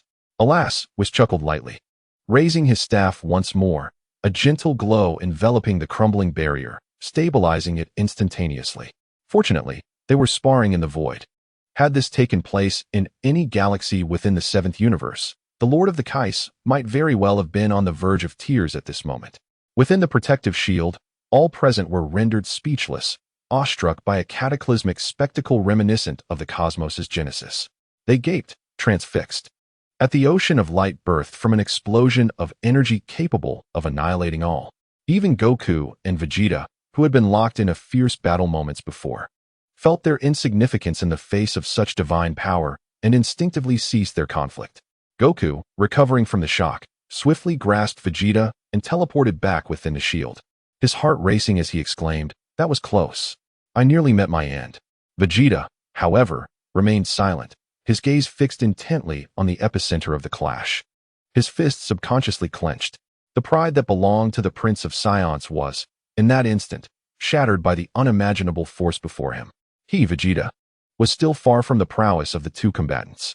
At some point, the blonde-haired launch had approached Vegeta, observing his taut profile and clenched fists. With surprising gentleness, she inquired, "Hey, are you all right?" Instantly, Master Roshi, Krillin, and even Trunks turned to Launch in disbelief, their expressions mirroring shock. Vegeta was taken aback by this unexpected concern, casting a bewildered glance at Launch and huffing dismissively before returning his focus to the battlefield. Yet, his tightly clenched fists seemed to relax just a fraction. The collision of energies continued, but gradually, the situation began to clarify. The core of Vitri's blindingly white destructive light began to tear through Beerus's pure, deep violet torrent of destructive energy. That incandescent brilliance grew increasingly radiant, ultimately shattering the obstacles ahead. It surged forth like a white-hot flood towards Beerus, who, temporarily blinded by the brilliance, found his senses disrupted. What? Although Beerus could not see the unfolding scene, he distinctly felt the searing, lethal energy that posed a threat to him. An expression of incredulity crossed his face. He, Beerus the Destroyer, was losing in a contest of pure destructive energy to a mere apprentice destroyer. How could this be? He stood in stunned silence, feeling the white-hot torrent racing towards him, his mind momentarily blank. In that decisive moment, as if the film had been paused, the destructive flash capable of injuring Beerus vanished without a trace, as if erased by an unseen hand. Just a hair's breadth from him. Simultaneously, Whis' gentle yet clear voice resonated through the dissipating energy waves, calmly declaring, "This match concludes here. The victor of this contest is Vitri." Silence. An eerie stillness enveloped the realm of nothingness that had just weathered a storm of destruction. The silvery aura enveloping Vitali gradually ebbed away, revealing his somewhat pallid visage. He gasped for breath, beads of sweat adorning his forehead, clearly indicating that the previous strike had nearly drained his strength.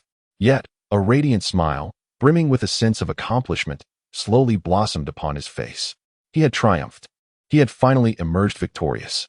Although he had resorted to cunning tactics and his stamina was nearly depleted, he had indeed won. That fellow Beerus was, without a doubt, exceedingly formidable. At that moment, the fierce light in Beerus's eyes began to wane, and his vision gradually returned.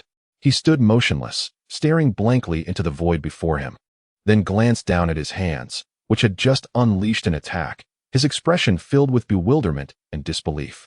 Was there not a hint of grievance at having been ambushed? He had lost. The mighty god of destruction of Universe 7, Beerus, had genuinely been defeated? After a considerable pause of several seconds, it seemed he finally began to digest this reality. With a sudden motion, he lifted his head, and in the blink of an eye, appeared before Witley. Witley immediately became alert, bracing himself for Beerus's wrathful reprisal. However, Beerus merely fixed him with a gaze of complex emotions, a mixture of relief, admiration, irritation, frustration, and perhaps a subtle hint of respect. After a moment, he squeezed out a sentence through clenched teeth, "Cunning little brat." Upon hearing this, Witley finally felt a sense of ease wash over him. He laughed heartily, straightened his back, and graciously accepted the compliment. "Thank you for your praise, Lord Beerus." Beerus huffed in exasperation, stepped forward, and lightly patted Witley on the shoulder, his tone imbued with myriad emotions as he said, "In this contest, I concede. I lost to your wretched solar fist. But if you wish to relinquish this apprentice title and formally assume the role of God of Destruction, you may inform me at any time." Having spoken, he seemed to fear Witley's immediate acceptance, turning away and soaring towards Whis, leaving behind a somewhat aloof purple silhouette. Witley stood in place, mulling over Beerus's words, and after a moment, couldn't he help but chuckle at the absurdity of it all. Did Beerus truly believe that winning meant he would take his position? He flew back to the others, looking at the sulking Beerus with a bemused expression. "Hey, Beerus, you're overthinking it. You should hold on to the God of Destruction title. I'm not interested at all." Beerus swiftly turned his head, a look of astonishment crossing his face as he asked, "What do you mean by that? Don't you know that the God of Destruction is the most powerful and revered in the universe?" Witley, however, did not counter, merely smiling as he slowly raised a finger, pointing to Whis, who was smiling graciously nearby. Beerus was instantly rendered speechless, his subsequent words stuck in his throat. Indeed, with such a being present, though unable to act at will yet boundlessly profound, the title of God of Destruction did not seem as inherently powerful or esteemed. He closed his mouth in a somewhat sullen manner. "My dear, you are simply marvelous." Bulma was utterly indifferent to the concept of destruction gods. With a jubilant cheer, she dove into the embrace of Vegeta, gleefully rubbing her cheek against his chest, completely unbothered by his sweat and fatigue. Vegeta wrapped his arms around Bulma, a genuine smile of tenderness and relaxation gracing his face as he gently stroked her silky blue hair, softly saying, "Were you scared?" "Not at all. I knew you would triumph." Bulma lifted her head, her eyes sparkling with pride. Trunks stood by, observing the intimate interaction between his youthful mother and the extraordinarily powerful man, his emotions a tumultuous blend. Ultimately, it culminated in a silent sigh, leaving him uncertain of what expression to adopt. "Wow, you were incredible, Vegeta. You even defeated Lord Beerus," Goku exclaimed, bounding over to Vegeta, leaping and shouting in excitement. "Come on, let us have a match. I want to see how far behind I am." Krillin and Master Roshi joined the gathering, offering their congratulations and awe to Vegeta. However, still holding Bulma close, Vegeta decisively shook his head, rejecting Goku's challenge. "Not today. I'm utterly exhausted. If you want to fight, go find Vegeta." I can see he's brimming with pent-up frustration. He chuckled, adding, "After battling a destruction god, who has the energy to play with you, you little novice?" Vegeta merely scoffed at Vegeta's words, crossing his arms and turning away. Yet deep within his gaze lingered the remnants of shock and contemplation from the divine battle that had just transpired. Whis observed his disciple with a smile, a flicker of unnoticeable emotion crossing his features. Who would have imagined that this disciple, once casually accepted for his love of Earth's cuisine, would grow in such a short span to be capable of confronting a legitimate destruction god? Although this victory was laced with Vegeta's characteristic cunning and surprise, Beerus, stroking his chin, resolved silently, "Next time I spar with Vegeta, I must prepare a quality pair of sunglasses. That boy uses solar flare far too often. It's utterly dastardly." He rubbed his grumbling stomach, realizing he had expended quite a bit of energy. Turning to Whis, he inquired, "Whis, what time is it? Isn't it time for dinner?" Whis, snapping back to the moment, bore his usual teasing smile. "Lord Beerus, does your stomach demand sustenance after experiencing a defeat?" Beerus found himself at a loss for words. After all, neglecting a meal signifies a troubled mind. Even after losing a match, one cannot forego dinner, can they? Whis smiled and tapped his staff, creating an exit to the outside realm within the null realm. As laughter and chatter filled the air, everyone passed through the portal Whis had opened, returning to the front yard of Capsule Corporation. Standing in the courtyard, they enthusiastically discussed the grand spectacle of the day's confrontation. Following this, The long-awaited sumptuous feast awaited them. Thus, the momentous duel within the Null Realm finally drew to a close. In today's showdown, the epic clash between Vitri and Beerus culminated in an unexpected victory for Vitri. Additionally, it seems that Vegeta has inexplicably won the favor of the ladies. Chapter 45. Experiment of Super Saiyan 4, Vegeta at a disadvantage. Inside Bulma's private laboratory at the Brief Estate, various unidentifiable precision instruments flickered with a soft blue light, and the air was imbued with a faint scent of machine oil. However, the atmosphere in the laboratory was decidedly peculiar. Wait, you mean you are my future son, and my future husband is Vegeta? How is that even possible? Bulma's exclamation nearly sent the roof of the laboratory soaring.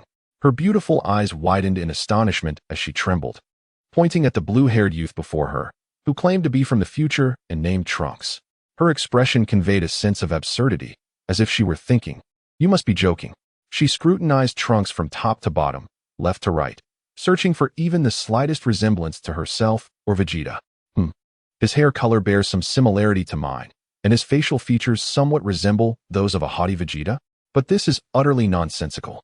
After a moment, she began to regain her composure from the overwhelming shock, only to suddenly whirl around and leap into Vitri's embrace like a startled rabbit. "Wah, husband, you must not change your mind. You must marry me. Right now? Immediately. We need to register our marriage." Bulma buried her face deep into Vitri's chest, her arms tightly encircling his waist. Her voice trembled with a hint of panic, as if one misstep would cause her husband to vanish. Vitri was taken aback by his girlfriend's sudden proposal, but soon found himself unable to suppress a chuckle. He affectionately wrapped his arms around Bulma's quaking shoulders, gently stroking her soft blue hair as he reassured her with a smirk. "Silly, what are you worrying about? You're the smartest scientist in the world. Have you forgotten about the theory of parallel universes?" "Parallel universes?" Bulma's voice emerged muffled from his embrace, laced with a sense of grievance. She lifted her head, her cheeks still glistening with tears from her earlier fright, yet her expression suddenly froze in realization. "Yes, parallel universes. In this world, the one I adore is Vitri. How could the irritable, ill-tempered, and short-statured Vegeta compare to my perfect husband?" Thus, Trunks did not traverse the time stream to return to the past. Rather, he serendipitously crossed the barriers of parallel universes, arriving in a realm that appeared similar to his own, but whose essence was fundamentally different. Yes, it must be that way. Bulma abruptly released herself from Vitri's embrace, and though traces of tears remained on her face, her eyes sparkled with newfound clarity. She nodded vigorously, her expression radiating triumph as she whispered to herself, "Indeed, Trunks is my child from another parallel world. In that world, perhaps my vision was somewhat impaired, leading me to be captivated by Vegeta." Upon grasping the crucial insight, Bulma felt an immediate sense of relief wash over her, erasing the earlier panic and replacing it with exhilaration from unraveling the enigma and a hint of curiosity towards another version of herself. Whis observed Bulma's sudden revitalization with a smile and gently patted her shoulder, urging her to elucidate the situation to Trunks, who remained bewildered and entirely unaware of what was unfolding. Bulma then fully regained her composure, hastily wiping her face with the back of her hand before clearing her throat.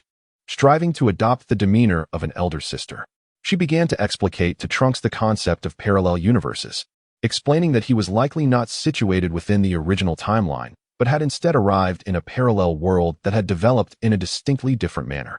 After much anticipation, as Trunks' initial skepticism gradually morphed into uncertainty and ultimately culminated in shock and comprehension, Bulma released a quiet sigh of relief. This feeling was far more exhausting than 3 sleepless nights of rigorous experimentation. However, witnessing Trunks' gaze lose its focus as he succumbed to a profound state of confusion and silence caused Bulma's previously lifted spirits to plummet once more, a flicker of compassion shining in her beautiful eyes. Regardless of the circumstances, this young man before her bore the bloodline of another version of herself from a parallel world. In a sense, he was akin to her own half-child.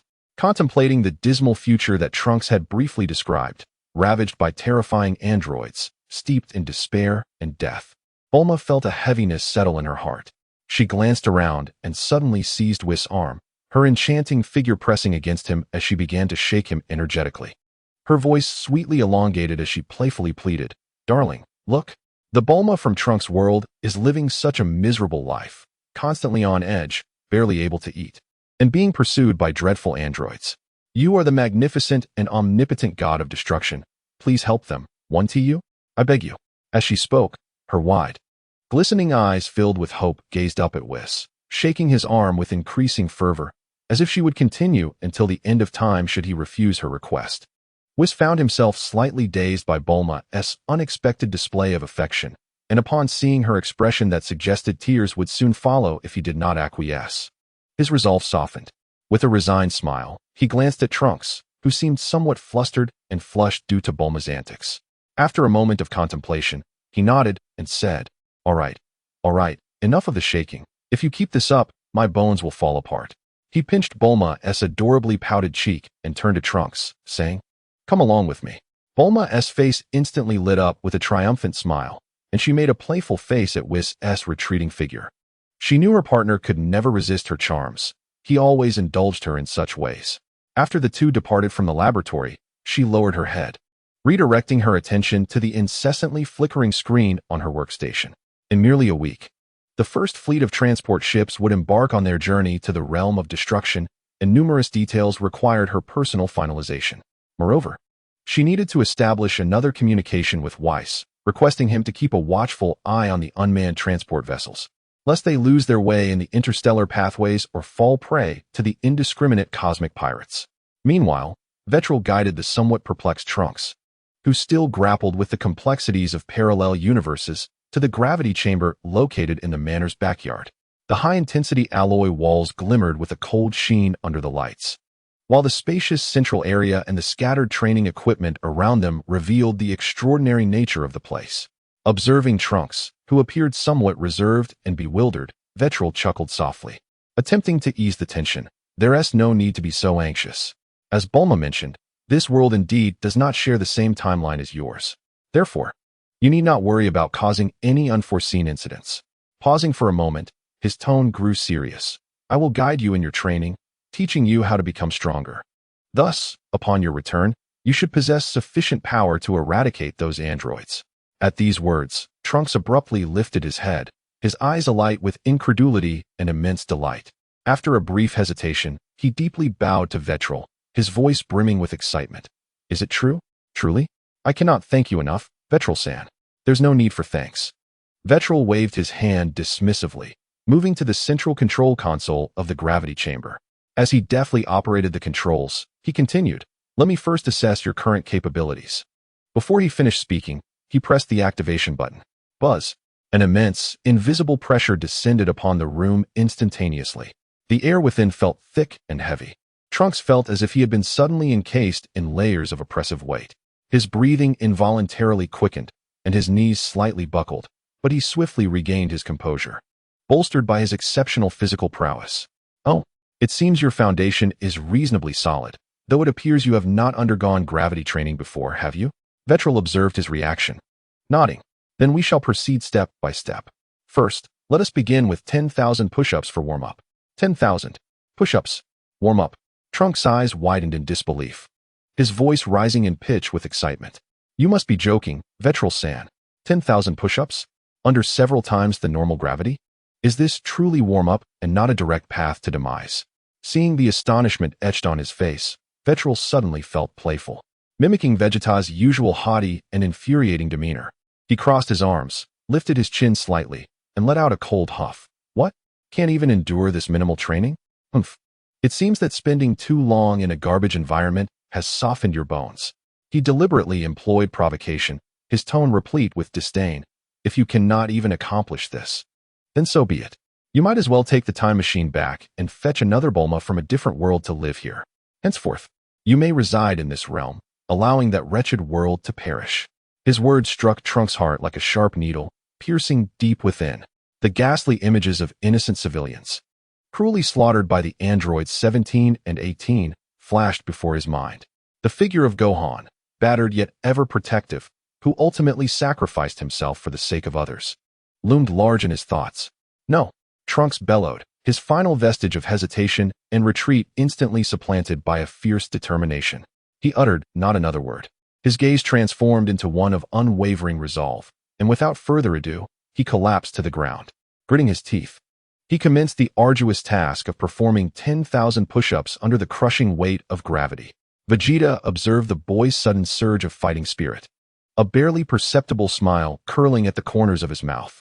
TSK, it seems he requires a touch of my own style to comply, does he? Clearly. This lad responds well to a bit of provocation. In the ensuing hours, the gravity chamber morphed into Trunks' personal purgatory. Vegeta showed no mercy, assuming the role of the most relentless drill sergeant, coldly watching as Trunks exerted every ounce of strength to complete the seemingly endless 10,000 push-ups under tenfold gravity. When Trunks finally finished the last one, trembling and utterly spent, collapsing to the ground with no desire to move even a finger, Vegeta merely cast a casual glance at the control panel. Buzz. The gravity was suddenly escalated to 50 times. Get up. 10,000 push-ups were merely an appetizer. Now you shall execute 10,000 full-powered punches, each aimed straight ahead with a sonic boom accompanying every strike. Vegeta's voice was calm, yet carried an undeniable authority. Trunks made no complaint, merely inhaling deeply before resuming his stance, bracing himself for the new round of torment. Upon completing the punches, before he could even catch his breath, Vegeta's fingers began to shimmer with the ominous glow of energy blasts. Next came the reflex training. I will attack you with energy blasts. Their power is minimal, yet they will sting if they connect. Evade them until I command you to stop. Whoosh, whoosh, whoosh. Several thumb-sized white energy spheres rained down upon Trunks like a tempest, compelling him to desperately tap into his dwindling reserves of strength. When Trunks once again collapsed to the ground, utterly exhausted and gasping for air like a fish out of water, Vegeta finally ceased his assault. He approached Trunks, crouching beside him, a diabolical smile lighting up his face. Well, that concludes the first phase of warm-up. Here, take this Senzu Bean. Once consumed, we shall proceed to the next stage of training. Senzu Bean. Trunks' previously unfocused gaze suddenly sharpened. He had heard of these miraculous beans from future Gohan, who claimed that consuming just one could instantaneously heal any injury or fatigue, regardless of severity.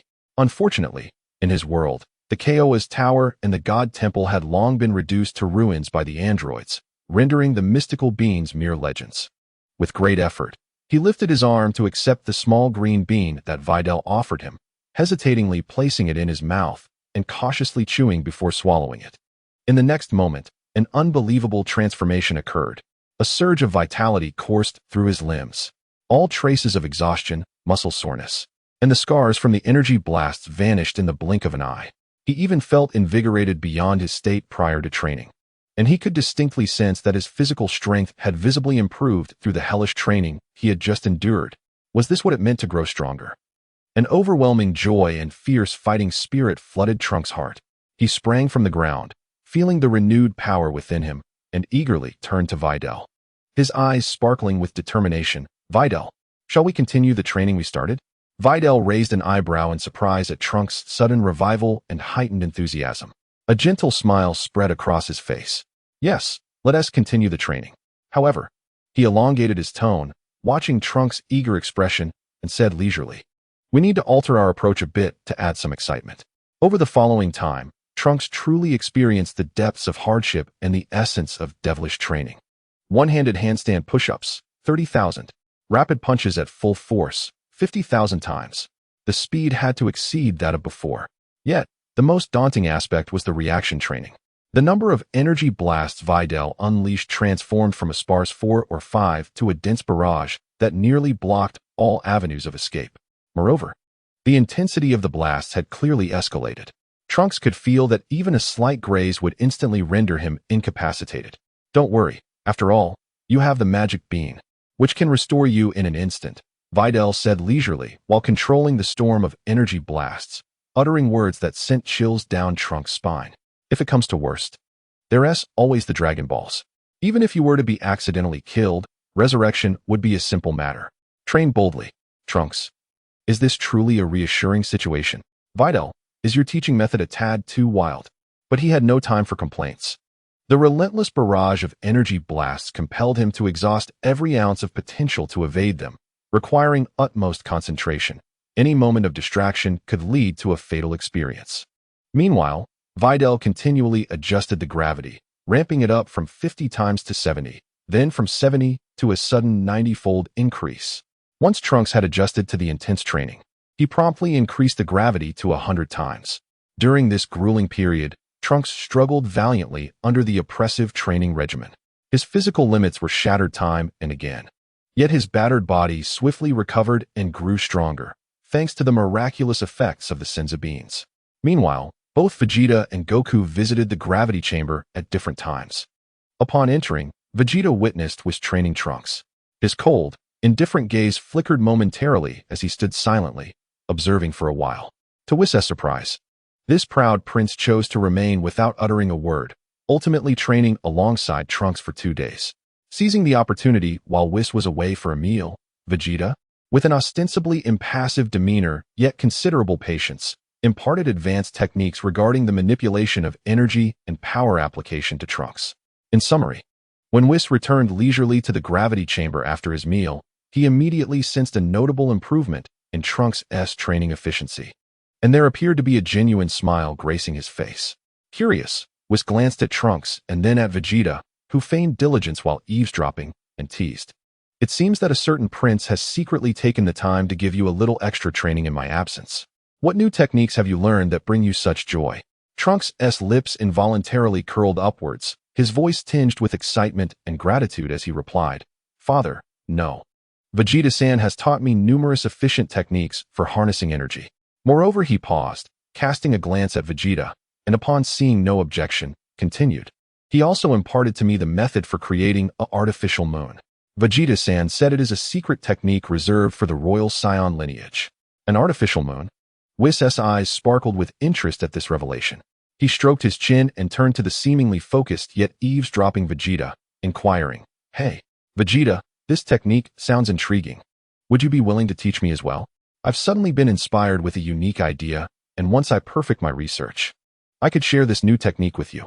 In response, Vegeta merely shot Whis a cool glance, snorting dismissively as he retorted, "Hmph. I've already taught Trunks. If you wish to learn, you'll have to ask him." With that, he abruptly increased the gravity to a higher setting, commencing an even more intense training regimen. Trunks, overwhelmed by the sudden surge in gravity, trembled slightly. However, as he gradually adapted, he couldn't help but smile at his father's fervent determination. He then relayed in detail the principles and energy manipulation techniques regarding the creation of the artificial moon that Vegeta had shared with him. Whis closed his eyes, swiftly simulating and deducing the process in his mind, and after a moment, nodded in understanding. "I see. It involves condensing energy at a specific frequency to reflect particles, simulating Bull's light waves. Quite fascinating indeed." He temporarily noted this newfound knowledge, then clapped his hands to draw Trunks' attention back to reality. "All right, the new lesson begins. Today's training focus is on offense." Offense? Trunks felt a twinge of confusion. Vitri strode to the center of the arena, casually positioning himself before beckoning Trunks with a finger.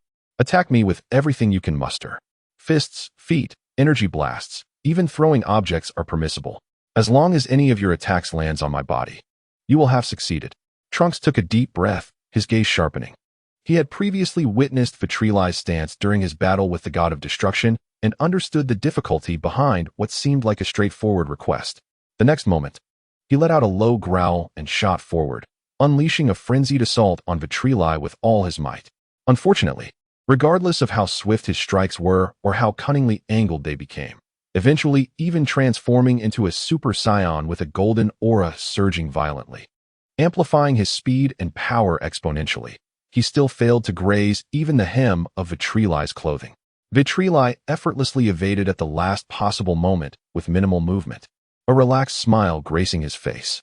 Nearby, Vegeta observed the scene, and particularly, Trunks' futile attempts post-transformation ignited a spark of competitive spirit within him.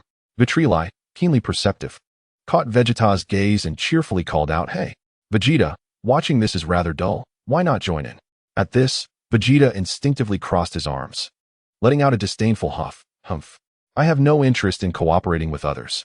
Yet, his body betrayed his words. The aura radiating from him and his unwavering stare fixed on Vitri revealed his deep-seated desire for battle and challenge. After Vitri once again effortlessly dodged Trunks' full-force strike, Casting a taunting glance that implied Trunks' inadequacy, Vegeta's fragile pride and competitive nature overwhelmed his arrogance. How infuriating. This is your own doing, Vitri, Vegeta roared. As his aura erupted explosively, joining the fray alongside Trunks to mount a pincer attack against Vitri. The outcome, of course, was utterly predictable. Not only did Vegeta fail to land a hit alongside Trunks, but he was also subjected to a comprehensive mockery by Vitri, who stood with arms crossed, seemingly at ease. Ah, Vegeta-san, did you forget to eat breakfast this morning? Your punches feel rather feeble, lacking any strength. Is this truly your maximum speed? A turtle could outpace you, Vegeta-san. Oh, are you angry? The force you've unleashed is impressive, but what good is it if you can't land a hit, Vegeta-san? Vitri's taunts rang in Vegeta's ears like a siren's call, continuously disrupting his focus. Seizing the opportunity as Vegeta momentarily faltered, Vitri maliciously extended his leg, delivering a perfectly measured kick to the rear end of Vegeta. Vegeta was utterly unprepared for the technique employed by Witley, and he lost his balance, staggering several steps forward, nearly collapsing to the ground. Witley, regaining his composure, Vegeta's face flushed crimson in an instant. The veins on his forehead throbbed violently, and his teeth ground together with a furious clatter. A profound sense of humiliation and rage overwhelmed him. No longer concerned about holding back, a deeper well of power within him was unleashed. A brilliant golden aura expanded rapidly, with flickering blue arcs of electricity dancing within it, and his hair stood even more rigidly upright. He had ascended to the state of Super Saiyan 2. I will annihilate you, Vegeta roared, propelled by an immense fury and astonishing speed, charging toward Witley like a bolt of golden lightning. Wow, Super Saiyan 2. How terrifying. Witley feigned fear, yet his expression remained that of a smug grin. He hadn't even uncrossed his arms, merely shifting his stance, allowing his body to sway like willow fluff in the wind, effortlessly evading Vegeta's furious onslaught. Then, at the moment when Vegeta's energy waned, Witley's hand, which had been crossed over his chest, finally moved. He seemingly nonchalantly extended a single finger, gently prodding forward. Pop! With a soft sound, the mysterious power contained in his fingertip precisely struck Vegeta's forehead. Vegeta's ferocious momentum and speed appeared to freeze in an instant.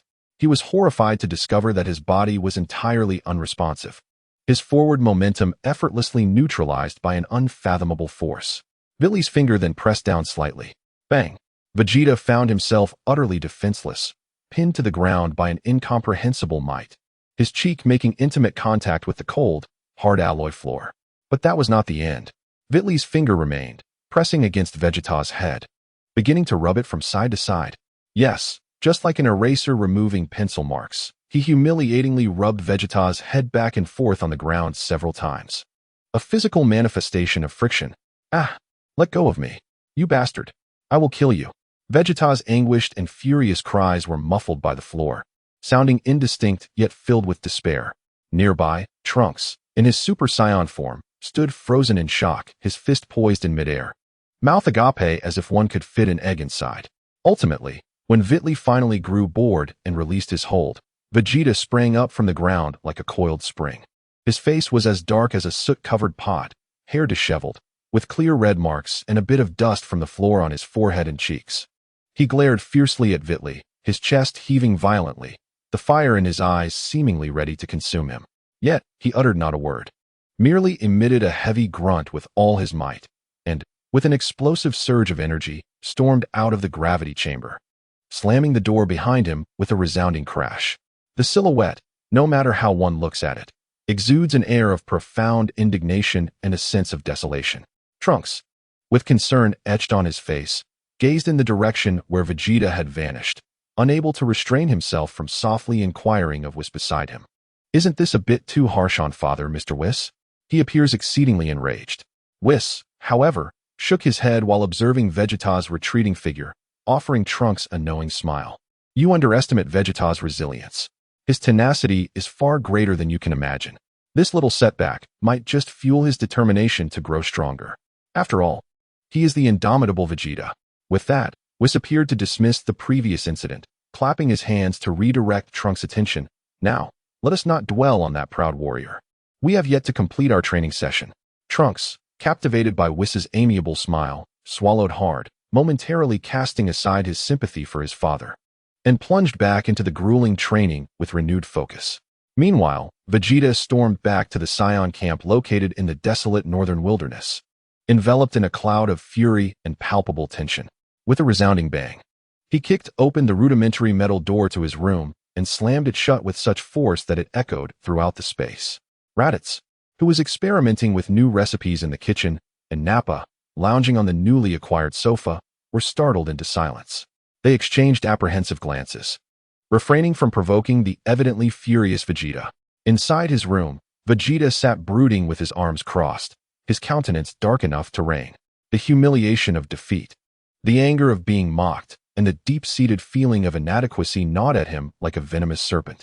He replayed the battle in his mind repeatedly, pondering where he had faltered and how he might bridge the chasm to Whis' seemingly casual yet unfathomable realm of strength. This ruminating persisted from morning until evening. Just when his inner turmoil reached a boiling point, a somewhat audacious and carefree female voice echoed from outside his window. "Hey, you little one over there. What are you sulking about all alone? This isn't like you at all." Vegeta had sensed her approach long ago, but dismissing her as a mere weakling with a power level below 10, he chose to ignore her. He didn't even turn his head, merely crossing his arms and presenting the back of his head to the window, radiating an aura that warned others to keep their distance. Outside, the blonde-haired Launch noted Vegeta's indifferent demeanor and, rather than feeling offended, chuckled, her tone becoming even more exuberant. "Stop acting cool. Come on. I made a killing today, and I'm treating you to a feast." At her words, Vegeta cast a sidelong glance outside, noticing Launch perched on her flashy motorcycle. Several bulging bags emblazoned with dollar signs dangling from the handlebars, their origins suspicious. "Hmph, this foolish Earthwoman." Vegeta was about to coldly scoff and flatly refuse as usual. But when his gaze inadvertently swept across Launch's eyes, which sparkled with genuine anticipation and unfiltered brightness, the words of rejection that had been on the tip of his tongue suddenly became difficult to articulate. He remained silent for a few moments, ultimately responding with an exceedingly stiff and terse remark, "I fear you cannot afford it." To his surprise, Launch not only remained undeterred but burst into hearty laughter as she revved the motorcycle, its engine roaring to life with a thunderous growl. With a graceful toss of her golden hair, she turned to Vegeta and declared, "Fear not. It's merely a meal. I can certainly cover it. Hop on, if need be. I can always find some funds for activities after we dine." Vegeta assessed the vibrant, candid Earth girl before him, whose radiant smile was almost blinding, and felt a momentary internal struggle. Perhaps it was the stifling atmosphere of the room, or perhaps the pure enthusiasm reflected in her eyes that piqued his curiosity. Ultimately, with a stern expression, reluctantly stood up and stepped outside. Gazing at the motorcycle, which appeared somewhat imposing to him, Vegeta hesitated for a moment before finally taking a seat. His hands fumbled awkwardly, uncertain where to rest. Launch, catching sight of his discomfort in the rearview mirror, suddenly turned around and seized his wrist, firmly placing his hands on her slender yet powerful waist. "Hold on tight. I'll take you for a delightful ride," she exclaimed with a hearty laugh as she twisted the throttle, causing the motorcycle to roar fiercely. With the two of them speeding away, they left behind the astonished stares of Nappa and Raditz, who appeared as if they had seen a ghost, heading toward the distant, brightly lit town. At first, Vegeta remained stiff, feeling the warmth and softness beneath his palms and the faint scent of gunpowder wafting from the girl in the wind. With a slight sigh, he eventually relaxed, securely gripping Launch's waist. As Launch reveled in the rush of the wind, she felt the hands at her waist grow more natural, even tightening slightly, which brought a triumphant smile to her face, as if her scheme had succeeded. Deep within the heart of this golden-haired sister, a wild laugh echoed. "Ha! I knew it. No one can resist my charm. Not even this little shorty."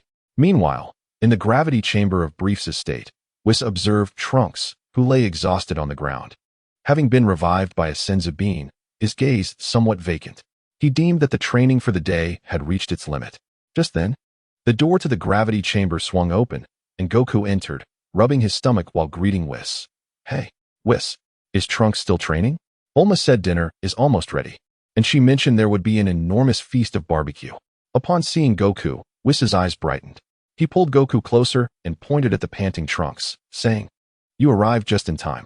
This young man will be entrusted to you for a couple of days. Please assist him with his energy techniques and combat skills. Huh, me? Wukong, surprised as he pointed to himself, soon revealed an eager smile. Sure. Trunks, after we finish our meal, I will join you for your training. Let me see how far you've progressed. After arranging for Wukong to take over Trunks' subsequent training, Vitri departed from the gravity chamber. He sought out Bulma, who was still engrossed in her work, nibbling on an energy bar while grappling with the data displayed on the screen. Observing his girlfriend's focused and earnest profile, a flicker of tenderness crossed Vitri's eyes. He approached her, disregarding her frantic busyness, and gently cupped her face in his hands, planting a firm kiss on her smooth cheek and slightly parted lips, which were ajar in surprise. What are you doing? Can't you see I'm busy? Bulma blushed and playfully hit him after the unexpected kiss, yet her eyes sparkled with sweetness. I'm heading to the God of Destruction's realm for a bit. I need to discuss something with Whis. Vitri chuckled as he tousled her hair, urging her not to overexert herself. I know, I'll be quick. Bulma waved her hand and swiftly redirected her focus back to the intricate flow of data before her. Vitri smiled, sensed the energy of the God of Destruction's realm, and with a thought, vanished from Bulma's laboratory. In the next instant, he found himself in the tranquil realm of the God of Destruction, a place seemingly detached from the universe. A gentle breeze swept across the verdant grass, while a colossal, orange-red star hung in the sky like a backdrop. Whis was elegantly seated at a small round table, a delicate tea set arranged before him, seemingly having just brewed a fragrant pot of black tea. Oh, what a rare visitor we have, Vitri-san. Whis set down the teapot, his ever-gentle smile gracing his face. What brings you to the God of Destruction's realm today? Have the leisurely days on Earth grown too tedious, prompting you to fulfill your duties? Perhaps to assist with some work? He took a delicate sip of the tea, his tone laced with playful sarcasm. What a pity. Yesterday, Lord Beerus was unusually diligent and nearly completed all the accumulated tasks. Upon hearing the word work, several lines of concern etched themselves onto Vitri's forehead. He looked helplessly at the cunning angel before him and retorted with a hint of irritation. I am not here for work. Whis, you are overthinking it. He directly stated his intention. Please open your super hyperbolic time chamber. I have a new idea that requires validation, and the differing time flow there would be quite convenient. Whis elegantly set down his teacup, his smile unwavering, silently regarding him. Vitri, momentarily speechless, sighed with exasperation. Fine. I'll owe you one. I promise to treat you to a grand feast next time you visit Earth. A banquet worthy of a national celebration. Would that suffice? Whis finally nodded in satisfaction, his smile brightening further. Oh, how can I refuse such generosity? It's settled then. He gently tapped his staff against the ground. Buzz, a spatial rift, shimmering with an otherworldly glow, silently manifested in the air before the two individuals.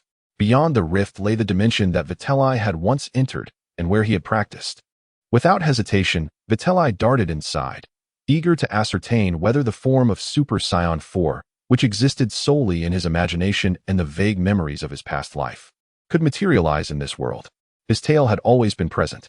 Shortly after Vitri entered the hyperbolic time chamber, the God of Destruction, Beerus, who was secretly engrossed in his own tasks deep within his palace, suddenly felt a jolt. In an instant, he appeared beside Whis, glancing around with a wary demeanor, his nose instinctively twitching. With a hint of anxiety, he lowered his voice and asked, Whis, I just sensed that little rascal Vitri's energy. What is he doing here? Is he planning to formally take over the position of God of Destruction? The mere thought of this possibility sent a chill down Beerus's spine. Although he acknowledged Vitri's strength, even surpassing his own in the realm of ultra instinct, the idea of retiring while that guy laughed at him was unbearable. Moreover, there were still countless delicacies in the universe he had yet to savor. Observing Beerus in this rare state of alarm, Whis maintained his elegant smile, leisurely sipping his red tea. Once he had sufficiently relished the sight of his God of Destruction's flustered state, he chuckled softly. Rest assured, Lord Beerus, Vitri is merely borrowing the dimension to explore and validate a new technique. He is not here to assume the role, so there is no need for concern. Upon hearing this, Beerus exhaled deeply, instinctively wiping non-existent sweat from his brow. Researching new techniques. Splendid. It is commendable for the youth to be ambitious. He replied with a forced chuckle, attempting to disguise his earlier discomposure. Yet, as he raised his gaze, he met Whis' knowing, teasing eyes. causing Beerus's face to flush with embarrassment. Clearing his throat awkwardly, he averted his gaze and stammered, "Well, since there is no issue, I shall return to my slumber. Yes, no need to call for me. I will rise on my own when the time comes." Without waiting for Whis' response, he vanished in a flash, hastily retreating to his palace of destruction. Whis, observing Beerus's almost frantic exit, couldn't he help but stifle a laugh behind his sleeve. Ah, the ever-lazy Lord Beerus, under the relentless pursuit and provocation of Vitri, is finally showing signs of effort. Could this be considered a good thing? Tilting his head, he seemed to ponder the matter seriously. Should I prepare a reward for the newly motivated Lord Beerus? I've heard that cats on Earth adore dried fish. Perhaps I shall ask Bulma to prepare some? Or should I procure that cat food that is said to be a favorite among Earth's felines? What a perplexing choice it is. The prophetic fish suddenly emerged with an air of triumph, as if to say, "At last, I've caught you in the act." It pointed a fin at Whis and proclaimed loudly, "Whis, you are finished. How dare you speak ill of Lord Beerus behind his back? I've caught you now. Quickly, bribe me with those delectable snacks you brought from Earth. Otherwise, I shall inform Lord Beerus at once."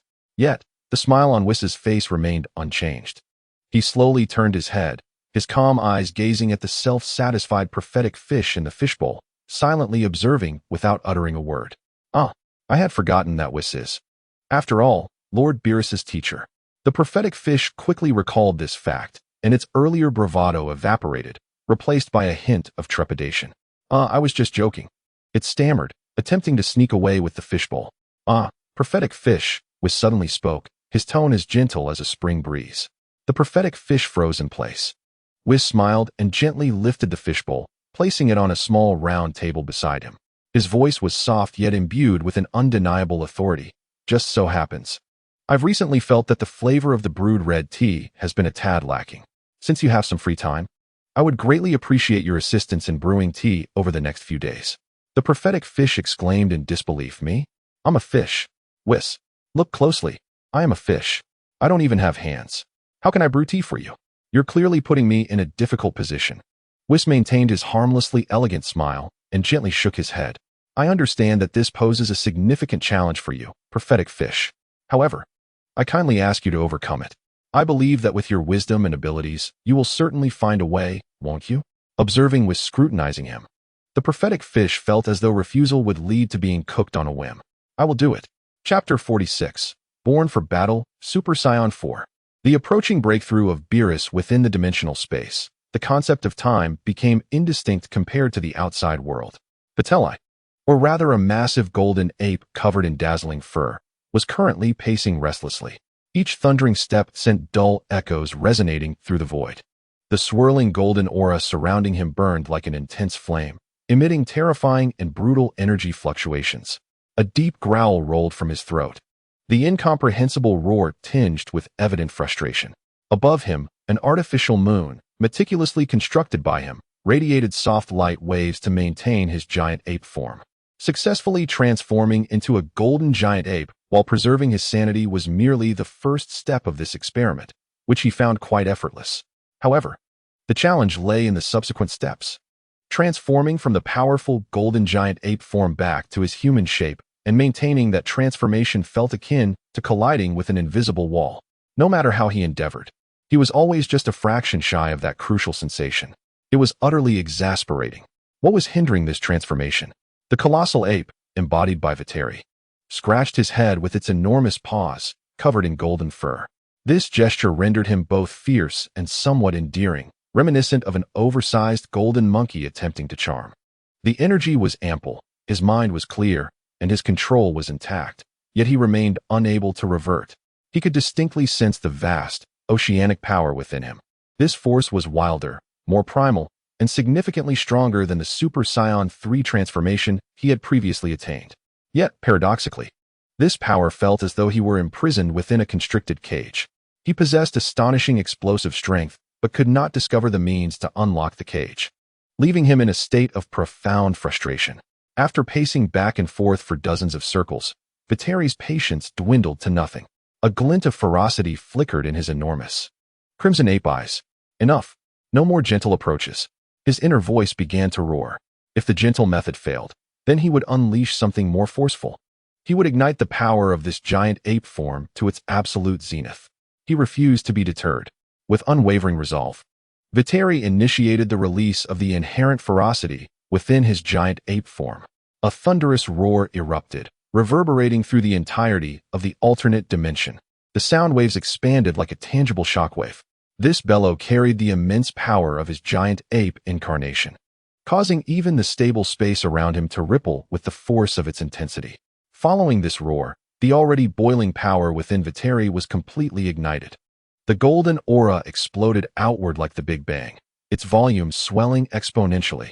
A fierce radiance enveloped him entirely. From a distance, he resembled the very first star birthed at the dawn of the universe, fervently igniting within this void of alternate dimensions. Crackling sounds erupted. Countless blue and white bolts of large lightning began to manifest and leap within his vast golden aura. These bolts were not the delicate arcs of Super Saiyan 2, but rather imbued with destructive power and extreme ferocity. What astonished Vitri even further was that an indescribable surge of brutality and battle intent, emanating from the depths of his bloodline, began to overflow uncontrollably. It felt as though an ancient beast had awakened, relentlessly attempting to erode his rationality. Vitri's heart raced with alarm, prompting him to hold his breath and focus. What was happening? His mind was still intact. His emotions had not spiraled out of control. Yet why was his aura turning so ferocious? This was highly irregular. The philosophy of his cultivation emphasized a tranquil mind, harmonizing body and spirit. Logically, even after transforming into a colossal ape, his aura should emanate strength and restraint, devoid of any sense of annihilation. As he steadied his mind to resist the surging primal urge to battle, he meticulously observed every subtle shift in his own energy. Simultaneously, in an instinctive effort to harness this rampaging power, he began to tap into deeper reservoirs of strength. The characteristics of a Super Saiyan at full power began to subtly manifest on the surface of his gigantic form. Yet, perplexingly, the electric arcs intensified. At that pivotal moment, as the forces of power and will engaged in a fierce struggle within his body and mind, Vitri suddenly experienced a moment of clarity, grasping a fleeting insight. I understand. A brilliant light suddenly ignited in the depths of his immense, ape-like eyes. The transformation into Super Saiyan 4 is not merely an accumulation of energy or a shift in form. It is about fully awakening and mastering the raw, untamed, and most potent ferocity inherent in the Saiyan bloodline. This serves as both fuel and catalyst to compress the titanic strength of the ape, ultimately achieving a return to the essence of evolution. Throughout this process, power does not dissipate. Rather, it undergoes a qualitative leap due to extreme compression. This is the essence of Super Saiyan 4. It is the ultimate form born for battle. With the key to the conundrum finally comprehended, Vitri ceased his attempts to suppress the overwhelming combat fervor and ferocious aura. Instead, he proactively opened his heart to embrace and guide this power rooted in his ancestry. Come forth. Let me witness the formidable strength that the Saiyan wildness can bestow. He fully released his mind, allowing the ferocious battle intent to saturate his consciousness. In that moment, he could almost hear the roars of countless ancient Saiyans echoing within his veins. The instinctual thirst for battle, for conquest, and for destruction became vividly clear as he liberated his spirit. No wonder that fellow Vegeta incessantly spoke of the warrior race. In this state, Vitri suddenly understood Vegeta's obsession. The sheer exhilaration of being born solely for combat was utterly captivating. His momentum surged once more, as golden flames intertwined with blue-white lightning, creating a tempestuous energy fluctuation that would terrify any formidable being aware of it. When this power and battle intent reached an unprecedented zenith, it was now. All of Vitri's thoughts converged in an instant, guiding the tempestuous energy capable of rending stars, not outward in an explosion, but inward in a frenzied compression. A roar erupted from him, unlike the previous ape-like howls, resembling a primal scream of both man and beast.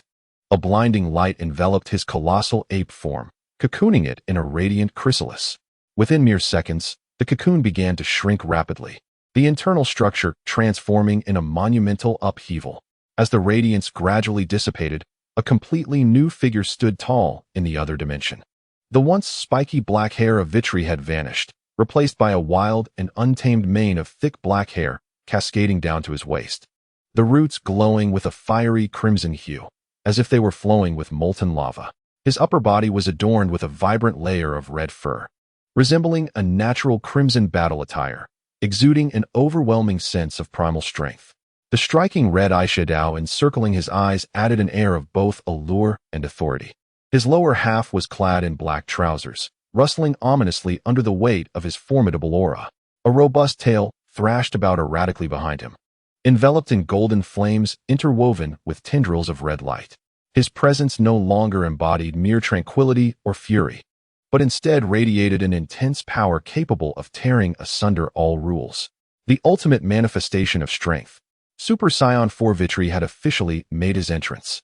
Vitri slowly opened his eyes, revealing a pair that remained clear yet bore a hint of wild sharpness. He surveyed his transformed physique and instinctively clenched his fists tightly. A low hum reverberated through the air, as if summoned by his very essence. A cataclysmic force erupted from within him. Golden flames soared into the heavens, interspersed with countless frenzied red lightning bolts that surged outward with reckless abandon. The entire dimensional space trembled violently under this overwhelming energy, as if the fabric of reality itself could not withstand its ferocity.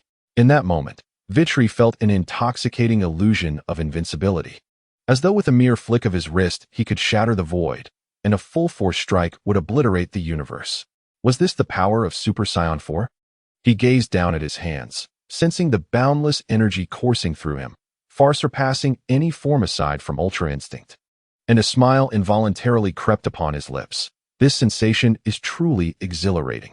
Meanwhile, in the lush grounds of the God of Destruction's realm, Whis sat leisurely by his small round table, preparing tea. He observed with a smile as the flustered prophetic fish struggled to pour hot water into the teapot with its tiny fins. Suddenly, a fleeting glimmer of surprise flickered in Whis's calm eyes, and he instinctively let out a soft exclamation. "Oh my!" The sound startled the prophetic fish, causing its fin to tremble and the teapot to tilt precariously, nearly spilling hot water onto itself. Trembling, it turned to Whis, convinced it had inadvertently erred once again. Thinking to itself, "It's not my fault. It's all Whis's fault for being so picky." But Whis's expression had already returned to tranquility, though a playful smile lingered on his lips, as if he had stumbled upon something remarkably amusing. He mused softly to himself. There exists such a ferocious transformation? The Saiyan race is indeed filled with unexpected surprises and possibilities. Meanwhile, deep within the God of Destruction's palace, with his eyes closed and deep in concentration, Beerus suddenly opened them wide, attempting to break through the final barrier. The ferocious and wild aura he sensed, imbued with astonishing power, belonged to that little rascal, Witley. The Saiyans are indeed an intriguing race, always capable of presenting me with new surprises.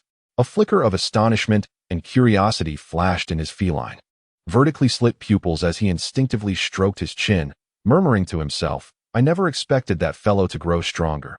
It seems I must exert myself even more. I cannot allow this little brat to surpass me." His gaze sharpened, and he gradually closed his eyes once more, sinking deeper into his cultivation. Meanwhile, Witley had spent some time familiarizing himself with and mastering the wild power of the new Super Saiyan 4 transformation. He swung his fists and legs with abandon, reveling in the immense force generated by each movement, feeling an overwhelming sense of exhilaration. However, he soon discovered a minor side effect of this transformation. The surging battle intent ignited within him by the transformation had not subsided with his mastery over the power. Instead, it burned brighter like a roaring bonfire, as his body yearned intensely for a vigorous battle to release his pent-up energy. "It seems I need to find a suitable opponent for a fight," Witley murmured to himself, arms crossed. Suddenly, he realized, wait, why am I unconsciously mimicking Vegeta's signature pose? He couldn't help but chuckle at his crossed arms and quickly lowered them. Is striking a cool pose also an inherent trait of transforming into Super Saiyan 4? What a ridiculous concept. Shaking his head in resignation, he cast aside this thought and called out loudly to the sky above, "Whis, it's enough. Let me out." In the God of Destruction's courtyard, Whis savored a sip of the peculiarly brewed red tea, which he had painstakingly prepared with the prophetic fish. His staff hovered beside him, pausing momentarily. Suddenly, a shimmering spatial exit quietly opened in the courtyard. Upon seeing Witley confidently stride out from the portal, Even the well-versed Whis could not help but exhibit a glimmer of intrigue in his eyes. He covered his mouth and let out a light-hearted laugh, teasingly remarking, "Ah, Witley, have you grown dissatisfied with your original appearance? Or have you finally decided to venture into the fashion world, trying out a brand new wild style? Quite dashing indeed." Witley shot Whis an exasperated glare, unwilling to engage with his playful banter. He plopped down onto a nearby chair, taking the teapot and blowing on it before lifting it to his lips. His thirst was so great that he neglected to savor the flavor, gulping it down in one go, as if to quell the still-boiling battle intent within him. After finishing, he fixed an intense gaze on Whis and directly issued an invitation. "Whis, let us have a match." Without a moment's hesitation, Weiss shook his head, gently swirled the half-drunk cup of red tea in his hand, and smiled as he remarked, "I must kindly decline, dear Vitri. It is indeed a precious afternoon tea time. Engaging in battle would be rather uncouth, and it would disturb the tranquil atmosphere we currently enjoy." Vitri, speechless, glanced up at the unchanging sky of the god of destruction realm, reminiscent of a sunset, and replied with a hint of irritation, "At this hour, Earth is nearly ready for dinner, and you are still indulging in afternoon tea?" Noticing that Weiss had no intention of fighting, Vitri promptly shifted his gaze towards the distant god of destruction palace, his aura subtly pulsating with intensity. "Very well, if you choose not to engage. I shall seek out Beerus. That fellow surely." Before he could finish, Weiss interjected with a gentle tone, "Please refrain from disturbing Lord Beerus for now, dear Vitri." Vitri paused, looking at Weiss with confusion. "What is it? Is that guy still indulging in slumber?" "Not quite," Weiss replied, shaking his head slightly, a knowing smile gracing his face. "Lord Beerus is currently in a crucial period of seclusion for his training. By the next time you meet, dear Vitri, you may find yourself at a disadvantage against Lord Beerus." Vitri's heart raced with alarm. Seclusion for training? A critical period? He immediately pressed on. Is that fellow on the verge of a breakthrough in his realm? The memory of their fierce battle a few days prior surged back to him. Beerus, in a moment of profound insight, had treated him as a mere sharpening stone. At that time, he sensed that Beerus was merely a step away from success. Had he not interrupted with his relentless assault, Beerus might have already triumphed. Gasping, Vitri suddenly recognized the gravity of the situation. Beerus's foundational strength already surpassed his own, and if he were to successfully master the true essence of perfect freedom, it would elevate his power to terrifying heights. What would it be like to have Beerus flaunting his superiority before him, taunting, "You're still far from my level, novice"? The thought of Beerus wearing that infuriatingly smug smile filled Vitri with displeasure. The sense of crisis swiftly overshadowed his boiling battle spirit. He immediately reverted from Super Saiyan 4. His crimson hair and waist-length black locks swiftly receding, returning to his usual black-haired, black-eyed form. However, at the moment he retracted his transformation, Vitri suddenly froze, a look of astonishment crossing his face. Wait, what is this power? To his surprise, he discovered that his baseline energy in his normal state had significantly increased compared to before entering the alternate dimension. What could this possibly mean? He was both astonished and delighted, quickly closing his eyes to concentrate intently on sensing his internal state. Was there such a benefit from the Super Saiyan 4 transformation? He had never heard of a transformation directly enhancing one's baseline combat power. Without a moment to spare, he immersed himself in introspection, meticulously experiencing every fluctuation of his strength. Observing his expression of surprise and confusion, Weiss smiled elegantly and prepared to elucidate the matter for him. At that moment, the prophetic fish, which had been attentively eavesdropping from its aquarium, seemed to perceive this as an opportune moment to interject. Suddenly, it thrust its head out of the water and, before Vist could respond, proclaimed in an air of omniscience, "Isn't it simple, Vitri? The reason for your newfound strength is quite straightforward." Vitri immediately opened his eyes and turned towards the prophetic fish. The fish, with a flick of its tail, elaborated with an air of wisdom. "It is precisely due to your recent transformation into that crimson form, which fundamentally awakened the latent Saiyan blood within you. This has significantly unleashed deeper potential from your lineage and optimized both your physical strength and the limits of your endurance. Thus, you have effectively undergone a bloodline upgrade. Your foundational strength has improved, and your energy is continuously replenishing itself, naturally leading to an increase in power." The prophetic fish continued with conviction. "However, The effects of this enhancement are most pronounced immediately following your transformation, akin to opening a new floodgate. Subsequently, the rate at which you grow stronger will gradually slow, becoming exceedingly subtle, requiring considerable time for the accumulation to become apparent. Vitri was struck with enlightenment. I see now. Thank you, prophetic fish. He earnestly expressed his gratitude. You have been of immense help. Upon my return to Earth, I shall surely bring you a grand gift that will delight you. Really? How splendid. You must keep your promise. The prophetic fish joyfully spun within the aquarium, splashing water in all directions. Nearby, Vist observed the triumphant prophetic fish, which had successfully garnered a reward, and for a brief moment, his eternal smile appeared to falter. Vist mused internally. How unfortunate that the prophetic fish managed to preemptively claim a share of the culinary delights from Earth. He cleared his throat softly to redirect Vitri's attention. Donning his serene and elegant smile once more, he nodded affirmatively and stated, as the prophetic fish has articulated, the situation is indeed as such. Your physical foundation has been optimized, akin to broadening a more expansive path. He paused, glancing at the jubilant prophetic fish. Before continuing, although the automatic growth of your strength may seem minimal in the future, both your limits and potential have been profoundly elevated. As long as you dedicate yourself to diligent training, your progress will become increasingly evident, and your upper limits will naturally rise. After concluding his explanation, Vist regarded Vitri with utmost seriousness, adding a note of undeniable emphasis. Of course, Vitri, while preparing your token of gratitude for the prophetic fish, please do not forget my share. Otherwise, even I can occasionally feel a twinge of sadness and irritation.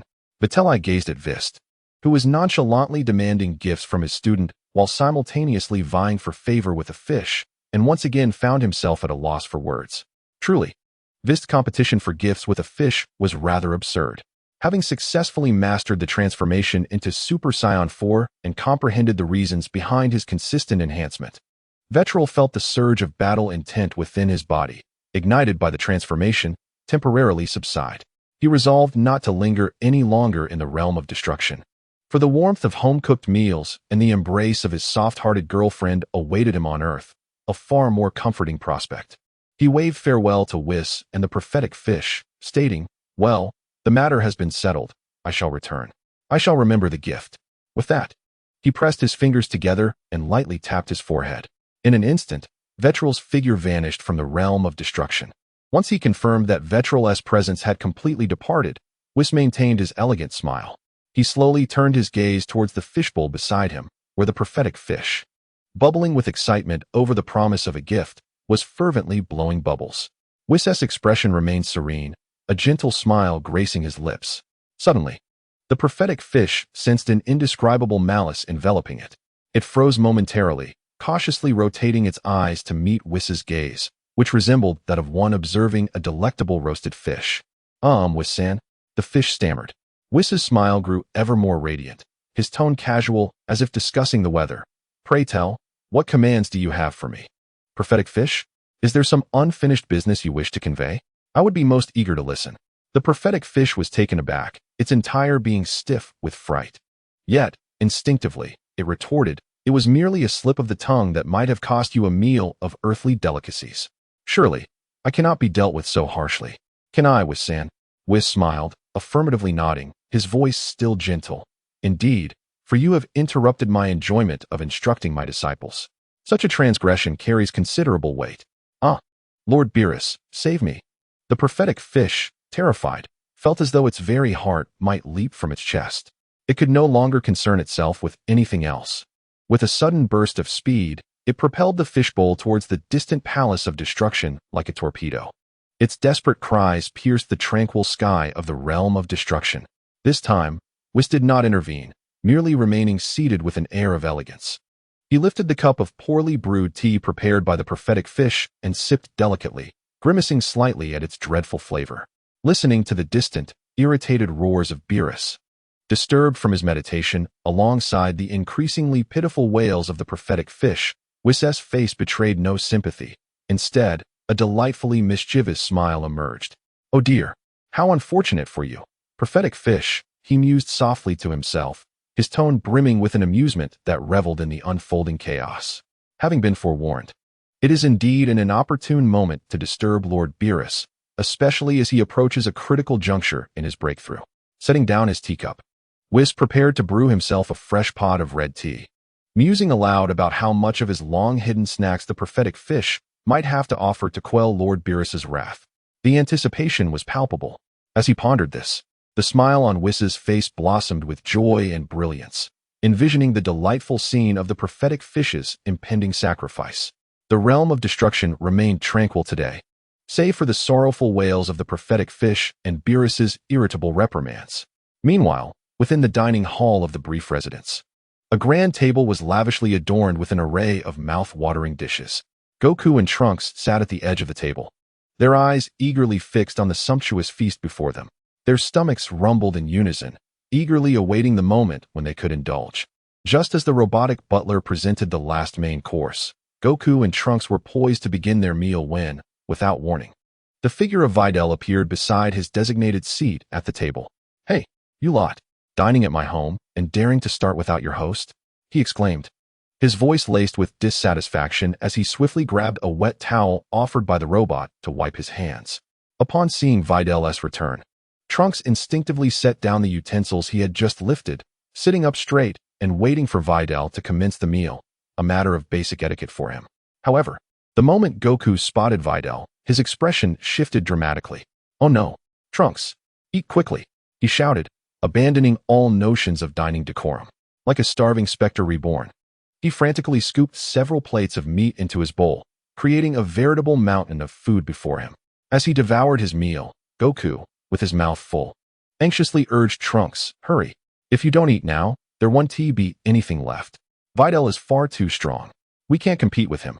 "Wait, Goku. What does eating have to do with strength?"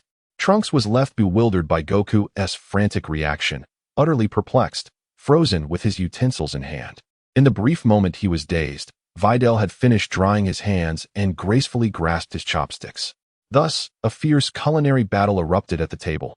Videl's hands seemed to transform into countless phantoms, wielding chopsticks as if they were indomitable weapons, sweeping across the table with precision and efficiency, devouring each dish. With astonishing speed, plates were emptied one after another, leaving a trail of vacant dishes in their wake. The serving robots, now operating at maximum capacity, scurried between the kitchen and the dining room, delivering fresh dishes. Yet, their efforts to replenish the food paled in comparison to Videl's voracious consumption. Upon witnessing the scene, Wukong immediately transformed into a Super Saiyan. With the remarkable speed and foresight characteristic of his Super Saiyan form, he managed to snatch a few morsels from the tempest of chopsticks wielded by Vitri, hastily stuffing them into his already overflowing bowl. Meanwhile, Trunks, experiencing this surreal spectacle for the first time, stood there utterly dumbfounded. Grasping his utensils, he stared blankly at the astonishing sight before him. The table, once laden with sumptuous dishes, now appeared to be enchanted, as the food vanished at an astonishing rate. Empty plates piled high, and the robots bustled about, working frantically. Vitri's eating was so rapid that he seemed to be nothing more than a blur, while Wukong, transformed into a Super Saiyan, valiantly defended his food, devouring the dishes with ferocious zeal. Trunks' stomach betrayed him, emitting a disgruntled growl. He patted his flat belly and glanced at the dwindling array of dishes on the table, a look of despair gradually creeping across his face. "Wait a moment. Could it be that I will have to rely on sins of beans to stave off hunger once again? No, please." As the raucous dinner gradually subsided, the once chaotic table was tidied up by the diligent robots. Ultimately, Trunks managed to fill his belly, albeit barely, thanks to the food Wukong had fought to procure for him, along with a generous serving of rice. Satisfied, Vitri rose from the table, ignoring Trunks' forlorn gaze, and leisurely made his way to take a bath, donning a comfortable set of loungewear.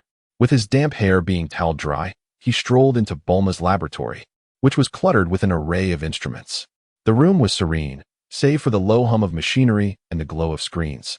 At that moment, Bulma was entirely absorbed, standing before a sizable monitor, her slender fingers flying across the keyboard with fervor. Her brow furrowed in concentration as she navigated a dizzying array of complex data streams, completely oblivious to Vitri's presence. Vitri shook his head at her engrossed silhouette, quietly approaching and wrapping his arms around her from behind. Startled by the unexpected embrace, Bulma initially struggled but relaxed with a huff upon detecting his familiar scent. She nudged him with her elbow, exclaiming, "What are you doing? You startled me. I've already had dinner. I'm busy now, so whatever it is can wait." Her tone bore the characteristic irritation of a researcher interrupted mid-thought. Vitri glanced at the energy bar wrappers in the nearby trash can, indifferent to Bulma's current endeavors. With a low chuckle, he tightened his grip around her arms, effortlessly lifting her off the ground. "Hey," Bulma exclaimed, instinctively wrapping her arms around his neck to prevent herself from falling. "Put me down. Do you hear me? I'm almost finished. Just give me 10 minutes, no? 5 minutes will suffice." Vitri looked down at Bulma, who was struggling like a small cat in his embrace, and a wicked smile crept across his lips. He closed his eyes, his body tensing slightly. In an instant, a blinding flash of light surged forth, replaced by a wild aura of crimson and gold. The Vitri in casual attire had vanished.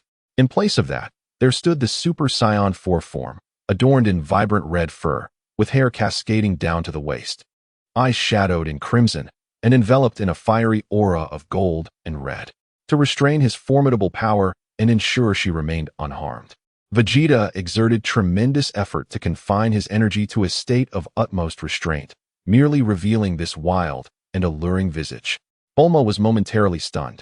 All her struggles and complaints lodged in her throat. She widened her azure eyes, scrutinizing Vegeta's beguiling appearance brimming with overwhelming power from a close distance. Unconsciously, she swallowed hard, feeling a flush creeping onto her cheeks. Vegeta maintained his wicked grin, his deep, magnetic voice resonating in her ear. "So, what now? Do you still want me to set you down, my dear Bulma?" Bulma fell silent, her breath slightly quickening. All thoughts of data models and final adjustments were instantly cast aside. She merely shot him a reproachful glance, but the anger had dissipated, replaced by a veil of ambiguity. Symbolically, Bulma twisted her body, allowing Vegeta to carry her confidently out of the laboratory, heading toward the bedroom. With a gentle nudge of his heel, Vegeta closed the bedroom door, sealing off the outside world. Inside the room, only the faint sounds of Bulma's alluring, fragmented voice could be heard, at times soaring, at times subdued. "Husband, just a light touch. Oh, it's merely a massage, don't overthink it." Chapter 47, Trunks departs. Vegeta begins his lesson within the gravity chamber of Brief's estate. Frustrated shouts echoed under the weight of hundreds of times Earth's gravity. Now, after arduous training, Trunks had remarkably transformed into a Super Saiyan 2. His golden aura blazed fiercely, interspersed with flickers of lightning. Gritting his teeth, he endeavored to push his speed to the utmost limit, launching a relentless barrage of attacks from every conceivable angle at the stationary Vegeta. His fists moved so swiftly that they left only afterimages, each strike imbued with immense power, energy blasts erupting like a continuous barrage, attempting to seal off all potential escape routes for Vegeta. However, at the eye of the storm, Vegeta appeared remarkably at ease. With eyes closed and hands resting naturally at his sides, he effortlessly dodged all of Trunks' assaults, relying solely on instinct and precise energy perception. It was as if he were not engaged in a fierce battle, but rather enjoying a casual conversation. "Your speed is adequate, but your points of energy concentration need refinement. Hey, your energy is a bit scattered again. Focus on your rhythm. The angles of this attack are good, but the subsequent variations are rather rigid," Vegeta commented with nonchalance. His voice was calm, yet distinctly reached Trunks' ears, imbued with both a sense of guidance and a hint of boredom. After all, this situation of guiding combat had persisted for several days. Just as Trunks launched yet another assault, barely evading Vitali's deft sidestep, a sudden beeping pierced the monotonous atmosphere of the gravity chamber. The communicator on the control console abruptly rang, shattering the echo of Trunks' shouts and the whistling energy waves. Vitali, his eyes previously shut, opened them, a flicker of confusion crossing his gaze. The only person capable of reaching him in the gravity chamber was Bulma. But why would she contact him at this hour? He casually raised a hand to intercept Trunks' incoming punch, the ferocious force that would have overwhelmed others dissipating instantly in his palm. He gestured for Trunks to pause the training. "That's enough for now. Take a moment to consolidate your previous sensations, particularly your rhythm in attacking," Vitali instructed as he turned towards the control console. Trunks, panting heavily, felt the golden aura surrounding him gradually diminish to its usual state. He wiped the sweat from his brow and nodded respectfully. Yes, Vitali-san. Vitali, still perplexed, approached the console and pressed the answer button. As soon as the connection was established, Bulma's voice, laced with unmistakable irritation, erupted. You dimwit, Vitali. You wretched husband. Wasn't it you who promised to wake me up this morning? Where are you? Are you once again lost in the gravity chamber, forgetting the time? Vitali was taken aback by this sudden barrage of questions, instinctively pulling the receiver away as he replied with bewilderment. Wake you up? When did you say that? I don't recall last night. Just last night. Bulma's voice rose higher. I clearly told you. Did you even listen? You were too busy with your nonsense. Furrowing his brow, Vitali struggled to recollect the previous night with Bulma. Suddenly, it struck him that there indeed was such a matter. However, at that moment, they had been engaged in some rather strenuous activities, and in a crucial moment, Bulma had seemingly whispered something in his ear about remembering to wake her up for an important event the next morning. But who could focus on such details then? He vaguely recalled murmuring an acknowledgement before immersing himself entirely in the battle, subsequently casting her words aside. Realizing this, Vitali felt somewhat at a loss, yet his tone softened. It appears there was such an incident, yes? I forgot I knew it. Bulma huffed on the other end, muttering something about a wretched husband who only remembers such matters. She quickly continued, Stop your training. Hurry and prepare to accompany me to the outskirts. Today marks the departure of the first batch of transport ships, and as the chief engineer and the largest stakeholder, can we afford to be absent? Can we not go? Vitali lamented. Bulma had mentioned this matter a few days prior, but he had clearly declined at that time. No, Trunks is with you, right? Bulma continued to issue commands, inquiring whether he would join her. If so, it would be a splendid opportunity to broaden their horizons. 10 minutes. Just 10 minutes. You both are to assemble in the front yard immediately. Should you be late, Hmph, you shall spend the night in the gravity chamber alone. With a decisive click, Bulma terminated the communication, leaving no room for Vegeta to respond. He gazed at the now silent receiver, shaking his head in bemusement. Women, especially those as beautiful and intelligent as Bulma, can indeed be quite formidable when they are in a temper. He turned to Trunks, who was adjusting his breathing. Trunks, Bulma has summoned us to witness the launch of the transport spacecraft on the outskirts of the city. Are you going? Taken aback by the invitation, Trunks quickly nodded in agreement. Sure, I have no objections. He was indeed quite curious about the technological marvels of space exploration. Vegeta approached him, appraising his progress. After enduring a grueling training regimen, Trunks had made remarkable strides. His demeanor was now steady and composed, his gaze sharp, reminiscent of Vegeta himself. He was no longer the confused and anxious youth who had first arrived. Casually, Vegeta inquired, You have now stabilized your mastery of Super Saiyan 2, and your fundamentals are solid. Returning to your era should suffice to deal with those two androids. What are your plans thereafter?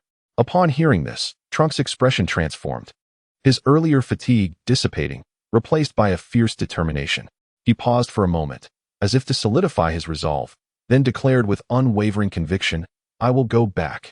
I intend to return to my time and eliminate androids 17 and 18. I will put an end to the despair in that world, allowing the survivors to safely live beneath the sun once more. His voice, though soft, resonated with undeniable strength. Vegeta regarded him earnestly, recognizing the determination in his eyes and a hint of sorrow at the thought of parting. He offered a firm pat on Trunks' shoulder. Excellent. A young man with conviction. With that, he turned toward the gravity chamber's exit. I shall take a shower. I cannot attend the event smelling of sweat. You should also freshen up quickly in the bathroom next door. We meet in the front yard in 10 minutes. Understood. Trunks nodded at Vegeta's retreating figure. After a moment's hesitation, he resolved that once the event concluded, he would formally bid farewell to his current mother and Vegeta. It was time for him to return. 10 minutes later, freshly prepared, Vegeta and Trunks appeared punctually in the front yard. Bulma was already waiting, dressed in a sharp women's suit that exuded both professionalism and elegance, though her expression bore a trace of irritation from having been forgotten by her man that morning. She was hurriedly making her way to the nearby spacecraft, evidently preparing to pilot it herself. Upon seeing her, Vitri hastened forward and grasped her arm, a hint of guilt coloring his smile as he inquired, Aren't you pressed for time? It must take quite a while to travel to the outskirts by this contraption. Bulma shot him an annoyed glare, retorting, What else would I do? Run there? Or do you possess a swifter mode of transportation? Clearly flustered, she had forgotten Vitri's ability to teleport. Vitri grinned widely, pulling her into an embrace while resting his other hand casually upon Trunks' shoulder. Correct. I am indeed the fastest conveyance. Hold on tight, we're off. Wait. Bulma had yet to comprehend the situation, managing only a brief exclamation before, whoosh. The three figures vanished from the front yard, leaving only a gentle breeze to stir the grass. On the outskirts of West City, a newly constructed cosmic port stood proudly, its vast transparent dome glimmering brilliantly under the sun. This futuristic interstellar harbor was a key project jointly developed by the Capsule Corporation and the Kingdom of Earth. Within the harbor, for superluminal starships, meticulously designed by Dr. Brief and Bulma, and assembled by the Kingdom of Earth, lay quietly docked at their designated berths, poised to take center stage today. The port was already teeming with people. Reporters, engineers, government officials, and a multitude of curious onlookers crowded the scene. Enormous banners and holographic displays proclaimed the momentous first steps of Earth's civilization into the cosmos. On a relatively tranquil observation platform, the air shimmered slightly as Vitri, Bulma, and Trunks materialized out of thin air. Wow! Although Bulma had experienced teleportation several times before, each instance of such instantaneous spatial transition left her in awe. She quickly tidied her hair and attire, seamlessly transitioning back into her businesswoman persona. After casting Vitri a reproachful glance, she added, "You could at least give me a heads up next time. You startled me." Vitri, with a cheerful demeanor, refrained from responding, his gaze sweeping over the grand ships and the bustling crowd below, somewhat taken aback by the scale of the event. Trunks was deeply captivated by the magnificent scene before him. In his time, Earth lay in ruins, its technology not merely stagnant, but having regressed by countless years. Having lived through an apocalyptic world, he had never witnessed such thriving prosperity. A mixture of envy and solace flickered in Trunks' eyes. How wonderful it would be if his world could flourish like this. Vitri offered him a reassuring pat on the shoulder before guiding Trunks to follow closely behind Bulma as they made their way to the central area. Before long, a group of Capsule Corporation staff and Kingdom officials spotted Bulma and her entourage. They promptly approached with enthusiasm, engaging in pleasantries. Vitri, entirely uninterested in such matters, simply observed as Bulma effortlessly began her performance amidst the chatter. The elaborate ceremonial proceedings commenced, featuring the ribbon-cutting, speeches, and group photographs. Videl patiently accompanied Bulma, his face adorned with a polite, yet somewhat rigid smile. He found little enthusiasm for such occasions. These trifling matters exhausted him more than a confrontation with Beerus. Particularly bothersome was the King of Earth, a large canine adorned with a crown and a white beard. He appeared especially enthusiastic about the Capsule Corporation, or rather, the Brief family, who wielded advanced technology, particularly towards Bulma and Videl. During the intermission, he engaged the two in a 10-minute soliloquy of gratitude, ranging from appreciation for Earth's technological advancements to cosmic peace, and then fervently invited them to lunch, even hinting at the possibility of deeper collaboration. Bulma managed to maintain her businesslike smile, politely yet firmly declining. "Thank you for your generous invitation, Your Majesty, but our company has numerous technical matters to attend to, and we simply cannot spare the time. My apologies." Seeing this, the king turned his attention to Videl, leaning in to whisper, "Mr. Videl, it is an honor to finally meet you. First, I must thank you for vanquishing the Demon King Piccolo and safeguarding our planet. As such a formidable martial artist, might you be interested in serving as the kingdom's chief defense advisor? The remuneration would be most generous." Videl's mouth twitched as he hastily waved his hand to interrupt. "Not interested. I am quite busy." He had no inclination to entertain the whims of this earthly monarch.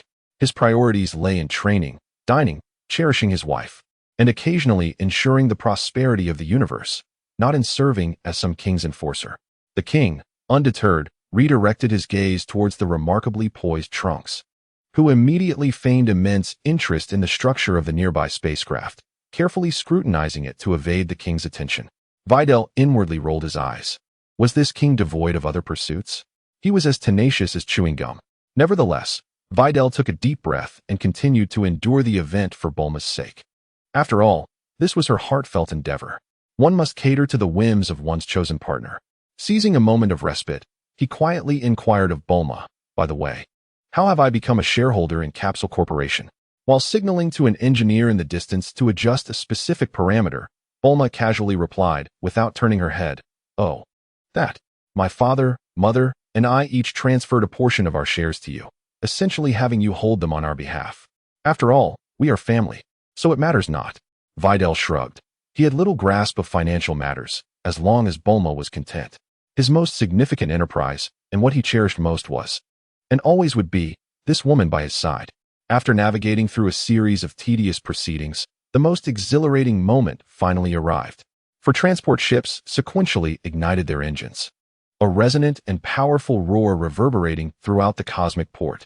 A blue-tail flame erupted, and the massive vessels slowly ascended, buoyed by their anti-gravity mechanisms, automatically adjusting their course. Amidst a thunderous roar, the vessel accelerated rapidly, transforming into 4 streaks of light that swiftly pierced through the Earth's atmosphere. Embarking on a journey into the vast expanse of the cosmos. The crowd erupted in fervent applause and cheers. With a sigh of relief, Vitri felt the ordeal had finally come to an end, as he noticed the king approaching them with a broad smile, seemingly eager for a second round of negotiations. A wave of anxiety washed over Vitri. Good heavens, not again. Unable to bear it any longer, he exclaimed, "Retreat," grabbing Bulma with one hand and Trunks, who was momentarily lost in thought watching the departing spaceship. With the other, he vanished in an instant, leaving the king and a throng of officials bewildered, exchanging puzzled glances. At the front yard of Brief Manor, Vitri exhaled deeply, reflecting on the arduous encounter, finally liberated. Next time, you can handle such affairs alone, or perhaps bring Dr. Brief along. I truly cannot cope with those politicians. Bulma, shaking off his hand, shot him an annoyed glance. "Hmph. Dream on. You are my husband. Who else will accompany me in such situations?" She waved her small fist, clearly implying a threat, then turned and walked inside, covered in dust from the spaceship's departure.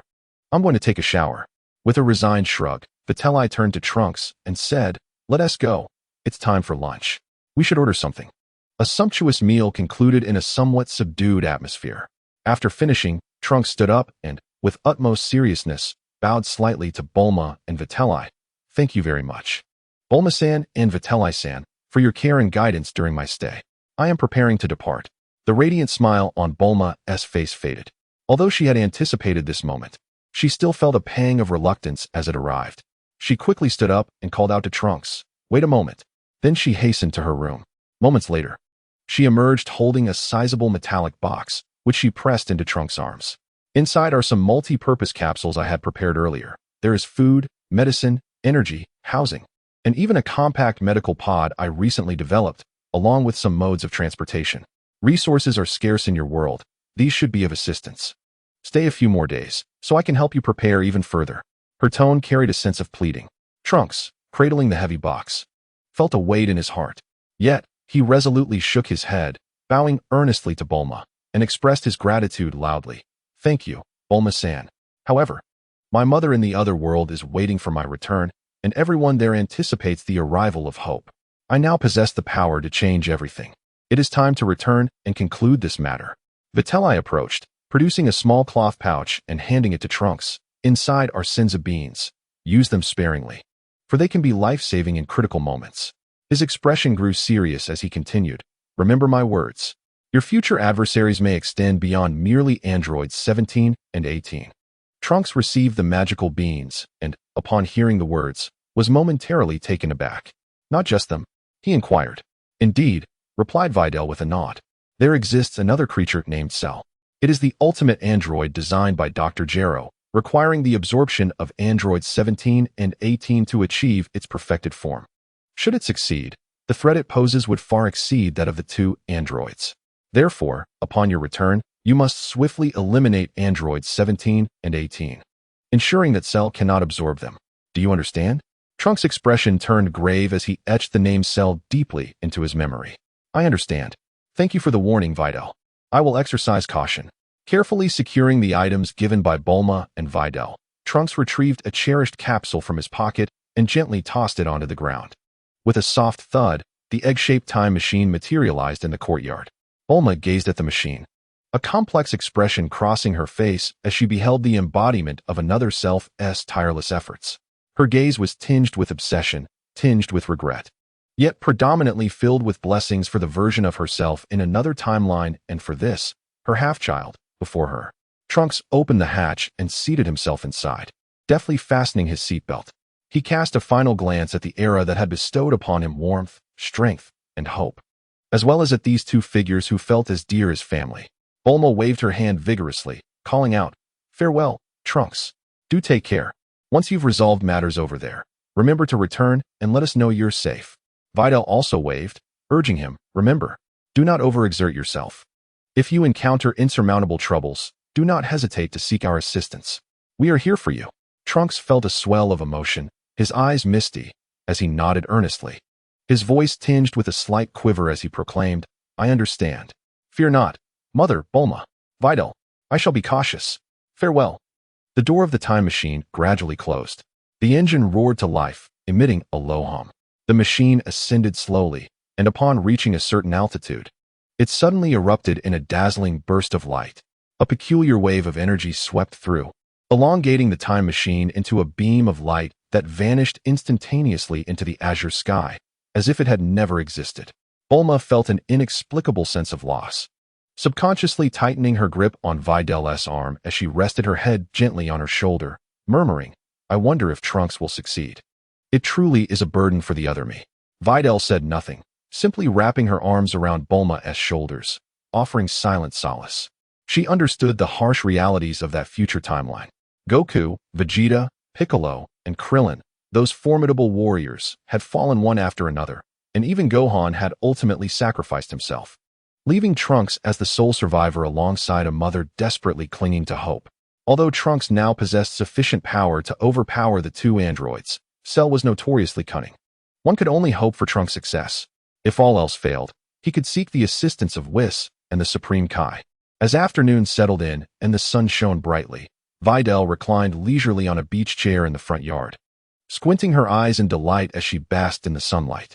Basking leisurely in the sun, he felt a stirring within, as a formidable energy surged to life within him, beginning to radiate into the distance. This energy was both powerful and serene, akin to a distinct signal. Nearby, Goku, who was fiercely battling Piccolo, suddenly paused. This energy is from Vitri," Goku exclaimed, his excitement palpable. "What an astonishing aura! Could it be that a formidable foe has appeared?" On the other hand, Piccolo's expression turned grave as he sensed the unfathomable strength emanating from that energy, causing a tightness in his chest. Piccolo, let's pause our fight for now. I must investigate." With a powerful punch, Goku subdued Piccolo and, eager to sense Vitri's energy, initiated his instant transmission. Bang! In the blink of an eye, he vanished. And in the next moment, Piccolo collapsed, rolling his eyes back. Just before losing consciousness, he managed to utter a faint, exasperated remark. "Son Goku, you scoundrel." With that, he fell into a deep slumber. In a desolate valley elsewhere, Vegeta, striving to quiet his mind for meditation, suddenly opened his eyes, frowning towards the direction of West City. "Vitri, what is this guy up to, releasing such a powerful aura?" Meanwhile, in the front yard of the brief residence, Goku's figure appeared in an instant. Upon landing, he immediately assumed a defensive posture, his face brimming with the thirst for battle. Where are the enemies? Vitri, where is the formidable foe? After scanning the area for some time, he found only Vitri lounging lazily in a chair, a few glasses of chilled juice resting on a nearby table. Vitri gestured to the empty chair beside him and smiled. "Fear not, there are no enemies. Have a seat and enjoy some juice. We can discuss matters once Vegeta arrives." No enemies? Goku deflated like a punctured balloon. Nevertheless, curiosity piqued. He sat down and took a big gulp of juice. "Then why did you suddenly unleash such a powerful aura?" "To beckon you all, of course, for something good," Vitri teased, grinning. "Release your own energy a bit too. To guide that prince here and save him the trouble of being late." Although Goku was puzzled, he complied, and a powerful aura flickered momentarily. Within minutes, a sharp sonic boom resonated through the sky as a figure, enveloped in energy, descended rapidly like a meteor, landing with a resounding thud in the yard. Vegeta maintained his characteristic proud stance, arms crossed, his piercing gaze sweeping across the yard until it settled on the relaxed Vitri and Goku, who was sipping juice. The two gradually suppressed their energies upon his arrival. Vegeta's expression darkened instantly. Boring. He felt he had been played, and, with a cold snort, turned to leave. However, Vitri, unfazed, casually interjected, his tone laced with evident mockery. I initially thought to teach everyone a new transformation that could harness their potential, considering how hard you all train, but it seems a certain prince has lost interest.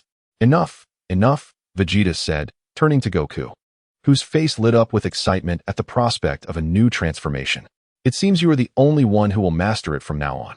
Remember to heed my words and train diligently. Once you have succeeded, he deliberately elongated his voice, casting a sidelong glance at the suddenly stiffened Vegeta. Go practice with him, test your results, and while you're at it, teach him a proper lesson. Did you hear that? Goku initially nodded eagerly. A more powerful transformation. I want to learn. Then, belatedly scratching his head, he asked, Hey, when did you become my master, Witley? Witley waved his hand nonchalantly. That's not important.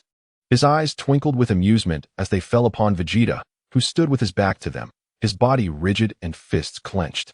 Vegeta stood there, prideful and flustered, his expression shifting for several seconds. Ultimately, his yearning for power overrode everything. He abruptly turned around, his face slightly flushed with embarrassment and anger. Striding over to the chair beside Witley and plopping down, he crossed his arms defiantly but deliberately turned his face away, glaring at the wall, and forced out a terse remark, Less talk. If you're going to teach, do it quickly. Such trivial provocations won't work on me, Vegeta. Witley nearly burst into laughter, quickly coughing into his fist to conceal his amusement. Vegeta's reaction was somewhat unexpected. He had capitulated rather quickly. His pride seemed to be growing. Suppressing his laughter, Witley feigned hesitation before addressing Vegeta. So, Vegeta, do you really want to learn? Vegeta huffed loudly, somewhat irritated. Yes. I said less talk.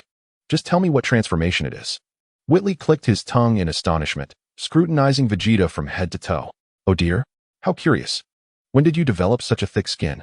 This isn't like you, Vegeta. Vegeta felt heat rising to his ears, glaring daggers at Witley, but refusing to respond. Goku, watching curiously, suddenly seemed to have an epiphany. I know. It must be Lanchi. When she last visited Kame House, she told me that her other self has been coming to find you for meals lately, even writing in her diary about how she enjoys watching you pretend not to care while clearly being concerned. Vegeta, have you been influenced by Lanchi? Shut up. Kakarot. Vegeta exploded, as if someone had stepped on his tail, and furiously shouted at Witley, Are you going to teach or not? If not, I'm leaving. Witley was delighted by Vegeta's flustered demeanor. Who would have thought that the blonde Lanchi could pressure the proud prince to this extent? Truly, the world is full of wonders. Seizing the moment, he quickly waved his hands. Of course I will teach. Such a delightful opportunity should not be missed. He stood up, grabbing Goku with one hand and Vegeta with the other. This place is too cramped. I'll take you to a perfectly quiet, undisturbed, and sturdy location. In an instant, the three figures vanished from the courtyard. The Kaishin realm. A serene and tranquil ambience envelopes this magnificent planet. After a long struggle with arduous studies, the Supreme Kaishin finds himself languidly resting beneath the expansive branches of a great tree, his expression one of utter desolation. Countless gentle and endearing creatures gather affectionately around him, and this peaceful atmosphere offers a modicum of solace to his weary spirit. His devoted guardian, Jebbet, stands watch a short distance away, silently clenching his fists and vowing to protect the Supreme Kai's tranquility at all costs, determined that no disturbances shall intrude upon this moment of respite. Suddenly, with a whoosh, Videl appears, accompanied by Goku and Vegeta. Lord Videl. Jebbet exclaims in surprise, hastening forward. What brings you here? Good to see you again. Goku greets with a cheerful smile. Vegeta merely casts a cursory glance at Jebbet, his attention more focused on surveying the peculiar surroundings. Jebbet. Videl waves dismissively. I'm here to borrow a space from Shin. I need a wide and sturdy area to teach them something new. He gestures towards Goku and Vegeta, just as Jebbet begins to speak. Intending to assure that he could facilitate arrangements without disturbing the Supreme Kai's rest, he witnesses Videl striding directly towards the tree and calling out, Hey Shin, why are you napping here? Aren't you supposed to be learning those tedious histories and knowledge from the old Supreme Kai today? Jebbet is left aghast, his outstretched hand frozen midair, his heart sinking. This is disastrous. Why couldn't he stop him? Lord Videl, the Supreme Kai has only just fallen asleep. Shin, roused by Videl's voice, blinks awake to find Videl's beaming face looming above him, with Goku's curious gaze and Vegeta's aloof demeanor behind him. Mr. Videl? Shin hastily sits up, flustered as he attempts to compose himself. What brings you here? And who are these two? These are Goku and Vegeta, both Saiyans, Videl introduces, patting Shin on the shoulder. I hope you don't mind if I borrow your space for a while. Faced with the energetic Videl and recalling his ancestors' descriptions of the god of destruction, Shin dares not express any objection. Of course, I don't mind. Please make yourself at home, he replies. Meanwhile, Jebed's heart aches profoundly. It's the Supreme Kai's day of rest. Videl nods in satisfaction and turns to Goku and Vegeta, flashing them a radiant smile. All right, the venue is set. Now, let us commence the training. First step. Who among you can transform into a delightful giant monkey for me to observe? Goku, huh? Vegeta, what? Chapter 48. Goku faints. A precision mockery, a gentle breeze caresses the vast and boundless grasslands of the Supreme Kai's realm, with distant mountains partially obscured by a delicate veil of mist. Yet today, this exquisite sanctuary inhabited by the divine unexpectedly welcomed a few uninvited guests.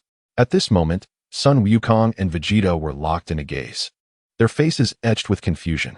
Vegeta was the first to react, crossing his arms and furrowing his brow, his tone laced with palpable impatience. What do you mean? Are you suggesting that your so-called new transformation refers to the Saiyan-exclusive transformation into a giant ape?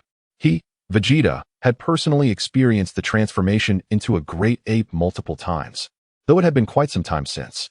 In his eyes, transforming into a giant ape paled in comparison to becoming a Super Saiyan. Oh, you want to become a giant ape? Wukong scratched his head innocently, responding, but after transforming into that, I can't remember anything at all, and I end up causing destruction. Does that truly count as becoming stronger? He recalled a time from his childhood when he awoke to find everything around him in ruins, his grandfather severely injured. At that time, his wounded grandfather had concealed the truth, claiming it was the work of a monster. But it was only later that he realized the monster his grandfather spoke of was, in fact, himself. This incident left a lingering shadow in Wukong's heart even to this day. Vitali observed the two with an expression that seemed to question their sanity. Too weary to further elaborate, he smiled slightly, his gaze suddenly sharpening. It appears that without witnessing something truly remarkable, you will not comprehend. With that, Vitali took a deep breath and slowly closed his eyes. In the next moment, an indescribable, monumental aura erupted forth from within him. A golden red blaze shot skyward, enveloping Vitali entirely, the dazzling light causing Wukong and Vegeta to instinctively squint. Yet, neither of them wished to avert their gaze. Their eyes were filled with profound astonishment as they fixated on the astonishing transformation occurring before them. A thunderous roar, reminiscent of ancient times, reverberated throughout the realm of the Kais. The old Kai, who had been leafing through magazines with a lewd grin, was suddenly struck with terror. Turning to the direction of Vitali, his voice trembling slightly, "What immense power is this?" Within the solid realm of the Kais, the ground began to tremble slightly, and even the distant creatures were thrown into a panic, scattering in every direction. Before the astonished eyes of Wukong and Vegeta, Vitali's form underwent a cataclysmic transformation amidst the radiant light. The blinding golden glow surrounding him began to retract, replaced by vibrant, fiery red fur covering his upper body. His wild, untamed black hair cascaded down to his waist, with molten crimson hues emerging from the roots. Striking red eyeshadow appeared around his eyes, lending him an otherworldly allure and authority. A robust tail swayed behind him unconsciously, while the golden red flames surrounding him crackled with deep blue lightning. The palpable, terrifying aura surged forth as if a long-dormant ancient beast had awakened, bearing the ferocious power to obliterate everything in its path, rushing toward the two. Super Saiyan 4 Vitali made his grand entrance. Vegeta was utterly taken aback by the overwhelming aura that enveloped him. A bead of cold sweat trickled down his brow involuntarily, and his pupils constricted in an instant. Almost instinctively, he managed to utter, "What kind of power is this?" This force had already transcended his understanding of Super Saiyans, exuding a pressure that sent shivers through his very bloodline. Goku, too, stood agape, momentarily rendered speechless. He could distinctly sense that the being before him, Vitri, was a stark contrast to the form he had assumed on Namek with long hair. The magnitude of power that accompanied this transformation was unfathomable. After a prolonged silence, Goku stammered in awe, "Is this the new transformation? It's astonishingly powerful." Vitri was thoroughly pleased with their reactions. With a mere thought, he vanished in an instant, only to reappear abruptly before Vegeta. His fist, adorned with crimson fur, bore the might to rend space itself, hurtling toward Vegeta's face with a thunderous force. Vegeta had no time to react. He could only watch in horror as the fist, imbued with terrifying authority, grew larger in his sight, casting a shadow of imminent death upon him. Yet, just as the fist was about to graze his nose, all the force dissipated into oblivion. Vitri's fist halted in midair. Not even a single strand of hair was disturbed. So what do you think? Are you intrigued now? Vitri grinned, revealing a set of pearly white teeth. As the suffocating pressure around him receded like the tide, and he reverted to his usual gentle demeanor, Vegeta finally caught his breath, instinctively taking several deep inhales. In that fleeting moment, he genuinely believed he was facing his demise. His expression fluctuated, ultimately culminating in a heavy snort. Though he remained silent, the astonishment in his eyes spoke volumes. All right, enough with the chatter. Vitri clapped his hands. Vegeta, create an artificial moon. This time, Vegeta did not protest. Without a word, he raised his hand, channeling energy that swiftly coalesced in his palm, forming a sphere that emanated a soft and peculiar glow. With a swift motion, he hurled the energy orb high into the sky, simultaneously clenching his fist and shouting, "Unfold and reveal yourself." In an instant, an artificial moon, a fusion of energy and air, radiating Bull's waves, materialized in the heavens above. Vegeta fixated on the artificial moon as his body began to swell visibly, his fur lengthened, and his jaw jutted forward as he rapidly transformed into a great ape. Meanwhile, Goku gazed at the moon, awkwardly scratching his rear, his face a picture of embarrassment and urgency. He turned to Vitri, sheepishly confessing, Vitri, it seems I can't transform into a gorilla right now." Vitri looked at him, puzzled. "Where's your tail? I thought you still had it." He recalled vividly that, due to his intervention, Wukong did not inadvertently transform into a great ape while searching for the Dragon Balls, and he had not mentioned anything about his tail since then. Wukong, scratching the back of his head with an embarrassed smile, explained, "It was the great Lord Kai. During my training in the temple, Mr. Popo advised me on controlling my energy. The great Lord Kai said my tail would affect my mastery over it, so he helped me remove it. And it seems he used some method because it hasn't grown back since." Vitli was momentarily at a loss for words, helplessly rubbing his forehead. Goodness. He hadn't anticipated that even with his butterfly effect, the narrative's course would still unfold as it was destined. Ultimately, Wukong's tail was lost. He sighed and clarified. The tail does have a slight impact on energy control, but the effect is minimal. On the contrary, the tail is an integral part of a Saiyan's body, connecting us to our primal instincts and ferocity. Losing the tail, in some sense, equates to losing a portion of our power and balance. He stroked his chin, pondering a solution. The transformation into Super Saiyan 4, theoretically, can be achieved even without a tail once mastered. However, you can't even transform into a great ape yet. You're stuck at this initial step. He turned to Wukong and extended 2 fingers, stating, "Now we have 2 options. First, we could return to Earth to find the Dragon Balls and ask the Eternal Dragon to restore your tail." Wukong immediately shook his head. "Huh? That sounds troublesome. What's the second option?" He was eager to attempt that powerful new transformation. "Then there's only the other method." Vitli chuckled, a hint of mischief in his smile. "It might hurt a bit. Are you sure you can endure it?" Upon hearing this, Wukong thumped his chest confidently. "I'm not afraid of pain. As long as I can grow stronger, I can withstand any suffering. When I trained with King Kai, the King Kai fist he taught me hurt tremendously when unleashed." "All right, just wait." Vitli nodded, closing his eyes to instantly extend his senses, swiftly locating the old King Kai. In a flash, his figure vanished from the spot, leaving Wukong and the now gigantic great ape, who retained a sharp gaze and a hint of impatience, Vegeta, staring blankly at the place where Vitli had disappeared. Vegeta let out a low growl, expressing his dissatisfaction. Before long, with another whoosh, Vitli reappeared, accompanied by an individual clad in the attire of the King Kai, hands clasped behind his back, wearing an air of profound mystery, the old King Kai himself. "Is this the one?" The old King Kai leisurely adjusted his sunglasses, scrutinizing Wukong, who looked back with curiosity. "Yes, that's him. Thank you for your assistance," Vitli replied with a smile, then turned to Wukong, saying, "Wukong, this esteemed old king Kai has a way to help you regrow your tail. Best of luck to you. His tone was laced with teasing and an unmistakable sense of anticipation for the drama to unfold. Having given his instructions, Vitli turned away, striding toward the increasingly impatient Vegeta. The forthcoming scene may possess a hint of brutality. However, he chose to focus on the present figure of Vegeta. Goku gazed at the old Supreme Kai, whose gentle visage bore an air of peculiarity, and instinctively swallowed, feeling an unexpected pang of anxiety.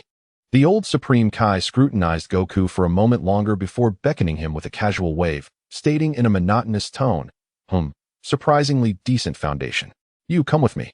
With that, he clasped his hands behind his back and strolled leisurely toward a distant boulder. Goku glanced at Whis and Vegeta, then at the old Supreme Kai's retreating figure. Ultimately succumbing to his yearning for transformation, he inhaled deeply and jogged after him.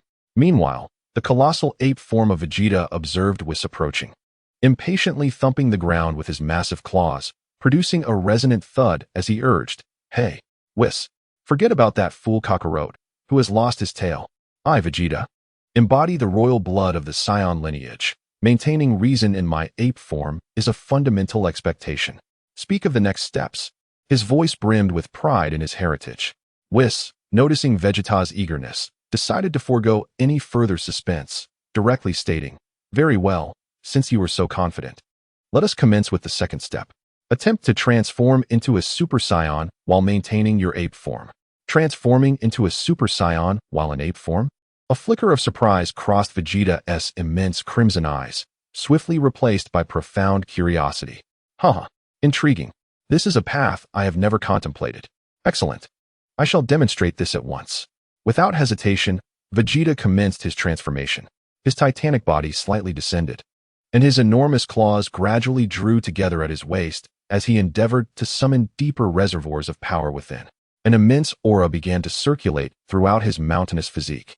Gradually, the brown fur that adorned him shimmered with a golden radiance, rapidly spreading across his entire being. A roar more ferocious and potent than before erupted from Vegeta's mouth. The golden energy burst forth from his form like a volcanic eruption, enveloping him in resplendent light, as powerful waves of energy distorted the surrounding air. "Yes, just like that. You're doing splendidly," Whis shouted from the sidelines. "Do not rush to elevate your power further. Take your time and stabilize this transformation. Let the energy settle." Vegeta struggled to control the surging power within him, as the golden flames blazed violently around his form. As the brilliance intensified and the momentum grew stronger, he seemed on the verge of achieving the complete stabilization of this formidable golden ape transformation. However, at that moment, a faint sound akin to a deflating balloon suddenly resonated. Whis watched in astonishment as Vegeta's colossal, nearly fully gilded ape body began to shrink at a visible pace, much like a punctured balloon, and the dazzling golden flames around him swiftly receded like a receding tide. In but a few fleeting seconds, the towering ape vanished without a trace, leaving behind only Vegeta, who had reverted to his human form, supporting himself on his knees and gasping for breath. His complexion was somewhat pallid, beads of sweat adorning his forehead, clearly indicating the immense toll that his recent endeavor had exacted upon him. "What on earth is happening?"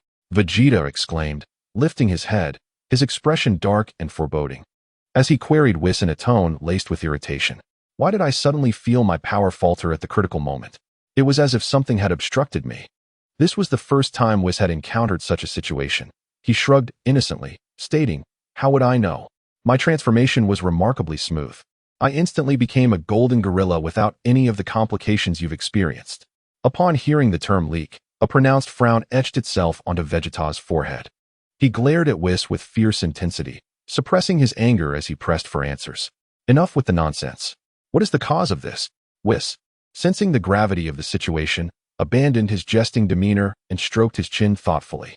He reflected on the entirety of his transformation process and compared it to Vegeta's recent experience. "Based on my expertise and your earlier circumstances," Whis mused, "the issue could stem from several factors. Firstly, it may be that your power is not sufficiently vast. In other words, while your explosive potential may have been reached, the sustaining energy required to maintain the great ape form as a Super Saiyan is simply inadequate, essentially, a lack of endurance." He paused for a moment, continuing, "Secondly, It is possible that your precision in controlling your power is not yet refined enough. The transformation into a great ape amplifies both strength and ferocious emotions. While the power of a Super Saiyan is notorious for its volatility, the combination of the two requires an exponential increase in control. You may have lost balance in your control at the pivotal moment, leading to an unstable manifestation of power and, consequently, a failed transformation. Vegeta listened intently to Whis' analysis. His brow furrowed in concentration. Though displeased, he could not deny the validity of Whis' observations. He indeed sensed a fleeting moment of chaos in his power just before he could no longer maintain it. TCH. Vegeta clicked his tongue in annoyance, turning his gaze away, his eyes betraying a mix of reluctance and complexity. He had always prided himself on being a genius, particularly after mastering Super Saiyan 2, which had inflated his confidence to great heights. Yet, he never anticipated encountering a setback at the very first step of attempting a new transformation. This was undoubtedly a significant blow to his proud spirit. Noticing Vegeta's disheartened demeanor, Whis understood that he had become ensnared in his own thoughts. He placed a reassuring hand on Vegeta's shoulder, saying, "Enough with the woeful expressions. It's rather unusual for a new transformation to succeed on the first attempt. Once Goku has resolved his situation, let him give it a try as well. By comparing your experiences, we may uncover the root of the issue." Vegeta responded with a disdainful snort, turning his head away in an attempt to disregard Whis. However, the flicker in his eyes revealed that he had indeed taken the words to heart. At that moment, a heart-wrenching, excruciating scream pierced through the tranquility of the Supreme Kai realm, shattering the silence. It hurts, it hurts, it hurts. What agony? Is that Kakarot? Vegeta was taken aback, swiftly turning his gaze toward the source of the sound. In the distance, Goku was clinging desperately to the edge of a rock in a grotesque contortion. Behind him stood the old Supreme Kai, wielding an enormous metallic clamp. The other end of the clamp was gripping a newly emerged segment of Goku's tail, situated just below his coccyx. The old Supreme Kai was straining to pull it out, muttering, "Hang in there, young man. It's almost out. This is the crucial moment. It must come out in one go. Better a short pain than a long one." The young Supreme Kai-sen stood nearby, anxiously cheering Goku on. "Come on, Mr. Goku. Hold on. It's almost out. Just a little more. Just a tad more." Witley and Vegeta observed this bizarre, yet somewhat comical scene, their expressions a mix of astonishment and intrigue. Witley's lips twitched. Merely witnessing this spectacle made his own tail ache slightly. He couldn't help but murmur, "Goodness, the old Supreme Kai's technique is rather crude. I senti it?" After the initial shock, Vegeta's face swiftly transformed into one of disdain. Crossing his arms, he scoffed, "Hmph. How utterly embarrassing. It's merely a bit of pain." Yet he wails so pitifully. Truly a disgrace to the Saiyans. Clearly, lower-class warriors are just that. Lower class, their endurance woefully lacking. Hearing Vegeta's mocking remarks, Witley's gaze inadvertently drifted toward the leisurely swaying tail behind Vegeta. And an amusing thought crossed his mind. Should he suggest that the old Supreme Kai examine Vegeta's tail growth as well? Perhaps let him experience this minor discomfort? Suddenly, Vegeta shivered inexplicably, a chill racing up his spine. He sharply turned his head, his keen eyes scanning the surroundings as he muttered suspiciously, What was that? I felt an ominous presence just now." Witley promptly looked to the sky, even whistling nonchalantly, adopting an expression of utter ignorance. Time flowed slowly amidst Goku's intermittent cries of agony. After another 10 minutes or so, the screams gradually weakened, almost fading into silence. It was not that Goku's tail had been entirely removed. Rather, he was nearing the brink of exhaustion from pain, lacking the strength to shout, reduced to mere incoherent moans. The old Supreme Kai, equally exhausted and drenched in sweat, released the clamp and, taking a moment to catch his breath, urged the nearly unconscious Goku, "Young man. Just one last push. Only one final effort. We are on the verge of success." After speaking, he tightened his grip on the massive pliers, took a deep breath, and exerted all his strength. A brief, hoarse cry of pain escaped Goku's lips, his body convulsed violently, and then his head slumped to one side, falling completely silent. As Vitri and Vegeta approached, they were astonished to find that Goku had fainted from the pain. Vitri couldn't help but chuckle at Goku's utterly disheveled state, but quickly covered his mouth, feeling it was somewhat unkind to laugh. Vegeta, crossing his arms, nodded slightly, and remarked with rare appreciation, "This is more like it." Although the process was embarrassing, at least he managed to remain silent in the end. It's a feeble semblance of a Saiyan.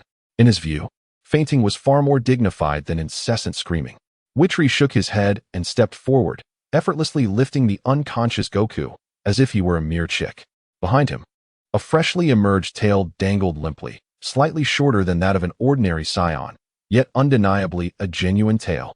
"Thank you, esteemed Elder Kaishin. And also to Shin for your encouraging support," Vitri said, suppressing his laughter as he expressed his gratitude to the two Kaishins. The Elder Kaishin waved his hand dismissively, a hint of admiration crossing his face as he gazed at the unconscious Goku. "No need for thanks. This boy possesses a commendable spirit.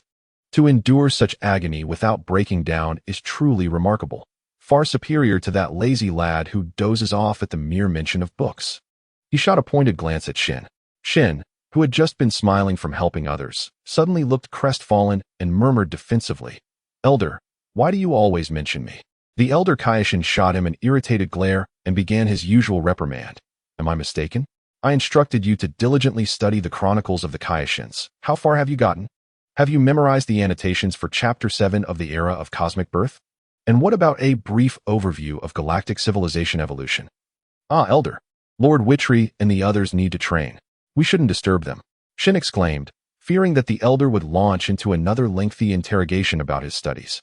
And he hurriedly pushed the Elder away, nearly fleeing the scene. As they departed, he turned back and shouted to Vitri, "Lord Vitri, we're leaving now. We won't interrupt your training." Vitri chuckled and shook his head at the retreating figures of the two comical Kaishins. He rummaged in his pocket and retrieved a Senzu bean, contemplating for a moment before carefully splitting it in half. He placed one half into the mouth of the unconscious Goku.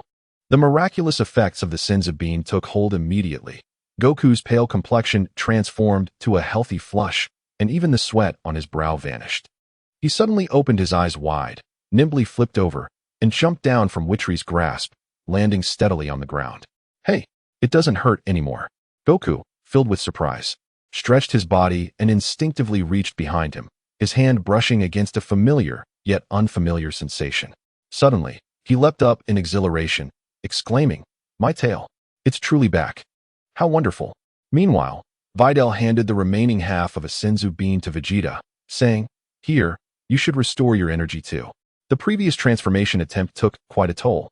Didn't he it?" Vegeta glanced at the half bean, promptly took it, and swallowed it without hesitation. Instantly, a warm surge coursed through his body, dispelling the fatigue and energy depletion from his failed transformation, restoring him to optimal condition. "All right, everyone is here, and our energy is replenished."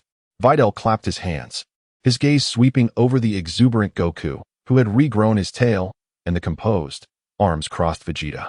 "Now, let us commence the second phase of the Super Saiyan 4 transformation training."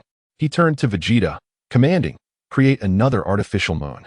Without further ado, Vegeta raised his hand and launched an energy sphere into the sky. Bloom. Another artificial moon materialized high above in the King Kai's realm, its gentle radiance cascading down to the earth below. This time, under the radiance of the Blutz waves, the vast, uninhabited prairie of King Kai's realm was soon graced by two colossal figures. One was a brown great ape, transformed from Vegeta, with a robust physique and sharp, intelligent eyes. The other was a larger black great ape, born from Goku's transformation. However, in stark contrast to Vegeta, Goku's incarnation bore blood-red eyes, filled solely with primal savagery and a thirst for destruction. As soon as he completed his transformation, he let out an earth-shattering roar and, noticing Vegeta beside him, lunged forward with his massive claws raised in a furious attack. Humph! Truly the folly of a lowly warrior. Vegeta's great ape nimbly dodged Goku's assault, using his stout arms to block the ensuing swipe, all the while emitting a disdainful snort. To lose even the most basic semblance of reason after transforming into a great ape. What a waste. At that moment, Videl flew to Goku's ear, shouting, "Goku, can you hear me? Calm down. Control your emotions. Recall your consciousness as Son Goku." However, Goku was entirely governed by his primal instincts. Ignoring Videl's words as if they were mere buzzing of a fly, irritably swatting at Videl with his enormous claws, Videl effortlessly dodged the attack.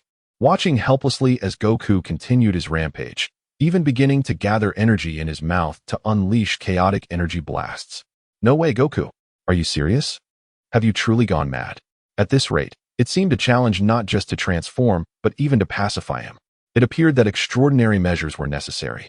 Vidal's expression sharpened as he called out to the engaged Vegeta, Vegeta, since Wukong is unable to regain his sanity naturally, let us resort to the traditional method of force to awaken him. You strike him. Upon hearing this from Vitri, the colossal ape form of Vegeta paused momentarily. Then a sinister yet exhilarated grin spread across his immense face. Ha ha ha, just as I wished. The thunderous laughter reverberated across the grasslands. The long-suppressed competitive spirit and a certain personal vendetta within Vegeta ignited instantaneously. Let us settle this, Kakarot. Vegeta, who had been on the defensive, swiftly transitioned to offense. His massive fist, accompanied by a howling wind, struck unhesitatingly and landed squarely on the nose of the giant ape version of Wukong, who was lunging forward. Boom! A deafening sound erupted. The giant ape, oblivious to the art of evasion, let out a pained roar after taking the blow, staggering backward, blood streaming from its nostrils. Ha ha ha! What a delight! Vegeta laughed maniacally, relishing his advantage. Seizing the moment while the giant ape of Wukong, dazed and unsteady, struggled to regain its footing. Vegeta opened his massive mouth wide, gathering concentrated energy within. Brace yourself, Kakarot. Boom. A tremendously powerful energy wave surged forth like an enraged dragon, striking the chest of the giant ape with precision. Ow! The giant ape of Wukong emitted an even more anguished cry. Its colossal body propelled off the ground by the overwhelming force, crashing heavily into the earth, creating a deep crater that shook the surrounding ground. Vegeta offered no respite to his opponent. With a forceful push of his stout legs, his massive frame leapt with an agility that belied his size, descending like a mountain upon the Wukong who had yet to rise from the pit. Boom!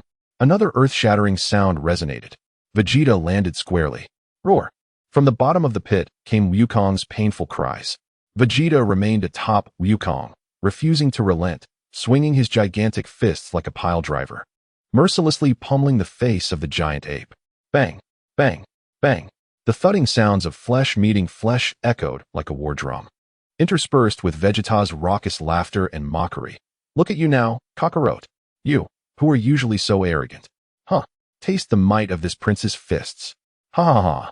As he unleashed his fury, he laughed uncontrollably, as if purging the countless frustrations of his past defeats to Wukong and the oppression from Vitri in that very moment.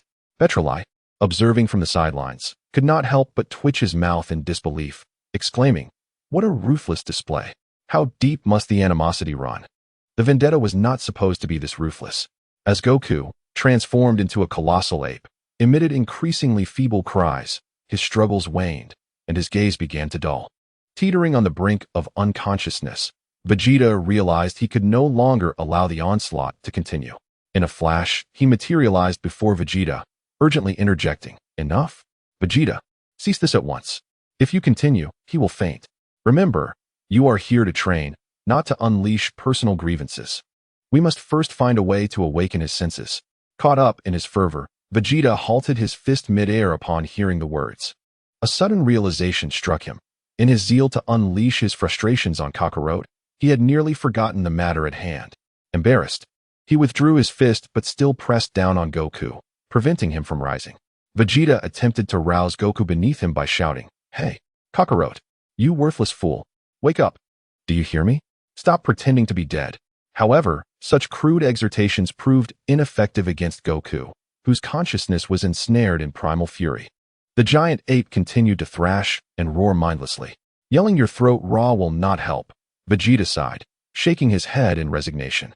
Be quiet and allow me to handle this. Upon hearing this, Vegeta immediately fell silent, his eyes glimmering with a hint of anticipation. He could never forget how, upon arriving on Earth, Vegeta had provoked Kakarot into transforming into a Super Saiyan with merely a few words. He was eager to see what astonishing declarations Vegeta would utter this time. Vegeta flew close to Goku's enormous ear, first clearing his throat, then gathering his energy. He bellowed with profound emotion, "Goku, Krillin said he is preparing an extravagant feast to invite you. An enormous portion of roasted meat awaits you. Incredibly, the resounding voice penetrated the giant ape's ears. A miraculous scene unfolded. The previously rampaging creature suddenly froze. In its crimson, ferocious eyes, a rare flicker of confusion appeared. Its massive head appeared to tilt slightly, as if striving to recall something. A glimmer of hope ignited within Vegeta, and seizing the moment, he shouted once more, "Goku! Your grandfather, Son Gohan, once told you, girls do not have tails. You must be gentle with them. Have you forgotten? This is your grandfather's admonition." Grandfather? The giant ape emitted a garbled, intermittent sound from its throat, the bloodlust in its eyes seeming to diminish slightly.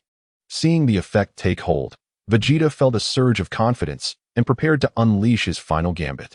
He inhaled deeply, summoning all his strength, and raised his voice to its utmost. "Your grandfather, and Krillin, and Master Roshi, they have prepared the tastiest food in the world and are waiting for you. Wake up quickly. Come and eat. If you don't get up soon, someone else will devour it all." A cascade of culinary delights, intertwined with poignant memories of loved ones, struck like a final, resounding blow, forcefully unlocking the heart that had long been ensnared by Goku's primal instincts. The colossal form of Goku, now transformed into a giant ape, abruptly closed its eyes. The immense body ceased all struggle, and from within its throat emerged a series of intermittent yet increasingly lucid sounds. "Grandfather Kakarot, Master Roshi, your cooking is truly delightful," resonated the voice of Vitri. At long last, Goku's rationality returned, thoroughly rejuvenated by Vitri's remarkably targeted verbal onslaught. Moments later, those enormous eyes slowly opened. Although still tinged with a crimson hue, the ferocity and madness within had dissipated, replaced by a familiar clarity and a hint of bewilderment that accompanied his newly regained consciousness. He surveyed the devastation he had wrought upon the once serene grassland, and felt the weight of Vegeta, now transformed into a giant ape, pressing down upon him. After a brief pause, he spoke in a tone laced with confusion and a touch of disdain. "Huh? Is that Vegeta? Vegeta, why have you become so ugly? Vegeta?" Vitri, chuckles. Goku's first words upon regaining his senses struck a precise chord of mockery towards Vegeta. Kakarot. Chapter 49, The Sudden Heart Attack. At that moment, the atmosphere on the grassland grew palpably awkward. Vegeta nearly lunged at Goku once more, incensed by his unintentional remark. However, through Vitri's persistent entreaties, he begrudgingly stifled his ire. Hot, white vapor billowed from his nostrils as his large eyes glared menacingly at Goku, conveying his profound discontent. "Enough, enough. We must focus on the task at hand," Vitri interjected, hovering between the two titanic figures. "Now, both of you concentrate. Following my earlier instructions, attempt to channel the power of a Super Saiyan while in your giant ape forms. The goal is to become a golden giant ape." Vegeta let out a heavy grunt. Although he was exceedingly displeased, his thirst for power compelled him to calm his mind and strive to harness the immense energy within, seeking to perfectly meld the Super Saiyan power with the giant ape form. Yet, his predicament appeared grim. Each time he felt the golden aura poised to envelop him, it would invariably falter at the last moment. The energy within him surged chaotically, unable to find an escape, rendering him incapable of sustaining the transformation, forcing him to concede as the golden light dissipated. He tried repeatedly, the prominent veins on his forehead pulsating, indicating the immense pressure and backlash he was enduring. In stark contrast, Goku's situation unfolded quite differently.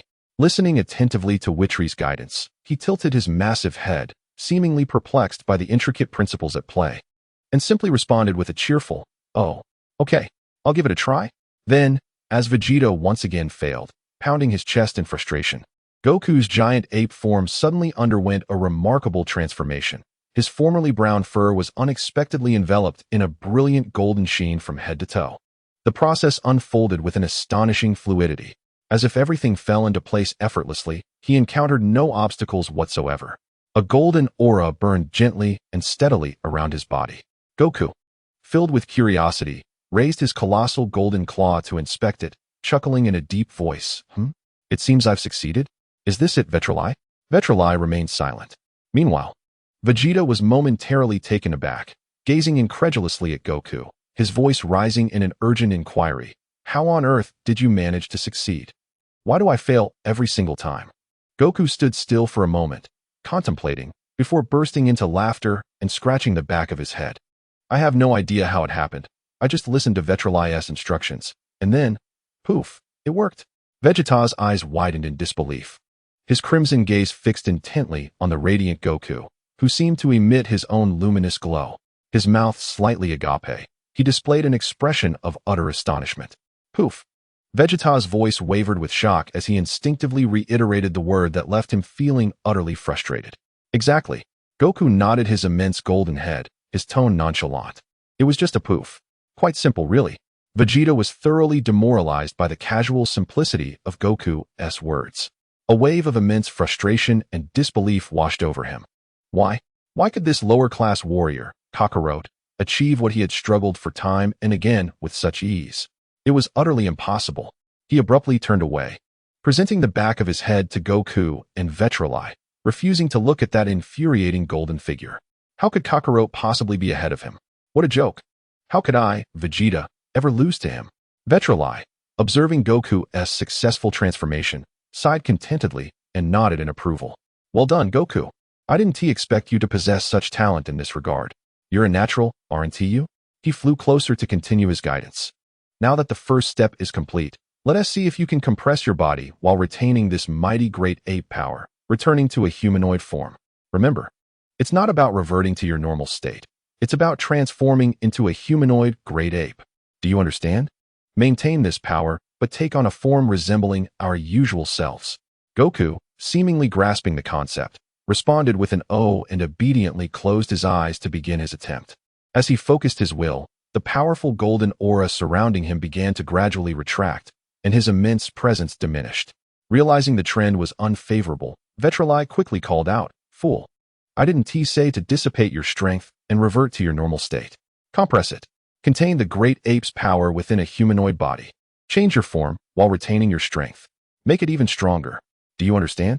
Goku recoiled slightly at the sharp reprimand, a hint of grievance appearing on his massive golden visage. Nevertheless, he concentrated once more, striving to comprehend Vitri's directive about changing form while preserving power. Meanwhile, on the other side, Vegeta had entered a state of focus. Stimulated by Wukong, his indomitable pride and competitive spirit surged to their zenith. Gritting his teeth, he unleashed his energy to its utmost limit without reservation. A defiant roar erupted from the depths of his massive throat. Is it merely a transformation? How could it possibly pose a challenge to me, Vegeta? I am the Prince of the Saiyans. Boom. Accompanied by his thunderous shout, an unprecedented golden aura erupted explosively from within Vegeta. The intense energy fluctuations caused the ground around him to tremble slightly, as countless fragments of rock, drawn by the energy, began to defy gravity and ascend towards the sky. Vegeta's transformation into a great ape revealed bulging veins on his forehead, and thick blood vessels stood out prominently on his immense physique. His golden hair, once flickering unpredictably, began to stabilize and solidify, resembling that of a true Super Saiyan. With his final, earth-shattering roar, the violent aura surrounding him finally stabilized completely. At that moment, a brilliant golden light enveloped him entirely, as a golden great ape, equal to Wukong, stood proudly upon the land of the King of Worlds. I did it. Vegeta, feeling a power within him far greater and more ferocious than that of an ordinary great ape, could not help but erupt into hearty laughter.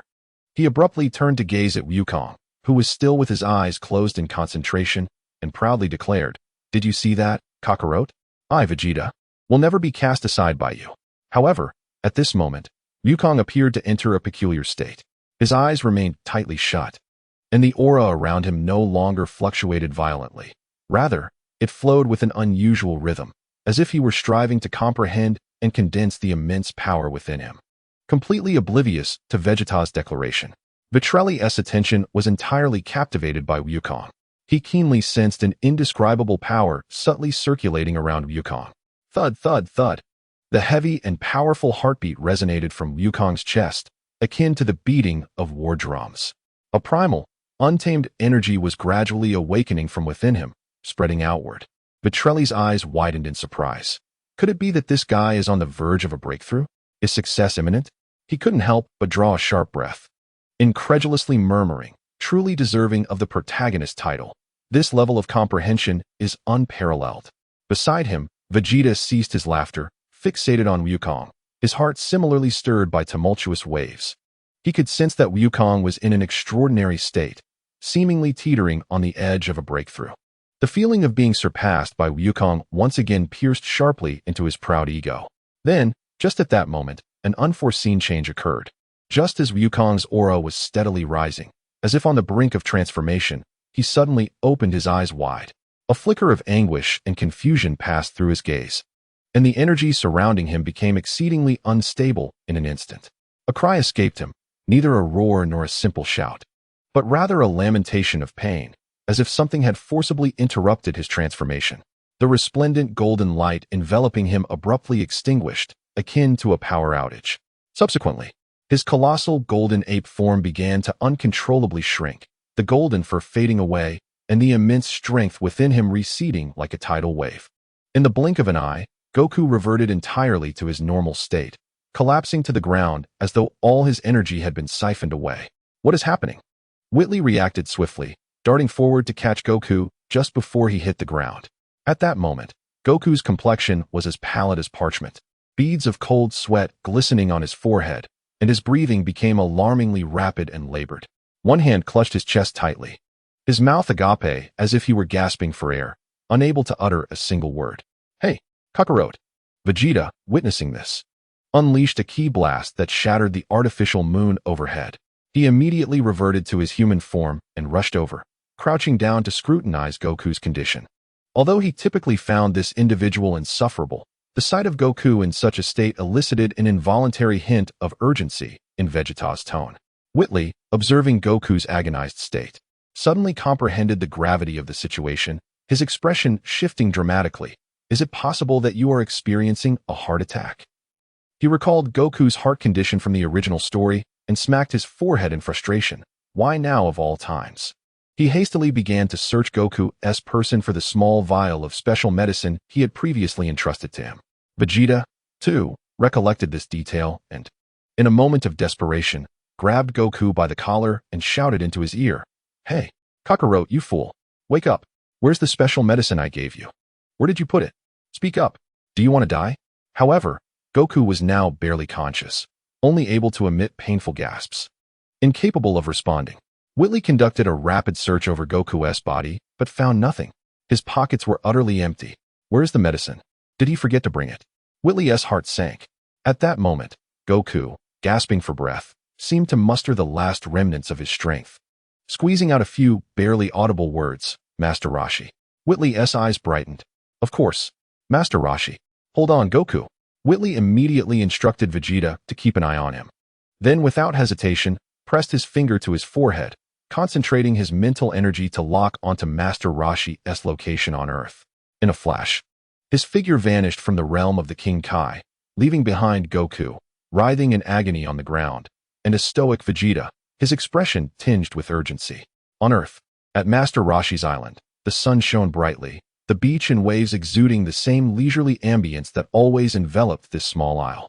Today, the Kame house was bustling with activity, as the disciple of Master Roshi, the Ox King, arrived with his daughter, Chi-Chi, to pay a visit to their esteemed teacher. Although the occasion was ostensibly a visit, there were matters of significance that the Ox King wished to discuss with his mentor. Observing the energetic Master Roshi, who was secretly perusing a magazine, a genuine smile spread across the Ox King's face. "Seeing you in such good health, Master, fills my heart with immense joy." However, amidst his elation, a hint of hesitation flickered across the Ox King's features. He rubbed his hands together, uncertainly beginning, "Master, about that matter we discussed previously regarding Goku, would he truly be willing to marry our Chi-Chi?" He cast a glance at his daughter, who sat quietly beside him, her beauty striking yet enigmatic, leaving him with a sense of unease. As a father, he was acutely aware of Chi-Chi's temperament, although her looks were beyond reproach. Having inherited her mother's beauty and attracting numerous suitors, her strong-willed nature, assertiveness, and occasional fiery disposition had led to the swift demise of her previous relationships. The local young men had come to recognize her temperament, and none dared pursue her anymore. The Ox King found himself in a quandary, wishing to persuade his daughter to temper her demeanor, yet each attempt was met with a scolding. Despair was beginning to take root in him. At that moment, Master Roshi, chuckling mischievously, unabashedly scrutinized the graceful Chi-Chi. Upon hearing the Ox King's concerns, he redirected his gaze, adjusting his sunglasses with a confident demeanor, and reassured him, "Fear not. Goku's character is beyond reproach. He will undoubtedly care for Chi-Chi well. After all, he was raised by your esteemed brother, Gohan. Not to mention, he is a disciple I personally trained." Internally, however, Master Roshi felt a tinge of uncertainty. With Goku's current ability to obliterate planets with a mere sneeze, he could send dozens of himself flying. Yet, in name, he remained Goku's mentor. This matchmaking endeavor was to be his responsibility. The Ox King observed his mentor's rather unreliable demeanor, his heart racing with trepidation. He sighed, discreetly avoiding Chi-Chi's attentive ears. Lowering his voice, he confided in Master Roshi, "Master, it's not that I'm concerned about Goku treating Chi-Chi poorly. I know the boy well enough. It's just that," he hesitated, casting another glance at his daughter, "I fear Chi-Chi's temperament might be too much for Goku to handle." Ultimately, he swallowed his words, silently praying that Goku could withstand Chi-Chi's nature or perhaps gently encourage her to change.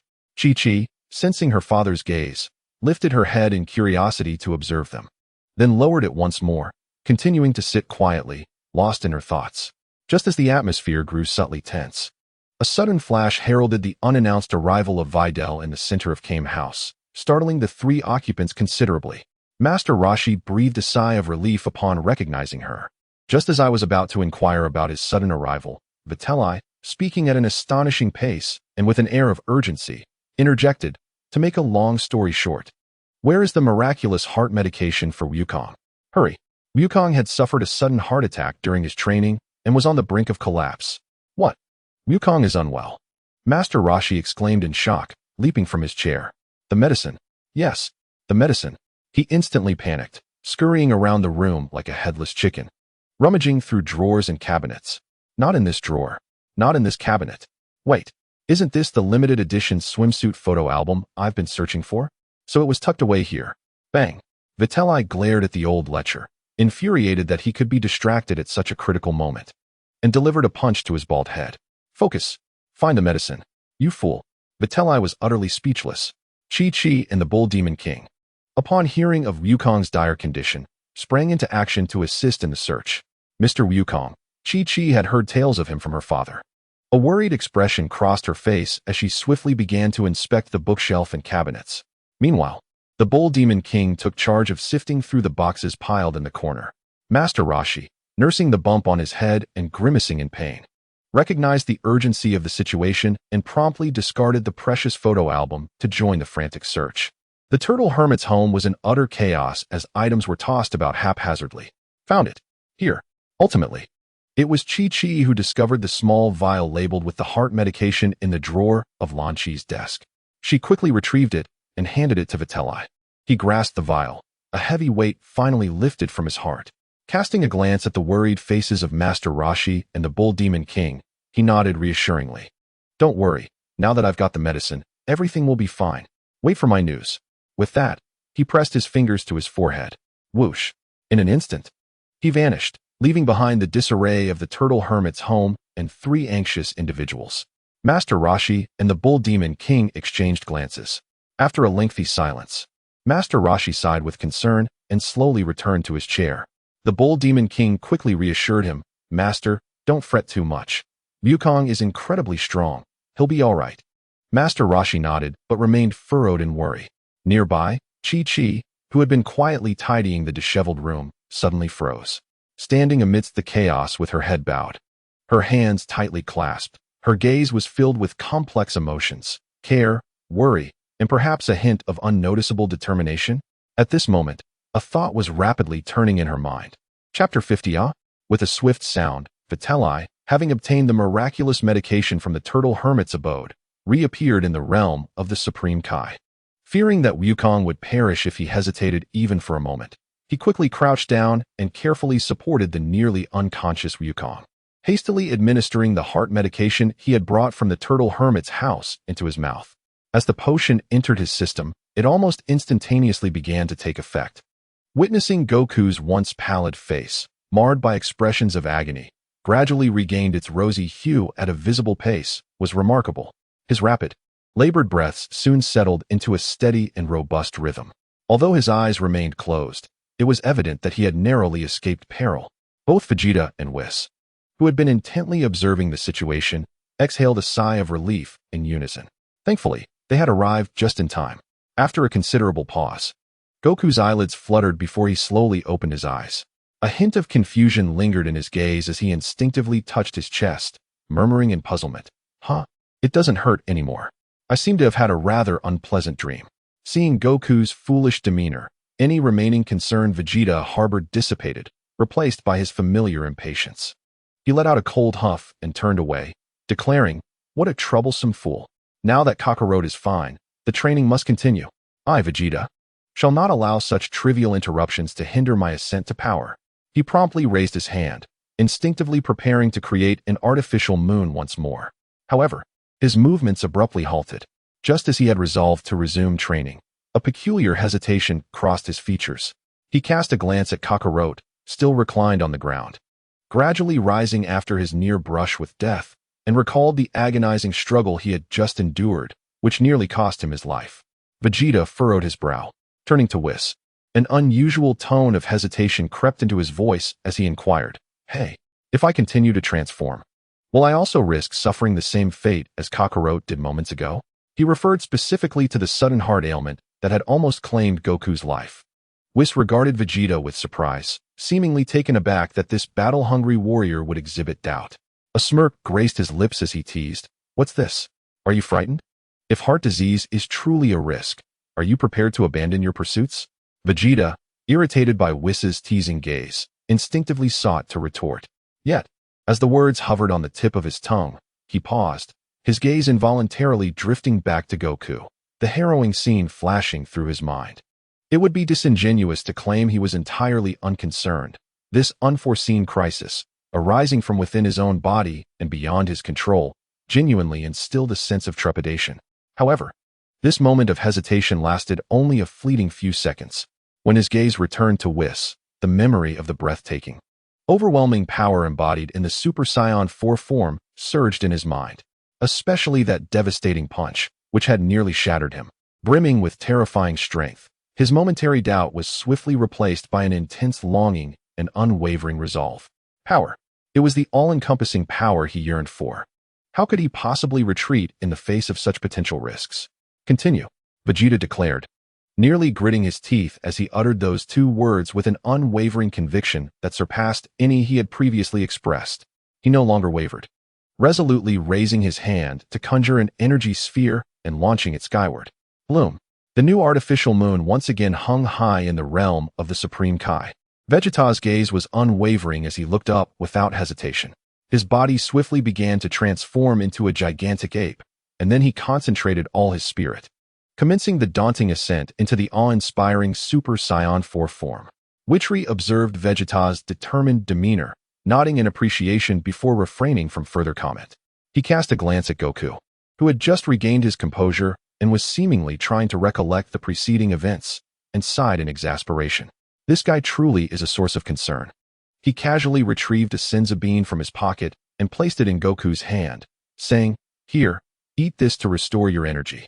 Without a moment's thought, Goku tossed the bean into his mouth. Instantly, an overwhelming surge of life energy coursed through him, revitalizing the strength he had just lost to illness, and he once again brimmed with vigor. "Oh, I'm back to life," Goku exclaimed, leaping up and waving his arms as though he had not just been on the brink of death. Vitri shook his head at Goku's carefree demeanor. He addressed the two. "You continue your training. I shall return to Earth to inform Master Roshi and the others that you're fine, lest they worry. Moreover, I must check in at home." With that, he pressed his finger to his forehead, and in a flash, he vanished. On Earth, at Master Roshi's house, Vitri's figure suddenly appeared, startling the anxious Master Roshi. "Oolong and Chi-Chi, how is he? What about Goku?" Master Roshi rushed forward, grasping Vitri's arm with urgency. "Rest assured, he is fine. The medicine was administered in time. He is currently lively and well." Vitri succinctly conveyed the good news. "That is wonderful. Thank goodness he is safe." Master Roshi and Oolong exhaled deeply, their previously anxious hearts finally at ease. Although Chi-Chi remained silent, her tightly clasped hands gradually relaxed, indicating her relief. I need to return to supervise their training. Goku may need to stay out a few more days. I'm off. Vitri did not linger, offering a brief explanation before vanishing once more. The next moment, he appeared at the brief manor in West City. Bulma was lying in the front yard, somewhat bored, casually flipping through the latest fashion magazines. Upon seeing Vitri's sudden appearance, her expression brightened momentarily before she pouted, a hint of melancholy in her voice as she said, "Oh, so you do remember to come back. You spend all day running around. The house is turning into your inn." Aware of his guilt, Vitri stepped closer and gently embraced Bulma, nuzzling her soft cheek as he comforted her. "Please don't be upset. I was attending to important matters. I was guiding Goku and Vegeta in mastering a new transformation, and now that it's a crucial moment, I couldn't leave. I promise, as soon as they have grasped it, I will return to be with you, all right?" Bulma struggled symbolically in his embrace for a moment, yet ultimately succumbed to his sweet words. With a few huffs, she retorted petulantly, "Hmph. All you do is sweet talk. How many days will it take this time?" It might need a few more days," Vegeta replied, somewhat uncertain, as he pondered how long it would take for Bulma and that other Vegeta to master their skills. At once, Bulma's brows furrowed in annoyance. Observing her reaction, Vegeta swiftly employed his trump card, leaning down to kiss her passionately, while his hands began to wander. After a considerable time, Vegeta finally donned his attire once more, feeling satisfied as he placed a gentle kiss on Bulma's still somewhat reproachful gaze. With a swish, he vanished from the brief residence, his form instantly returning to the Kaioshin realm. As for the subsequent training, Goku found himself progressing remarkably well after eliminating the interference of his heart condition. Perhaps the brush with death granted Goku a profound insight, or perhaps he was inherently attuned to this primal transformation. Once his body had fully recuperated, he attempted to revert to his humanoid form from his great ape transformation. To his astonishment, the entire process unfolded seamlessly, with scarcely any obstacles encountered. Accompanied by a primal roar, Goku erupted in a dazzling golden-red radiance. As the light dissipated, a completely transformed Goku, with wild hair, materialized before them. The Super Saiyan 4 Goku had made his grand entrance. "Oh, I have truly succeeded, and this form feels incredibly powerful," Goku exclaimed. His fists clenched as he reveled in the torrential, overwhelming strength coursing through him, his excitement rendering him almost speechless. Meanwhile, Vegeta, witnessing Goku's triumph, felt his teeth grind in frustration. A palpable sense of envy and competitiveness threatened to engulf him. "Damn it, Kakarot!" he bellowed, unleashing all his pride, fury, resentment, and an insatiable thirst for power, transforming it into sheer motivation, fervently awakening the primal instincts deep within his Saiyan bloodline. He compressed the strength of the great ape to its utmost limit, the agony interwoven with power nearly tearing him apart. Yet he persevered through sheer willpower. "Transform, damn it!" Boom! A fierce golden-red aura, rivaling Goku's, and even more ferocious, erupted from Vegeta in an instant. Once the aura stabilized, Vegeta too emerged, having successfully transformed. Panting heavily, his face paled from the extreme release of power, yet his eyes sparkled with pride and joy at his success. "Hmph! Did you see that? I, Vegeta, have succeeded as well. Kakarot, it's not just you who can achieve this. I can too." Vegeta, arms crossed, observed the entire process, a conjecture forming in his mind. The reason for Wukong's remarkable success, seamlessly transitioning after a heart attack, lies not only in his innate talent and compatibility, but also significantly relates to his relatively simple and focused mindset.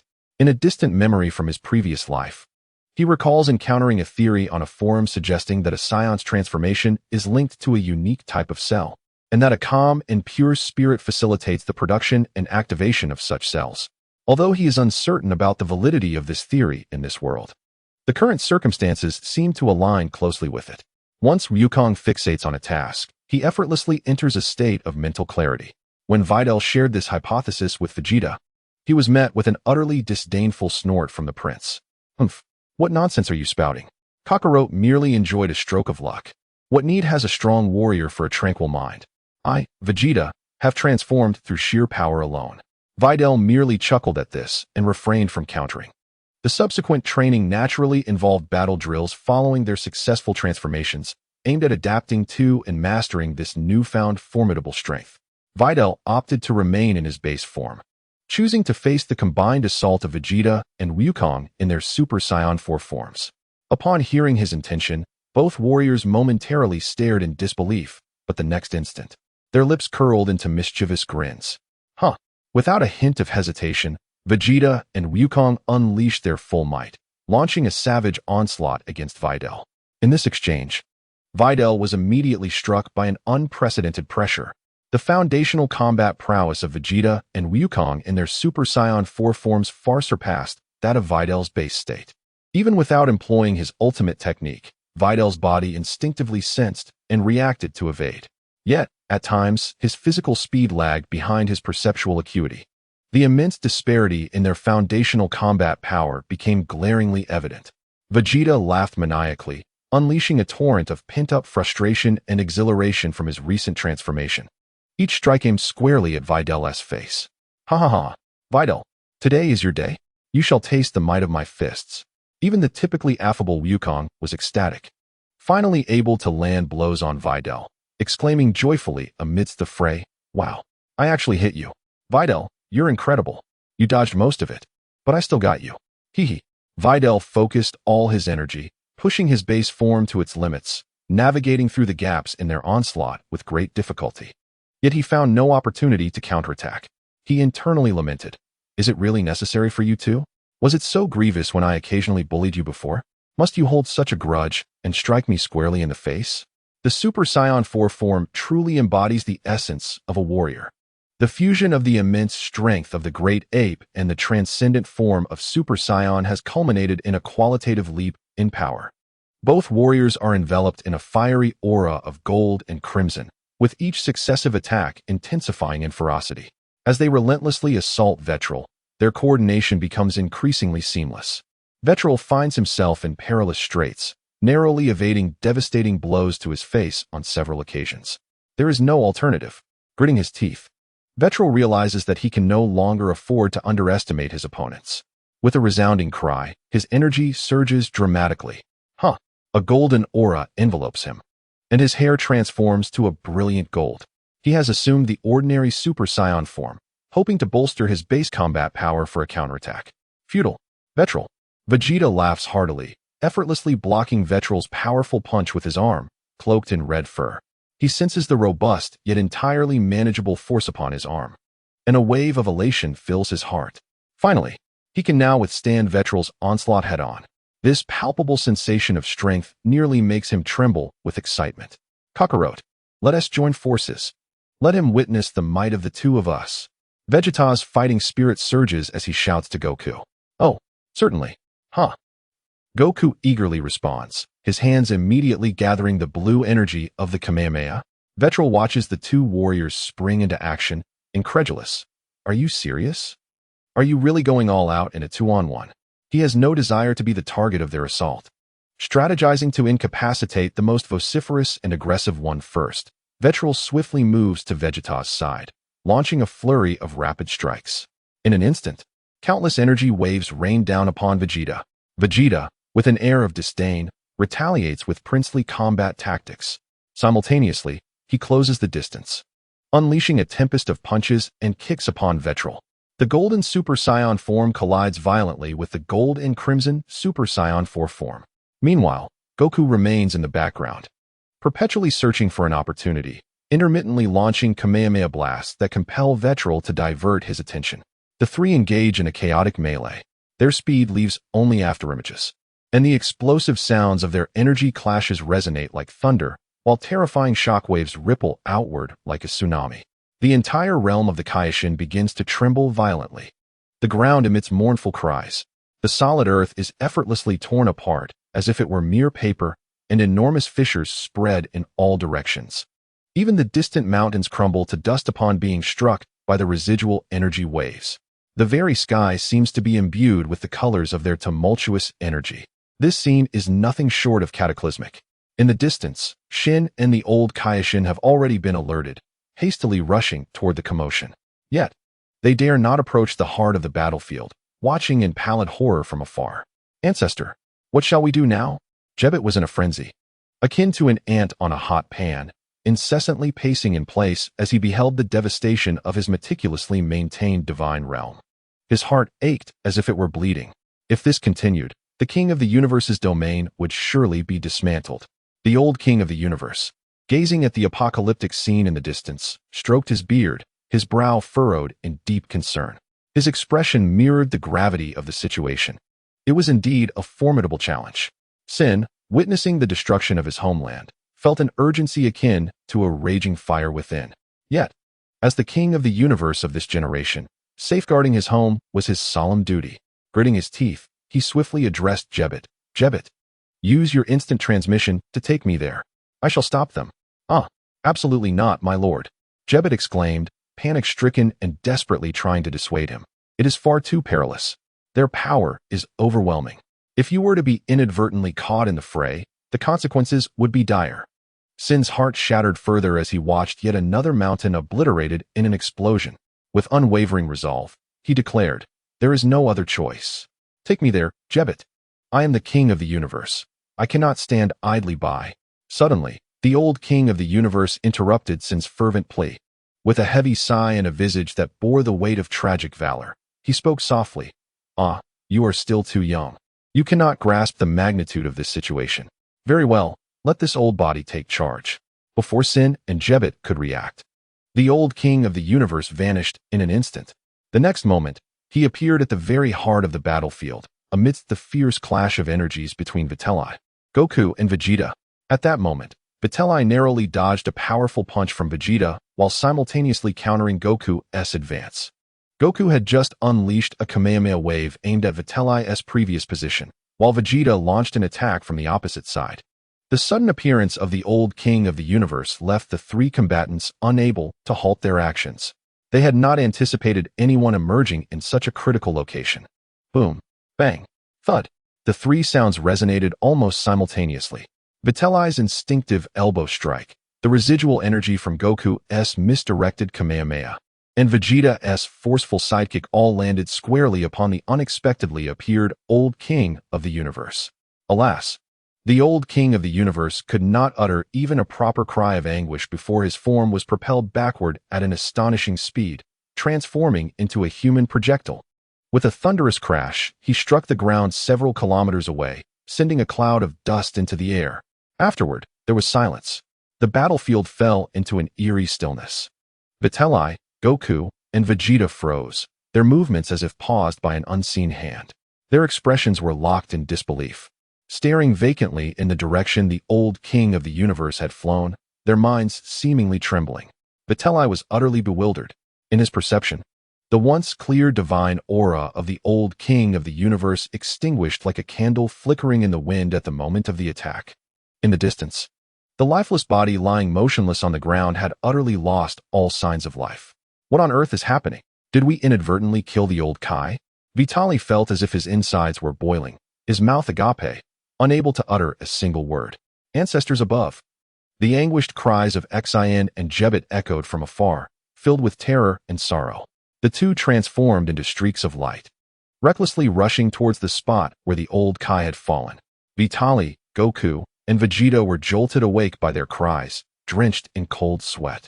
Their expressions changed dramatically. No longer could they concern themselves with training or combat, and they immediately followed suit at the fastest speed. Upon their arrival, they beheld Xian and Jebbet kneeling beside the old Kai, weeping like children. The old Kai lay there, his eyes closed, his complexion ashen, silent in his repose. It's all my fault. Goku's face was a mask of guilt and panic, rendered helpless. Hmph, troublesome old man. Vegeta's expression soured, arms crossed, turning his head away, though a hint of barely perceptible anxiety and remorse flickered in his eyes. Vitali, too, felt a surge of dread, frantically searching his person. The Senzu bean. Yes, the Senzu bean. Quickly, feed it to him. Grasping at what seemed like a lifeline, he swiftly retrieved a Senzu bean from his pocket, poised to place it in the old Kai's mouth. Xian and Jebbet, filled with renewed hope, gazed expectantly at the green bean. However, just as the Senzu bean was about to touch the old Kai's lips, a gnarled hand suddenly shot up, swatting Vitali's hand away. To everyone's astonishment, the old Kai abruptly sat up from the ground. Above his head, A brilliant halo appeared, the unmistakable mark of the deceased. The old Kai was indeed dead, now in a state of death.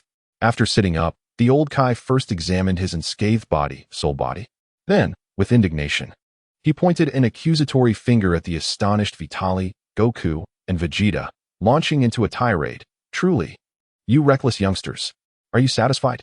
Huh, look at the mess you've made. What have you done to my Kaioshin realm? It's an utter disaster. A foul stench. It resembles a garbage dump more than a garbage dump. Training is one thing. Why must you destroy your home? Are you destruction incarnate? Oh, there is one indeed. Vegeta, still reeling from shock and a tinge of guilt, felt his pride ignite upon hearing the tirade, especially it being called a youngster. His expression darkened as he opened his mouth to retort. You. What do you mean by that? The old Kai, not granting him the opportunity to speak, interrupted with a furious glare. I'm talking about you. Short in stature, but not in temper. You fight, but only aim for the face. Do you possess no sense of public decency? Vegeta was instantly rendered speechless, his face flushed crimson. Meanwhile, Goku looked embarrassed and ashamed, scratching his head in apology. I'm sorry. Oh, revered old Kai, we did not intend for this. We never anticipated your sudden appearance. The old Kai glared at Goku, exclaiming, and you, do not presume that your apologies will suffice. How foolish. When they beckoned for your assistance, you should have joined them.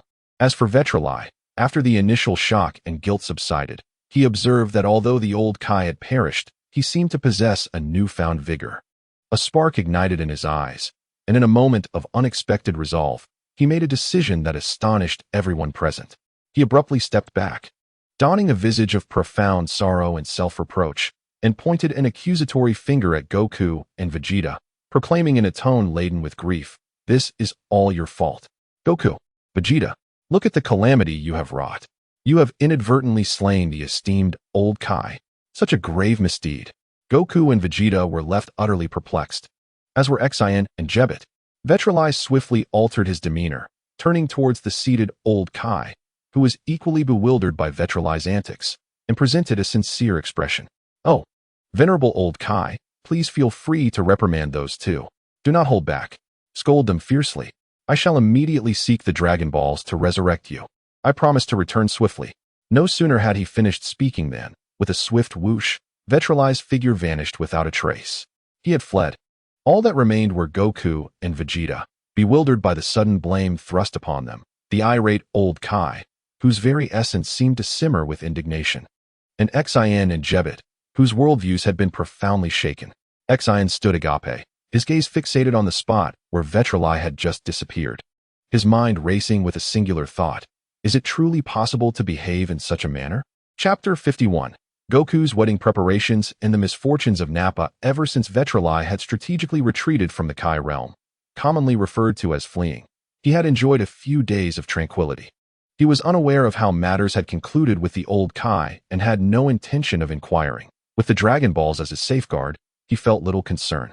He relished the opportunity to lounge at home for a few days, evading scrutiny. That afternoon, the weather was splendid, with a gentle breeze.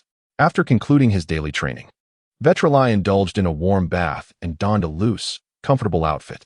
At that moment, he lay languidly on a beach chair in the front yard. His robotic butler silently glided over, presenting him with a freshly brewed cup of fragrant red tea. Vitri lifted the teacup, squinting as he blew gently upon it before taking a sip, savoring the delightful serenity of his existence. However, this tranquility did not endure for long. An unmistakable presence approached rapidly from the distance, ultimately hovering above his estate. TSK. Vitri clicked his tongue in mild annoyance, for he knew without needing to look who had arrived. Ever since Goku had successfully transformed into Super Saiyan 4, his confidence had soared alongside his power, prompting him to visit Vitri frequently for sparring or casual conversation. It remained uncertain what Goku sought today. Vitri, too languid to rise, remained in a reclined posture, lazily lifting one hand to wave while the other continued to cradle a cup of red tea. Indeed, with a swift descent, Wukong landed on the ground, his face adorned with his signature sunlit, yet slightly foolish grin, beaming at Vitri with an unrestrained chuckle. He ambled over to the small round table beside Vitri, effortlessly plucking an apple from the fruit platter, taking a large bite, and after a few chews, he excitedly declared, "Vitri, I have come to invite you to my wedding. Uft. Vittori, mid-sip of his red tea, abruptly expelled it, covering Wukong's smiling face in a shower of tea. Whoa. Vittori, what are you doing? Wukong exclaimed, caught off guard, hastily wiping his face, the tea leaving him looking rather disheveled. Cough, cough. My apologies. Vittori coughed repeatedly, struggling to regain his composure as he incredulously gazed at Wukong. I think my ears just malfunctioned for a moment. Could you repeat that? What are you here for? Wukong, using his sleeve to wipe his face, donned his carefree smile once again and, with unbridled excitement, replied, I'm here to invite you to my wedding. Chi-Chi said that getting married means inviting good friends to join in the celebration, so it has to be lively. You are my best friend besides Krillin, so of course, I had to invite you. Vittori, suddenly enlightened, nodded instinctively and replied, oh, so it's about attending your wedding. But the next moment, he sprang up from the beach chair, his voice escalating several octaves. What the devil? How on earth are you suddenly getting married? With whom? Chi-Chi. When did this happen? How come I haven't heard a whisper about it? Yet, mid-rant, he abruptly paused. A scene flashed in his mind from when he had gone to the Turtle Hermit's place to fetch a special medicine for Wukong. Bull Demon King and Chi-Chi were there, seemingly discussing something. Could it be that they were negotiating this very marriage? He squinted, scrutinizing the innocently oblivious Wukong, hesitating before tentatively asking, what exactly is your situation with Chi-Chi? How did this marriage come about so suddenly? Do you even understand what marriage truly signifies? Wukong nodded, his expression radiating an earnest anticipation for the future. I do. Grandpa Turtle told me that marriage means living with a girl named Chi-Chi.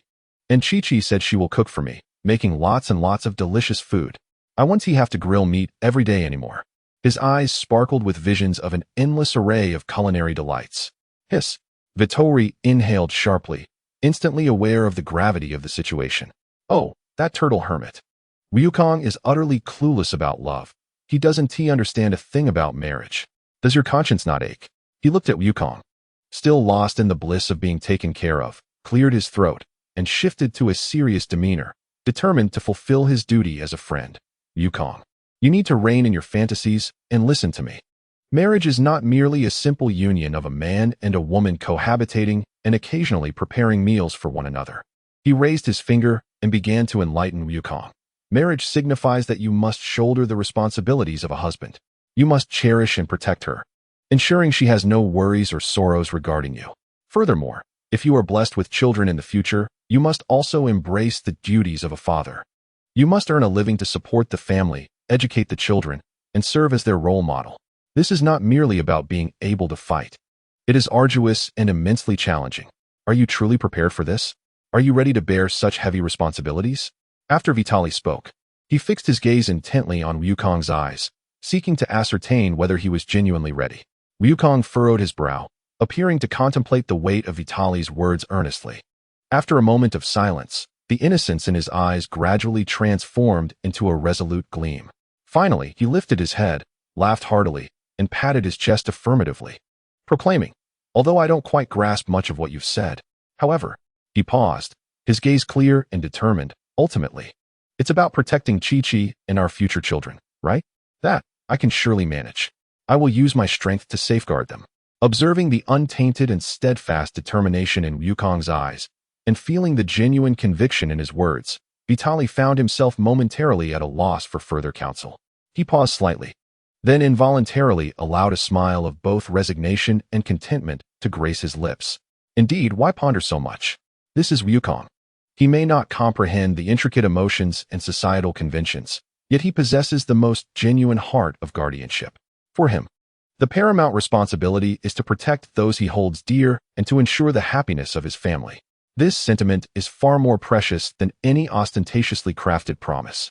He extended his hand and firmly patted Wukong's shoulder. Very well. Since you have made your decision, as your friend, I shall undoubtedly support you. Bulma and I will attend your wedding. When is it? Where will it be? Upon hearing Vitali's agreement, Wukong's face lit up with joy, and he earnestly counted on his fingers before confidently declaring, in 7 days. The location will be at Bowsy Mountain. I will hunt plenty of game to treat everyone. I guarantee there will be more than enough to eat. Excellent. It's settled then. Vitali nodded with a smile. So it's agreed. I must take my leave now. Farewell. With his objective achieved, Wukong waved his hand in satisfaction and prepared to depart. Wait, are you leaving just like that? Aren't you going to inform Bulma about your wedding? Vitali inquired. No. Wukong waved his hand dismissively. I still need to find Vegeta? If he discovers I am getting married without inviting him, that fellow will surely be furious, and he might not want to spar with me anymore. I'm off. With that, Wukong soared into the sky, rapidly heading towards the North City. Vitali watched Wukong's figure disappear into the distance, smiling as he shook his head. Turning around and stepping into the house, he realized he must hastily share this astonishing news with Bulma. Wait, who did you say? Goku is getting married. To Chi-Chi. Who is Chi-Chi? In the bedroom, Bulma, engrossed in her work while handling company matters on her phone, abruptly turned her head upon hearing Vegeta's words. Her beautiful eyes widened in disbelief. As if she were thinking, are you kidding me? She instinctively reached out to touch Vegeta's forehead, asking, you're not feverish, are you? Or has your training affected your brain? That simpleton Goku, who knows nothing beyond eating and fighting, is actually getting married? Vegeta swatted her hand away with irritation and nodded affirmatively. Absolutely. He personally came to deliver the invitation just now. The wedding is in 7 days at the Capsule Corporation. Chi-Chi is the daughter of the Ox King, and her temperament is quite fiery. My goodness. Bulma gasped, covering her mouth. The shock on her face gradually transformed into immense curiosity and excitement. This is undoubtedly one of the biggest news stories of the century. Goku is actually stepping into marriage. I can hardly believe it. Quickly, tell me what happened. How did he come to this realization? Vegeta briefly explained Master Roshi's matchmaking efforts and Goku's understanding that marriage entails someone cooking for him and ensuring his partner's safety. Upon hearing this, Bulma's expression shifted to one of bemusement. As expected, one cannot harbor romantic expectations for that simple-minded creature. However, it might be suitable, given that Chi-Chi, despite her strong-willed nature, could manage Goku, the eternal life novice. She stroked her chin, immediately contemplating the serious matter at hand. What gift should we present at their wedding? We must give it considerable thought. She began counting on her fingers. Should we gift them a house? Goku has an old one at Capsule Corp, though it's somewhat dilapidated. Perhaps a plane? A car? That guy can fly faster than any aircraft. It seems entirely unnecessary.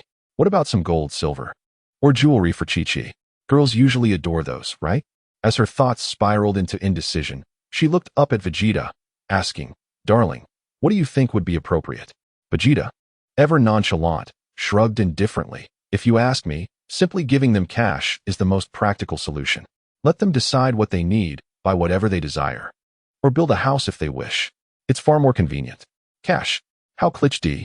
Bulma immediately protested, and it shows a lack of sincerity. Suddenly, Bulma's eyes lit up. She clapped her hands and leapt to her feet in excitement. Of course. How did I forget this? The Dragon Balls. Darling, you must go collect the Dragon Balls. On their wedding day, we can present them as a wedding gift. Let Goku and Chi-Chi make a wish to Shenron. Whatever they desire, they shall have. What do you think? Isn't this gift stunning, unique, and meaningful? Truly, I am Bulma. I can come up with such a brilliant idea. With that, she turned briskly to fetch the Dragon Radar, intending to hand it to Vegeta so he could immediately set off to gather the Dragon Balls. Wait, the Dragon Balls?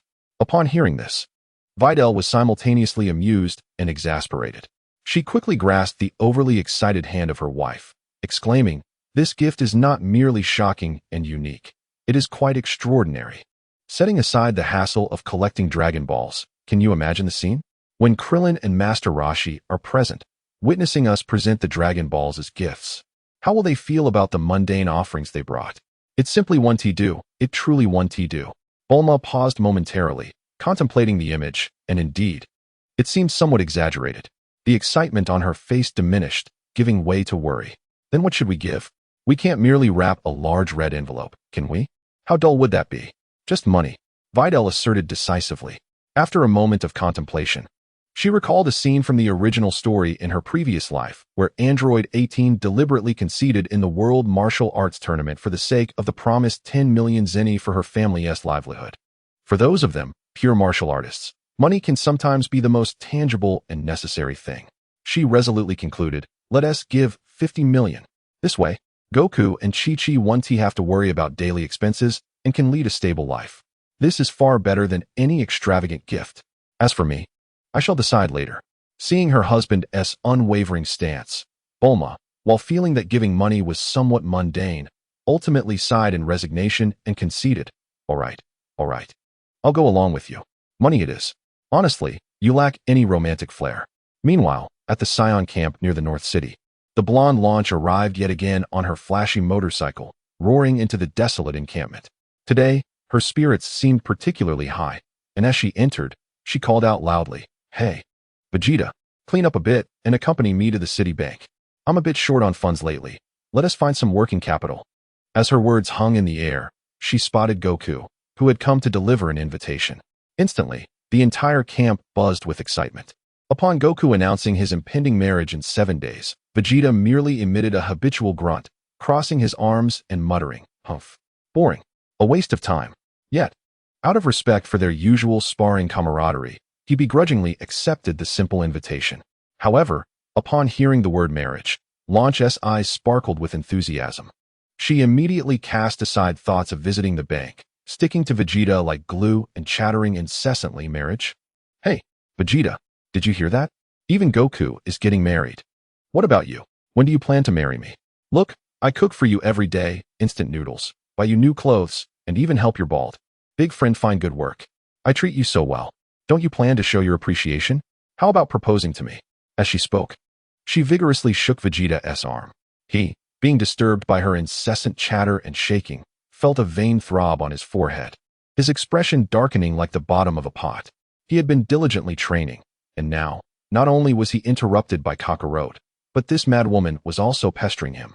He abruptly shook off Launchi's hand, preparing to unleash his fury and confront Witley, all the while seeking to evade this insufferable nuisance. "You plan to flee again?" The blonde Launchi, upon noticing Vegeta's intent to escape, instinctively transformed into a dramatic performer. Her eyes brimmed with tears, sparkling droplets began to swirl within their confines, and her voice took on a quavering tone. "You heartless scoundrel! You wretched man!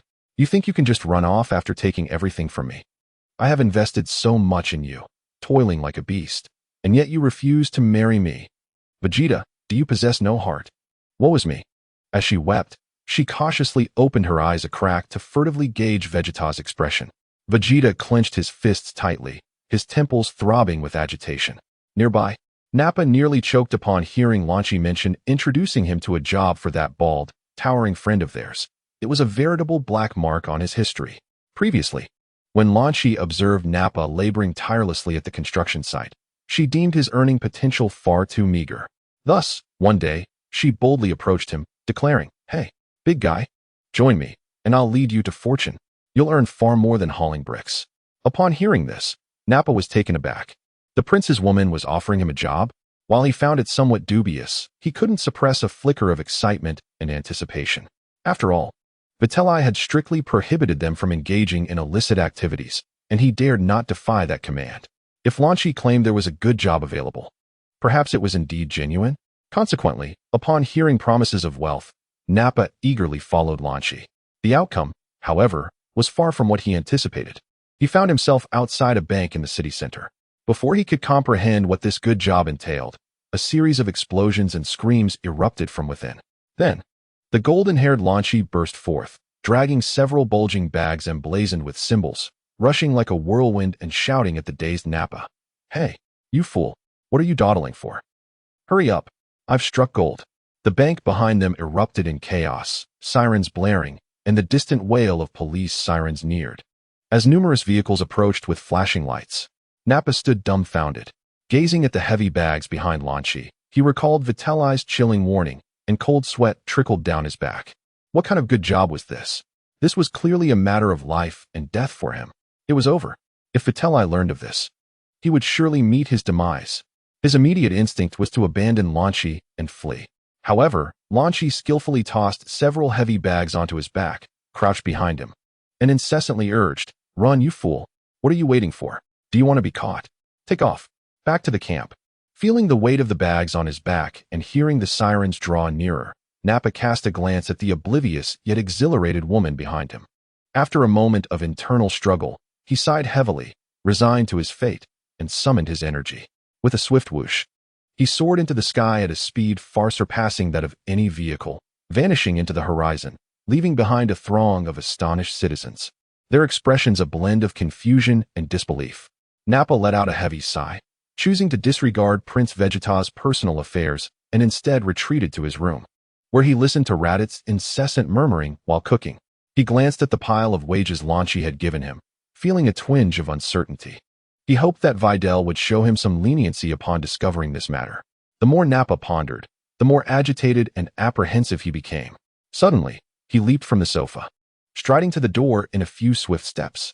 With a forceful swing, he flung the door open and shouted at Lanchi, who was still pestering Vegeta about marrying her. "Your Highness, do not succumb to that wretched woman." Lanchi immediately turned, her gaze fiercely fixed on Nappa, who wore an expression of defiance. Beside them, the impatient Vegeta watched on. Chapter 52. A special gift. After Goku exuberantly announced that he would be marrying in 7 days, Videl, in addition to instructing Bulma to withdraw 50 million in cash as a gift, contemplated preparing an even more extraordinary present. Thus, on the morning prior to the wedding, Bulma was drawn out by the clattering sounds of her husband disassembling something. Following the noise to the rooftop of their estate, she beheld Videl dismantling their large solar water purifier with his bare hands. "Hey, you fool, why are you taking it apart?" Bulma exclaimed, bewildered by her husband's puzzling actions. "Tomorrow is Goku's wedding. Are you really planning to gift him this?" She simply could not fathom why anyone would present a second-hand water purifier, especially one taken from their own rooftop. Videl swiftly dismantled the core components, weighing one in his hand before revealing a cryptic smile to Bulma. "Why not? This contraption is a crucial item."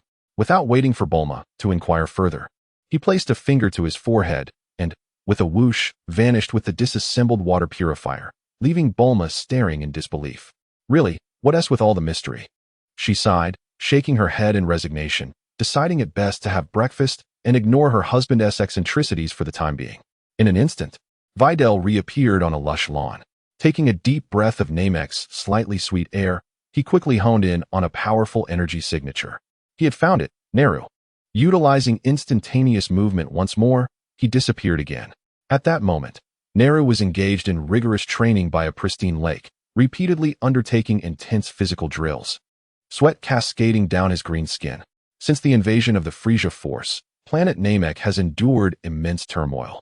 Fortunately, with the invaluable assistance of Vegeta, Goku, and their allies, they successfully navigated the perilous crisis.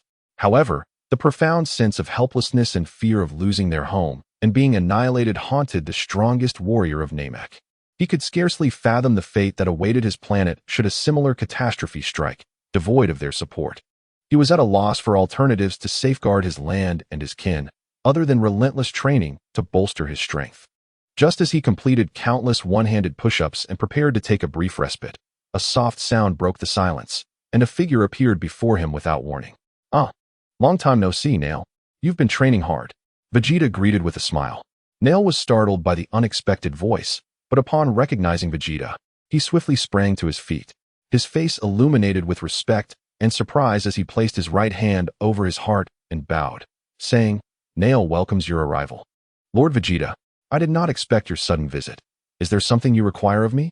Vegeta waved his hand dismissively, indicating that such formality was unnecessary. "Indeed, it has been a year or two since we last met. I have come to propose a transaction with your current elder.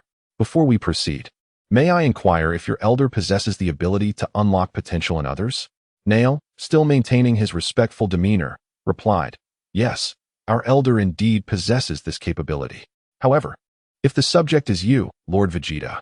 His implication was clear. Given Vegeta's current level of power, the elder's ability might yield negligible, if any, results. Vegeta interrupted with a grin, "Rest assured, it is not for me. Please, lead me to your elder." "Of course. Right this way," Nail responded without hesitation, ascending into the air to guide the way, while Vegeta followed leisurely behind. In contrast to the previous elder, who preferred solitude atop a mountain, the new elder of Namek chose to reside within a bustling village alongside his people. Upon their descent, Vegeta and Nail were greeted by a scene of industrious harmony. The new elder appeared robust and, instead of issuing commands from the sidelines, actively engaged in leading his kin in construction efforts. "Kakuya, take a team and clear a new waterway upstream. Our village's water reserves are dwindling and must be resolved swiftly," the elder directed, A Namekian warrior named Kakuya immediately bowed in response. Yes, Elder. He promptly selected several individuals and soared into the sky towards the distant river. Sink. We have many new children born recently, and our housing is becoming insufficient. Gather a crew to the eastern stone forest to collect adequate building materials.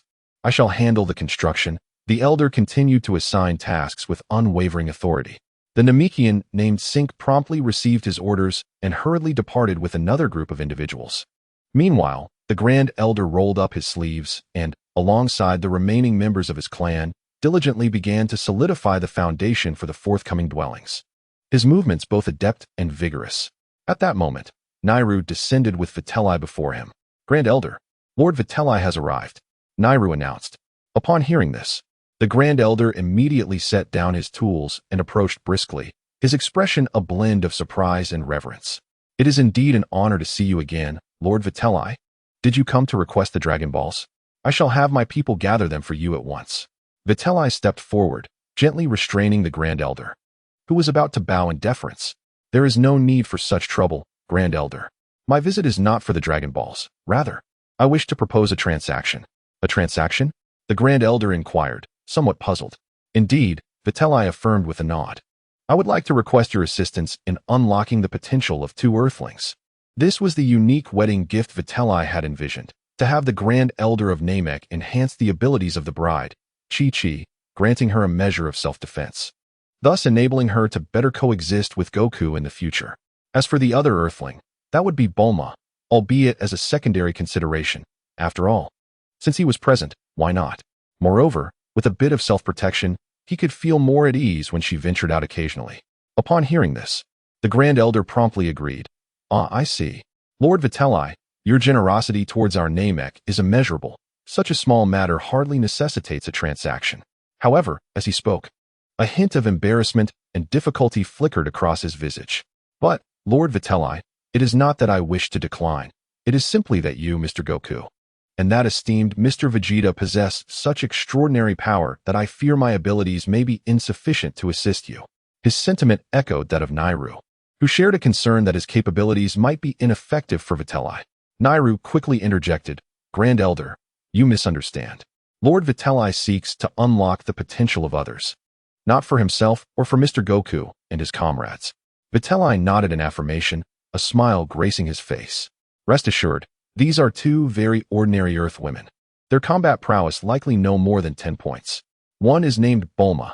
She visited Namek during the Frieza incident, so Nairu should have some recollection. Nairu pondered for a moment before confirming, yes, Grand Elder, I do recall. She is a very intelligent Earth woman with blue hair, though her personal strength is rather modest. With this clarification, the Grand Elder's concerns dissipated entirely, and his tone lightened considerably. Ah, I understand now. That is certainly no problem. I shall take care of this matter. As for the transaction, let us not speak of it. It is my honor to serve you, Lord Vitri. However, Vitri shook his head, insisting, that will not do. A transaction is a transaction. With that, he placed the disassembled core component of the water purifier upon the ground, which he had been carrying. I am aware that the Namekians primarily sustain themselves on pure water and have elevated demands regarding water quality. This, he pointed to a heap of components, is a device known as a water purifier. It possesses the capability to filter contaminated water, rendering it clean and even suitable for direct consumption. It can also further refine already clean water to achieve extraordinary purity. I believe this would prove beneficial for you. Consider it my recompense. Upon hearing this, both the Elder and Nairu became intrigued. They gathered around the peculiar assortment of metallic parts, studying them with curiosity. A device capable of transforming wastewater into cleanliness and further purifying clean water? The Elder's face displayed astonishment. Indeed, this was a wondrous invention. The items brought by Lord Vitri were truly remarkable. To verify its efficacy, Nairu promptly fetched a large bucket of slightly sediment-laden water from the lake. Following Vitri's simple instructions, he poured the water into the purifier's inlet. In a short while, the water flowing from the outlet emerged remarkably clear and transparent, devoid of impurities, with a subtle hint of sweetness. Nairu cautiously sampled a bit, his eyes widening in disbelief. Elder, it's truly incredibly clean. The Elder also took a taste, his face instantly transformed by overwhelming delight. He gazed at Vitri with fervent eyes, brimming with enthusiasm. Lord Vitri, this device is immensely valuable for us Namekians. Could you possibly provide us with more such devices? We are willing to agree to any terms. The potential for development is limitless. Countless individuals could benefit. He looked at Vitri as if beholding a savior. For the Namekians, who are profoundly reliant on pure water for survival, the value of a device that consistently offers purified water is immeasurable, especially in remote areas or those ravaged by Frieza's army. Witnessing the elder's fervent willingness to offer anything for the water purifier, Vitri chuckled softly, albeit with a hint of exasperation. There's no need for such extremes. Take this for now. Once I return, I shall procure a dozen sets for you, ample for your primary village's needs. Such items are not particularly valuable to us. Consider it a gift between friends. At these words, the elder and the surrounding Namekians were overcome with gratitude. The elder, along with all present, deeply bowed to Vitri, his voice tinged with emotion. Thank you, Lord Vitri. You have once again aided our Namek. We shall forever remember this kindness. Nairu stood nearby, casting a gaze filled with profound gratitude and respect towards Vitri. Oh, is the effect truly this remarkable? Vitri mused with a hint of helplessness. Shortly thereafter, the elder swiftly organized various tasks in the village for after his departure, then informed Vitri that everything was prepared. Vitri waved goodbye to Nairu, placing his hand on the elder's shoulder. With a whoosh, their figures vanished from Namek.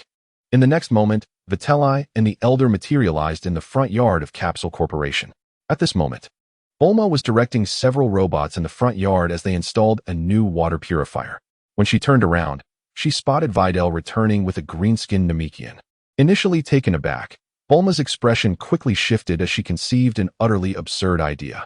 Her eyes widened in disbelief, and she pointed at the Grand Elder, exclaiming to Videl, "Is this truly the special gift you prepared for Goku and the others?